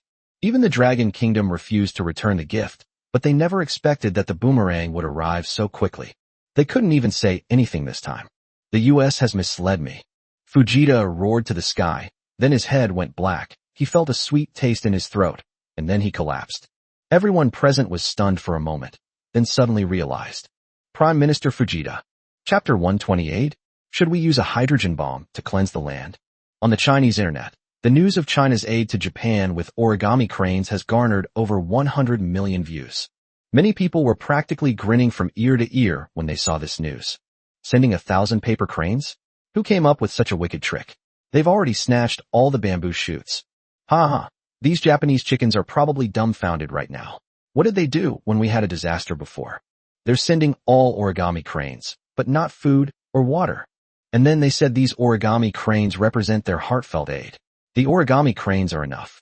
We can't refuse them. They'll just take up space. And now, let's give it all back, shall we? Even Sun Daping and the others couldn't help but smile when they saw this news. They looked at Gao Jie and said with a smile, "Old Gao, what's this called? This is called reciprocity, okay? Don't these Japanese chickens always like to send origami cranes when others are in trouble? Let's give them as much as we can now." Hearing this, Gao Jie smiled slightly. Just as everyone was immersed in the joyful atmosphere, someone shouted, "Everyone, come quick. There's new news from Japan. Their Prime Minister Fujita is making another statement." What right do they have to shout anything? Exactly. They were keeping a low profile in Marseille before, not even glancing at anyone, ignoring China's pollution warnings, and now they're making noise. Hearing these words, Sun Daping, Gao Jie, and the others looked at each other in bewilderment. After a moment's hesitation, they immediately opened their phones to watch the news report from Japan. In the footage, Fujita, dressed in a fairly decent suit, stands in the center of the conference room on the presidential plane, his face showing exhaustion and distress. Looking at the camera with a sorrowful expression, he cried out, "Gentlemen, the Japanese Empire is doomed. Almost the entire territory has been submerged, and the land is almost entirely contaminated by sewage. Even if the floodwaters recede now, we are powerless to clean it up. Therefore, we earnestly request all nations of Earth, especially those in the subcultural sphere, to set aside past grievances and help us by providing us with food and water, for the sake of being fellow inhabitants of Earth. If you can help us purify the land, we will be eternally grateful. We will always be a part of East Asian culture." As he spoke, Fujita involuntarily lowered his head with a whoosh, performing a perfect 90-degree bow, his eyes filled with sorrow and desolation, and his voice heavy with grief as he cried out, "Arigato, thank you." Seeing the other party's appearance, Sun Daping and the others felt not a trace of emotion, but rather a wave of nausea. When the other party was discharging sewage before, what was their attitude like? They didn't even glance at the reporters from various countries, their eyes looking down on everyone like they were nothing. Now that something's happened, they're acting pitiful, even claiming they're part of East Asian culture. If I remember correctly, before the emissions, the other party always considered itself a Western country and looked down on countries in the East Asian cultural sphere. Now that something has happened, they claim to be part of East Asia and expect others to forgive their past crimes and provide assistance. Isn't this just saying they want China to set aside past grievances and help them? They haven't even settled their old scores with China yet, and now they want aid? Where's their shame? Thinking about it, Sun Daping couldn't help but shake his head. I think Fujita is insane. He actually wants our help. It's ridiculous. Not to mention that we've warned them countless times about this pollution, but they ignored us and are determined to harm the entire ocean. We cannot provide assistance for their past crimes. Many people present agreed with this statement, but Gao Jie frowned slightly and then said coldly, "But if we don't help, what if the Americans say we're cold-blooded and heartless?" Upon hearing this, everyone present froze for a moment. Indeed, given the U.S.'s track record, it's quite possible they would do something like that, ignoring a neighbor's pleas for help. How pitiful Japan is, how cold-blooded and ruthless China is. This tsunami is a result of China's sins, and these labels will definitely be slapped on them all at once. Thinking about this, everyone's expressions darkened. Inside the Typhoon Operations Command Center. At this moment, as Long Jiangwo and the others looked at the Japanese chicken that had been completely submerged, the smile on their lips just wouldn't go away. Army Commander Li Zhanhao laughed loudly and said, "Old Shun, look what retribution is. This is retribution, isn't it? I told them not to line up, but they wouldn't listen. Now look how convenient it is. Let them line up as many times as they want. The only slight pity is that we can't personally step forward to tread on the foot basin." As he finished speaking, a cold glint flashed in Li Zhanhao's eyes. He was born into a military family, and his family's tradition has always been to teach him to never forget the national humiliation and to revitalize the Chinese nation. His grandfather was a typical soldier of the Chinese nation who participated in major battles. After retiring, he lived in anonymity and was usually kind and approachable, able to get along with anyone. But whenever he talks about Japan, his face turns cold, and he recounts that history with a heavy heart. Every time the conversation ended, the old man would tell him how wonderful it would have been if the Dragon Kingdom had been stronger back then, and how wonderful it would have been if his brothers from back then were still alive. Hearing these things, Li Zhanhao would unconsciously clench his fists every time. It can be said that he has never had a good impression of Japanese chickens, and even when he was criticized by his superiors for his overly hardline attitude towards them, he had no regrets. Unfortunately, now that China is powerful, we can no longer see the sacrifices of our martyrs, and we must restrain ourselves. I couldn't help but sigh as I thought about it. Just then, a voice rang out.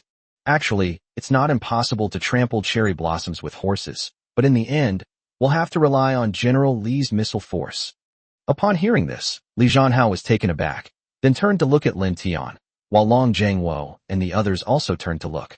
As soldiers of the Dragon Kingdom, they naturally loathed Japan, but even with that loathing, They understand that in today's world, it is impossible to start a hot war with Japan. After all, international sanctions and condemnations are no joke. Now that the Japanese have been submerged, this is the best possible outcome for them.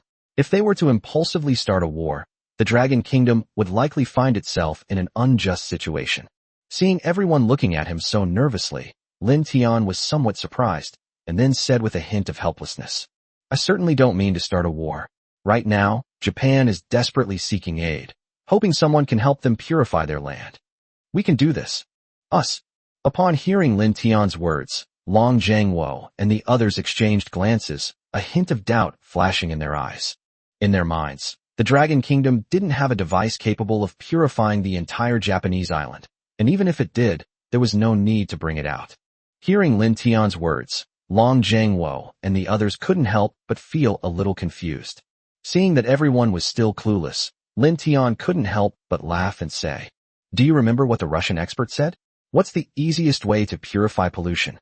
Upon hearing this, Long Zhangwo was taken aback, still somewhat confused, while Li Zhanhao's eyes lit up. "You mean use a hydrogen bomb to purify the land of Japan?" Upon hearing this, everyone present twitched at the corners of their mouths, and Long Zhangwo was also astonished. He immediately retorted, "But how is that possible? How could Japan possibly agree to that?" Lin Tian smiled slightly after hearing this. They have no choice but to agree now. The US has abandoned them, and France dares not offer aid. Who can save them now? Relying on them to return to the polluted land of an agricultural society? As he spoke, Lin Tian's eyes turned cold, and then he smiled and said, "Of course, our aid isn't free. A hydrogen bomb is very expensive. We have to pay for it. If you don't have money, then use land as collateral. I think some of their places are quite good. They would be excellent as forward platforms for eastward expansion." After saying that, Lin Tian's expression turned completely cold. He had absolutely no liking for Japanese chickens.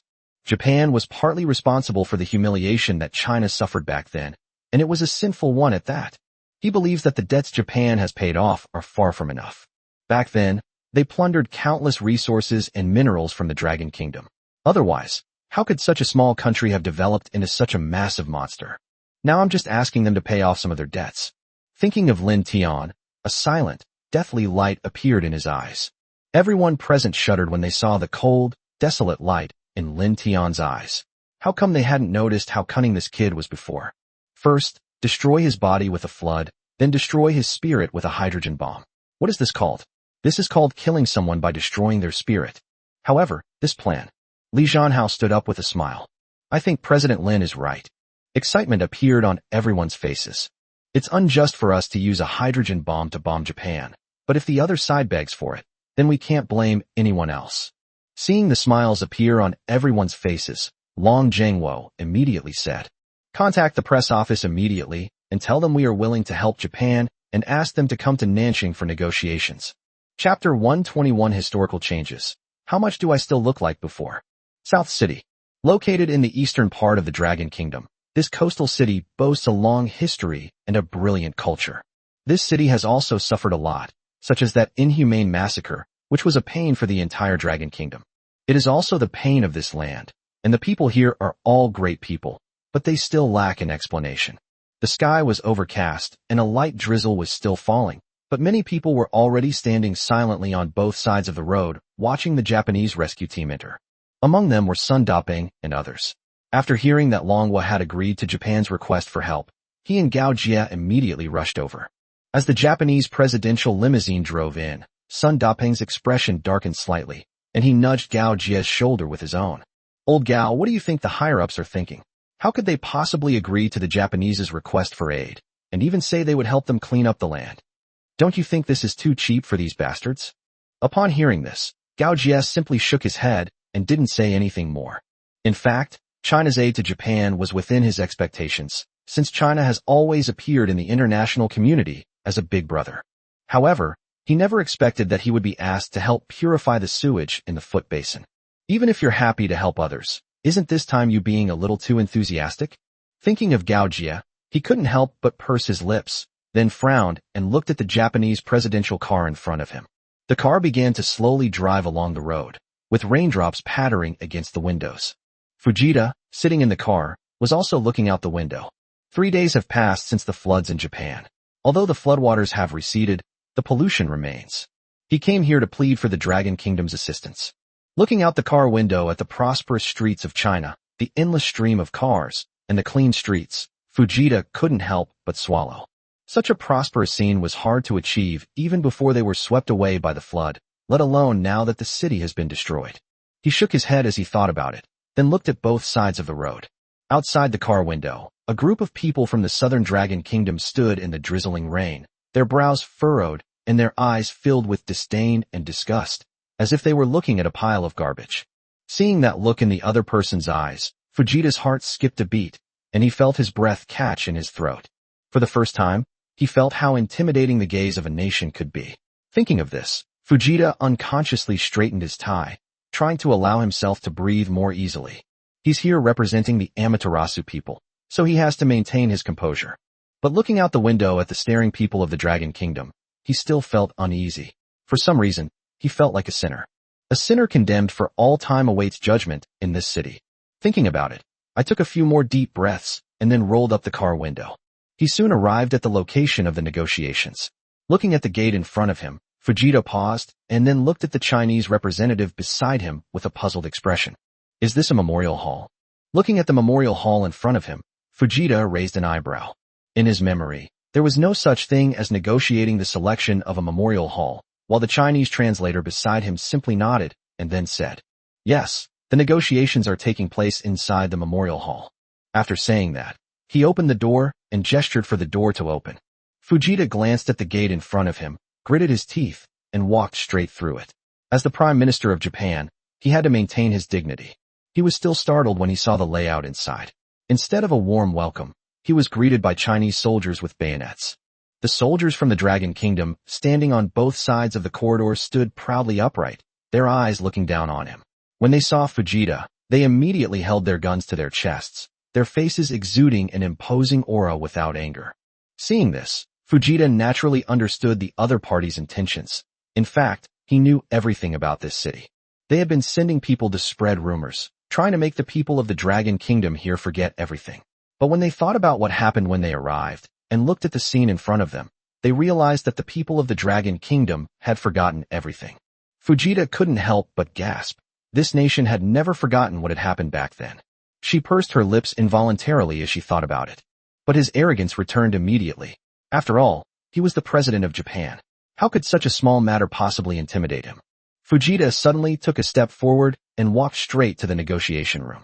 Upon seeing the other party arrive, Long Jiangwo and Lin Tianquan both smiled slightly. After a brief exchange, Fujita immediately got straight to the point. "General Long, how much aid can the Dragon Kingdom provide this time? We will certainly remember this assistance. The international community will also remember China's actions. These were acts of morality and justice. This is also the duty of a major power. We will express our gratitude to the Dragon Kingdom for this assistance in the international community. At the same time, we will fully cooperate with the Dragon Kingdom's purification mission." As he spoke, Fujita couldn't help but stare at Long Jiangwo and the others, a slight smile playing on his lips. Lin Tian frowned slightly as he listened to the Japanese Prime Minister's words. The other party's words were tactful, but they still revealed a sense of arrogance. What does it mean that the international community will remember them? What does it mean that morality and justice are just saying that as long as China doesn't help them, it's immoral and unjust? The more Lin Tian listened, the colder his eyes became. He and Long Jiangwo had come to see the attitude of the Japanese.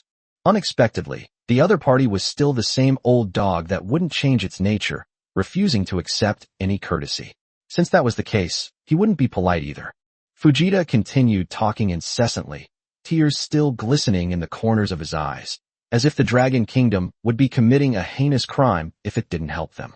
As long as the Dragon Kingdom provides assistance, we are willing to be on good terms with the Dragon Kingdom for generations to come and will never betray it. As for soil purification, I think we should discuss purification methods carefully. This time, before the other party could continue, Lin Tian reached out and said with a smile, "Prime Minister Fujita, I think you've made a mistake. When did we say that our aid and purification efforts for your country were free of charge?" Upon hearing this, Fujita's face was filled with disbelief. "Not free," he then immediately explained. "But when China provided aid to other countries before, weren't masks and such all given away for free? That should have been your duty. Furthermore, your country and we have been good friends since ancient times. Abandoning a friend would be an act of disloyalty, and we. Us? Who's talking to you about us? Lin Tian suddenly stood up, slammed the contract on the table, and his face turned cold. I reiterate, China will not provide aid to Japan without compensation. If you want purification and assistance, sign this contract. Upon hearing Lin Tian's words, Fujita lowered his head and picked up Lin Tian's contract. He was stunned the moment he looked at it. The first item above reads, Japan should open its forward port to China, and the Chinese people should reclaim their former administrative control. The second point is that this purification will use hydrogen bombs to clean up the remaining pollutants on the island, and Japan will bear the cost of launching each hydrogen bomb. If there is no ability to repay at this stage, it can be repaid by ceding land or by owing it in the form of national debt. As Fujita looked at the treaty, his eyes trembled, and then he couldn't help but shout, I refuse. This treaty is unfair. I refuse. However, Lin Tian looked at him coldly. If you feel uncomfortable, you may leave. As they spoke, Lin Tian and the others didn't even glance at Fujita. Lin Tian had nothing to say about these things. Inequality? Why didn't they say it was unequal when the Dragon Kingdom signed the agreement with them back then? Moreover, on this land, if he were to back down even a step, it would be disrespectful to the martyrs who came here. The other party has not admitted to the crimes committed back then. Since they won't admit it, Lin Tian will help them recall them. When he saw Lin Tian and Long Jiangwo turn to leave, Fujita panicked, and his eyes trembled involuntarily. To be honest, right now, only the Dragon Kingdom can save them. No one else can. The U.S. has abandoned them. A polluted island nation is nothing more than a discarded pawn to them. Meanwhile, there is widespread opposition to aid in countries like France, and they will not provide assistance to these countries in order to protect themselves, especially since they are not capable of doing so. The only country capable of providing assistance is the Dragon Kingdom.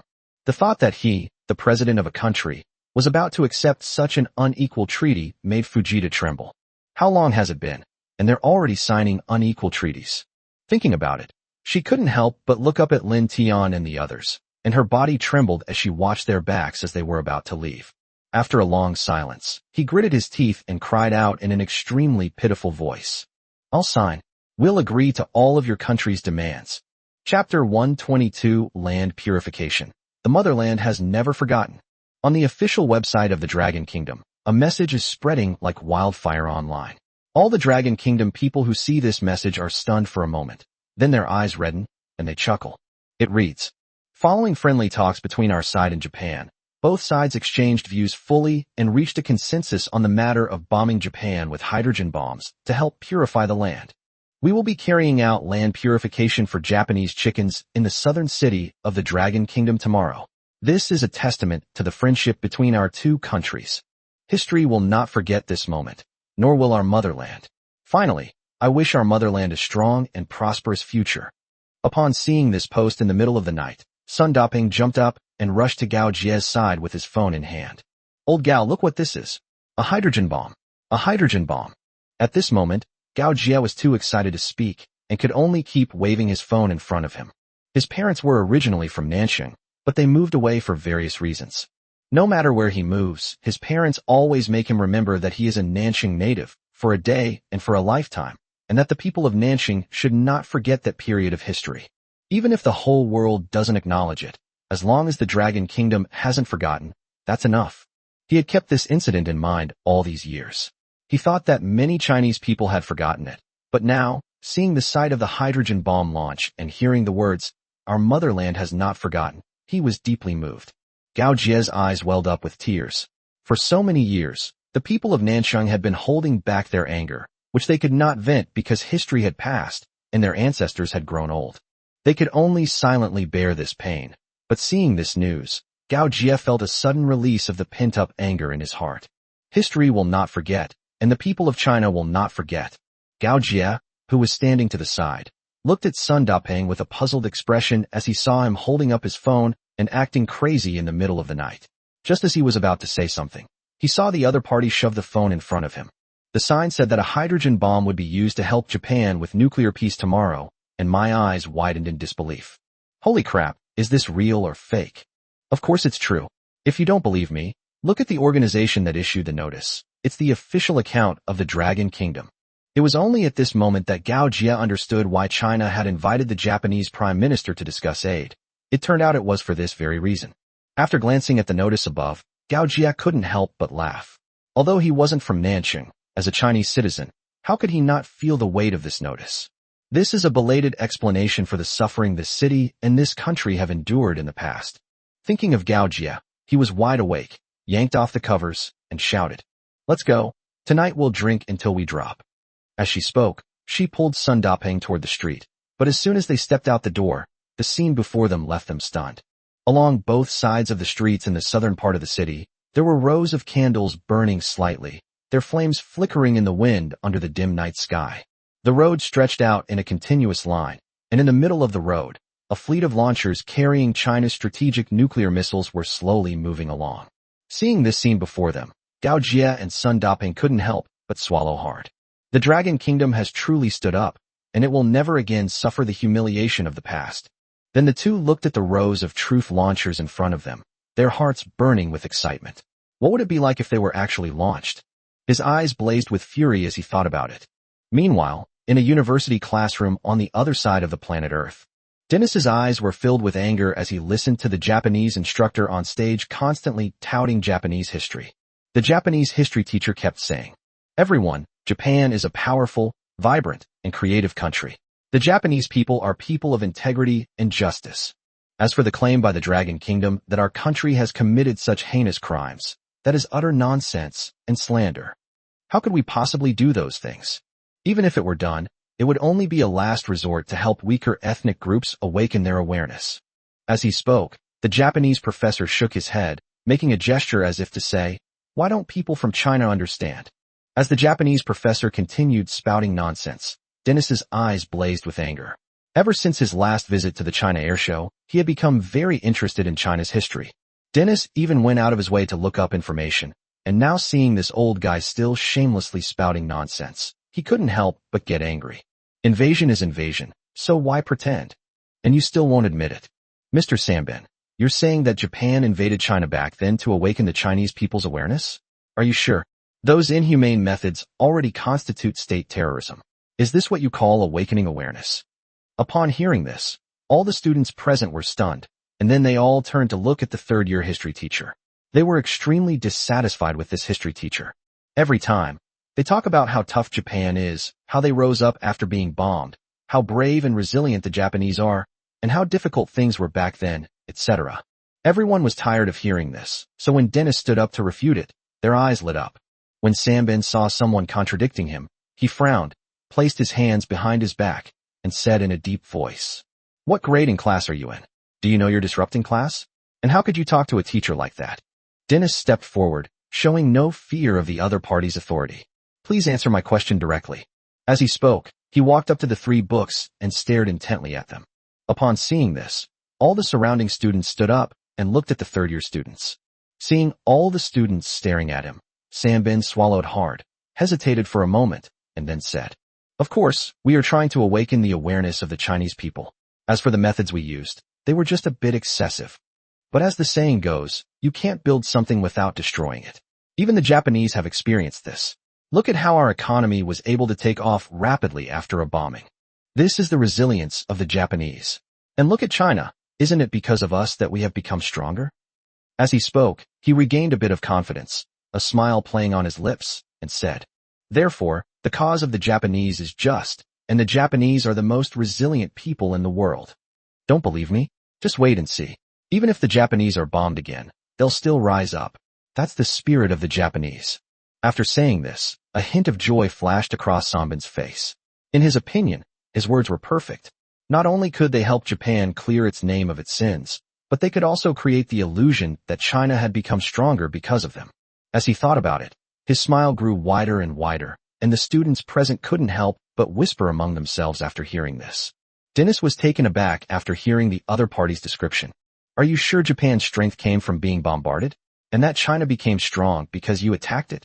Sambin hesitated for a moment after hearing this, then nodded heavily. "Yes, that's just the price of growing up." Upon hearing this answer, Dennis smiled slightly and slowly walked up to the blackboard. He remembered that today was the day China launched its hydrogen bomb and nuclear bomb.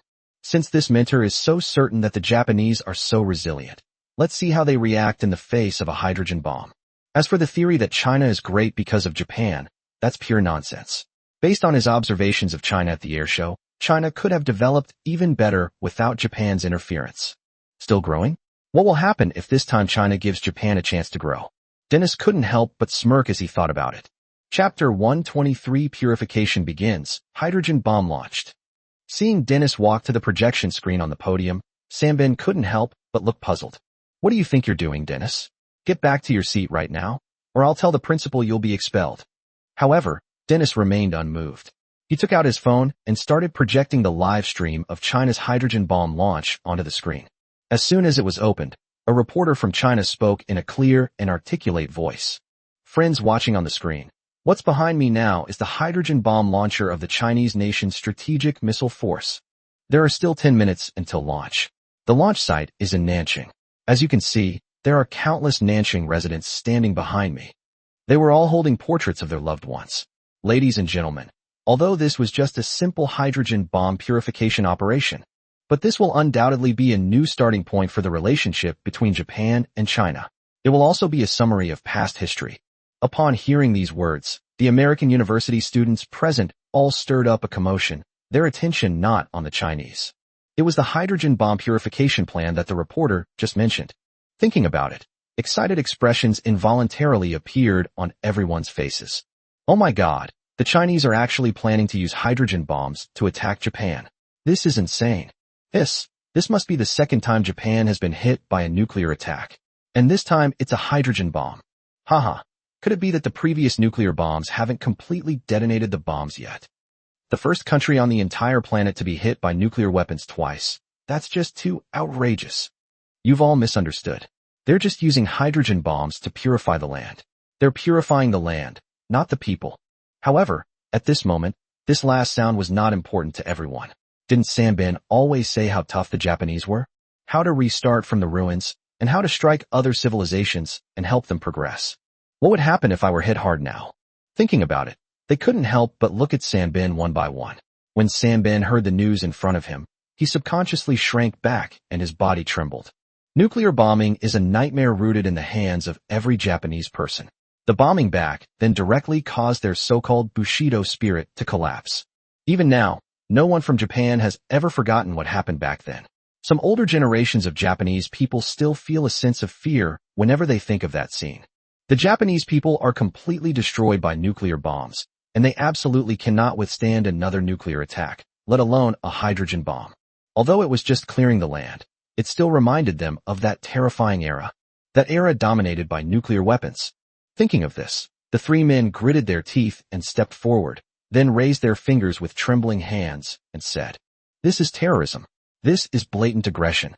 How could purifying the land require the use of hydrogen bombs? This is deliberate retaliation by the Dragon Kingdom. How could they use a hydrogen bomb to bomb the Amaterasu people? The international community should condemn this act."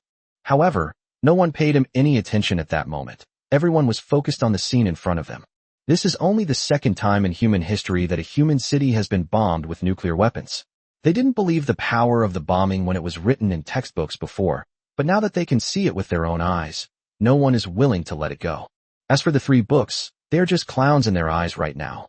What kind of resilience of the Japanese people, what kind of Japanese spirit, is this all? If you can't break down the old and build the new, and you still criticize others to help them improve, how can you improve if you can't even handle criticism yourself? Moreover, who knows how much ulterior motives the other side had smuggled in beforehand. Some black students have already started searching online for terms like Japan's invasion of China. Although they are willing to accept a happy education, it doesn't mean they are really stupid. Looking at the disdainful looks in everyone's eyes, and the way they were looking at history, I realized that. Sambin felt his heart skip a beat, and a sense of foreboding washed over him. The next student's words broke him down completely. "Teacher, don't get too excited. I believe the Japanese will rise again after this setback. Besides, this attack was initiated by you, so it's not a big problem." Upon hearing this, the 3 men trembled involuntarily, and their voices rose 3 beats. "What? You asked for it yourself?" Then he turned around and carefully examined the document displayed by the official Chinese government next to the live broadcast screen. It stated that the Prime Minister of Japan had personally approved the plan. Upon seeing the document, Sanbin's face immediately darkened, and he almost fainted. Baka. At this moment, it wasn't just Sanbin who broke down. More and more Japanese people living elsewhere broke down when they heard that Japan's main island was going to be bombed by hydrogen bombs. The previous flooding was already devastating enough, but now they want to use a hydrogen bomb to completely flatten the city, wipe out the hometown buildings, and evaporate and clear away the corpses. This is even worse than being ground to dust. It's like a modern-day version of the three empty houses. The building is empty, the people are gone, and the hometown is empty. Thinking of this, all the Japanese living away from home were numb. Damn it, Fujita, that bastard. He actually agreed to such a request. My hometown, my hometown. I can no longer enjoy the cherry blossoms in my hometown. My family's ancestral graves are still there, and now they're all going to be blown up. They're using nuclear weapons. What are they trying to do?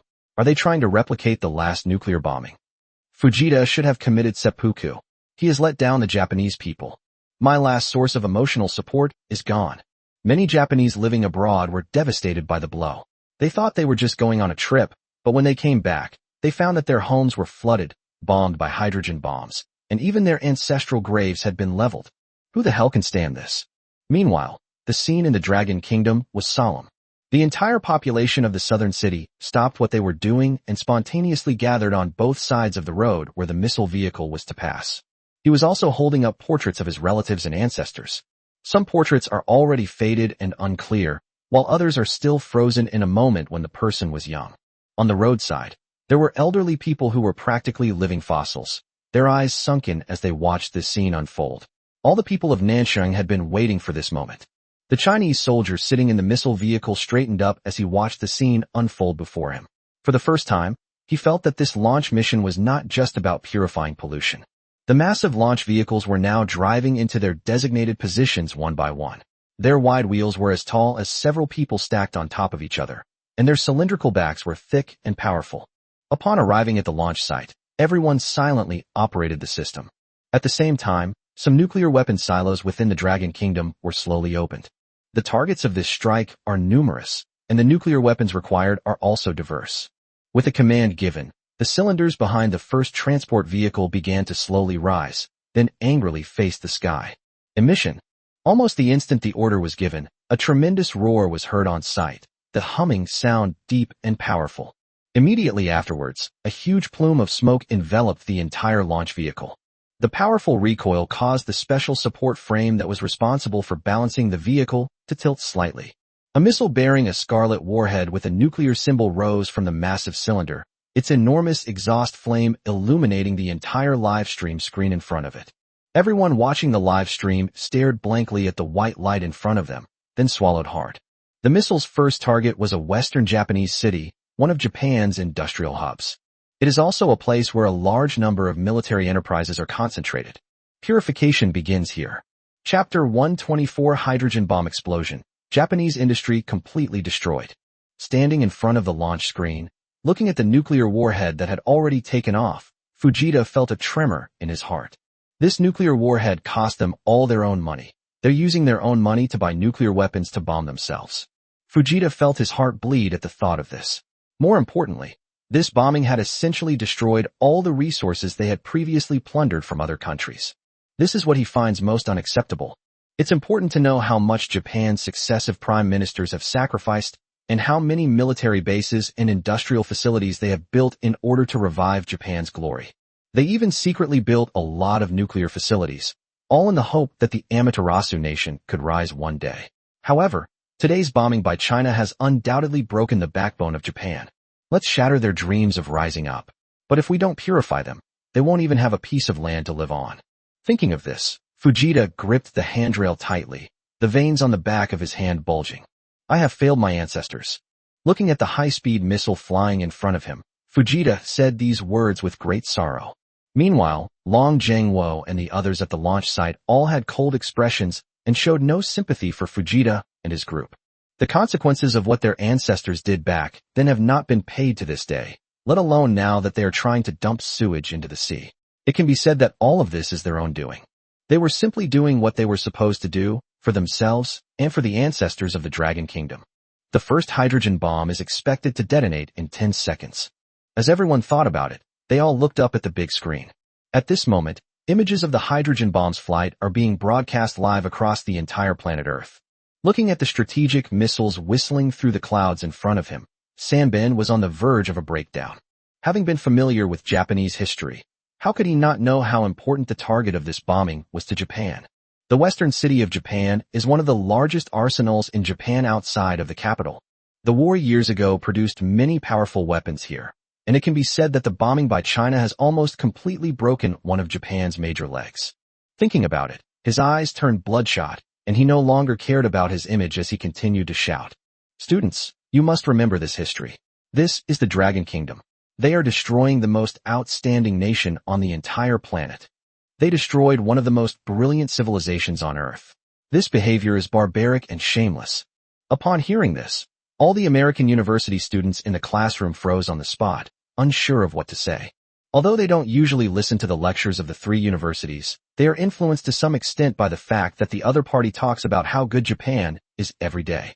Moreover, quite a few people in the class are quite interested in Japanese culture, such as anime.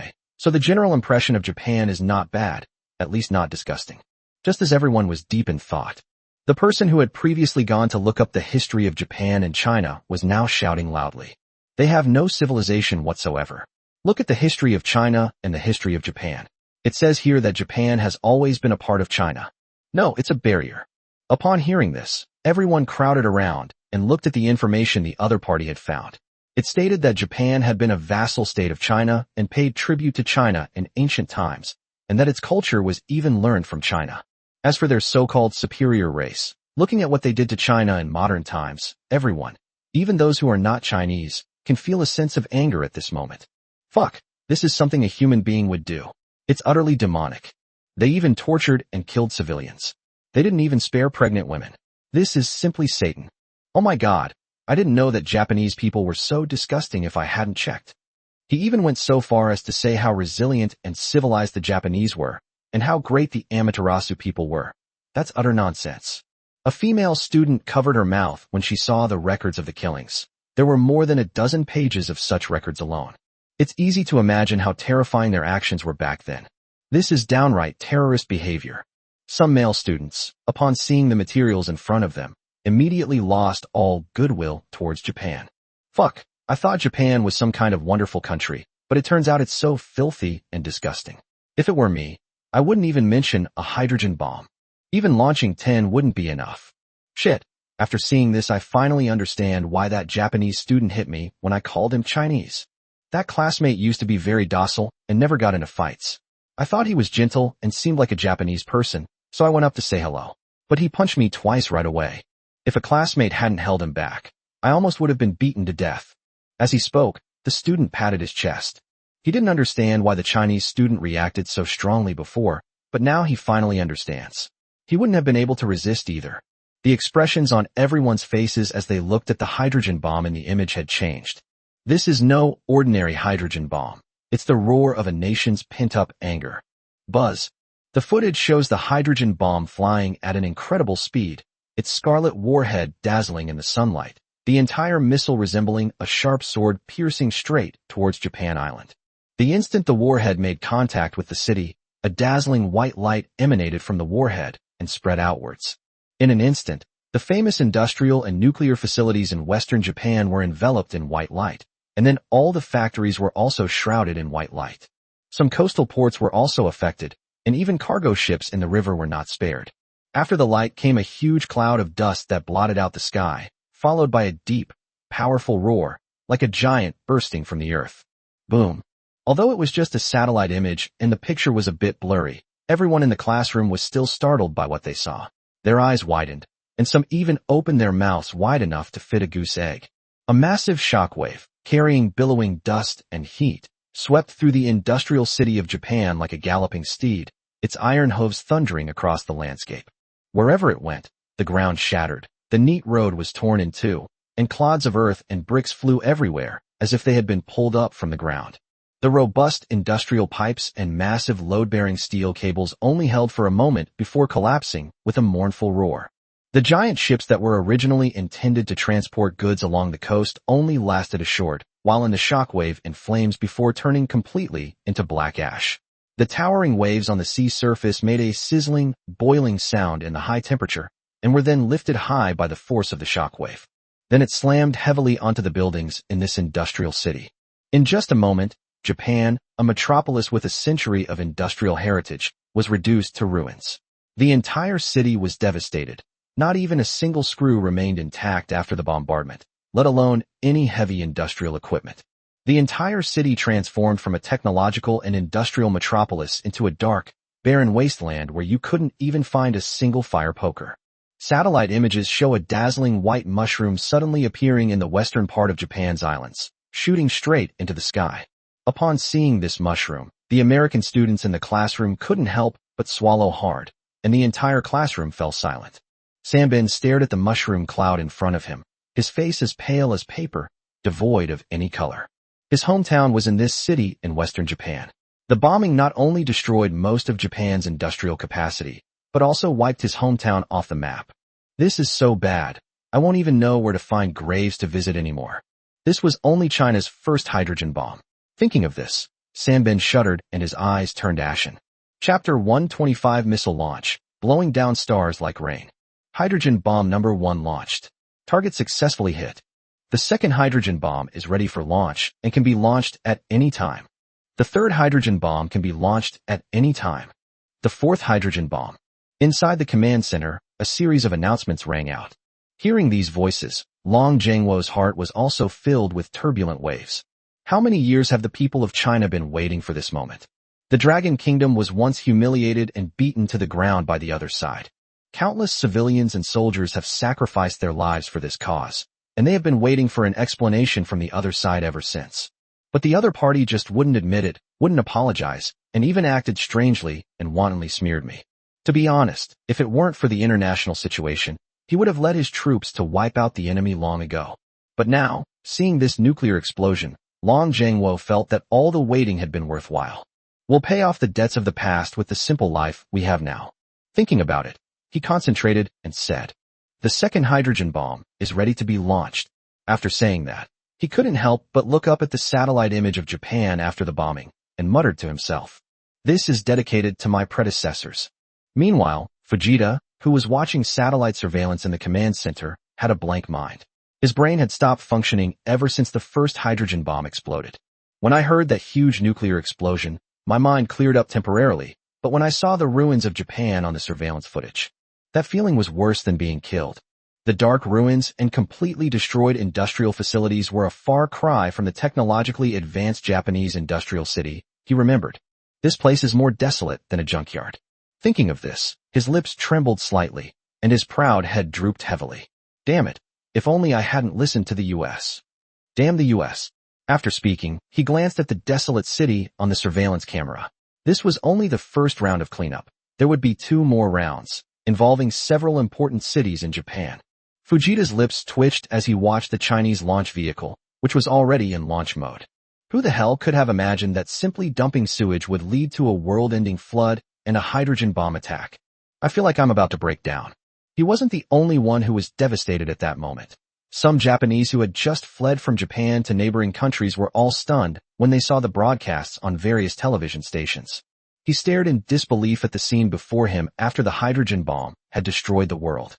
Is this really the hometown where I used to live?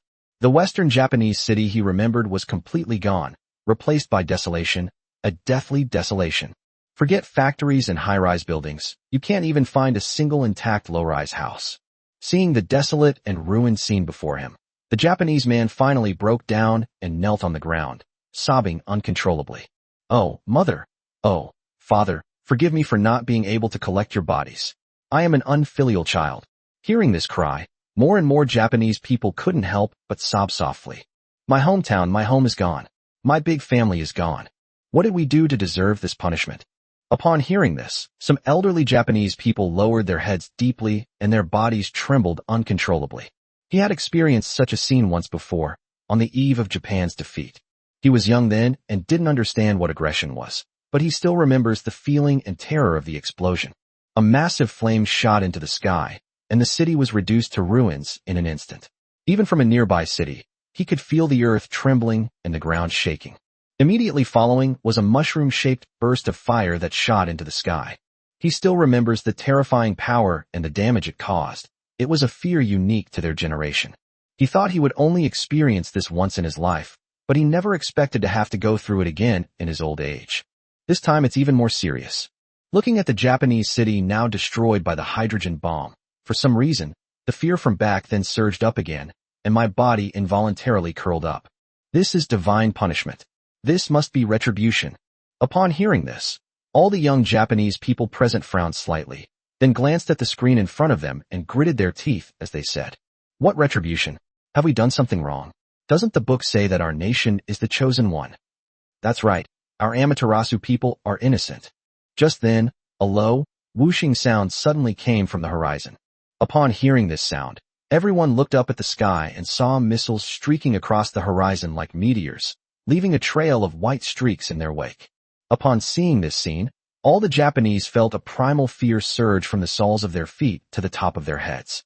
After only a moment, those who had previously declared their innocence collapsed to their knees. "We are guilty, my ancestors are guilty. I repent, Jesus bless me. Buddha bless me. Amen."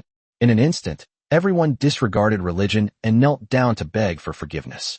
At the launch site, the eyes of the residents of Nanjing who witnessed the missile launch turned red with emotion. They've persevered for so many years, and finally this moment has arrived. Looking at the bullet marks on the horizon, everyone took a deep breath and then raised the portraits in their hands. May you all rest in peace. One after another, hydrogen bombs streaked across the sky.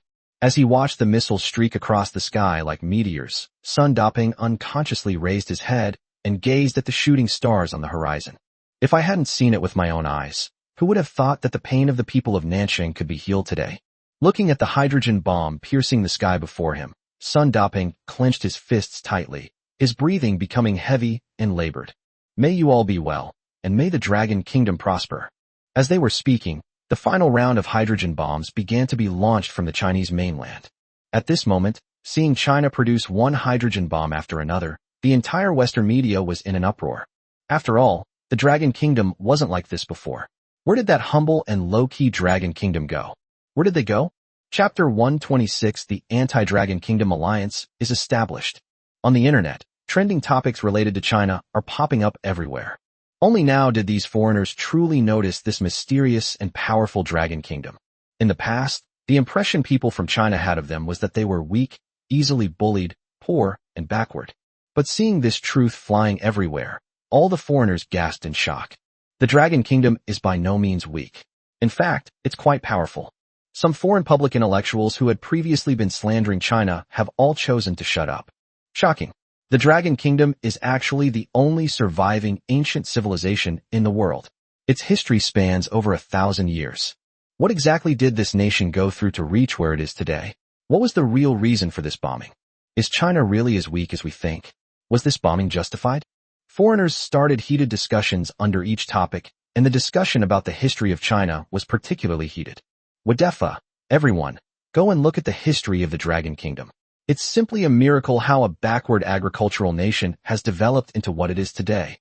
This power is simply terrifying, and what's even more terrifying is their history, which spans thousands of years. Keep in mind that our United States has only existed for a few hundred years.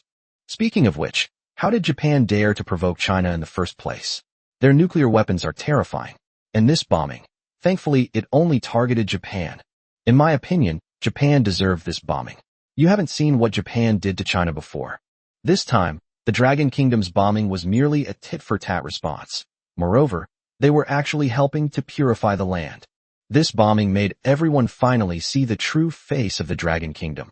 This country was no longer the weak nation it once was. They are growing stronger, and this power is terrifying.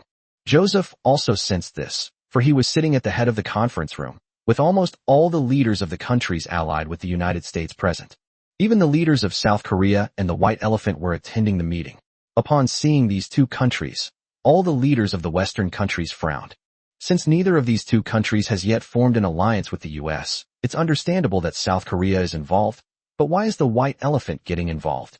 Noticing the puzzled looks on everyone's faces, Joseph simply cleared his throat and didn't say anything more. In fact, the person who should have participated in this meeting was Japan, but now that Japan has been nuclearly destroyed, someone needs to take his place. Let's work together to contain the Dragon Kingdom. Thinking about it, Joseph couldn't help but say, "Ladies and gentlemen, I believe you have all witnessed the bombing by the Dragon Kingdom. They are a terrifying nation, and we have always underestimated them. Therefore, I've decided that we should join forces to fight against the Dragon Kingdom. What do you say?" As he spoke, the American leader glanced around at the leaders of the various countries present. He noticed that President John Bull still looked somewhat hesitant, while the leaders of South Korea and the United States exchanged glances, their eyes flickering slightly. As neighboring countries of the Dragon Kingdom, they were naturally terrified by the Dragon Kingdom's terrifying military strength, especially the White Elephant Kingdom, which still remembered the battles they fought against the Dragon Kingdom years ago. They've already been driven to the capital. If we don't curb their development now while they're still developing, it will be even more difficult to deal with them once they become powerful. Seeing everyone's expressions, Joseph couldn't help but smile slightly. He had convened this meeting to completely eliminate the Dragon Kingdom. He certainly couldn't do this alone, so he needed to unite more allies. Now, seeing the shifty look in these people's eyes, Joseph knew he had a chance. Thinking about it, he said with a seductive look in his eyes, "You've seen the strength of the Dragon Nation now. These hydrogen bombs are the best proof. Do you think you can resist this ancient nation with your current strength?" As he spoke, Joseph involuntarily turned to look at the Chinese hydrogen bomb that was being launched like a meteor in front of the screen, and then continued, "If we work together, we can nip the Dragon Kingdom in the bud. Then you Koreans can claim to be the source of East Asian culture, and even Japan can't compete with you. You'll be number one in East Asia." Upon hearing this, the Koreans' eyes lit up.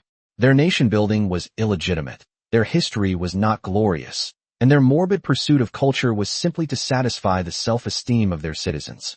Also, for the sake of legitimacy of his regime, the conditions Joseph is now offering are indeed quite tempting. White Elephant, on the other hand, frowned deeply, while Joseph simply smiled and said, "White Elephants, don't you want revenge for the relocation of the capital? If the Dragon Kingdom collapses, then the entire northwest region will be your territory. Don't you want these places?" Upon hearing this, the leader of the White Elephant couldn't help but lick his lips, but there was still some worry between his brows. If they could defeat the Dragon Kingdom, it would indeed be a very good deal for them. But looking at the devastating hydrogen bomb of the Dragon Kingdom on the screen, everyone present had a flicker in their eyes. Seeing everyone's expressions, Joseph stood up and said, "Gentlemen, the development of the Dragon Kingdom will not benefit us. If you are willing to fight against the Dragon Kingdom, we are willing to provide you with the best equipment and technical support from the rear. The core of this cooperation is only one point: to jointly curb the future development of the Dragon Kingdom. This is beneficial to both of us." As he spoke, Joseph stood up and looked at White Elephant and South Korea. The main purpose of this meeting was to invite these two countries to join in the sanctions and blockade against China. After all, Japan has now been recruited, and they have lost one of their bridgeheads against China. We must make up for this now. These two countries are also currently the two most powerful countries in East Asia.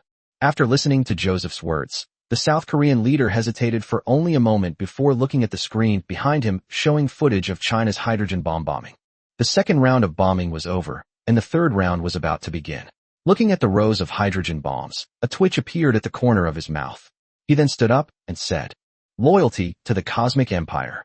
Regarding the sanctions imposed on the Dragon Kingdom, our Cosmic Empire is willing to take the lead and impose strict technological blockade and economic sanctions on it. And we are also willing to accept the deployment of your missile defense system."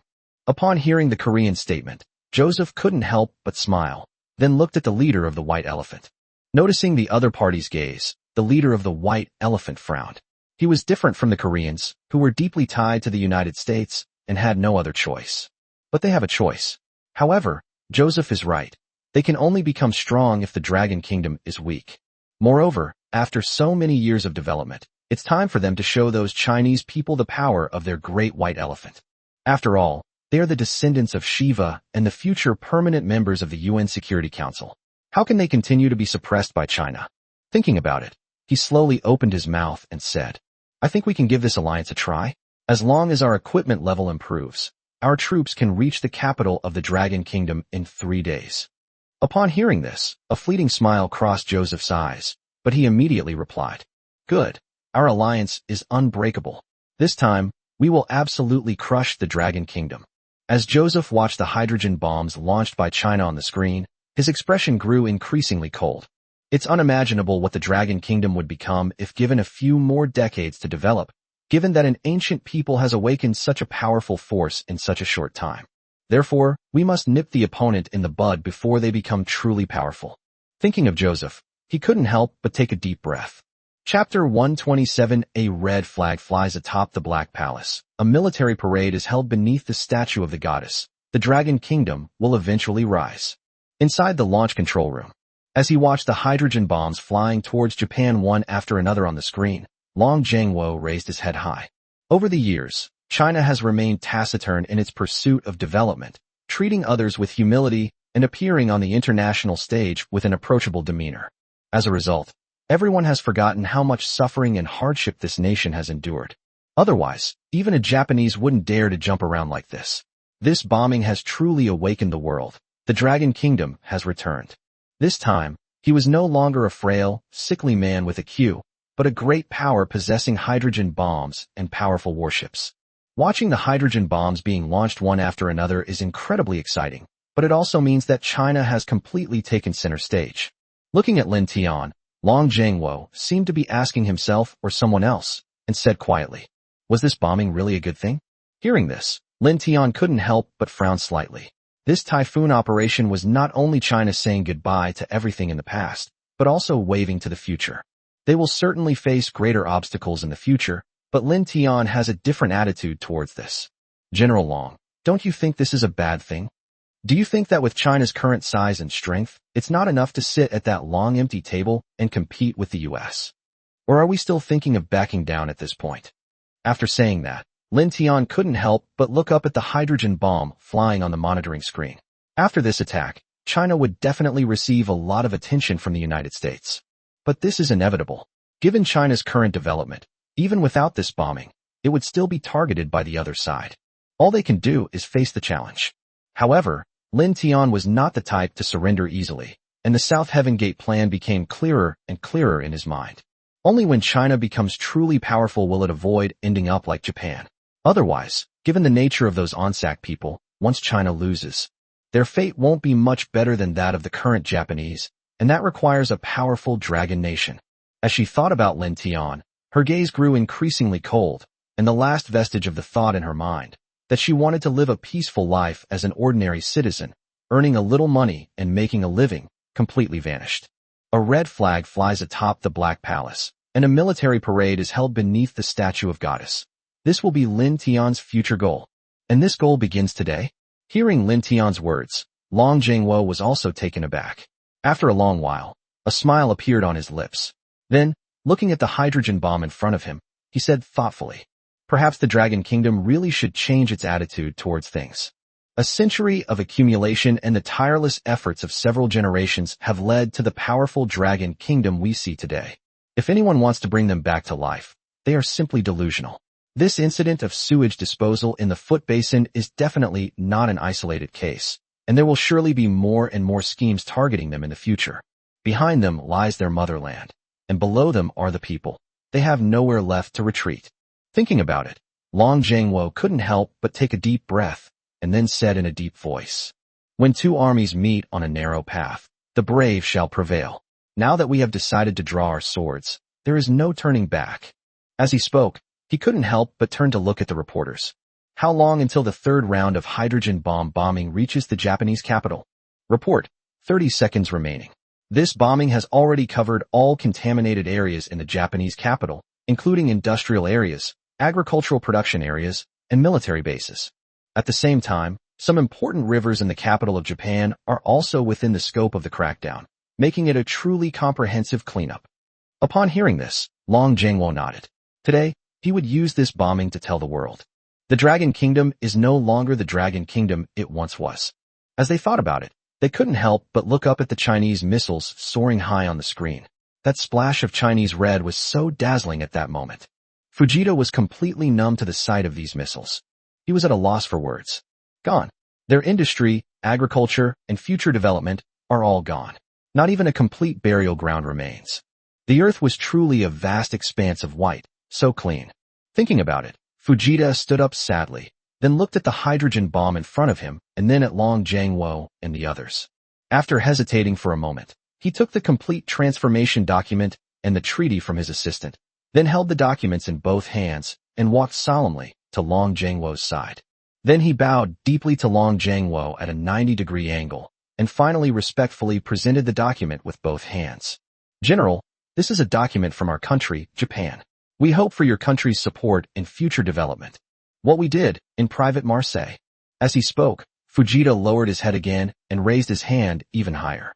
Upon seeing the document, Long Jiangwo frowned, then solemnly accepted it.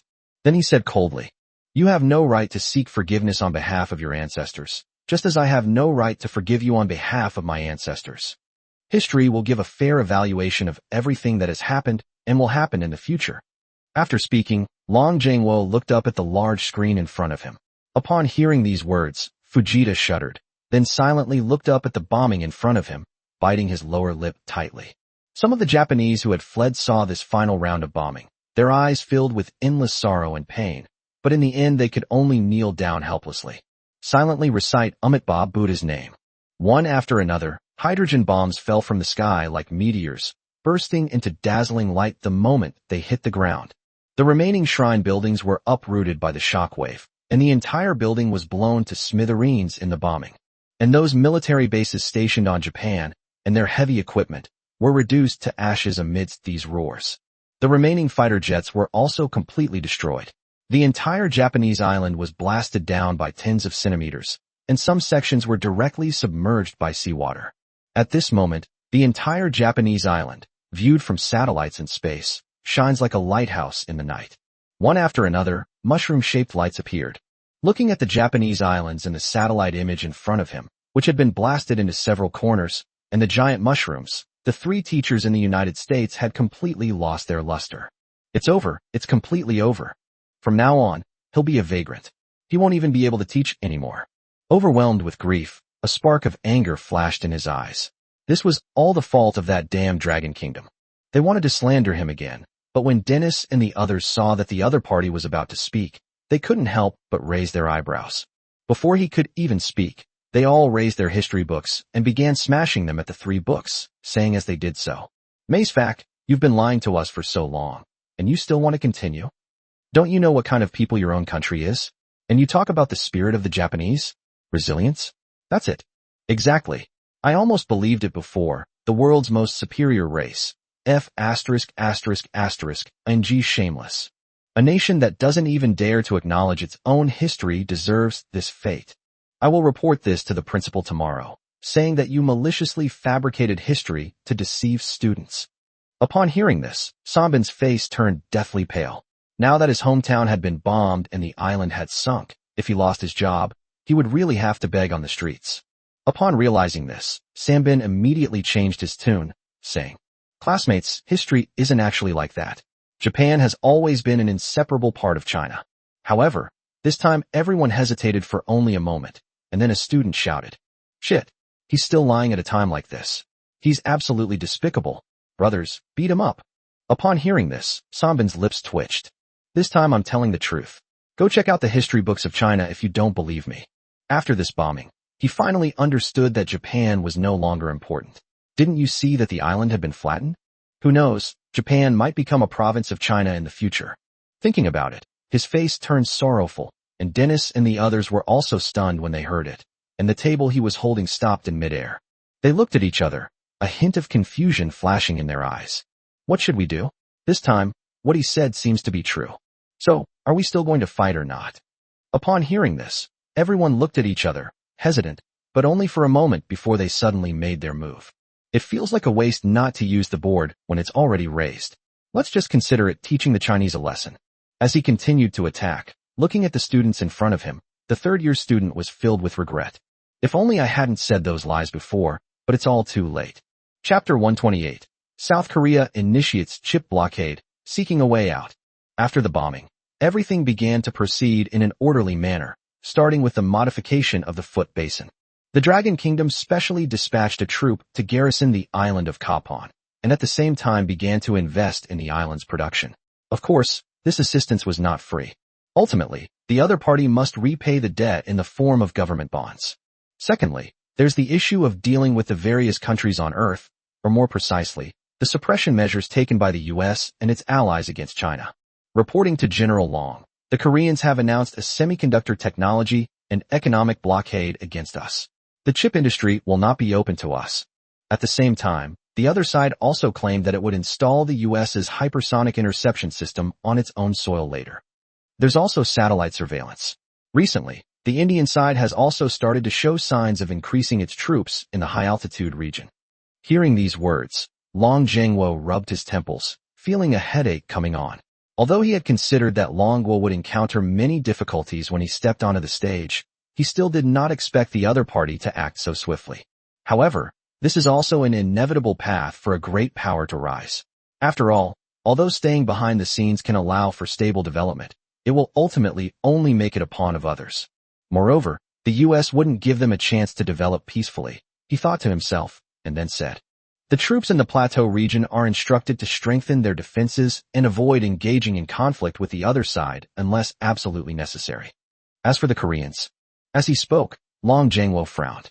The chip blockade and the installation of the anti-missile system were clearly aimed at Long Guo.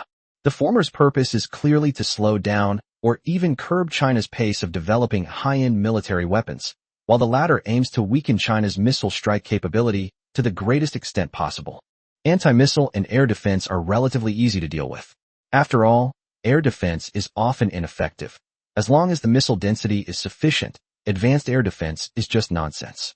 What worries him even more is the blockade imposed on China's chip industry. After all, China currently has a lot of high-tech weapons, and many things require the use of the other side's high technology. Now this blockade is a serious problem. It can be said that they truly grasped the pulse of the Dragon Kingdom. Thinking about it, Long Zhengguo looked at Huang Qianhe, who was in charge of information technology research and development in a second-level military enterprise of Longhua, with a solemn face. Old Huang, how long do you think it will take for us to recover from this chip technology blockade? Or rather, will it affect the research and development process of China's future military equipment? Huang Qianhe frowned, and after a long while, his expression turned somewhat unpleasant as he said, "It won't affect our subsequent equipment development in the short term. After all, we still have a lot of stockpiled equipment. However, if the other side maintains this kind of normalized blockade, it will have a great impact on our future research on military products, since we will not have higher precision chip products. Weapons and equipment inevitably have to be designed to be large in order to accommodate more integrated circuits to ensure product performance." The Russian bear is a typical example of this. Upon hearing this, Long Zhengguo took a deep breath and then stared at Huang Qianhe, saying, "How long will it take before we have a replacement product?" Huang Qianhe first extended one finger, then spread all 5 fingers wide, and then solemnly said, "It will take at least 5 years for our chip industry to fully catch up with and replace the chips of South Korea and the United States." And this is just a very optimistic figure. The actual situation may be even worse than this is expected. After all, it took South Korea a full 10 years to develop chips with a precision of less than 10 nanometers, and that was even with cooperation from the United States. Nowadays, without any outside help, relying solely on our own research, 5 years is already an extremely incredible time frame. As Huang Qianhe spoke, he couldn't help but sigh. Chip technology has always been a weak point for China, and they rely heavily on imports for research in this area. They hadn't realized this before, and now the sudden lockdown caught them completely off guard. These days, the question their information company gets asked most often is whether they can still reliably provide high-precision chips. Even his superiors have started urging them to research-related products, so it's fair to say he's under a lot of pressure lately. He came to see Long Zhengguo today to report the situation and seek help, to see if there were any other companies that could cooperate with them in research and development, but he saw that Long Zhengguo looked very worried. Huang Qianhe knew that it was probably hopeless. Just as the two were discussing how to coordinate domestic resources to deal with the crisis, Lin Tian appeared at the door with a plan in hand. He had been writing his Dragon Defense Plan during this time. This refers to the weaponry concept in the Nanximen project. In his mind, the Dragon Kingdom must have an integrated defense and counterattack plan that extends from the deep sea to space. Only in this way can we deal with the crises from various countries on Earth, which requires a lot of manpower, material resources, and financial resources. That's why he came to Long Zhangwo, hoping to get his support. However, seeing the other person's worried look, Lin Tian's heart sank. What happened? Upon noticing Lin Tian's arrival, Huang Qianhe and Long Zhangwo were taken aback, but their eyes lit up. Others might not be able to do it, but Lin Tian might. Given the opponent's previous excellent performance, it's hard not to suspect that Lin Tian lacks the relevant technology. Before Lin Tian could sit down, Huang Qianhe immediately stepped forward and said, "Mr. Lin, I have a question I'd like to ask your company. Would it be convenient for you to answer it?" Seeing Huang Qianhe's eager expression and Long Zhangwo's fiery gaze, Lin Tian raised an eyebrow. What's wrong with these two? After hesitating for a moment, he said, "Ask me any questions you have. I'll tell you anything I know." Of course, he couldn't answer questions about interstellar warships, since he hadn't fully studied the blueprints the system had given him, and mass production would be difficult. However, he could still answer questions about things like Chongying or laser defense towers, since that was the reason he came to see Long Zhangwo today. Upon hearing Lin Tian's answer, both Huang Qianhe and Long Zhangwo were overjoyed. After carefully considering their words, Huang Qianhe finally asked, "Mr. Lin, I only have one question. Does your company have any plans to develop chip-related products recently? Or perhaps you've considered delving deeper into this field. For example, creating a 10-nanometer chip or something. If so, you can look to us." Before he could finish speaking, Lin Tian shook his head. "No, we have no plans to do that in the near future, and we probably won't either." Upon hearing Lin Tian's answer, Huang Qianhe was stunned, his eyes blinking rapidly, and even Long Zhangwo's expression froze. Although they had considered that Lin Tian's company might not be involved in this area, the other party's answer was still somewhat unexpected. Just as everyone was feeling somewhat disappointed, Lin Tian's words stunned them both. He simply said, "Although we have no plans in this regard in the future, we have already studied it before. And it has already reached the 1-nanometer level. In addition, our own computers currently use quantum chips, and we basically no longer use optical chips. If you have this need, I can take you to my company for a look, and we can also expand the production of our existing optical chips." Upon hearing Lin Tian's casual words, Huang Qianhe, who works in information technology research in China, almost fainted in the bathroom. As a domestic industry giant, TM's office computers use optical chips that are only 16 nanometers in size, and even then, they can only be produced in small quantities, which is far from enough to make up for the technological gap with external chips.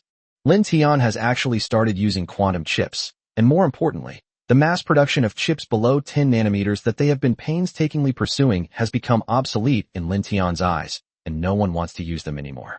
Thinking of this, Huang Qianhe almost wanted to smash his head against a block of tofu and kill himself. It's true what they say, comparisons are the thief of joy. Chapter 129. Back then, I was only one pirated machine away from having youthful, luscious hair. Upon arriving at Lin Tian Company's laboratory again, Huang Qianhe and Long Zhangwo were still as shocked as ever. Compared to drone labs, labs in the chip and computer industries are much larger and have more sophisticated technology and equipment. Everything is proceeding smoothly, and technicians are using specialized instruments to observe the chip being etched in front of them. This is used to determine whether the requirements are met, while the assistant tests the chip's performance. Everything was so quiet, but to a professional like Huang Qianhe, it sounded like a thunderclap. Because all the chips produced in this laboratory are below 10 nanometers. It's important to know that currently, only South Korea and the United States are capable of stably mass-producing lithography chips below 10 nanometers in the international market. Even Japan doesn't have this capability. But now he saw machines in operation, producing chips smaller than 10 nanometers. Thinking about it, I couldn't help but gasp. Just what kind of monster is this guy? As he spoke, he couldn't help but look at Lin Tian, who was walking ahead. Yang Wenhua, who was accompanying Huang Qianhe, simply smiled slightly when she saw Huang Qianhe's expression. It seems the other party is quite satisfied with their setup. In fact, these laboratories were originally sealed off before their arrival, since with the advent of more advanced quantum chips, there was no longer any need to produce these low-level products. However, considering that the leaders are coming to inspect, we still have to do some pretense, especially since these things represent the journey of Longxing's chip industry. Watching these sealed laboratories reopen, Yang Wenhua remarked with a hint of emotion. I never imagined that after so many years, these machines would actually be restarted. I remember when Longxing was just established, it made a lot of money from the car paint industry. At that time, Xiaodian said that he wanted to develop his own chip. Therefore, we started developing chip-related products with simple equipment according to the blueprints.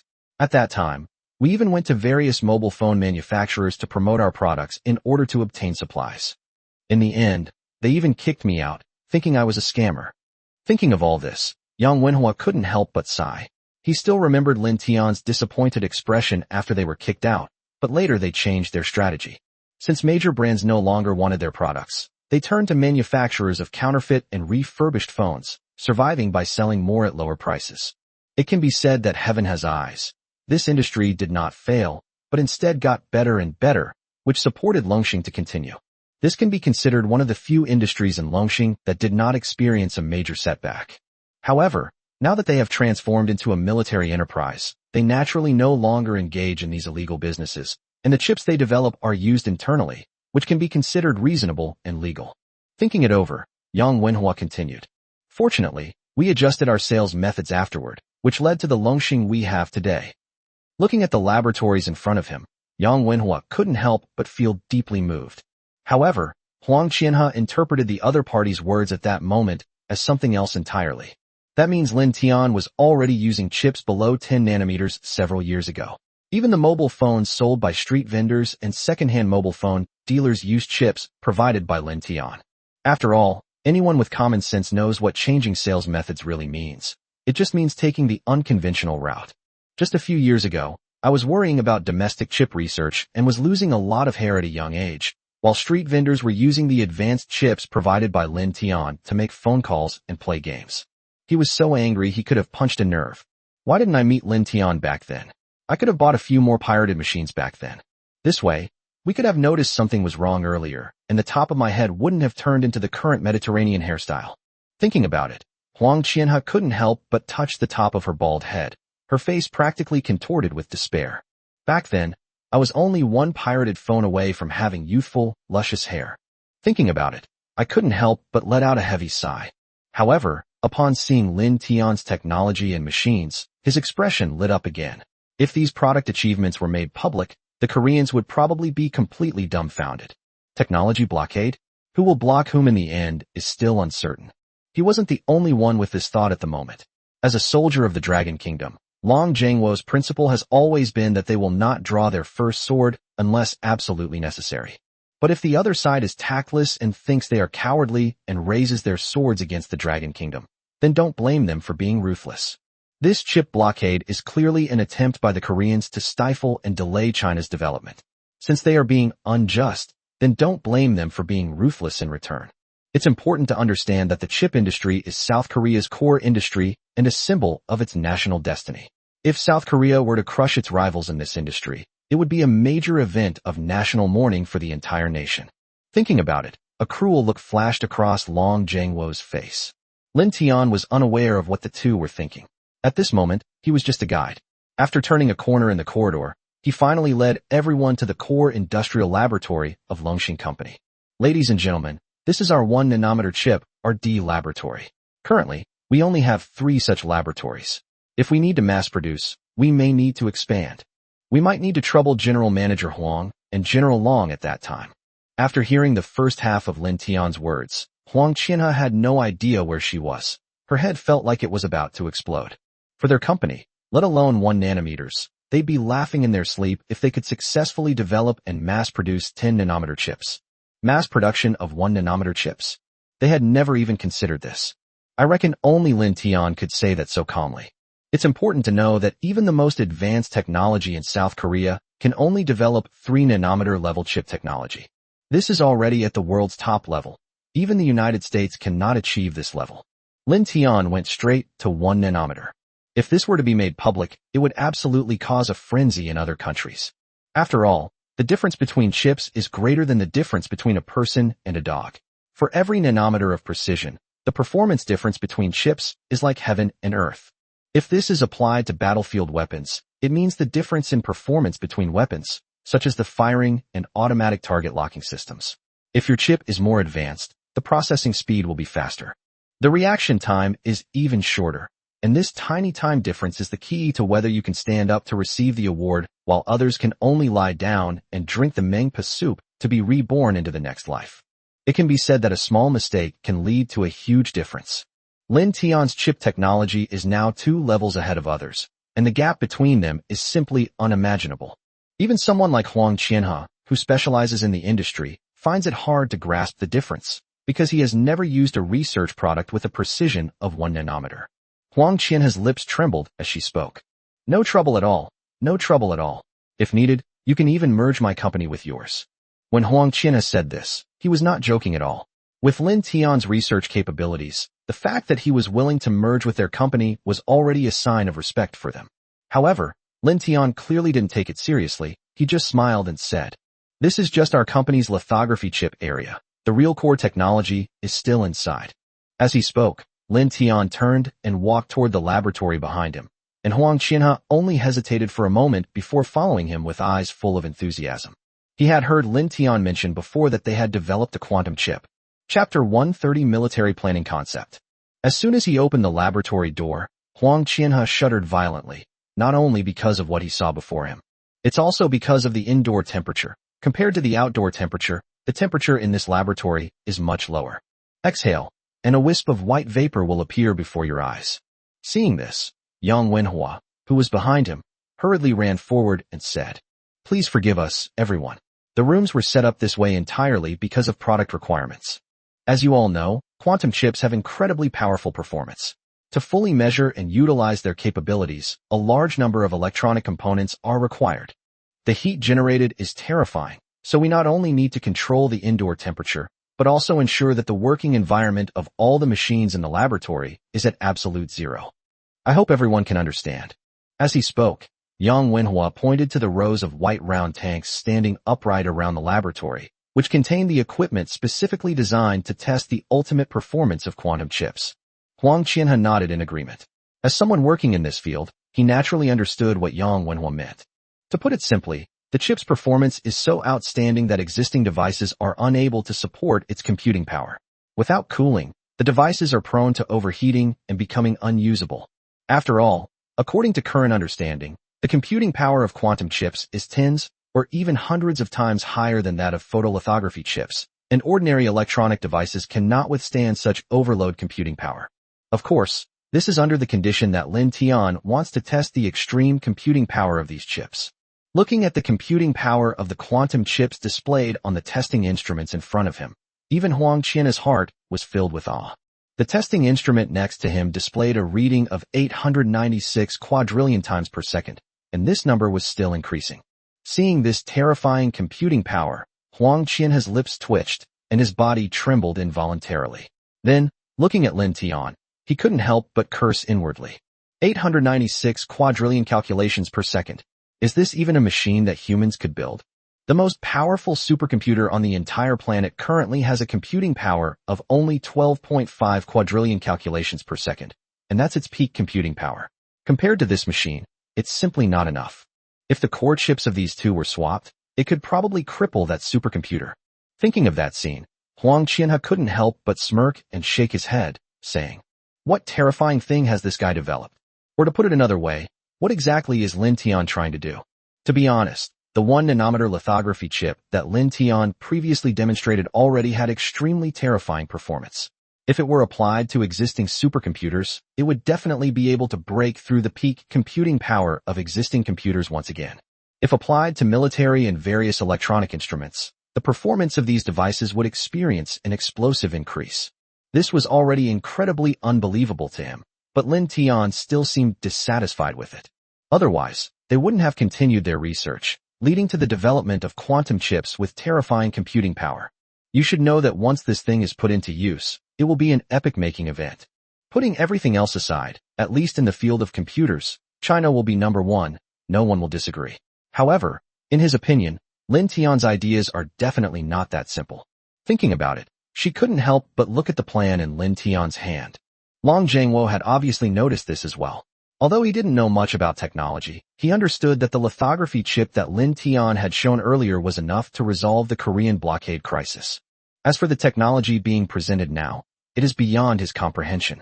At least in his view, the Dragon Kingdom is not yet able to make use of all of this, But since Lin Tian dared to show it to them, he must have his own ideas.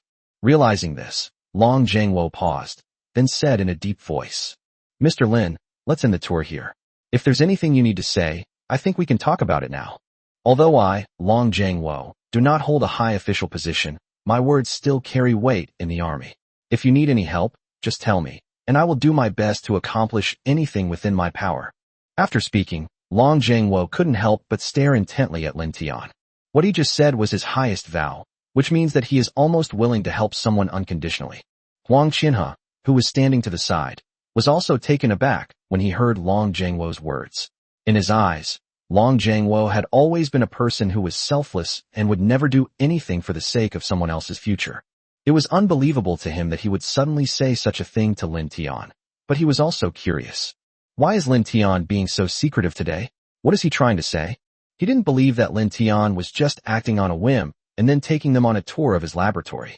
Upon hearing Long Zhangwo's words, Lin Tian paused, a bitter smile appearing on his face. Was his intention really that obvious? Did he think he had concealed it sufficiently?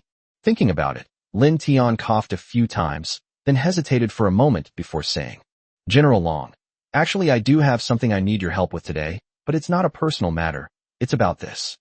As he spoke, Lin Tian handed over a plan he was holding. The cover of the plan was wrapped in a blue plastic shell with the 5 large characters, Nanshimen Plan, written on it. Looking at the plan, Long Zhangwo raised an eyebrow. Military plans? To be honest, he thought Lin Tian's request was something like factory expansion, or that he was planning to get some rare raw materials. To his surprise, the other party only wanted him to look at the plan in front of him. Lin Tian simply nodded slightly, and then said, "Yes, it's a military plan. And it's a plan concerning the military development of the Dragon Kingdom for the next 100 years. In fact, Lin Tian brought Long Zhangwo here today not only to show off his technology, but also because he had more in mind his Nanshimen plan. The resources and technology required for the entire Nanshimen project were terrifying. Without a large amount of resource allocation, they simply couldn't have completed it.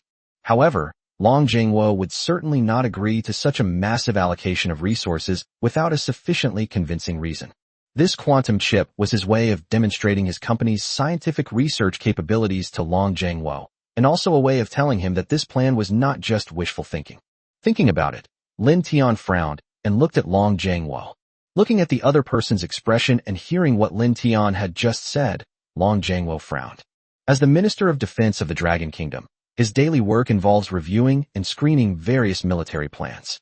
It can be said that he has yet to see any plan that deserves the title of influencing the Dragon Kingdom's prosperity for a century.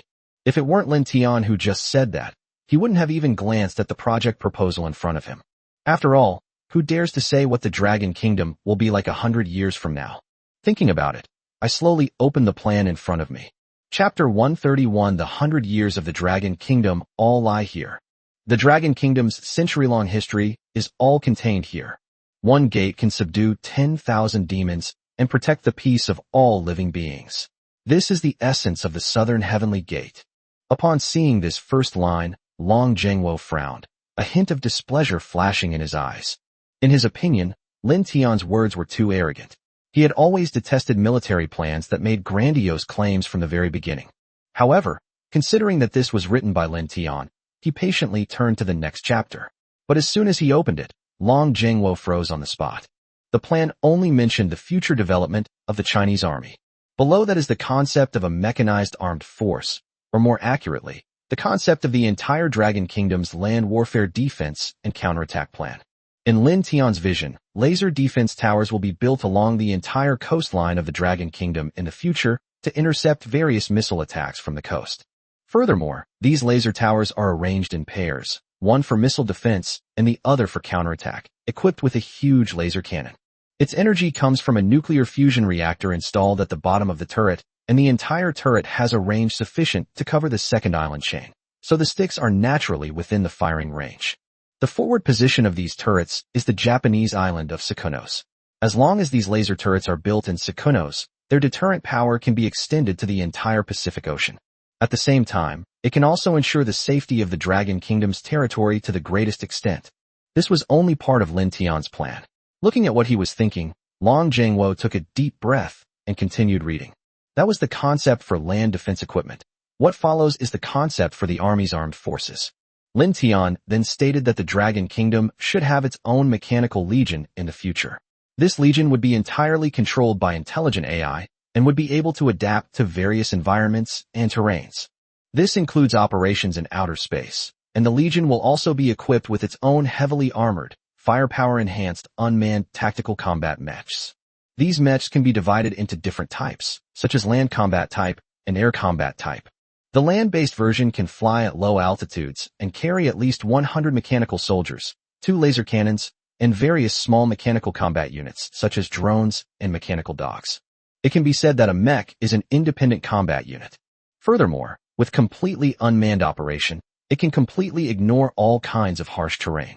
Air combat is a variant of land combat, applicable to space operations and airborne operations, but with reduced firepower consisting of only 1 laser-heavy cannon. However, it is highly mobile and can carry 100 mechanized soldiers on its back for airborne missions when equipped with a flight backpack. Looking at everything in the plan, Long Zhengwo couldn't help but gasp. Mechs parachuting in to decapitate, and ground-based Gundams advancing and attacking. This is far removed from his current vision of warfare and the development of the Dragon Kingdom's forces. To him, the mechanical legions and heavy armored Gundams were like watching a science fiction movie. If such a force could be built, it would protect the people for not only 100 years, but even 1,000. But is it really possible for something like this to be realized? Thinking about it, Long Zhengwo couldn't help but look up at Lin Tian and Huang Qianhe. He saw that the two of them were looking at him very seriously. He understood Lin Tian. After all, it was he who proposed the plan. However, Huang Qianhe had a serious expression on his face, with no hint of mockery in his eyes. Could this thing really be possible? Long Zhengwo asked in surprise.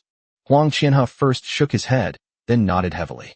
I can't guarantee that China's current technological capabilities are sufficient to achieve this, but in fact, we have already realized some of these ideas. As he spoke, Huang Qianhe glanced at Lin Tian, then swallowed hard and said, General Manager Lin has already developed nuclear fusion technology. Theoretically speaking, this thing can support the operation of this so-called laser tower. After all, the operating principle of laser weapons is not difficult, but whether there is enough energy to support its launch and operation is crucial. The laser weapons developed by China are actually quite good, but due to limitations in power and power transmission, they are not very large. Its effectiveness is limited to destroying drones, and it cannot operate in all weather conditions. There are many limitations, but none of these matter in the face of nuclear fusion reactors, since controlled nuclear fusion energy is equivalent to unlimited energy. Supplying such a massive laser turret was naturally not a difficult task, and the idea of those mechanical legions from the Dragon Kingdom is not impossible. As for the mechanical legions, their focus is on the simulation of human anatomy and the application of smart chips. Speaking of chips, at this point, Huang Qianhe couldn't help but smile helplessly, then glanced at the quantum chip laboratory in front of him and gave a few wry laughs. There are plenty here. The processing power of a single quantum chip is fully capable of supporting the thought processes of a mechanical soldier. After all, the human brain is essentially a supercomputer, processing various tasks every day and providing corresponding feedback. This can be completely simulated if the chip has sufficient computing power. It can be said that Lin Tian's plan was not unfounded. It was indeed possible, which is why he felt helpless and shocked. This ability to turn crazy ideas into reality is something not everyone possesses. Now, let alone Long Zhengwo. Even if he hadn't witnessed everything with his own eyes today, he wouldn't have been able to accept anything in this plan. It's so crazy and audacious, it even looks like science fiction, but they actually developed the corresponding technology. Thinking about this, he wanted to smash himself with a block of tofu again. How could there be such a big difference between people? Long Zhengwo's eyes were wide open, and his body was trembling slightly. He naturally understood what Huang Qianhe meant. The contents of Lin Tian's plan are not just ideas, but something that could actually be realized. Thinking about the contents, Long Zhengwo's heart was filled with excitement. If these ideas were realized, not to mention anything else, just in the land warfare section alone, they would be more than a century ahead of other countries. Such terrifying firepower and powerful high-tech weapons would be a nightmare for other countries. Once they complete the construction, their army will be absolutely unstoppable on Earth. This is only the land warfare portion of the plan. Looking at the concept of air combat forces above, Long Zhengwo's eyes grew increasingly fervent, and his expression towards Lin Tian changed. Mr. Lin, how confident are you that this plan will be successful? He no longer doubted the authenticity of the plan, but rather wanted to know how confident Lin Tian was in realizing its vision. Or, to put it another way, how much can be achieved. It's important to understand that any one of the pieces of equipment in this plan could potentially change the existing combat system and operational strategies. The entire plan doesn't even need to be fully implemented. Just a portion of it would be enough to change the existing landscape and status of the Dragon Kingdom. It can be said that the rise and fall of a century truly lies here. Thinking about it, Long Zhengwo looked at Lin Tian with burning eyes, waiting for the other party's answer.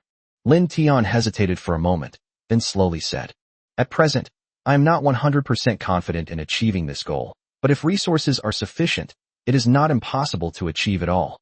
Upon hearing this, both Long Zhengwo and Huang Qianhe's pupils contracted sharply. In fact, they still believed that the plan was almost impossible to achieve. It's not that they don't believe in Lin Tian, but this idea is too outrageous. The land battle chapter has Cheng'ing, the air battle chapter has Baidi, and there's also a Luan bird combat platform. These things are not something you can build just by being given the resources. Now Lin Tian actually said he had a way to make it happen. Huang Qianhe and Long Zhengwo both gasped in shock. After a long silence, Long Zhengwo gritted his teeth and said, "Don't worry, just tell me what resources you need for this plan. If it's within our reach, I promise I won't hesitate. If you can't get it, even if you're lying, I'll still trick you into getting it." He really went all out to realize Lin Tian's plan. As for the so-called blockade by the Koreans, in his opinion, it's nothing at all. Once they've built their laser cannons, they'll just shove the muzzle into the other side's mouth. Let them see that their so-called chip blockade and anti-missile system deployment is a joke. Chapter 132 Intensify the blockade. We Koreans also have dignity. The office of the President of South Korea. A bright crystal chandelier floated in the air, and on a luxurious leather sofa, Park Ji-myung sat upright, with recent reports on the semiconductor industry in China displayed on the mahogany coffee table in front of him. "You mean the Dragon Kingdom hasn't communicated with us at all in the past few months?"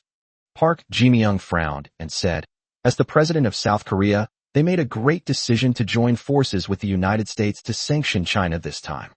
After all, the chip industry is a core industry for South Korea, and China has always been a major customer of theirs. It wouldn't be good to abandon them now."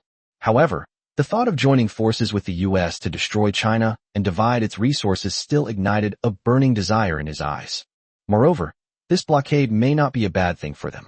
As long as they can hold out and stockpile the chips, they can sell them to China at 3 times the market price when China faces a chip shortage. They'll definitely make a fortune then, and who knows, the economy might even see another boom. The more Park Ji-myung thought about it, the more smug he became. What East Asian cultural cradle, what civilized superpower, in the end they still need their chips. Thinking about it, Park Ji-myung crossed his legs and said to his assistant beside him, "Now tell me what exactly happened in China." The assistant nodded, then flipped through the investigation materials in his hand and said, "Mr. President, based on our recent observations, China's domestic chip industry is currently experiencing a stable supply, and after a period of initial chaos, various industries are now beginning to return to normal.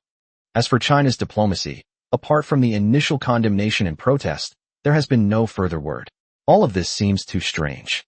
Do you think the Dragon Kingdom might have already developed a way to replace our chips?" By the end, the assistant's brows furrowed. This blockade is arguably the largest and most stringent technological blockade imposed on China by South Korea in its history. Logically, China should be jumping up and down and actively protesting. But this time, as always, the Dragon Kingdom remained silent, only offering a brief protest at the beginning, saying that they needed to think things through carefully and that some things, once lost, are lost forever. All that nonsense. Then they ignored them completely, a silence that seemed unbelievable to them, and even a little frightening. After all, the semiconductor industry is the economic lifeline of South Korea, and its major customers used to be China. If China completely abandons their chips, let alone revitalize its economy, it would be good if it didn't return to the state it was 10 years ago overnight. Park Ji-myung clearly understood this principle as well. He frowned slightly upon hearing his assistant's answer, but then relaxed and smiled, saying, "Old Jean, I think you're just worrying too much. How many years did it take us to get to where we are in the chip industry today? 10 years. In these 10 years, how much has our South Korean country paid? And how many benefits have we given to the US to achieve our current position in the chip industry? What makes China think it can surpass us? You have to understand that building and developing a chip industry is not something that can be done overnight. I think you're just worrying too much. Just go find some girl group members after get off work and practice with them to improve. As he spoke, Park Ji-myung stood up, picked up a wine bottle from the table, and then used the corkscrew to pull out the cork with a thud before pouring out a glass of wine.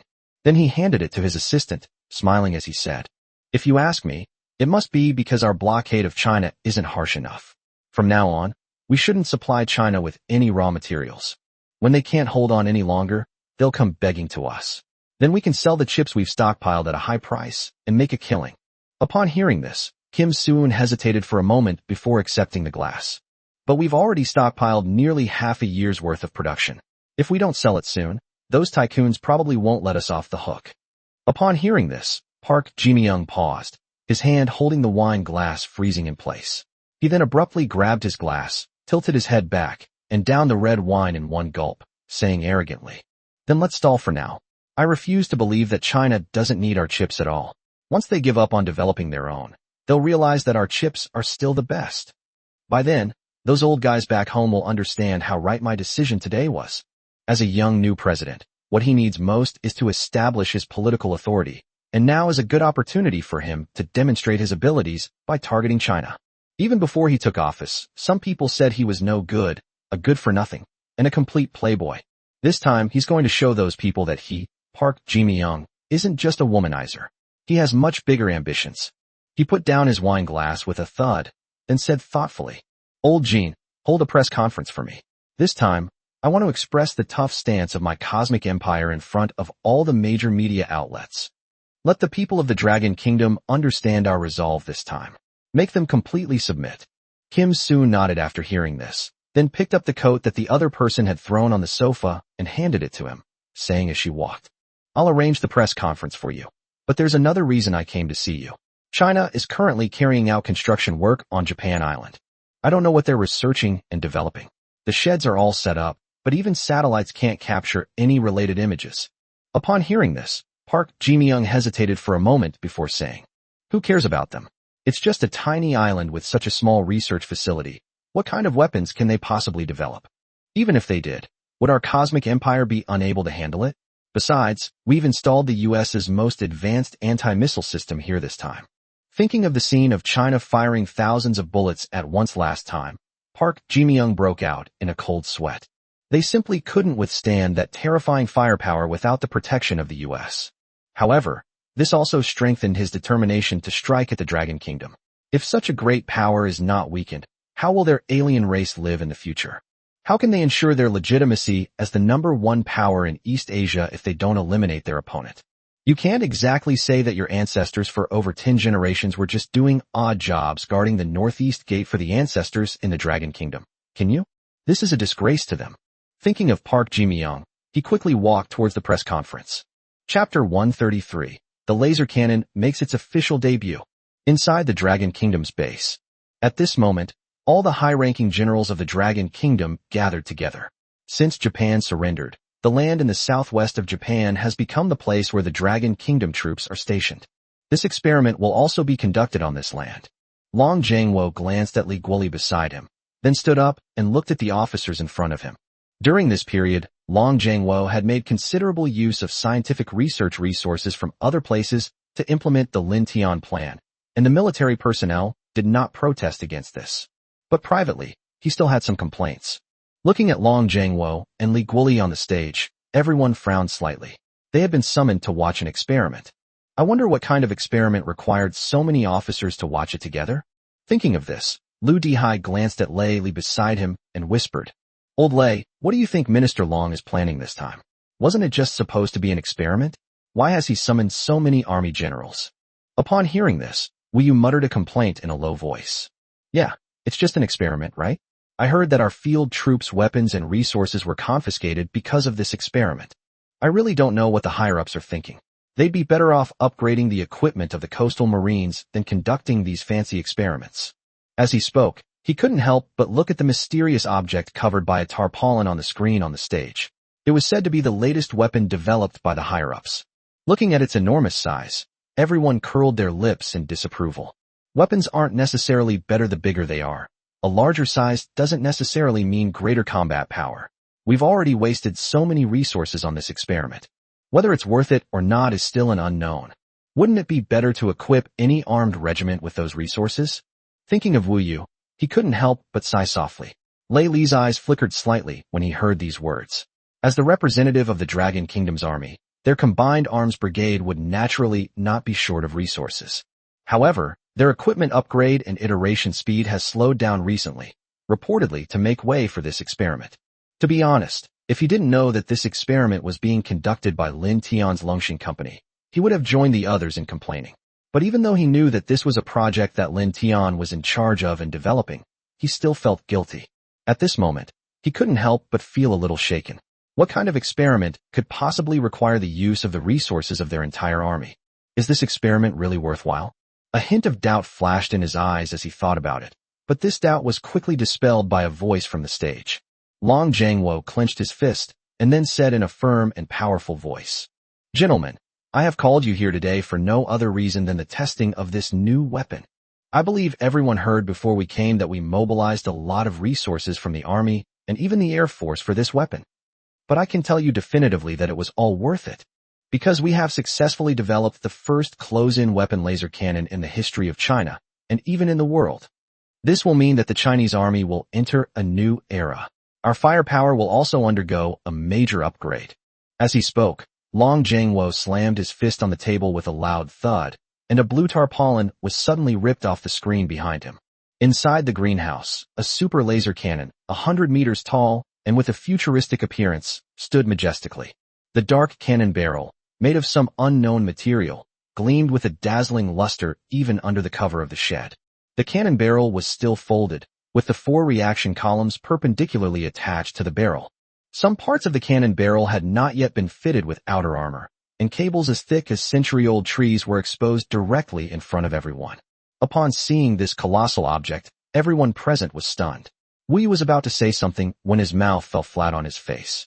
All the army officers present were frozen in place, staring at the laser cannon in front of them. They'd only ever seen laser cannons in science fiction movies. Nobody really knew what they were like. No one knows how powerful it is, since they have always regarded this thing as a science fiction product. But at that moment, they actually saw a real laser cannon. Thinking about it, Lu Dihai couldn't help but swallow, then looked at Lei Li and said, "Old Lei, are you sure this thing is real? I must be dreaming." Looking at the imposing and powerful laser cannon in front of him, Lu Dihai's heart was pounding. Even now, he couldn't believe that the laser cannon was real, because the weapon displayed in front of him was completely different from any of the weapons he was familiar with. It's as if this thing doesn't belong in the real world. Lei Li was also a little stunned at this moment. After all, as soon as this laser cannon came out, he instantly felt that his combined arms brigade was falling behind the times. After all, firing cannons is nowhere near as satisfying as shooting lasers. For a moment, he even envied the troops stationed along the coast year-round. It was obvious that this cannon was made for them. Long Jiangwo looked at the giant cannon behind him with delight in his eyes. In the past few months, he had been running around and offending a lot of people in order to ensure that Lin Tian's research could proceed smoothly. Even now, some people in the military say he's a bandit who plunders resources everywhere, and some veteran generals now avoid him altogether. I was afraid he would ask for resources, but now it seems it was all worth it. As long as the Southern Heavenly Gate can be truly implemented, the Dragon Kingdom will surely rise to the top of the world. Thinking of this, Long Jiangwo couldn't help but raise his head and proudly said, "Gentlemen, this is only our first laser cannon. Once the experiment is successful, we will build 73 such laser cannon turrets in the northwestern coastal cities of the Dragon Kingdom. At that time, no one will be able to challenge us in the Pacific." As he spoke, Long Jiangwo turned around, picked up the communicator in front of him, and said, "Launch team, prepare. Target, northwest. Turret deployment. This time, we'll show those lackeys of the US that China will not tolerate their provocations." Thinking about how the Koreans have been frequently provoking us lately, and constantly boasting that they have the protection of the US and that China can't do anything about them, Long Jiangwo was furious. Previously, their chip industry had needed their help, so they had given them some face. But now that the chip industry within the Dragon Kingdom is self-sufficient with Lin Tian's help, there's no need to give them any more face. This blow will not only be a military crushing blow, but also an economic crushing blow. China's latest chip will also be announced today. We must defeat the Koreans and send them back to the ranks of developing countries in one battle today. As he thought about it, a cold glint flashed in Long Jiangluo's eyes. On the screen, the blue greenhouse that had been covering the area began to slowly open to both sides, and rays of sunlight began to shine through the gaps. Seeing that the giant cannon in front of them was about to be awakened, all the army commanders present couldn't help but stand up. Those who were shorter, like Wu Yu, stood on their seats and stared longingly at the giant cannon in front of them. This will be the first experiment of a laser cannon in human history. This will also mark the beginning of the Dragon Kingdom's army entering a new era of firepower. Chapter 134 Laser Attack. The Koreans are in an uproar.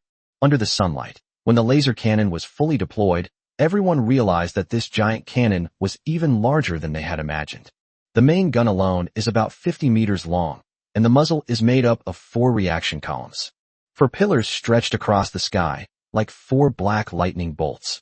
Below this main gun are 2 honeycomb-like laser anti-missile modules, arranged in a cube shape, positioned on both sides of the main gun, used for laser anti-missile defense. Only now is the entire turret truly fully deployed. Seeing that magnificent sight, all the commanders of the Dragon Kingdom who were watching in front of the screen took a deep breath. Wouldn't such a weapon be even more useful than the cannons we have? The thought of installing 73 of these weapons along the coast in the future brought excitement to everyone's faces. Who will be able to knock on the gates of the Dragon Kingdom then? Who will be able to frequently provoke them at their doorstep? The more Wu Yu and the others thought about it, the more excited they became. As for the resource issue, if this giant cannon was really as powerful as they imagined, then it didn't matter. Everyone was eagerly anticipating the performance of this giant cannon. Meanwhile, on the island of Shokin, some Shokunin people who were developing and building the island were stunned when they saw the enormous cannon appear on the horizon. They pointed at the equipment in front of them and whispered, "What is this thing? Is it a planet-destroying cannon? Is this anime coming to life? What do you mean by second dimension? Does your second dimension have cannons this big? What exactly is going on? I feel like I don't understand China anymore. I don't understand it either, but for some reason, I want to join the Dragon Kingdom." Just as everyone was talking, the giant cannon in the sky suddenly began to roar, and then blue arcs of electricity began to appear on the 4 pillars. Seeing these electric arcs, the pupils of all the Japanese people present shrank. What was going on? Is this thing really a planet-destroying cannon? Has China's technology become this terrifying? For a moment, everyone froze on the spot, then someone suddenly realized. Guys, do you think this could be a laser cannon? I've seen scenes like this all the time in science fiction movies. This is the precursor to a laser cannon firing. You mean the Dragon Kingdom has built laser cannons? No way, a laser cannon? Even the US doesn't have one, right? Looking at the magnificent cannon in front of them, all the Japanese swallowed hard. If this really was a laser cannon, then they had witnessed history. The problem is that this way of witnessing it is too painful. Looking at the high-tech laser cannon in front of them, and then at the simple and crude sickle and hoe in their hands, they instantly felt like primitive people. They used to be an advanced country, but now they've been reduced to collective farming, otherwise they wouldn't even have enough to eat. Is there anything more painful than this? What's even more unbearable is that they have to endure this kind of life while watching the most advanced inventions in human history. This feels like a cruel blow to their spirit. After all, they were the ones who went first once.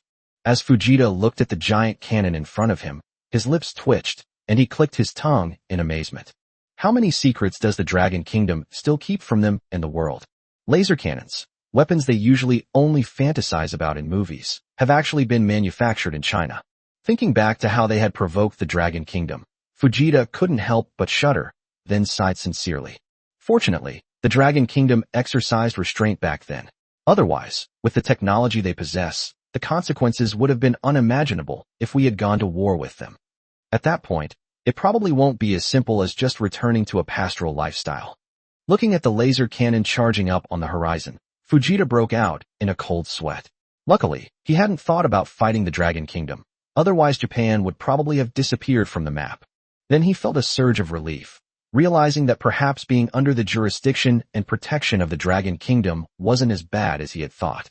Seen from a South Korean press conference. At this moment, Park Ji-myung raised his rather handsome head high, then clenched his fists and waved them repeatedly in the air. "Gentlemen, I think I've made my stance clear enough regarding this technological and economic blockade. This blockade will be normalized and prolonged. From now on, we will not sell even a single piece of chip equipment or a single piece of chip raw material to China. Furthermore, we hope that China will recognize the reality of technological differences between the two countries as soon as possible and not remain stubbornly ignorant. Upon hearing Park Ji-myung's words, all the reporters present exchanged glances, and after a moment of hesitation, a Western reporter stepped forward and said, "Mr. President, aren't you afraid of provoking retaliation from the Dragon Kingdom by doing this? You know, it hasn't been long since the last bombing incident in China." Upon hearing the reporter's answer, Park Ji-myung couldn't help but think of the bombing of China last time, those hydrogen bombs, and his lips twitched involuntarily at the thought. After the last bombing, Japan has now returned to the era of farm owners. There is basically no heavy industry, and almost everyone has gone into large-scale agricultural development. If China were to do the same thing to them, there would be another agricultural country in the world. Park Ji-myung hesitated for a moment, then gritted his teeth, waved his fist, and said, "What happened last time was just an exception. Would our cosmic empire be like those third-rate countries? We possess the world's most advanced air defense system, and our fighter jets are ready to take off. If anyone provokes us, we have the capability to completely annihilate them. We are capable of protecting our people. The cosmic race will never bow to power." As he spoke, Park Ji-myung raised his fist, making a fighting gesture. South Korean netizens watching the press conference were greatly encouraged by their president's tough stance. When did their cosmic empire get such a tough president? Listen to his words. He will never bow to power. The thought made everyone's blood boil. I support the president's decision, and I will continue to vote for you and support your candidacy. Cosmic Empire loyalty. What is the Dragon Kingdom? They haven't met us yet. Once they do, they're definitely in for a world of hurt. Exactly. If you ask me, it's time to change the positions of the 5 permanent members of the UN Security Council. Our cosmic empire is one of the top powers in East Asia, and now we have such a powerful president. The people of China must be trembling right now. Loyalty. In an instant, the internet was flooded with a barrage of loyal comments, and even Park Ji-myung's approval rating soared to 80%. Kim Soo-eun, who was observing all of this from the backstage, was grinning from ear to ear. He whispered to Park Ji-myung through the miniature communicator, "Continue. This plan for the Dragon Kingdom will be a key turning point in improving our relationship with the people." Upon hearing this, Park Ji-myung's eyes lit up, and then the corners of his mouth curled up slightly. Just as he was about to raise his hand to say something more, a buzz sounded, and then a crimson light suddenly appeared in the sky above the building not far from the press conference. In an instant, the iconic metal spire standing atop the building was melted and evaporated. The reporters present were stunned by the beam of light in front of them. They were all stunned for a moment, and then immediately moved closer to the large glass window, pressing their faces against the glass to watch the light that had suddenly appeared. He muttered to himself, "What is this? Could this be South Korea's latest weapon? That can't be right. Does South Korea have this kind of weapon?" Then everyone turned to look at Park Ji-myung, who was also stunned and dumbfounded as he stared at the beam of light in front of him. Although he didn't know much about his own technology, he understood that this thing could definitely not be one of their weapons. Just as he was pondering what this beam of light was and where it came from, a scream suddenly erupted from the crowd. Upon hearing the scream, Park Ji-myung trembled involuntarily. He then looked up and saw the beam of light shooting toward their building at an extremely rapid speed. The thought that the laser could melt even steel sent a shiver down Park Ji-myung's spine, and his legs went weak, almost causing him to collapse to the ground. Without thinking or saying a word, he scrambled and ran toward the exit. He lost one of his shoes during the process, but he didn't care about that at the moment. He was just glad that he could run out and survive. He said as he ran, "Damn it, what are those National Guard members doing? How could they let such a terrifying thing into the airspace above our country?" Then he shoved aside the reporters blocking the door and roared, "Get out of my way. I am the president of the Cosmic Empire, and you lowly commoners, don't block my path. Damn it, how can I die here?" South Korean netizens watching the press conference were all frozen in place by this sudden turn of events. Then I was shocked by Park Ji-myung's behavior. What's going on? What happened to the tough president we were promised? What happened to the advanced empire we were promised? Didn't we agree to protect the people? Is this how you protect them? Chapter 135 Laser Sweep. The Koreans wet their clothes. Is this our powerful air defense? That's it. Seeing the chaotic scene before them, South Korean netizens watching the press conference on their screens were completely taken aback. Damn it, is this what he calls a tough stance? I thought our cosmic empire had produced a tough president. What a coward. He deceived my feelings. Exactly. Look at how he's running away. Where's his tough attitude? Protecting the people? He'll be the first to run if anything happens. I want my vote withdrawn. Damn it. Seeing Park Ji-myung's disheveled appearance, everyone felt deceived. They had thought he was a tough guy after his impassioned speech. And what happened? When faced with a situation, they run faster than rabbits. They're utterly useless. At this moment, Park Ji-myung didn't care about anything else. All vows and tough attitudes were to go to hell. Protecting the people? He's not Jesus, so why should he protect those lowly people? If it weren't for the presidency, who would bother to please ordinary people? He is the youngest president in South Korea. How could he die here like these ordinary people? As the laser beam drew ever closer, Park Ji-myung's legs trembled, but the crowd had already completely blocked the entrance. Seeing this scene, Park Ji-myung angrily shouted, "Damn it! You lowly commoners, get out of my way." Just then, the red laser suddenly shot towards him. Seeing this, Park Ji-myung was so frightened that his legs went weak and he instinctively collapsed to the ground, instantly feeling a wetness between his legs. There was also a puddle of foul-smelling liquid on the ground. The laser beam didn't stop advancing. It seemed to have eyes and shot straight at him, its aim quite deliberately targeting his groin. Seeing this, Park Ji-myung was so frightened that he almost lost his mind and kept muttering "Aish" while rubbing his buttocks backward.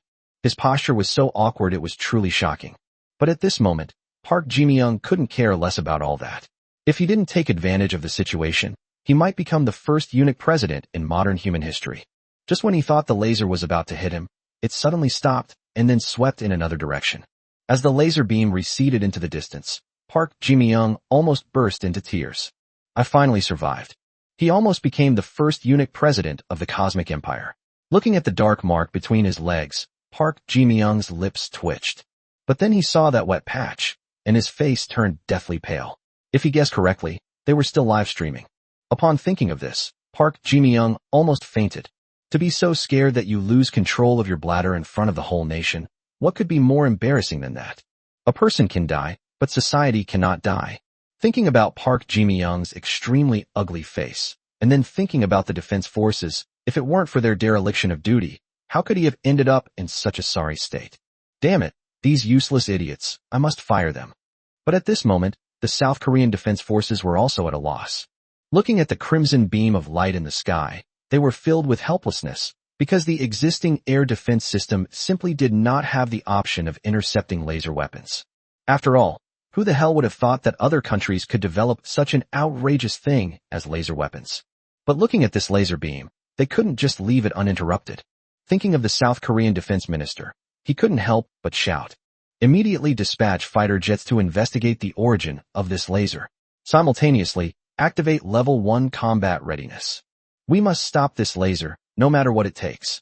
Upon hearing this, the sergeant present hesitated for a moment before speaking. Yes. They went outside to discuss countermeasures, since no one knew how to deal with laser weapons. Meanwhile, in South Korea, the piercing sound of air raid sirens echoed throughout the city, and armed police forces were constantly driving armored vehicles on the ground. But this armored vehicle serves no purpose other than being used for a parade. Some armored vehicle soldiers even abandoned their vehicles and ran away when they saw the laser sweeping towards them. Seeing this scene, the surrounding residents' previous positive feelings about their country were instantly shattered. What happened to the top-notch prevention and control measures? What happened to the power to deal with everything? Is this how you're going to respond? Everyone was cursing and swearing. Damn it, these useless idiots in the Ministry of Defense. Didn't they say they'd introduced the US's most advanced anti-missile system? They even boasted that our skies were invincible. And this is what you call invincible. This is just one beam of light. What would happen if several more came at us? What exactly is this beam of light? Is it a product of an alien civilization? Is our cosmic empire about to be destroyed? Looking at the beam of light raging across the city, all the Koreans felt a sense of powerlessness. Was there really no way to do anything about it? Just as everyone was feeling discouraged, someone suddenly shouted, "Everyone, we're saved. Look at the sky, what's that?" Several South Korean fighter jets were seen whizzing towards them from the horizon, with guided missiles mounted under their wings. Although they didn't know what these planes were going to do, Everyone's eyes lit up when they saw their own country's fighter jets appear. What does it mean to be a cosmic superpower? I knew our country would have a way. Yeah, look at this fighter jet, it's so cool. We must have found a way this time. The strongest air defense force on the entire planet? Is it just talk? Just wait and see. Those who attack us will be severely punished. Looking at the fighter jets on the horizon, all the Koreans couldn't help but proudly raise their chests, watching with awe as these jets resolved the crisis. Even some of the sticks that had been hiding quietly crawled out from under the table and looked up at the sky with hope in their eyes. The laser beam on the horizon seemed to freeze, suddenly ceasing to move. Just when everyone thought the crisis was about to be resolved, there was a whoosh sound, and the beam of light in front of them suddenly increased several times. The laser, which was originally only as thick as a person's arm, suddenly became a beam of light as thick as a cylinder. Seeing this scene, all the Koreans gasped, then couldn't help but curse. Damn it! How are we supposed to fight this? Are you kidding me? This thing can even enhance itself. Damn, this must be a top-tier weapon from an alien civilization. Otherwise, how could it possibly penetrate our air defense system? Where's the US's missile defense system? Didn't they say that installing it would protect us? Where are the missiles? Upon seeing the thick beam of light in front of them, everyone instantly lost their composure. The fighter jets flying in from the horizon seemed to have sensed the danger as well. Their wings shook violently, and they began to scatter and flee.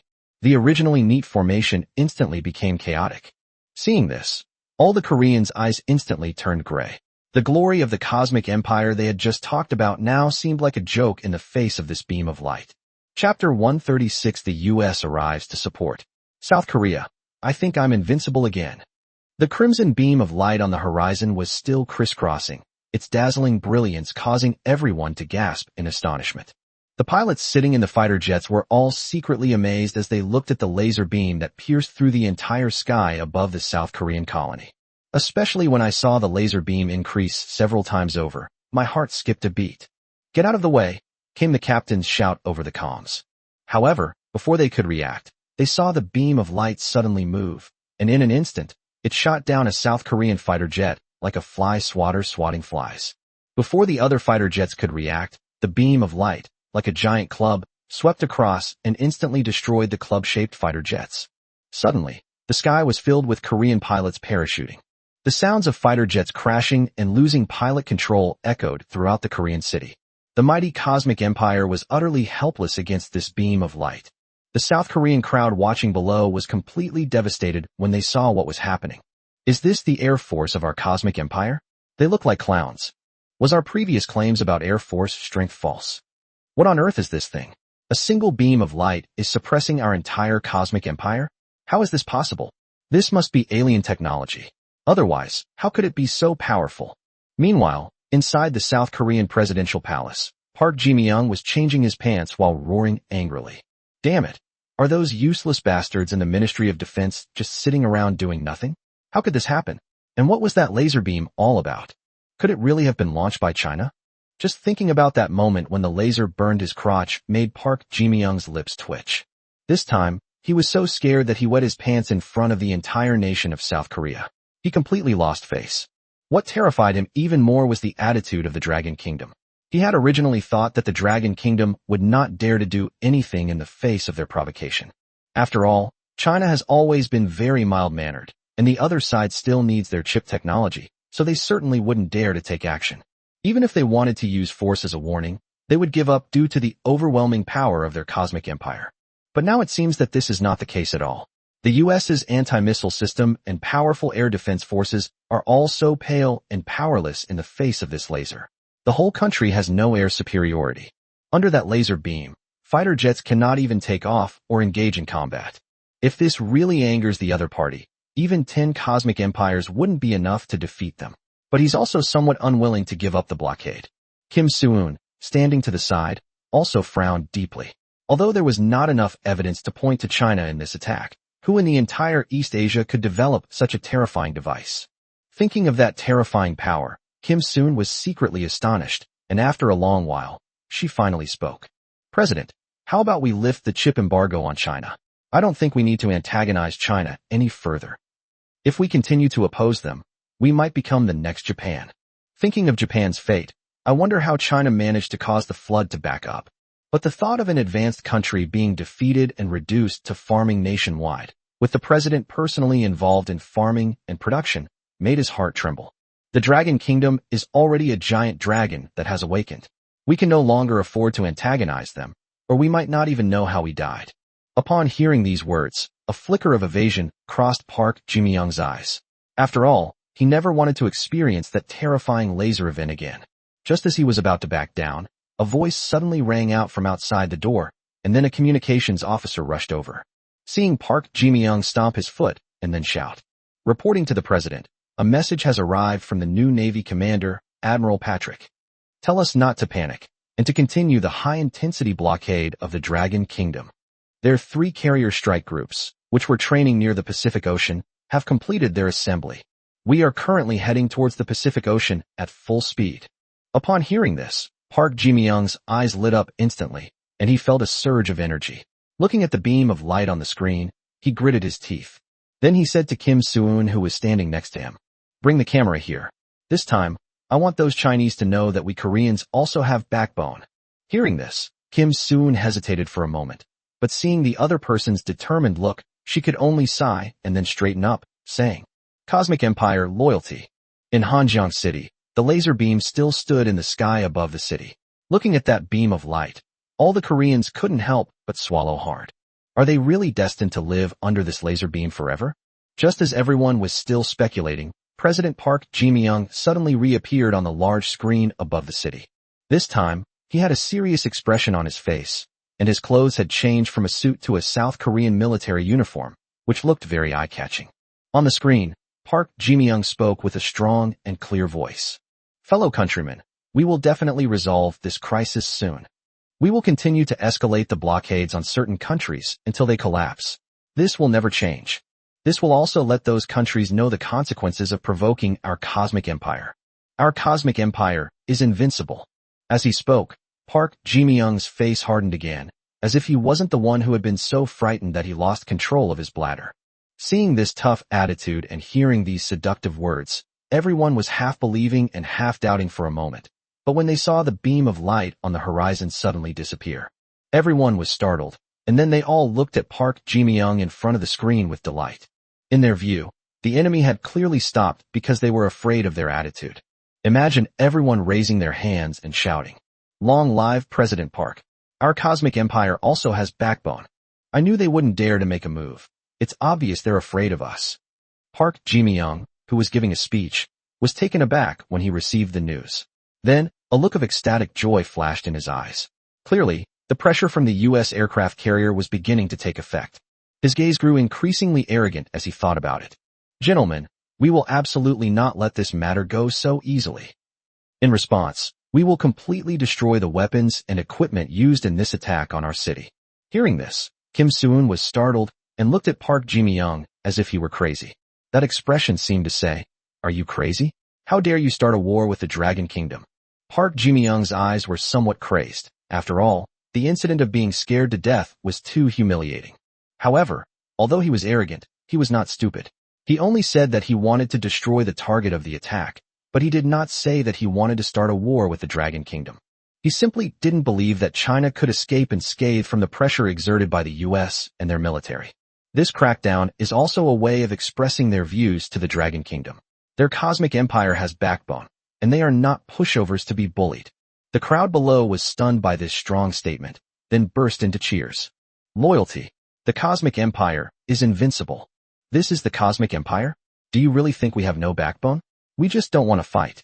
That's right. With our equipment, we can absolutely crush other countries. In all of East Asia, don't they know who's in charge?" The crowd's enthusiasm soared to unprecedented heights, and several fighter jets appeared in the previously quiet sky, rapidly flying towards Kobato Island. The missiles mounted on the abdomen look incredibly intimidating. On the other hand, all the sergeants on Long Jangwo's side remained silent as they watched the laser experiment. It's not the power of the weapons that amazes us, but the weakness of the Koreans. This is only at the mid-range level of this laser weapon, and the Koreans can't even handle it. If it were to unleash its full firepower, it would probably scatter the enemy's ashes with a single shot. Moreover, according to the currently available intelligence, there will be 73 of these machines installed along the coast. Just thinking about the firepower configuration makes even these Chinese army officers shudder. The person who developed this thing and proposed this plan is an absolute old pervert. Chapter 137 Laser Heavy Artillery Suppression. Dare to come, dare to fight. Seeing the performance of the laser cannon on the screen, all the officers present took a deep breath. The officers, including Wu Yu, who had previously opposed the cannon, were now rubbing their hands together, their eyes shining as they stared at the massive cannon before them. Old Lei, when do you think we'll get one of these cannons installed in our unit? Look at its intimidating power. TSK, if my field troops had this thing for artillery support in the future, fighting would be so much easier. As Wu Yu spoke, his eyes lit up with excitement, while Lu Dihai, standing to the side, retorted with a hint of annoyance. What are you thinking? If this thing is to be equipped, it will definitely be issued to our coastal garrison troops first. How could it be your field troops' turn? Besides, how are your field troops supposed to use such a huge cannon? Isn't that ridiculous? As they spoke, their eyes gleamed with excitement as they looked at the giant cannon on the screen. They had witnessed the power of that laser cannon earlier. It could not only focus laser beams for a long time, but also strike from an extremely long distance, providing a continuous deterrent force. Calling it a laser cannon is an understatement. It's more like a laser knife. Such weapons are a godsend for their coastal garrison troops, who used to be troubled by the lack of shore-based anti-ship weapons. Strategic weapons are useless in peacetime conflicts, and conventional weapons have no deterrent effect, but with this laser cannon, everything will be different in the future. From now on, the entire Pacific region will be within their strike range, and the U.S.'s second island chain can be said to be practically defunct. Just as everyone was talking, a communications officer on the stage ran up to Long Jiangwo and whispered a few words. Upon hearing this, Long Jiangwo frowned deeply, and Navy Commander Shin Xingyang, who was standing beside him, stood up and said, "General Long, if necessary, our naval forces are ready to strike at any time." Just now, they discovered that 3 aircraft carriers of the United States have converged near China's Pacific Ocean. Clearly, this is to support South Korea and send a signal to the petty people in East Asia that they still have a strong dominance over the region. Realizing this, Long Jiangwo's eyes turned cold, and he said somewhat irritably, "This time it really is a case of the young one gets attacked, the old one comes along. Our equipment has just been completed, and the U.S. is already joining in the fun. But we're not afraid. Since they dare to come, we'll teach them a lesson." After speaking, Long Jiangwo turned to look at the laser cannon behind him. In Lin Tian's Nanchaman project, these laser cannons not only bear the heavy responsibility of protecting the motherland's territorial security, but also undertake the task of providing fire support to Pacific warships from the shore. In other words, this laser cannon is not just for anti-missile purposes. It can also be used against ships. Its powerful force poses a significant threat to aircraft carriers. If the expulsion is successful, these East Asian countries will then understand who truly calls the shots in this region. And what will be the consequences of blindly helping the U.S. blockade China? Thinking about this, Long Jiangwo frowned and looked at the various army generals in the hall. After hesitating for a moment, he shouted loudly, "Wu Yu, Lei Li, and Lu Dihai, the 3 of you will immediately lead your teams to the coast of the Dragon Kingdom to set up defenses, to coordinate with new weapons in maritime strike missions." Upon hearing Long Jiangwo's words, the 3 of them instinctively stood up and shouted yes. But after shouting, he suddenly realized that there might be something wrong with what Long Jiangwo said. Why were the 3 army branches going to carry out a maritime strike mission? Isn't this job more suitable for the Navy? Thinking about it, Wu Yu slowly leaned forward and said, "General Long, are you mistaken? We are the Army. If we really need to engage in long-range combat, wouldn't it be more appropriate to send the Navy?" Lei Li and Lu Dihai nodded in agreement. It's not that they're afraid of trouble. After all, they have powerful weapons like the Dongfeng missile to deal with aircraft carriers, but these are strategic weapons that they would never normally use. Moreover, the struggle for naval power has always been the Navy's domain, something the Army is not particularly adept at. Is it inappropriate for Long Jiangwo to send his 3 army generals to carry out the mission of safeguarding maritime rights? However, Long Jiangwo merely glanced at him indifferently and then said, "If successful, this ocean may come under the jurisdiction of your army, while the Navy will only be responsible for what lies beneath the surface." Upon hearing this, Lei Li and the other 2 were taken aback. They then looked up sharply at the laser cannon behind them, and then, as if suddenly realizing something, a chill ran down their spines.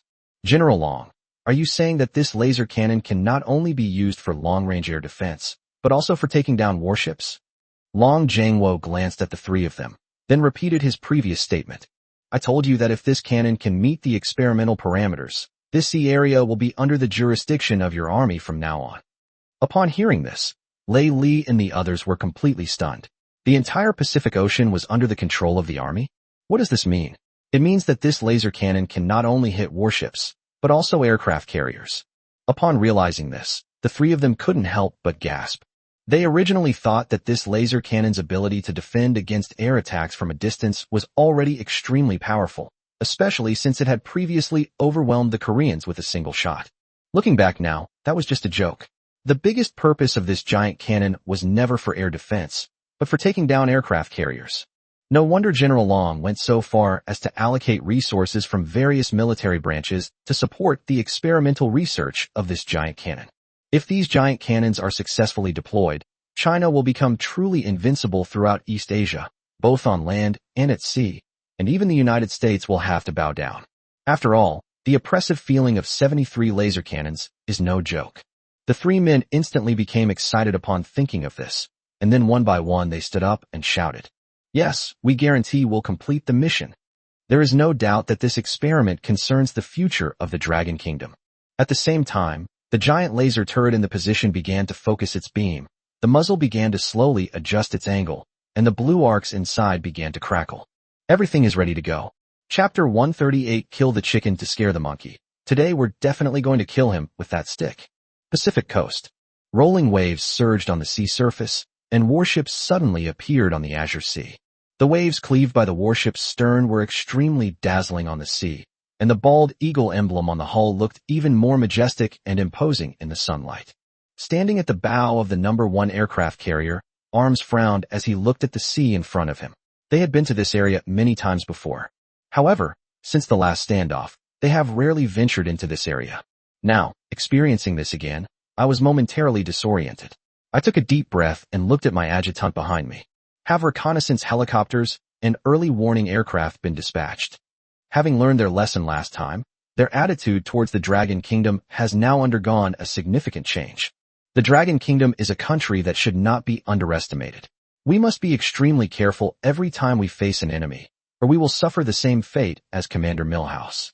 After repeated defeats in operations against the Dragon Kingdom, the council members quickly stripped Milhouse of his rank as Admiral and Naval Commander. General Milhouse has now gone to the farm to raise cattle. Thinking of this, Amza's gaze grew even more serious. Hearing Amza's words, the adjutant beside him straightened up and said, "Reporting, Captain, reconnaissance equipment has been deployed and the anti-missile system is fully activated. As soon as we detect the presence of large ships on the water, we will be able to find and strike them immediately." Upon hearing this, Arms nodded. This operation brought together 3 carrier strike groups, with the aim of supporting South Korea and declaring their control over the region. This combat mission can be said to represent the ownership of this sea area. Although he was somewhat concerned about China's 2 aircraft carriers, they had never lost a naval battle. Notify the fleet. Full speed ahead. Form battle formation. As he spoke, the entire aircraft carrier roared and began to head into the depths of the Pacific Ocean. Meanwhile, in the South Korean capital, Park Ji-myung's eyes lit up when he heard what Patry said inside. My back straightened up even more.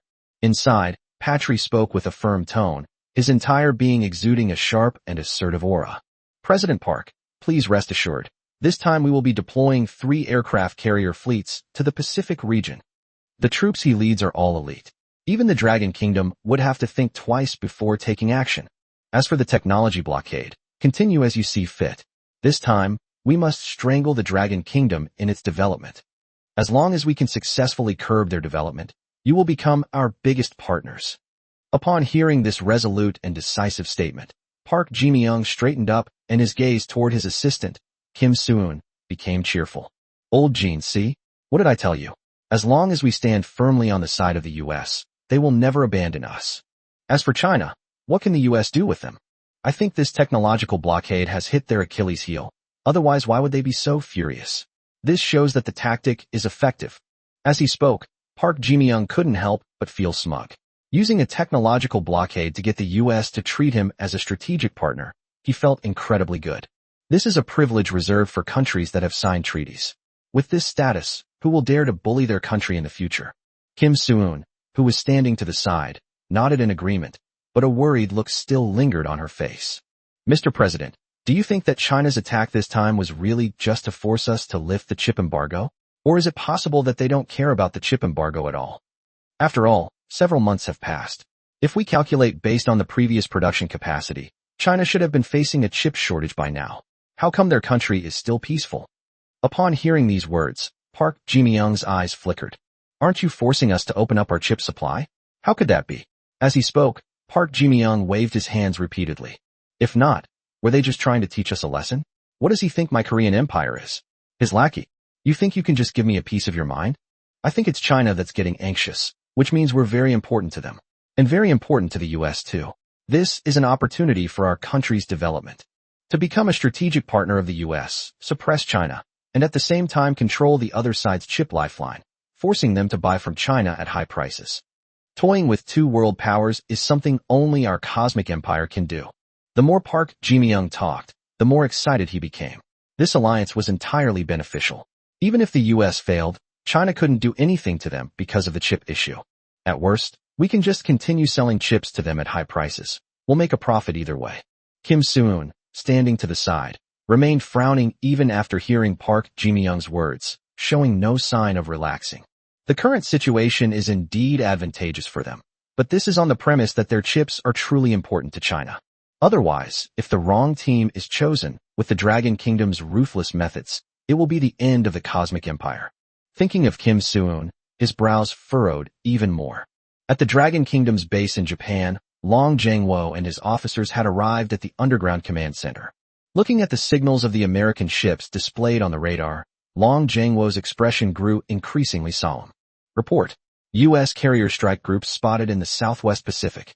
Initial assessment indicates there are more than a dozen large ships. Among them are 3 aircraft carriers. Upon hearing this number, all the officers present frowned. There has always been a saying in the U.S. carrier strike groups. The appearance of an aircraft carrier strike group indicates that the U.S. intends to exert military pressure on a certain country. The appearance of the 2 formations means that the U.S. is about to take military action. 3 fleets mean that a local war is about to break out. The fact that the U.S. has dispatched 3 ships at once is clearly an attempt to support South Korea. At the same time, it also emboldens other smaller countries to continue provoking China. Looking at the other party's configuration, Long Jang-wo frowned. It seems he has no choice but to protect this Korean, but we'll see if they have the ability to do so. I'm really going to kill this chicken today. The Koreans have been acting recklessly lately, and Long Jang-wo has been ignoring them because he intends to make an example of them. If we can completely defeat South Korea and the United States this time, the whole of East Asia will become peaceful. In the future, they should also vigorously develop science and technology, Long Jang-wo thought to himself as he spoke into the communication device. Has the laser cannon begun to be fully deployed yet? Report. Heavy artillery is fully deployed. Laser cannons are fully charged and ready to fire at any time. All right, await my order. If they dare to venture into our territorial waters in the Pacific Ocean, immediately launch laser weapons. First, we'll warn you. If you don't heed our warning, don't blame us for being impolite. Then he made another call to the external communications personnel, informing them that all communication with the Koreans was now suspended. Once we've dealt with the U.S., the first thing we'll tackle is this eyesore, the South Koreans. He looked up at the battle screen.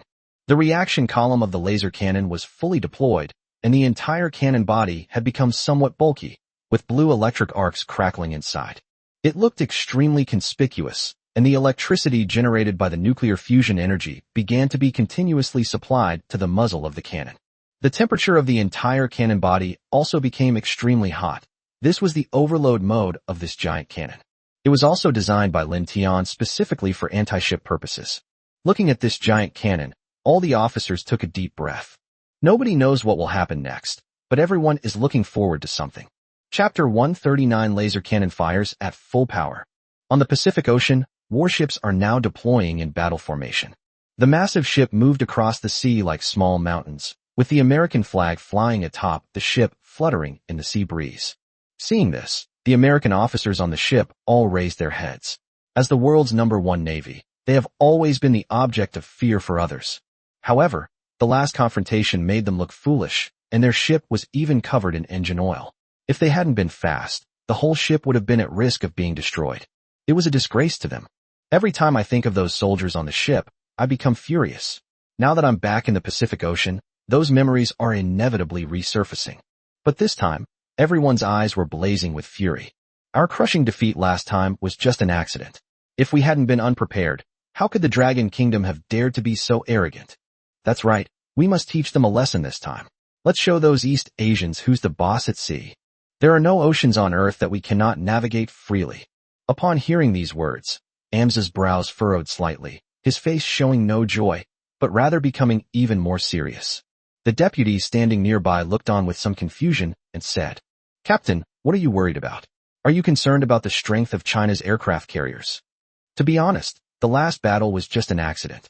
If we hadn't fallen into their trap and miscalculated, we would never have been defeated. This time, all 3 of our carrier strike groups have gathered in this area, with early warning aircraft fully deployed and reconnaissance fighters on the front lines. If China wants to launch a sneak attack like last time, it will be absolutely impossible. In any naval battle, their carrier strike group alone is not enough to force us to retreat. As he spoke, a fierce glint appeared in the deputy's eyes, clearly indicating that the previous incident had greatly affected them. Ems didn't say anything after hearing these words, but hesitated for a moment before asking, "What is the status of the forward reconnaissance aircraft's investigation?" "Everything is normal," the adjutant said, stepping forward. In order to avoid repeating the same mistake, this time they had sent out reconnaissance agencies early to build a perimeter. They can be informed immediately if any enemy vessel attempts to approach, and can then react accordingly. It can be said to be foolproof. Upon hearing this answer, Amza's expression turned even more unpleasant. Everything is normal? How can it be normal? Logically speaking, shouldn't there be Chinese warships intercepting us at this time? He felt that everything had gone too smoothly, as if the other party had planned it all out. They are like mice lured to a specific area by the other party, and then waiting for their specific fate. He had this feeling all the way, and it became even stronger as he approached the coastline of the Dragon Kingdom. What exactly is China up to? Looking at the Dragon Kingdom's sea area in front of him, he had a feeling that something bad was going to happen, but at this moment all the soldiers were watching them. And the Koreans are still waiting for his support, so even if he doesn't want to go in, he has to go in. Notify all officers and soldiers to be on high alert, activate all anti-missile systems, and increase the detection intensity of radar systems. Report any intelligence gathered by our forward reconnaissance aircraft immediately. After arranging everything, Arms took a deep breath and then glanced at the surrounding American warships. The 3 aircraft carriers were already fully deployed in battle formation. This kind of deterrent power would make even the Dragon Kingdom think twice. Thinking about it, Ems gritted his teeth and immediately said, "Notify the fleet to begin advancing." As soon as he finished speaking, warships began to roar forward. Inside the base where the Dragon Kingdom was stationed, almost the instant the enemy gave the order to advance, the laser cannon immediately began to hum. The reaction column in the cannon barrel began to turn crimson, and the central radiation device turned a terrifying scarlet. With a deep hum, a laser beam powerful enough to burn through an aircraft carrier shot out from the cannon muzzle, its light as dazzling as a small sun. Then, the entire beam of light, like a giant military knife, pierced the sea surface, instantly causing the seawater to boil and the water vapor to almost completely obscure the entire beam of light. Then, with a whoosh, the red laser beam rose from the sea like a demon, heading straight towards the direction of the American fleet. Lu Dihai, Lei Li, and the others, who were observing all of this through the combat screen, swallowed hard, then said with trembling lips, "So this is the correct way to use this laser weapon?" They had just seen that beam of light. It was as thick as several people could hug. Such a massive laser, combined with such terrifying temperature, would have absolutely devastating consequences if it hit a warship. Even setting aside aircraft carriers, small warships would sink if touched. Even the special steel used in aircraft carriers probably wouldn't last long. Thinking this, everyone took a deep breath and looked with some pity in the direction the laser had moved away. Fortunately, we won't have to fight this thing anymore. Indeed, this is a devastating blow to existing equipment and weapons. Laylee said sincerely. In the sky, Thompson and Robin, who were in charge of reconnaissance, were each piloting a fighter jet, one for reconnaissance and the other for guard duty as a wingman. Looking at the vast, boundless sea before him, Thompson couldn't help but smile and say, "Robin, do you think the Chinese Navy has chickened out and is too scared to go in this time? We've been scouting for so long and haven't seen a single ship. Not only was the aircraft carrier not detected, but there weren't even any law enforcement vessels. The entire sea surface was so clean, as if it were afraid of something." As expected, the Dragon Kingdom does have some self-awareness. Upon hearing this, Robin, who was in the wingman's plane, smiled slightly. Of course, otherwise how do you think they won last time? If they hadn't fallen for a trap, could they have destroyed our aircraft carrier with their weaponry? Dream on. If you really wanted to fight China, why go through all this trouble and probing? Just put an aircraft carrier in the Pacific Ocean. What can the Dragon Kingdom do to us? As long as we don't use their nuclear missiles, we are invincible on the sea. Upon hearing this, the two of them laughed heartily, then glanced at the detection radar in front of them, which still showed no abnormalities. Thompson picked up his communicator and shouted into it. "Sir, everything is normal in the waters ahead. We have not detected any lethal weapons possessed by the Chinese nation. The fleet may continue." Before he could finish speaking about advancing, the detection radar below suddenly issued a frantic warning, and at the same time, the temperature of the fighter jet's outer shell rose sharply. Seeing this scene before him, Thompson was dumbfounded. What was going on? Robin, his friend standing nearby, also widened his eyes, then suddenly pointed ahead and said, "Look at that. Fuck, what is that thing? Is this also a weapon from the Dragon Kingdom?" A crimson beam of light shot straight toward them from the sea, cleaving the surface in two like a sharp blade, causing the sea to churn wherever it went. The steam rose straight up, but the crimson light remained dazzling. Before they even got close, their fighter jets were issuing frantic warnings, and their temperature control systems completely malfunctioned. The entire fighter jet systems were almost completely paralyzed and malfunctioned, all because of this laser. Looking at the laser beam in front of him, Thompson grabbed the communication system and shouted frantically, "Laser attack! All ships on alert! Laser!" Halfway through the conversation, the system was suddenly engulfed in a buzzing sound, a sign that the circuit was overheating and malfunctioning. Immediately afterwards, they saw a thick, crimson laser beam, like a shark fin, slash straight toward their carrier fleet. The resulting hot air and changes in atmospheric pressure caused their fighter jets to sway from side to side in the sky. Robin's fighter jet plummeted toward the sea almost the instant the laser swept across it, its tail trailing black smoke. His fighter jet was as helpless as a fallen leaf dancing in the gale. Feeling everything in front of him, Thompson clenched his teeth tightly. Fuck, what kind of monster is China? Are we really going to fight such a terrifying country for the sake of a Korean? As he spoke, he gritted his teeth and gripped the reconnaissance plane tightly, since the price of a reconnaissance plane far exceeded that of other fighter jets. However, at this moment, the fighter jet, whose system had completely malfunctioned, was falling toward the sea at an extremely high speed. Looking at the scalding seawater burned by the laser and the fish rolling their eyes, Thompson gritted his teeth and decisively jumped out of the sky. While jumping, keep looking in the direction the laser left. Shit. I hope they receive my intelligence. Looking at the still boiling seawater below, Thompson couldn't help but shiver. Chapter 140 Unstoppable, Unresistible. This is the laser weapon. The U.S. aircraft carrier fleet, at this moment, is a fleet of warships sailing on the sea. The fluttering American flag was so dazzling, yet inside the command center of the number 1 aircraft carrier, all the soldiers looked grim. They heard the communications from the forward reconnaissance aircraft just now. Laser? What does that mean? Has the Dragon Kingdom already developed this kind of weapon? Could he be referring to laser guidance? It can't be a laser cannon, can it? What a joke. We haven't even developed a laser cannon yet. How could China possibly have the capability to do so? Even if they did, could they possibly blow up our ships with a single shot? As they spoke, everyone started chuckling, though their laughter sounded somewhat weak. Amsa's brows were furrowed. He had heard what the forward reconnaissance aircraft had said. The urgent tone of the voice, though he could only vaguely make out the word laser, didn't reveal the specifics of what had happened.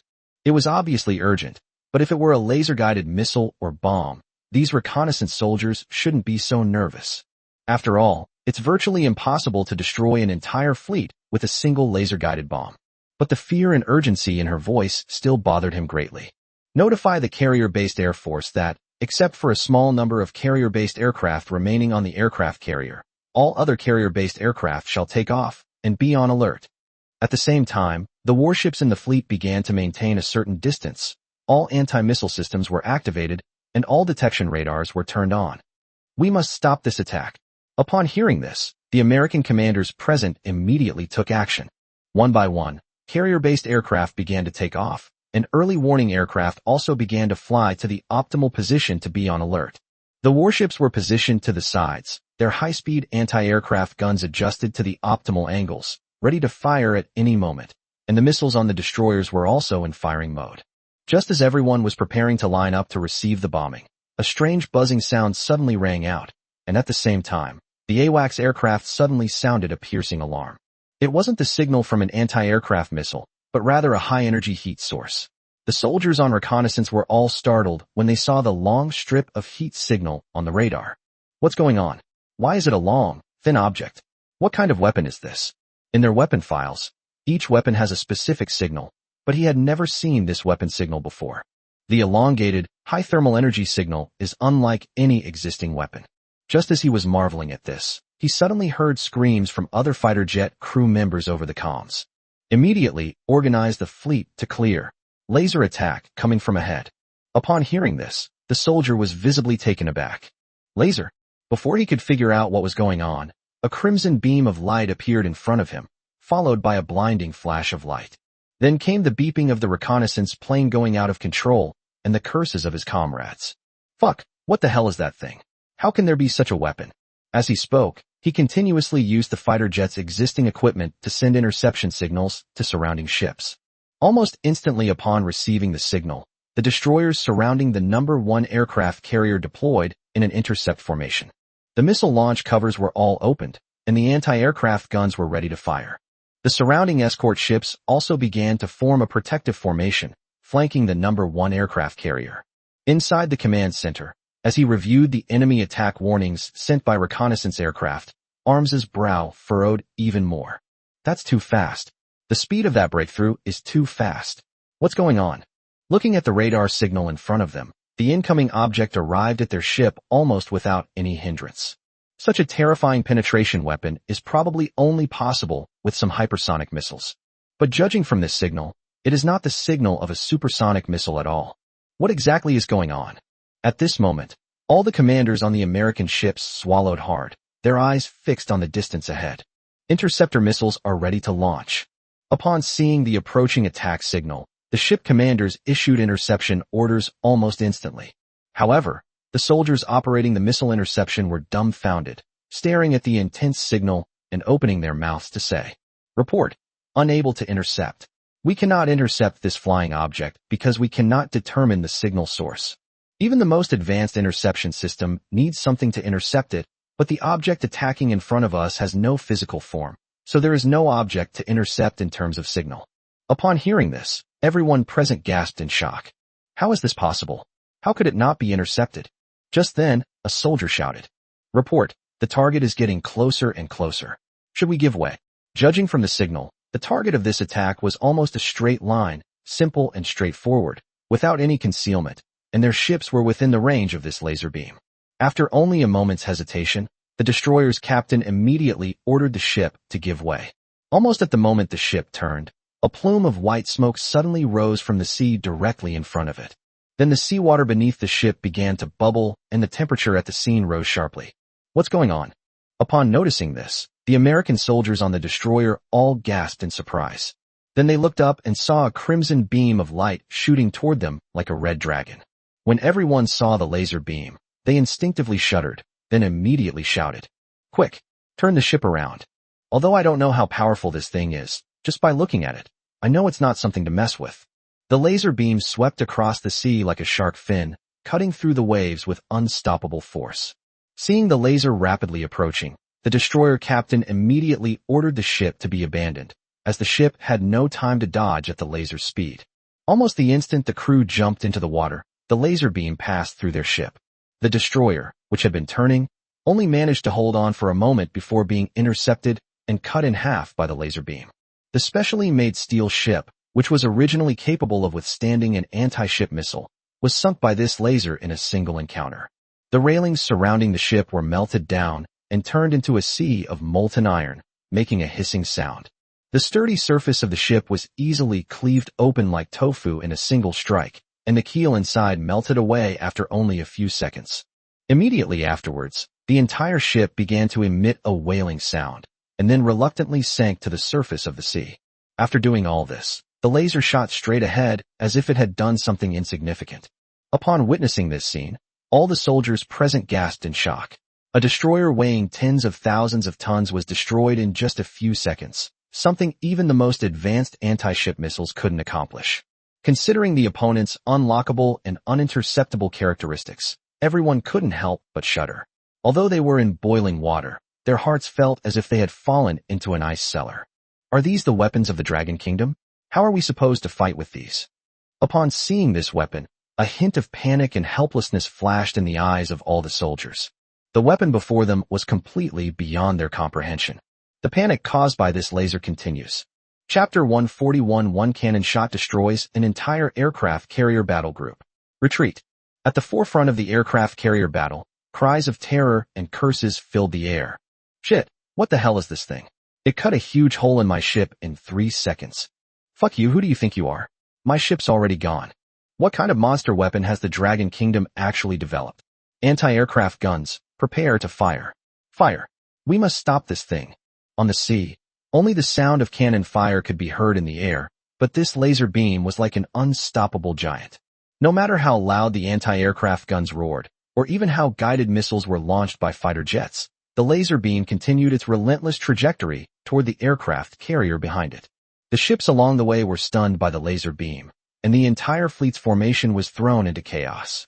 Meanwhile, in the command center of the No. 1 aircraft carrier, all the American officers turned pale.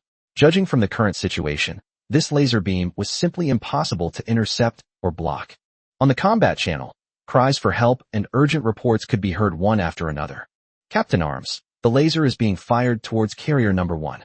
We cannot intercept it. We cannot intercept it.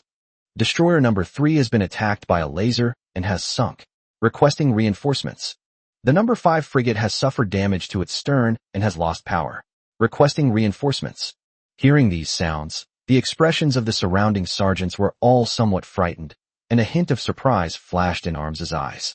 Such a terrifying speed of penetration is simply terrifying, but the person in front of him represents the American Navy.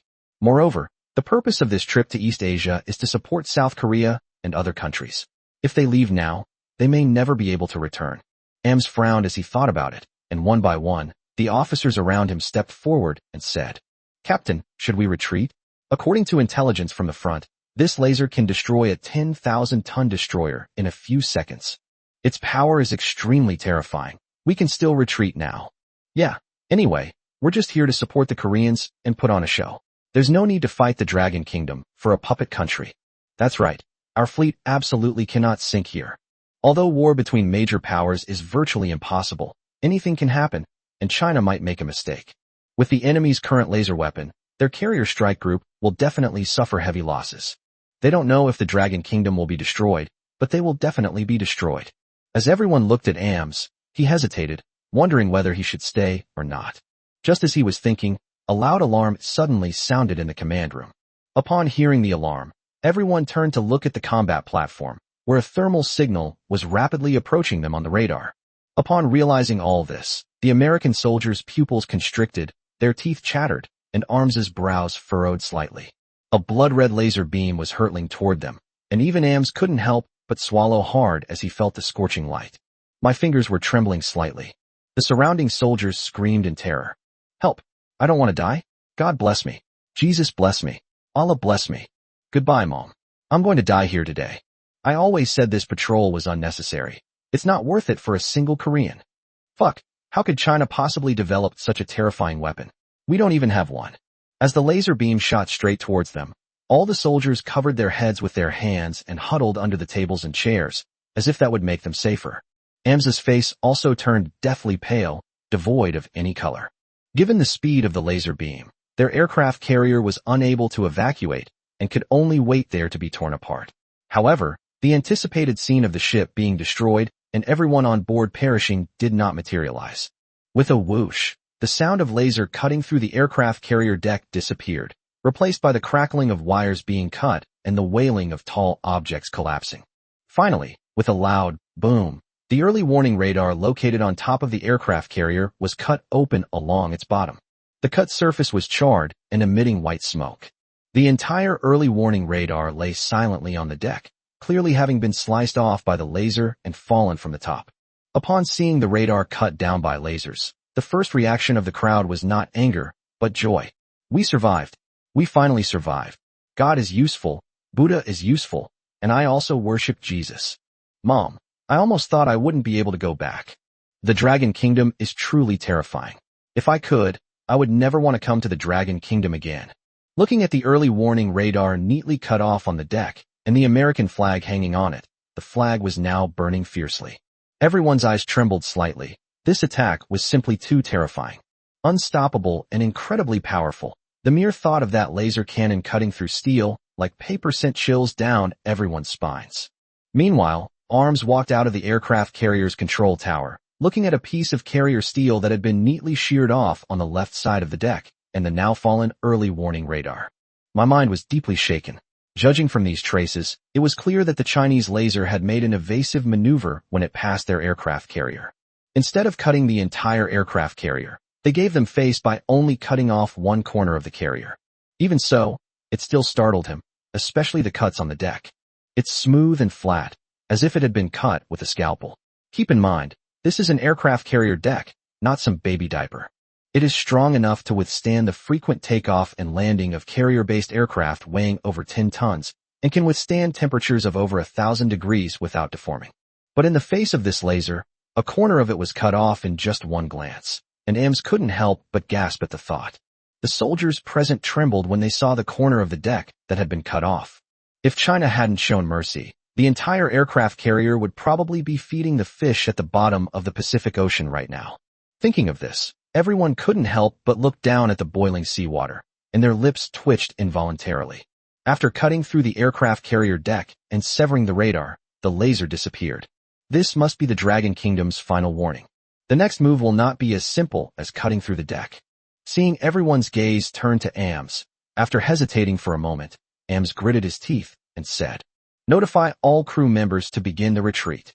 At this point, whether or not to help the Koreans is no longer important. The key is whether they can escape unscathed. As for the Koreans, whether they live or die depends on their fate. Thinking of this, Arms walked into the control room with a grim expression, picked up the communicator, and spoke personally. "Everyone, evacuate the Pacific Ocean immediately. Quickly." Chapter 142. We were about to fight to the death. Why did the U.S. leave first? Over the Pacific Ocean, a squadron of South Korean fighter jets is rapidly advancing towards the Japanese military base on the island of Japan. Precision-guided missiles on both sides of the wings were ready to be launched. Their mission was to take advantage of the Dragon Kingdom's distraction to launch a surprise attack and destroy the Dragon Kingdom's military base in Japan. The chosen attack route also happened to be the route the U.S. was taking, thus concealing their sneak attack. Once they destroy that laser cannon, they will have completed their mission. Otherwise, the other side's weapons would pose too great a threat to them. The thought of the scene suppressed by that laser made everyone's lips twitch involuntarily. Previously, their fighter jets couldn't even lift their heads under the enemy's laser suppression, but now they've finally found an opportunity. Even without them lifting a finger, thinking of the U.S. combined fleet, Dong Jingtai couldn't help but chuckle as he adjusted his flight helmet, then said with a smile, "Gentlemen, I think the Chinese are probably numb by now. They never expected that attacking us would actually attract 3 carrier strike groups from the U.S. Right now, the top brass of the Dragon Kingdom might already be discussing how to quell our anger. Damn it, I've been annoyed with those Chinese for a while now. They actually shot lasers into our house. I'd say we haven't punished them enough. It should be doubled. That's right, this time we absolutely have to teach them a lesson and show them the fighting spirit of us Korean men. Yes, with the U.S. here this time, let's see what China dares to do." As they spoke, the fighter jet accelerated and flew towards the Japanese military base in China. According to their satellite radar, the laser beam originated from this base. In their expectations, the base probably wouldn't dare utter a sound right now, since the sea is currently surrounded by American aircraft carriers. Any act of attack will be considered a provocation. Besides, how could China's previous laser possibly deal with the U.S. fleet? However, as soon as the fighter jets descended, the scene before them took them by surprise. The area where the American ships had attacked was now filled with the wreckage of warships, with broken steel plates of the vessels floating leisurely on the surface. The leaking oil from the warship turned the sea area black, with bubbles bubbling out. This phenomenon became more and more common as they went further in, and they even found the wreckage of crashed fighter jets.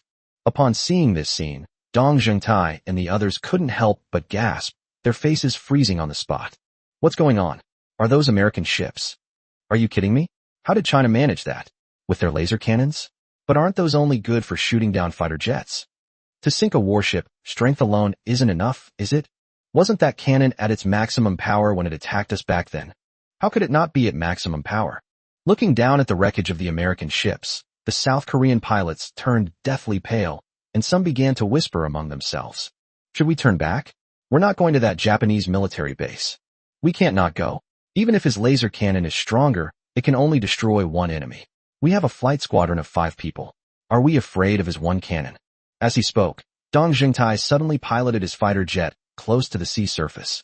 This ultra-low altitude flight was the best way to avoid radar detection. Once you get close enough to fire, destroying the enemy will be as simple as using a single missile. Looking at the faintly visible Japanese island ahead, Dong Zhengtai gritted his teeth. The shock that China gave them this time was too strong. An entire American squadron was intercepted by a single cannon. This thing is even more terrifying than they imagined. His teeth were chattering as he thought about it, and at the same time, the fighter jet's fire control system was fully activated, preparing to destroy the giant cannon. Meanwhile, on the Chinese coast, the signals of 5 fighter jets on the sea were clearly displayed on the combat screen. Seeing the 5 intermittently appearing signals in front of him, Lei Li frowned slightly, then immediately reported to Long Jingwo. Report, 5 unidentified fighter jets spotted on the sea. Should we shoot them down?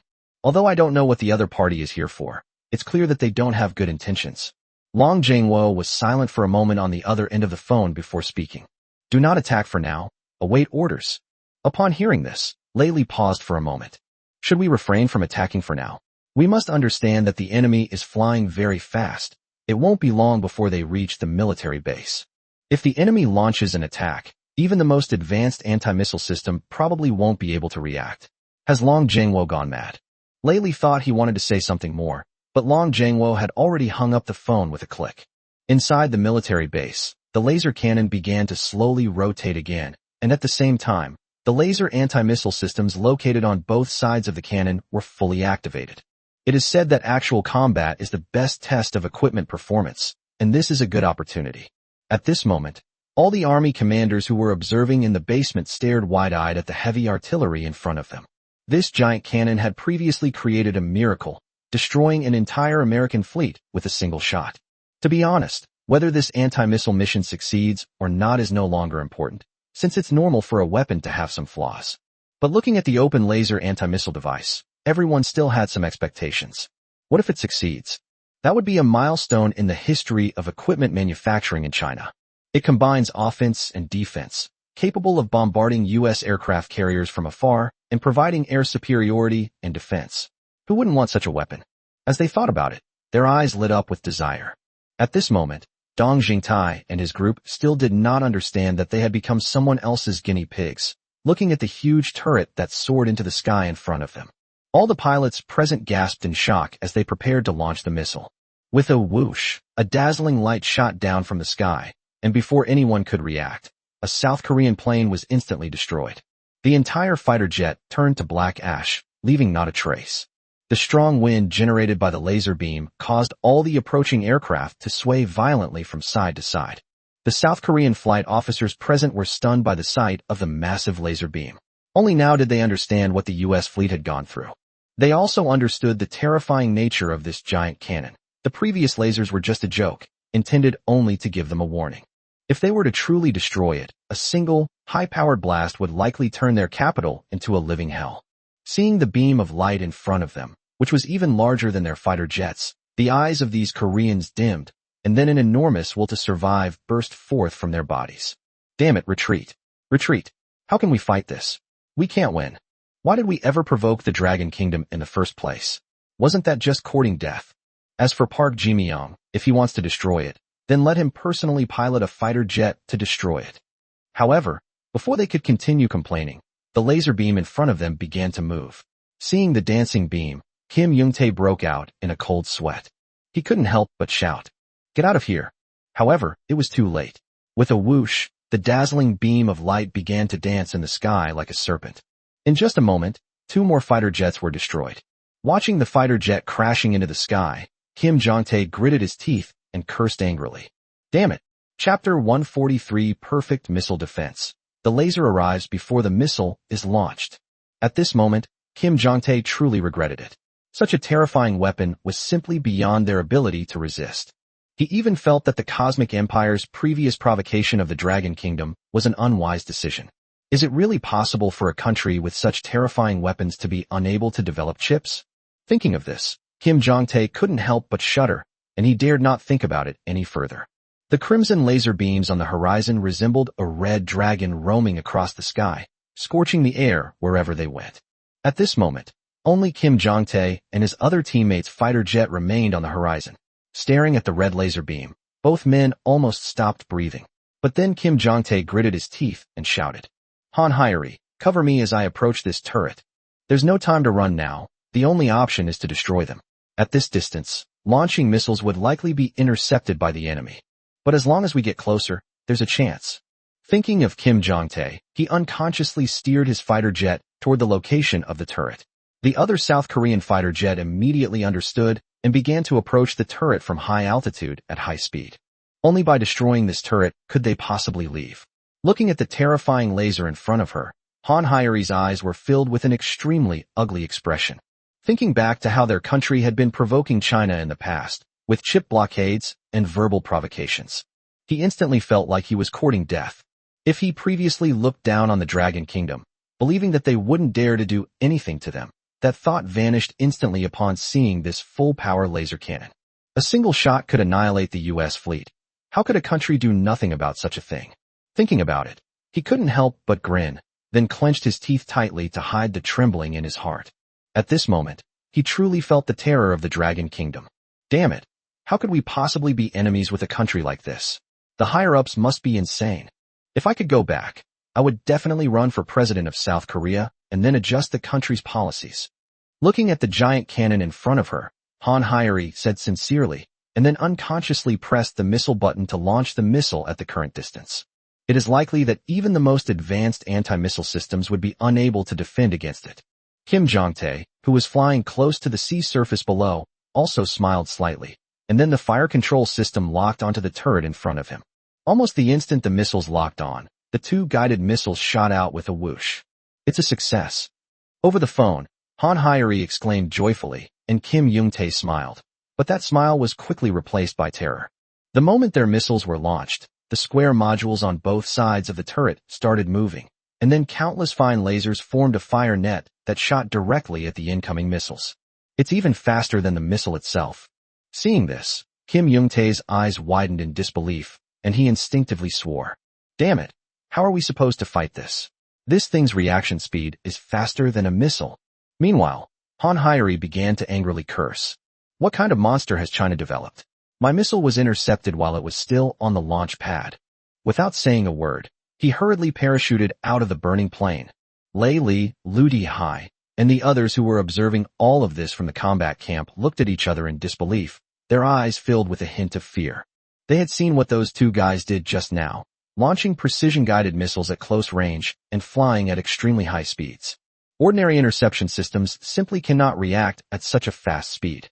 However, this laser interception system not only intercepted the missile but also locked onto the aircraft that launched it. What the hell is this monster weapon? Even Lei Li and the others felt that this thing was too outrageous, and then they were relieved. Thankfully, we won't have to face such weapons in the future. As he spoke, his eyes gleamed as he looked at the turret on the screen. Seeing this, Long Zhengwo breathed a sigh of relief. Although he was mentally prepared, he was still amazed when he saw the turret's automatic anti-aircraft system. Its super-fast reaction speed and excellent processing speed alone are enough to crush 99% of the air defense interception systems on the entire planet. Not to mention that this thing can also form a laser array and achieve almost instantaneous anti-missile capability. You could say this thing is a real monster. In Lin Tian's South Heaven Gate plan, this was merely a weapon for guarding the nation's borders. The real South Heaven Gate plan involved the Cheng-Ing Combat Corps on the ground, the White Emperor fighter jets flying in the air, and the Luan Bird combat platform providing support in the sky. That was the complete version of the South Heavenly Gate. Thinking of this, Long Zhengwo's breathing became rapid. If it can really be realized then, what will happen to China? Thinking of Long Zhengwo made me feel a little dazed, but then I became resolute. This plan will definitely be realized. Thinking about it, they couldn't help but stare intently at the giant cannon in front of them, which was like a dream come true for them. Li Guoli and other members of the judging panel nodded repeatedly in approval upon seeing the power of the laser cannon in front of them. I never expected Lin Tian to actually create it. It's truly a miracle. In fact, the moment Long Zhengwo learned of Lin Tian's plan, he immediately ran to find them and told them how grand the plan was. When they heard it, they all found it somewhat unbelievable. Although they thought Lin Tian's plan was very good and innovative, they also felt it was somewhat impractical. After all, things like laser cannons and space-flying fighter jets are still too advanced for them. Just like those science fiction blockbusters, they are dazzling, but everyone knows they are fake. Therefore, they initially did not want to allocate resources to this research. If Long Zhengwo had not assured them that they would definitely be able to develop it, they would have given up on the project. But upon seeing this laser cannon, even the cloudy eyes of Li Guoli and the others couldn't help but gleam with a sharp light. Everyone, perhaps we really are getting old, and our spirits are not as strong as these young people's. I will fully support the allocation of forest resources in the future. As he spoke, he glanced at Long Zhengwo and then said with a smile, "What has that little guy been up to lately? Today's victory is all thanks to him. The future of the Dragon Kingdom may also be his stage." Upon hearing this, a hint of surprise flashed in Long Zhengwo's eyes. It was rare to see someone who could elicit such a high evaluation from Li Guoli, and Lin Tian was the first one he had ever heard of. He smiled wryly, then said softly, "Lin Tian is said to be researching human mechanics at the Human Body Research Institute recently. I wonder what he's doing." After saying that, he looked at the giant cannon with a burning desire. This was only the first step of the Southern Sky plan, and the future would only be brighter. Before that, he had to teach a lesson to those petty scoundrels who dared to provoke and obstruct the development of the Dragon Kingdom. Long Zhengwo clenched his wrist, his eyes cold. "Notify journalists that we are about to release our latest chip product and simultaneously announce a dual technological and economic blockade against South Korea." The soldier nodded in agreement and immediately left the room to make arrangements. Chapter 144: The U.S. Army Retreats. South Korea. Am I supposed to withstand a laser beam with my bare hands? The presidential residence of South Korea. Park Ji-myung was leisurely swirling the red wine in his glass, a slight smile on his lips, his legs crossed on the coffee table. Seeing that Kim Soon still looked worried, Park Ji-myung took a sip of red wine, let out a "ha," and then said with a smile, "Old Jean, why do you still look so gloomy? Shouldn't you be happy that the U.S. is coming to support our country? Let me tell you, this time the U.S. has deployed a full 3 carrier strike groups to support us. 3 carrier strike groups. Even China would have to think twice before making a move. Besides, do they even have the courage and the ability?" As she spoke, Kim Soon lifted her left foot and placed it on top of her right, then shifted her body to a more comfortable position and continued. "Destroying their turrets this time is just to teach them a lesson and let them know that our cosmic empire is no longer the kind of place that can be bullied at will." As he spoke, he glanced at his watch. Logically, their attack should have ended by now, and they should have already returned to base. Why haven't we received any news yet? A hint of doubt appeared in his eyes as he thought about it. He hesitated for a moment, then took a sip of the wine before drinking it all in one gulp. While others might lack confidence in this operation, he was 100% confident. Given China's current situation, it is absolutely unable to withstand the combined forces of the US and the EU, nor does it dare to engage in combat with them, since the other side can only turn to them for chip supplies. Given the arrival of the US, the other side will only be more respectful to them. Thinking of the obsequious appearance of the Chinese people, a mysterious smile involuntarily appeared on Park Ji-myung's lips. Seeing the president's expression, Kim Soon's gaze grew even more serious. In his eyes, China was never a country that would be slaughtered at will and remain indifferent. Now that the U.S. has sent 3 carrier strike groups to provoke China and imposed both technological and economic blockades, China cannot sit idly by and wait to be destroyed. But what would the other party do? This question had been troubling him for a long time. Just as he was still thinking, Defense Minister Han Young-jae came running up to the presidential palace, panting heavily. The intelligence documents they held in their hands were already wrinkled and crumpled. Just now, they finally received a report from the personnel who participated in the operation. All 5 fighter jets were destroyed, with 3 dead and 2 missing. Furthermore, according to combat intelligence, 2 of the jets had successfully launched missiles, but both were intercepted. The most terrifying thing is that the moment a missile leaves the pylon of a fighter jet, the crew is gone.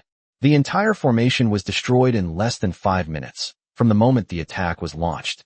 This interception response efficiency is simply terrifying. You have to understand that even the best anti-missile system would find it extremely difficult to intercept a fighter jet's surprise attack, not to mention 5 fighter jets. What terrified him even more was the situation of the American fleet. Thinking of this, even the hardliners in South Korea who were hardliners against China were trembling. Damn it, perhaps going against the Dragon Kingdom was foolish from the very beginning. He quickened his pace and walked to the presidential gate, barging in without knocking. President Park, the special operations have been a complete failure. The entire squad has been wiped out. Upon hearing this, Park Ji-myung jumped up from the sofa, holding a glass of red wine in his hand, a look of surprise in his eyes. Complete annihilation? What happened?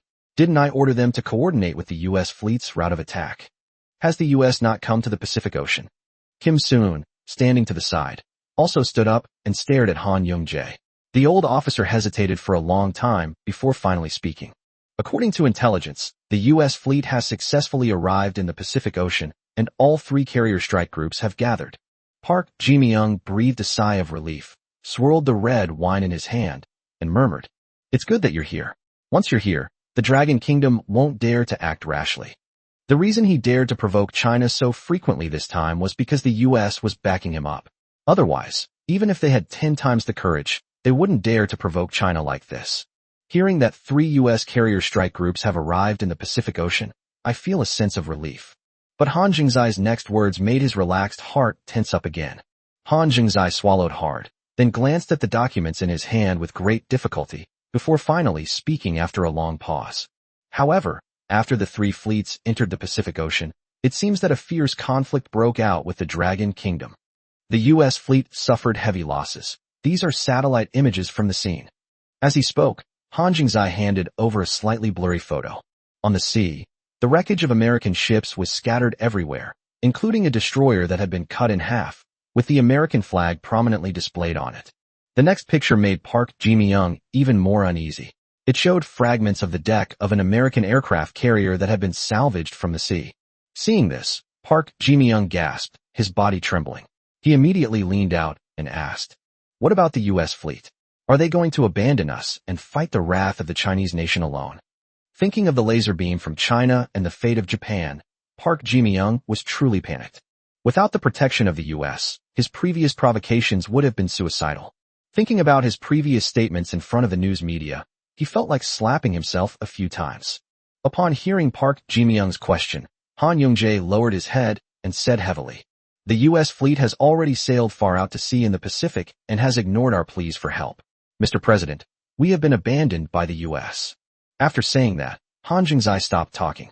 If he was considered a hawkish representative of South Korea before, he will probably become a dove from now on. After all, without the protection of the United States, if China really wanted to attack them, no one could stop them. Park Ji-myung was struck dumb by Han Young-jae's reply. His brain exploded with a buzz, and his body trembled violently, spilling the red wine in his hand all over the floor. Abandoned? We've been abandoned. How are we supposed to fight this? Are we supposed to fight lasers with our bare hands? Thinking of that crimson light, his groin tightened involuntarily, and his face turned deathly pale. Kim Soon, who was standing to the side, grinned as she heard the report, her face extremely grim. The withdrawal of the U.S. fleet is a huge blow to them. China may have had some reservations before, but without the U.S.'s restraint, China can now act freely. The thought of the gap between the 2 countries made Kim Soon feel a chill run down his spine. Never before had he felt that their so-called cosmic empire was so ridiculous and insignificant. It's as if the country could fall apart with just a flick of the wrist. Upon realizing this, everyone present shuddered. Chapter 145 Low Price Transfer of Chip Technology, and the Dragon Kingdom actually rejected it. Inside the underground command base, seeing the performance of the giant cannon in front of them, all the officers remained silent, having already witnessed its capabilities. It can be described as a true national treasure, capable of shattering the U.S. fleet with a single shot. I ask you, which weapon on the entire planet can do that, and which country can do it? Upon realizing this, All the army commanders present proudly raised their heads. After all, this weapon will definitely serve their army in the future, and it will absolutely become synonymous with their Chinese army. The army officers present were all beaming with joy, completely forgetting about the previous misappropriation of resources. As Long Zhengguo watched this scene, a smile appeared on his lips. This laser cannon was just part of the Nanxinmen project. I wonder what it will look like when they see the complete Nanxinmen implementation in the future? What will be the expression on their faces when they see Qing Ying and the unmanned combat legion? Thinking of Lin Tian's grand plan, a long-lost passion ignited in Long Zhengguo's eyes. 100 years is too long. We must seize the day. These were words Lin Tian had once said to him, and now he truly felt their charm. Just as he was pondering the future, a messenger jogged over, leaned close to Long Zhengguo's ear, and whispered, "General Long, the higher-ups in South Korea want to meet with us. Should we accept?" Only now did Long Zhengguo remember the Koreans, recalling their previous arrogant demeanor and their supposed backbone of a cosmic empire. There are also calls to urge China to recognize the real technological gap, etc. Thinking about all this, Long Zhengguo's expression became somewhat subtle. Before, the U.S. was backing them up, but now he wanted to see what the Koreans would do without the U.S. Let's not talk yet. Let's wait a bit. The initiative is now in the hands of the Dragon Kingdom, so Long Zhengguo is naturally not in a hurry. Meanwhile, inside the South Korean presidential palace, high-ranking officials were entering the conference room one after another. A large number of officials hurriedly walked out of the conference room, holding the orders previously signed with the Dragon Kingdom. Inside the meeting room, upon hearing that Yongguk refused to communicate with them, Park Ji-myung was nearly driven mad, repeatedly shouting, "Quickly retrieve those orders from our previous collaboration with China. If you can't find them, reprint them for me. And the cargo port, didn't they previously have to pass through our area? Open it to them immediately. People from China can come to our country without a visa. In short, restore all treaties that are friendly with the Dragon Kingdom immediately." As Park Ji-myung watched the managers coming and going from the conference room, his face turned green. Who could have imagined that the situation would change so quickly? Before, they were confident of victory, with 3 aircraft carrier fleets backing them up. In the blink of an eye, it has become the terrible situation of being abandoned by the U.S. and even offending China. Thinking about his previous actions, Park Ji-myung's lips twitched, and then he looked at Kim Soo-eun for help. Kim Soo-eun, her brows furrowed, noticed Park Ji-myung's gaze and slowly walked over, then spoke. "Well, has the Dragon Kingdom still not responded?" Park Ji-myung shook his head. Kim Soo-eun frowned, then said in a deep voice, "Could it be that we haven't done enough?" After saying that, he couldn't help but look at Kim Soo-eun. Seeing Kim Soo-eun's eyes, Park Ji-myung naturally understood what he wanted to say, their chip industry. Without a doubt, their only remaining attraction for China is their chip industry. Thinking of this, Kim Soo-eun gritted her teeth, then turned to the diplomat and said, "Continue to contact China and tell them that we are willing to transfer all our chip technology at a low price. We are willing to transfer the chips we produced before at the original price." Without a doubt, handing over the chip industry is the limit of what they can do. Although it is painful, it is essential to regain China's friendship. I believe even the Dragon Kingdom couldn't resist this temptation. However, his subordinates soon sent him a message. The Dragon Kingdom still has not responded. Hearing this, Park Ji-myung was dumbfounded. What? The Dragon Kingdom actually rejected our chip technology? Have they lost their minds? Wasn't what they did all for our chips? Just as everyone was wondering, a subordinate walked up with a tablet in his hand, looking terrified, and said, "Assistant Jean, the official Chinese government just forwarded a new message announcing that China has successfully developed a 1-nanometer scale lithography chip." 1 nanometer. Upon hearing this number, even Kim Soo-eun felt a sense of fear rush from her feet to the top of her head. If they were still useful to the Dragon Kingdom before, and had any bargaining chips, then at this moment their country is truly dispensable to the Dragon Kingdom. What is irreplaceable? What chip sanctions? This news is a complete joke. What they were so proud of before is now nothing but trash in front of China. A 1-nanometer chip is already far superior to their chips. Their most advanced chips are only 3 nanometers. Upon thinking of this, Kim Soo-eun's face turned pale, and a hint of panic appeared in her eyes. This time he was really panicked. This was no longer a military crushing defeat. It was a comprehensive and utter crushing defeat in terms of economy, technology, and military strength. They were powerless to resist, and only now did he realize how insignificant they were and how terrifying the Dragon Kingdom was. Park Ji-myung naturally understood this as well. His body was trembling violently, and a rare look of regret and terrifying horror appeared in his eyes. If he could remain calm before, that calmness had now turned into boundless fear. 1 nanometer level? How is that possible? The Dragon Country actually developed it. What about all the goods I stockpiled before? Thinking about all this, Park Ji-myung was completely speechless, and his eyes became crazed. His ability to remain calm stemmed from his conviction that his company's chip industry was unique, and that even the Dragon Kingdom had to take them seriously. But now he is not only wrong, but terribly wrong. Their country is not important to the Dragon Kingdom at all. China doesn't care about their so-called chip industry at all. The previous attack was just a warning, and they have missed the best opportunity to gain the other party's understanding. Thinking of this, Park Ji-myung's eyes dimmed. He thought of the stockpiled chips and unsold goods, how much they had stockpiled before, and how much they would have to lose later. After all, with better performing chips from China, who would still use theirs? What's even more terrifying are the domestic tycoons. They were already extremely unhappy with his policies during the previous blockade, and now that this news has come out, they're probably already discussing how to put him on the gallows. Thinking of this, Park Ji-myung broke out in a cold sweat. Quickly contact the Dragon Kingdom and tell them that everything was our fault before, and we are willing to do anything to make up for it. Seeing the president's panicked appearance, everyone was stunned for a moment, and then immediately began to take action. Chapter 146. Wasn't it supposed to be a sanction against the Dragon Kingdom? Something feels off here. South Korea. At this moment, all netizens are still immersed in the fantasy that the US is about to come and help them fight, and they are all extremely excited. Gentlemen, look at these warships of the US. Wow, what a mighty force. Look at this aircraft carrier. This is the legendary aircraft carrier that the US calls an unsinkable ship. It has even participated in wars. And such a force has come to support us. It's said that this is a joint operation between us, which will be a glory for our cosmic empire. By annihilating the enemy, we will become the source of all of East Asia. Even on Chinese websites, there have been many such comments, claiming that the cosmic empire has a 5,000-year history and that China is just plagiarizing them. What a most advanced country in East Asia. It's the pride of the entire region. There were also comments calling for the Chinese nation to surrender quickly. Looking at these outrageous arguments, Gao Jie frowned slightly. The Koreans have been jumping around quite a bit over the years, but they've never been this arrogant before. Has something big happened again? He's been practicing driving these days, so he hasn't been paying much attention to domestic news. Old son, do you think something big has happened recently? Why are these Koreans suddenly so active? He remembered the last time the other party was this arrogant was when they successfully applied for UNESCO World Heritage status for the Dragon Boat Festival. However, they didn't seem as arrogant and active as they were this time.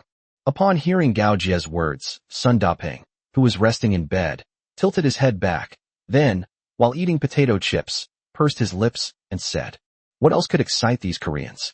It's nothing more than the recent arrival of 3 U.S. carrier strike groups to back them up. And then they successfully imposed chip sanctions on us. Our country is currently facing a dual blockade, both economically and militarily. I really hope that our motherland will become strong soon." As Sun Daping was speaking, Gao Jie had already turned on his phone. However, the online discussions at that moment were completely different from Sun Daping's description. The sign read, "China will impose an economic blockade on South Korea today. Chinese chips will completely replace South Korean chips and march into the world. Chinese warships will also increase patrols in the Pacific Ocean in the future to safeguard peace and stability in East Asia." He also attached a picture of an American warship broken in two and lying across the water. Upon seeing the topic and the pictures, Gao Jie's expression instantly turned strange. Wasn't it said that it was surrounded and attacked by the U.S. military task force? Wasn't it said that there were chip sanctions? Something feels off about this art style. Who is actually sanctioning whom here? For a moment, he even doubted whether he had been deceived by Sun Daping. Thinking about it, he couldn't help but swallow, then turned around and looked at his friend with a strange expression. "Old son, are you sure this sanction is from the Koreans? And that the American ships have already surrounded us?"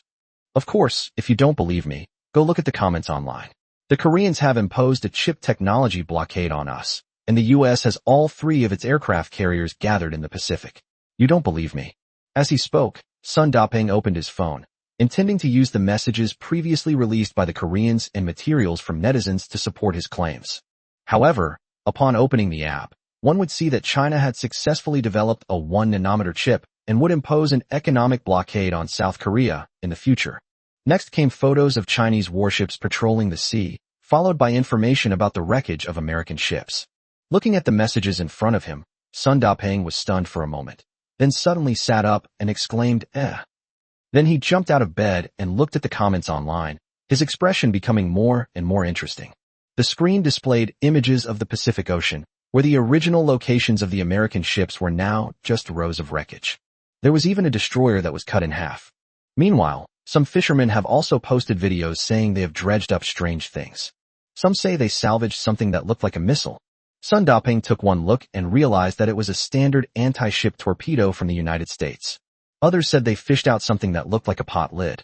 Anyone familiar with military affairs can immediately recognize that it is the Aegis detection radar installed on the ships of the United States.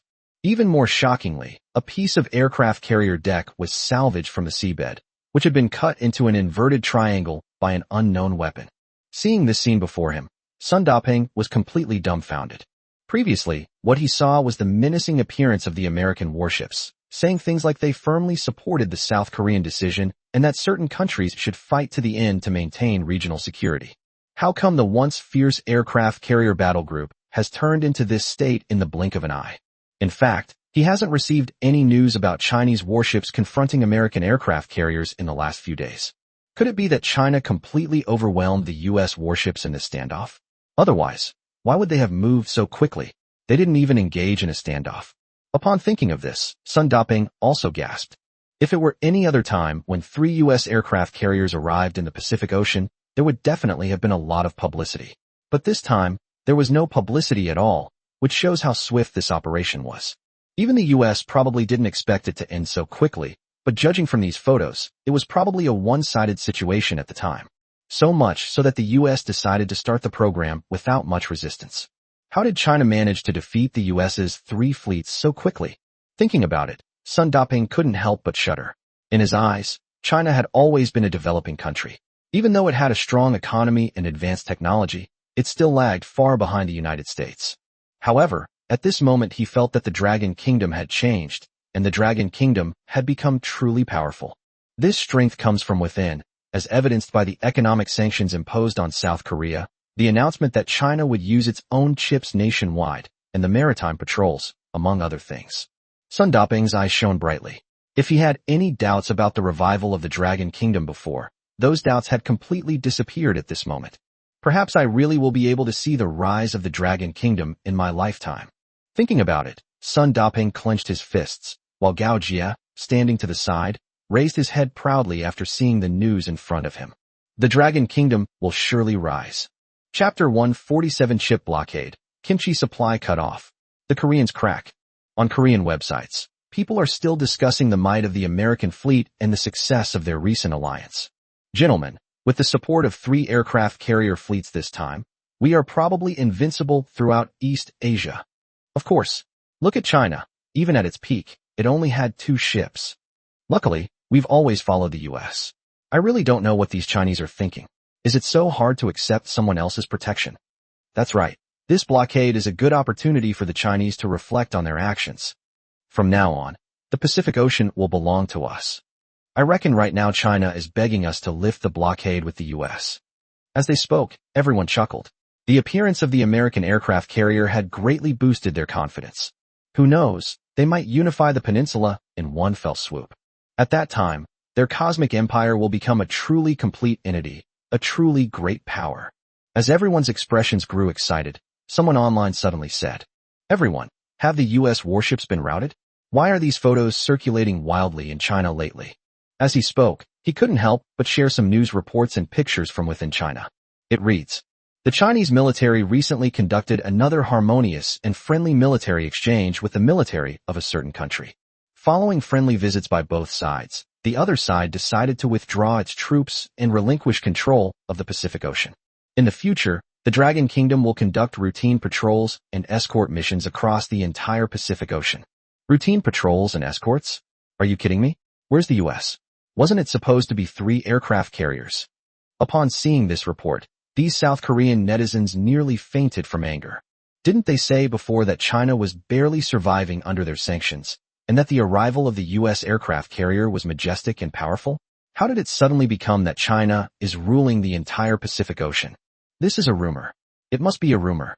This is clearly an idea that the Dragon Kingdom came up with to appease its people. What routine patrols? It's obviously fake. Would the U.S. aircraft carrier agree to that? Exactly. I can only say that the Dragon Kingdom will stop at nothing to brainwash its people. This is definitely a sign that they are afraid of us. However, they were quickly proven wrong when footage of the Chinese Coast Guard patrolling and enforcing the law was soon circulated online. In the scene, the Chinese Coast Guard is piloting a large white Coast Guard vessel, with a group of soldiers standing on board, looking around with their heads held high. The footage was discovered by fishermen who went out to sea to fish in the Pacific Ocean. And there's more than one such video. Seeing the Chinese Coast Guard ships swaggering around in these videos, South Korean netizens were stunned, and then a sense of sorrow and despair spread online. Damn it, could those rumors from the Dragon Kingdom be true? Did they really take over the entire sea area? How is this possible? What about America's aircraft carriers? Such big aircraft carriers? Just gone. Wasn't it supposed to be 3 fleets? Those warships are so tall. My daughter was even waiting for the American ships to dock so she could send them flowers. And now it's all gone. Was this also done by the Dragon Kingdom? Has the U.S. aircraft carrier really fled? Some Koreans who had previously used VPNs to access Chinese websites to watch Chinese jokes couldn't hold back any longer after seeing this sentence and completely lost their composure. Damn it, this isn't just a retreat. The American ships have sunk. He then took out the photos that China had taken in the Pacific Ocean. When everyone saw the wreckage of the American ship and the broken hull, they all gasped in shock. In their eyes, the U.S. aircraft carrier fleet has always been high and mighty and inviolable. Whenever something happens, as long as the U.S. aircraft carriers are deployed to the sea, no country dares to make any moves. However, China broke this rule by not only taking the initiative to attack, but also defeating the U.S. fleet. Looking at the shipwrecks scattered all over the ground, everyone finally understood a fact. The United States had been defeated by China. After their cosmic empire, they will have to face the wrath of the Dragon Kingdom alone. The thought of the laser beam from the Dragon Kingdom and the opponent's terrifying military strength sent chills down everyone's spines. It's over, we're really finished. Damn it, who said the US could protect us properly? 3 fleets couldn't even stop a single attack from China. What are we supposed to do now? We shouldn't have stood with the US in the first place. Even neutrality would have been better. Why did we have to provoke China? I think this is the time for us to show goodwill towards the Dragon Kingdom. If we were willing to open up our chip technology, the Chinese people would be very happy. As they spoke, a smile finally appeared in everyone's eyes, but the news that followed caused them to collapse. The Dragon Kingdom will impose an economic blockade on them. The supply of fresh cabbage will be cut off, and the Dragon Kingdom has already developed a 1-nanometer level chip. Upon hearing this news, some people nearly fainted, and even those who had previously been most hawkish towards China were now completely panicked. They all stood up and said that we should immediately establish friendly relations with the Dragon Kingdom. The Dragon Kingdom should be our best friend. Our previous actions were wrong. What does Park Ji-myung know about governing a country? He's just a president. Does he understand our cosmic empire? That's right, I protest. Park Ji-myung does not represent the will of all Koreans. If the previous retreat of the United States only made people feel somewhat humiliated and panicked, then this economic blockade has terrified them. The general public may not immediately perceive military defeats, and they may continue to deny it. But economic blockades are different, especially the blockade imposed by China this time. Kimchi supply cut off, chips take its place. No one in South Korea can tolerate either of these two things. The cabbage shortage has deprived ordinary people of even the right to eat kimchi. The replacement of chips is directly undermining the foundation of their cosmic empire, as the chip industry has always been a pillar industry of their country. From production to sales and R&D, how much has been invested? If China were to take over their market and refuse their chips, it would be no less than a nuclear strike for them. I don't even want to think about how many people will lose their jobs or go bankrupt. All the Koreans panicked immediately. Park Ji-myung was also in a bad mood at the moment. Almost the instant that China announced the economic blockade, news of his impeachment rained down on him. Each of these points is enough to keep him in jail forever. Seeing these impeachment letters, Park Ji-myung's eyes trembled. Although the reasons for these impeachments were varied and strange, they all boiled down to one point. He had shaken the foundation of the nation and thoroughly angered the Dragon Kingdom. The problem is, he had no idea that the Dragon Kingdom was so terrifying that it could defeat 3 of the Dragon Kingdom's fleets in one fell swoop and even develop a 1 nanometer level chip. Even Jesus couldn't have predicted that China's technological and military capabilities would be so terrifying. But it's too late to regret it now. Right now, he has to regain the trust of the Dragon Kingdom no matter what, or he won't have to wait for the warlords to make a move. Even his own people would tear him apart.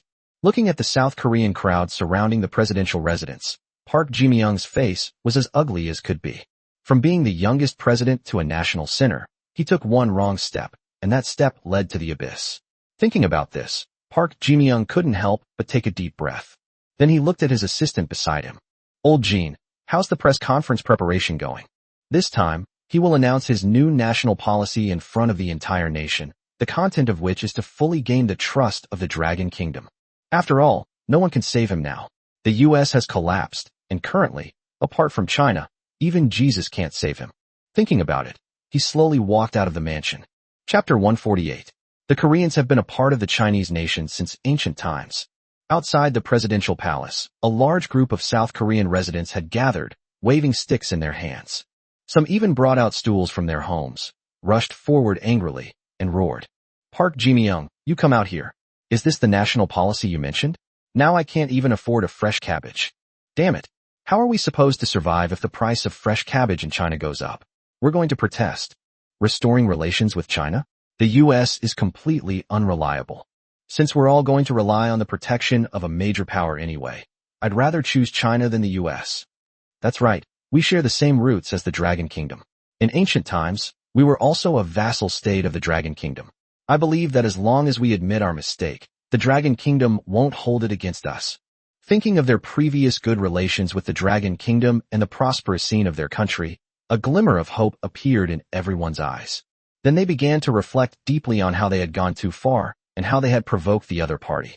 The more they thought about it, the more they felt they had a problem. It's not that they're being unreasonable, but the previous attack and the current blockade have made them realize their position in front of the Dragon Kingdom. It was like an ant trying to shake a tree. Thinking back to their previous provocation, they all found it utterly ridiculous. China has swiftly defeated the US fleet this time. If they don't admit their mistake and back down in time, they might end up like Japan. As long as they back down quickly enough, the Dragon Kingdom won't be able to punish them severely. Rounding it off, they even gained a good image of admitting their mistakes and correcting them. This is just like Qin Shi Huang accidentally flipping the switch and winning too much. Upon realizing this, the crowd cheered even louder. Restore friendly relations with China. South Korea and China have been good neighbors since ancient times. We are part of East Asian culture and should return to the East Asian sphere. We can no longer associate with the US. The US can't protect us at all. They don't have the capability, you know that. Park Ji-myung, who was backstage, heard everyone's words and actions, and his lips twitched slightly. These people didn't say that when I said I wanted to sanction and strike against the Dragon Kingdom. Back then, their calls were louder and louder than the last. Their actions became increasingly extreme, ranging from wanting to bombard China with missiles to sending fighter jets to fly over China's capital and behead its leaders. The situation is not right now, and everyone is acting like lambs. Thinking about this, he couldn't help but look at the hawkish representatives behind him, only to see that they were all bowing their heads and remaining silent. Let's begin the speech. Upon hearing his friend's words, Park Ji-myung took a deep breath and slowly walked out of the presidential gate to the outdoor podium. Upon seeing Park Ji-myung emerge, the South Koreans rushed forward, their eyes blazing with boundless rage. This economic lockdown has cut off the livelihoods of many people. The stock market has been shut down, the market is in chaos, and some vegetables and fruits that were originally cheap have been driven up to high prices. Ordinary people used to be able to make a living with kimchi, but now, due to the blockade imposed by the Dragon Kingdom, even kimchi has become something they can't afford. How could this not make them go too far? This is just the anger of ordinary people. Some chip industry professionals even wish they could rush up and slap Park Ji-myung twice. His policies have now dealt a devastating blow to their chip industry, resulting in numerous job losses and forced career changes. It's fair to say that the entire industry is in a slump, and it will be difficult for it to recover in the future. Thinking about all this, everyone wanted to rush up and beat Park Ji-myung up. Park Ji-myung, seeing the reactions of the crowd on stage, swallowed hard. Who would have thought that he, who was once so glamorous, would now be so universally reviled. He clenched his fist before slowly walking onto the podium. Everyone stared at him as Park Ji-myung approached. At the same time, all the cameras were pointed at Park Ji-myung, and the screens in some large shopping malls were no longer playing advertisements for skincare products and condoms. Rather, it is Park Ji-myung's shining image. Seeing everyone's eyes on him, Park Ji-myung broke out in a cold sweat, but still gritted his teeth and said, "Ladies and gentlemen, what we want to say in this speech is that the Cosmic Empire will always be a part of the Dragon Kingdom. Our Cosmic Empire has been part of the Dragon Kingdom since ancient times, and our culture originated from the Dragon Kingdom. This is inevitable. We were simply deceived by the U.S. military, which led us to do those irreversible things. That was a mistake and an irrational act." As he spoke, Park Ji-myung couldn't help but look at the camera. This was the best solution he could think of at the moment. The high-ranking officials in China refused to communicate with them, and there were also people in South Korea who resented him. If he doesn't immediately kneel down and seek the protection of the Dragon Kingdom, he might not even know how he died. Anyway, they are usually occupied by American troops anyway, so it doesn't matter who occupies the troops. Thinking about it, Park Ji-myung felt more confident and began to raise his arms and shout loudly. "We warmly welcome investment from China. We hope China will give us another chance." And then there's the previous application for World Heritage status. Since China is our origin, those things naturally belong to China. How can we steal them? That's unwise. They should be returned. Since the culture of the Dragon Kingdom is our culture, then rounding it up, aren't we also people of the Dragon Kingdom? How can people from the Dragon Kingdom fight other people from the Dragon Kingdom? Therefore, we should open our ports and warmly welcome the Dragon Kingdom's army to set up camp. After speaking, Park Ji-myung turned to look at the crowd below the stage, and then at the cameras. This is the best solution he can think of right now. The chip industry is garbage to China, and he has offended China militarily. If they don't back down and make any concessions, they might really end up like the Koreans. But now that the Dragon Kingdom is ignoring them, he had no choice but to resort to this method, hoping to attract the attention of the Dragon Kingdom's higher-ups.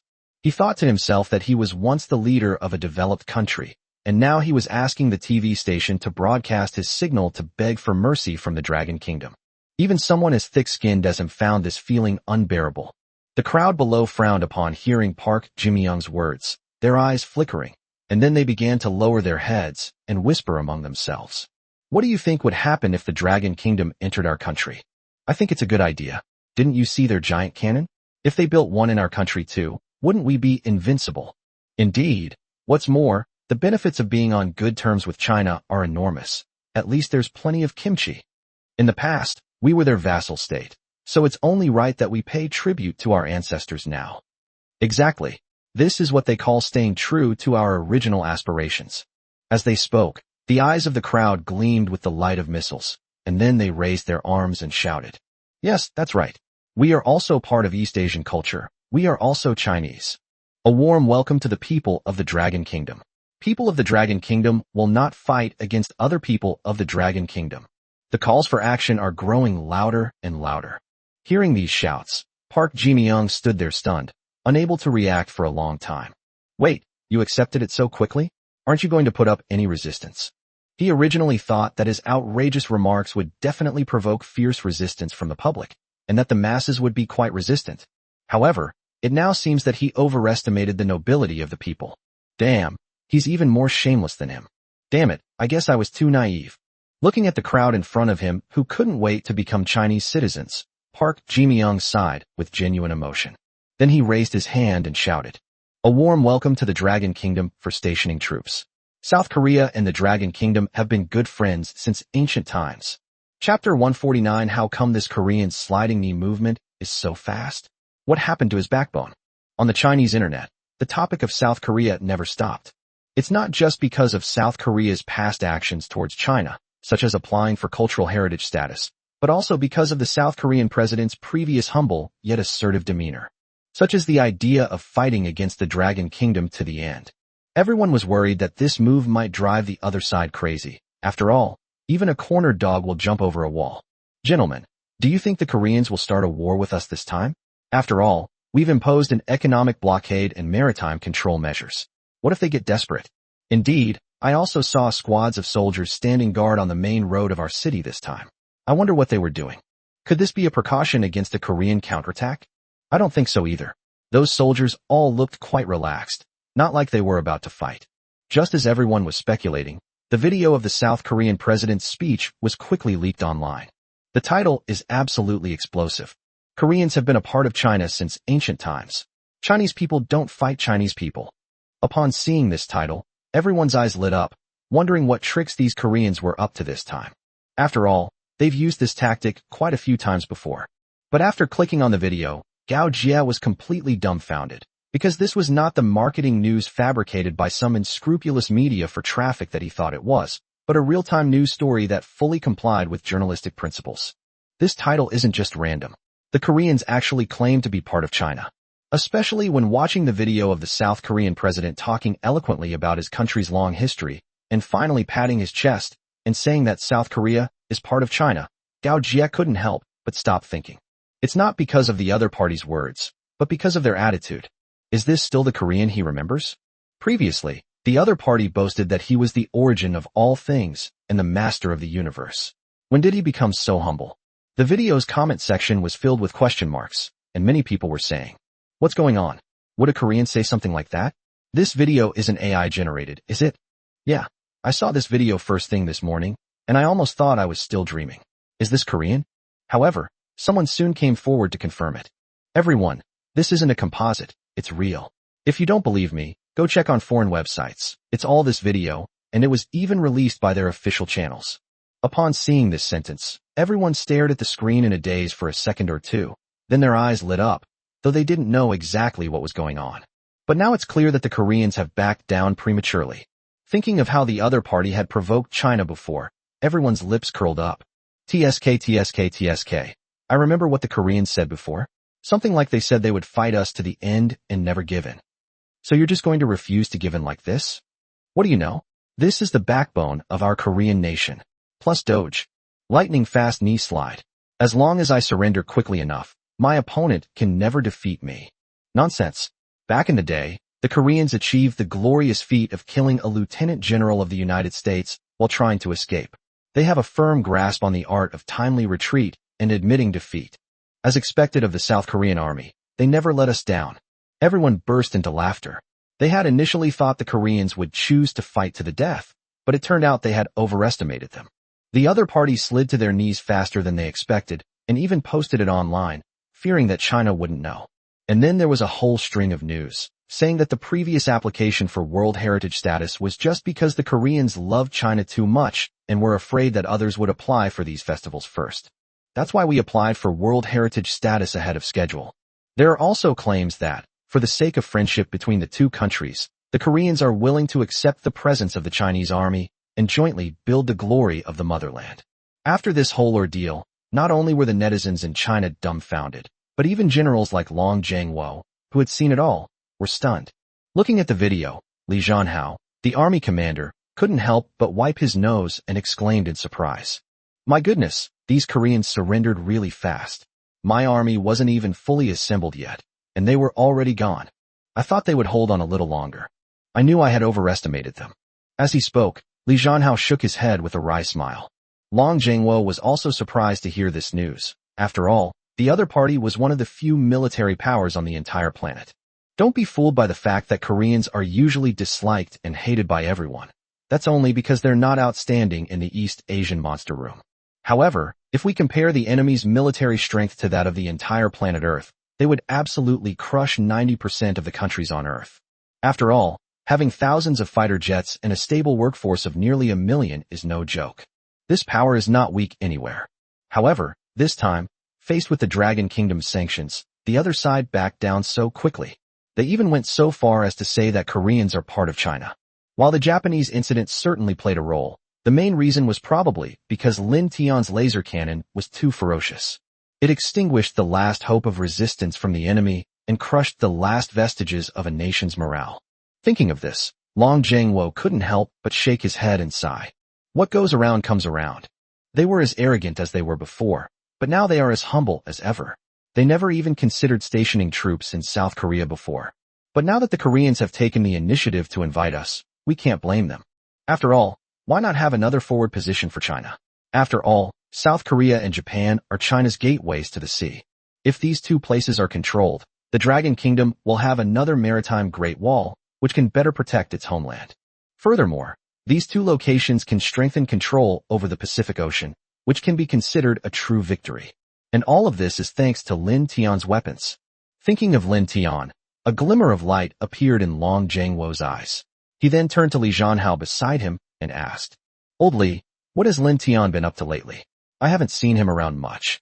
Ever since Lin Tian decided to implement the Nanchaman plan, Long Zhangwo has instructed Li Zhanhao to send people to protect Lin Tian's personal safety at all times. Therefore, Li Zhanhao was fully aware of Lin Tian's whereabouts.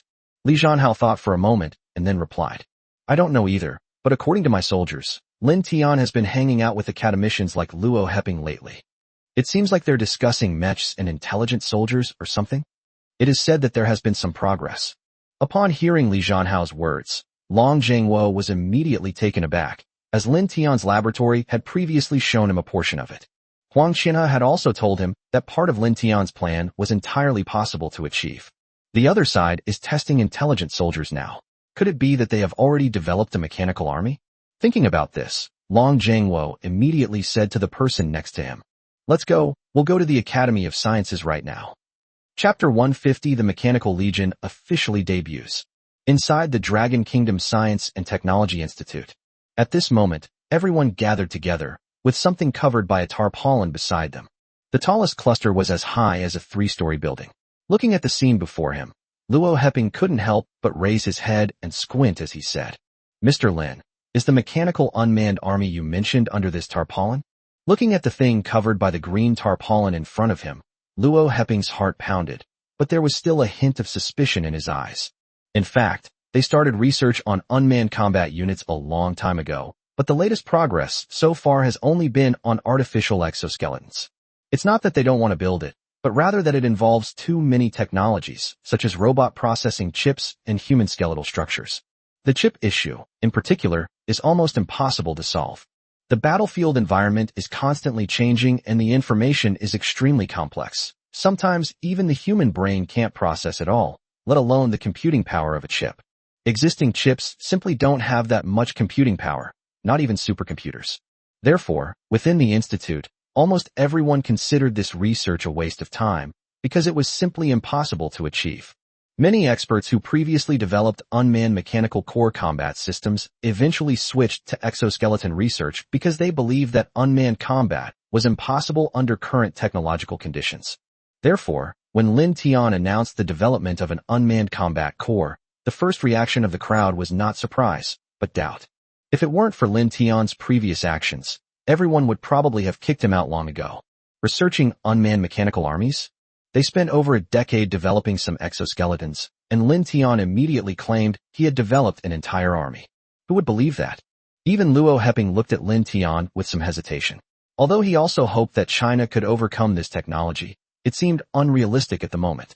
Thinking about it, Luo Heping swallowed hard, then asked again, "President Lin, has your company really developed a mechanical army?" Luo Heping and the others were unaware of the matter concerning Nanchaman.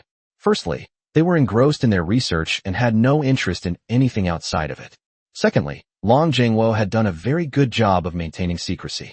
Apart from a few people, no one else knew about this. Seeing Luo Heping's reaction, Lin Tian frowned slightly and looked at his own combat unit with some doubt. Recently, Lin Tian has been visiting the Academy of Sciences quite often to work on the development of the mechanical army, as some of the research there is still very valuable for learning.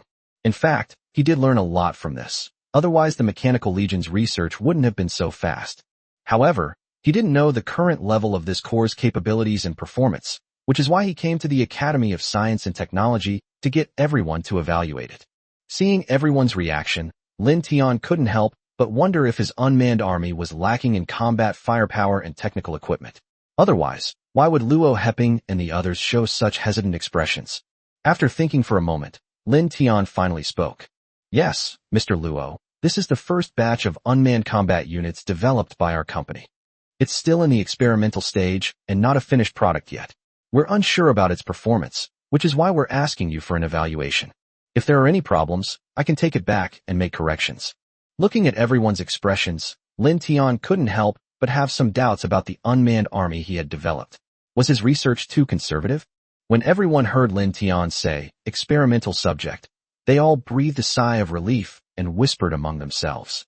It was just an experimental subject. You scared me half to death. I thought he had actually developed it. It almost shattered my Dao heart. Yes, the previous incidents involving arresting cables and nuclear technology almost made me lose confidence, and I almost thought that our research institute had fallen behind the times. Indeed, I came to the Dragon Kingdom Science and Technology Institute to learn the most advanced knowledge and then serve the country. But these recent times have made me feel that what I have learned is worthless and all outdated.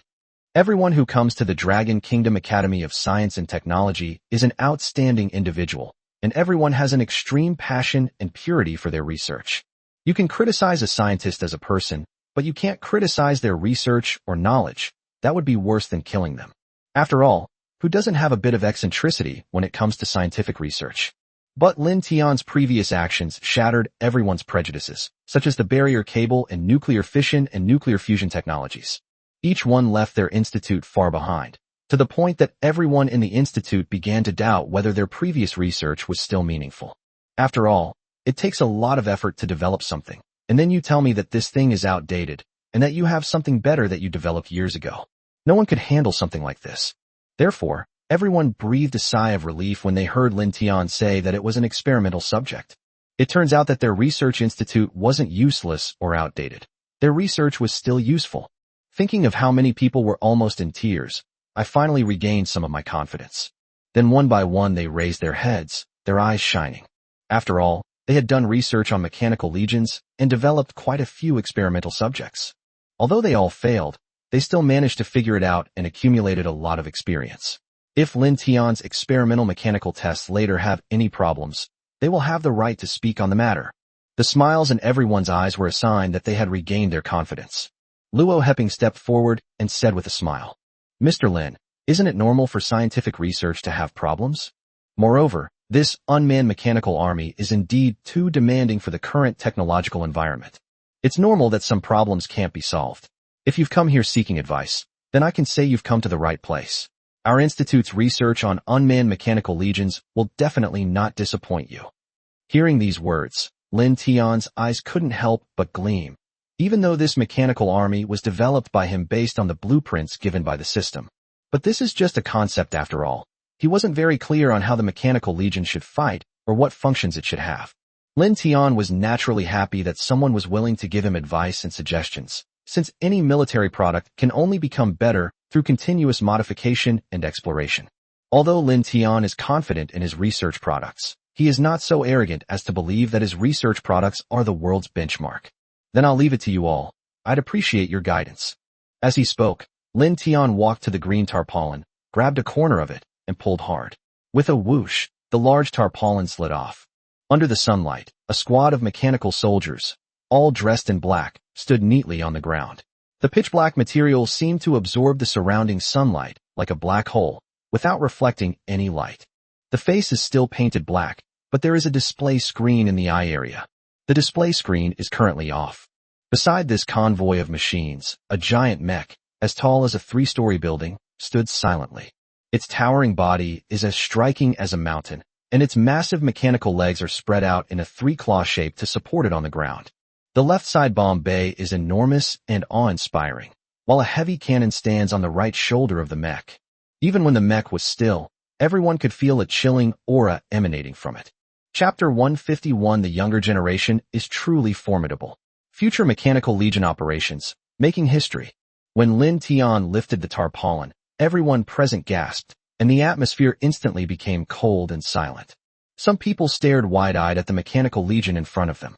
They were very familiar with this research, and it was precisely because of their familiarity that they understood how difficult it was to build a mechanical army. They originally thought that Lin Tian would at most bring some parts to discuss and test with them. As it turned out, the other side had actually assembled a small army for them. And what's the meaning of this mecha? In their minds, the so-called mechanized army combat is simply the behavior of artificial intelligence, AI, controlling mechanical soldiers to fight.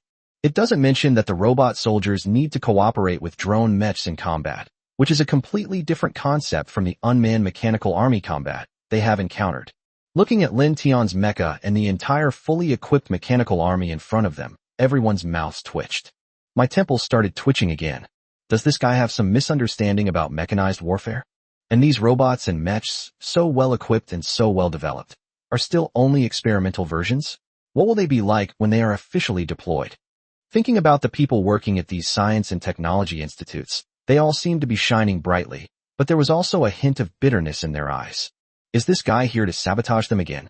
Seeing this equipment, Luo Heping was stunned for a long time before he reacted, and then tentatively asked, President Lin, is this your mechanical army? What do you want to experiment with or test by bringing them to our institute? Or what kind of help do you want us to provide? Upon hearing Luo Heping's words, everyone's eyes turned to Lin Tian.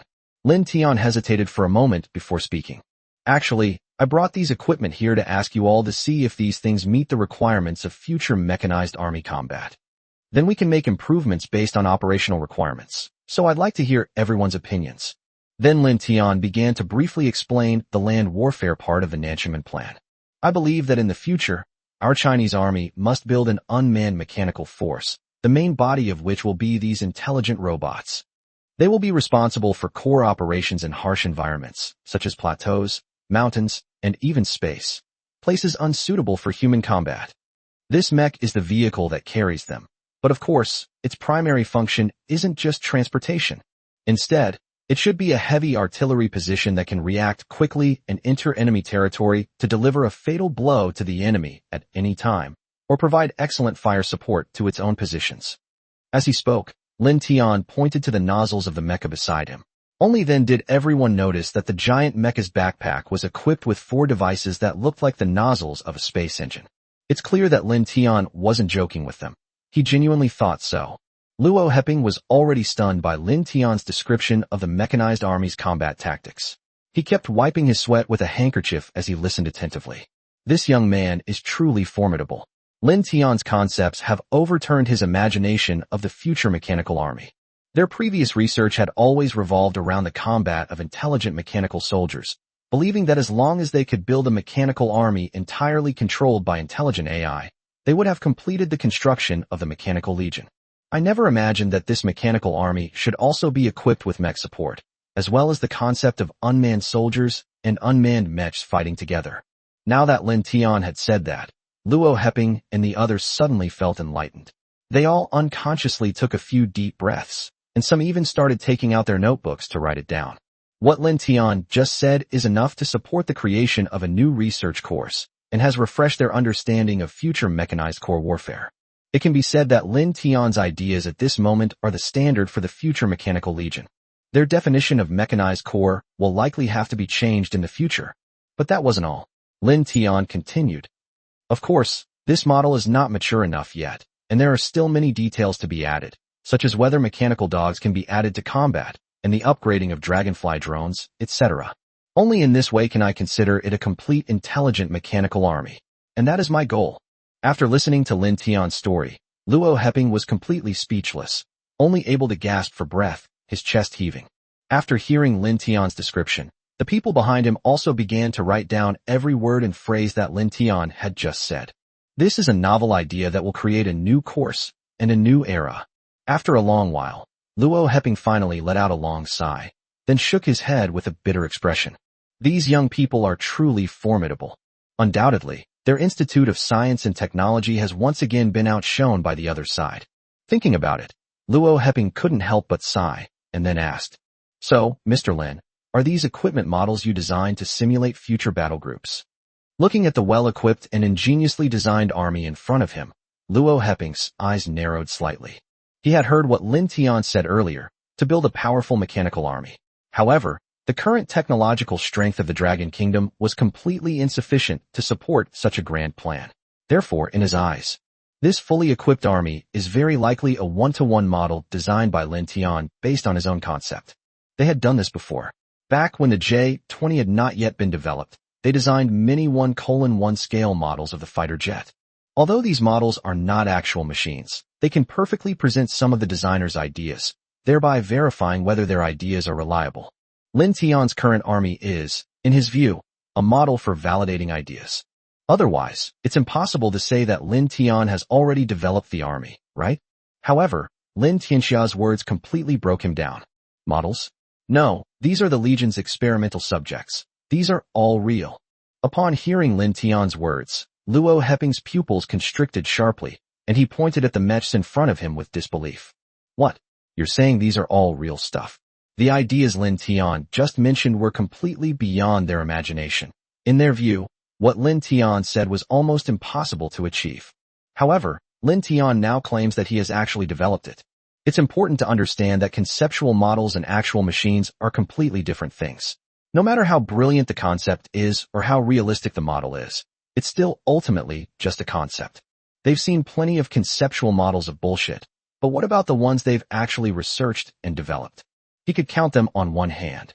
In his view, the things Lin Tian had just mentioned were impossible to achieve. This army is just a conceptual model, yet Lin Tian is now saying it's real? Considering the capabilities of the Mechanical Legion the other party just mentioned, if they could fully realize or even partially realize them, it would be a game changer for modern warfare. Upon realizing this, everyone present twitched at the corners of their mouths, and then someone said in an annoyed tone, "Damn it, who exactly is the Academy of Sciences? I feel like we've fallen behind again. Damn it, all the confidence I finally regained is gone again. I'm breaking down, family." Hearing Lin Tian's words, everyone was on edge, and even Luo Heping took a long time to recover.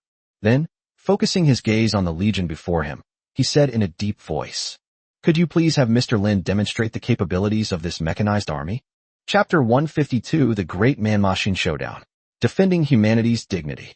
Lin Tian naturally had no objection to Luo Heping's request. He had come so that everyone could assess the combat capabilities of this mechanized army.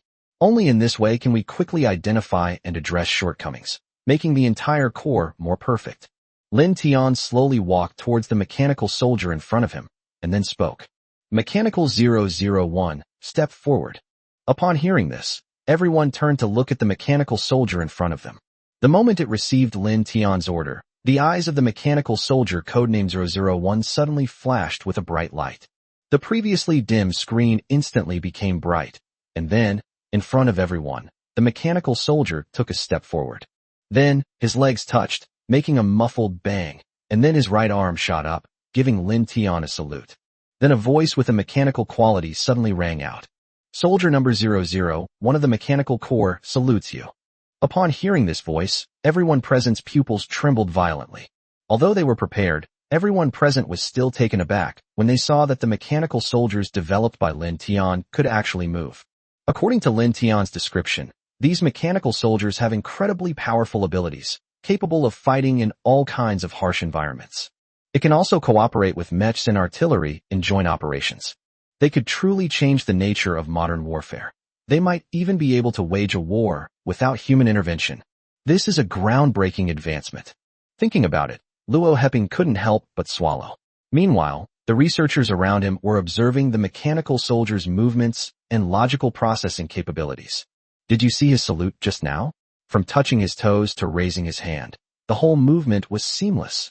The movements are so fluid, and no amount of intelligent machinery can do that. I think it won't be long before our soldiers are all replaced by these mechanical soldiers. As he spoke, he wrote in his notebook, "Mechanical agility and limb coordination are perfect scores."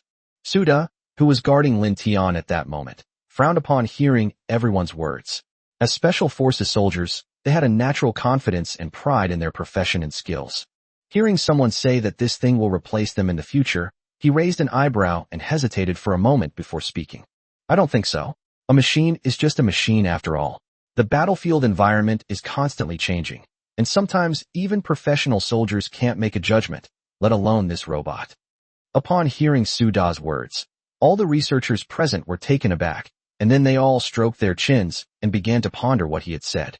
Indeed, the real battlefield environment is extremely complex, and all sorts of unexpected situations can occur. Can this robot really handle them all? Even Lin Tian frowned upon hearing Suda's words. Just then, Luo Heping stepped forward and said, "Since it's difficult to reach a conclusion, how about we have a competition? A contest between humans and mechanical soldiers. Let's see if these mechanical soldiers can truly change the times." As Luo Heping spoke, he couldn't help but look at Suda, who shrugged and then smiled as he said, "Of course I have no objection, but my mission is to protect President Lin. and this is how it is now. Before he could finish speaking, a voice rang out from behind Lin Tian. I think there's absolutely no problem. Mr. Lin, we've taken care of things now, so you just focus on doing a good job in the competition. Upon hearing that familiar voice, everyone turned around to look behind them, only to see Long Jiangwo standing there with a smile on his face and a look of surprise in his eyes. After learning that Lin Tian's research had made progress, he rushed to the Academy of Sciences without stopping. As a result, he stumbled upon this scene. Looking at the magnificent mechs and the imposing and upright mechanical soldiers in front of him, Long Jiangwo's heart was filled with turbulent waves. He knew the entirety of Lin Tianan's Tianmen plan and understood what kind of missions these mechanical soldiers and this mechanical legion would undertake in the future. They also understood what this mechanical army would mean for the Dragon Kingdom if it were successfully developed. That will be the beginning of a new era. It will also be a miracle in the history of world warfare, the first unmanned combat mechanical army on the entire planet. It can be described as a groundbreaking scientific research product. Thinking about it, Long Jiangwo's eyes lit up, and then he turned to look at Lin Tian. President Lin, what do you think of Elder Luo's suggestion? Lin Tian naturally had no objection to this. After all, practice makes perfect. If someone came to spar with him, he could also discover any hidden problems with these mechanical soldiers more quickly. Seeing Lin Tian nod, Long Jiangwo couldn't help but shout loudly. All right, in that case, how about we have a military 500-meter obstacle course competition?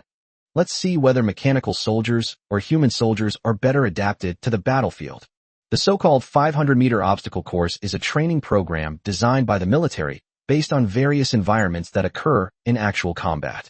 Don't underestimate the 500 obstacles just because a single project seems simple. Once you actually start running, you'll realize just how much endurance and skill this demands on a soldier. Some of the projects involved are so complex that even humans might struggle to handle them well, let alone robots.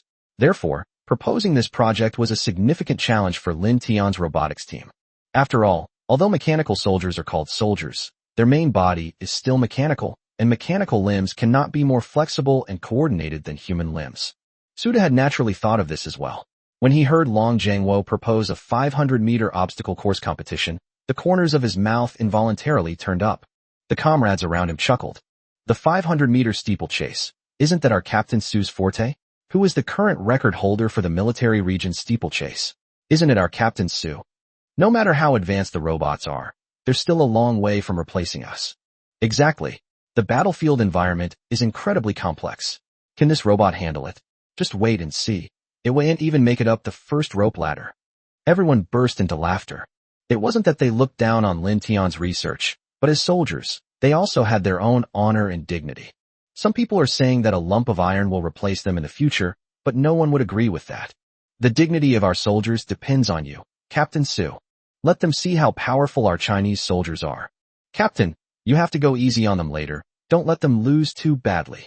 Upon hearing these words, Suda smiled and nodded, then gave everyone an okay sign. Don't worry, I've never lost in the obstacle course. Although his opponent was a machine and much stronger physically, the 500-meter obstacle course is not just about physical strength, but also about skill. To be precise, it refers to the ability to adapt to the battlefield, where each item represents a specific environment on the battlefield. Humans can understand and process such things, but robots may not be able to. The computational power required is absolutely terrifying. Luo Heping looked at Lin Tian, the missile mechanical soldier, with some concern. Although he had made the suggestion, it was just a spur-of-the-moment decision. Looking back now, this competition was actually very unfair to Lin Tian's mechanical soldiers. How can the speed of mechanical processing compare to that of the human brain? And how can the limbs of a machine be more coordinated and flexible than those of a human? However, when he looked at Lin Tian, he found that Lin Tian was holding a tablet computer with a relaxed expression and then started showing the robot a video. Chapter 153 The Yangtze River's back waves push the front waves, and the front waves die on the beach. What are they doing? Seeing Lin Tian holding up the tablet for the robot to watch, Luo Heping asked with some suspicion. Lin Tian smiled slightly, then put down the tablet, which contained a video of the world 500-meter steeplechase. At this moment, these videos are scrolling across the tablet at an extremely fast speed, and a data cable is being connected to the eyes of this number 001 mechanical soldier. I'm teaching him. These mechanical soldiers have learning capabilities. As long as they watch enough videos, they'll master the skills. As he spoke, Lin Tian tapped the mechanical soldier's head, making a crisp, thump-thump sound. Upon hearing Lin Tian's words, Luo Heping's eyes narrowed. Self-directed learning? He wasn't particularly curious about this skill, since they had done many similar experiments before, but the problem was that the essence of robot learning was actually algorithm optimization. This requires a lot of computing power. Previously, when they tested this experiment, they relied on the computing power of the supercomputer in the Academy of Sciences to complete the experiment.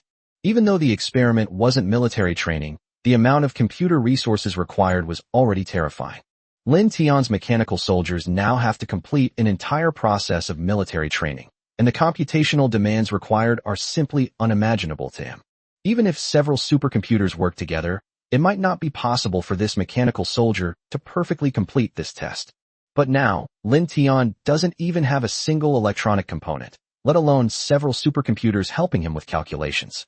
Does he really intend to use the computing components inside this mechanical soldier to calculate the data needed for this competition? Seemingly sensing Luo Heping's thoughts, Lin Tian smiled slightly, then stood up and walked behind the mechanical soldier. Then, the outer shell was suddenly pried open, revealing a storage tank-like object quietly placed inside the robot's chest. That's the brain of this mechanical soldier, the quantum chip. Through continuous simplification, Lin Tian has now been able to condense the entire quantum chip's computation and low-temperature storage technology into a storage container the size of a mineral water bottle. This was one of the reasons why he was able to accept Su Da's challenge. The powerful computing capabilities of quantum chips are enough to overcome the problem of mechanical soldiers' insufficient ability to cope with complex environments. Thinking about it, Lin Tian couldn't help but look up and say, "This is the soldier's brain. You've probably guessed what's inside. It's a quantum chip." Upon hearing Lin Tian's words, Luo Heping revealed an expression that said, "I knew it." When Lin Tian agreed to the competition, he had already thought of this point. After all, apart from a quantum chip, he couldn't find any other object that could support such terrifying calculations. He just wasn't sure before. After all, this kind of thing is still too far away for them. The 3-nanometer chips from South Korea had already troubled them for a long time, let alone developing quantum chips. The computing power of these two is not even in the same league. If the computing power of photolithography nanochips is a large lake, then the computing power of quantum chips is an ocean. The computing power of a single quantum chip is equivalent to the combined computing power of dozens of supercomputers. It can be described as a true dimensional reduction attack. He originally thought that the 1-nanometer chip Lin Tian had previously produced was the limit of the semiconductor industry today, but he didn't expect that Lin Tian had something even better. Looking at the quantum chip operating in the cryogenic chamber in front of him, Luo Heping's lips twitched involuntarily, and he muttered to himself, "Damn it, which one is the real Academy of Sciences? The more we compare, the more we feel like our academy is getting worse. We are, after all, a scientific institution representing the pinnacle of scientific research in the Dragon Kingdom." At this moment, he truly felt a sense of defeat welling up from his heart. Before, when he heard those scientific researchers say things like their Tao heart was shattered and they were greatly discouraged, he could still go up and offer a few words of encouragement. But looking at the technological products Lin Tian had developed, he suddenly felt as if the products he had previously researched were from the last century. The two are completely mismatched when placed side by side. One is about future technology, moving towards the future, full of technology and ruthless skills. The other is like a tragic comic strip, San Mao's Wanderings, full of heartache and suffering. The problem is that their science park was once a symbol of progress and the future, and every researcher boasted that their research could change the nation. But since meeting Lin Tian, that feeling has completely disappeared. Instead, they faced immense pressure that if they didn't work hard to develop new technologies, they could be surpassed and eliminated at any time. In other words, Lin Tian alone had stirred up everyone in their institute. Thinking about all this, Luo Heping couldn't help but feel both amused and exasperated. Truly, the new waves of the Yangtze River push the old waves forward, while the old waves are left to crash onto the beach. Luo Heping sighed, and then walked towards Long Jianguo. The other party stared intently at the mechs and mechanical soldiers in front of them, his eyes full of admiration. Long Jianguo had always had high expectations for the Cheng-Ying mecha and mechanical soldiers developed by Lin Tian. Besides being interested in the features Lin Tian had previously mentioned, such as Legion space warfare and future Legion deployment, He was also interested in the other features. He also looked forward to the mechanized core operating in high-altitude areas. Now, under the instigation of the U.S., some countries bordering China are starting to become restless again, with India's actions becoming increasingly rampant. They've recently deployed a lot of troops to the border. It looks like they're ready for a fight. If such a mechanical army were to appear at that time, perhaps a lot of damage could be avoided. Thinking about it, Long Zhengguo couldn't help but look forward to the competition, but he didn't have high expectations for Lin Tian's mechanical soldiers.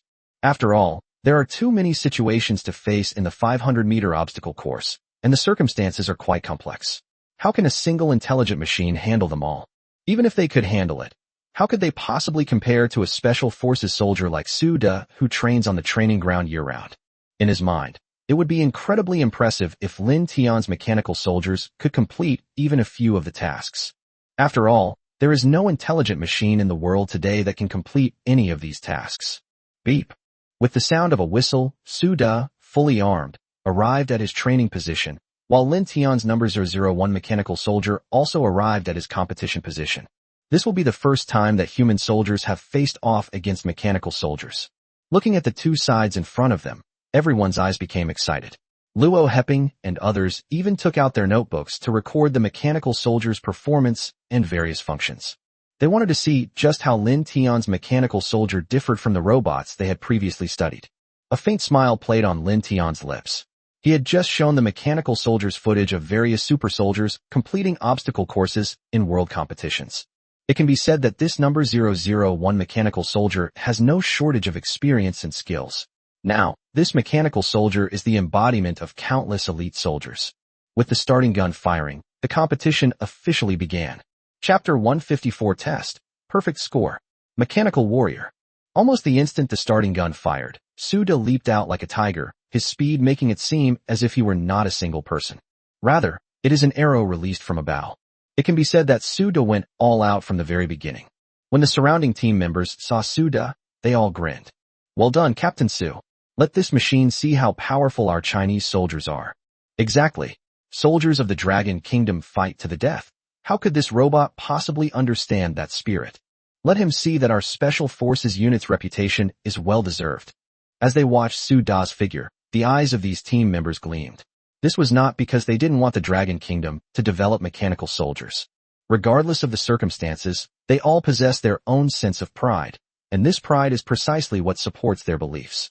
Moreover, the training ground is the battlefield, and no matter who challenges them, they have an obligation to defeat them. This is their professional ethics as soldiers.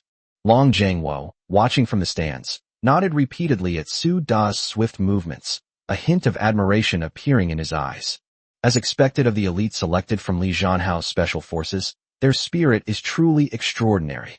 He nodded repeatedly as he spoke, then turned to look at the other side of the runway, where the machine remained stationary. Seeing this, Long Zhengguo frowned slightly. What was going on? Had Lin Tian given up on the competition? A hint of confusion appeared in Luo Heping's eyes as he stood to the side. Could there be a problem with the machine's operation?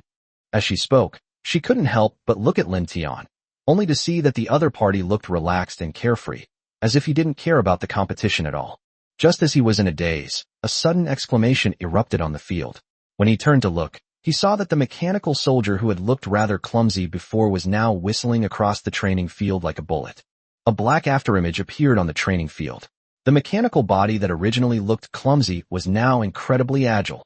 Upon reaching the rope ladder, the hydraulic system in my legs suddenly contracted and then rebounded, propelling me to the top of the machine. Then, I grabbed the levers above with both hands.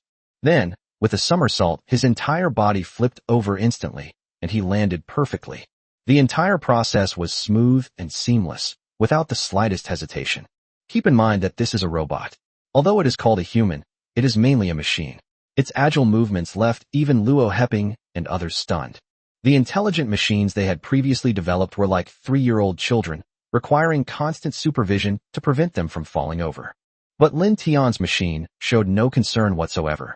Looking at the lifelike machine in front of him, Luo Heping couldn't help but take a deep breath, even though he knew it was all thanks to the quantum chip that Lin Tian had implanted in the robot.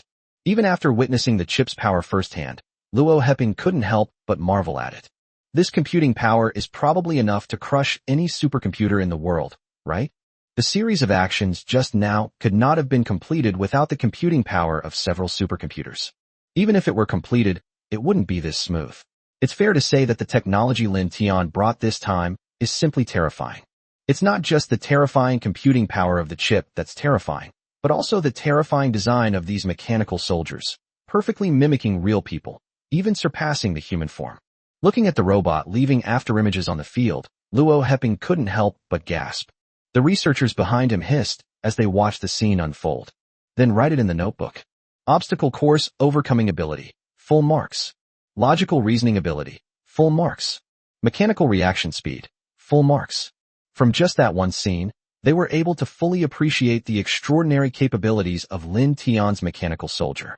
That series of movements, seemingly random, were actually the result of precise calculations and the coordinated operation of various mechanical devices. It was so seamless that when they looked at the machine, they almost forgot it was a humanoid machine. This is simply a miracle. How did he do it? Everyone gasped as they watched the mechanical soldiers running swiftly across the track and leaping over various obstacles like real people. On the field, Suda quickly noticed that something was wrong with his surroundings. He saw everyone staring wide-eyed and opening their mouths as they looked behind him. It was as if something incredible had happened afterward. Noticing the strange looks in everyone's eyes, Suda couldn't help but turn his head to take a look. What he saw almost made his jaw drop. Behind him, the mechanical soldier was running towards him at an extremely fast speed. When passing through the low-pile network, its skillful movements made it impossible to tell that it was a machine. It was as adept as a seasoned veteran. Despite its heavy body, it moved with incredible lightness as it ran across the sand. In just a moment, the other party completed the previous projects and then came straight at him. At the start, the other side was stunned for a moment, but now they've caught up so quickly. Looking at the mechanical soldiers behind him, Suda gritted his teeth and cursed. What kind of monster has President Lin researched this time? The security personnel watching the competition from the sidelines swallowed hard as they watched the mechanical soldiers move swiftly across the training ground as if it were flat ground. While they may not be very knowledgeable about technology, they are experts in training. Seeing the mechanical soldiers who had caught up with Suda, everyone present gasped in shock.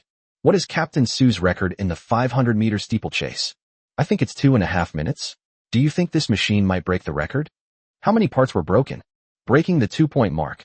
Upon hearing this, all the soldiers present twitched at the corner of their mouths. The 2-minute barrier can be said to be not only an unattainable goal for Suda, but also an unattainable goal for humankind. It can be said to be the limit of human structure. The mechanical soldier has now completed 2/3 of the journey in about 1 minute, including the dozen or so seconds the other side was stunned before. It can be said that the mechanical soldier's combat capabilities far surpass those of these special forces soldiers. It even surpasses the combat capabilities of any single soldier on the entire planet Earth. Thinking of this, a bitter look appeared on everyone's faces. Perhaps in the future they really would be replaced by these mechanical soldiers.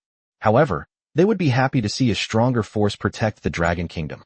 Long live the soldiers of the Dragon Nation. Upon hearing this, a glint appeared in Suda's eyes, and he moved even faster. Upon hearing the sound, the mechanical soldier's body trembled slightly. Then, as if understanding something, it suddenly turned its gaze towards Suda's steel-like head. Then a cold, electronic voice suddenly rang out. Long live the soldiers of the Dragon Nation. Upon hearing this, Suda stiffened, and his movements slowed down by half a beat.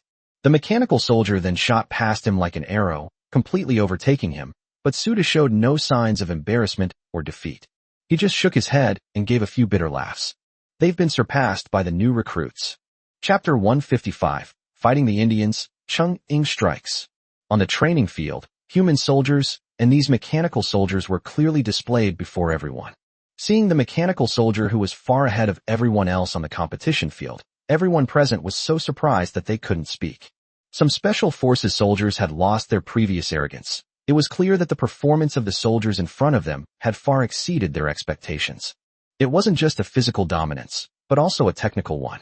Watching the mechanical soldiers nimbly navigate through the obstacles, completely leaving Suda behind, all the team members couldn't help but feel somewhat discouraged. Suda was the most hard-working and skilled fighter among them, but unexpectedly he was defeated by this mechanical soldier. Even in retrospect, the robot left itself some room for maneuver. If it hadn't been delayed by a dozen seconds, it probably could have dominated them from the start. Although many people had guessed this would be the outcome, they still found it hard to accept when it actually happened. Squeak. As the whistle blew, everything was settled, and the final winner was Lin Tian's mechanical soldier. The opponent not only won, but won by a crushing margin.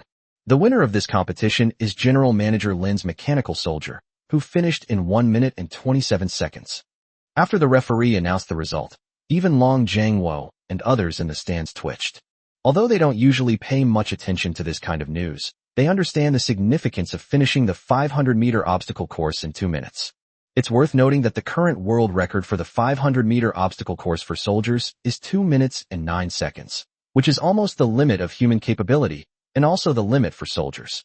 This is an achievement that only the most elite soldiers can reach, and this mechanical soldier took 1 minute and 27 seconds to complete the task, even after the opponent had delayed for more than 10 seconds at the beginning. If they had gone all out from the start, the result would probably have been even more outrageous. It can be said that Lin Tian's mechanical soldiers have already crushed any single soldier in the world today. This is still in its unequipped state. If it were fully equipped, the difference would likely only widen, since the load capacity of machinery is much greater than that of the human body. These mecha soldiers might be able to use handheld weapons that some frontline soldiers can't handle. Lin Tian had more than one such soldier.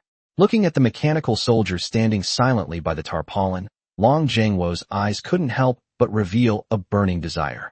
If the Dragon Kingdom were to build such a mechanized force in the future, it would likely be unmatched in land warfare for a century.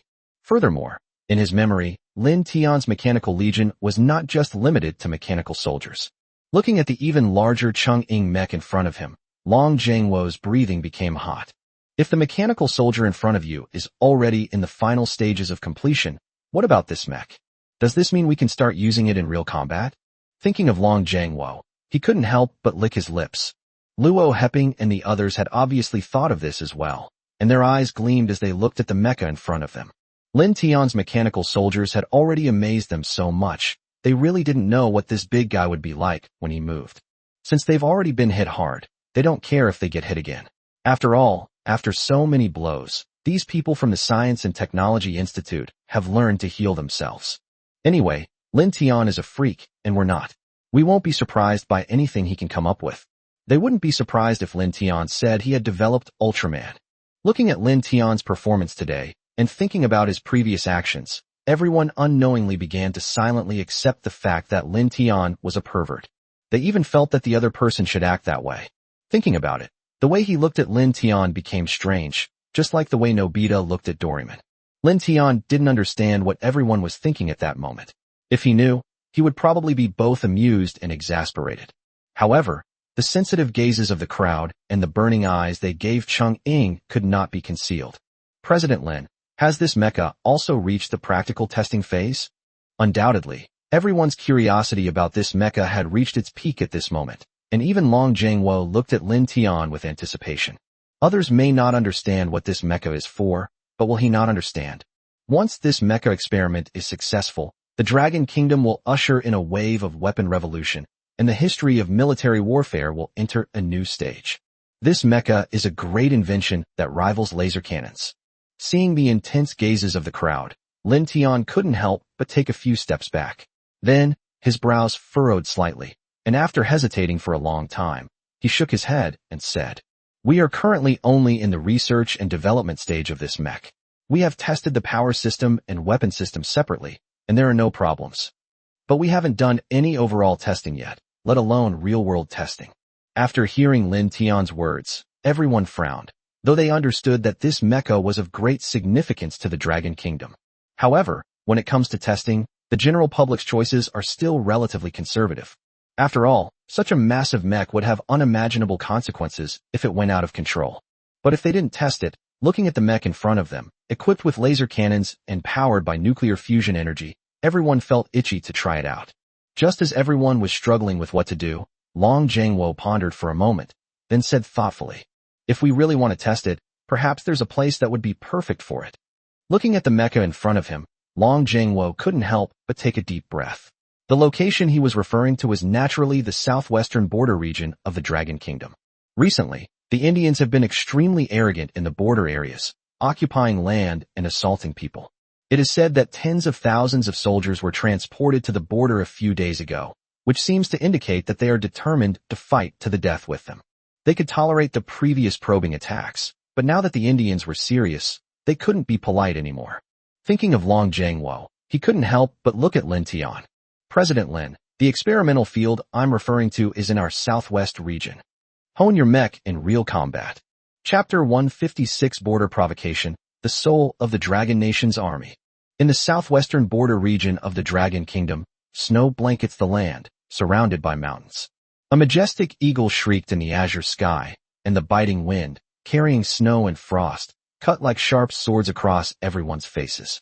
As the highest border region in the Dragon Kingdom, this area is cold year-round, with thin air and unpredictable weather.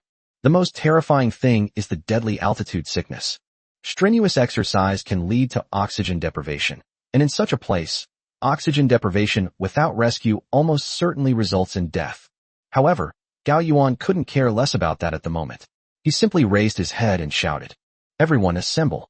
Grab your weapons! Remember, our motherland is behind us, and no one is allowed to back down." Upon hearing this, all the soldiers present hardened their eyes. As the Dragon Kingdom's outpost stationed at the forefront of the plateau border, their camp had always been a thorn in the side of the White Elephant. There are constant frictions between the two sides, but both sides generally maintain a certain degree of restraint.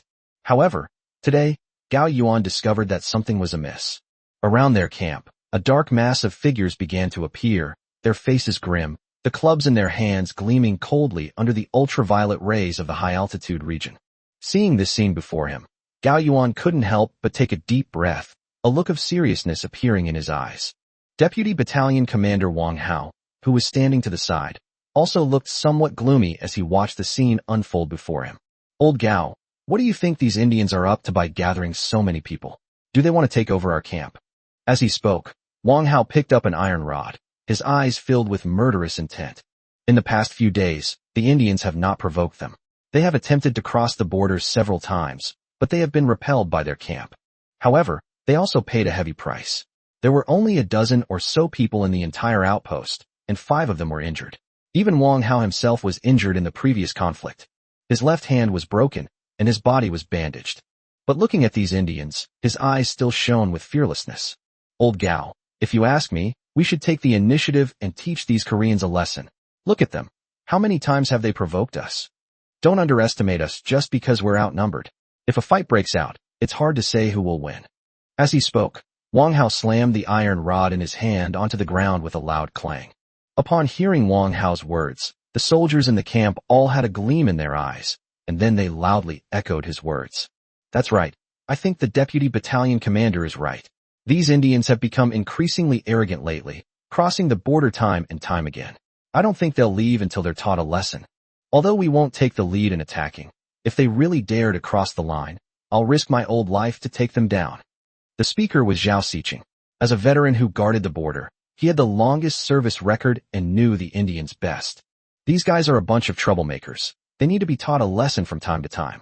If you give them a hard time, they'll only become more aggressive.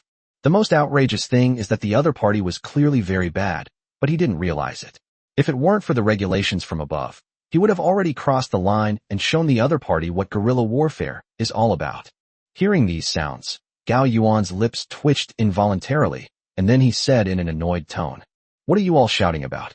Don't you know what our camp's duty is? To protect the country and defend the borders. As long as they don't cross the line, we don't need to fight them.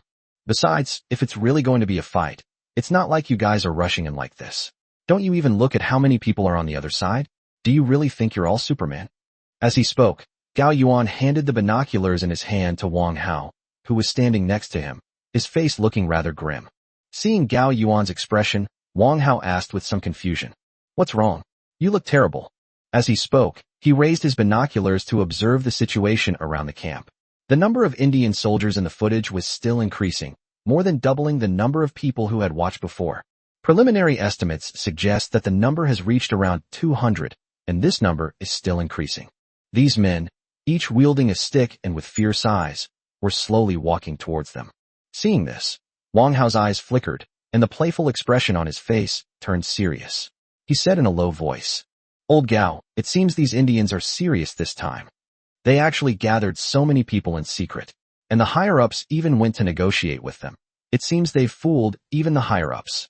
They're planning to take advantage of our negotiations to launch a surprise attack on our camp and seize this land. As he spoke, Wang Hao clenched his fists involuntarily. Clearly, they had overestimated the character of the Indians. They had originally hoped to resolve the border issue peacefully, but it now seems the other side is clearly not receptive. Upon hearing Wang Hao's words, Gao Yuan did not speak. He simply took the stick that was handed to him and then tightly wrapped it in bandages. After doing all this, he finally spoke. Old Wang, if I'm not around later, you'll be in charge of the team.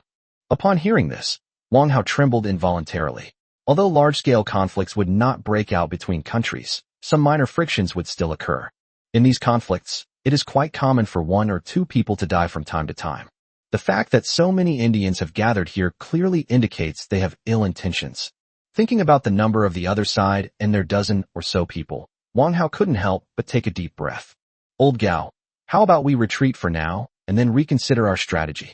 Gao Yuan naturally understood Wang Hao's meaning, to temporarily avoid the enemy's sharp edge and then wait for the main force to arrive so that they could defeat them together. However, Gao Yuan shook his head and then said decisively, "It's too late. The plateau is high in altitude and the mountain roads are steep. If we wait for the main force to arrive, these Indians will have already occupied the land.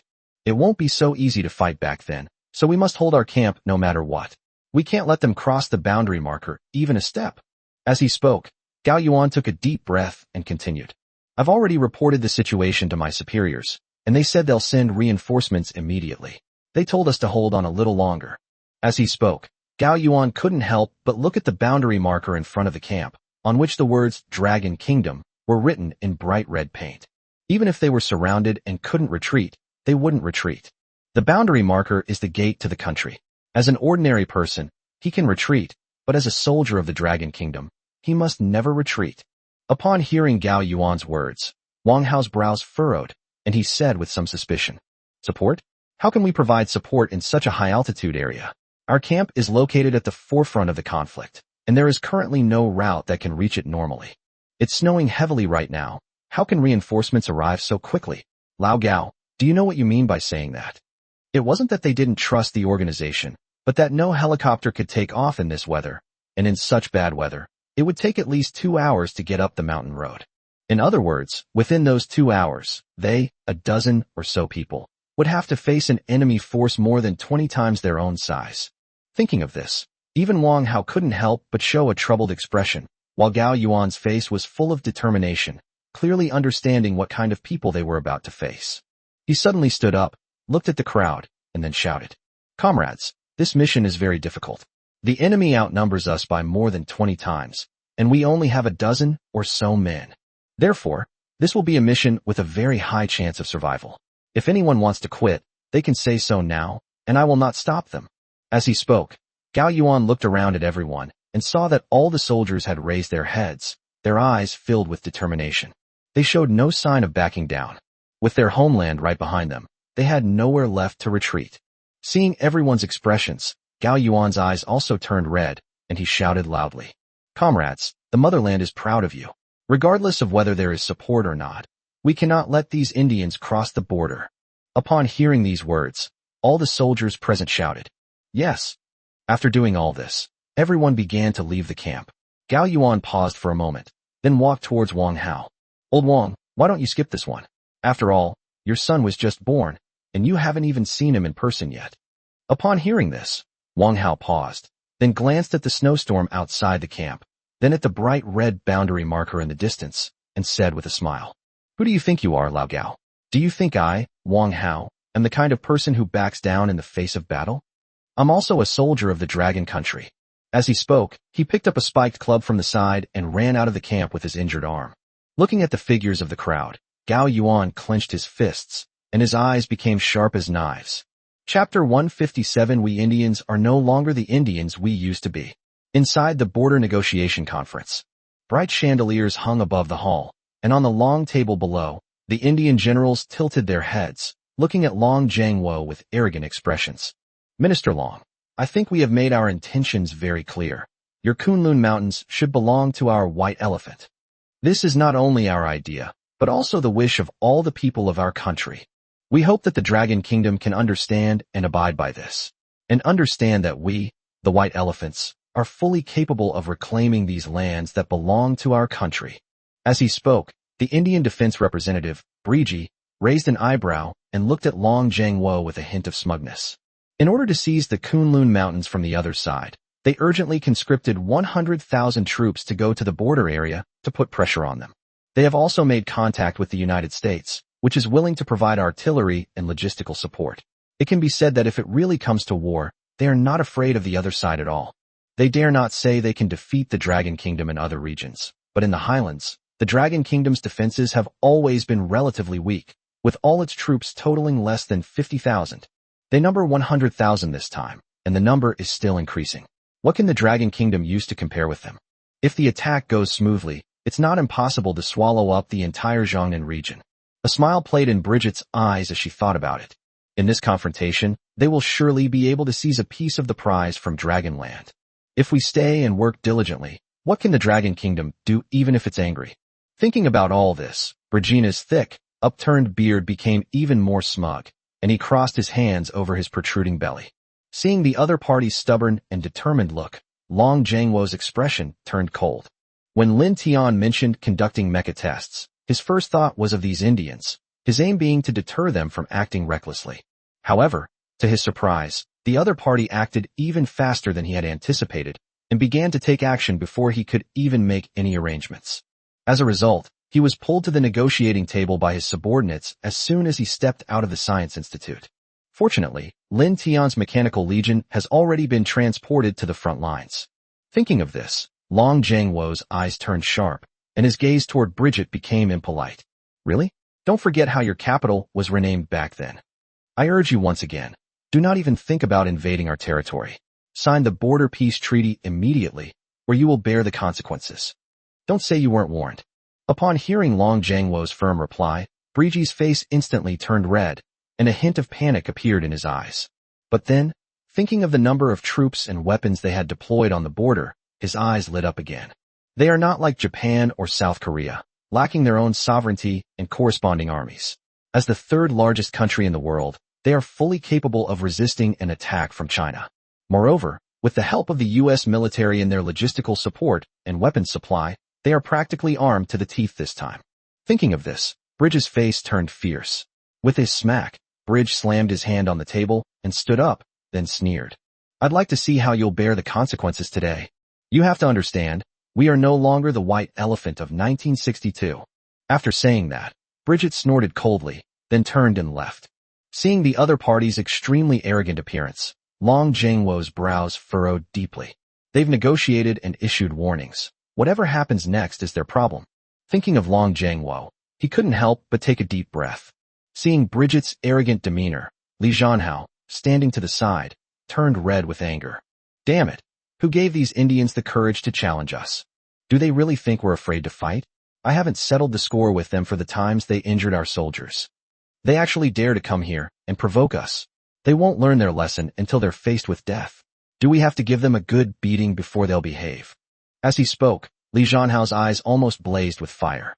If it weren't for the fact that China's national policy is peaceful development, he would have already gone to teach these Indians a lesson. Thinking about it, she couldn't help but turn to look at Long Zhengwo. She saw that Long Zhengwo's eyes were slightly darkened, as if he was thinking about something. After a long while, he finally spoke. "Old Li, how are the soldiers stationed in the high-altitude area doing now?" Upon hearing Long Zhengwo's words, Li Zhanhao's expression darkened, and he said in a low voice, "The situation is not good. This attack came too suddenly, and many of our troops did not have time to react. Many areas are experiencing manpower shortages, especially in the Kunlun region, due to altitude and road conditions. There is a severe shortage of manpower, and coordinated defense operations are extremely difficult. As for reinforcements, that would be even more difficult, given the extremely harsh environment there." When Li Zhanhao spoke of the soldiers in the Kunlun region, his eyes trembled slightly. He had personally visited that area. It's practically uninhabitable. The oxygen is extremely thin and the ultraviolet radiation is incredibly harsh. Furthermore, the terrain was extremely steep, making it unsuitable for large-scale garrisoning by the army, yet the place was of utmost importance. It is the high ground of the battlefield and the best platform for the Dragon Kingdom to contain the white elephant. If it is taken by the other side, it will not be so easy to take it back later. This time, when the white elephant attacks the Dragon Kingdom, this high ground will probably be the first target. After listening to Li Zhanhao's analysis, Long Jingwo's gaze also became serious. Then he nodded and said, I understand. I will send people over to provide support as soon as possible. If they dare to come this time, we'll make sure they regret it. As he spoke, Long Jingwo turned around and headed toward the operations command center. Since the other party doesn't want to negotiate, he'll fight until they're willing to talk. If his calculations are correct, Lin Tian's mechanized forces should be almost at the border area by now. Thinking about it, a cold glint appeared in Long Jingwo's eyes. He was determined to make his opponent understand in this confrontation that the Dragon Kingdom was no longer the Dragon Kingdom it once was.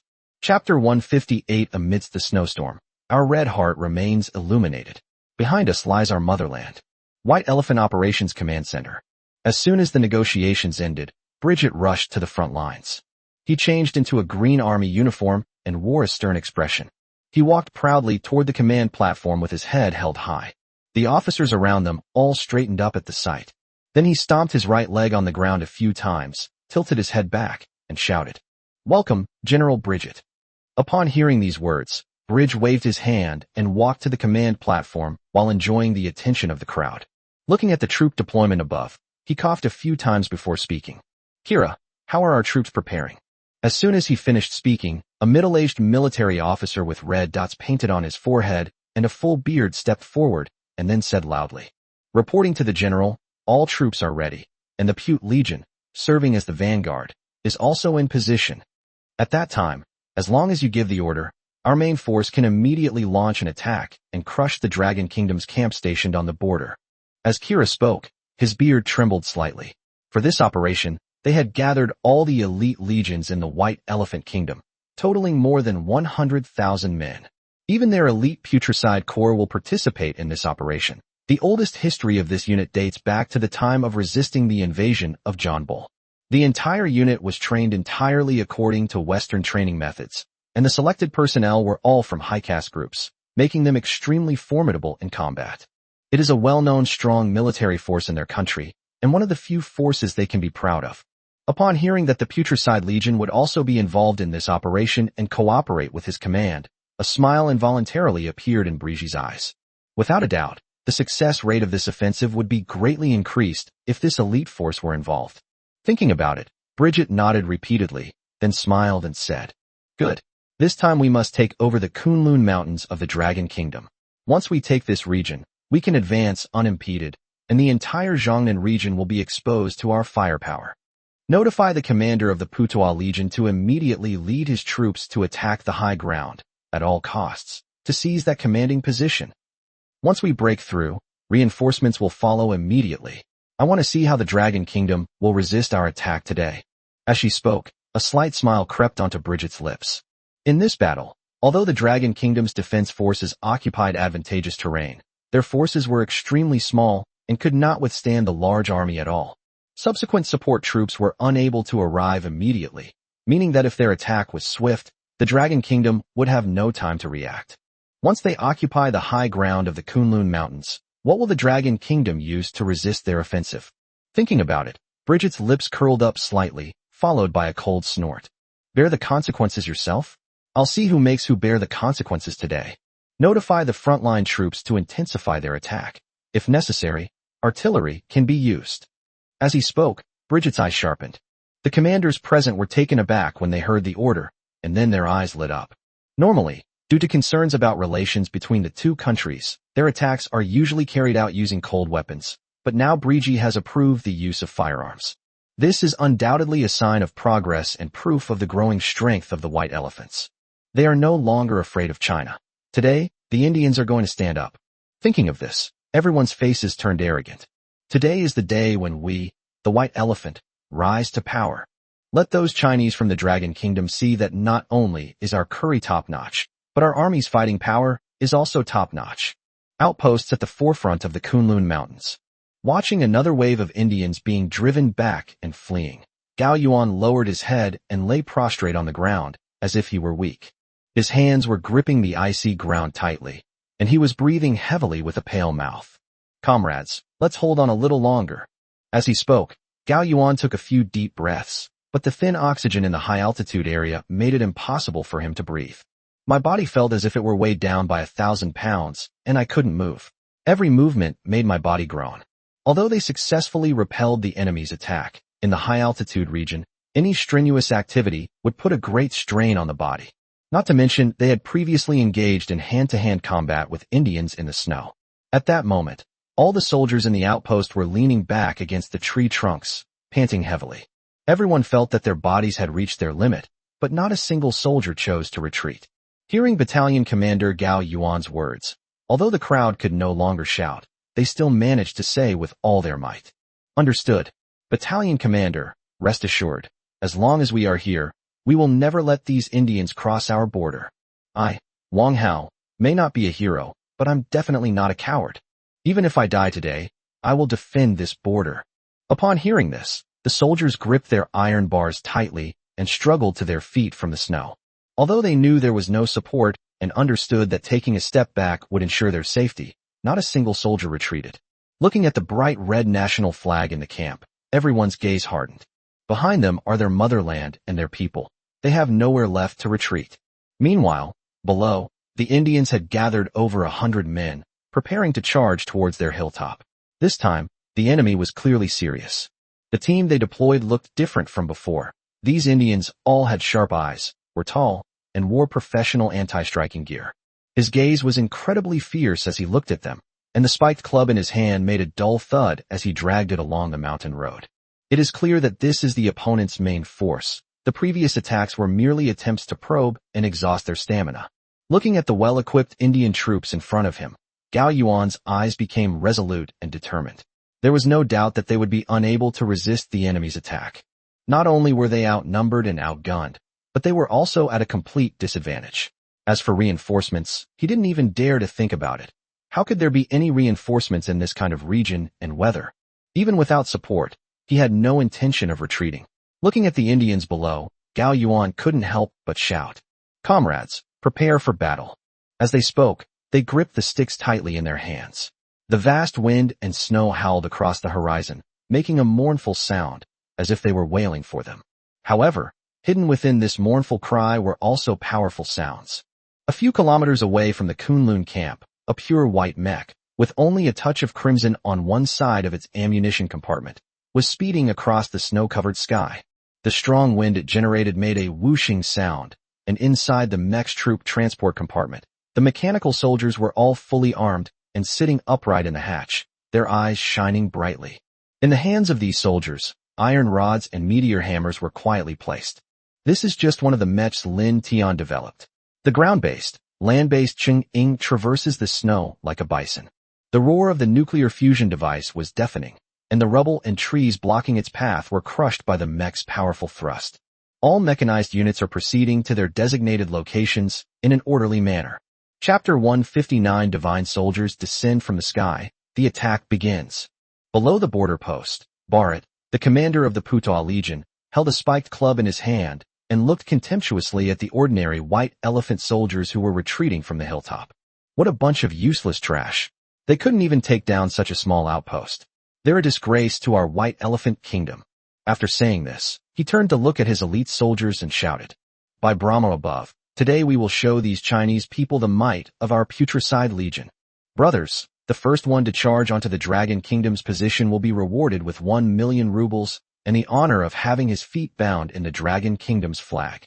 Upon hearing this, the soldiers below all chuckled, their smiles turning into something sinister and terrifying. Using the Dragon Kingdom flag to bind one's feet, what a great idea. Ha ha. Today we will trample the Dragon Kingdom under our feet. Brahma and Shiva will bless me. Brothers, charge.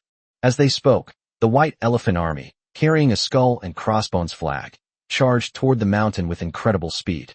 On the hilltop, Gao Yuan frowned deeply upon seeing the movements of the Indian troops in front of him, especially when he saw the skull and crossbones flag opposite them. His eyes trembled involuntarily. As the camp commander, he naturally understood what the flag represented. It was the regimental flag of the Put Legion, India's elite force.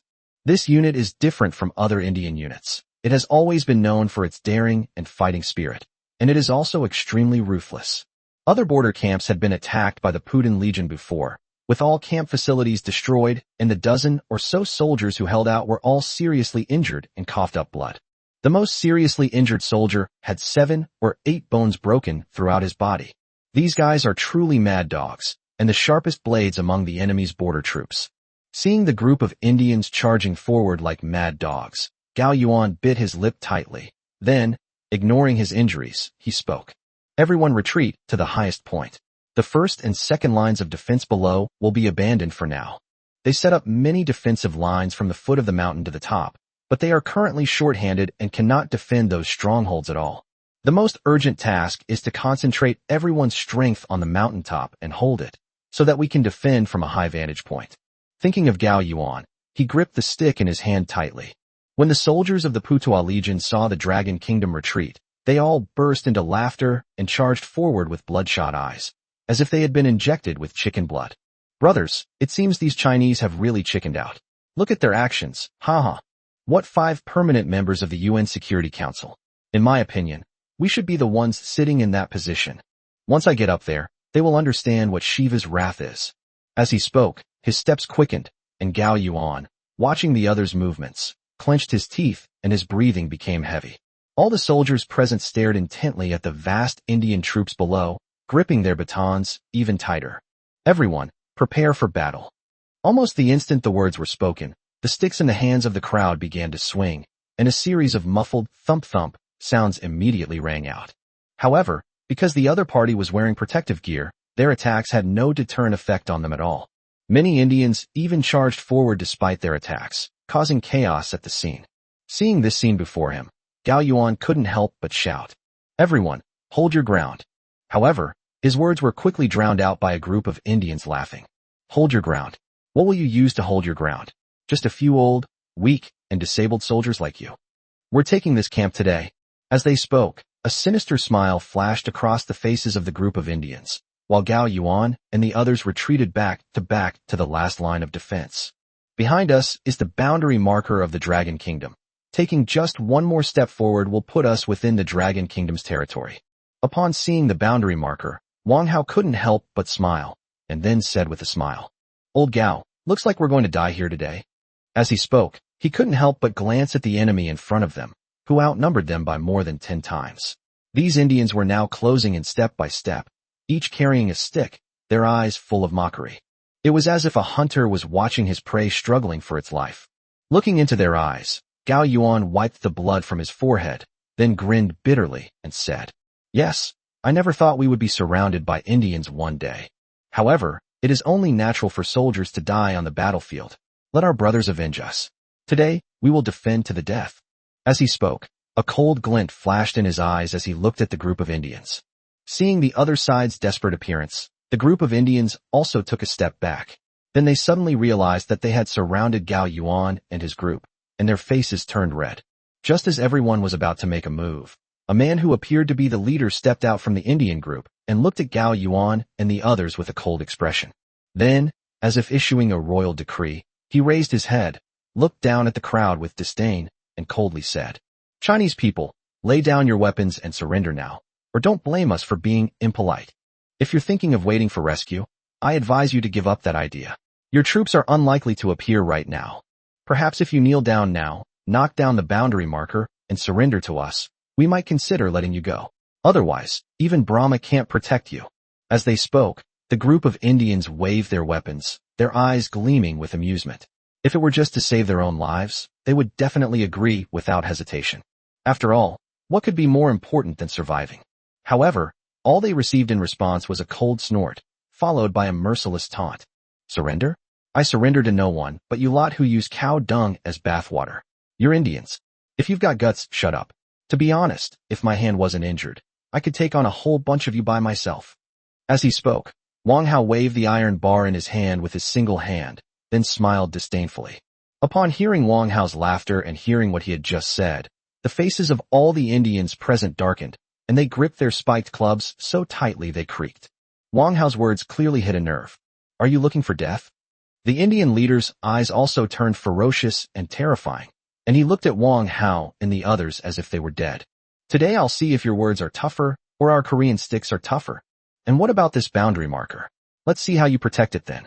As he spoke, the Indian man raised his hand, and all the Indians present raised their spiked clubs, their eyes filled with a cold glint. Just as everyone was about to take action, a melodious horn sound suddenly came from the wind and snow. Upon hearing the horn, all the Indians present paused, then turned their heads to look left and right. What's going on? Where did that horn sound come from?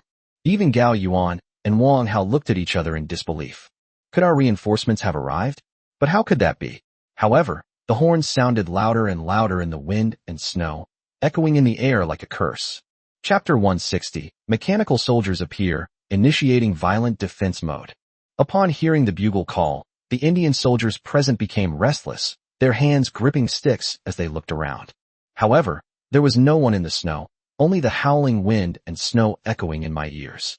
Finally, one of the Indian soldiers couldn't hold back any longer and raised his stick to smash Gao Yuan.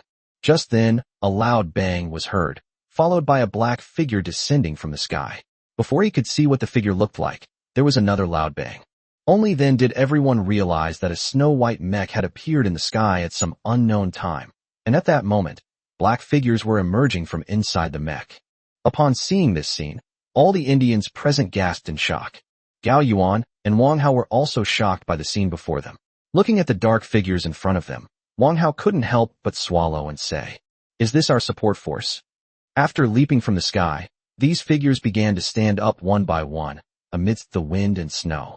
The mechanical face appeared resolute and courageous, and the dark metal of its body stood out starkly even in the heavy snow. The crimson national flag on their shoulders clearly indicated the stance of these mechanical warriors. Looking at the mechanical soldiers before them, Wang Hao and the other members of the outpost were all speechless with shock, only muttering, "Holy crap, these really are our soldiers. Holy crap, a mechanical warrior. This is actually a mechanical warrior. What's going on? Am I dreaming? I never even dreamed of this." Looking at the mechanical soldiers in front of them, everyone's expressions were extremely excited, and their eyes were all bloodshot as they stared at everything in front of them. Even the wounds on my body didn't hurt as much anymore. Gao Yuan's pupils shrank sharply. To be honest, he had thought they were doomed just now. After all, their outpost was located in an extremely cold place at a high altitude. Normally, such rapid support would be impossible. However, this time there was not only support, but even mechanical soldiers. Looking at the mechanical legion in front of him and the imposing flying mech in the sky, Gao Yuan's eyes welled up with tears. The motherland has not abandoned them. Then he involuntarily raised his head high, and at that moment he was truly proud to be a soldier of the Dragon Kingdom. The members of the Putuo Legion were dumbfounded when they saw the Chinese army descending from the sky. The dark figures stared at the sky as if witnessing a miracle, their eyes filled with disbelief. Especially when you see that giant mech hovering in the air at low altitude. Is that a weapon that Earth should have? For a moment, they even thought they had traveled to the future to witness such a futuristic scene. However, when all the members of the Mechanical Legion stood up from the wind and snow, and streaks of crimson rose from their shoulders, they knew that this was not a dream. Brahma, Shiva, what on earth is this thing? Is this also the army of the Dragon Kingdom? What's going on here? How can the technology of the Dragon Kingdom develop so rapidly? Damn it. Looking at the Mechanical Legion in front of them and the mechs flying low in the sky, the Indians present all turned pale. An earthquake occurred in the pupil. Their arrogance just now was due to their numerical advantage and the exhaustion of the enemy. If it were a one-on-one battle, they would be no match for the Dragon Kingdom soldiers. Not to mention having to fight these robots. These mechanical soldiers, wielding iron bars and spiked clubs, began to approach them step by step, their blue eyes flashing with an intense chill in the wind and snow. Those who offend my Dragon Kingdom, no matter how far away, shall be punished. Leave the border of the Dragon Kingdom immediately, or you will face the consequences. Suddenly, a completely emotionless electronic voice rang out from nowhere. Immediately afterwards, a uniform, emotionless voice rang out again. Leave the borders of the Dragon Kingdom. This is the final warning. Hearing the synchronized sound, all the Indian soldiers present gritted their teeth, their eyes flashing with resentment. As the elite force of the White Elephant Kingdom, their status within the country is self-evident. Who would dare to talk to them like that? Moreover, They have sacrificed so much for this crucial battle, and now that victory is within reach, how could they possibly back down? Looking at the somewhat dazed mechanical soldiers in front of him and the wounded Gao Yuan and others behind him, the Indian leader raised the iron bar in his hand. Before the mechanical soldiers could react, he suddenly picked up an iron bar and struck the soldier in front of him on the head. With a loud bang, the mechanical soldier in front of him suddenly tilted its head to one side, exposing the wires around its neck. His body also lost its balance and fell sharply to one side. Seeing how effective his attack was, the Indian man couldn't help but feel a surge of joy. What mechanical soldiers? They're just a bunch of scrap metal. Pretty but useless. Seeing their captain's incredible prowess, the other Indians' blood boiled again. I knew these soldiers from the Dragon Kingdom were just for show. How could robots possibly compare to us? I think the Dragon Kingdom is just too scared to make a move and is trying to scare us with these things. Let's get them. We're taking this campsite today. Don't think the Dragon Kingdom can scare us with these childish tricks. Seeing the mechanical soldiers easily taken down by their captain, the Indians' courage returned. One by one, they started squawking again. These mechanical soldiers just stood there dumbfounded, seemingly frightened by the behavior of these Indians. Gao Yuan and Wang Hao, who were behind them, both narrowed their eyes slightly when they saw this scene, and a hint of worry appeared on their joyful faces. What's going on? Are these mechanical soldiers really all show and no substance? Looking at the mechanical legion in front of him that showed no reaction to the Indian provocation, Wang Hao frowned slightly. However, a powerful sound quickly dispelled his concerns.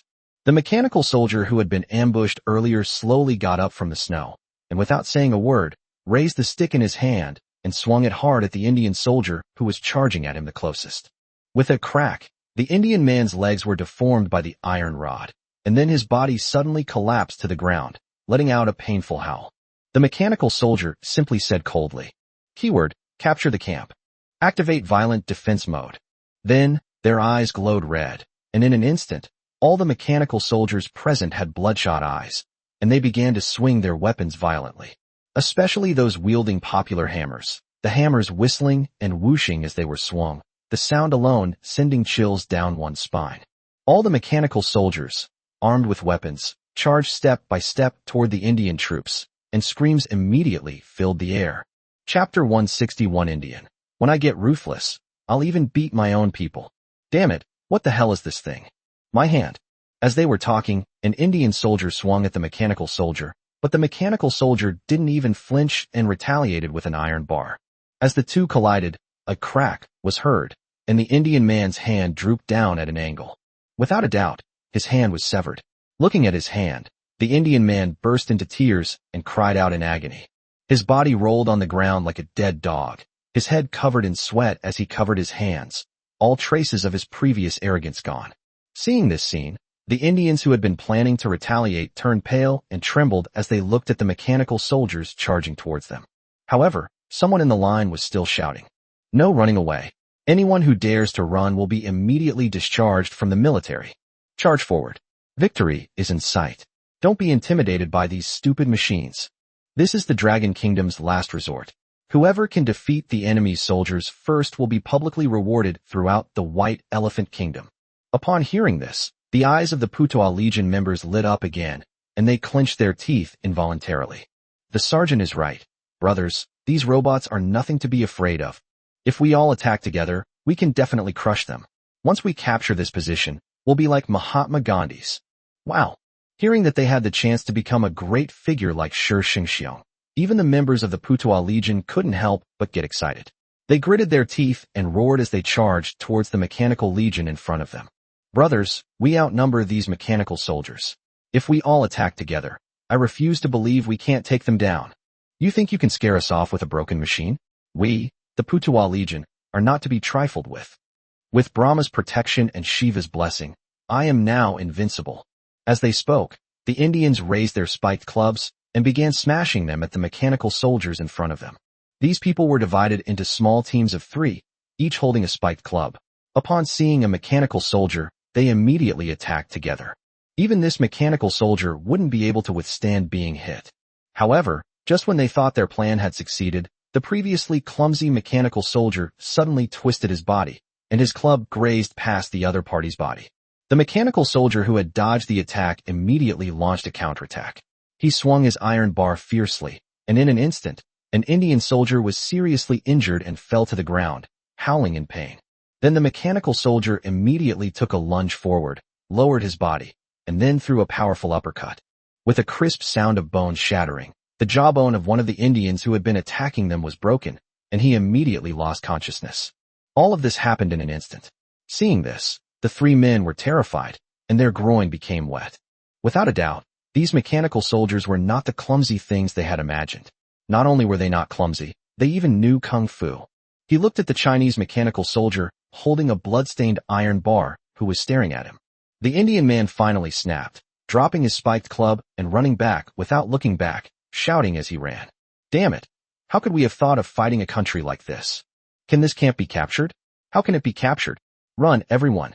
These robots, no martial arts. Looking at the Chinese mechanical soldiers advancing steadily behind him, the Indian man's lips twitched involuntarily. Upon hearing his words, some of the Indians who had originally intended to resist immediately lost all fighting spirit, having witnessed firsthand the terrifying power of these mechanical soldiers. The iron bar he was wielding was so powerful that a single touch would result in either death or serious injury. I initially thought that the other side was slow to react and that I was confident I could put up a fight, but now I heard that these robots also know Chinese martial arts. Suddenly, the will to compete vanished. How the hell can we compete now? They had seen Chinese martial arts on TV.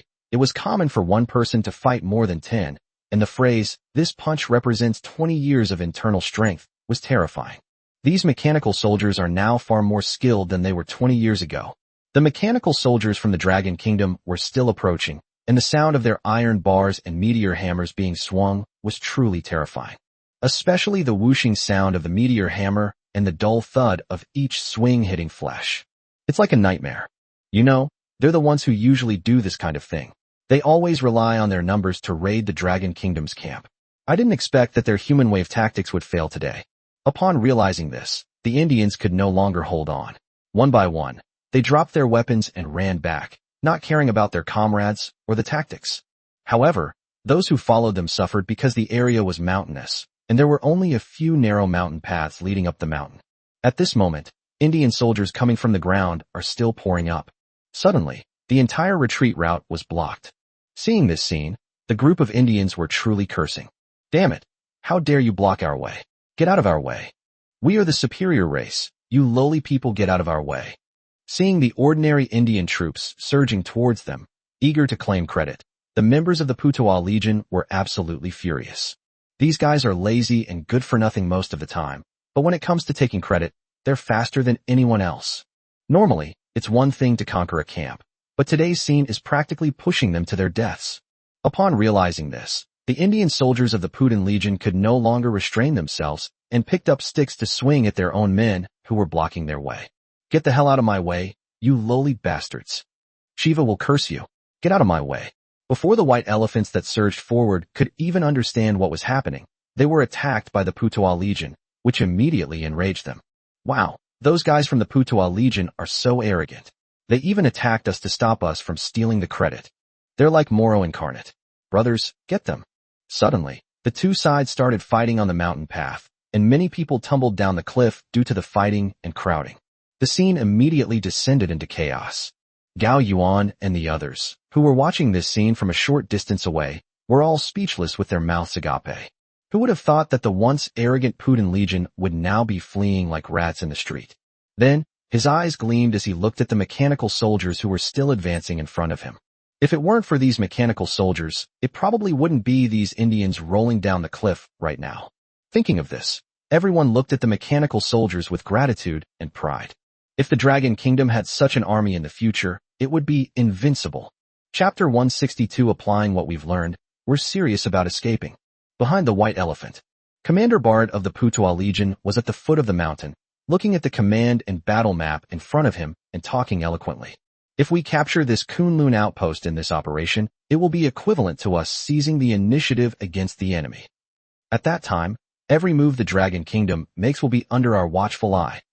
At that time, we will be able to break free from the disadvantageous situation in our war against the Dragon Kingdom. As he spoke, Bharat and the officer in front of him both smiled slightly. They had committed a large number of troops to this operation. The goal was to first seize the highest point on the border between the Dragon Kingdom and the White Elephant Kingdom, and to gain control of this high ground. They had the right to fire first, and also had superior observation and strike positions. It can be said that although this outpost was small, it was the key to the transformation of the offensive and defensive relationship between the two countries. As far as he knew, there were only a dozen or so soldiers stationed at the Kunlun outpost, and with the heavy snow falling, it would be difficult for the Dragon Kingdom's support troops to arrive quickly. This is a perfect opportunity to launch an attack, especially since the US is supporting them in this operation. It's a perfect storm of favorable conditions. As long as they capture the position and then consolidate their occupation, what can the Dragon Kingdom do to them? It should be noted that they had already stolen a considerable amount of land from the Dragon Kingdom in this manner before. Bharat's eyes still held a smile as he thought about it. Just as he was fantasizing about passing through this camp and gradually chipping away at and destroying the Dragon Kingdom's highland defenses, a figure rushed in and, seeing Bharat, hurriedly said, "Commander Bharat, something terrible has happened. Our troops are fighting with other troops on the mountain." Upon hearing this, Bharat's mind went blank for a few seconds, then he shouted, "What? Have these people gone mad? Didn't I tell them to attack the Kunlun outpost of the Dragon Kingdom? Why are they fighting amongst themselves?" Upon hearing Bharat's question, the soldier hesitated for a moment before speaking. The fighting started because everyone was trying to escape since they couldn't break through. In an instant, all the commanders present froze, and then their eyes were filled with endless doubt. Can't break through? It's a small outpost with only a dozen or so people. It took hundreds of men almost an hour to attack it, and you're telling me we can't break through? Are you kidding me? Although he knew his army's combat effectiveness was somewhat lacking, he never expected it to be this bad. Hundreds of people, including elite troops he personally trained, participated in the battle, but they still lost. This is ridiculous. Does everyone in China have to be a superhero? At this moment, not only Bharat had this question, but all the Indian commanders present were also somewhat bewildered. It's ridiculous that 100 people can't conquer a small mountain ridge. However, when they actually went to inspect the front lines with binoculars, they were stunned by what they saw. All he could see on the mountain road, and at the foot of the mountain were countless corpses of White Elephant soldiers, and standing among these corpses was a force he had never seen before. The entire unit was as black as iron, entirely made of machinery, and the crimson stripe on their shoulders was dazzling in the wind and snow. Looking at the troops in front of him, Bharat couldn't help but swallow hard. This is also a Chinese army? How is that possible? Has the gap between us and the Dragon Kingdom become so vast? Looking at the army in front of him, which was made entirely of steel, Bharat was deeply shaken, and his eyes trembled. Although he was reluctant to admit it, he understood that there was still a gap between White Elephant and Dragon Kingdom. But he felt that the gap between them was only a little, and as long as their army rose up, none of this would be a problem. After all, they are the third strongest nation on the entire planet. But seeing this mechanized force from the Dragon Kingdom, a sense of defeat welled up within them. The gap between them and the Dragon Kingdom is not just a little bit, it's a billion bits. Thinking it over, he took a deep breath and said to the messenger behind him, "Notify artillery and armored units to prepare for battle immediately and to open fire if necessary." Without a doubt, if things continued like this, their troops would collapse, and he absolutely would not allow that to happen. On the mountain road, the Putin Legion was already getting impatient, especially after hearing the synchronized footsteps behind them. Their minds went blank, and having witnessed the combat power of those mechanical soldiers, they absolutely did not want to face the mechanical soldiers of the Dragon Kingdom again. Thinking of how he was desperately squeezing his way down the mountain, he shouted as he did so, "Get the hell out of my way, or we'll kill you. Do you know what's behind you? Get out of the way, or we're all doomed." Hearing the approaching footsteps, the entire Putois Legion rushed forward like madmen. Despite their efforts, they actually managed to squeeze a path through, and all the members of the Putois Legion rushed towards the opening. The entire team seemed to have received some kind of instruction, running extremely fast and decisively, running in an extremely orderly and uniform manner, without even looking back, and not even retaliating against some of the beatings. I just wanted to go down the mountain. Even the ordinary White Elephant soldiers were stunned by the bizarre scene before them. What's wrong with these Prussian Legion soldiers? Why are they in such a hurry to come down the mountain? Is there really something extraordinary up there? I don't know, but look at how fast and orderly they are going down the mountain. I remember they weren't like this before. The ordinary soldiers present were somewhat surprised to see the Putuo Legion soldiers running away in such an orderly manner. The members of the Putuo Legion didn't say anything. They simply ran silently down the mountain. If we don't run now, we won't be able to escape later. As for being perfectly synchronized, that's purely accidental. Their legion was notorious for its arrogance and lack of discipline, but at this moment, running in unison was the best way to escape, so everyone chose this method. This shows that the time spent at the Western Military Academy was not wasted, and it is also a manifestation of applying what you have learned. The ordinary white elephant soldiers were still looking at the Putuo Legion members in front of them with some curiosity, and even those who had been fighting were surprised and put down their weapons. They couldn't understand what had happened to cause the Putricide Legion, which had been disorganized just moments before, to suddenly transform into elite soldiers and flee back. Just as everyone was still feeling puzzled and curious, a huge sound suddenly rang out from the mountaintop. Upon hearing this sound, the Putin Legion, which had been retreating in an orderly manner just moments before, reverted to its old ways, charging around like bison. The battle just now has left them with psychological trauma. Some ordinary white elephant soldiers didn't understand what was happening until mechanical soldiers appeared on the mountaintop, and they saw the blood-stained weapons in their hands. In an instant, everyone understood why the Putricide Legion had fled. Thanks to their excellent experience, almost the instant the mechanical soldiers appeared, all the Indian soldiers didn't even think about resisting, and turned around, dropped their weapons, and ran away. He cursed as he ran. Those bastards in the Putuo Legion, how could they not tell us about something this big happening? Don't they value our lives too? Holy crap, the Chinese have actually developed mechanical soldiers. How are we supposed to fight them? Run. In an instant, the entire unit turned around and ran frantically down the mountain, their speed rivaling that of the Putuo Legion. Some soldiers of the Putuo Legion nearly fainted when they saw their comrades running away without putting up any resistance. These guys didn't even put up a fight. That was such a decisive move. Looking at the ordinary troops running faster than themselves behind them, the lips of all the members of the Putuo Legion twitched. At this moment, whether they were high-caste privates in the Putuo Legion or low-caste privates in ordinary units, they all put aside their past grievances and were all thinking about how to escape. This harmonious scene stunned the troops below the mountain. They stood there, staring at each other with wide, bewildered eyes. Holy crap, what happened? But all that answered them were screams and billowing smoke as they fled. Chapter 163, A Utter Devastation. The Indians are torn apart. Down the mountainside, the defeated Indians, like a herd of wild horses startled on the grasslands, ran aimlessly along the mountain road. Everyone wished they had more legs, for fear of falling behind the ranks and facing the mechanical soldiers of the Dragon Kingdom. The scene became incredibly chaotic, with people jostling and pushing each other, creating utter chaos. Many people lost their footing and fell heavily to the ground, only to be mercilessly trampled by their companions, leaving a scene of utter devastation. Some of the Indian soldiers who were originally stationed at the foot of the mountain turned pale at the sight of the massive rout before them. What the hell happened? Is it really necessary to run away like this? What has China done this time?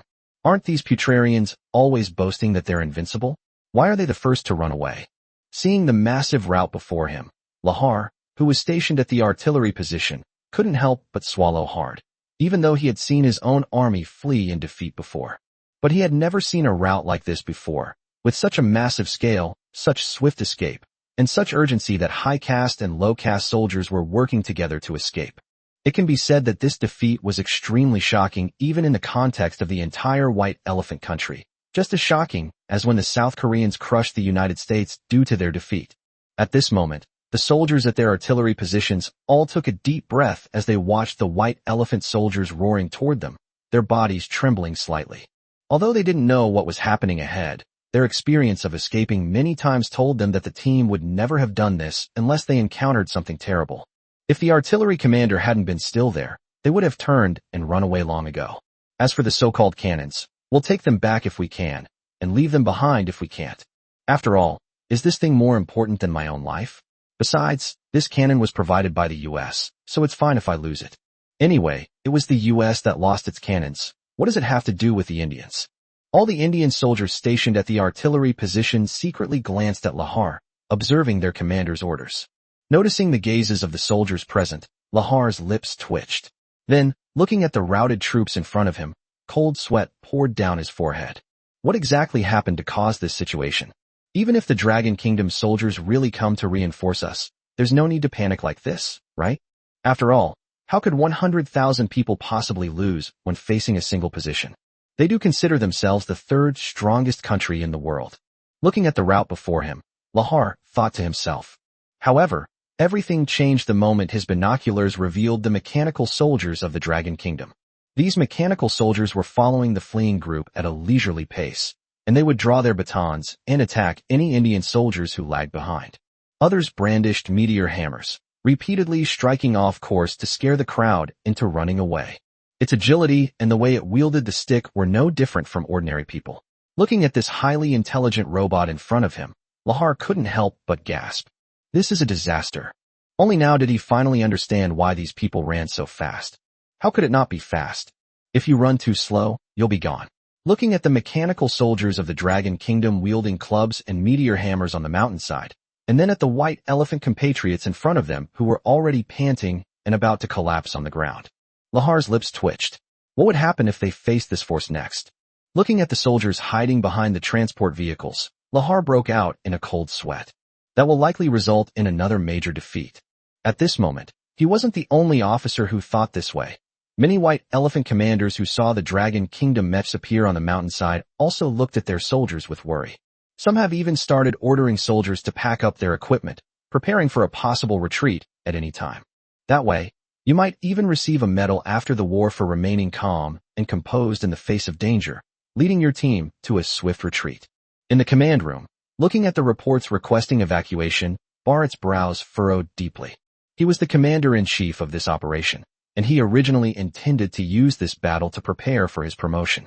Who would have thought that something like this would happen? An army of 100,000 men was held up for so long by a small outpost of the Dragon Kingdom. There was even a major collapse. If word got out, he wouldn't have gotten a promotion, he'd be lucky not to have been dismissed. Thinking of this, Bharat's eyes darkened, and he roared at everyone. We cannot retreat. We absolutely cannot retreat this time. This is the best chance for us, the White Elephant, to defeat the Dragon Kingdom. With the support of the US and the people at home, this retreat means we'll never have another chance to come back. Upon seeing the reports of evacuation requests in front of him, a glint of fire flashed in Bharat's eyes. He had made bold promises to Prime Minister Naren for this operation, and if he were to slink back like this, he would probably never be able to hold his head up again in White Elephant. Thinking about it, his fists clenched slightly involuntarily. The assistant and chief of staff standing nearby exchanged glances upon hearing Bharat's words, then hesitated for a moment before speaking. But as things stand, our troops are simply unable to breach the Dragon Kingdom's camp. Upon hearing this, Bharat's lips twitched involuntarily. Hundreds of men couldn't even breach a Chinese outpost, and they were using cold weapons. If word got out, people would probably laugh their heads off. Thinking of this, Bharat slammed his hand on the table and roared. If cold weapons don't work, then we'll use firearms. I refuse to believe that those mechanical soldiers of the Dragon Kingdom can withstand the impact of artillery shells. Order the armored units to the front and hold them off, and the artillery units to begin bombarding the Dragon Kingdom's positions. Upon hearing this, all the commanders present were stunned. Previously, using cold weapons to attack was at most a border conflict, but now using artillery and armored bombardment, shouldn't this be considered a war? If they were still confident in their combat capabilities before, seeing the mechanized force of the Dragon Kingdom completely shattered that confidence. They dared not even imagine the consequences if such advanced equipment were to completely enrage the Dragon Kingdom. Just as everyone was still hesitating, a furious roar suddenly rang out. What are you still standing there for? Go and do as I say. As he spoke, Bharat slammed his fist on the table. This battle was no longer a simple provocation. It concerned his future and destiny. Therefore, he cannot back down under any circumstances, and moreover, he dares not back down in the current situation. Once we retreat, the troops will likely become uncontrollable like a flood and will no longer be able to fight against courage. This operation could very well shatter India's dream of becoming the world's third-largest military power. At that time, Bharat will be the White Elephant sinner. He dared not accept this charge, so he was determined to take the blame no matter what. It was for the sake of the White Elephant, and also for his own sake. Upon hearing Bharat's words and seeing his resolute expression, the White Elephant commander hesitated for a moment before doing as instructed. No one was sure if the Dragon Kingdom had really only deployed this one legion of mechanical soldiers on the border. Chapter 164. If cold weapons can't win, then let's use hot weapons. The entire White Elephant unit sprang into action the instant it received the order. Tanks and armored vehicles began to emerge from the rear, including Soviet T-Series tanks, advanced main battle tanks from various countries, and even the Russian Arjun main battle tank. All the tank units raised their gun barrels, looking ready to fire at any moment. The fleeing Indians' eyes lit up with excitement as they saw the main battle tanks approaching from their own positions in the distance. They looked at him as if he were their savior, and Gao Xing shouted, "Brothers, we're finally saved. See that tank? If we get to it, we're safe. Brahma has appeared. Brahma has appeared. We are finally saved." As they spoke, many people looked at the mechanical soldiers chasing behind them and shouted loudly, "Let's see how arrogant you'll be then. I don't believe these mechanical soldiers can withstand the bombardment of tanks and cannons. That's right, they chased me so badly. I'm going to fire at least a few shots when I get to the artillery position." After saying that, he turned around and looked at his own tank position. His gaze became more and more intense, and even his own main battle tank, the Arjun, began to feel more reliable. "What's the most outrageous tank? Isn't this pretty reliable?" As they spoke, everyone sped up and sprinted towards their own position. On the mountaintop, watching the mechanical soldiers relentlessly chasing the Indian troops from the mountainside, Gao Yuan and the others couldn't help but swallow hard. Is this thing really a robot? Its dexterity is just like a real one. Hearing Gao Yuan's words, everyone nodded in agreement. Indeed, the appearance of the mechanical soldiers was far beyond their expectations. Who would have thought that there would be such a high-tech army in the Dragon Kingdom's forces? But what amazed them even more was the mecha hovering above them. The entire mech looked incredibly large and compact. Even when it was stationary in the air, it gave off a strong sense of intimidation, especially the giant cannon mounted on its shoulder. "It looks quite powerful. I really wonder what the power will be when it fires a single shot." Just as everyone was speculating, a rumbling sound suddenly came from the foot of the mountain. Hearing this, Gao Yuan and the others hurriedly climbed to the edge of the mountain to look down. At the foot of the mountain, on the Indian position, cannons were already set up and aimed at them. The tanks ahead also began to aim their cannons at the mechanical soldiers on the hillside, clearly indicating that the enemy was not willing to play this game anymore. Seeing this, Wang Hao, standing to the side, couldn't help but spit out a pooey, and then said irritably, "What the hell do these Indians mean? They're pointing their cannons at us. Do they really intend to fight us? Setting up cannons? Why can't you use cold weapons anymore? Now you want to play with hot weapons." Seeing the appearance of the enemy's cannon, Gao Yuan and the others couldn't help but get angry. If the enemy's use of cold weapons to storm the camp could be explained as a conflict, then the use of artillery could be interpreted as the enemy intending to launch a war of aggression. I'd rather not act anymore. How can this not be infuriating? How many conflicts has the other side provoked on the border over the years? And now they even dare to take the initiative to attack. Wang Hao was furious. Damn it. Now that things have come to this, these punks not only refuse to surrender and run away, but they even dare to fire at us. That's practically suicide. Wang Hao's eyes blazed with fury as he watched the Indians below still setting up their cannons. Gao Yuan's expression also darkened slightly, but he was thinking about what would happen if they opened fire on them in the opposite direction. After all, their outposts weren't equipped with heavy weapons, and they would be the ones to suffer if a conflict broke out with the other side. Thinking about Gao Yuan, his gaze became serious, and then he unconsciously turned his head to look at the Dragon Kingdom mecha floating in the sky.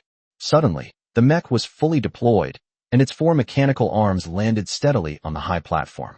The laser cannon and missile bay on its shoulder were also fully deployed. Looking at the giant cannon in front of him, Gao Yuan suddenly calmed down for some reason. With the firepower of this one mech, it's probably enough to be the enemy of an entire combined arms brigade. If the enemy fires first, it's hard to say who will be defeated. Meanwhile, in the snow, several other Qingying mechs were also advancing silently.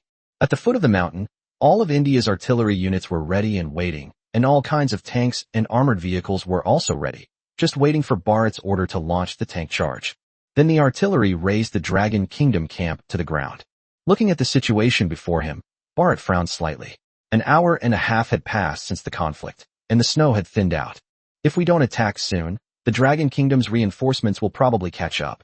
Then they would have even less chance to seize the Dragon Kingdom's high ground. And if they missed this opportunity to promote the nation's destiny, It would be almost impossible to take it back next time. Bharat gritted his teeth, his eyes still flickering. As a commander, he naturally understood what it meant to use firearms. But if he doesn't go back, how will he explain to General Bridget, and how will he explain it to the Prime Minister?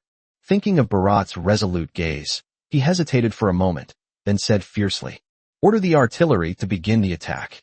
As soon as the order was given, the main battle tanks on the White Elephant side began to roar, and all the tank groups began to advance in an offensive formation. The artillery units behind them also began loading ammunition.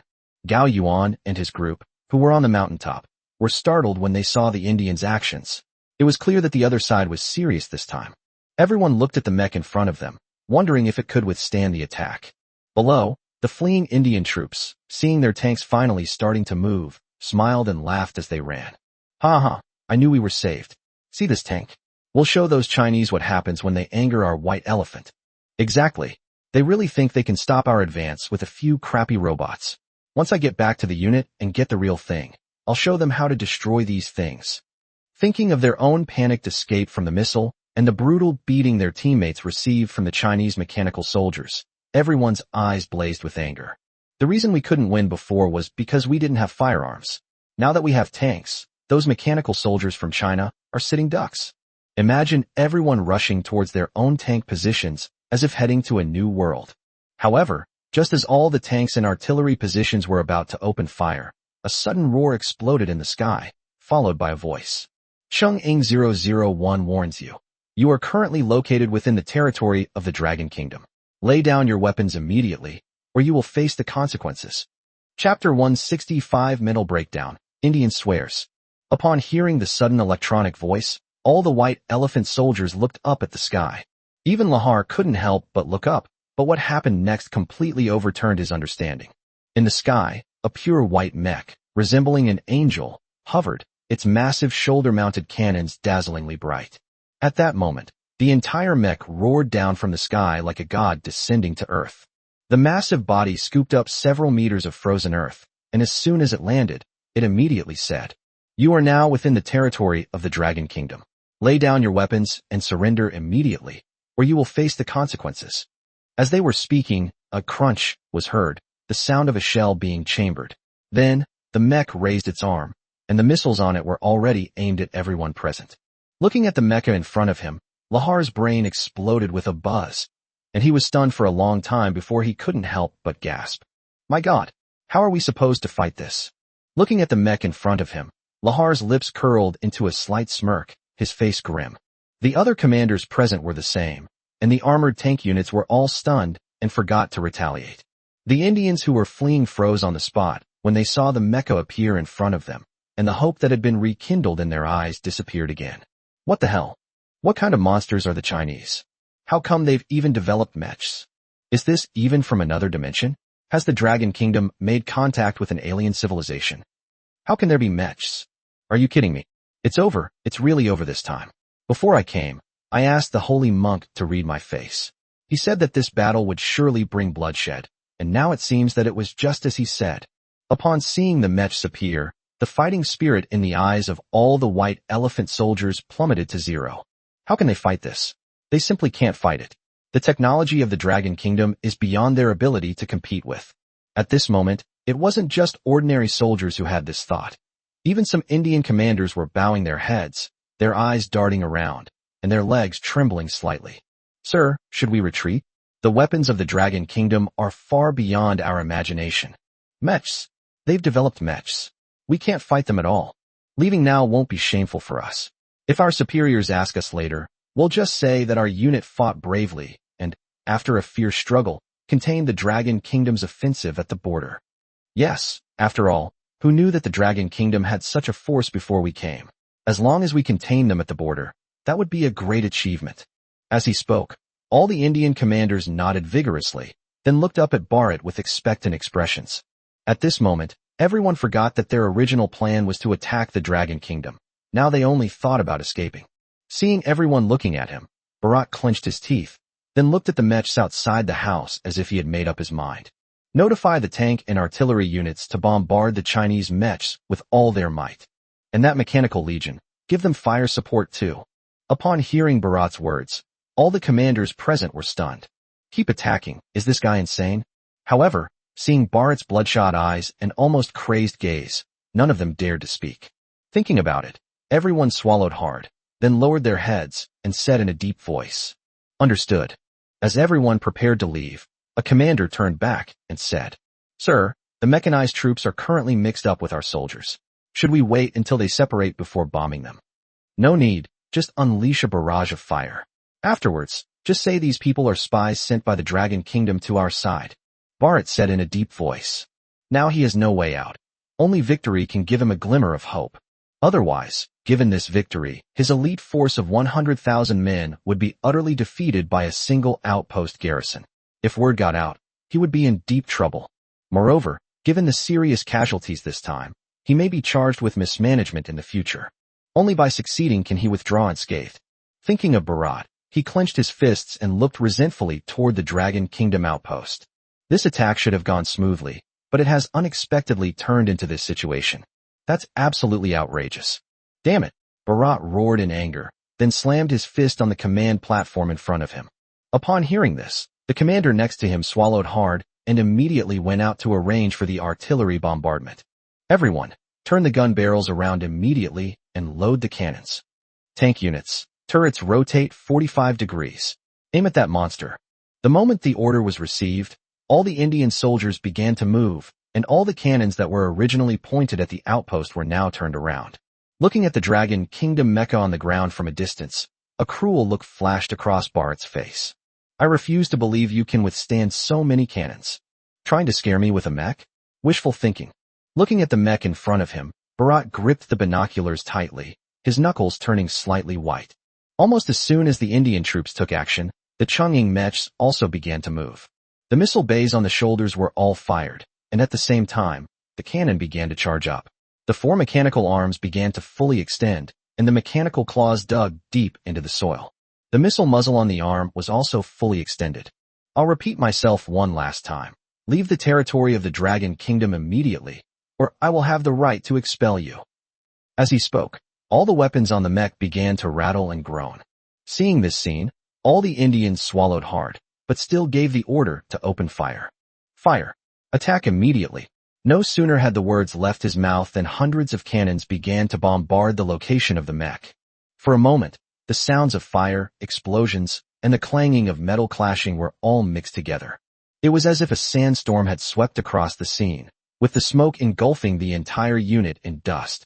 All that everyone could see at that moment was a cloud of yellow dust.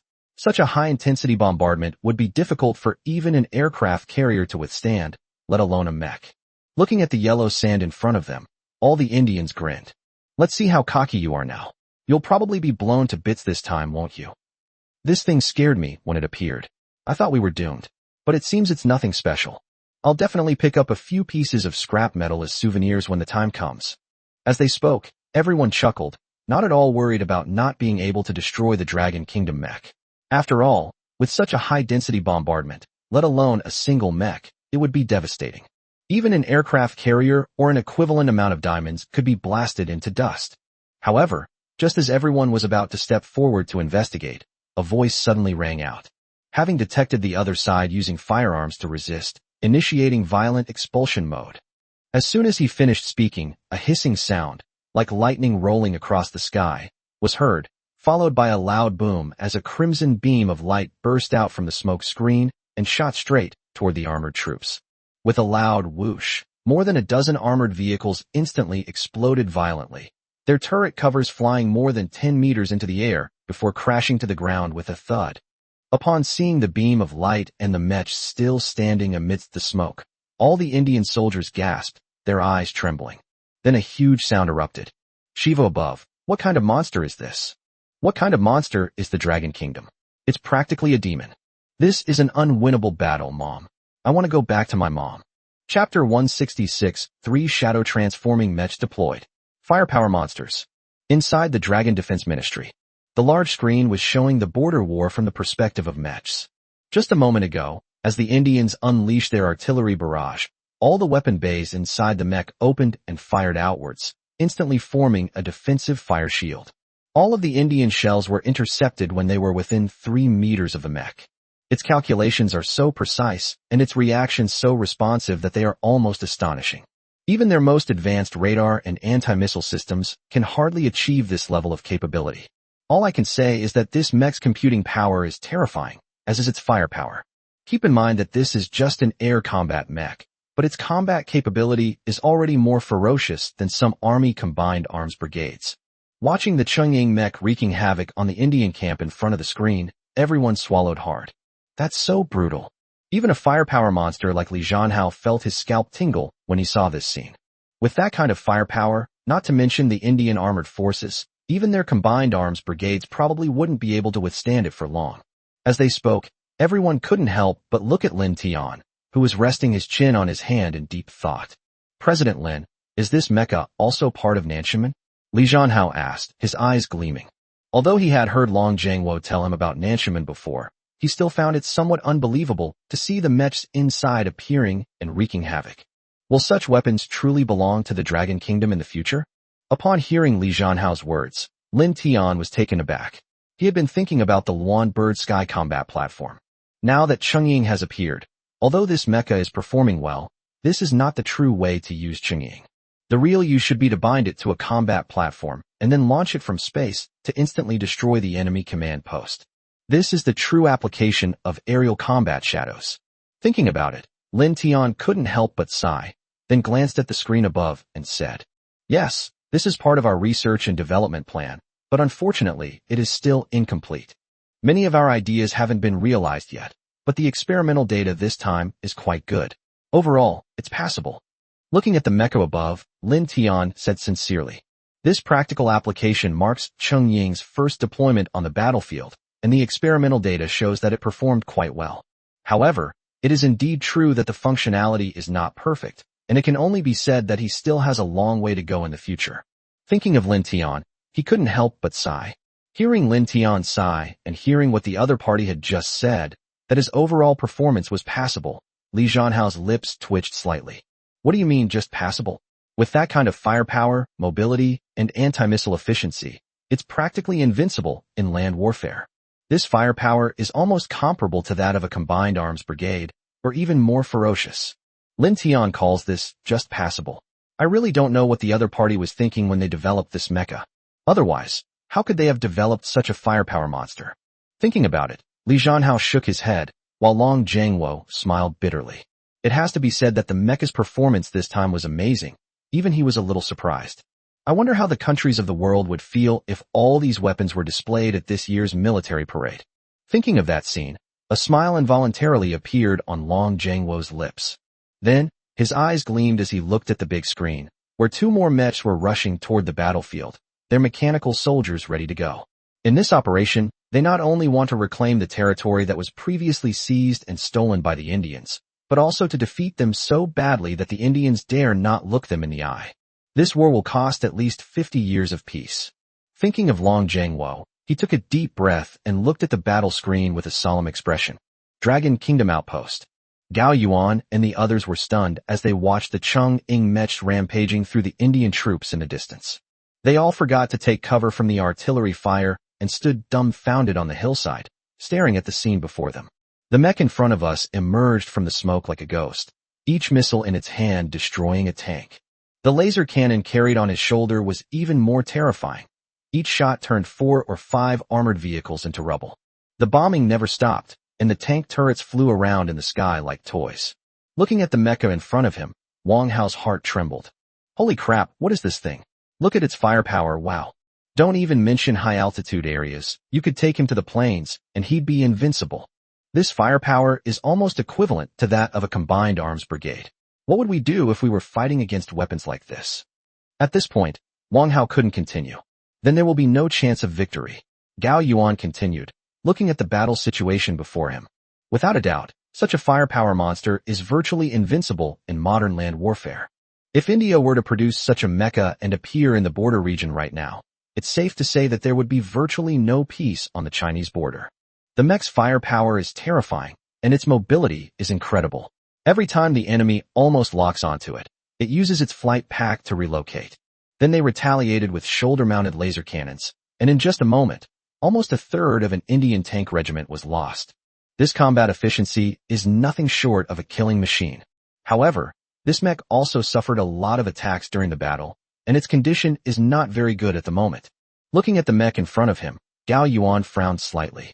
At this rate, although this mech could severely damage the Indian troops, he himself would probably be destroyed inside it. Thinking of Gao Yuan, he gritted his teeth and said, "Old Wang, no matter what happens later, we must protect that mech. We can't let the Indians take it. There is no doubt that this mecha is extremely important to China. If it is captured by India, the technology inside could very well be deciphered by them. Therefore, we must not allow this mech to be taken away by the other side under any circumstances." Thinking of Gao Yuan, he decided to go back to camp to find the bomb. If we can't hold it, we have to blow up this machine, even if it means bombing it. This thing could absolutely change the very existence of a country.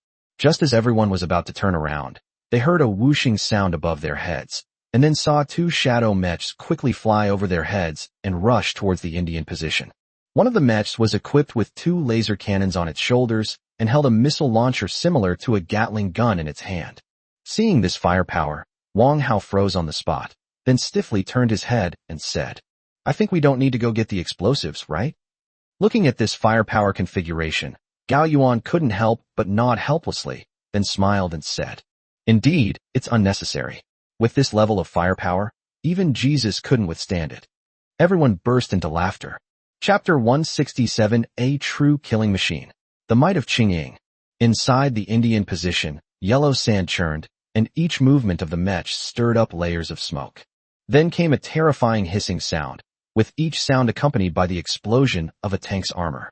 Upon hearing this sound, the Indian commanders present all narrowed their eyes, and their teeth chattered slightly. Even Lahar's calves were trembling, yet he still shouted to his troops, "No retreat. Open fire and attack." Their artillery positions are located on a hillside, which is relatively well hidden, so they have not been damaged yet. Even so, everyone present still felt a chill run down their spines. The Chinese mech in front of them was simply too terrifying. Once that terrifying laser cannon was fired, their troops would have virtually no hope of escaping. Two artillery positions had already been destroyed by this mech. As for the armored forces on the ground, they suffered even heavier losses, with tank wreckage scattered everywhere. Turrets lay strewn haphazardly on the ground. The ones fighting this mech now are the elite of their army. Ordinary soldiers have long since fled. Even so, the situation was still far from optimistic, and the entire combat force was basically destroyed. Looking at the enormous machine in front of him, Lahar couldn't help but gasp a few times, and then immediately ordered his soldiers to load ammunition. Meanwhile, in the command camp behind, all the commanders looked at Bharat with terrified eyes. "Bharat, let's get out of here. If we don't leave now, we really won't be able to leave." "That's right. The mechs are only a few hundred meters away from our command post. If the ground troops can't hold them off, we'll all die here." The mention of the word mecha sent a shiver down everyone's spine. It has to be said that this mech from the Dragon Kingdom is truly terrifying. One mech alone could take on several of their soldiers.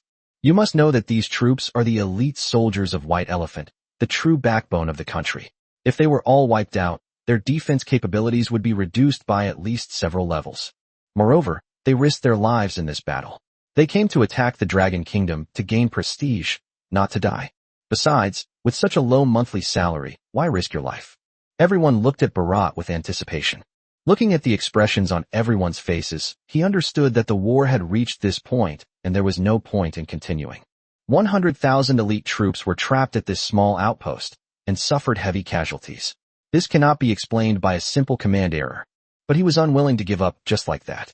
You have to know how much material they prepared for this operation, and how long they negotiated with the US, before they finally got this opportunity to attack. If we lose this opportunity, we may never have such a good chance again. His gaze shifted as he thought of Bharat. Just as he was still pondering this, a hurried footstep suddenly came from outside, and a messenger came running up, panting. The first thing he said to Bharat was, "Sir, the Dragon Kingdom's mech seems to be running low on ammunition. We have a chance to capture it." Upon hearing this, the commanders present were all intrigued. With such a disastrous operation, they would inevitably be investigated and punished upon their return. But if they could capture the Dragon Kingdom's mech, they might not only escape punishment, but also be rewarded. After all, there is only one mech on the entire planet Earth, so its rarity is self-evident. Quickly, Notify the reserve forces to increase the bombardment intensity. We must capture this mech. Bharat hurriedly gave the order, then picked up his binoculars and looked towards the battlefield ahead.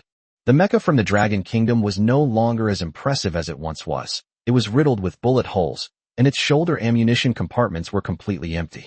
Currently, the only way to retaliate is by using the laser cannons mounted on the shoulders. Even so, it still caused them considerable trouble. Looking at the tank corpses strewn across the ground and the artillery positions razed to the ground, Bharat couldn't help but swallow hard. I have no idea how terrifying the firepower of this mech was in its prime. But if they can decipher it, wouldn't they also be able to possess such weapons? Thinking of this, Bharat's eyes couldn't help but show a hint of greed. This was a great achievement. In an instant, the entire battlefield became lively again, with tanks and vehicles rushing to the battlefield one after another, and artillery positions beginning to roar violently once more. For a time, the Dragon Kingdom's mech was suppressed and could only move left and right, relying on the aircraft on its back and the laser cannon on its shoulder to defend and counterattack. Despite being at a significant disadvantage, the mech showed no intention of retreating.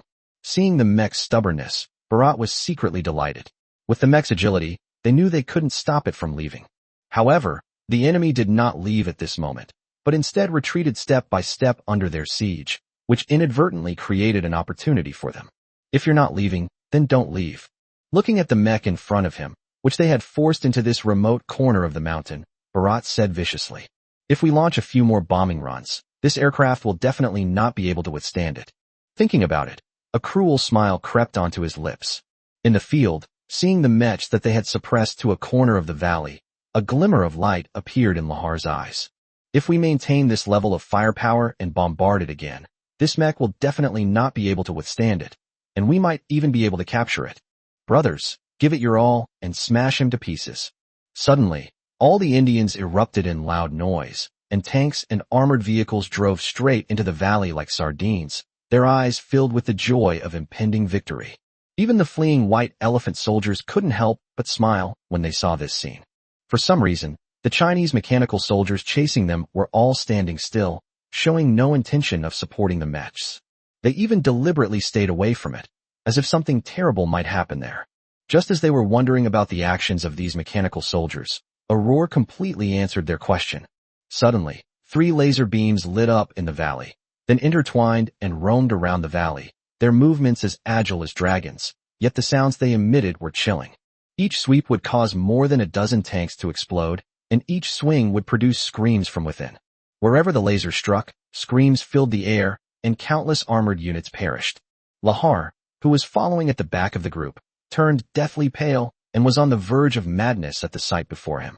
No one expected that there were 2 Dragon Kingdom mechs in the valley, one of which was even equipped with 2 laser cannons. How can we fight like this? What's more, these mechs aren't just about having fierce firepower. Using tactics. This mech can actually use tactics.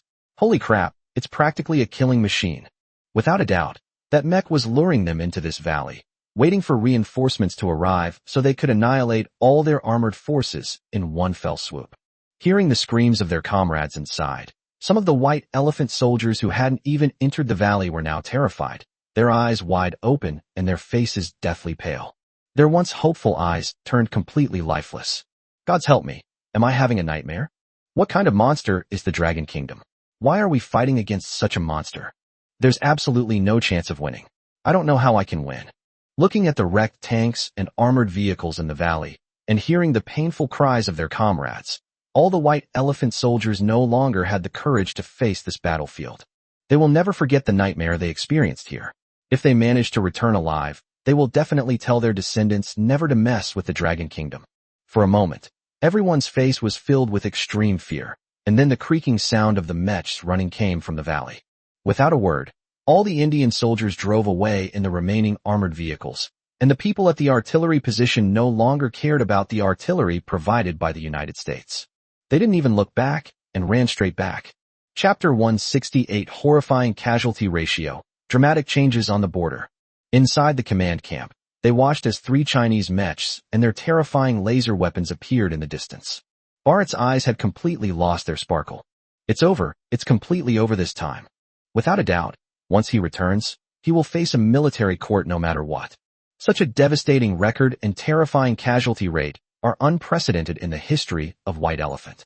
100,000 elite troops and dozens of armored regiments were all devastated, and even the various self-propelled artillery pieces provided by the United States were almost completely destroyed. The number of casualties is countless. It should be noted that this equipment is almost the most advanced army equipment in their country. As for the Air Force, because they didn't want to arouse too much suspicion from the Dragon Kingdom, the Air Force didn't take any rash actions. It seems fortunate that the Air Force didn't come, otherwise the Air Force might have suffered a devastating blow. Looking at the 3 roaring Dragon Kingdom mechs not far away, and the White Elephant Kingdom soldiers scattering and fleeing below, Bharat covered his face with his hands, his face turning ashen. My limbs became weak, and I could only barely stand up by supporting myself on the table. Sir, let's retreat. If you don't retreat now, the mechs will be here. At this moment, everyone hurriedly looked at Bharat, if they had been thinking of counterattacking before. But once the 3 mechs appeared in China, that idea was completely abandoned. Let alone a counterattack, it's questionable whether they can even successfully retreat this time. Hearing the words of the crowd, Bharat was still hesitant, but when everyone saw 3 Dragon Kingdom mechs outside the camp smash an Arjun tank that was trying to escape like a toy, they were stunned. Bharat's eyes flickered, then he immediately said, "Notify the entire army to retreat." After saying this, Bharat seemed to have lost the last bit of strength and collapsed in front of the command table. The White Elephant commanders beside him, upon hearing Bharat's words, felt as if they had been granted a pardon. They grabbed Bharat and, without looking back, boarded the command vehicle and fled. Through the communicator, voices continued to ask Bharat for his opinion, but no one answered. Seeing this, everyone understood. The higher-ups had left.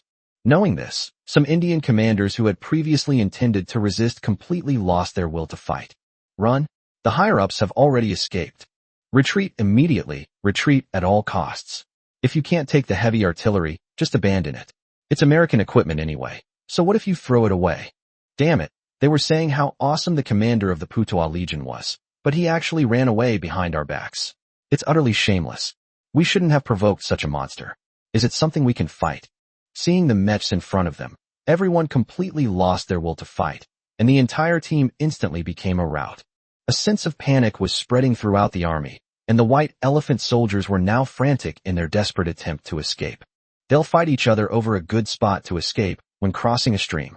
Others drove tanks recklessly through the crowd, showing no regard for the lives of their companions. As for those who were trampled to death or injured during the escape, the number is countless.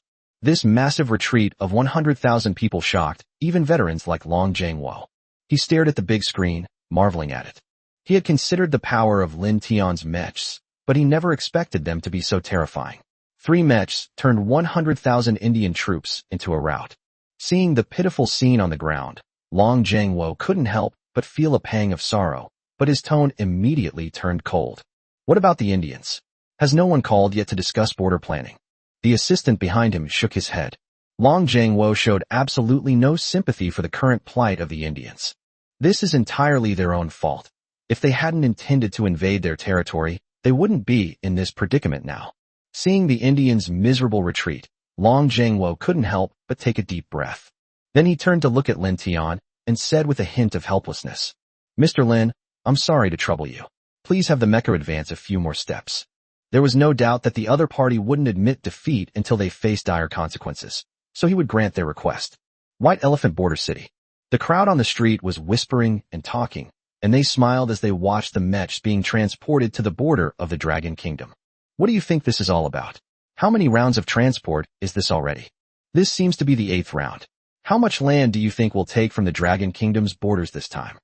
I don't know. I remember last time our troops fought bravely against the enemy and wiped out the Chinese. My son even said that the Chinese were weak and helpless. They were beaten so badly they didn't dare fight back. Upon hearing this, the residents present burst into laughter. They had seen many troop transport vehicles heading to the border in the past few days, which clearly indicated that something big was about to happen. Given their previous record, there was no doubt that their troops would achieve even greater success this time, and the thought made everyone somewhat excited. However, a voice soon broke the joyful atmosphere. A soldier dressed in White Elephant uniform rushed over, his military cap missing and his collar completely open. The first thing they said to everyone was, "Run!" The Dragon Kingdom's mechs are coming. Upon hearing this, everyone frowned. Then he looked at the newcomer with suspicion. Didn't the newspapers say that the advantage was in our hands in this battle? With 100,000 against 50,000, and with the support of a large amount of heavy equipment, the Dragon Kingdom's army should collapse in no time. But now it seems that something is wrong. Just as everyone was about to grab the person and ask them questions, a huge engine roar suddenly rang out over the city. A massive white mech carrying a huge laser cannon swept past overhead. The bright red flag on the other side's shoulder was so vivid and dazzling in the sunlight. Upon seeing the mecha in front of them, all the Indian residents gasped and then instinctively picked up their phones. As soon as it was unlocked, news and videos about the White Elephant soldiers' rout went viral online. What kind of tank ran over a resident's house and killed a cow that was grazing? There were also reports of deserters stealing local women's clothes to disguise themselves in order to escape. As they read the report, all the residents swallowed hard. Then, looking up at the Dragon Kingdom mecha in the sky, their lips pursed slightly. Everyone felt that the world was about to change. Chapter 169. A record that even the 5 permanent members of the UN Security Council couldn't save on YouTube. On the White Elephant website, videos of Chinese mechs flying over the city are going viral. Even videos of the military fighting against mechs somehow got leaked. Watching the video of the Chinese mechs taking on hundreds of enemies and wreaking havoc among various armored forces, some Indian residents shouted, "Are you kidding me? How could such a weapon possibly exist? And it's from the Dragon Kingdom. Shouldn't it have been developed by our White Elephant? Has the higher-ups lost their minds? The enemy has such weapons, yet they still dare to provoke the Dragon Kingdom. And how did their army collapse so completely? Is this fair to the taxes we pay? RMN, give us our money back." That's right. This is the time to step up and show the courage of our White Elephant soldiers. Don't we still have artillery supplied by the US? Let's push forward. As they were talking, a buzzing sound suddenly came from outside. The television and various decorations inside the house began to shake violently, and even the photos on the wall fell off the ground with a thud and then crashed to the ground with a thud. Upon hearing the sound, the residents of the outskirts of White Elephant Capital almost thought it was a major earthquake, and they all screamed and hid behind the sofa. However, the tremors quickly stopped, and then shouts and gasps of amazement came from the crowd outside. Everyone who heard the sound rushed out of the room, and as soon as they stepped out, they saw a huge mech standing in front of them. Its size was taller than their balcony, and the giant cannon looked incredibly imposing from below. At this moment, the giant cannon was raised high, its muzzle pointing directly at the White Elephant Capital. Looking at the white mecha in front of them, all the Indians present were trembling and speechless, and could only keep rubbing their eyes to make sure they were not dreaming. When they realized that what they were seeing was indeed the Chinese mecha from the internet, their faces turned deathly pale. After all, they had clearly seen the power of this mech in the video. One shot was enough to destroy a tank squad. And then 3 of these mechs appeared in front of us. At this moment, the cannons of all 3 mechs were aimed at the White Elephant Capital. Looking at the several enormous laser cannons in front of them, the Indians present were filled with fear. Previously, they were clamoring online about why the army wasn't going to step in, but when the mechs actually appeared, they realized it wasn't a matter of whether they wanted to or not. It's a question of whether it's possible. Once such a mech unleashes its full firepower, it would render not only humans useless, but even tanks and armored vehicles as toys. For a moment, all the Indians present fell into a deathly silence. In stark contrast to this silence is the bustling activity on YouTube. When Western netizens saw these Chinese mechs appear outside the Indian capital, they were all shocked. What a generous gift. The Dragon Kingdom has actually developed Gundam. Could it be because they wiped out Japan and obtained the Gundam construction blueprints? Come on, Japanese construction blueprints? If they could build that, would everyone be growing potatoes by now? This is obviously Chinese developed. Self-developed? Are you kidding me? Even our Great Eagle doesn't have mastered the combat weapons of this kind of giant mecha. Where would China get the technology? Who knows? But now it's not a matter of technology or not. It's just that China's development is too terrifying. Look how little time has passed, and they've already developed so much high technology. They are more advanced and developed than us. This is simply a miracle for a developing country. A developing country? You call this a developing country? I think we're the developing country now. Looking at the Chinese mecha that had appeared in India, everyone felt it was too surreal. They had only ever seen such scenes in movies. Who knew they would actually see them come true? 3 mechs besieging the capital of a country. A scene even movies wouldn't dare to depict. yet it has actually happened. The thought amazed everyone. Some Indian netizens who were abroad, seeing their capital under siege, were all devastated, and then roared with rage in their eyes. Aggression. This is blatant aggression, everyone. The Dragon Kingdom has brazenly invaded our territory, disregarding international law. This is an act of robbery. We should call on international organizations to condemn this behavior and impose a blockade on China. Otherwise, how can we face our fallen white elephant soldiers? As soon as one Indian stood up and spoke out, a whole group of Indians immediately followed suit. After all, they weren't given the nickname YouTube's 5 Constants for nothing. Yes, we demand an apology and compensation from the Dragon Kingdom. We, the Great White Elephant, will not succumb to the Dragon Kingdom's tyranny. When our entire nation awakens, the Dragon Kingdom will regret their actions today. However, if they cede territory, pay reparations, and issue a public apology now, we might forgive them. As they talked, the group of Indians became increasingly excited, and their words grew more and more arrogant. Some foreigners who knew the whole story couldn't stand it anymore. Don't say that China is not at fault. Even if it is, China is at fault. 3 Mechs took on your entire country, and you were helpless. After this, what right do you have to be arrogant? Have these Indians lost their minds? I really don't know where they get their confidence from. Thinking about it, I couldn't help but say, come on, apologies and invasion? Don't you know who invaded whom this time? You were the ones who provoked the Dragon Kingdom first. If you don't believe me, go look at the reports from China. They've put up with you so many times. What else could make the Dragon Kingdom regret this? A nationwide awakening? Can your white elephant possibly awaken? Napoleon said that the Dragon Kingdom was a sleeping lion, and that awakening it would shake the world. And indeed it is so. The Dragon Kingdom is not only a lion, but also a dragon. And what are you, white elephant? Just then, a netizen stepped forward and said, the white elephant is a sleeping maggot. When he awakens, the whole world will feel disgusted. Western netizens have been holding back against these Indians for a long time, but now that they understand the whole story, they can't help but stand up one by one. Exactly. What else can you Indians do besides disgust people?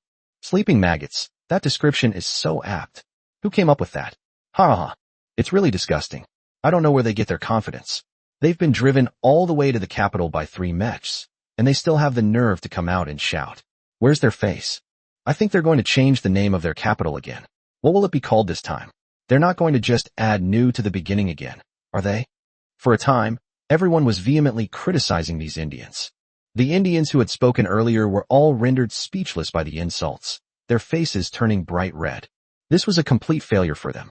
Strategically, they were the ones who first violated the borders of the Dragon Kingdom, and tactically, they were completely outmatched. They almost got their crystal destroyed by the Dragon Kingdom in one fell swoop, and now they're being blocked at their own doorstep in front of the whole world. Turning an invasion into a defense of the capital, and in front of the whole world no less, is utterly humiliating. Thinking about all this, all the Indian netizens felt somewhat hopeless. Chapter 170. The invasion war turned into a capital defense war, a unique achievement for Earth. Inside the White Elephant National Defense Center, the piercing air raid sirens echoed over the city like death knells, and a barrage of news of defeats came crashing down like a tidal wave. Report. The 137th Armored Regiment, which went to the front lines, has suffered heavy losses and is no longer able to carry out combat missions. The frontline artillery positions suffered a devastating blow, with hundreds of artillery pieces destroyed on the spot, and a large number of artillery pieces provided by the United States were captured. The Putrat Legion has suffered more than half its casualties, and those who escaped are all extremely unstable mentally, presumably suffering from war phobia. Of the frontline tank regiments, only the Fantastic Tank Regiment remains relatively intact, but they are now refusing to go to the capital to carry out interception missions. Listening to his assistant rattle off the casualties from the front lines like a menu, Bridget rubbed his temples, then took out a bottle of Tiger Balm from his drawer and took a few deep breaths to barely keep his composure. This has always been his habit, to smell medicated oil to calm himself down when he is anxious. The cool scent keeps his mind clear so that he can make the right judgments.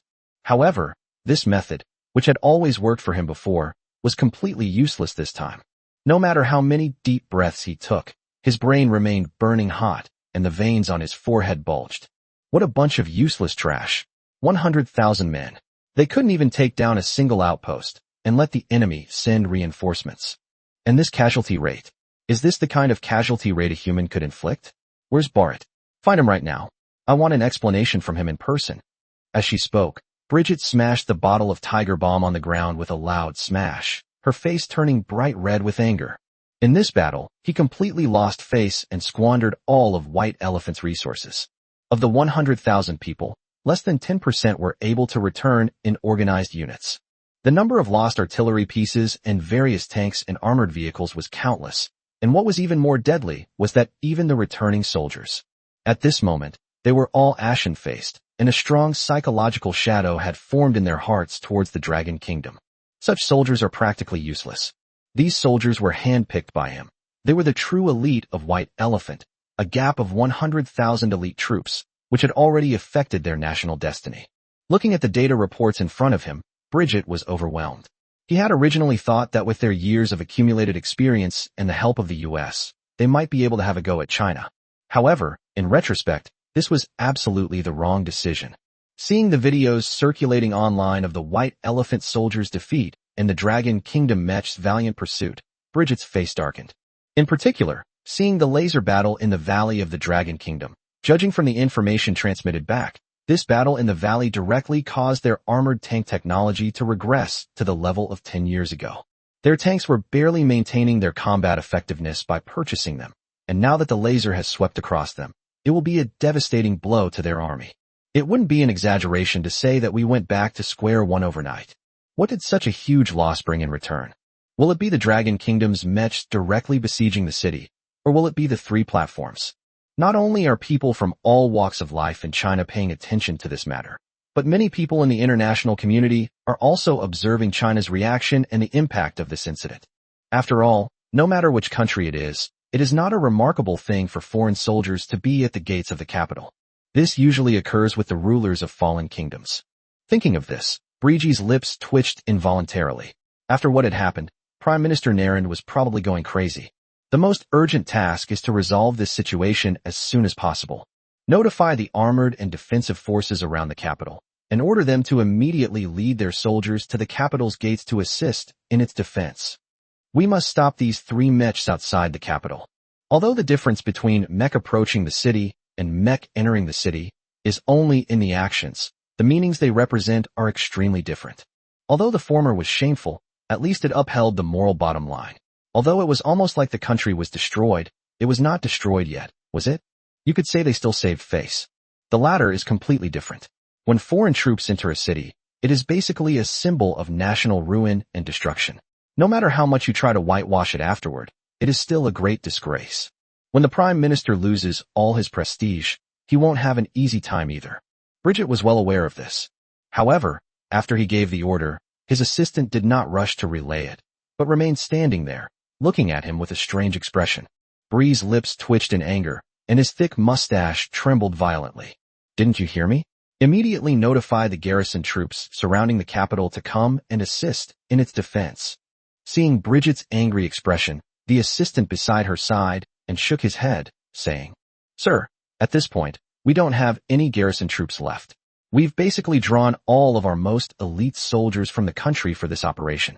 Right now, there isn't a single capable army that can contend with the Dragon Kingdom. Even if there were, they wouldn't come. Faced with such a monster, no one is willing to fight. The defense battalion next to the capital is empty. Nobody knows where everyone has gone." As he spoke, the assistant sighed heavily. In fact, before the mechs arrived, there were indeed several military units protecting the capital. However, after the arrival of the mechs and the release of videos of the frontline route, these troops all disappeared, which can be described as them putting on their traditional act. Hearing his assistant's words, Bridget was stunned for a long time before he reacted, then clenched his fist and slammed it hard on the table. These animals are born idiots. They're always so arrogant and domineering, but when trouble comes, they run away faster than anyone else. As he spoke, Bridget sat down again, looking somewhat helpless. The Dragon Kingdom's mechs are far too ferocious this time. If they can't resist them, they'll have no choice but to sue for peace with the Dragon Kingdom. The thought of seeking peace made Bridget's face turn bright red. He had just made some harsh remarks to the Dragon Kingdom. Now they're actually going to beg for peace with the other side.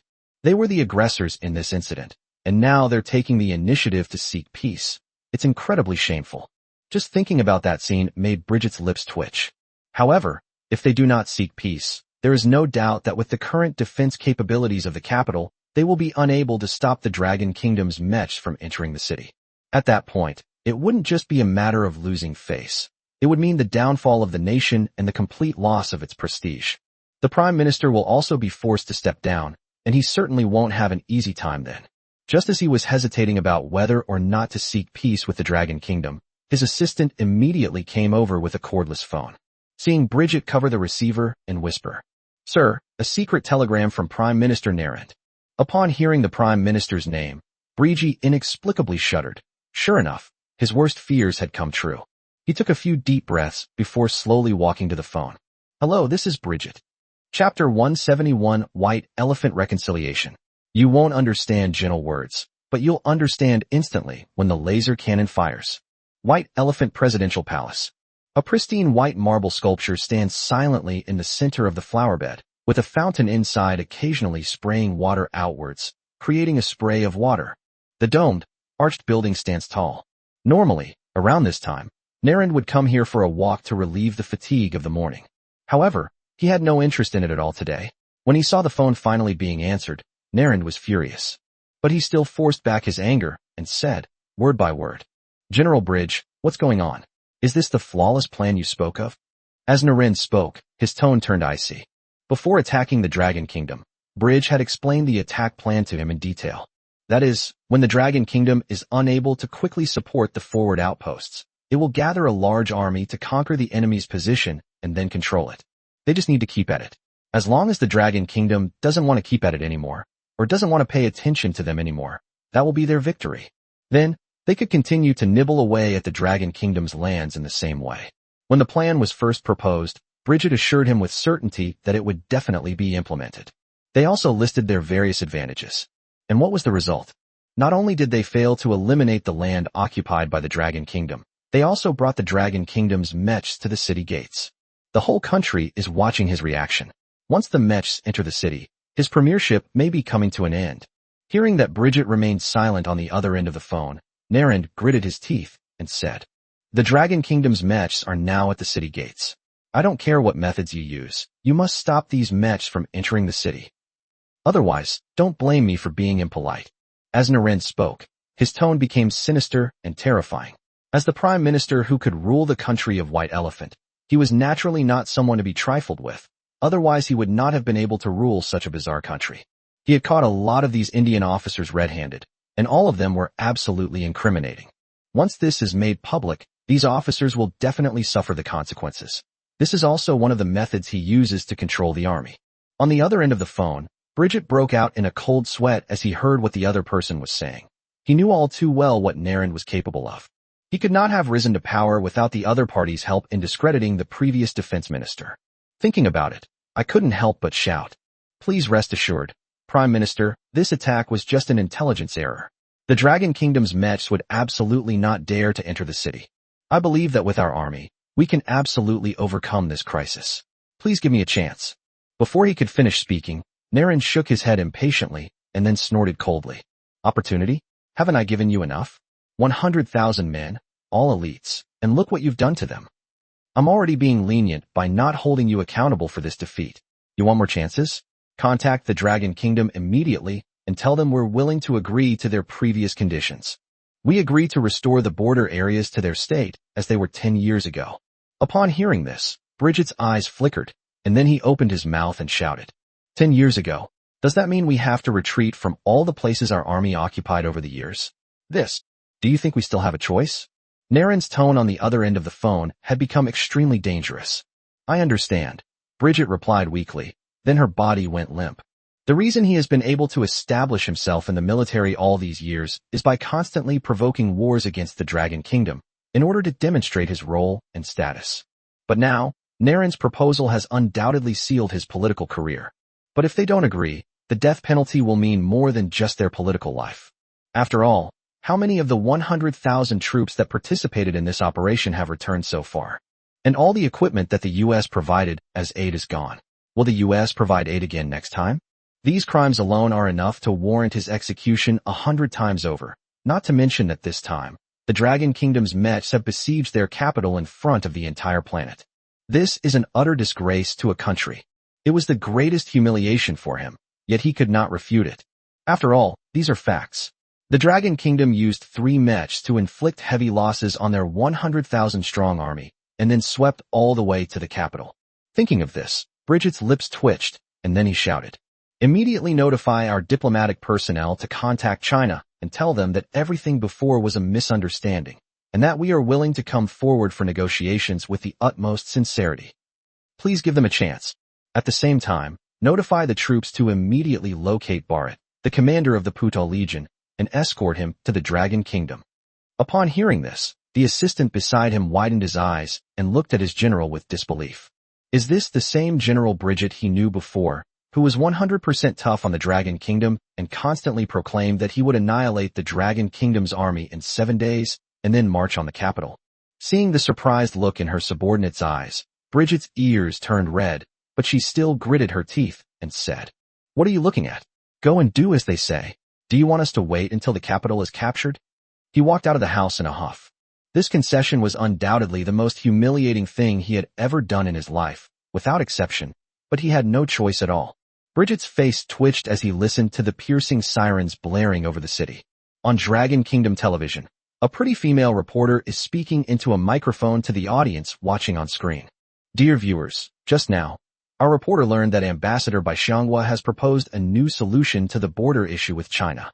You should know that this is something that has never happened in decades. If the border negotiations can be successfully concluded, it will definitely be a blessing for the residents and soldiers on our border. Let's ask Ambassador Bai Xianghua what his thoughts are on these negotiations." As he spoke, the reporter raised his microphone and walked over to a convoy of cars, where Bridget stepped out. He was still wearing his military uniform at the moment. In order to get to the Dragon Kingdom as quickly as possible, he didn't even have time to change his clothes. All this was to solve the problem of the Dragon Kingdom's mecha as soon as possible. Upon seeing Bridget, the reporter quickly approached and asked with a smile, "General Bridge, I heard that you are in full charge of these negotiations. What are your thoughts on them? Regarding this border issue, how do you think it should be demarcated?" Upon hearing these 2 questions, Bridger's brows furrowed and his expression turned somewhat grim. In the international community, everyone knew that Bridger was a hardliner on China's policies. Asking him this question now is just asking for trouble. What do you mean by how do you see it? If it were before, he would definitely have said that all the land in these border areas belonged to the White Elephants, and that the Dragon Kingdom was illegally occupying it. But now, he could only smile and say, "The Dragon Kingdom and the White Elephant Kingdom have been good neighbors since ancient times. Although there have been frictions regarding the border demarcation in the past, those were all misunderstandings. Now that the misunderstanding has been cleared up, it's only natural that we should reconcile." As she spoke, Bridget couldn't help but reveal an expression that was even more unsightly than crying. What a load of rubbish. The previous misunderstanding was due to insufficient firepower in the high-altitude region of the Dragon Kingdom. Now, 3 mechs have advanced from the border to their capital, and they are just 1 step away from delivering a devastating blow. At this point, forget about misunderstandings. Even sworn enemies can reconcile.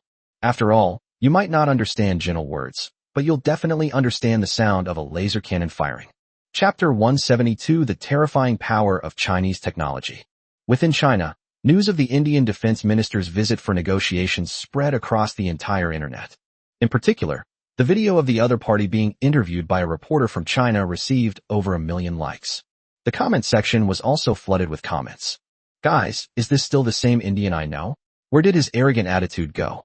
Why is he suddenly so humble? Yes, look at these words. They're here to discuss a peace plan. If I didn't see that the publisher is an official, I would have thought this video was AI generated. To be honest, I still prefer seeing the Indians' unruly demeanor from before. That makes the fight more exciting." Exactly. I thought they were going to hold out a little longer. You haven't seen those videos circulating online of Indian troops being brutally beaten.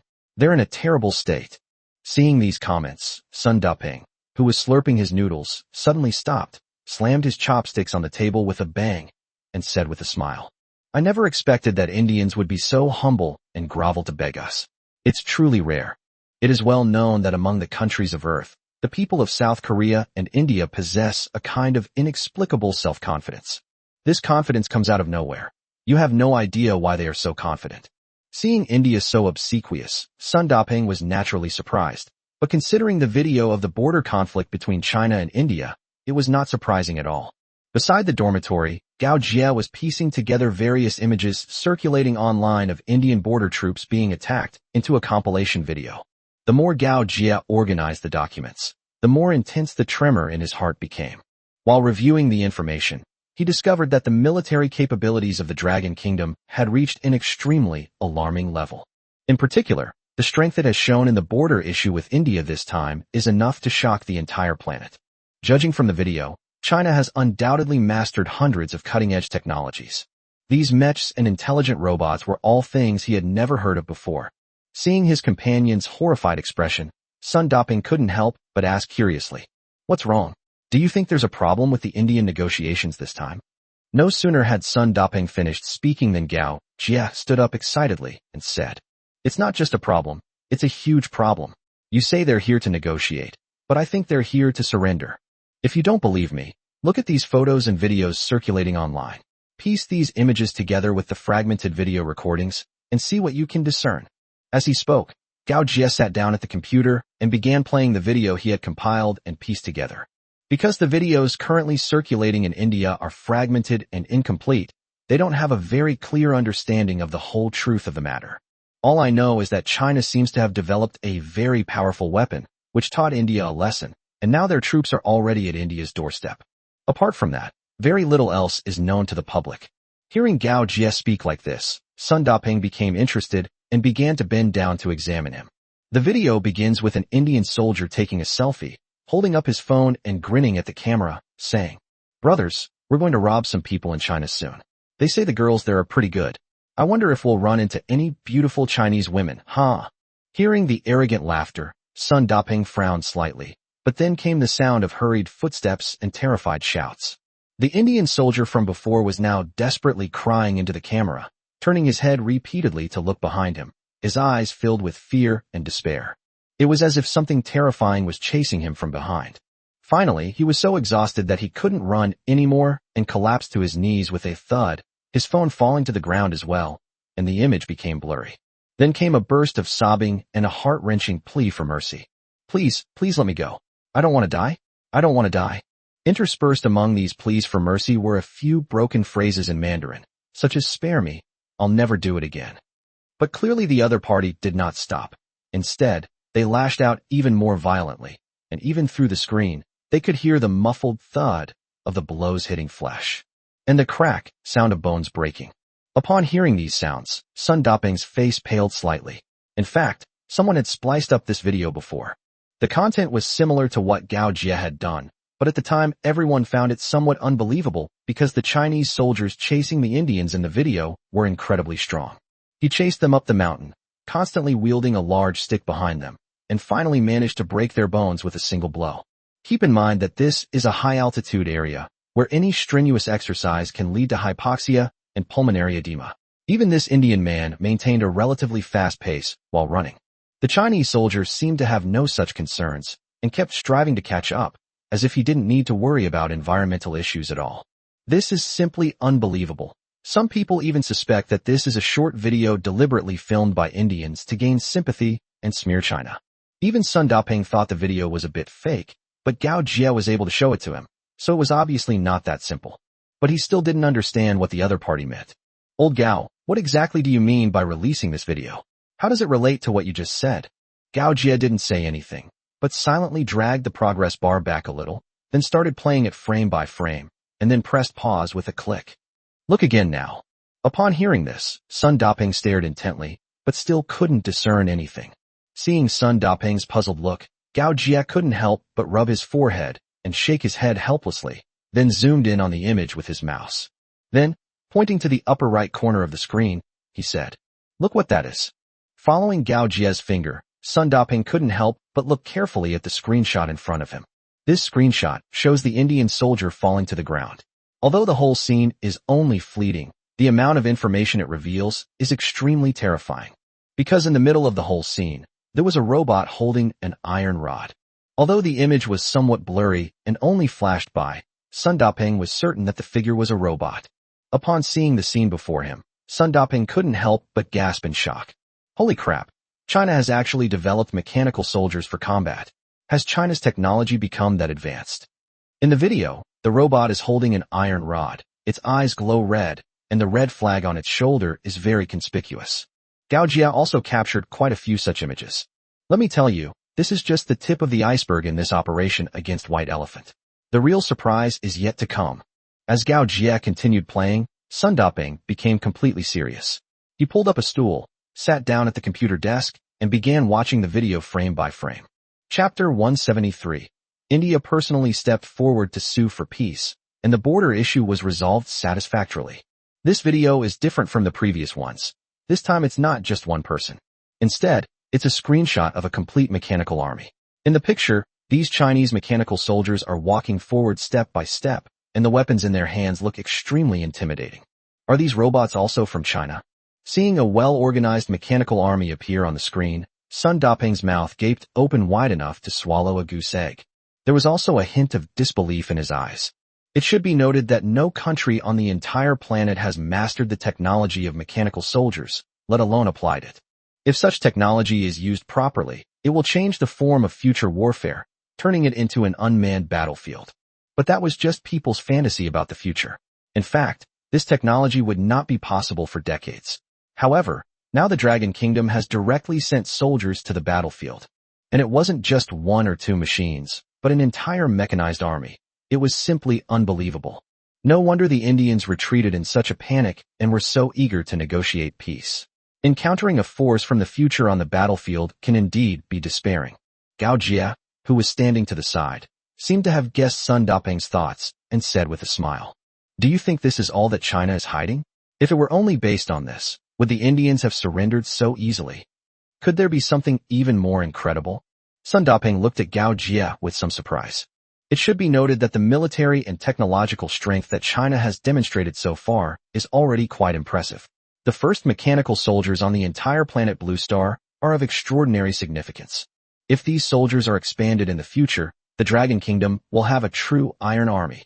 An army capable of fighting in all weather conditions and adapting to all kinds of harsh environments would be a formidable weapon even on a modern battlefield.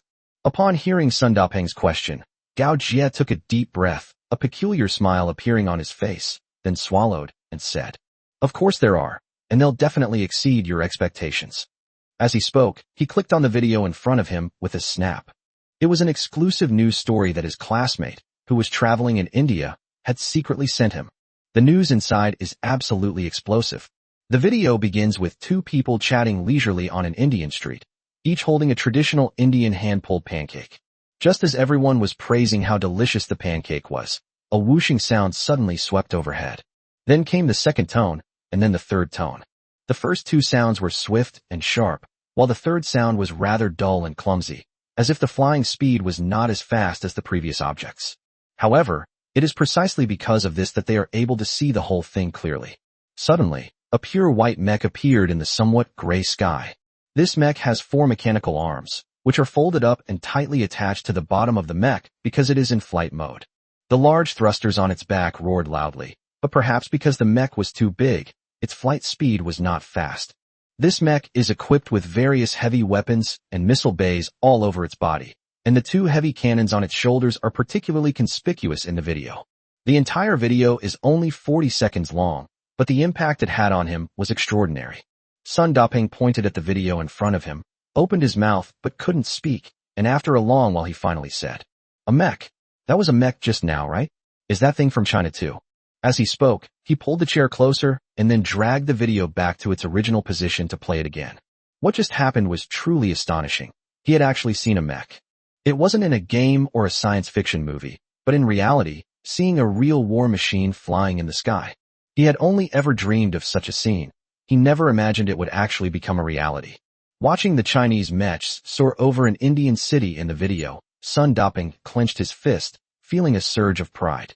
Then, suddenly realizing something, he quickly turned around and asked, "If this sound represents a mecha, then weren't the 2 sounds just now also from mechas?" He remembered the 2 sharp, piercing sounds at the beginning of the video. They were so fast that even watching frame by frame, he couldn't make out what they looked like. Judging from the sound, it is very likely that it is also a mecha from China, only the two may be slightly different in model. Gao Jie did not directly respond to Sun Daping's question. He simply clicked on the computer screen with the mouse and dragged out a photo. This photo was taken by a friend of his while he was traveling in Baixiang. It shows the scene outside the Indian capital. See for yourself. In the photo, 3 snow-white mechs stood like angels outside the Indian capital, one of which was the mech he had seen before. Looking at the 3 magnificent mechs in front of him, Sun Daping's body trembled slightly. The Dragon Kingdom has finally become powerful. Without a doubt, the appearance of these 3 mechs in front of them was a godsend for these military enthusiasts. A striking appearance and impeccable skills. It's important to understand that threatening a country's capital is not that simple. It's not like you can just go whenever you want. Who would want to be blocked at their doorstep if they don't have the ability to defeat and intimidate the other party? Previously, they had heard that India had 100,000 troops stationed on the border with excellent weapons and equipment and well-trained personnel. All I heard were these kinds of messages, but now they're all gone. What does that mean? Either all the previous news was false, but considering India's previous attitude towards China and the recent frequent visits by the US to India, it is clear that this speculation is untenable. The only explanation is that these mechs and mechanical soldiers directly routed and scattered the Indian border troops. It wasn't just a simple matter of defeating and scattering them. It's very likely that the Indian troops were severely damaged. Otherwise, why would General Bridge of India have changed his previous tough stance? Before this, it should be noted that General Bridge had absolutely malice towards the Dragon Kingdom and constantly threatened to attack the Dragon Kingdom's borders and reclaim the land that belonged to them. This is a consensus among all military enthusiasts in China. This person is a 100% hardliner from India. However, the fact that such a hardliner has personally come to China to request peace suggests that the casualties and shock caused by these 3 mechs are likely far beyond their expectations.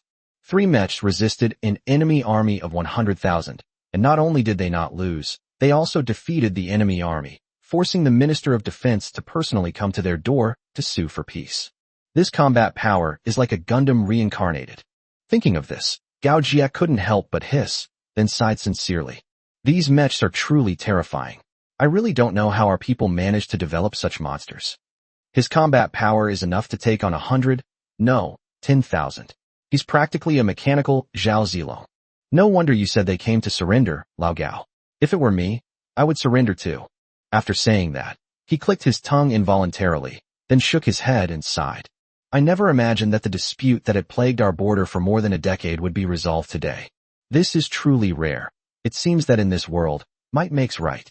I wonder what this year's military parade will be like. Thinking of the military strength that the Dragon Kingdom had demonstrated during this period, Sun Daping's eyes lit up. 5th-generation fighter jets, as well as today's mechanical soldiers and heavy mechs. What would the world be like if these things appeared on the parade ground? Thinking of that scene, both Sun Daping and Gao Jie's eyes lit up, and they looked out the window with smiles. A blazing sun was shining brightly. Chapter 174 Chinese Technology Shocks the U.S. The Pentagon, the U.S. military.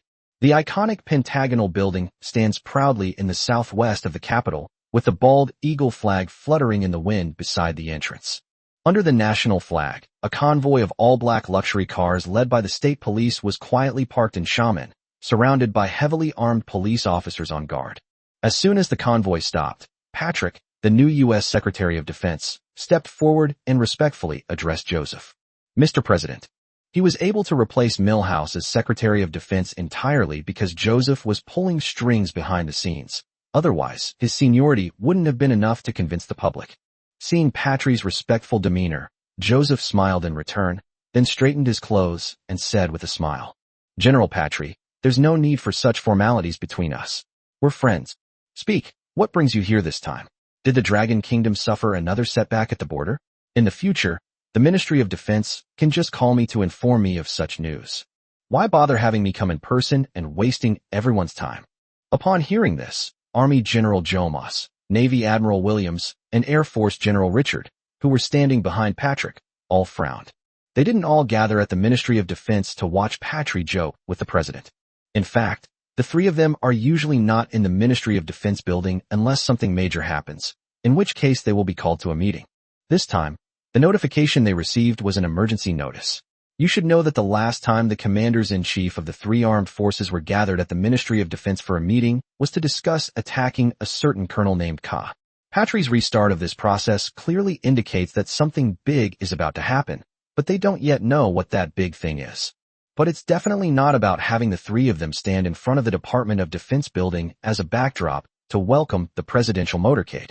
At that moment, Joseph noticed the change in expression on the faces of the three American generals behind Patri.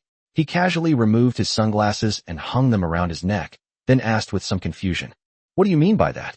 Although he didn't know what had happened, Joseph felt that something big was about to happen when he saw the generals behind the other side. His gaze became serious, and his expression turned solemn. Instead of answering his question directly, Patri asked in a deep voice, "Mr. President, what do you think will be the final outcome of this conflict between the Dragon Kingdom and the White Elephant? The result? Is there any suspense left? In the end, the Dragon Kingdom will definitely win, but it will be a Pyrrhic victory." As he spoke, Patri pursed his lips. As their opponent, the Dragon Kingdom's national strength is naturally not something that a country like the White Elephant can easily challenge. But if the White Elephant really wants to fight the Dragon Kingdom, thanks to its geographical and transportation advantages, the White Elephants can still cause considerable losses to the Dragon Kingdom in border areas. Moreover, they provided White Elephant with a considerable amount of weaponry for this conflict. Those weapons alone would be enough to give Dragon Kingdom a run for its money. That's why he said Dragon Kingdom would win, but it would be a Pyrrhic victory. Patri smiled slightly upon hearing this, then remained silent for a moment before saying, "But what if I told you that the Dragon Kingdom easily defeated the White Elephant and even reached the White Elephant's capital with just 3 mechs?" Upon hearing this, Joseph paused, his body stiffening, and then, without thinking, blurted out, "Impossible. The weapons we provided to White Elephant this time are just as good as those from Dragon Kingdom. No matter how weak the White Elephant is, it's impossible for it to collapse in such a short time. You have to remember that a country like Russia could hold out against the Russian bear's attack for a year or even longer." Joseph walked and talked, then suddenly seemed to realize something and said, "Wait, what did you just say the Dragon Kingdom used? Mechs to attack the White Elephant capital?" Only then did Joseph seem to realize something, his eyes widening as he looked at Pat.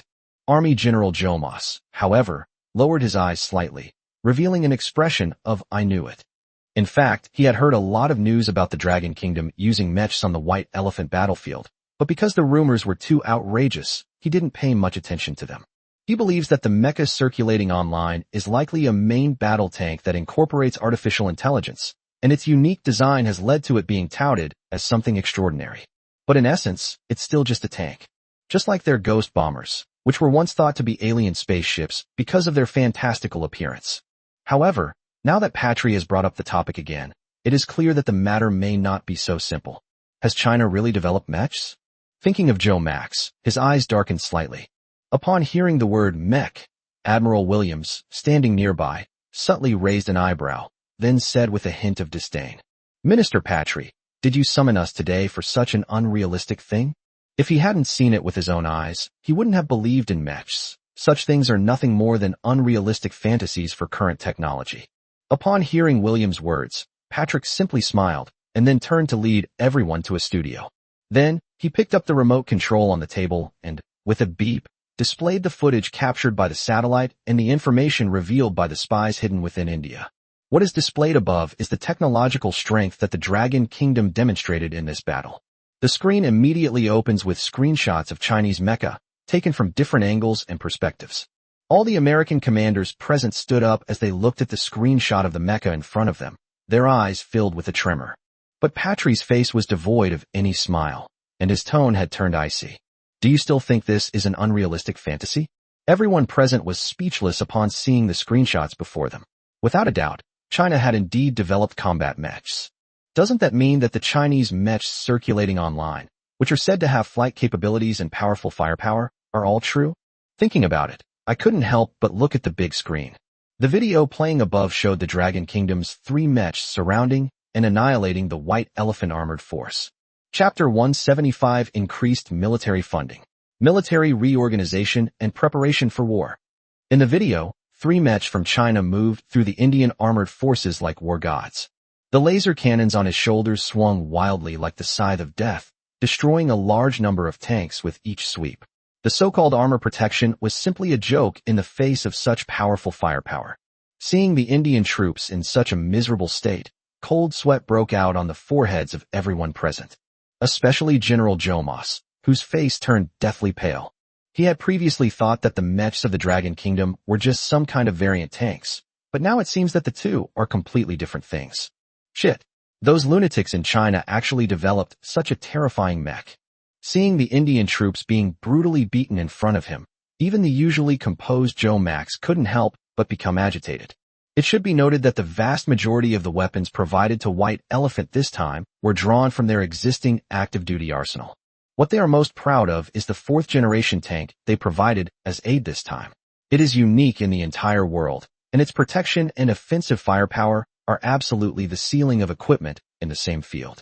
However, at this moment, it was completely powerless against this Dragon Kingdom mecha and was easily torn to shreds like paper.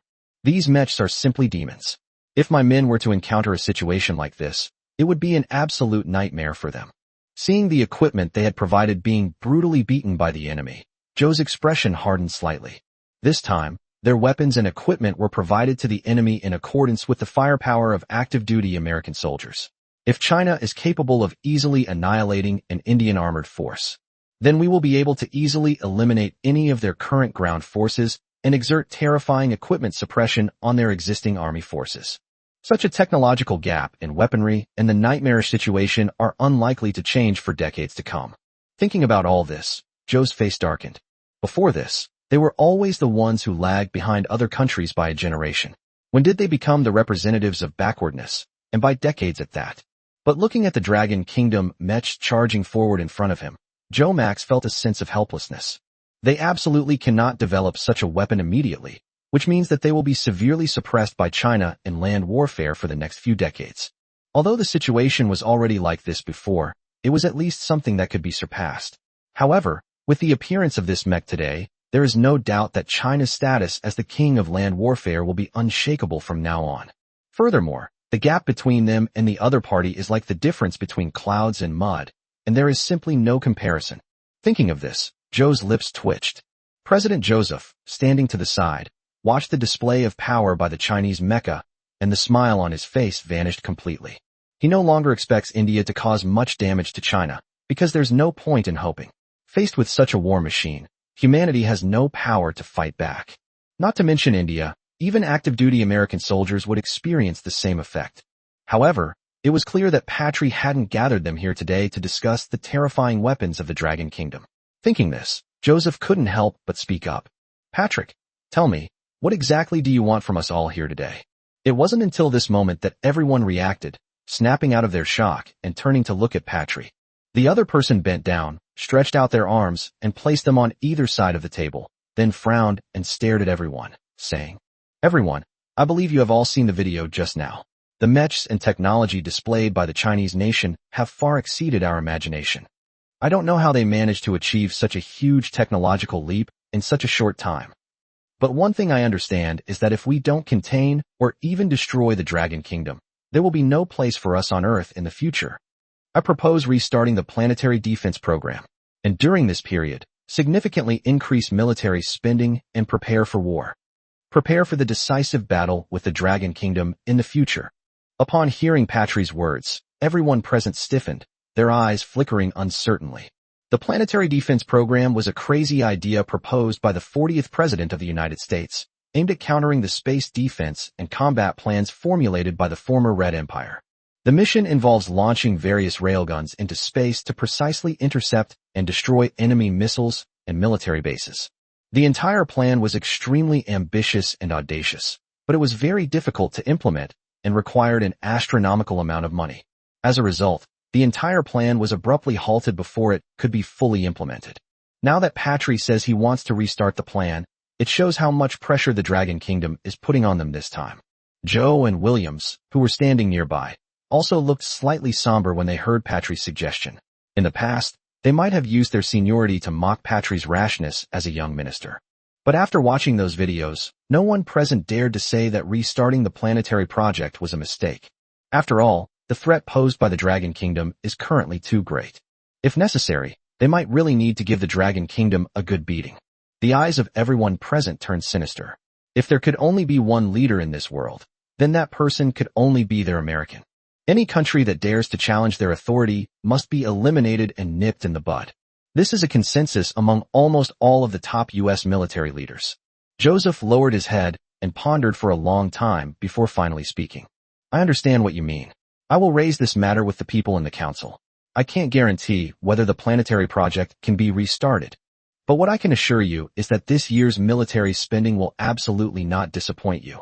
And in return, I hope you won't disappoint me. As he spoke, Joseph couldn't help but look at Patrick. What he meant by not letting him down was this year's election. After the previous incidents, his approval rating has fallen below 15%, which is far from enough to support his re-election. The only hope for his re-election now is a huge success in foreign affairs. Whether in military or diplomatic matters, he needs a success to convince his voters. And the most suitable external target for them is naturally the Dragon Kingdom.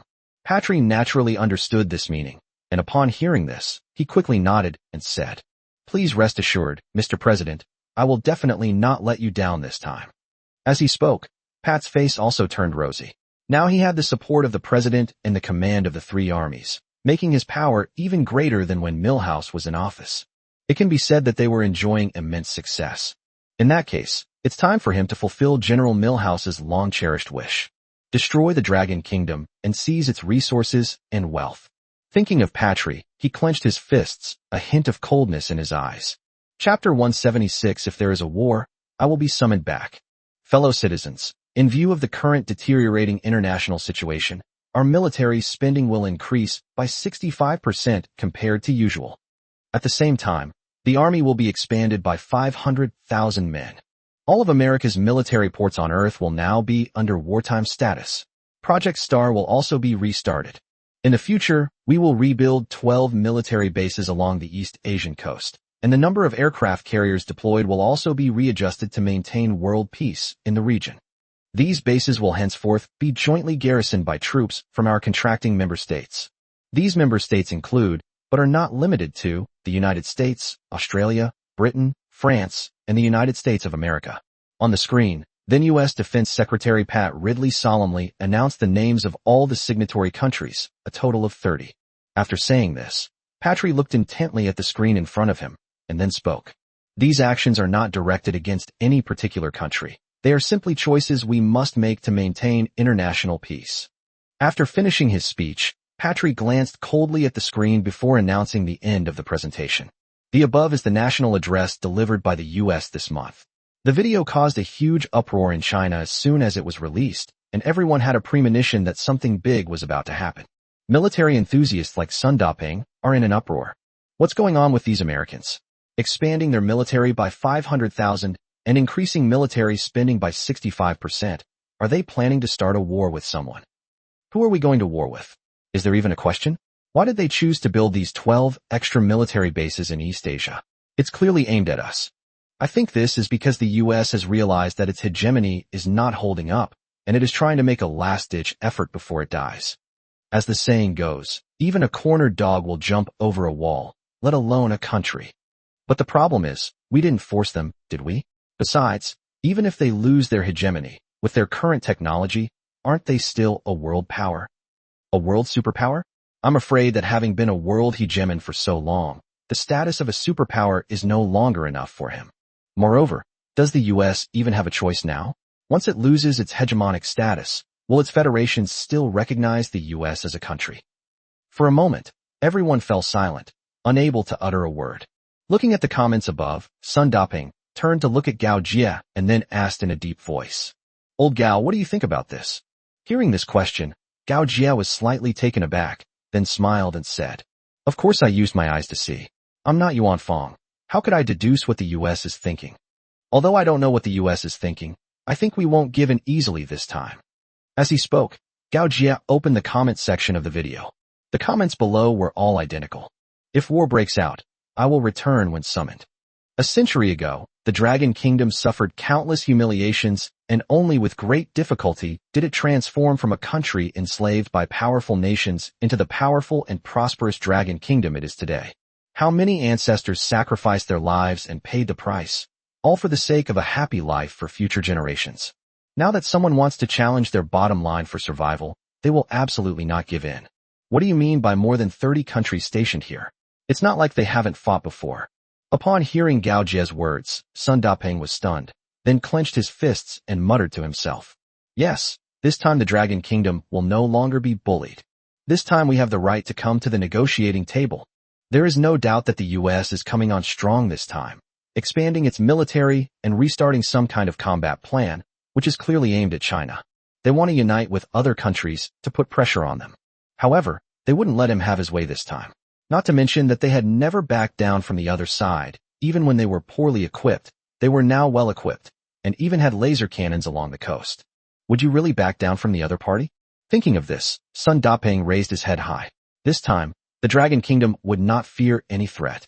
Inside the conference room of the Dragon Defense Ministry, all the senior generals of the three armed forces gathered together, and everyone kept their heads down and remained silent. On the stage, Long Zhengguo looked down at the audience with a solemn expression. After a long while, he finally spoke. I'm sure you've all seen the U.S. declaration of war, right? According to reliable sources, the U.S. is now urgently expanding its military, and all its military factories are accelerating the production of ammunition and weapons. At the same time, large surface ships are no longer wandering around the world, but have begun to return to American ports for operational maintenance. I think you all understand what these messages mean, right? Long Zhengguo spoke softly on stage, but his words struck the crowd with immense weight. Because all indications suggest that the U.S. is no longer willing to play games and has decided to confront them head-on. As the only superpower on Earth, the United States would be extremely terrifying if it were to unleash its full war machine. Despite the significant losses they inflicted on the U.S., those were merely minor incidents. True great power wars are extremely terrifying, and the stronger they become, the more terrifying their opponents become. Just like the old J-8 fighter jets 8-for-1 tactic, before they developed a fifth-generation fighter jet, they also believed that 8 J-8s could replace one Raptor fifth-generation fighter jet. However, now that they have it, they realize that it was simply impossible. As the only superpower on the entire planet Earth, if the United States were to unleash its full war machine, no one could guarantee that they would emerge unscathed. Everyone present was aware of this, and even Li Zhanhao, who had always disliked the United States, chose to remain silent at this moment. The meeting room was somewhat somber for a moment, when suddenly a voice rang out. Does that mean we shouldn't fight if we can't beat them? Upon hearing this voice, everyone turned to look at the speaker, Shen Qingyang, the commander of the Chinese Navy, who was frowning. He then stared at the crowd and spoke again. Does the U.S. think we can just give up just because we think we can't win, or it's too difficult to win? This video from the U.S. is clearly a challenge to us. If we back down today, what about tomorrow? They'll only take advantage of us. As he spoke, Shen Qingyang stood up and said loudly, Our Dragon Kingdom has been oppressed for far too long. What have we been developing so frantically all these years for? It's so that the people of the Dragon Kingdom will never be bullied by other countries again. Now that the enemy has come knocking on our door with a declaration of war, can we back down? I don't understand other reasons, but the Chinese Navy will never back down. Do they think only the U.S. has nuclear-powered aircraft carriers? As he spoke, Shen Qingyang shook his head and looked around at everyone. Seeing that determined look, everyone was shocked, and then they thought of the Navy's nuclear-powered aircraft carrier. When they thought of who helped develop that nuclear-powered aircraft carrier, a single figure came to mind. Then, thinking about Lin Tian's recent research and development, everyone's eyes became full of energy and brilliance again. Exactly, so what if they're just a little eagle? What kind of planetary projects do they have? We still have Lin Tian's Southern Heavenly Gate. If a fight really breaks out, it's hard to say who will back down. As he spoke, Li Zhanhao slapped the table and stood up, his eyes regaining their sparkle. Everyone's eyes lit up when they heard Li Zhanhao's words. Lin Tian had brought them quite a few surprises recently, including the Mechanical Legion and the Chang'e Mecha. It's fair to say that what they've developed is truly astonishing. More importantly, these things seem to be just a part of the South Heavenly Gate plan. If the entire plan is fully implemented, it may not be without the power to fight the United States. Who knows? Things might really turn out just as Lin Tian said before. A red flag flies atop the Black Palace, and a military parade is held beneath the Statue of Liberty. Chapter 177. United Nations exert pressure. Thinking of Lin Tian's technology, everyone calmed down, and then they looked at each other as if they had made a decision. He looked up at Long Zhengguo and said, General Long, we, the army, accept this challenge. Our Air Force accepted it too. Damn it, with the J-20, why would we be afraid of them? Said Ji Hanfei, the somewhat chubby Air Force commander, grinning. As for Shen Qingyang, his stance has never changed. Among the three armed forces, the Navy was once the most frustrated because they had no money and no aircraft carrier. Their fleet was once called a fishing boat. The first naval commander even traveled to his own island by fishing boat. Their Navy once endured the most hardships, but this inadvertently forged their indomitable spirit. Even if they didn't have aircraft carriers and fifth-generation fighters, they would still dare to fight the United States. Moreover, China's equipment is now so excellent. Seeing the resolute looks in the three men's eyes, the burning fire deep within Long Zhangwo's heart was ignited. As a soldier, protecting his country was in his nature. But now that they hold high positions, their every move could affect the fate of countless people, and war is definitely not what they want. After all, the peace that China enjoys today is hard-won. Therefore, he did not actually want to accept the challenge from the United States, but after hearing what everyone said, he couldn't help but ponder whether simply avoiding the war could really prevent it. Now that everyone has made it clear that they want to beat you up, what's the point of running away? The current state of China's development has completely caught the attention of the United States. Any attempt to cover it up is futile. They have now unwittingly sided with the U.S., but they cannot back down, for to retreat would mean certain doom. Years of development and a century of accumulation, the blood of generations of ancestors will all be shed in vain. Therefore, they have no choice but to fight. This time, our Dragon Kingdom will accept the challenge. Thinking of this, Long Zhangwo clenched his fists and stared at the crowd, his voice firm and powerful. Upon hearing this, everyone present was immediately alerted, and then they all looked at Long Zhangwo with gleam in their eyes. The other person took a deep breath and continued. Although we accepted the challenge this time, our intention was not to provoke a war. We still prioritize peace. But peace is not given by others. It is earned by ourselves. As he spoke, Long Zhangwo's chest heaved violently. As a soldier, he was naturally not afraid of war, but the cost of launching a war was too high, and they should try their best to avoid it if possible. However, this does not mean they will choose to back down. Sometimes the best way to stop a war is to make the other side understand that the cost of starting a war is greater than that of the other side. Notify the Ministry of Foreign Affairs that I will be giving an important speech this afternoon, in which I will publicly announce the Dragon Kingdom's Southern Heavenly Gate project to the international community. Everyone was stunned by these words. Publicize the South Heavenly Gate plan. Yes, the South Gate plan is completely open to the public. Firstly, it demonstrates our resolve and inspires our people at home. Secondly, it serves as a warning to the U.S. that waging war against us will not end well. Of course, the full announcement of the plan does not mean we can rest easy.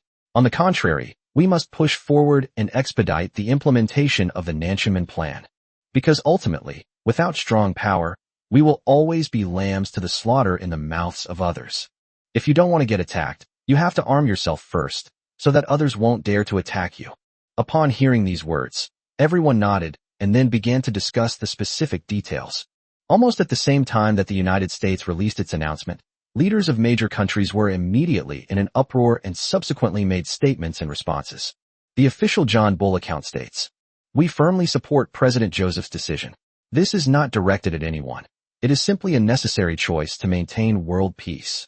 We will dispatch warships and troops to assist at that time." The French official spokesperson also stated in a press conference, "We believe that the U.S.'s actions are inappropriate, but if it is about maintaining world peace, we are not unwilling to provide assistance. We will also send troops to assist at that time." Upon hearing this resolution, some smaller countries within the treaty country hesitated only briefly before immediately jumping out and shouting, "We firmly support President Joseph's opinion, and we are willing to contribute our modest efforts to world peace. From now on, we will impose an embargo on East Asia. We will resolutely sever all economic ties until the other side is willing to relinquish its armed forces and make a compromise." Seeing that someone had spoken out in this way, many small countries also jumped out to express their determination to defend world peace. Some even openly clamored that Chinese people should be banned from their Western world and expelled because they are evil. Even camels have expressed their intention to temporarily halt oil exports to China. Immediately, criticism of the Dragon Kingdom came from the international community. Joseph's lips curled up slightly as he watched the scene unfold before him. Damaging the enemy's reputation before a battle was a routine tactic for them. This is also a form of psychological pressure, namely, using the power of various countries to put pressure on the Dragon Kingdom and see if the Dragon Kingdom can withstand it. It's important to know that some countries completely back down when faced with multiple sanctions and blockades from them, and they don't even have the will to fight back. This is a tactic that has worked for them many times before, but it may not be enough against the Dragon Kingdom. However, it is still possible to force the other party to make concessions, such as by opening up certain key technologies and sharing them with them in order to gain their forgiveness. Once the other party makes concessions, everything will be much easier. Then, it will be a matter of constant pressure and squeeze to gradually extract their technology and resources to strengthen ourselves. Wait until you become powerful, then swallow the Dragon Kingdom whole. That's his strategy. During this period, they will constantly put pressure on the Dragon Kingdom, making the people of the Dragon Kingdom live in fear, and then constantly force them to repeat this process until they completely devour the Dragon Kingdom. Thinking of this, Joseph's lips curled up slightly. He didn't believe that the Dragon Kingdom could withstand their offensive this time. The entire contracting nation was on their side, and if they resisted, they would face attacks from more than 30 countries. Which country on the entire planet Earth could withstand such an attack? Which modern leader has the audacity to claim that their country can withstand an attack from more than 30 countries? The more Joseph thought about it, the more smug he became. He could already picture the Dragon Kingdom coming to them with all sorts of technology transfer documents, begging for their forgiveness. Once you get your hands on something, you must extort the other party thoroughly, and then give them a stern warning not to cross the line. Joseph's expression turned cold as he thought about it. Chapter 178 One country against 30 countries. We shall fight. Inside the Russian presidential palace. Looking at the report on the table, which contained the U.S. declaration of war against China, Putin's brows furrowed slightly. He then slowly set the report aside, looked at his chief of staff, and said in a deep voice, "What was the reaction from the Chinese government to this?" The chief of staff shook his head, then said in a low voice, "No response. Mr. President, do you think the Dragon Kingdom will back down this time?" Putin shook his head, and then frowned. "I don't know. Without a doubt, this announcement from the U.S. is a declaration of war, aimed at warning China that its development has threatened the U.S.'s survival. If we continue to develop, we will have to endure their attacks.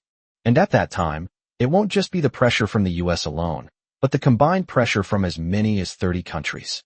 I don't know if the Dragon Kingdom can withstand this kind of blow." As he spoke, a hint of worry flashed in Putin's eyes.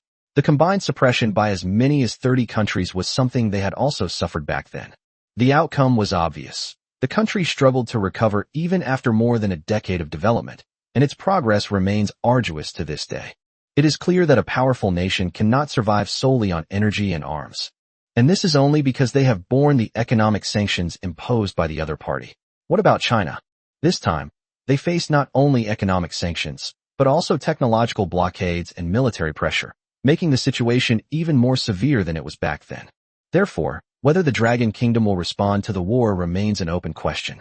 It is a choice between appeasement and resistance, a seemingly simple but incredibly difficult one. While complacency may bring temporary peace, what are the consequences? It means that the country is not only suppressed, but also forced to accept all kinds of unequal rules. As for resistance, one country could fight against 30.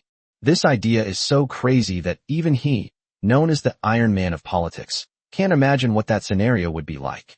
Thinking of this, Emperor Putin couldn't help but sigh. Sometimes the international community is like a dark forest, so cold it's frightening, with everyone eyeing each other with predatory intent. To avoid being prey, you must become the hunter. Now, the Dragon Kingdom faces such a situation. Either become prey to be slaughtered, or pick up a gun and become a hunter to fight back. What will the Dragon Kingdom choose to become this time? Just as he was thinking this, he saw the chief of staff stand up, raise his laptop, and say, "Mr. President, the representative of the Dragon Kingdom has delivered an international address." Upon hearing this, Putin turned to look at the large screen in front of him. Above was the scene of a diplomatic speech by the Dragon Kingdom. Against a backdrop of azure blue stands a spokesperson for the Dragon Kingdom, dressed in a black suit and wearing a red tie, intently studying the manuscript in his hands. His expression grew increasingly solemn as he looked at the camera. He then looked up at the camera and, after a long pause, finally spoke. "Ladies and gentlemen, I believe you are all already aware of the matter concerning the U.S.'s slander against China for undermining world peace. I'd like to reiterate here, China has no interest in, and will not do, what the US calls world destruction. Thousands of years of history have taught the Chinese people tolerance, and also taught them what respect is. The Chinese people respect the development and culture of any country in the world and would never do anything to destroy a civilization. We respect others and expect others to respect us. If anyone tries to force China to submit through violence, China will never agree. The spokesperson couldn't help but get excited as he spoke, his eyes gleaming as he continued. From ancient times to the present, the Dragon Kingdom has never succumbed to any power. The Huns enslaved the entire West for nearly a century without anyone daring to resist, and were even called the Scourge of God, said to be used by God to punish them. However, when the Chinese nation faced the Xiongnu, it produced warriors like Hua, Xubing, and Wei Qing. The saying, "How can I have a home when the Xiongnu are not yet destroyed?" perfectly encapsulates the spirit of the Chinese people. Now that the Xiongnu have come again, will the Dragon Kingdom be afraid? Upon hearing this, Putin jumped up from his seat and nodded repeatedly as he looked at the speaker. The Dragon Kingdom is a great country. Without a doubt, China has now formally accepted the challenge from the United States. One country against 30 countries. There's probably no other country on the entire planet that could do that. But what gives them that confidence? Meanwhile, other countries were also stunned by the Dragon Kingdom's speech. The leaders of both the British and French stared blankly at the big screen, muttering to themselves. The Dragon Kingdom actually accepted the challenge. Are they crazy? For a moment, everyone wondered if they were hallucinating. The spokesperson for the Dragon Kingdom continued. The Dragon Kingdom was not afraid of invasion in the past, and it will not be afraid in the future. We have the capability and the confidence to protect our people. In the future, the Dragon Kingdom will vigorously develop its own strength and will also launch a new military plan, the South Heavenly Gate, to keep all invading enemies out. With that, the spokesperson from China slammed the documents on the table shut, glanced meaningfully at the camera in front of him, and then spoke. This world shouldn't be like this. The Dragon Kingdom's wish has always been peaceful development and common prosperity. If anyone tries to cross this line, the Dragon Kingdom will definitely make them understand what the consequences will be. After finishing speaking, the spokesperson for China turned and left, and the video abruptly ended. Hearing the last words from the Dragon Kingdom, Emperor Pu fell into deep thought. Common prosperity and peaceful development. The Dragon Kingdom aspires to be the first ray of light to enter the dark forest. After saying that, he couldn't help but sigh, and then sincerely said, "I wish them success, for the darkest hour is just before dawn." Other national leaders were speechless for a long time after hearing the Chinese people's speech, which demonstrated not only their boldness, but also their vision. At this moment, they felt that compared to the hypocritical moral pronouncements of the US, China's statement was so sincere and valuable. In terms of strategic thinking, they are miles ahead of their opponents. However, no matter how eloquent the speech is, it must be supported by strength. Does the Dragon Kingdom have any? Thinking of everyone's expressions, he became worried again.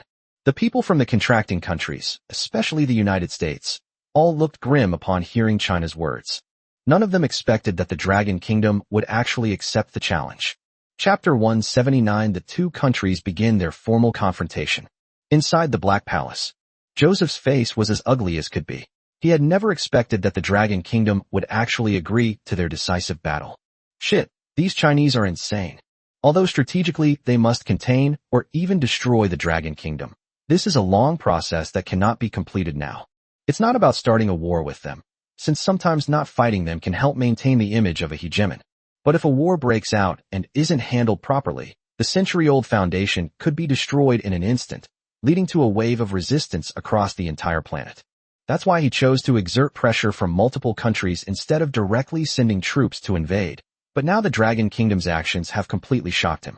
He actually accepted the challenge directly and made a strong statement, which was completely different from his previous refined and easygoing image.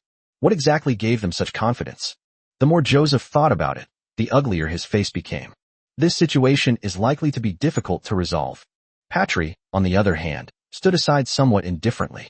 As American soldiers, they also had their own sense of honor. They've suffered so much humiliation, and now they're just looking for a way to vent their frustrations. The fact that the Dragon Kingdom is willing to fight back is exactly what they want. This would allow them to both teach the other side a lesson and legitimately request more military funding from Parliament to build advanced warships and fighter jets. It should be noted that after so many years, some of their warships are already dilapidated, and they usually use insufficient funds as an excuse when they talk about replacing the council. This challenge gave them a reason they couldn't refuse, and Patry couldn't help but say, "Mr. President, rest assured, I will definitely not let you down this time, even though China has shown remarkable capabilities before. But that's just a minor skirmish. The real battlefield for the great power showdown is the ocean. We have never lost at sea. As long as we remain undefeated on the front lines, our rear will not fall into chaos." But what about the Dragon Kingdom? With so many powerful neighbors around, will these countries just stand by and watch if it suffers too many losses on the battlefield? We don't have such concerns. Geographically, our country is in a uniquely advantageous position, far from the battlefield, rich in resources, and without powerful enemies around us. We can fully mobilize our resources in the rear for war mobilization. As long as the Dragon Kingdom cannot attack our homeland, we are destined to win this war. As he spoke, a hint of madness flashed in Patry's eyes. He had always been a staunch advocate of war for China. It is an undeniable fact that the United States is currently weakening, but even a weakened superpower is still a superpower, and its fundamental strength remains. As he just said, their war mobilization capabilities and geographical environment are excellent. A stable rear is also the foundation and source of their confidence to fight in various places. Now he wants to focus all of this on one country, and although that country is the Dragon Kingdom, he is still confident that he can take it down. Don't forget that this battle against the Dragon Kingdom isn't just a one-off event for them. Thinking of this, a cruel smile involuntarily crossed Patry's face. "Mr. President, I assure you that the Dragon Kingdom's choice of us as its opponent is absolutely the most foolish decision they have ever made. We have the advantage of timing and terrain in this operation. What do they have? Based on a fabricated business plan?" As he spoke, Patry couldn't help but smile. He had read the plans that China had released so far, and they were mostly about land warfare. There's virtually no mention of naval and air combat, and even when there is, it's mostly unrealistic fantasy, like the White Emperor fighter jet and the Luan Bird space combat platform. How could these things possibly be possible? Do you really think reality is like a science fiction movie? In his view, the plan was completely useless and was just a piece of waste paper that Zhang Longwo wrote to appease the people. A flicker of disdain flashed in Patrick's eyes. Then he turned to President Joseph and solemnly said, "Mr. President, I hope Congress can approve more military funding for us.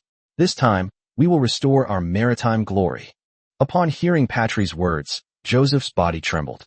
To be honest, this year's military spending has already been severely over budget. If it continues to increase, social welfare will inevitably be greatly reduced, which will indirectly affect his election. After all, such a high level of military spending is unprecedented. However, from another perspective, once this battle is won and the Dragon Kingdom is defeated, his prestige will reach its peak, and the resources and wealth they can extract from the Dragon Kingdom will far exceed these military expenses. Thinking of this, Joseph gritted his teeth, then looked at Joseph as if he had made up his mind, and said, "All right, I'll take care of things with the council for you. This time, I'm giving you full command. Your only requirement is victory. We can only win this battle. We cannot afford to lose." There is no doubt that they have staked everything on this moment. If they win, they will become the greatest president and the most powerful general in American history. In the end, he will surely be remembered in history. The thought of the children of the United States later seeing their glorious deeds in their textbooks and expressing their admiration brought a blush to both of their faces. This is a golden opportunity for us to make our mark in American history. After saying that, they both smiled. On the Dragon Kingdom's online platform, upon hearing the Dragon Kingdom's international speech broadcast on the news, Sun Daping and others all raised their heads and looked proudly at the screen in front of them. After enduring so much hardship, China has finally stood up. Finally, we can stand before the world and say no to hegemony. How long have they endured for the right to say this? Thinking of Sun Daping, Gao Jie clenched his fists, while Gao Jie frowned slightly as he looked ahead. After a long silence, he said softly, "This showdown is unlikely to end so easily." Sun Daping turned his head, wiped his nose with his hand, and said with a smile, "It's still uncertain who will be in trouble. After so many years of development, do you think we'd be afraid of them? Didn't you see the official announcement about the Nanchaman project? It showcases quite a few advanced weapons." When talking about the Nanchaman project, Sun Daping's eyes lit up. The ideas in it were so novel and audacious, such as the Chang'e mecha and space battleships. Now he finally knows what those mechs that appeared on the Indian border were. It is clearly part of the Dragon Kingdom's Southern Heavenly Gate project. Now that we have mechs, the planned space battleships should also come to fruition, right? Thinking about it, Sun Daping couldn't help but smile slightly. However, Gao Jia, standing to the side, was not as optimistic as Sun Daping. He believed that although land-based mechs were difficult to develop, it was still possible to do so with some effort. But the planned spaceships and fighter jets are practically science fiction products. Before that, let alone research and development, no country had even announced any related research. This shows how difficult it is. The fact that China is now claiming to be developing such weapons and equipment is incredibly unbelievable. It's as far-fetched as Quafu chasing the sun. This is only part of the plan. The overall plan is so grand that it is unimaginable. Is it really possible to develop it successfully? The more Gao Jia thought about it, the heavier his heart became, and his eyes darted around. Chapter 180 Pressure from all sides. Longxing rises to carry the banner. Longxing Experimental Field. Since Longxing Company was transformed into a national top-level military-industrial enterprise, the entire company has become a place that is both an experimental base and a research site. Walking on the newly renovated cement road, Long Zhengwo couldn't help but feel a surge of emotions. Who could have imagined that a bankrupt company would now become the hope for the future of the entire country? He couldn't help but sigh, but he wasn't here to lament. He was here to check on the progress. A month has passed since they accepted the challenge, and in that month, the U.S. has adjusted its strategic policies several times, with all its choices aimed at China. Now, once you step out of the Pacific Ocean, you'll find mostly American fleets. And the other side did not give up. Warships and aircraft carriers are still gathering in several ports in the United States. These warships include both American aircraft carriers and warships from contracting states. It can be said that China is not facing just one country, but a system. Thinking about all this, Long Zhengwo frowned even more deeply. Seeing this, Luo Heping, who was standing beside him, couldn't help but smile and say, "What's wrong, Lao Long? You've been looking so worried lately. Now that the powerful enemies around the Dragon Kingdom have been eliminated, and there are also talented young people like Lin Tian supporting it internally, the situation should be excellent. So why are you all more worried?" As he spoke, Luo Heping shook his head. Li Zhanhao, who was following behind Long Zhengwo, could only smile bitterly after hearing this. Sometimes he really envied these scientists. Their minds are pure. Once they start researching, they become completely absorbed, oblivious to what's happening in the outside world. Just like Luo Heping today, the pressure from the U.S. is becoming increasingly severe. This week alone, he has heard of naval vessels colliding with American ships, and the number of times the Air Force intercepts contracting country warplanes has been rising sharply every day. The highest number of interceptions in a single day was over 200, meaning it was practically nonstop. The only relatively stable force right now is their army, but they've been busy building various fortifications lately. For example, 50 of Lin Tian's laser cannons have been completed, and their scale is already beginning to take shape. However, it's still not enough. The coastline of the Dragon Kingdom is too long, and these 50 laser turrets are still scattered. More need to be added. Thinking about it, Li Zhanhao couldn't help but frown slightly. Recently, the military spending of both countries has increased several times, and it can be said that they are preparing for a major war. Sensing the somewhat somber atmosphere, Luo Heping turned his head and looked at Long Zhengwo with some confusion. "Old Long, I'm afraid your visit this time wasn't just a simple inspection, was it? Has something happened in this world that we researchers can't understand?" Although he had been staying at the Research Institute these past few days, they had heard some rumors about the outside world, such as the Dragon Kingdom accepting the challenge, one country taking on 30 countries. There are also claims by the U.S. that China has disrupted world peace, and that the U.S. will judge China on behalf of God, etc.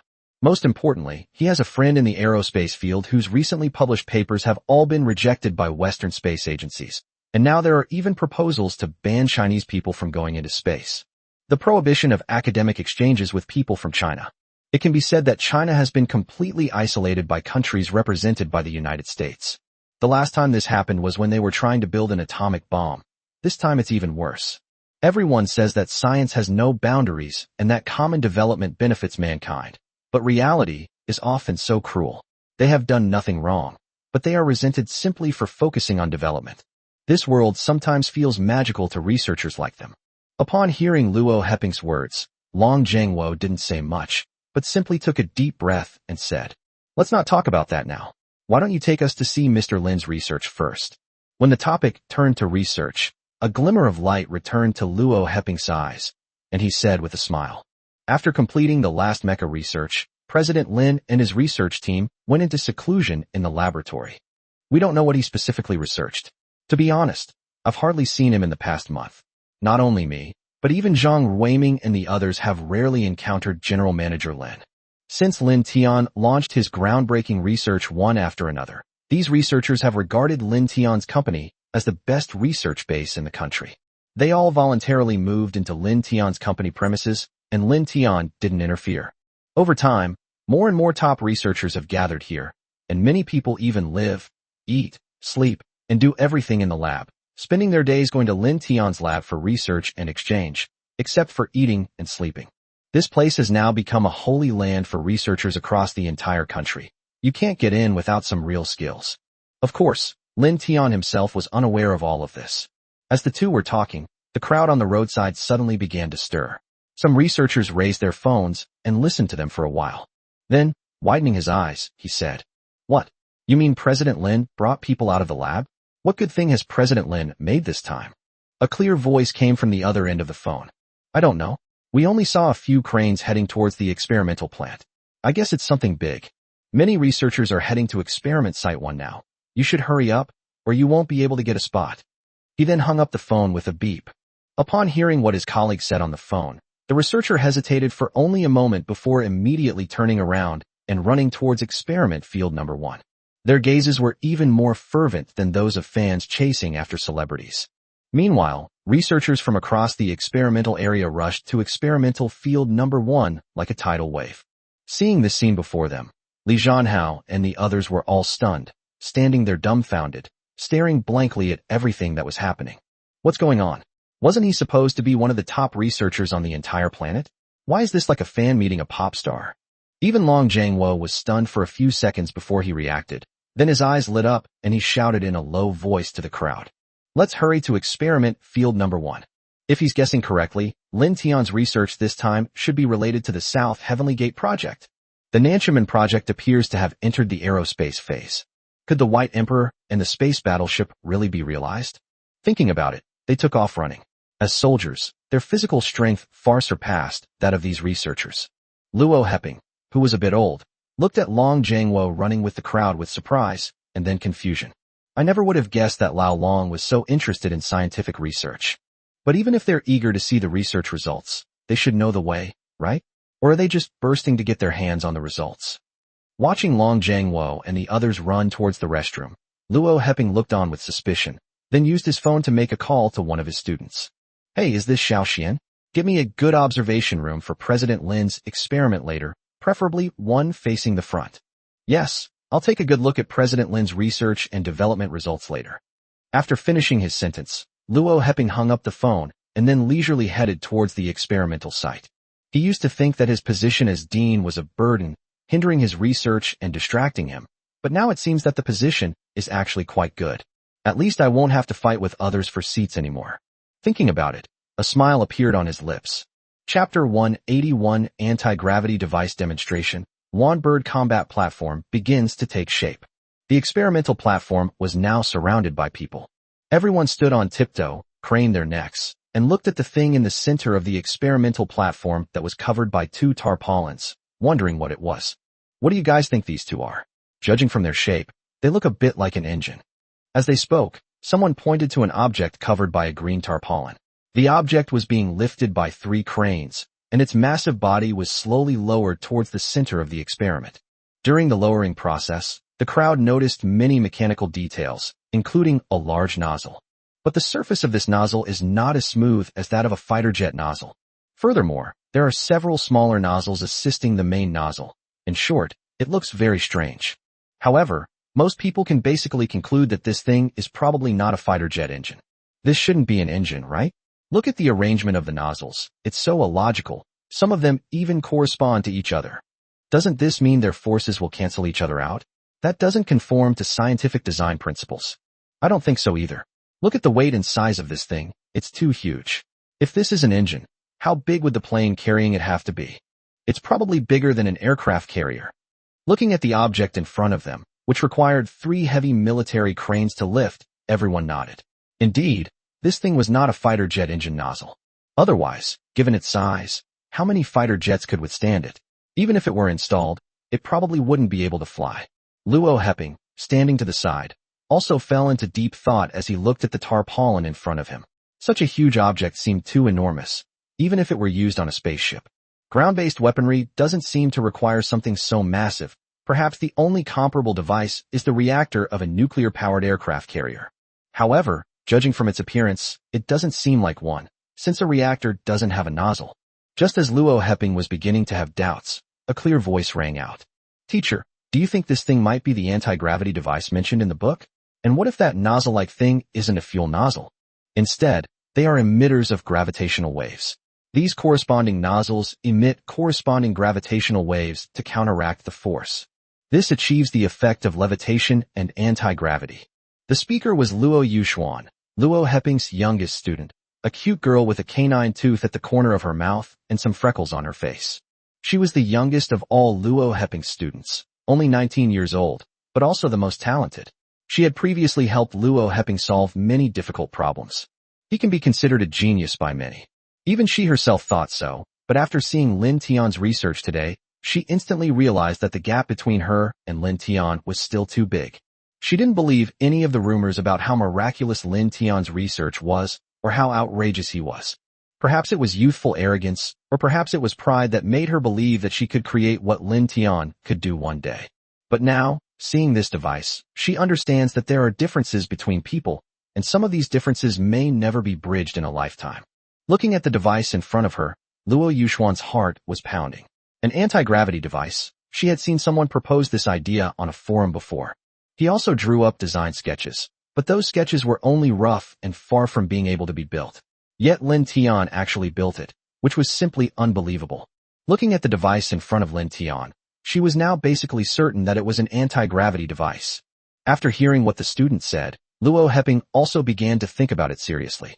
On the experimental platform, Yang Wenhua walked out with a smile, looking at the elite scholars of the Dragon Kingdom gathered in front of him, and then at Longxing, which had been completely transformed and had become a holy land for scientific research in the Dragon Kingdom.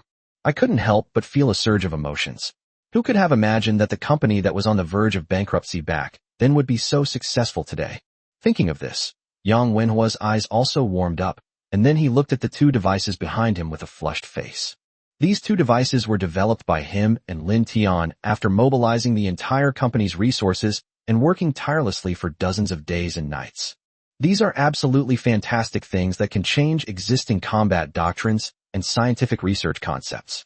Yang Wenhua's eyes were shining as he thought about how he was about to elaborate on his and Lin Tian's research and development process before getting to the main topic, but the people around him were already getting impatient. One by one, they stood up and said, "Mr. Yang, let's skip the formalities. Let's get to the research products." "Yes, what exactly have you and President Lin researched and developed in the past month? I'm so worried." "Exactly. Every time I see President Lin go into the lab, I lose all interest in doing experiments. I just keep wondering what he'll be researching this time. The waiting is torture."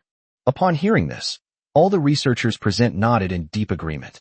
Normally, researchers are the most stable and least likely to be disturbed. However, after the previous incidents, such as the tsunami device, the laser cannon, and the controlled nuclear fusion reactor, everyone has been completely won over by Lin Tian. Lin Tian's research almost always marks progress in society and science. This time, he has produced 2 scientific research results. It would be a lie to say that they are not excited and thrilled. Everyone was eagerly anticipating what new and amazing thing Lin Tian would develop. Even Long Zhangwo, who had gone to the wrong place and happened to enter, sensed that something was wrong with the atmosphere. Hearing the commotion, Yang Wenhua, sitting on the lab table, raised an eyebrow. What was wrong with these people? Why were they all in such a hurry? This group of people doesn't look like a group of highly respected research professors at all. They're more like a bunch of grumpy old ladies buying groceries. Yang Wenhua coughed a few times before speaking. Since everyone is so enthusiastic, let's skip the formalities and get to the point. What we're researching this time is an anti-gravity device. As he spoke, Yang Wenhua lifted the green tarpaulin covering the device beside him, revealing a strangely shaped, all-black device standing silently on a specially made experimental table. The entire device is square in shape, somewhat resembling a detection satellite, and is covered with various signal transmission ports. However, unlike satellites, this device has very dense and large signal transmission and reception ports. Furthermore, the launch ports are all facing each other, which looks extremely strange. However, those who know the reason for this design are that when emitting gravitational waves, there needs to be a corresponding gravitational force to resist them, thus generating an opposing force. Only in this way can an object be made to levitate. On the contrary, Li Lintian thought of using a magnetic field instead, and the magnetic confinement technology required for nuclear fusion could provide a stable energy magnetic field. The subsequent gravitational waves are also a type of magnetic field, but they are more concentrated, which is necessary to generate an upward thrust. The entire gravitational propulsion process is accomplished by two independent systems. Each system is powered by a nuclear fusion device, which is why the entire device is so enormous. However, compared to the combat platform that will support him in the future, this device is insignificant in size. Thinking of Lin Tian, the corners of her mouth involuntarily curled up slightly. The results of this scientific research provide strong support for the launch of the Luan Bird Space Combat Platform. With such a reaction force device, the launch of the Luan Bird Space Combat Platform will be a reality. On stage, Yang Wenhua was excitedly introducing the device in front of him, while the crowd below was in an uproar. How could they not know about such a device and need someone to explain it to them? They were amazed that Lin Tian had actually researched and developed this thing. You have to understand, this kind of thing is practically a science fiction illustration from a textbook. It's fine to look at, but building it is basically bullshit. Now that Lin Tian has created it, in their eyes it is no less significant than Nuwa creating humans. This is simply a miracle. Chapter 182. Seeing a research result almost cost a student his life. Upon seeing the anti-gravity device in front of them, everyone present froze for a moment, then immediately began to stir. Holy crap, are you kidding me? An anti-gravity device has actually been built? Isn't this something that only exists in theory? Theory? Don't you know that theory is useless against Lin Tian? Upon hearing this, everyone present raised an eyebrow, and then they recalled the scientific research achievements that Lin Tian had shown them before. What mechanical legions, controlled nuclear fusion devices, and those mechs that appeared on the border with India. Which of these things doesn't challenge the existing theoretical framework? Which one isn't a miracle? Only now did everyone realize that Lin Tian had created yet another miracle. To be honest, it's already an extraordinary feat for an ordinary scientist to overcome a technical hurdle and thoroughly understand a scientific theory. Such scientists are generally regarded as national treasures by those countries. But what about Lin Tian? So far, we have overcome countless scientific challenges, and as for theories, they have either been revolutionary or surpassed. Describing such a person as a national treasure is too simplistic, as it doesn't adequately describe his achievements. Looking at the anti-gravity device that appeared before them, everyone present felt nothing but admiration. Luo Yuxuan, who was standing next to Luo Heping, had her eyes shining and her face flushed when she saw the anti-gravity device in front of her. She actually saw the legendary anti-gravity device. This was witnessing human history. His eyes flashed with intense light as he thought about it. Then he turned to his teacher and solemnly said, "Teacher, could you please ask Mr. Lin if he's still accepting students?" Upon hearing this, Luo Heping's lips twitched involuntarily. He was still alive, and his student was already disowning him? Seemingly realizing that something was amiss with her words, Luo Yu stroked her chin thoughtfully for a moment, then suddenly raised her head and said seriously, "If all else fails, just ask President Lin if she needs a partner. If possible, I'll even have her babies. As long as he can stay by my side and I can observe him doing scientific research." Upon hearing this, Luo Heping nearly choked on his own saliva. His lips twitched, and after a long while, he finally managed to utter a single word, "Get lost." Damn it, watching a science experiment almost made my most talented student disappear. It's outrageous. However, Lin Tian's research is truly extraordinary. But that wasn't all. After introducing the first scientific achievement, Yang Wenhua turned around and walked towards the second tarpaulin. It was a red tarpaulin, and everyone's eyes turned to it when they saw Yang Wenhua's actions. Compared to the first tarpaulin, the second one looked smaller, at least relative to this anti-gravity device. Yang Wenhua took a deep breath, then reached out and grabbed a corner of the tarpaulin in front of him, pulling it forward sharply. There before them was an airplane engine that they had never seen before. This engine omits the high-pressure chamber and fuel mixing chamber required by ordinary engines, replacing them with a ring-shaped combustion chamber. Behind the combustion chamber is a larger cylindrical device. Looking at the strangely shaped fighter jet engine in front of them, everyone present looked puzzled. What is this thing? Why have I never seen it before? Can such an engine really take off? I have never seen an engine like this on Earth. Hearing these words, Yang Wenhua smiled slightly. This engine was never designed to fly over Earth from the very beginning. Of course it can do that, but its real specialty is spaceflight. Because the vacuum environment of space is different from that of Earth, the engines of fighter jets also need to be modified. Yang Wenhua chuckled softly, then said loudly, "Ladies and gentlemen, what is now presented to you is our newly developed rotating detonation engine. The principle is to use the explosive shock wave generated by the reaction of nuclear fusion energy as the power source for the engine. Because nuclear fusion energy is almost inexhaustible, this engine can operate for a long time and even travel in outer space. Furthermore, while ordinary engines generate thrust through the combustion of fuel, this engine utilizes the explosive waves of energy reactions, giving it a speed advantage. Once equipped with such an engine, the fighter jet's speed can easily exceed Mach 16. Upon hearing this number, Long Zhangwo and the others standing nearby were taken aback. At Mach 16, no country, not even on its own planet, could intercept it, let alone in the sky, even with their most advanced anti-missile systems. The interception speed is only Mach 8, and the success rate is pitifully low at only 15%. The US doesn't even have such a weapon. It can be said that once such a fighter jet takes off, it will be impossible to shoot it down with the existing weapon systems of Earth. Even if a missile is locked on, it cannot keep up with the speed of the fighter jet. However, only drones can withstand such speeds, if they are manned. The pressure generated by the fighter jet in flight could almost crush the pilot inside into mincemeat. In other words, only drones can be equipped with this engine, and even then, they must be equipped with supercomputers that can perform artificial intelligence calculations at the speed of light. Such a computer is probably impossible to find even in the entire United States, but Lin Tian seems to have one. A quantum supercomputer, perhaps, could accurately calculate the flight trajectory and target of a fighter jet even at Mach 16. If these two are combined, it's unimaginable. If he knows such a simple truth, how could Lin Tian not know it? Thinking about it, Long Zhangwo clenched his fists and looked at the two experimental results in front of him, his eyes turning red. The Dragon Kingdom is saved.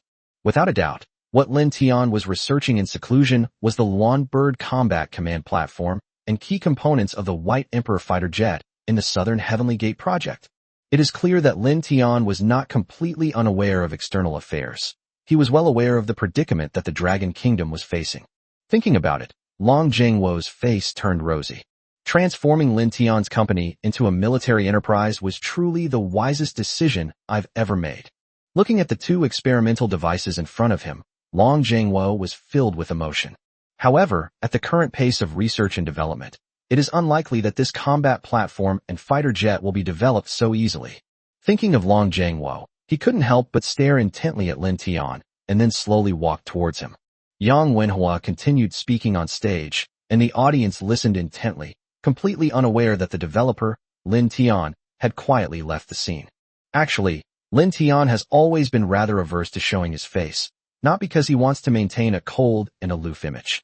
It's not because he's slightly socially anxious.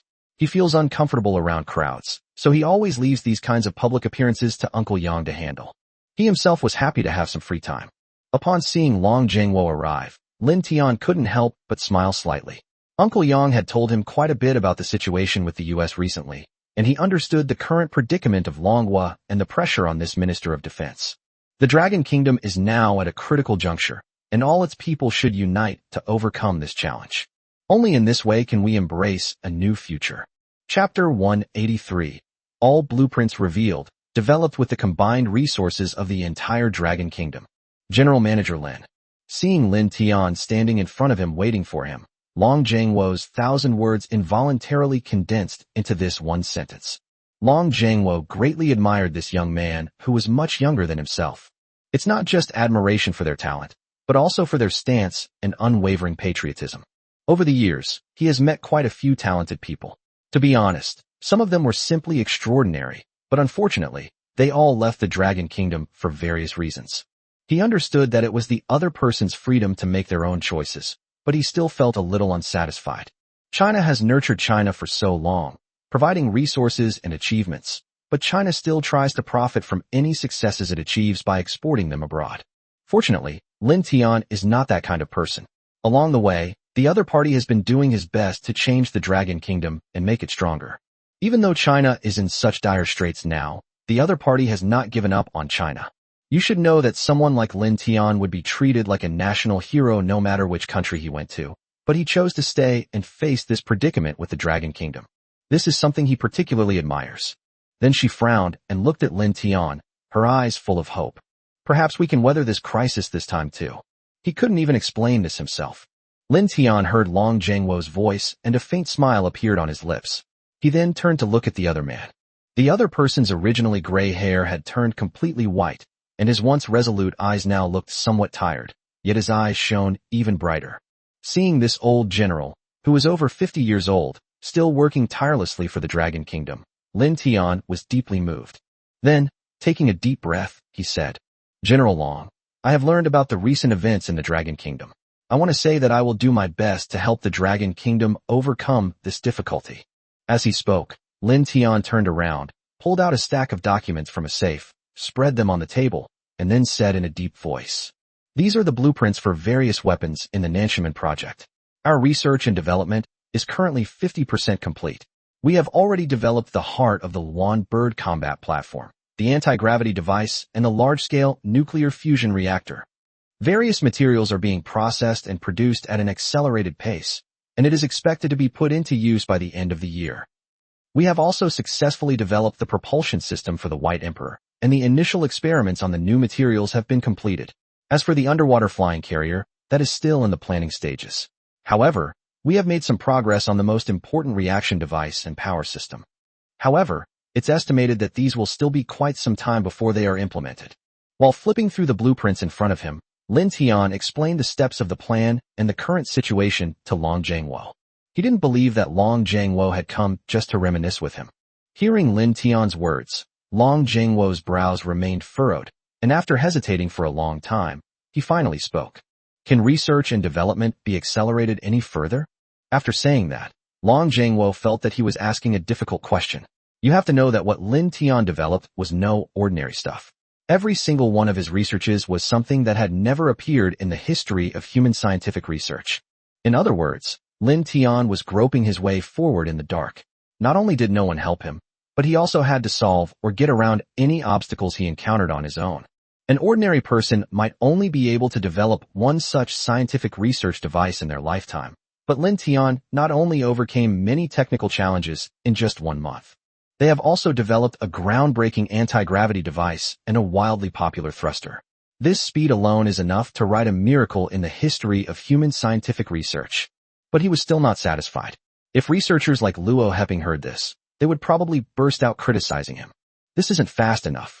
Do you really think scientific research is like growing cabbages, where the results are quick and efficient? But there's nothing we can do about it. The pressure from the US-China alliance is getting tighter and tighter, and they're launching a relentless crackdown on China. They even targeted space. Recently, their satellites have been frequently attacked, with Starlink devices constantly colliding with their military satellites. Even their satellite launch orbits are filled with each other's Starlink satellites. Clearly, this is an attempt by the other side to weaken China's information perception capabilities before the war, since modern warfare is all about technology and information, with satellites being of paramount importance. This action by the other party is tantamount to impacting the entire information network of the Dragon Kingdom and is also locking down their information perception limits. Although the other side hasn't made a move yet, these are potential threats once war breaks out. This also indicates that the US is getting impatient and has begun to take planned actions. In other words, they've run out of time. Thinking about it, Long Zhengwo's expression became somewhat solemn. Given China's current strength, it is at a significant disadvantage in the face of a full-scale attack from the United States and its allies. Although they have the ability to restart the game with a single click, this is generally just a deterrent. If a real war were to break out, conventional weapons would be the only option. While they currently possess some weapons that give them an edge over their opponents, These new weapons have only recently entered service and are few in number. Unable to form a strong deterrent, they will remain at a disadvantage once war breaks out. The reason the US has a certain advantage but hasn't fought them yet is because they are considering how much loss they can accept in a war. If the other side deems the losses acceptable, they will undoubtedly launch an attack without hesitation. If China wants to avoid this situation, it must demonstrate a force that the other side will fear. That is Lin Tian's South Heaven Gate plan. The fastest way to eliminate war is never the desire for peace among the people on both sides, but the enemy's fear of war. Even the most foolish and insane ruler becomes wise when an enemy knows that declaring war on you means destruction. Now it all depends on Lin Tian's research and development speed. Lin Tian naturally understood this principle, but his expression still darkened slightly after hearing Long Zhengwo's words. This current research and development speed is already the limit for Longxing Company. Any faster, and I'm afraid. As they were talking, Lin Tian seemed to have thought of something. Then his eyes lit up, and he said, "Sure. Although the current research and development speed is the limit for Longxing, it is not the limit for the scientific research community of Longhua." Long Zhengwo looked puzzled. What did Lin Tian mean by that? What do you mean by not the limit of China's scientific research community? However, what the other person said next filled him with awe. Lin Tian then solemnly said, "If I were to release all the research and development blueprints for the South Heavenly Gate project in front of me, and then gather the resources of all the researchers in the Dragon Kingdom to develop it together, it might still be in time." Upon hearing this, Long Zhengwo was startled. Although he was not a researcher, he understood what it meant for a researcher to publish their research blueprints for others to study. It's important to understand that some researchers dedicate their entire lives to their research. Their research findings are arguably more valuable than their own lives. Lin Tian's actions now undoubtedly mean abandoning personal honor and disgrace, and completely sharing his achievements for others to reference and study. It can be said that he has done all the work for others. This was simply unimaginable in the scientific research community, and even Long Zhengwo looked at Lin Tian with some incomprehension. Lin Tian simply smiled slightly, and then said, "Scientific research results can be made again, but there is only one China. However, I need to talk to Uncle Yang about this properly, otherwise he'll say I'm too muddle-headed." As he spoke, Lin Tian couldn't help but smile bitterly. Without a doubt, Lin Tian was pushing Longxing into a fire pit by doing this. By fully opening up its research and development results and technologies, Longxing has lost its very foundation. However, he was quite philosophical about it. Without a country, there would be no home. With the company's rise and fall, it has now fulfilled its mission. Looking at Lin Tian's smile, Long Zhengwo couldn't help but feel a deep respect, and then said with utmost solemnity, "On behalf of the Dragon Kingdom, I thank you, President Lin." Chapter 184. A spark can start a prairie fire. What? You want to make all of Longxing Company's scientific research and technology public? Upon hearing this, Yang Wenhua's eyes widened in disbelief and astonishment. Having reached this point, Longxing is no longer just a company for him and Lin Tian. It is also a spirit and a memory of the past. Lin Tian is now saying he wants to make all of Longxing's scientific research technology public. This is a devastating blow to a technology company. How will they survive in the scientific research community after this? However, seeing Lin Tian's resolute expression, Yang Wenhua knew it was too late to say anything now.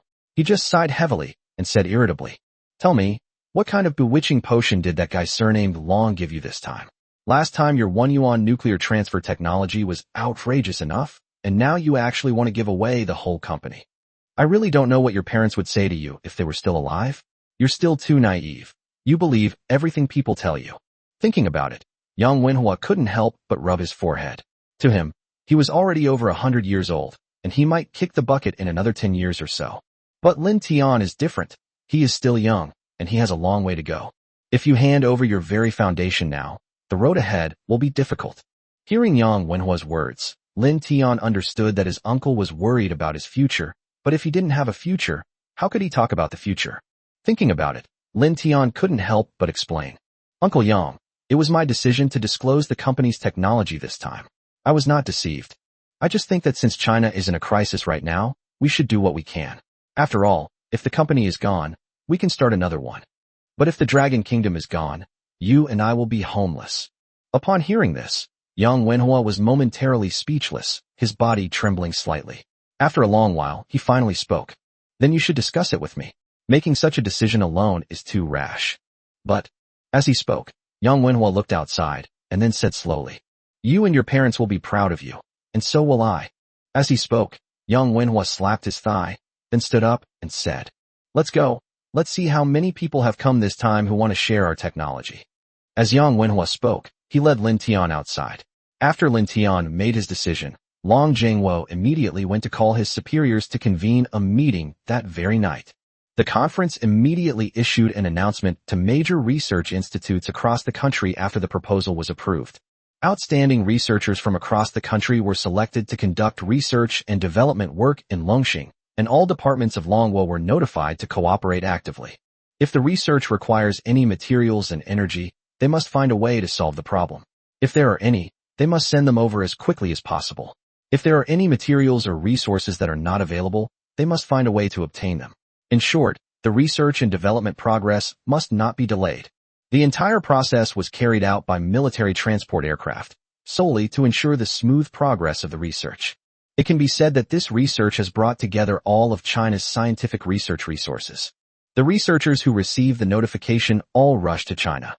As dawn broke and the sun shone so brightly before him, Yang Wenhua squinted, and it took a long time for his eyes to adjust to its brightness. He then slowly opened his eyes, and the scene before him was breathtaking. In the morning light, researchers stood outside their small houses, some young with somewhat immature faces.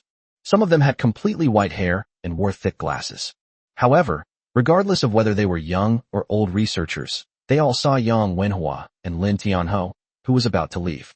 His whole body trembled. Then he bowed slightly in a curtsy and called out, "The scientific research community of China thanks General Manager Lin. The Dragon Kingdom thanks President Lin." Upon hearing these two sentences, Yang Wenhua was overwhelmed with emotion. But this wasn't the end of it. Someone from the group stepped forward and said, "If Mr. Lin needs any technology or equipment for this research, he can just ask. If we have it, we will share it with you." Yes, our Longhua Electronics Technology Group is also willing to share its technology. And us, Dragon Nation Airlines, are also willing to share our technology and experimental equipment. Longhua Mining is willing to provide materials. And us too. Suddenly, researchers and companies were eager to step forward and share their technologies, leaving even Luo Yushuan in the team stunned. Among the speakers just now were many top researchers. These researchers are usually very wary of people, especially those who might steal their work. However, the fact that they were all willing to voluntarily disclose their technology today shocked her as much as a magnitude 10 earthquake. Then she looked at her teacher, Luo Heping, who was staring at everything with a flushed face. After a long while, he finally spoke. "How could the Dragon Kingdom perish? We will definitely overcome this crisis." Then, turning to his youngest student, he smiled and said, "Xiao Xian, I hope you can remember what your teacher said today. Don't become a slave to scientific research. The ultimate goal of scientific research is to bring happiness to people. Everything we do today is so that the people of China can live happily in the future." Hearing the teacher's words, Luo Yushuan looked at the scene in front of her with a mixture of understanding and confusion. Although she still didn't understand what the teacher had just said, she was certain she would never forget the scene before her for the rest of her life. Not only her, but some of the young scientists in the team were also speechless with shock at the sight before them.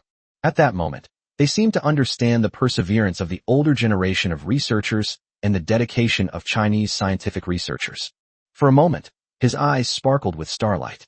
Standing at the main entrance, looking at the researchers staring at him, Lin Tian felt a surge of emotions. His heart was filled with unease for a long time before he finally spoke. "I'm entrusting the Dragon Kingdom to everyone." Upon hearing this, everyone nodded in agreement, and then they immediately began to take action. Chapter 185 Satellite Offensive, Great War Imminent. At the entrance to the Black Palace, reporters of all sizes had gathered at the entrance, snapping photos of Joseph on the stage with their cameras and microphones. While filming, he asked, "President Joseph, how long will this operation against China last? And what are our chances of winning this confrontation? What are your thoughts on receiving over 52% of the vote? Do you think you've delivered on your pre-election promise to make America great again?" After asking these questions, all the reporters adjusted their cameras to face Joseph, who was dressed in a suit and looked energetic on stage. Upon hearing these reporters' questions, Joseph's lips unconsciously curled up, a result of his recent tough stance against China. He has amassed a huge following, and his approval rating has soared from 15% to 52%, leaving other presidential candidates far behind. And this approval rating is still rising, so it can be said that the move to sanction China has won them a huge victory. Thinking of these things, Joseph's previously cloudy eyes now shone brightly, and his spirits lifted. He spread his arms wide on either side of the podium, tilted his head slightly, and spoke into the microphone. First, to answer the first reporter's question, which concerns China, we want to clarify that we are not targeting any country. We are simply maintaining world peace, and this will be a long-term and ongoing endeavor. Furthermore, we will intensify our efforts in the future, even if it means a major war. As he spoke, Joseph slammed his fist on the table. The sound sent a jolt through the reporters present, and their eyes lit up. This tough stance, this domineering demeanor, undoubtedly shows that the once powerful United States has returned. A cheer erupted from the crowd, and Joseph's face flushed as he heard it, a slight smile playing on his lips. Then he waved his hand down to signal for quiet before speaking. As for my votes and approval ratings, I want to say that justice will prevail, and our goal this time is to make America great again. Therefore, anything that stands in our way will be defeated and destroyed. And those who are willing to follow me to realize this American dream are heroes. Upon hearing these words, even the reporters present couldn't help but cheer for him, while the American public watching on television were even more excited to hear Joseph's pursuit of the American dream. People keep posting online saying, "We should have done this a long time ago. We're number one in the world, so we can do whatever we want." I fully support President Joseph. Me too. I never expected that I would misjudge Joseph. I thought he was just a timid and old-fashioned old man, but I never expected him to be so passionate. Haha, this is just what I'm looking for. For a time, voices supporting Joseph emerged one after another, but at the same time, a group of people adopted a critical attitude towards it. Especially for someone like Dennis who had already witnessed the power of Chinese technology, the fifth-generation fighter jet had left an indelible impression on him to this day. So much so that he now majors in Chinese language. The more he learned about the Dragon Kingdom, the more he felt admiration and fear for the country. This country had experienced countless disasters, but ultimately survived, and is one of the 4 ancient civilizations still existing today. Today, it has become a world power. Is it really a good thing to completely force such a country with a rich history and profound cultural heritage to comply? Dennis's expression turned somber as he looked at the almost insane comments online. Inside the Black House, Joseph, having just finished his speech, returned to the presidential palace and asked, "How's my approval rating now?" The secretary beside him glanced at the presidential approval rating report in his hand, smiled obsequiously, and said, "Mr. President, your approval rating has just increased by another 10%, reaching 62% now, far surpassing the second-place candidate's 30%. You've got this election in the bag." Based on the current data, barring any unforeseen circumstances, Joseph's approval rating will definitely secure his re-election. Joseph naturally understood this as well, and his eyes lit up with a smile when he heard the data. This is all a result aimed at China. As long as he can keep putting pressure on China, his presidency is secure. If he can eliminate the enemy, his achievement will probably be comparable to that of the founding president. It might even be engraved on Mount Rushmore for future generations to admire. Thinking of this, Joseph's smile widened, and he turned to ask, "What about Patry? How are the joint forces preparations going? And what about the comprehensive suppression of the Dragon Kingdom?" His current achievements are all thanks to his tough stance against the Dragon Kingdom, so he must maintain this offensive in order to keep winning. He cannot afford to lose this battle either. Upon hearing this, the secretary immediately picked up a stack of documents and began to speak. After this period of effort, the prime ministers of 15 of our allies have expressed their willingness to send troops and warships to assist us in attacking China. But the condition is that they must also possess a portion of China's land and technological resources after the matter is accomplished. The other 15 contracting states and 3 non-contracting states have indicated that they are unwilling to send troops, but are willing to provide our army with high-quality ports and logistical resources. General Patry is currently integrating the fleets of various countries, and we expect that in 2 months, we will be able to launch an unprecedented general offensive against the Dragon Kingdom. 2 months. Joseph's brows furrowed upon hearing this time frame. This battle is a great opportunity for him to make a name for himself in history. The current situation is that the enemy is weak and we are strong. As long as they attack, the Dragon Kingdom will definitely not be able to withstand it. On the contrary, the longer it drags on, the more disadvantageous it will be for them, since they are preparing and the Dragon Kingdom is also preparing.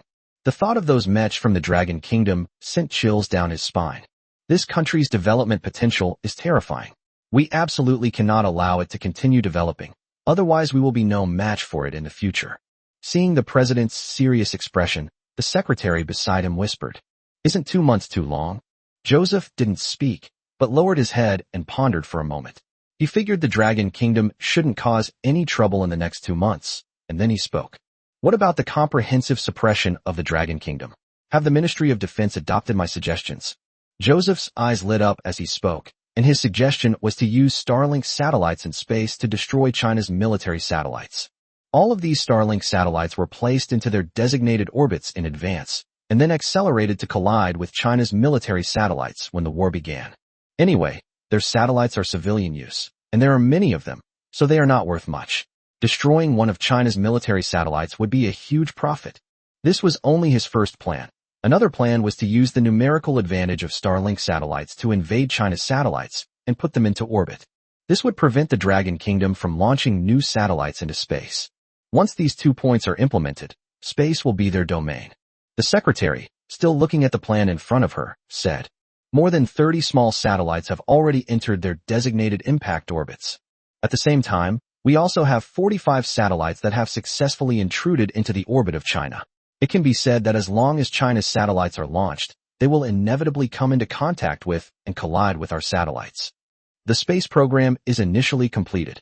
Upon hearing that the plan was initially completed, Joseph's eyes blazed with excitement, and he greedily licked his lips. "Continue launching satellites. We must gain complete control of the Dragon Nation's satellites." What will the Dragon Kingdom do this time? As he spoke, a sinister smile flashed in Joseph's eyes. Chapter 186 The Luan Bird Combat Platform begins experimentation. Inside the Longwood Defense Department, the atmosphere was somewhat somber, with everyone keeping their heads down and remaining silent.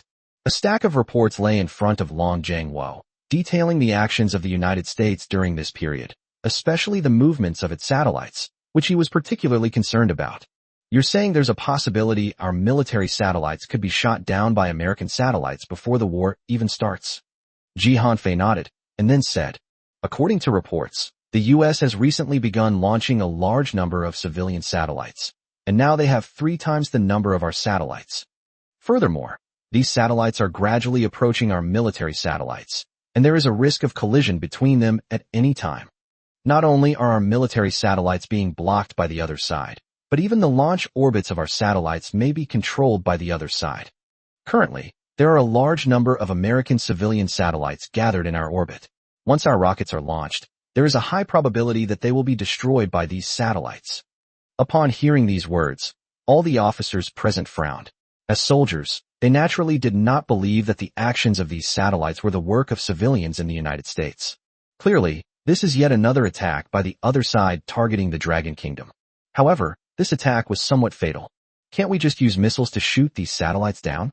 Upon hearing that the U.S. was up to something again, Army Commander Li Zhanhao stood up and said, "With our missile technology, it's not difficult to shoot down the enemy's satellite from China. Our army can absolutely do it." When talking about his own army, Li Zhanhao's eyes were full of pride. But soon someone poured cold water on his enthusiasm. Naval Commander Shun Qingyang coldly said, "Using missiles to shoot down satellites, you really have a wild idea. Leaving aside whether you can hit the target every time, how many missiles do you have? Can you even afford to fire them? You should know that a civilian satellite from the U.S. costs only a few $100,000. What about your missiles? Missions capable of striking targets beyond Earth would probably be intercontinental ballistic missiles, right? How many of those do you have? And how much does each one cost?" Shun Qingyang paused at this point, then continued, "Even if we have enough missiles and can afford to fight, can we actually launch an attack? Although we are currently in the decisive stage of the war with the United States, we haven't even declared war yet. If you fire your cannons, it's basically the same as starting a war. Furthermore, we were the ones who initiated the conflict, which puts us at a disadvantage in the international community's opinion. Have you considered all of these things?" As Shun Qingyang finished speaking, his words became a bit harsher, and Li Zhanhao's eyes dimmed upon hearing this, but he still said defiantly, "Then what do you suggest we do? Are we just going to sit here and wait to die? What if we wait until their satellite offensive is fully in place? It will be too late for us to resist. Hearing Li Zhanhao's words, everyone shook their heads helplessly. In fact, this is precisely the most troublesome aspect of the matter. Not launching a satellite is tantamount to slow suicide, but launching one, given the current situation, is tantamount to declaring war on the other side. Furthermore, they were the ones who started the trouble, which is unreasonable and illogical. This is the most difficult part of handling this matter. On stage, Long Jingwo frowned deeply. Military satellites are the eyes of a modern army. Without the guidance of satellites, even the most advanced weapons will be useless. Just like during the disaster relief efforts, when the U.S. stopped their satellites, the U.S. couldn't even locate the rescue workers in the disaster area. This demonstrates the importance of satellites to the military. Thinking about this, Long Jingwo couldn't help but rub his temples, feeling a headache coming on. He wished they had an outer space weapon. This will prevent our satellites from being threatened by others. Just as he was thinking this, he suddenly heard a series of hurried footsteps outside the conference room, and then the conference room door was opened with a bang. Upon hearing the sound, Long Jingwo's expression turned somewhat annoyed. Who on earth dared to barge into the conference room without even knocking? Just as he was about to reprimand him, he heard the man shout, "Dragon General, it's a success. President Lin's research is a success." Upon hearing this, Long Jingwo's mind went blank for a few seconds, and he was completely stunned before finally reacting and hurriedly asking, "What's done? What research by President Lin has been completed?" Currently, Lin Tian is mainly responsible for the Luan Bird combat platform and the Baidi aerospace fighter jet. Each of these two research projects is groundbreaking on its own. Their emergence will overturn the current military landscape. Therefore, whichever one succeeds will be a major boost to the Dragon Kingdom's defense capabilities. Thinking of this, Long Jingwo's breath became hot and his throat became dry. It's all done. The fighter jets and combat platforms are all done. They're currently in the testing phase. Upon hearing this, Long Jingwo's mind went blank, his body swayed violently, and he swallowed hard. Without a second thought, he immediately left the conference room and rushed to Lin Tian's location. Everyone in the conference room was stunned and at a loss for what to do when they saw this scene. What's going on? The meeting was stopped halfway through, and General Long ran away. Li Zhanhao was still a little confused and in a daze. Shen Qingyang immediately understood what had happened and said to Li Zhanhao with some annoyance, "Why even bother? If the U.S. successfully develops its aerospace combat platform, would we still be afraid of those small U.S. satellites? We'd even smash their satellites to pieces." He hurriedly walked out of the meeting room, for he was about to witness history again. Upon hearing Shen Qingyang's words, everyone in the meeting suddenly realized what he meant, and in an instant, all the senior officers poured out of the meeting room like sardines. The soldiers who were outside preparing to bring in tea were terrified when they saw all the generals rushing out of the house. They held the teapot and dared not move. He only dared to speak to the people around him after everyone had left. "Holy crap, what's going on? Why are all the generals gone? And in such a hurry?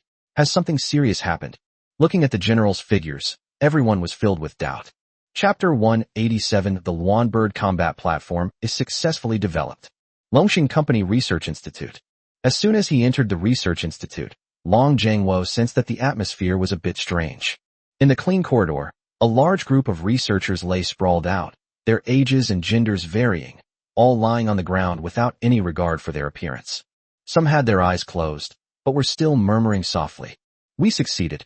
We finally succeeded." After saying that, his body slumped weakly to one side. Looking at the scene before them, Long Jingwo and the others were all somewhat puzzled. Weren't these researchers supposed to be developing fighter jets and space combat platforms? Why do they all look so completely drained? To be honest, if the incandescent lights above their heads weren't still working properly and not flickering like in a horror movie, they would have thought they had traveled to a murder scene in a horror movie. After walking down the long corridor, they arrived at laboratory number 2, where researchers of all ages were also lying. As they walked closer to Lab 0, they saw more and more researchers on both sides of the road. Finally, at a corner, they spotted a researcher standing there. Dean Luo. The person standing there was Luo Heping. Upon seeing Luo Heping, Long Jingwo immediately asked, "The situation at the scene is extremely bizarre, and they urgently need an explanation." Upon hearing someone call his name, Luo Heping turned around and saw that it was Long Jingwo. He couldn't help but smile slightly, and then, with a slightly flushed face, he said, "You've arrived." Upon approaching and seeing Luo Heping's appearance, everyone was somewhat surprised. The other person was disheveled, with a large stubble on his chin, and his previously neatly styled hair was now a mess, like a chicken coop. Dean Luo, what happened in the lab? Why are you and the researchers looking like this? As he spoke, he pointed to the researchers lying in the corridor. Upon hearing Long Zhengwo's words, Luo Heping was taken aback for a moment before reacting, then smiled and said, "You mean why all of us researchers seem so listless? That's because we've barely rested these past few days. We've devoted ourselves entirely to this research and development. As for the people lying in the corridor, they're just tired right now, nothing serious." Speaking of this, Luo Heping smiled helplessly. During this period, they worked overtime day and night, with each person only resting for about 3 hours a day, and the rest of the time was spent on research and development. Every single one of the tens of thousands of researchers at the entire research base was like this. Among them, 8 elderly researchers even passed away on their research tables. Everyone is working hard for the future of the Dragon Kingdom. It can be said that the high-intensity research during this period has almost worn down the spirit of the researchers in the entire research base. But this reckless research has also resulted in the terrifying development progress of 2 future weapons. Under Lin Tian's leadership, their research and development finally succeeded. Thinking of this, Luo Heping didn't bother to explain the current situation. He just grabbed Long Zhengwo's hand and walked straight ahead. That was the super-large open-air experimental field of Laboratory Number 1. As they walked, Luo Heping said, "I'll explain the situation here to you later. Right now, our priority is to check our research findings." When talking about his research findings, Luo Heping's tired eyes regained a bit of energy, and his pale face regained some color. "Let me tell you, this research is absolutely groundbreaking. I never imagined that old bones like ours would be able to participate in such a great project in our lifetime. To actually witness science fiction become reality is truly a blessing from heaven, and we owe it all to President Lin." As he spoke, Luo Heping quickened his pace. Hearing Luo Heping's words, everyone behind him became excited, and Li Zhanhao couldn't help but ask, "Director Luo, now that things have come to this, stop playing coy and just tell me, have you developed a space battleship?" Luo Heping smiled and shook his head, then, as if afraid of being misunderstood, immediately explained, "What I mean is that our research is beyond description. You'll only understand it if you see it for yourselves. No matter how much I explain it to you here, it's not as good as seeing it for yourself. When you get there, you'll understand the meaning of those words you just said." Luo Heping smiled mysteriously. He had already sent the research results to Long Zhengwo, and they naturally understood what they were researching. But what good is knowing?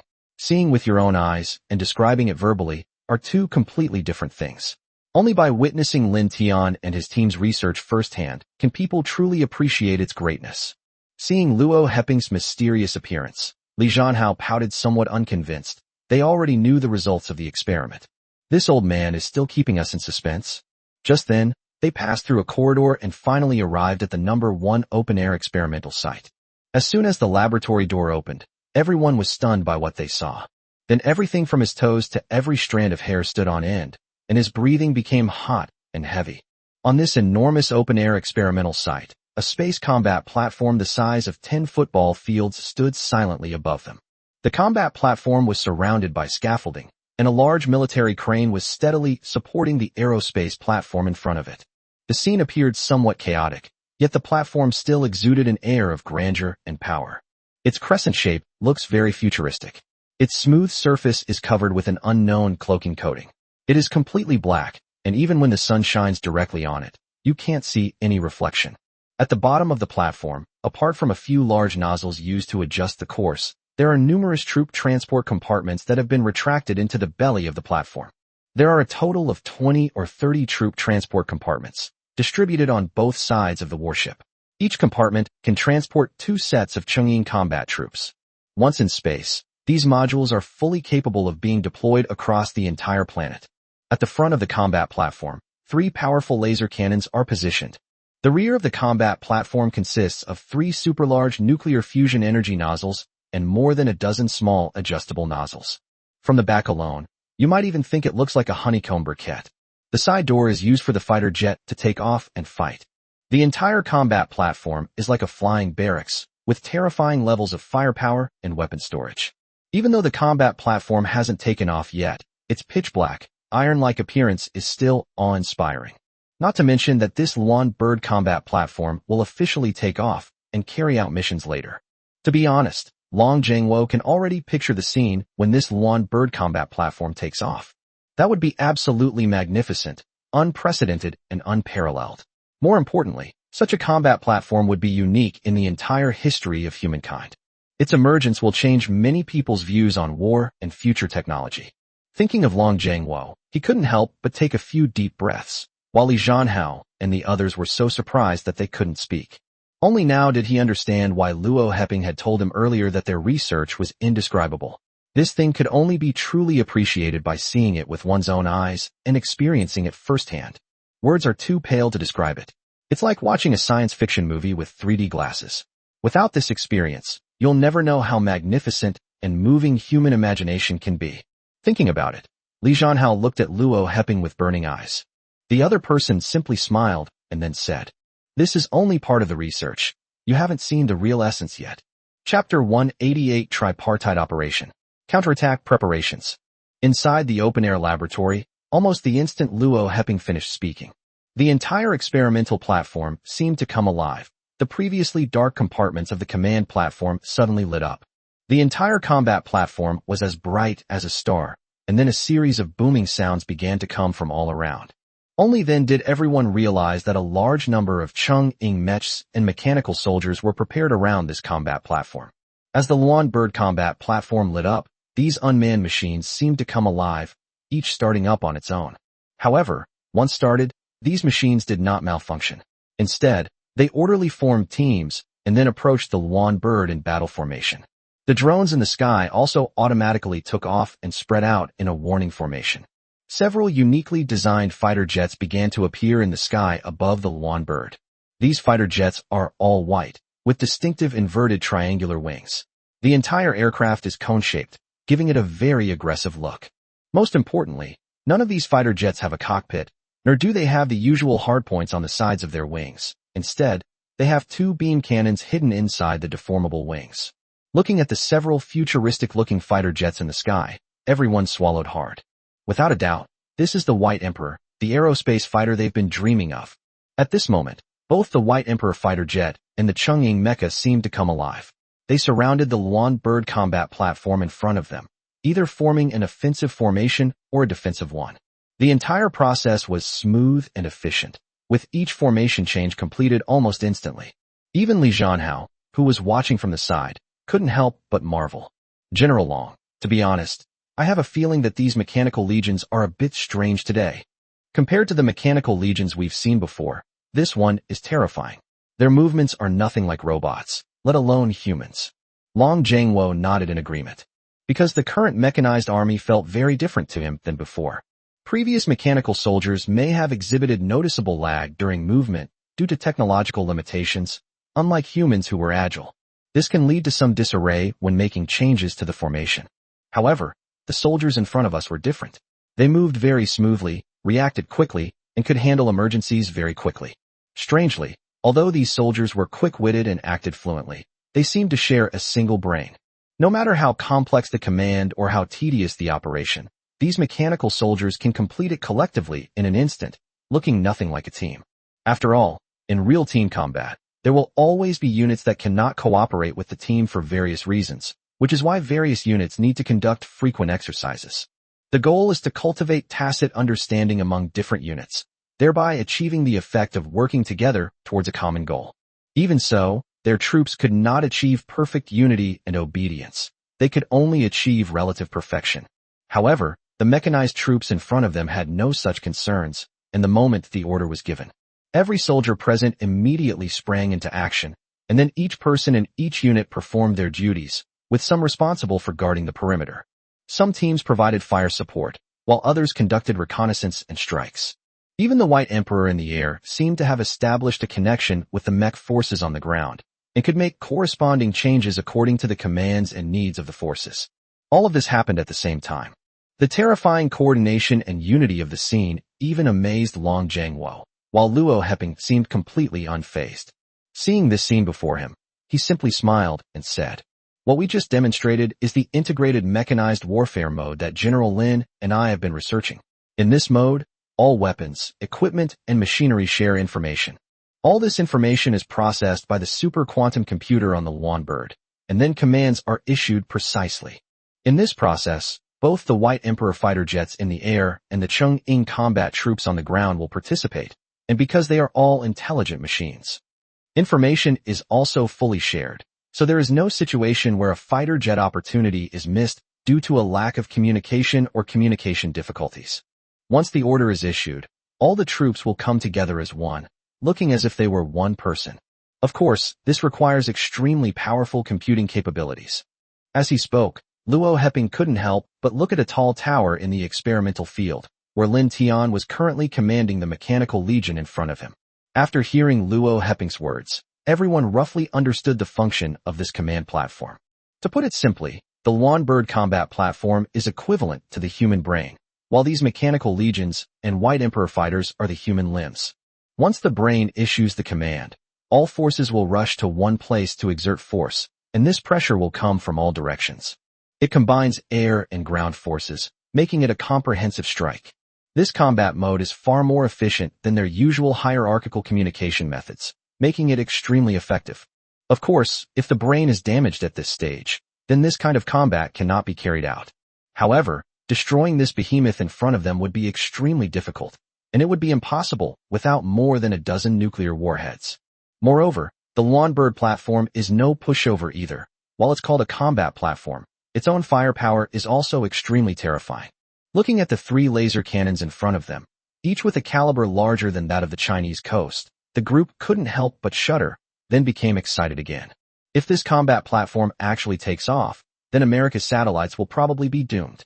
Thinking about it, Long Jingwo stepped forward and looked at Luo Heping, then solemnly said, "Old Luo, where's General Manager Lin? I have a question for him." Question. Luo Heping looked at Long Jingwo with some suspicion, but Long Jingwo just smiled slightly and said with a hint of sarcasm, "So, is this combat platform durable? Or, to put it another way, is it capable of hitting a satellite?"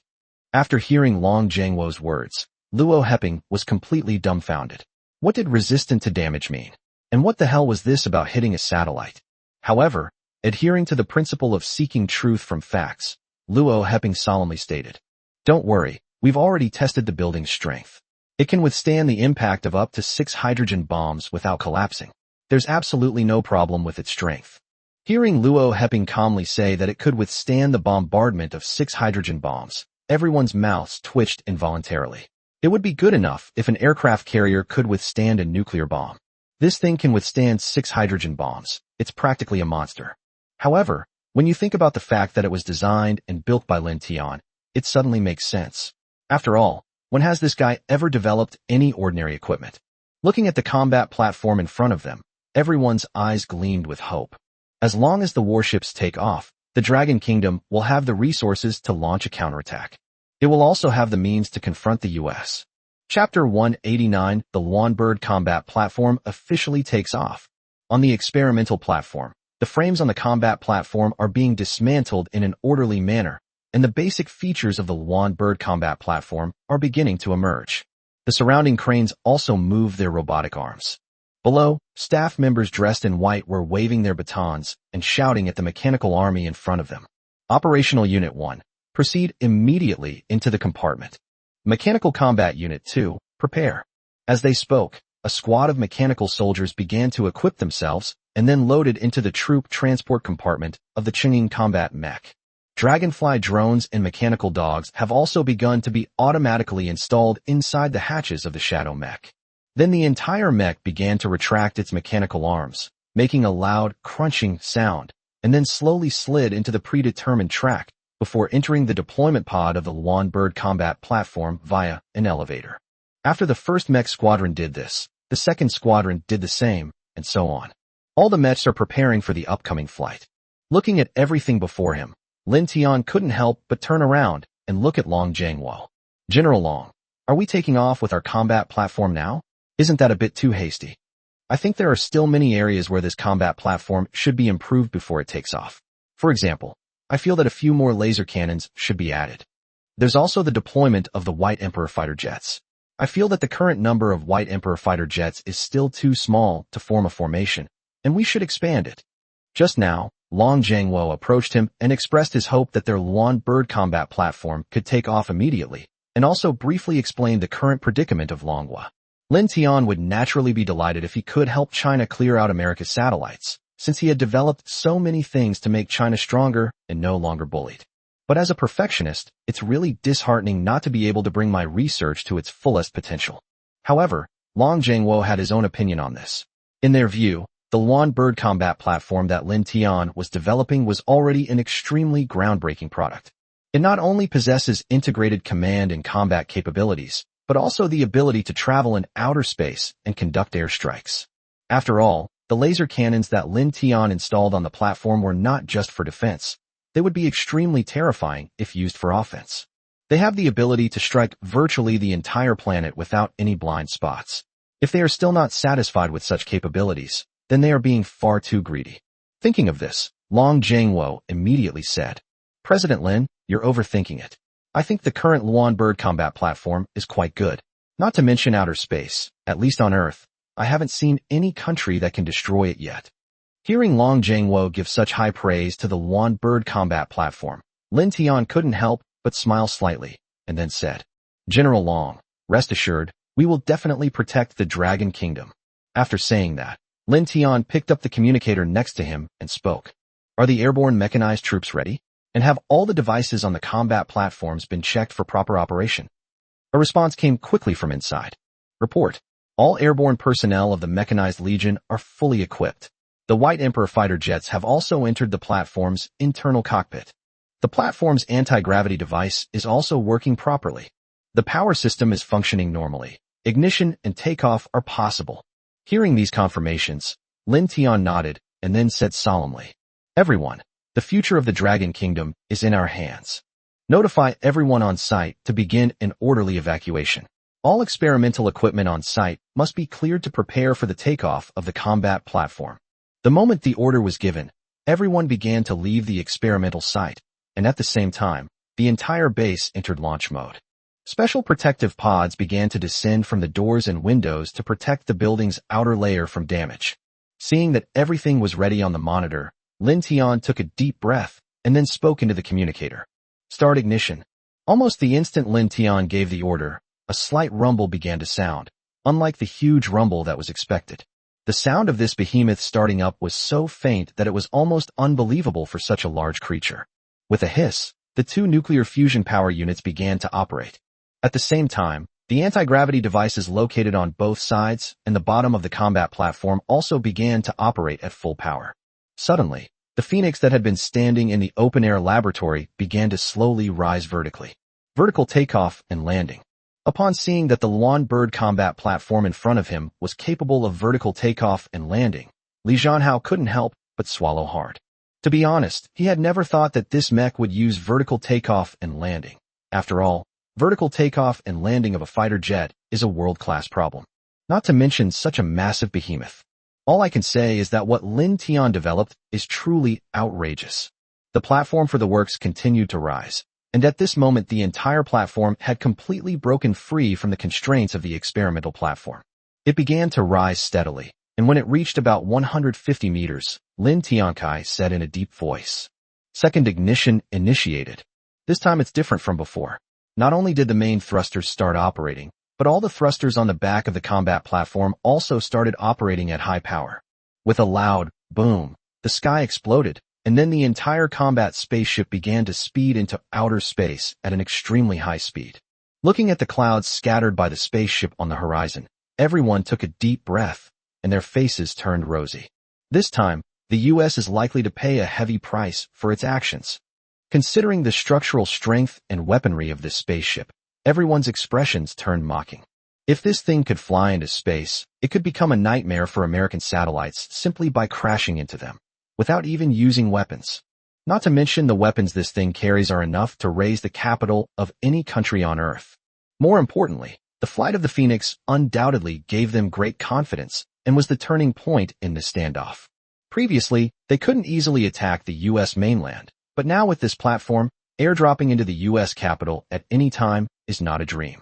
What this means for the Dragon Kingdom is self-evident. It can be said that the appearance of this equipment has changed the current situation of the US-China alliance suppressing China. Perhaps we should try to fight back. Watching the Phoenix fly straight into space, Long Zhengwo's eyes sharpened. The test flight of the Luan bird gave him immense confidence. During this period, the US fleet put a lot of pressure on them. Currently, China's existing weapons and equipment are not enough to form a strong deterrent against the US. But with the addition of this piece of equipment, everything changed. If the US continues to provoke us in the future, China will definitely make them understand what the consequences of angering a great nation with a history of 5,000 years are. Chapter 190, is this warship made of alien technology? The Dragon Kingdom is cheating. Inside the US Space Command platform. At this moment, several staff members are leisurely eating their dinner while reclining in swivel chairs, holding fried chicken and cola in their hands. Right next to it was the command platform for controlling and monitoring satellites, but no one was willing to give it a second glance. Only one newcomer is still diligently monitoring the satellite surveillance and various data. Seeing the new young man still diligently reviewing the surveillance footage, Turner couldn't help but offer a reminder. "Hey newbie, there's another burger here, want one?" Hearing someone call its name, the new fledgling was clearly startled. It first shook its head, then immediately said seriously, "No need. I still need to check the satellite status carefully.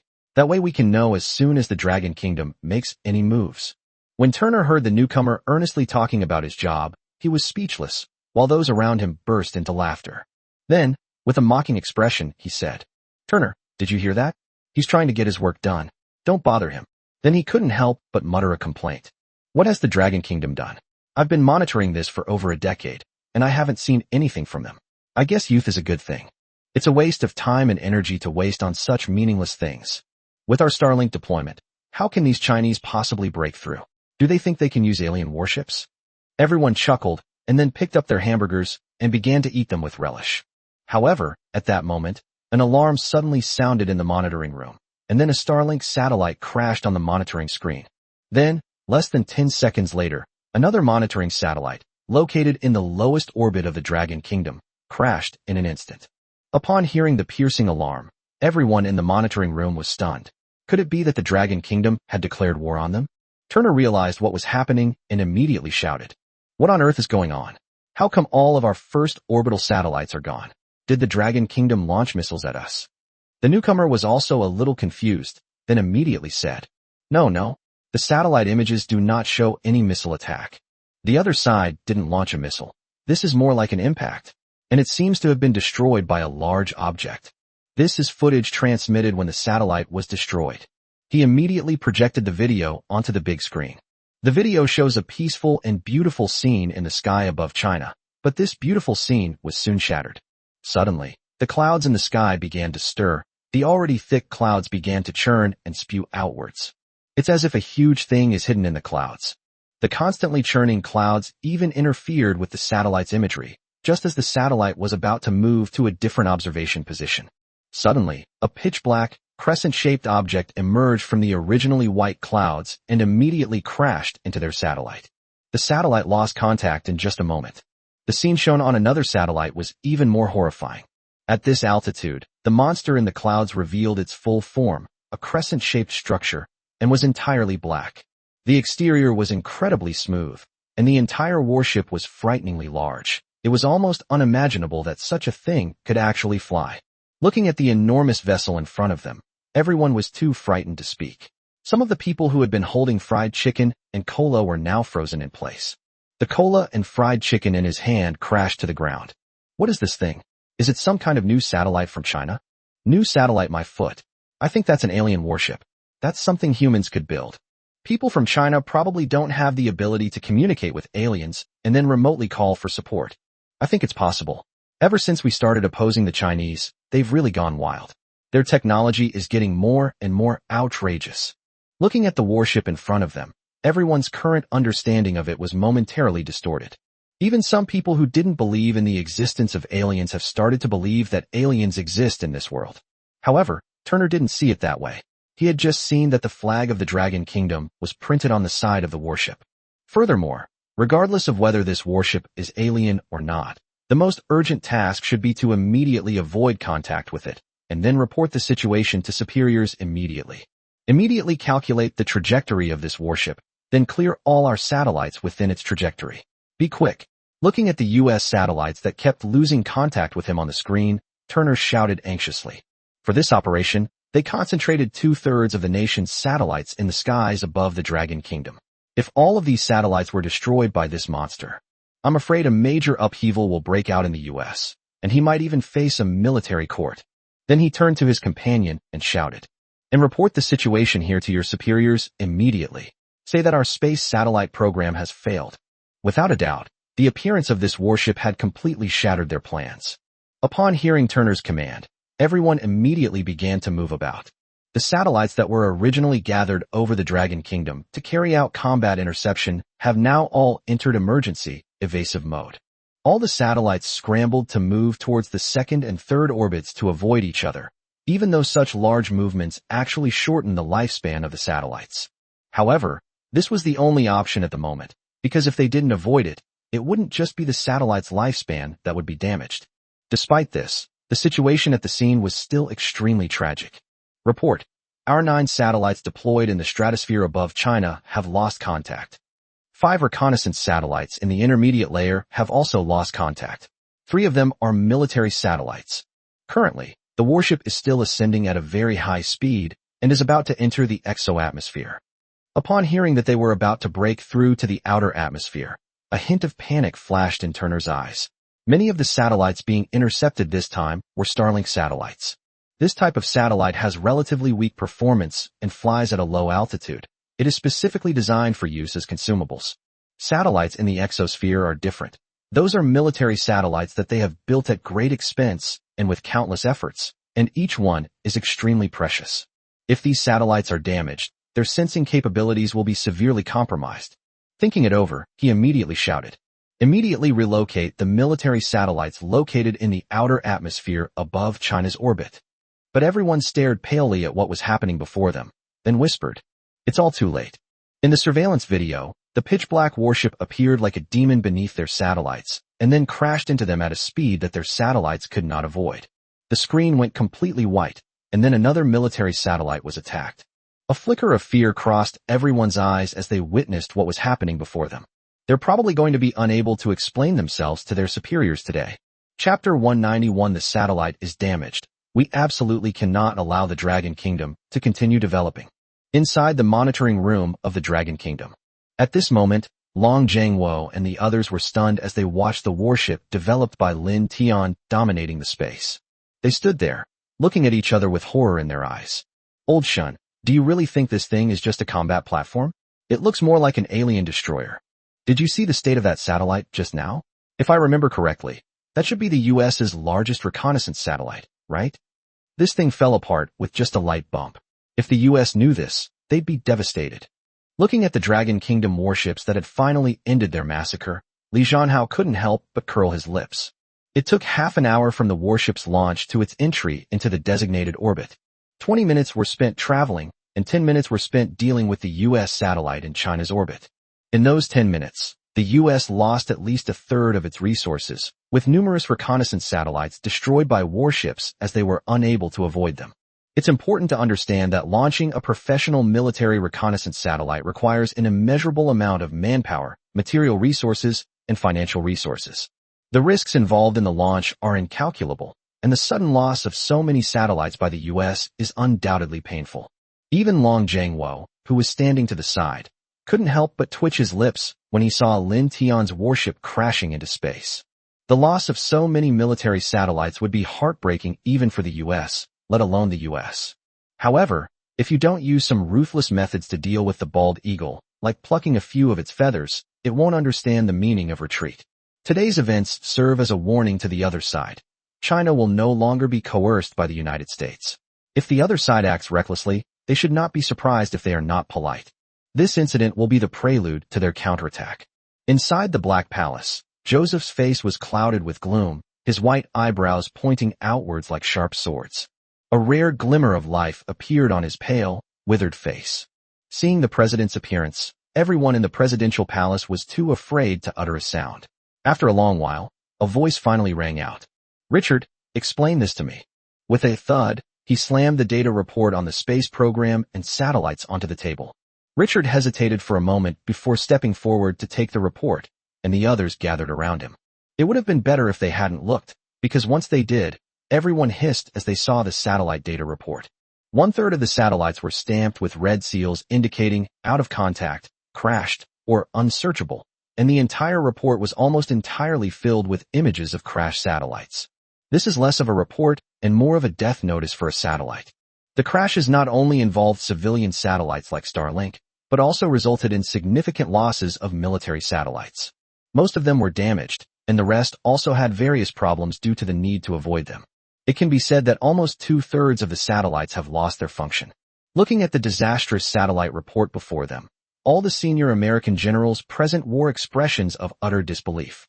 Richard, in particular, frowned and asked, "What exactly happened?" He would believe you if you told him that the U.S. satellite was attacked by Chinese missiles. However, Joseph just frowned and then pushed the tablet in his hand away in annoyance. The footage shown above is of these military satellites being attacked. In the scene, a jet-black object resembling the horns of a crescent moon appeared before them, its size being enormous. Each time it appeared, only a portion could be seen, but even with just a portion, everyone could sense the sheer size of this thing.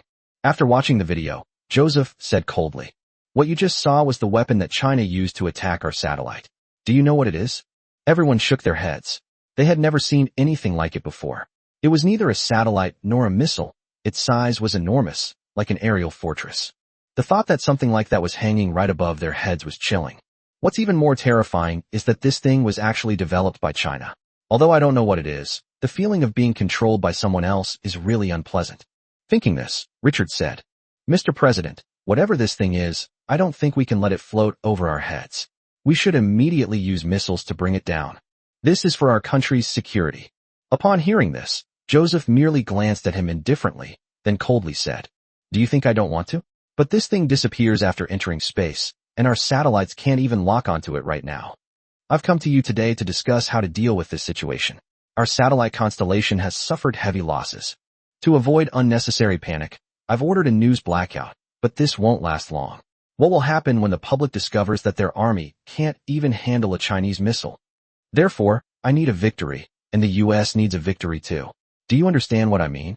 Upon hearing this, Richard and the other senior officers exchanged bewildered glances, then all turned to look at Patry. He had watched the video earlier, but he didn't say a word. Seeing everyone looking at him, Patry coughed a few times, and then immediately said, "The president's intention is to launch military action against the Dragon Kingdom ahead of schedule." Joseph's lips curled into a smile. This satellite incident will undoubtedly not be kept secret for long. Once voters find out that the American army he leads was brutally beaten by the Chinese, the situation will change. Then his presidency is probably coming to an end.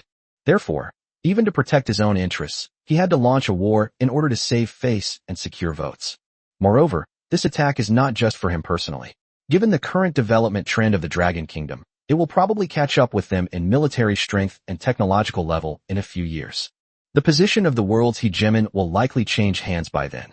So even for the sake of the future of the United States, it must launch a war in advance.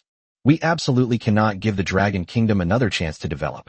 Upon hearing Joseph's idea of launching the war ahead of schedule, everyone present looked at each other, somewhat hesitant. If they were still confident in facing the Dragon Kingdom before, after this space incident, everyone has become somewhat wary of the Dragon Kingdom. Is waging war against the Dragon Kingdom really a good decision? However, what Patry said next shattered everyone's hopes of backing down. "Gentlemen, are we just going to sit here and wait to die? This military expenditure is already the highest in history. If voters find out that we've withdrawn from the war because of this satellite incident, we're going to be fired. Do you think we'll have a good ending? Will our competitors let us off the hook?" Hearing this, everyone present broke out in a cold sweat. The voters had been willing to support them, and the parliament had been willing to provide them with funds because of their tough stance against the Dragon Kingdom. If they back down now, their fate will be miserable after Joseph steps down, and they may even face retribution. Upon realizing this, everyone present frowned, then stepped forward and said, "I support this operation. We should wipe them out before the Dragon Kingdom develops. Yes, even if they have the advantage in space, we're not to be trifled with. We have backup satellites too. I will immediately have the Space Department launch it to fill the gap in existing satellites." At the same time, Ground missile units are also ready to launch missiles decisively once any anomalies are detected in space. Hearing everyone nod in support, Joseph took a deep breath. There was no doubt that they were gambling their nation's fate in this duel. If it fails, the world's hegemony will be nothing but a memory of past glory. But they will not fail. Fortune will surely favor the United States, just like in the 2 world wars, where they will be the nation that laughs last. This time it will definitely be the same. Thinking of Joseph, he clenched his fist and then said coldly, "Immediately announce a naval blockade against China, issue a notice to recall the ambassador, and withdraw American citizens from China. We will launch a real attack on the Dragon Kingdom." Chapter 192 Trial of the Nations. The Dragon Kingdom is guilty. On the Chinese internet, the video of the U.S. spokesperson began to spread like wildfire. In the footage, the U.S. spokesperson is seen wearing a rare blue military uniform, with a beret on his fair face, and looking defiantly at the camera. Our satellites were recently attacked by an unknown force. It is currently believed that the leader of this force is hiding in China. For the sake of world peace, we demand that China hand over this terrorist by October. Otherwise, we will take strong measures to defend our national security and world peace. With that, the American spokesperson slammed the document shut, turned around, and left the podium without waiting for any questions from reporters, appearing extremely arrogant. Seeing the arrogant attitude of the American spokesperson, the Chinese internet was in an uproar. I always said we shouldn't have given the U.S. a friendly look in the first place. We've always tried to persuade them with kind words, and if that didn't work, we'd just say a few sarcastic remarks. And what happened? They didn't appreciate it at all, and even demanded that we hand over the hostages. What kind of logic is that? Exactly. Their satellite was faulty and exploded. What does that have to do with us? They're trying to pin everything on us. This must be a frame-up. At this point, whether it's a false accusation or not is no longer important. Didn't you hear them say they want us to hand over the so-called terrorists before October? Everyone knows what October is, right? This is a provocation. Upon seeing these words, everyone was even more furious. Even Gao Jie's usually calm face flushed red, and his eyes were filled with anger. Looking at Sun Daping beside him, he said, "Old Sun, is this really an announcement from the U.S.? Sun Daping straightened his neck and said in an annoyed tone, "Of course, this was copied from the U.S. official website. That's how they posted it. You didn't see how enthusiastically people in their country reacted to this post. You won't believe me, just look." As he spoke, Sun Daping handed over his phone and pointed to the comment section below. On the U.S. official website, many netizens left comments directly. "We should exterminate the Chinese. They're the ones who stole our jobs and forced me to do free shopping. Even though free shopping is pretty good, we should discriminate against people from China. They are sinful. They don't believe in God or Jesus. The Bible usually refers to such people as uncivilized people. We should enlighten them and spread the gospel to them. I'm the first to support this plan. We should take them down and show them who's truly number one in the world." Following this, many people who had benefited from the program left comments below saying, "This is terrible. I am ashamed to be a Chinese. My country would do such a horrific thing. This is simply a disaster. Luckily, I left early. The U.S. is so much better. It's a land of outstanding people and resources. Yes, look at how uncivilized the people in our country are. And those cities, they pretend to be so high class, but they're not artistic at all, unlike here in the U.S., where there's a human touch everywhere." Exactly. It's shameful to do something like this now. Support our American daddy. China will surely be defeated. When Gao Jie saw that these people hated their country even more than foreigners, a hint of resentment flashed across his face. These people have been eating the rice and grains of the Chinese people since childhood, but when their motherland is in crisis, they choose to go abroad and even take sides with foreigners to insult their own country. It's utterly shameful. However, a sense of relief immediately arose in his heart. It would be better for such a person to go out and help. At present, the Dragon Kingdom is facing a crisis, and only by uniting as one can we overcome this difficulty. Thinking about Gao Jie, his gaze also deepened. Judging from the current situation, the U.S. may be serious this time. The fact that the U.S. is evacuating its ambassador and civilians suggests that war may really be breaking out. At that time, it will not only be a contest between China and the United States, but a contest between China and the entire United States-U.S. alliance. Shortly after the announcement was released on the U.S. website, some of the countries that had signed U.S. agreements also immediately issued statements of support. Our windmill nation fully supports the Eagles' decision, and we should severely crack down on the Dragon Nation's acts of terrorism. We must force them to hand over the terrorists. Our country, Australia, fully supports the U.S. decision, and we will send 3 10,000-ton destroyers to the relevant waters to assist the U.S. fleet in completing its mission. This is an act of justice. We, John Bull, have decided to freeze the assets of wealthy Chinese businessmen within our country as a show of support for this peace operation. In a short time, online trials of the Dragon Kingdom erupted one after another, with many countries standing up to declare their intention to punish the Dragon Kingdom. Meanwhile, all the countries that had previously been on good terms with the Dragon Kingdom dared not utter a word. It can be said that the Dragon Kingdom is completely isolated and helpless this time. Looking at the situation before him, Gao Jie's brows furrowed with worry. Such a large-scale operation made even long-time military enthusiasts like them feel a little doubtful. Can China really withstand this attack from the United States? One country is fighting against more than 30 countries, many of which have considerable military strength and are among the top in the world. It's important to know that although there are many countries on Earth, most of them actually have little combat capability, and some don't even have a professional army. There are only about 50 or 60 countries that are truly capable of waging war. Now, more than 30 countries have united to deal with the Dragon Kingdom. It can be said that the Dragon Kingdom is using the strength of one country to fight against the military power of almost half of the Blue Star. Do they really have a chance of winning this time? Looking at the darkness outside, Gao Jie's eyes held a hint of confusion. Chapter 193. The parade ground is the battlefield. Within the Dragon Kingdom, everyone felt shrouded in the shadow of war. Even in Long Zhangwo's command center, the atmosphere was somewhat somber, with a hint of tension in the air. Old Li, how are your army's preparations for this operation? The Homeland Air Defense will be in your hands. Li Zhanhao patted his chest and said, General Long, don't worry. When has the Dragon Kingdom's army ever embarrassed you? We weren't afraid of them in the past, and we're even less afraid now. Currently, all 73 laser-heavy artillery pieces along the coast of China have been deployed, and all laser anti-missile systems have been activated. The Dragon Kingdom's seas are all under our control, and in some important cities and key locations within our territory. We've deployed combined arms brigades to reinforce our defenses, and the Chongying and Mechanized Corps are also providing assistance. We can say that we have absolutely nothing to worry about on our home turf. The more Li Zhanhao talked, the rosier his face became, and his eyes shone brightly. Their army equipment had received an epic upgrade in this operation. Not only do they have some mechanical legions assisting them, but they also have the Chongying mechs. It can be said that when it comes to firepower on the ground, if they say they are second, no one dares to say they are first. Therefore, he was full of confidence for this operation, and was one of the few soldiers in the Chinese army who believed that his country could absolutely defeat the United States.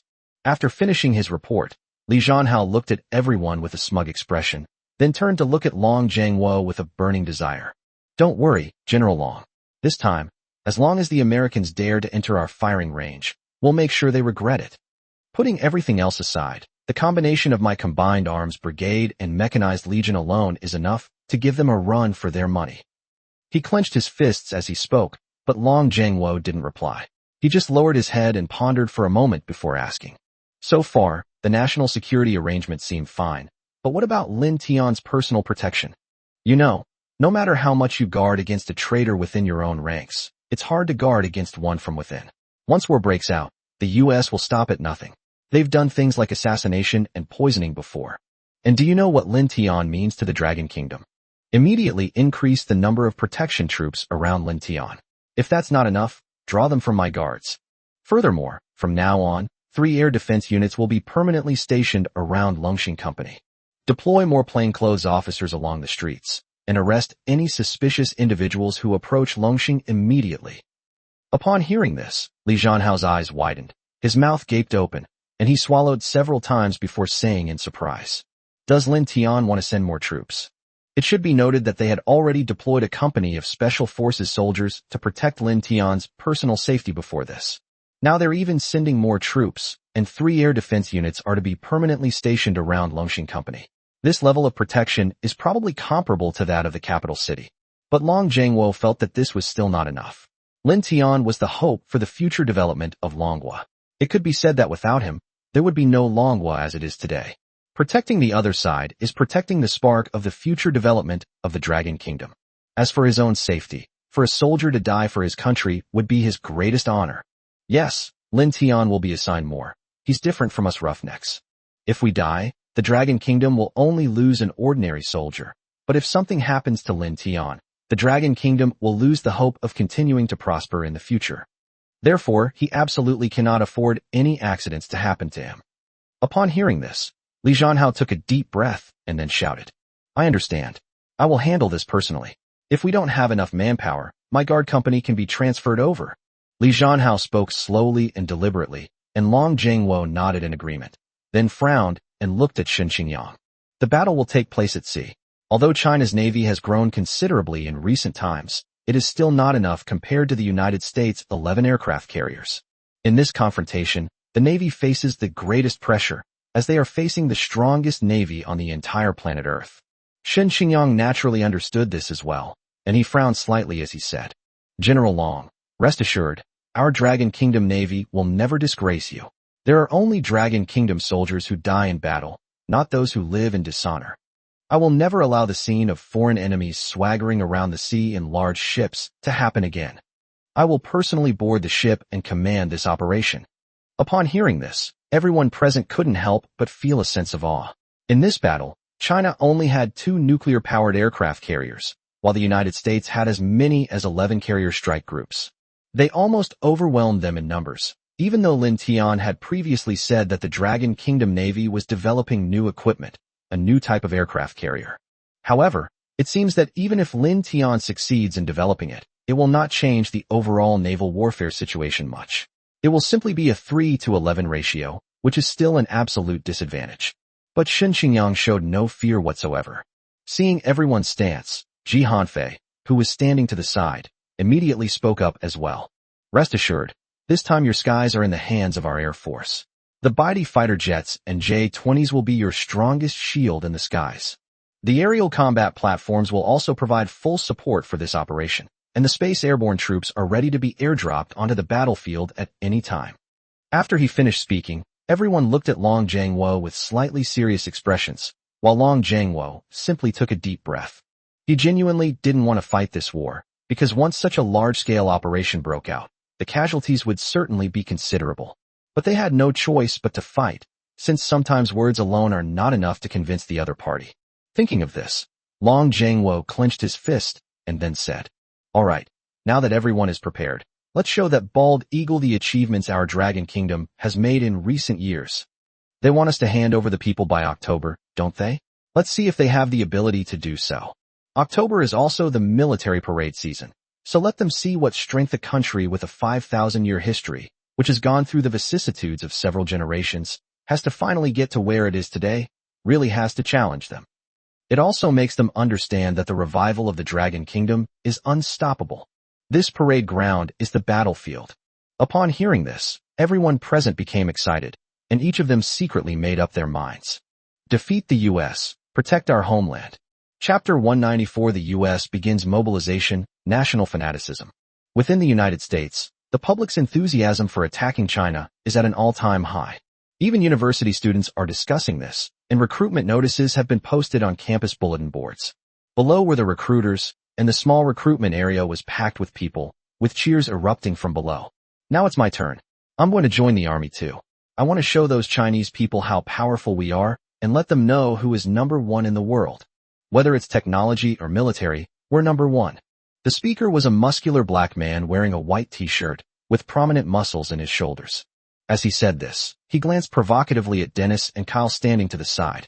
Ever since they went to China to see an air show, these two guys had been bragging about how powerful China was.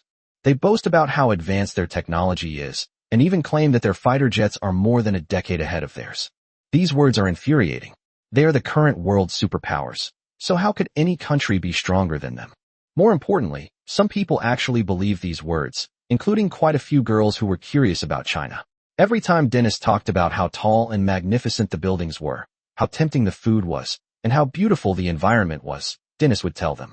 These girls would then exclaim, "Wow," and start bombarding Dennis with questions. Is the Dragon Kingdom really as good as you say? Does the Dragon Kingdom really have trains that travel overhead? And is it true that in China, you can make payments without carrying cash? Every time he saw this scene and heard these words, for some reason, a nameless anger would rise in his heart. That damn dragon country is nothing but a backward agricultural nation. What kind of technology does it have? This kid is definitely making things up to pick up girls. He will definitely bring back spoils from the Dragon Kingdom to show Dennis and the others just how vulnerable the Dragon Kingdom he speaks of is. A backward country dares to challenge their world hegemon. They're practically courting death. Thinking about it, Grayson grinned menacingly, then strode through the crowd toward the conscription soldiers. Dennis, watching this scene from a short distance away, frowned slightly, then looked at his friend who was preparing to go to war with a somewhat solemn expression. Roger, are you really planning to participate in this war against the Dragon Kingdom? Seeing his friend excitedly adjusting his military uniform, Dennis couldn't help but offer a reminder. Roger smiled slightly, glanced around, then covered one side of his mouth with one hand, and said with a smile, "Of course, Dennis." The whole school held a mobilization meeting for this expedition, and everyone at the meeting said that the Chinese are evil and despicable. They stole our jobs and property and launched terrorist attacks. They are the ones who disrupt world peace. Our actions are just. Roger laughed as he spoke, then immediately added, "Of course I don't believe in any of that. My main reason for joining this operation is to get paid. Who cares about the outcome? However, deep down, I feel that the advantage in this battle lies with us. After all, we have formed a coalition of more than 30 countries, and this force is enough to tear any country apart. If I were a Chinese, I would have surrendered long ago. This is a war that cannot be won." Roger then looked at Dennis with some curiosity, hesitated for a moment, and then said, "Aren't you going to participate in Dennis's recruitment drive this time? I remember you weren't so hesitant about the Dragon Kingdom before. In my memory, you were even more radical than that bastard Grayson. They used to look down on the Dragon Kingdom, but ever since you went there, you've changed completely. You're always hanging out with that brat Kyle. Do you know what those bastards in Grayson are saying about you behind your back? He said you're a sissy. You have no manliness at all. You're not like an American at all." After saying this, Roger fell silent and observed Dennis's reaction. Contrary to his expectations of fury, Dennis only gave a faint, unreadable smile. Then, with a hint of helplessness, he said, "Perhaps, since my trip to China, I feel I've changed a lot and am no longer the person I used to be." Dennis chuckled bitterly as he spoke. Indeed, ever since he went to China, he has developed a deep curiosity about the country, so he has been constantly reading materials and studying the history of China. The more I look, the more I realize how unique the Dragon Kingdom is. As one of the few remaining ancient civilizations, its civilization has never been interrupted, and it has almost always been in a state of great unity, with its technological civilization developing very rapidly. Although it suffered a lot in modern times, it did not choose revenge after becoming strong, but instead has always implemented a strategy of peaceful development. Even with powerful weapons, they would never provoke trouble. This is in stark contrast to the image of China as a sinful, backward, economically isolated, and missile-rich nation that they promote domestically. It could be said that the real China was the other extreme of their propaganda, which made him doubt his own country. Is China really as evil as its propaganda portrays it to be? Thinking about all this, Dennis shook his head with a headache, then looked solemnly at his friend. "Roger, let me tell you, you must be careful this time when you fight against the Dragon Kingdom. The Dragon Kingdom is definitely not as backward and ignorant as the propaganda makes it out to be. Their technology is no worse than ours, and may even have surpassed ours." Upon hearing this, Roger looked at Dennis with some surprise, not at the claim that China's technology was superior to that of the United States, but at Dennis's attitude.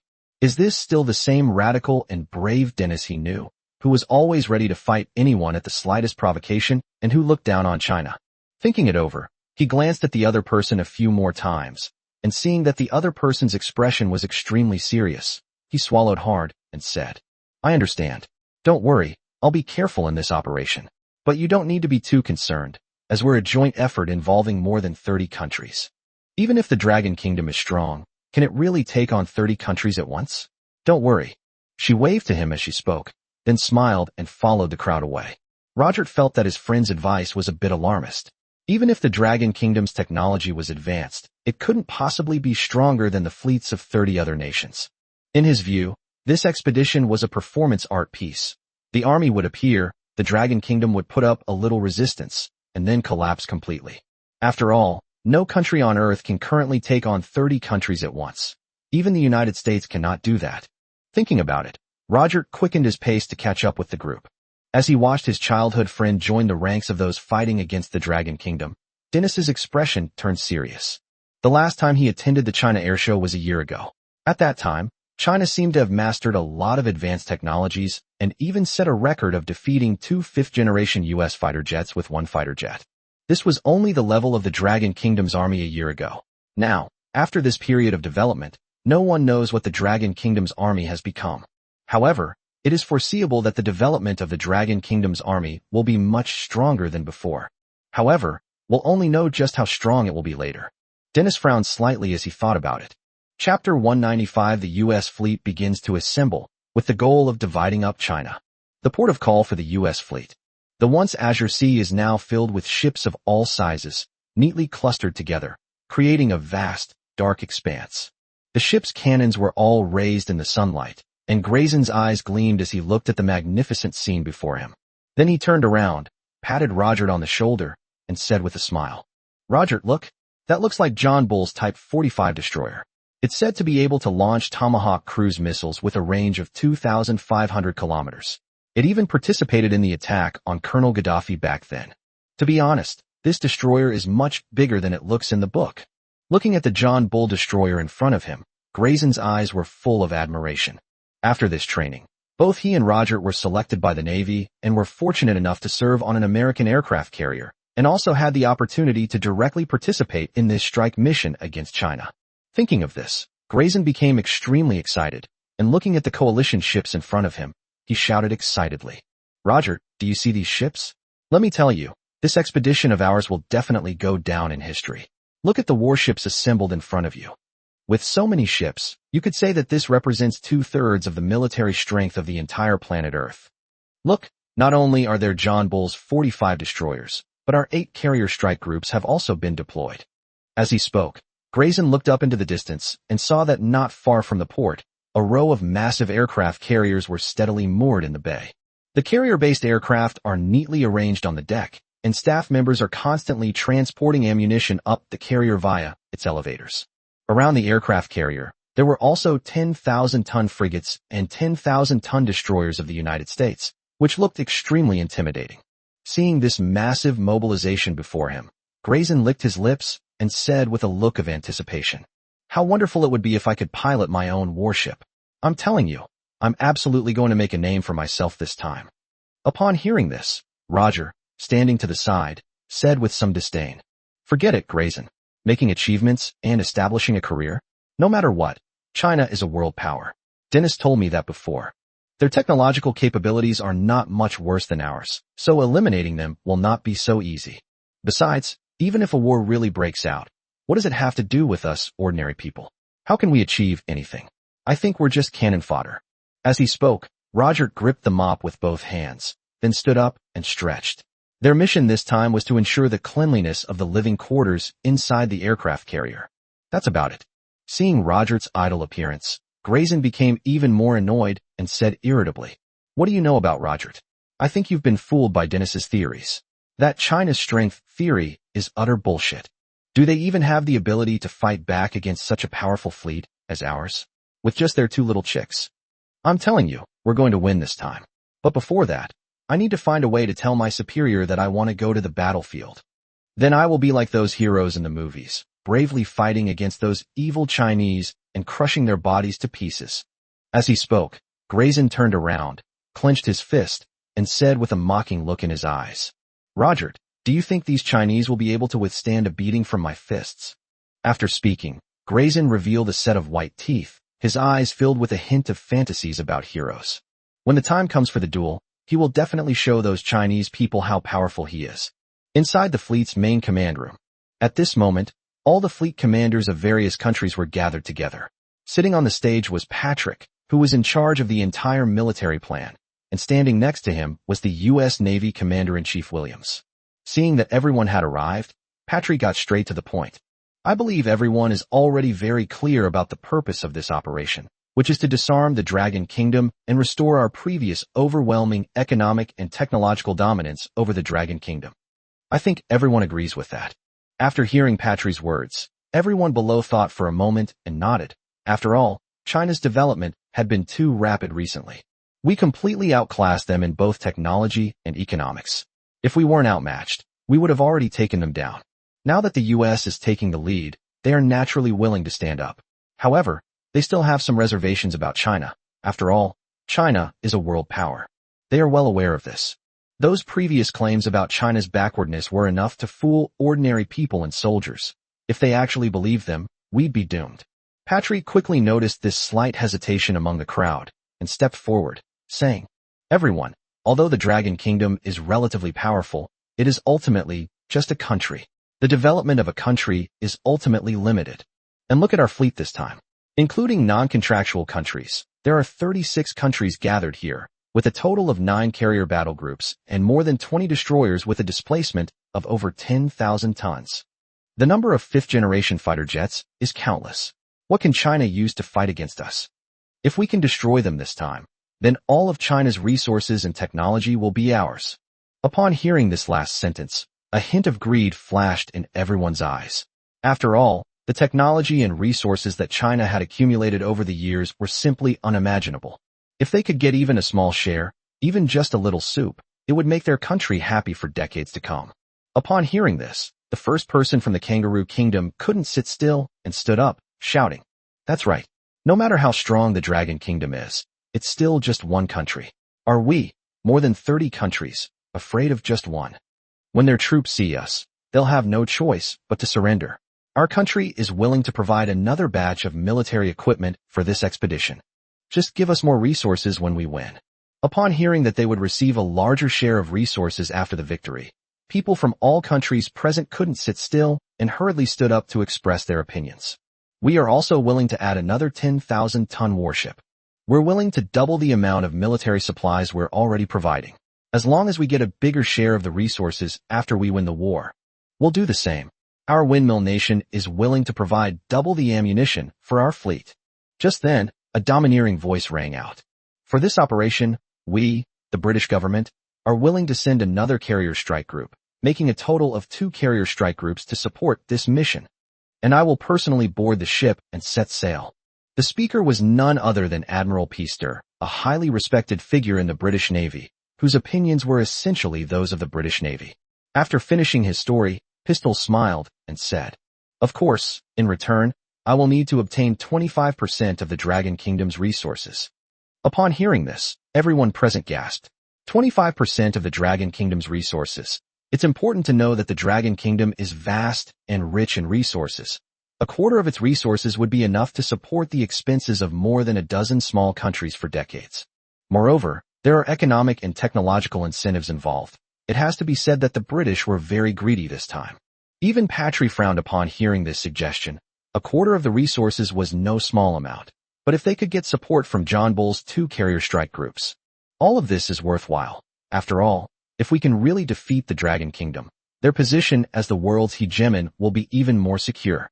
Thinking about it, Patry nodded and said, "All right, I'll give you a quarter of it, but you must send your fleet to join us in this operation." Pistols couldn't help but smile with satisfaction upon hearing this. "Of course, I'll personally lead the attack this time. I'm going to turn China's military parade season into a showcase of our battlefield fleet." Upon hearing this, everyone present burst into laughter, knowing that October was the month of the Dragon Kingdom's military parade season. Now that their army is at the city gates, the people of the Dragon Kingdom are probably too terrified to even hold a military parade. Thinking of this, the smiles of the crowd became even more rampant. A sinister laugh lingered in the room for a long time. Chapter 196. The military parade will proceed as scheduled. Recently, another country has decided to announce sanctions against China, bringing the total number of countries that have decided to strike China to 36. The fleets of various countries have now gathered at the US's #1 overseas port. We strongly protest this military action. Due to special circumstances, the Longgang Estuary is currently temporarily closed to the public. We ask for your understanding. News reports have been circulating about the US-led joint fleet and major cities in China entering a state of emergency. Although it is only mid-September, everyone feels that the shadow of war is approaching. Looking at the soldiers outside who were being deployed to various parts of the city, Sun Daping couldn't help but swallow. These soldiers were all fully armed and had resolute eyes, even though it was ostensibly an exercise. But everyone knows what such a heavy deployment of troops really means. 2 weeks later is the day the U.S. demands the delivery of the troops. If we don't give it to them, we'll use the pretext of maintaining world peace to deal with them. Thinking about the reports of the past few days, Sun Daping couldn't help but take a few deep breaths. It looks like a real fight is going to break out this time. Then he turned to look at Gao Jie and asked with some curiosity, "Old Gao, what are people on the foreign internet saying now? Do we really have no allies at all this time?" Gao Jie shook his head, then smiled bitterly. "Now, most people on the internet are saying that China is doomed to lose this war, that surrendering is the right choice for us, and that we can't possibly win this war.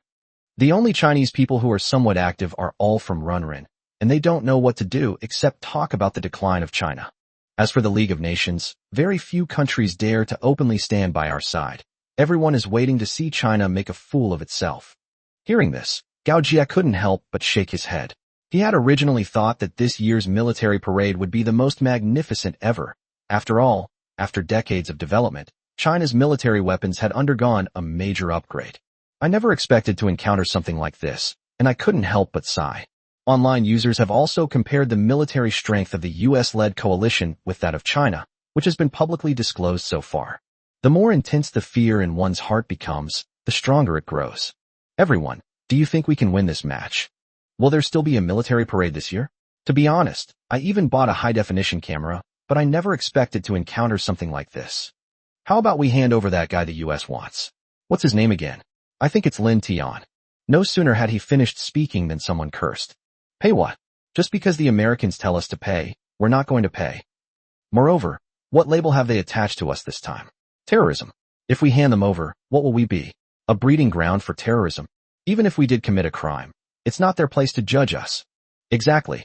Today he can tell us to hand over Lin Tian for trial, and tomorrow he can tell Li Tian and Yang Tian for trial.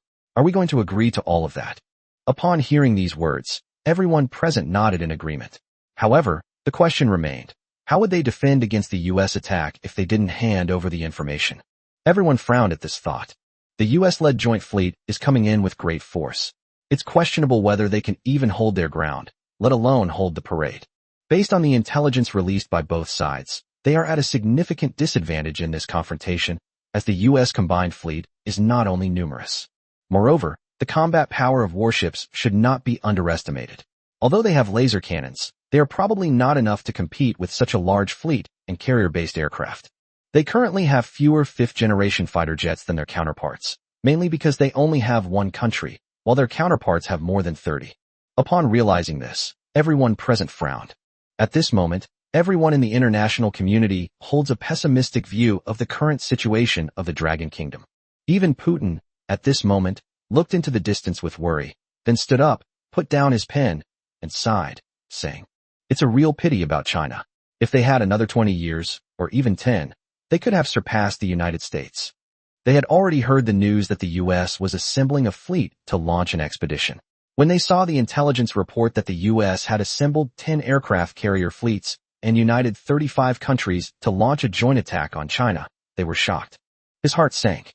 Having lived through that chaotic era, they naturally understood how much pressure a country faced alone against the entire Western world. Although China's recent achievements are dazzling, these high-tech products seem somewhat inadequate in the face of its overwhelming advantage. Thinking of this, Emperor Putin sighed heavily. His advisor, upon hearing this, also frowned. Then, seeing that Emperor Putin had spoken, he whispered, "Mr. President, shall we still participate in the Dragon Kingdom's military parade this time?" Upon hearing this, Putin raised an eyebrow and looked at his advisor with an expression that seemed to say, "Are you kidding me? A military parade? Do you think China has the time to hold a military parade right now?" Upon hearing this, the staff officer quickly lowered his head and then said with some helplessness, "I also think they don't have the time to hold a military parade, but China has already sent us an invitation to a military parade. Don't believe me? Look." As he spoke, the advisor beside him took out a red letter representing the national identity of the Dragon Kingdom.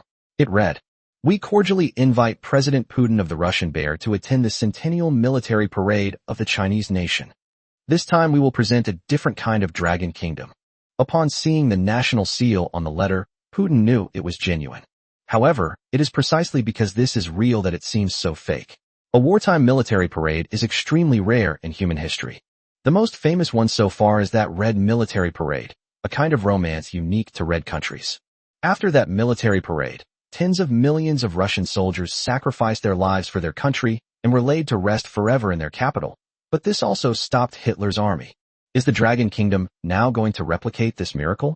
The more he thought about it, the deeper his brows furrowed, and the more profound his gaze became. Just then, a soft voice rang out. Mr. President, are we still going to the military parade this time? Go? Of course we'll go. Since the Dragon Kingdom dares to invite us, why shouldn't we go? Not only will we go, but we'll also bring big gifts. Don't we still have some arms stockpiles? Since China wants to fight, we can't not support them. Upon hearing this, the staff officer nodded and immediately went to prepare the relevant matters. Meanwhile, Putin, resting his chin on his hand, tilted his head slightly and muttered to himself with a suspicious expression. What's going on with this statement that shows a different side of China? Does China really have a way to withstand the siege of more than 30 countries like the United States? How is that possible? Even that once great nation failed. Could the fate of the Dragon Kingdom be different this time? Chapter 197. On the eve of the military parade, dark clouds loomed. This is our final warning to China. Hand over Lin Tian and his gang of terrorists. This is an effort for world peace. Otherwise, don't blame us for sending troops to intervene. The television was still showing footage of the U.S. issuing an ultimatum to China, but no one in China cared anymore. Everyone is ready, and some coastal cities have begun organizing residents to take refuge in air raid shelters. Armed soldiers patrolled the streets, and armored vehicles roared as they slowly advanced on the ground. Today is the last day of the deadline set by the United States. If they do not hand over the prisoners and offer compensation and an apology, the other side will begin to send troops. The shadow of war loomed over everyone. Even some innocent children could feel it, clutching their mother's hands tightly and asking cautiously, "What's wrong with Mom?" The mother simply hugged her child tightly, then stroked his head and said gently, "It's okay, we'll be all right this time." Those around her gave a bitter smile upon hearing the mother's words, then forced a smile and said, "Yes, your mother is right. Everything will be all right. The soldiers of the Dragon Kingdom will definitely protect us." Exactly. We've weathered countless storms, so why would we be afraid of a mere U.S.? Everything will be all right after tomorrow. The higher-ups said the parade will proceed as scheduled, so we can rest assured. As they spoke, everyone grinned, and then some of them, trying to appear calm, said, "Yes, it's nothing serious, we'll get through it. It's just a bit of a pity that I won't be able to watch the parade this time. You should know that I attend every single military parade. When it comes to military parades, a glint of light flashes in everyone's eyes. Over the years, every military parade in China has undoubtedly shown a new look. The new equipment that appears in the game is always exciting, and I believe this time will be no exception." Sun Dapeng, who was sitting to the side, couldn't help but light up when he heard what everyone was saying. He then raised his fist and said, "That's right, no one can defeat the Dragon Kingdom." The military parade of that year was to celebrate that we had shaken off foreign oppression and internal strife. This time, we will raise this flag again. Upon hearing Sun Dapeng's words, a glimmer of light appeared in everyone's eyes, but deep down, the fear and worry still lingered. Inside the Dragon Defense Ministry, with documents flying everywhere, Long Zhengwo and his assistants were extremely busy. The closer they got to the eve of the military parade, the more things needed to be arranged. "General Long, this is the White Shark nuclear-powered aircraft carrier that General Lin entrusted to us. It is currently lurking in the depths of the Pacific Ocean, and the crew is asking if we need to continue eastward. Don't move eastward, continue to lie low, and don't make any moves unless the U.S. takes the initiative." Upon hearing this, the assistant nodded and then handed over a report. "These are the drop coordinates for the Mechanical Legion and the Shadow Mechs. Should they be adjusted?" "No need, that's fine. If the U.S. dares to harass us, they will strike immediately." The assistant nodded, then took a new report. After more than 10 times, Long Zhengwo finally got a chance to catch his breath. He unconsciously put down the pen in his hand, then took a deep breath and looked out the window, lost in thought. After this period of development, their military strength has made leaps and bounds, and various deployments have begun to be implemented in an orderly manner. Although they currently have a significant technological advantage over their opponent, no one knows what will happen until they actually engage in combat. Tomorrow they will face their real test, when the U.S. will lead its combined fleet in a fierce attack on China. Thinking of this, Long Zhengwo dug his nails deep into his palm. Tonight is probably destined to be a sleepless night. Looking at the long night before him, Long Jingwo said with deep feeling, "It is said that the darkest hour is before dawn. If we can get through this crisis, the Dragon Kingdom will probably achieve a true revival." Thinking of this, Long Jingwo's brows relaxed a little. At this moment, the port lights are brightly lit inside the overseas military bases of the United States. The sparks from the warships illuminated the entire ocean, and the new recruits in Grayson were so excited by the magnificent scene before them that they couldn't sleep. One by one, they all rushed out of the crew restroom, looking at the scene in front of them with their eyes full of beautiful dreams and fantasies about the future. "Roger, do you know? Tomorrow we're heading to the waters of the Dragon Kingdom. We'll be representing peace envoys to judge a nation like the Dragon Kingdom. You know, we'll definitely punish them severely and show them the power of a world superpower. Tomorrow will also be a great day for me to make achievements, and my hometown will be proud of me." As he spoke, Grayson looked up at the dazzling scene before him, already imagining himself fighting bravely against the Dragon Kingdom the next day. And when he returned home, the praise from his family and friends made Grayson's smile grow wider. Then he clenched his fist and slammed it against the railing, saying fiercely, "I will definitely become a hero, and my father will be so proud of me. We will be invincible." Looking at the massive warship and cannons in front of him, Grayson's lips curled into a ferocious smile. At this moment, there were quite a few people who shared this idea. Everyone looked at the sea with anticipation, fantasizing about tomorrow's battle. Patry, who was in the command room on the island, looked at the soldiers on the deck. Instead of ordering them to go back to rest, he squinted and smiled at them. "Williams, how many people did we send in this joint fleet? Not counting logistics, there are 70,000 combat personnel alone, and another 30,000 are troops sent by other countries. It can be said that this operation has reached an unprecedented level. With 100,000 naval personnel, what country in the world can rival them?" Hearing this, Patry smiled slightly, then raised an eyebrow and turned to say, "What's the reaction from China?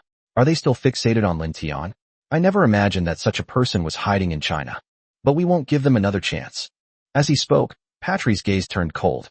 Through their investigations over this period, they had discovered the reason for the rapid advancements in Chinese technology. He is a private businessman named Lin Tian. The stealth fighter jet and aircraft carrier were both his work. It's simply unbelievable that an ordinary businessman could possess such skills. However, it all had to end. As the world's superpowers, they would never allow a country that posed a threat to their position to exist. Looking at the darkening night before him, Patry's eyes turned as cold as knives. "Inform all soldiers to rest now. The fleet will launch its attack first thing tomorrow morning." Chapter 198. The entire fleet is deployed. The target is the Dragon Kingdom. As the first rays of dawn shone over the capital, the hearts of all Chinese people leaped into their throats. The once bustling traffic on the streets had completely disappeared, and the noisy market vendors' calls had stopped. Only the chirping of birds could be heard from time to time in the city. In an instant, the entire city seemed to fall silent, but if you looked closely, you would find that the city had not stopped its usual liveliness. On the contrary, it had become even more bustling.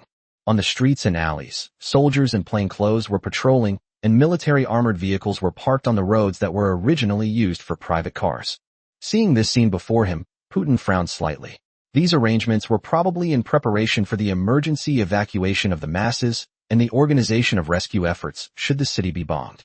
Of course, he also had the role of investigating local spies, a point he, as a special agent, was well aware of. However, he wasn't invited here today to see how the Dragon Kingdom was on guard. Sensing Putin's thoughts, the Chinese receptionist sitting beside the car smiled and said, "Please excuse the commotion today. The situation is special, which is why we've arranged so much security. The parade won't begin anytime soon, so please wait a moment longer. In addition, this military parade may be a bit special. Please understand if there are any inappropriate aspects." Hearing the words of the Dragon Kingdom ambassador, Emperor Putin frowned, hesitated for a moment, and then asked, "Are you really going to hold a military parade today?" To be honest, if he hadn't seen the official seal on the invitation from the Dragon Kingdom, he would have thought it was a joke. After all, it's not very rational to insist on holding a military parade under such pressure. Upon hearing Putin's words, the ambassador beside him simply smiled and then spoke. "Yes, we are indeed going to hold a military parade this time, but this parade is a bit special. It may differ somewhat from the traditional way of holding a military parade." "Special? Different from traditional military parades?" Putin glanced at the newcomer with some doubt, then lowered his head and pondered to himself. Indeed, when he was invited to watch the military parade in China, there were all sorts of parade equipment parked on the road. Furthermore, there was a large number of military personnel gathered, but he didn't see any of them this time. He didn't see any equipment, nor did he see any personnel gathering. Of course, he understood that there were different rules for wartime inspections, and that the number of soldiers needed to be reduced to support the front lines. But isn't this too much of a cut? So much so that you can't see a single person? Isn't this supposed to be a military parade? Are they just here to see nothing but air? The more he thought about it, the more suspicious Emperor Putin's eyes became. He really didn't know what the Dragon Kingdom was planning to do. The ambassador silently led him to a presidential reception room, and then solemnly said before opening the door, "President Putin, the Chinese people appreciate your kindness. We were defeated by the US back then, but this time we will be victorious." As he spoke, he turned and left. Upon hearing the other person's words, Putin's pupils constricted sharply. Victory? Did he mishear? Can one country really win against 36? Thinking about it, he walked into the reception room and saw that it was fully equipped, but the most eye-catching thing in the whole room was the large screen in front of the hall. The entire screen was almost glued to the wall, and it looked like something important was about to be played. Thinking of Putin, his brows furrowed slightly. Do they really have a way to deal with the US? At this moment, all fleets in the overseas ports of the United States received one order. Fleet launch. Target enters Dragon Kingdom territorial waters. Impose a military blockade on its surface. Simultaneously eliminate Dragon Kingdom's manpower. Upon hearing this news, Admiral Peaster immediately shouted, "Lion Fleet, attack!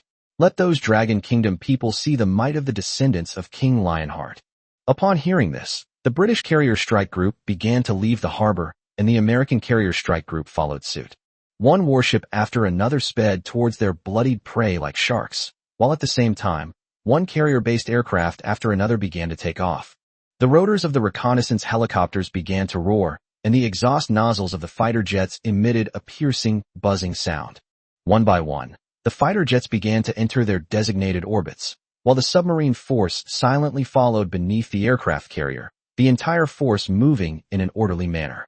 Grayson, who was serving as a close-in weapon system gunner on the aircraft carrier, turned red as he watched the fighter jets take off and the aircraft carrier set sail. He was so excited he couldn't speak. "Roger, do you see that? We are about to witness history. Future generations will talk about what happened today and will surely admire our bravery. They will also be proud of our actions today. As for those Chinese, they probably only have the option of fleeing for their lives." Looking at the magnificent scene before him, Grayson shouted with anticipation in his eyes.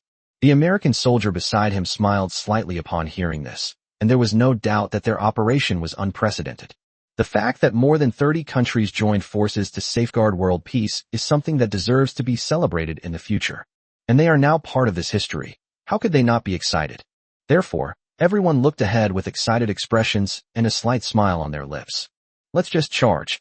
We've mobilized so many people this time, with over 100 warships alone. The Chinese will be terrified when they see this. They've been arrogant for so long. Today we'll show them who's truly number one in the world. Everyone burst into laughter. The entire fleet was filled with a relaxed atmosphere. Everyone thought that the Dragon Kingdom would definitely not be able to resist their attack this time. Inside the Dragon Kingdom's command center, Long Jiangwo and others, dressed in military uniforms, looked at the report before them with serious expressions. "You mean the US has already launched an attack? It seems this battle is unavoidable. Well then, let's show them the true strength of our Dragon Nation today." As he spoke, Long Jiangwo stood up and said in a deep voice, "Notify the troops to prepare for immediate counterattack should the US take any action. Let's use this war to bring a perfect end to the century-long road to the revival of the Dragon Kingdom." This is also an explanation to the people who watch the parade and those who support our country. Chapter 199 Level 1 Alert. U.S. warships arrive. Beyond the Pacific Ocean, warships are now advancing towards the waters of the Dragon Kingdom in battle formation. First and foremost was the HMS Queen Elizabeth, followed by the U.S.'s second and third aircraft carriers, and then a whole host of large ships. Upon reaching their destination, the ships dispersed and adopted a defensive posture. Inside the aircraft carrier's island, Patry listened intently to the reports from the three branches of the armed forces. "Commander-in-Chief, no Chinese warplanes have been detected in the air. Shall we continue?" Nothing unusual was found on the seabed. Currently, the detection helicopters have not detected any signals from Chinese warships on the sea. As he listened to these reports, Patry frowned deeply and muttered to himself. What's going on? Does the Dragon Kingdom have no intention of defending itself? Or are they willing to surrender and be wiped out by us? Logically speaking, there should be a large number of Chinese Navy troops blocking their way right now. So why is there no one here? This is simply illogical. Looking at the ocean through the transparent glass, for some reason, an ominous premonition began to well up in my heart. The scene this time was similar to the one he had when he followed General Milhouse. It was just as eerie, but this time the feeling of unease was even stronger. But how could this be? Given the current situation, they have no chance of losing. So why is he so uneasy? Just as he was pondering his next move, a voice broke through the communication. What's going on, Admiral Patry? Why is the fleet stopping just before reaching the waters controlled by the Chinese nation? Could it be that they've chickened out? You must know this is a golden opportunity to weaken or even eliminate the Dragon Kingdom. Once we miss this opportunity, it will never come again. Besides, this time more than 30 countries have united. Do you think we're afraid of a mere dragon country like him? During the communication, General Peister shouted anxiously. This time, they're really going all out to successfully seize a quarter of the Dragon Kingdom's resources. Both of China's aircraft carriers were deployed, and almost all of its own warships that were operational were brought over. The number of soldiers mobilized and the various subsidies were all unprecedented, so it can be said that they spared no expense in this offensive. Therefore, they must bring something back from the Dragon Kingdom this time. Otherwise he will not be able to explain to the Queen and the Prime Minister. You could say he was even more anxious than Patry at that moment. Seeing that the other party was still hesitant, Peister couldn't help but say, everyone is watching you now. The fleet has already launched its attack, and there is absolutely no turning back. If you don't dare to charge, then we're willing to be the first to go, but we'll add 10% more resources afterwards. Upon hearing that resources would be increased by 10%, the commanders of Australia and other small countries all changed their expressions, and their breathing became heavy. Before Patry could react, a group of small countries jumped out and said, if we can get an extra 10% for being the first to go, we'd be willing. I'm willing too. It's just a Dragon Kingdom, right? With so many of us, why are we afraid of just one of them? Our ancestors successfully plundered their wealth back then, and we certainly can do it again today. Exactly, especially since we're on the side of justice this time. Hearing what everyone said, Patry frowned slightly. Although he wanted to investigate further, the current situation seemed to no longer allow him to hesitate. This sortie represents the United States, and what it aims to show the world is the return of the once world's #1 navy. Therefore, even the slightest hesitation would be an insult to them, let alone the fact that they could hesitate now. Looking at the fully deployed U.S. fleet on the sea, Patry took a deep breath and then spoke. Everyone, stay alert. We are beginning our entry into the Dragon Kingdom's waters. Once the Chinese fleet is spotted resisting at sea, open fire and destroy it immediately. Upon hearing this order, the commanders of the missile fleet present all chuckled, then happily addressed their soldiers. All personnel accelerate forward. Ship guns are ready to fire at any moment. Radar coverage of the sea. The entire fleet only paused briefly in the waters of the Dragon Kingdom before resolutely charging into them. Within the Dragon Kingdom, all major coastal cities have now entered a state of high alert. Even Sun Daping, who was hiding in the air raid shelter, could clearly feel the rumbling of tanks overhead. The adults beside him showed a hint of fear in their eyes when they heard the sound of the tank rolling over the road, while some elderly people with white hair and wearing old-fashioned military overcoats seemed to remember something when they heard the sound. He gripped his cane tightly with both hands, his eyes solemnly fixed on the entrance of the air raid shelter, as if he were about to rush out and perish together with the enemy who entered. Everyone present could clearly sense that war was probably really coming. Thinking about it, Sun Daping couldn't help but swallow, then looked at Gao Jie beside him, who was sitting cross-legged on the ground with a laptop in front of him. At this moment, Gao Jie was fiddling with something on the computer, as if searching for something. Seeing the other person's appearance, Sun Daping couldn't help but ask with some curiosity. Old Gao, what are you doing? Don't you know war is coming?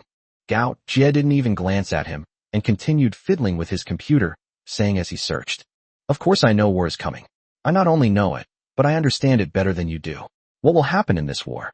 As he spoke, he pressed the enter key, and a video of American ports filmed by foreigners began to play. The scene showed rows of warships neatly lined up, with carrier-based aircraft from various countries silently resting on the aircraft carriers. The entire screen was crammed full. Everywhere you looked, there were warships and fighter jets, with towering aircraft carriers visible everywhere. Looking at the content of this scene, Sun Daping couldn't help but feel a chill run down his spine. So far, the video features more than a dozen warships with a displacement of 10,000 tons, and as filming progresses, no two aircraft carriers are seen repeatedly. The planes were also fully loaded with carrier-based aircraft. Looking at this formation, one could guess that the opponent that China was about to face was very powerful. But I never expected it to be so terrifying.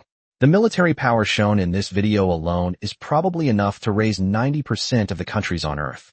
Not to mention the countless fleets and aircraft carriers beyond the video. Thinking of this, Sun Daping took a deep breath and then said in a trembling voice, "Do you think we can get through this?" Upon hearing this, Gao Jie looked up, somewhat bewildered, then turned firmly to Sun Daping. "Yes, we will get through this." Although he himself didn't believe these words, for some reason he felt deep down that there was still hope for the Dragon Kingdom. Even he didn't know where this hope came from. Chapter 200 The Final Warning.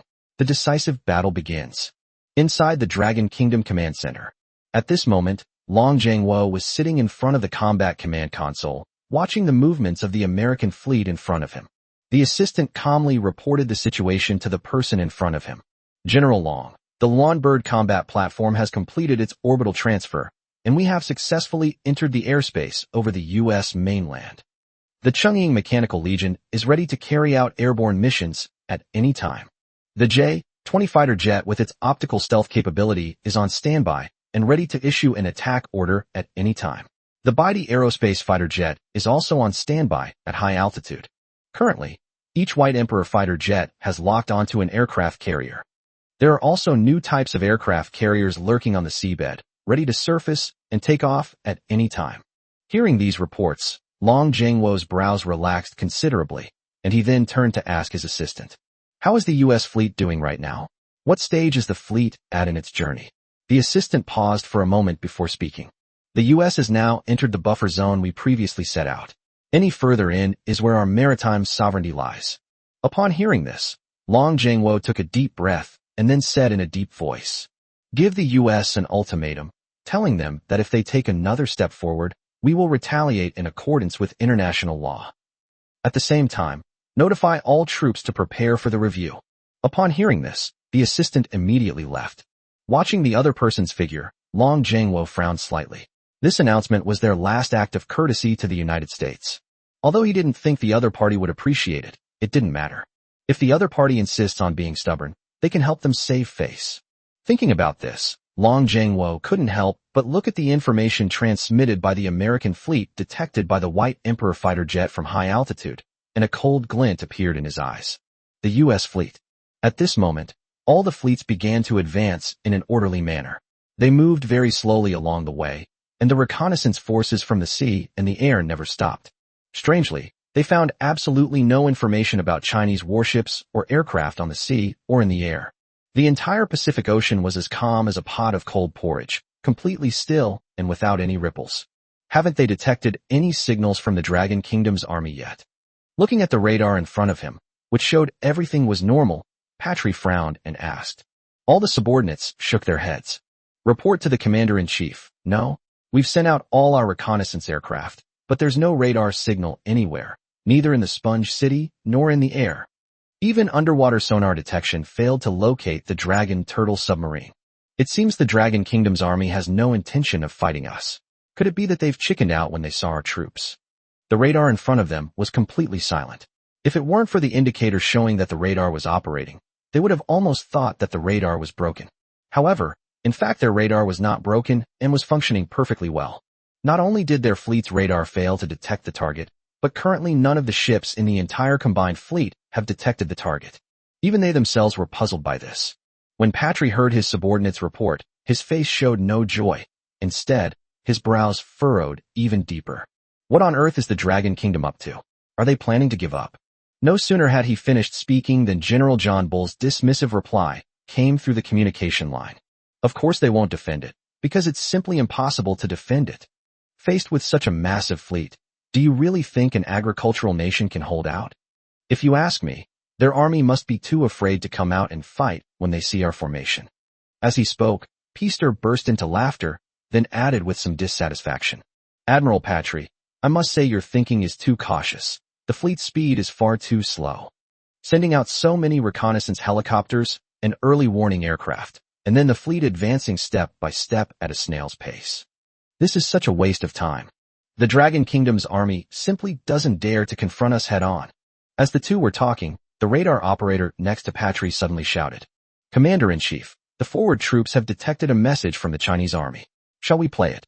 Upon hearing this, both Patry and Pistol's pupils contracted, and then they both remained silent in tacit agreement. With the superior's approval, the staff present began playing the detected signal.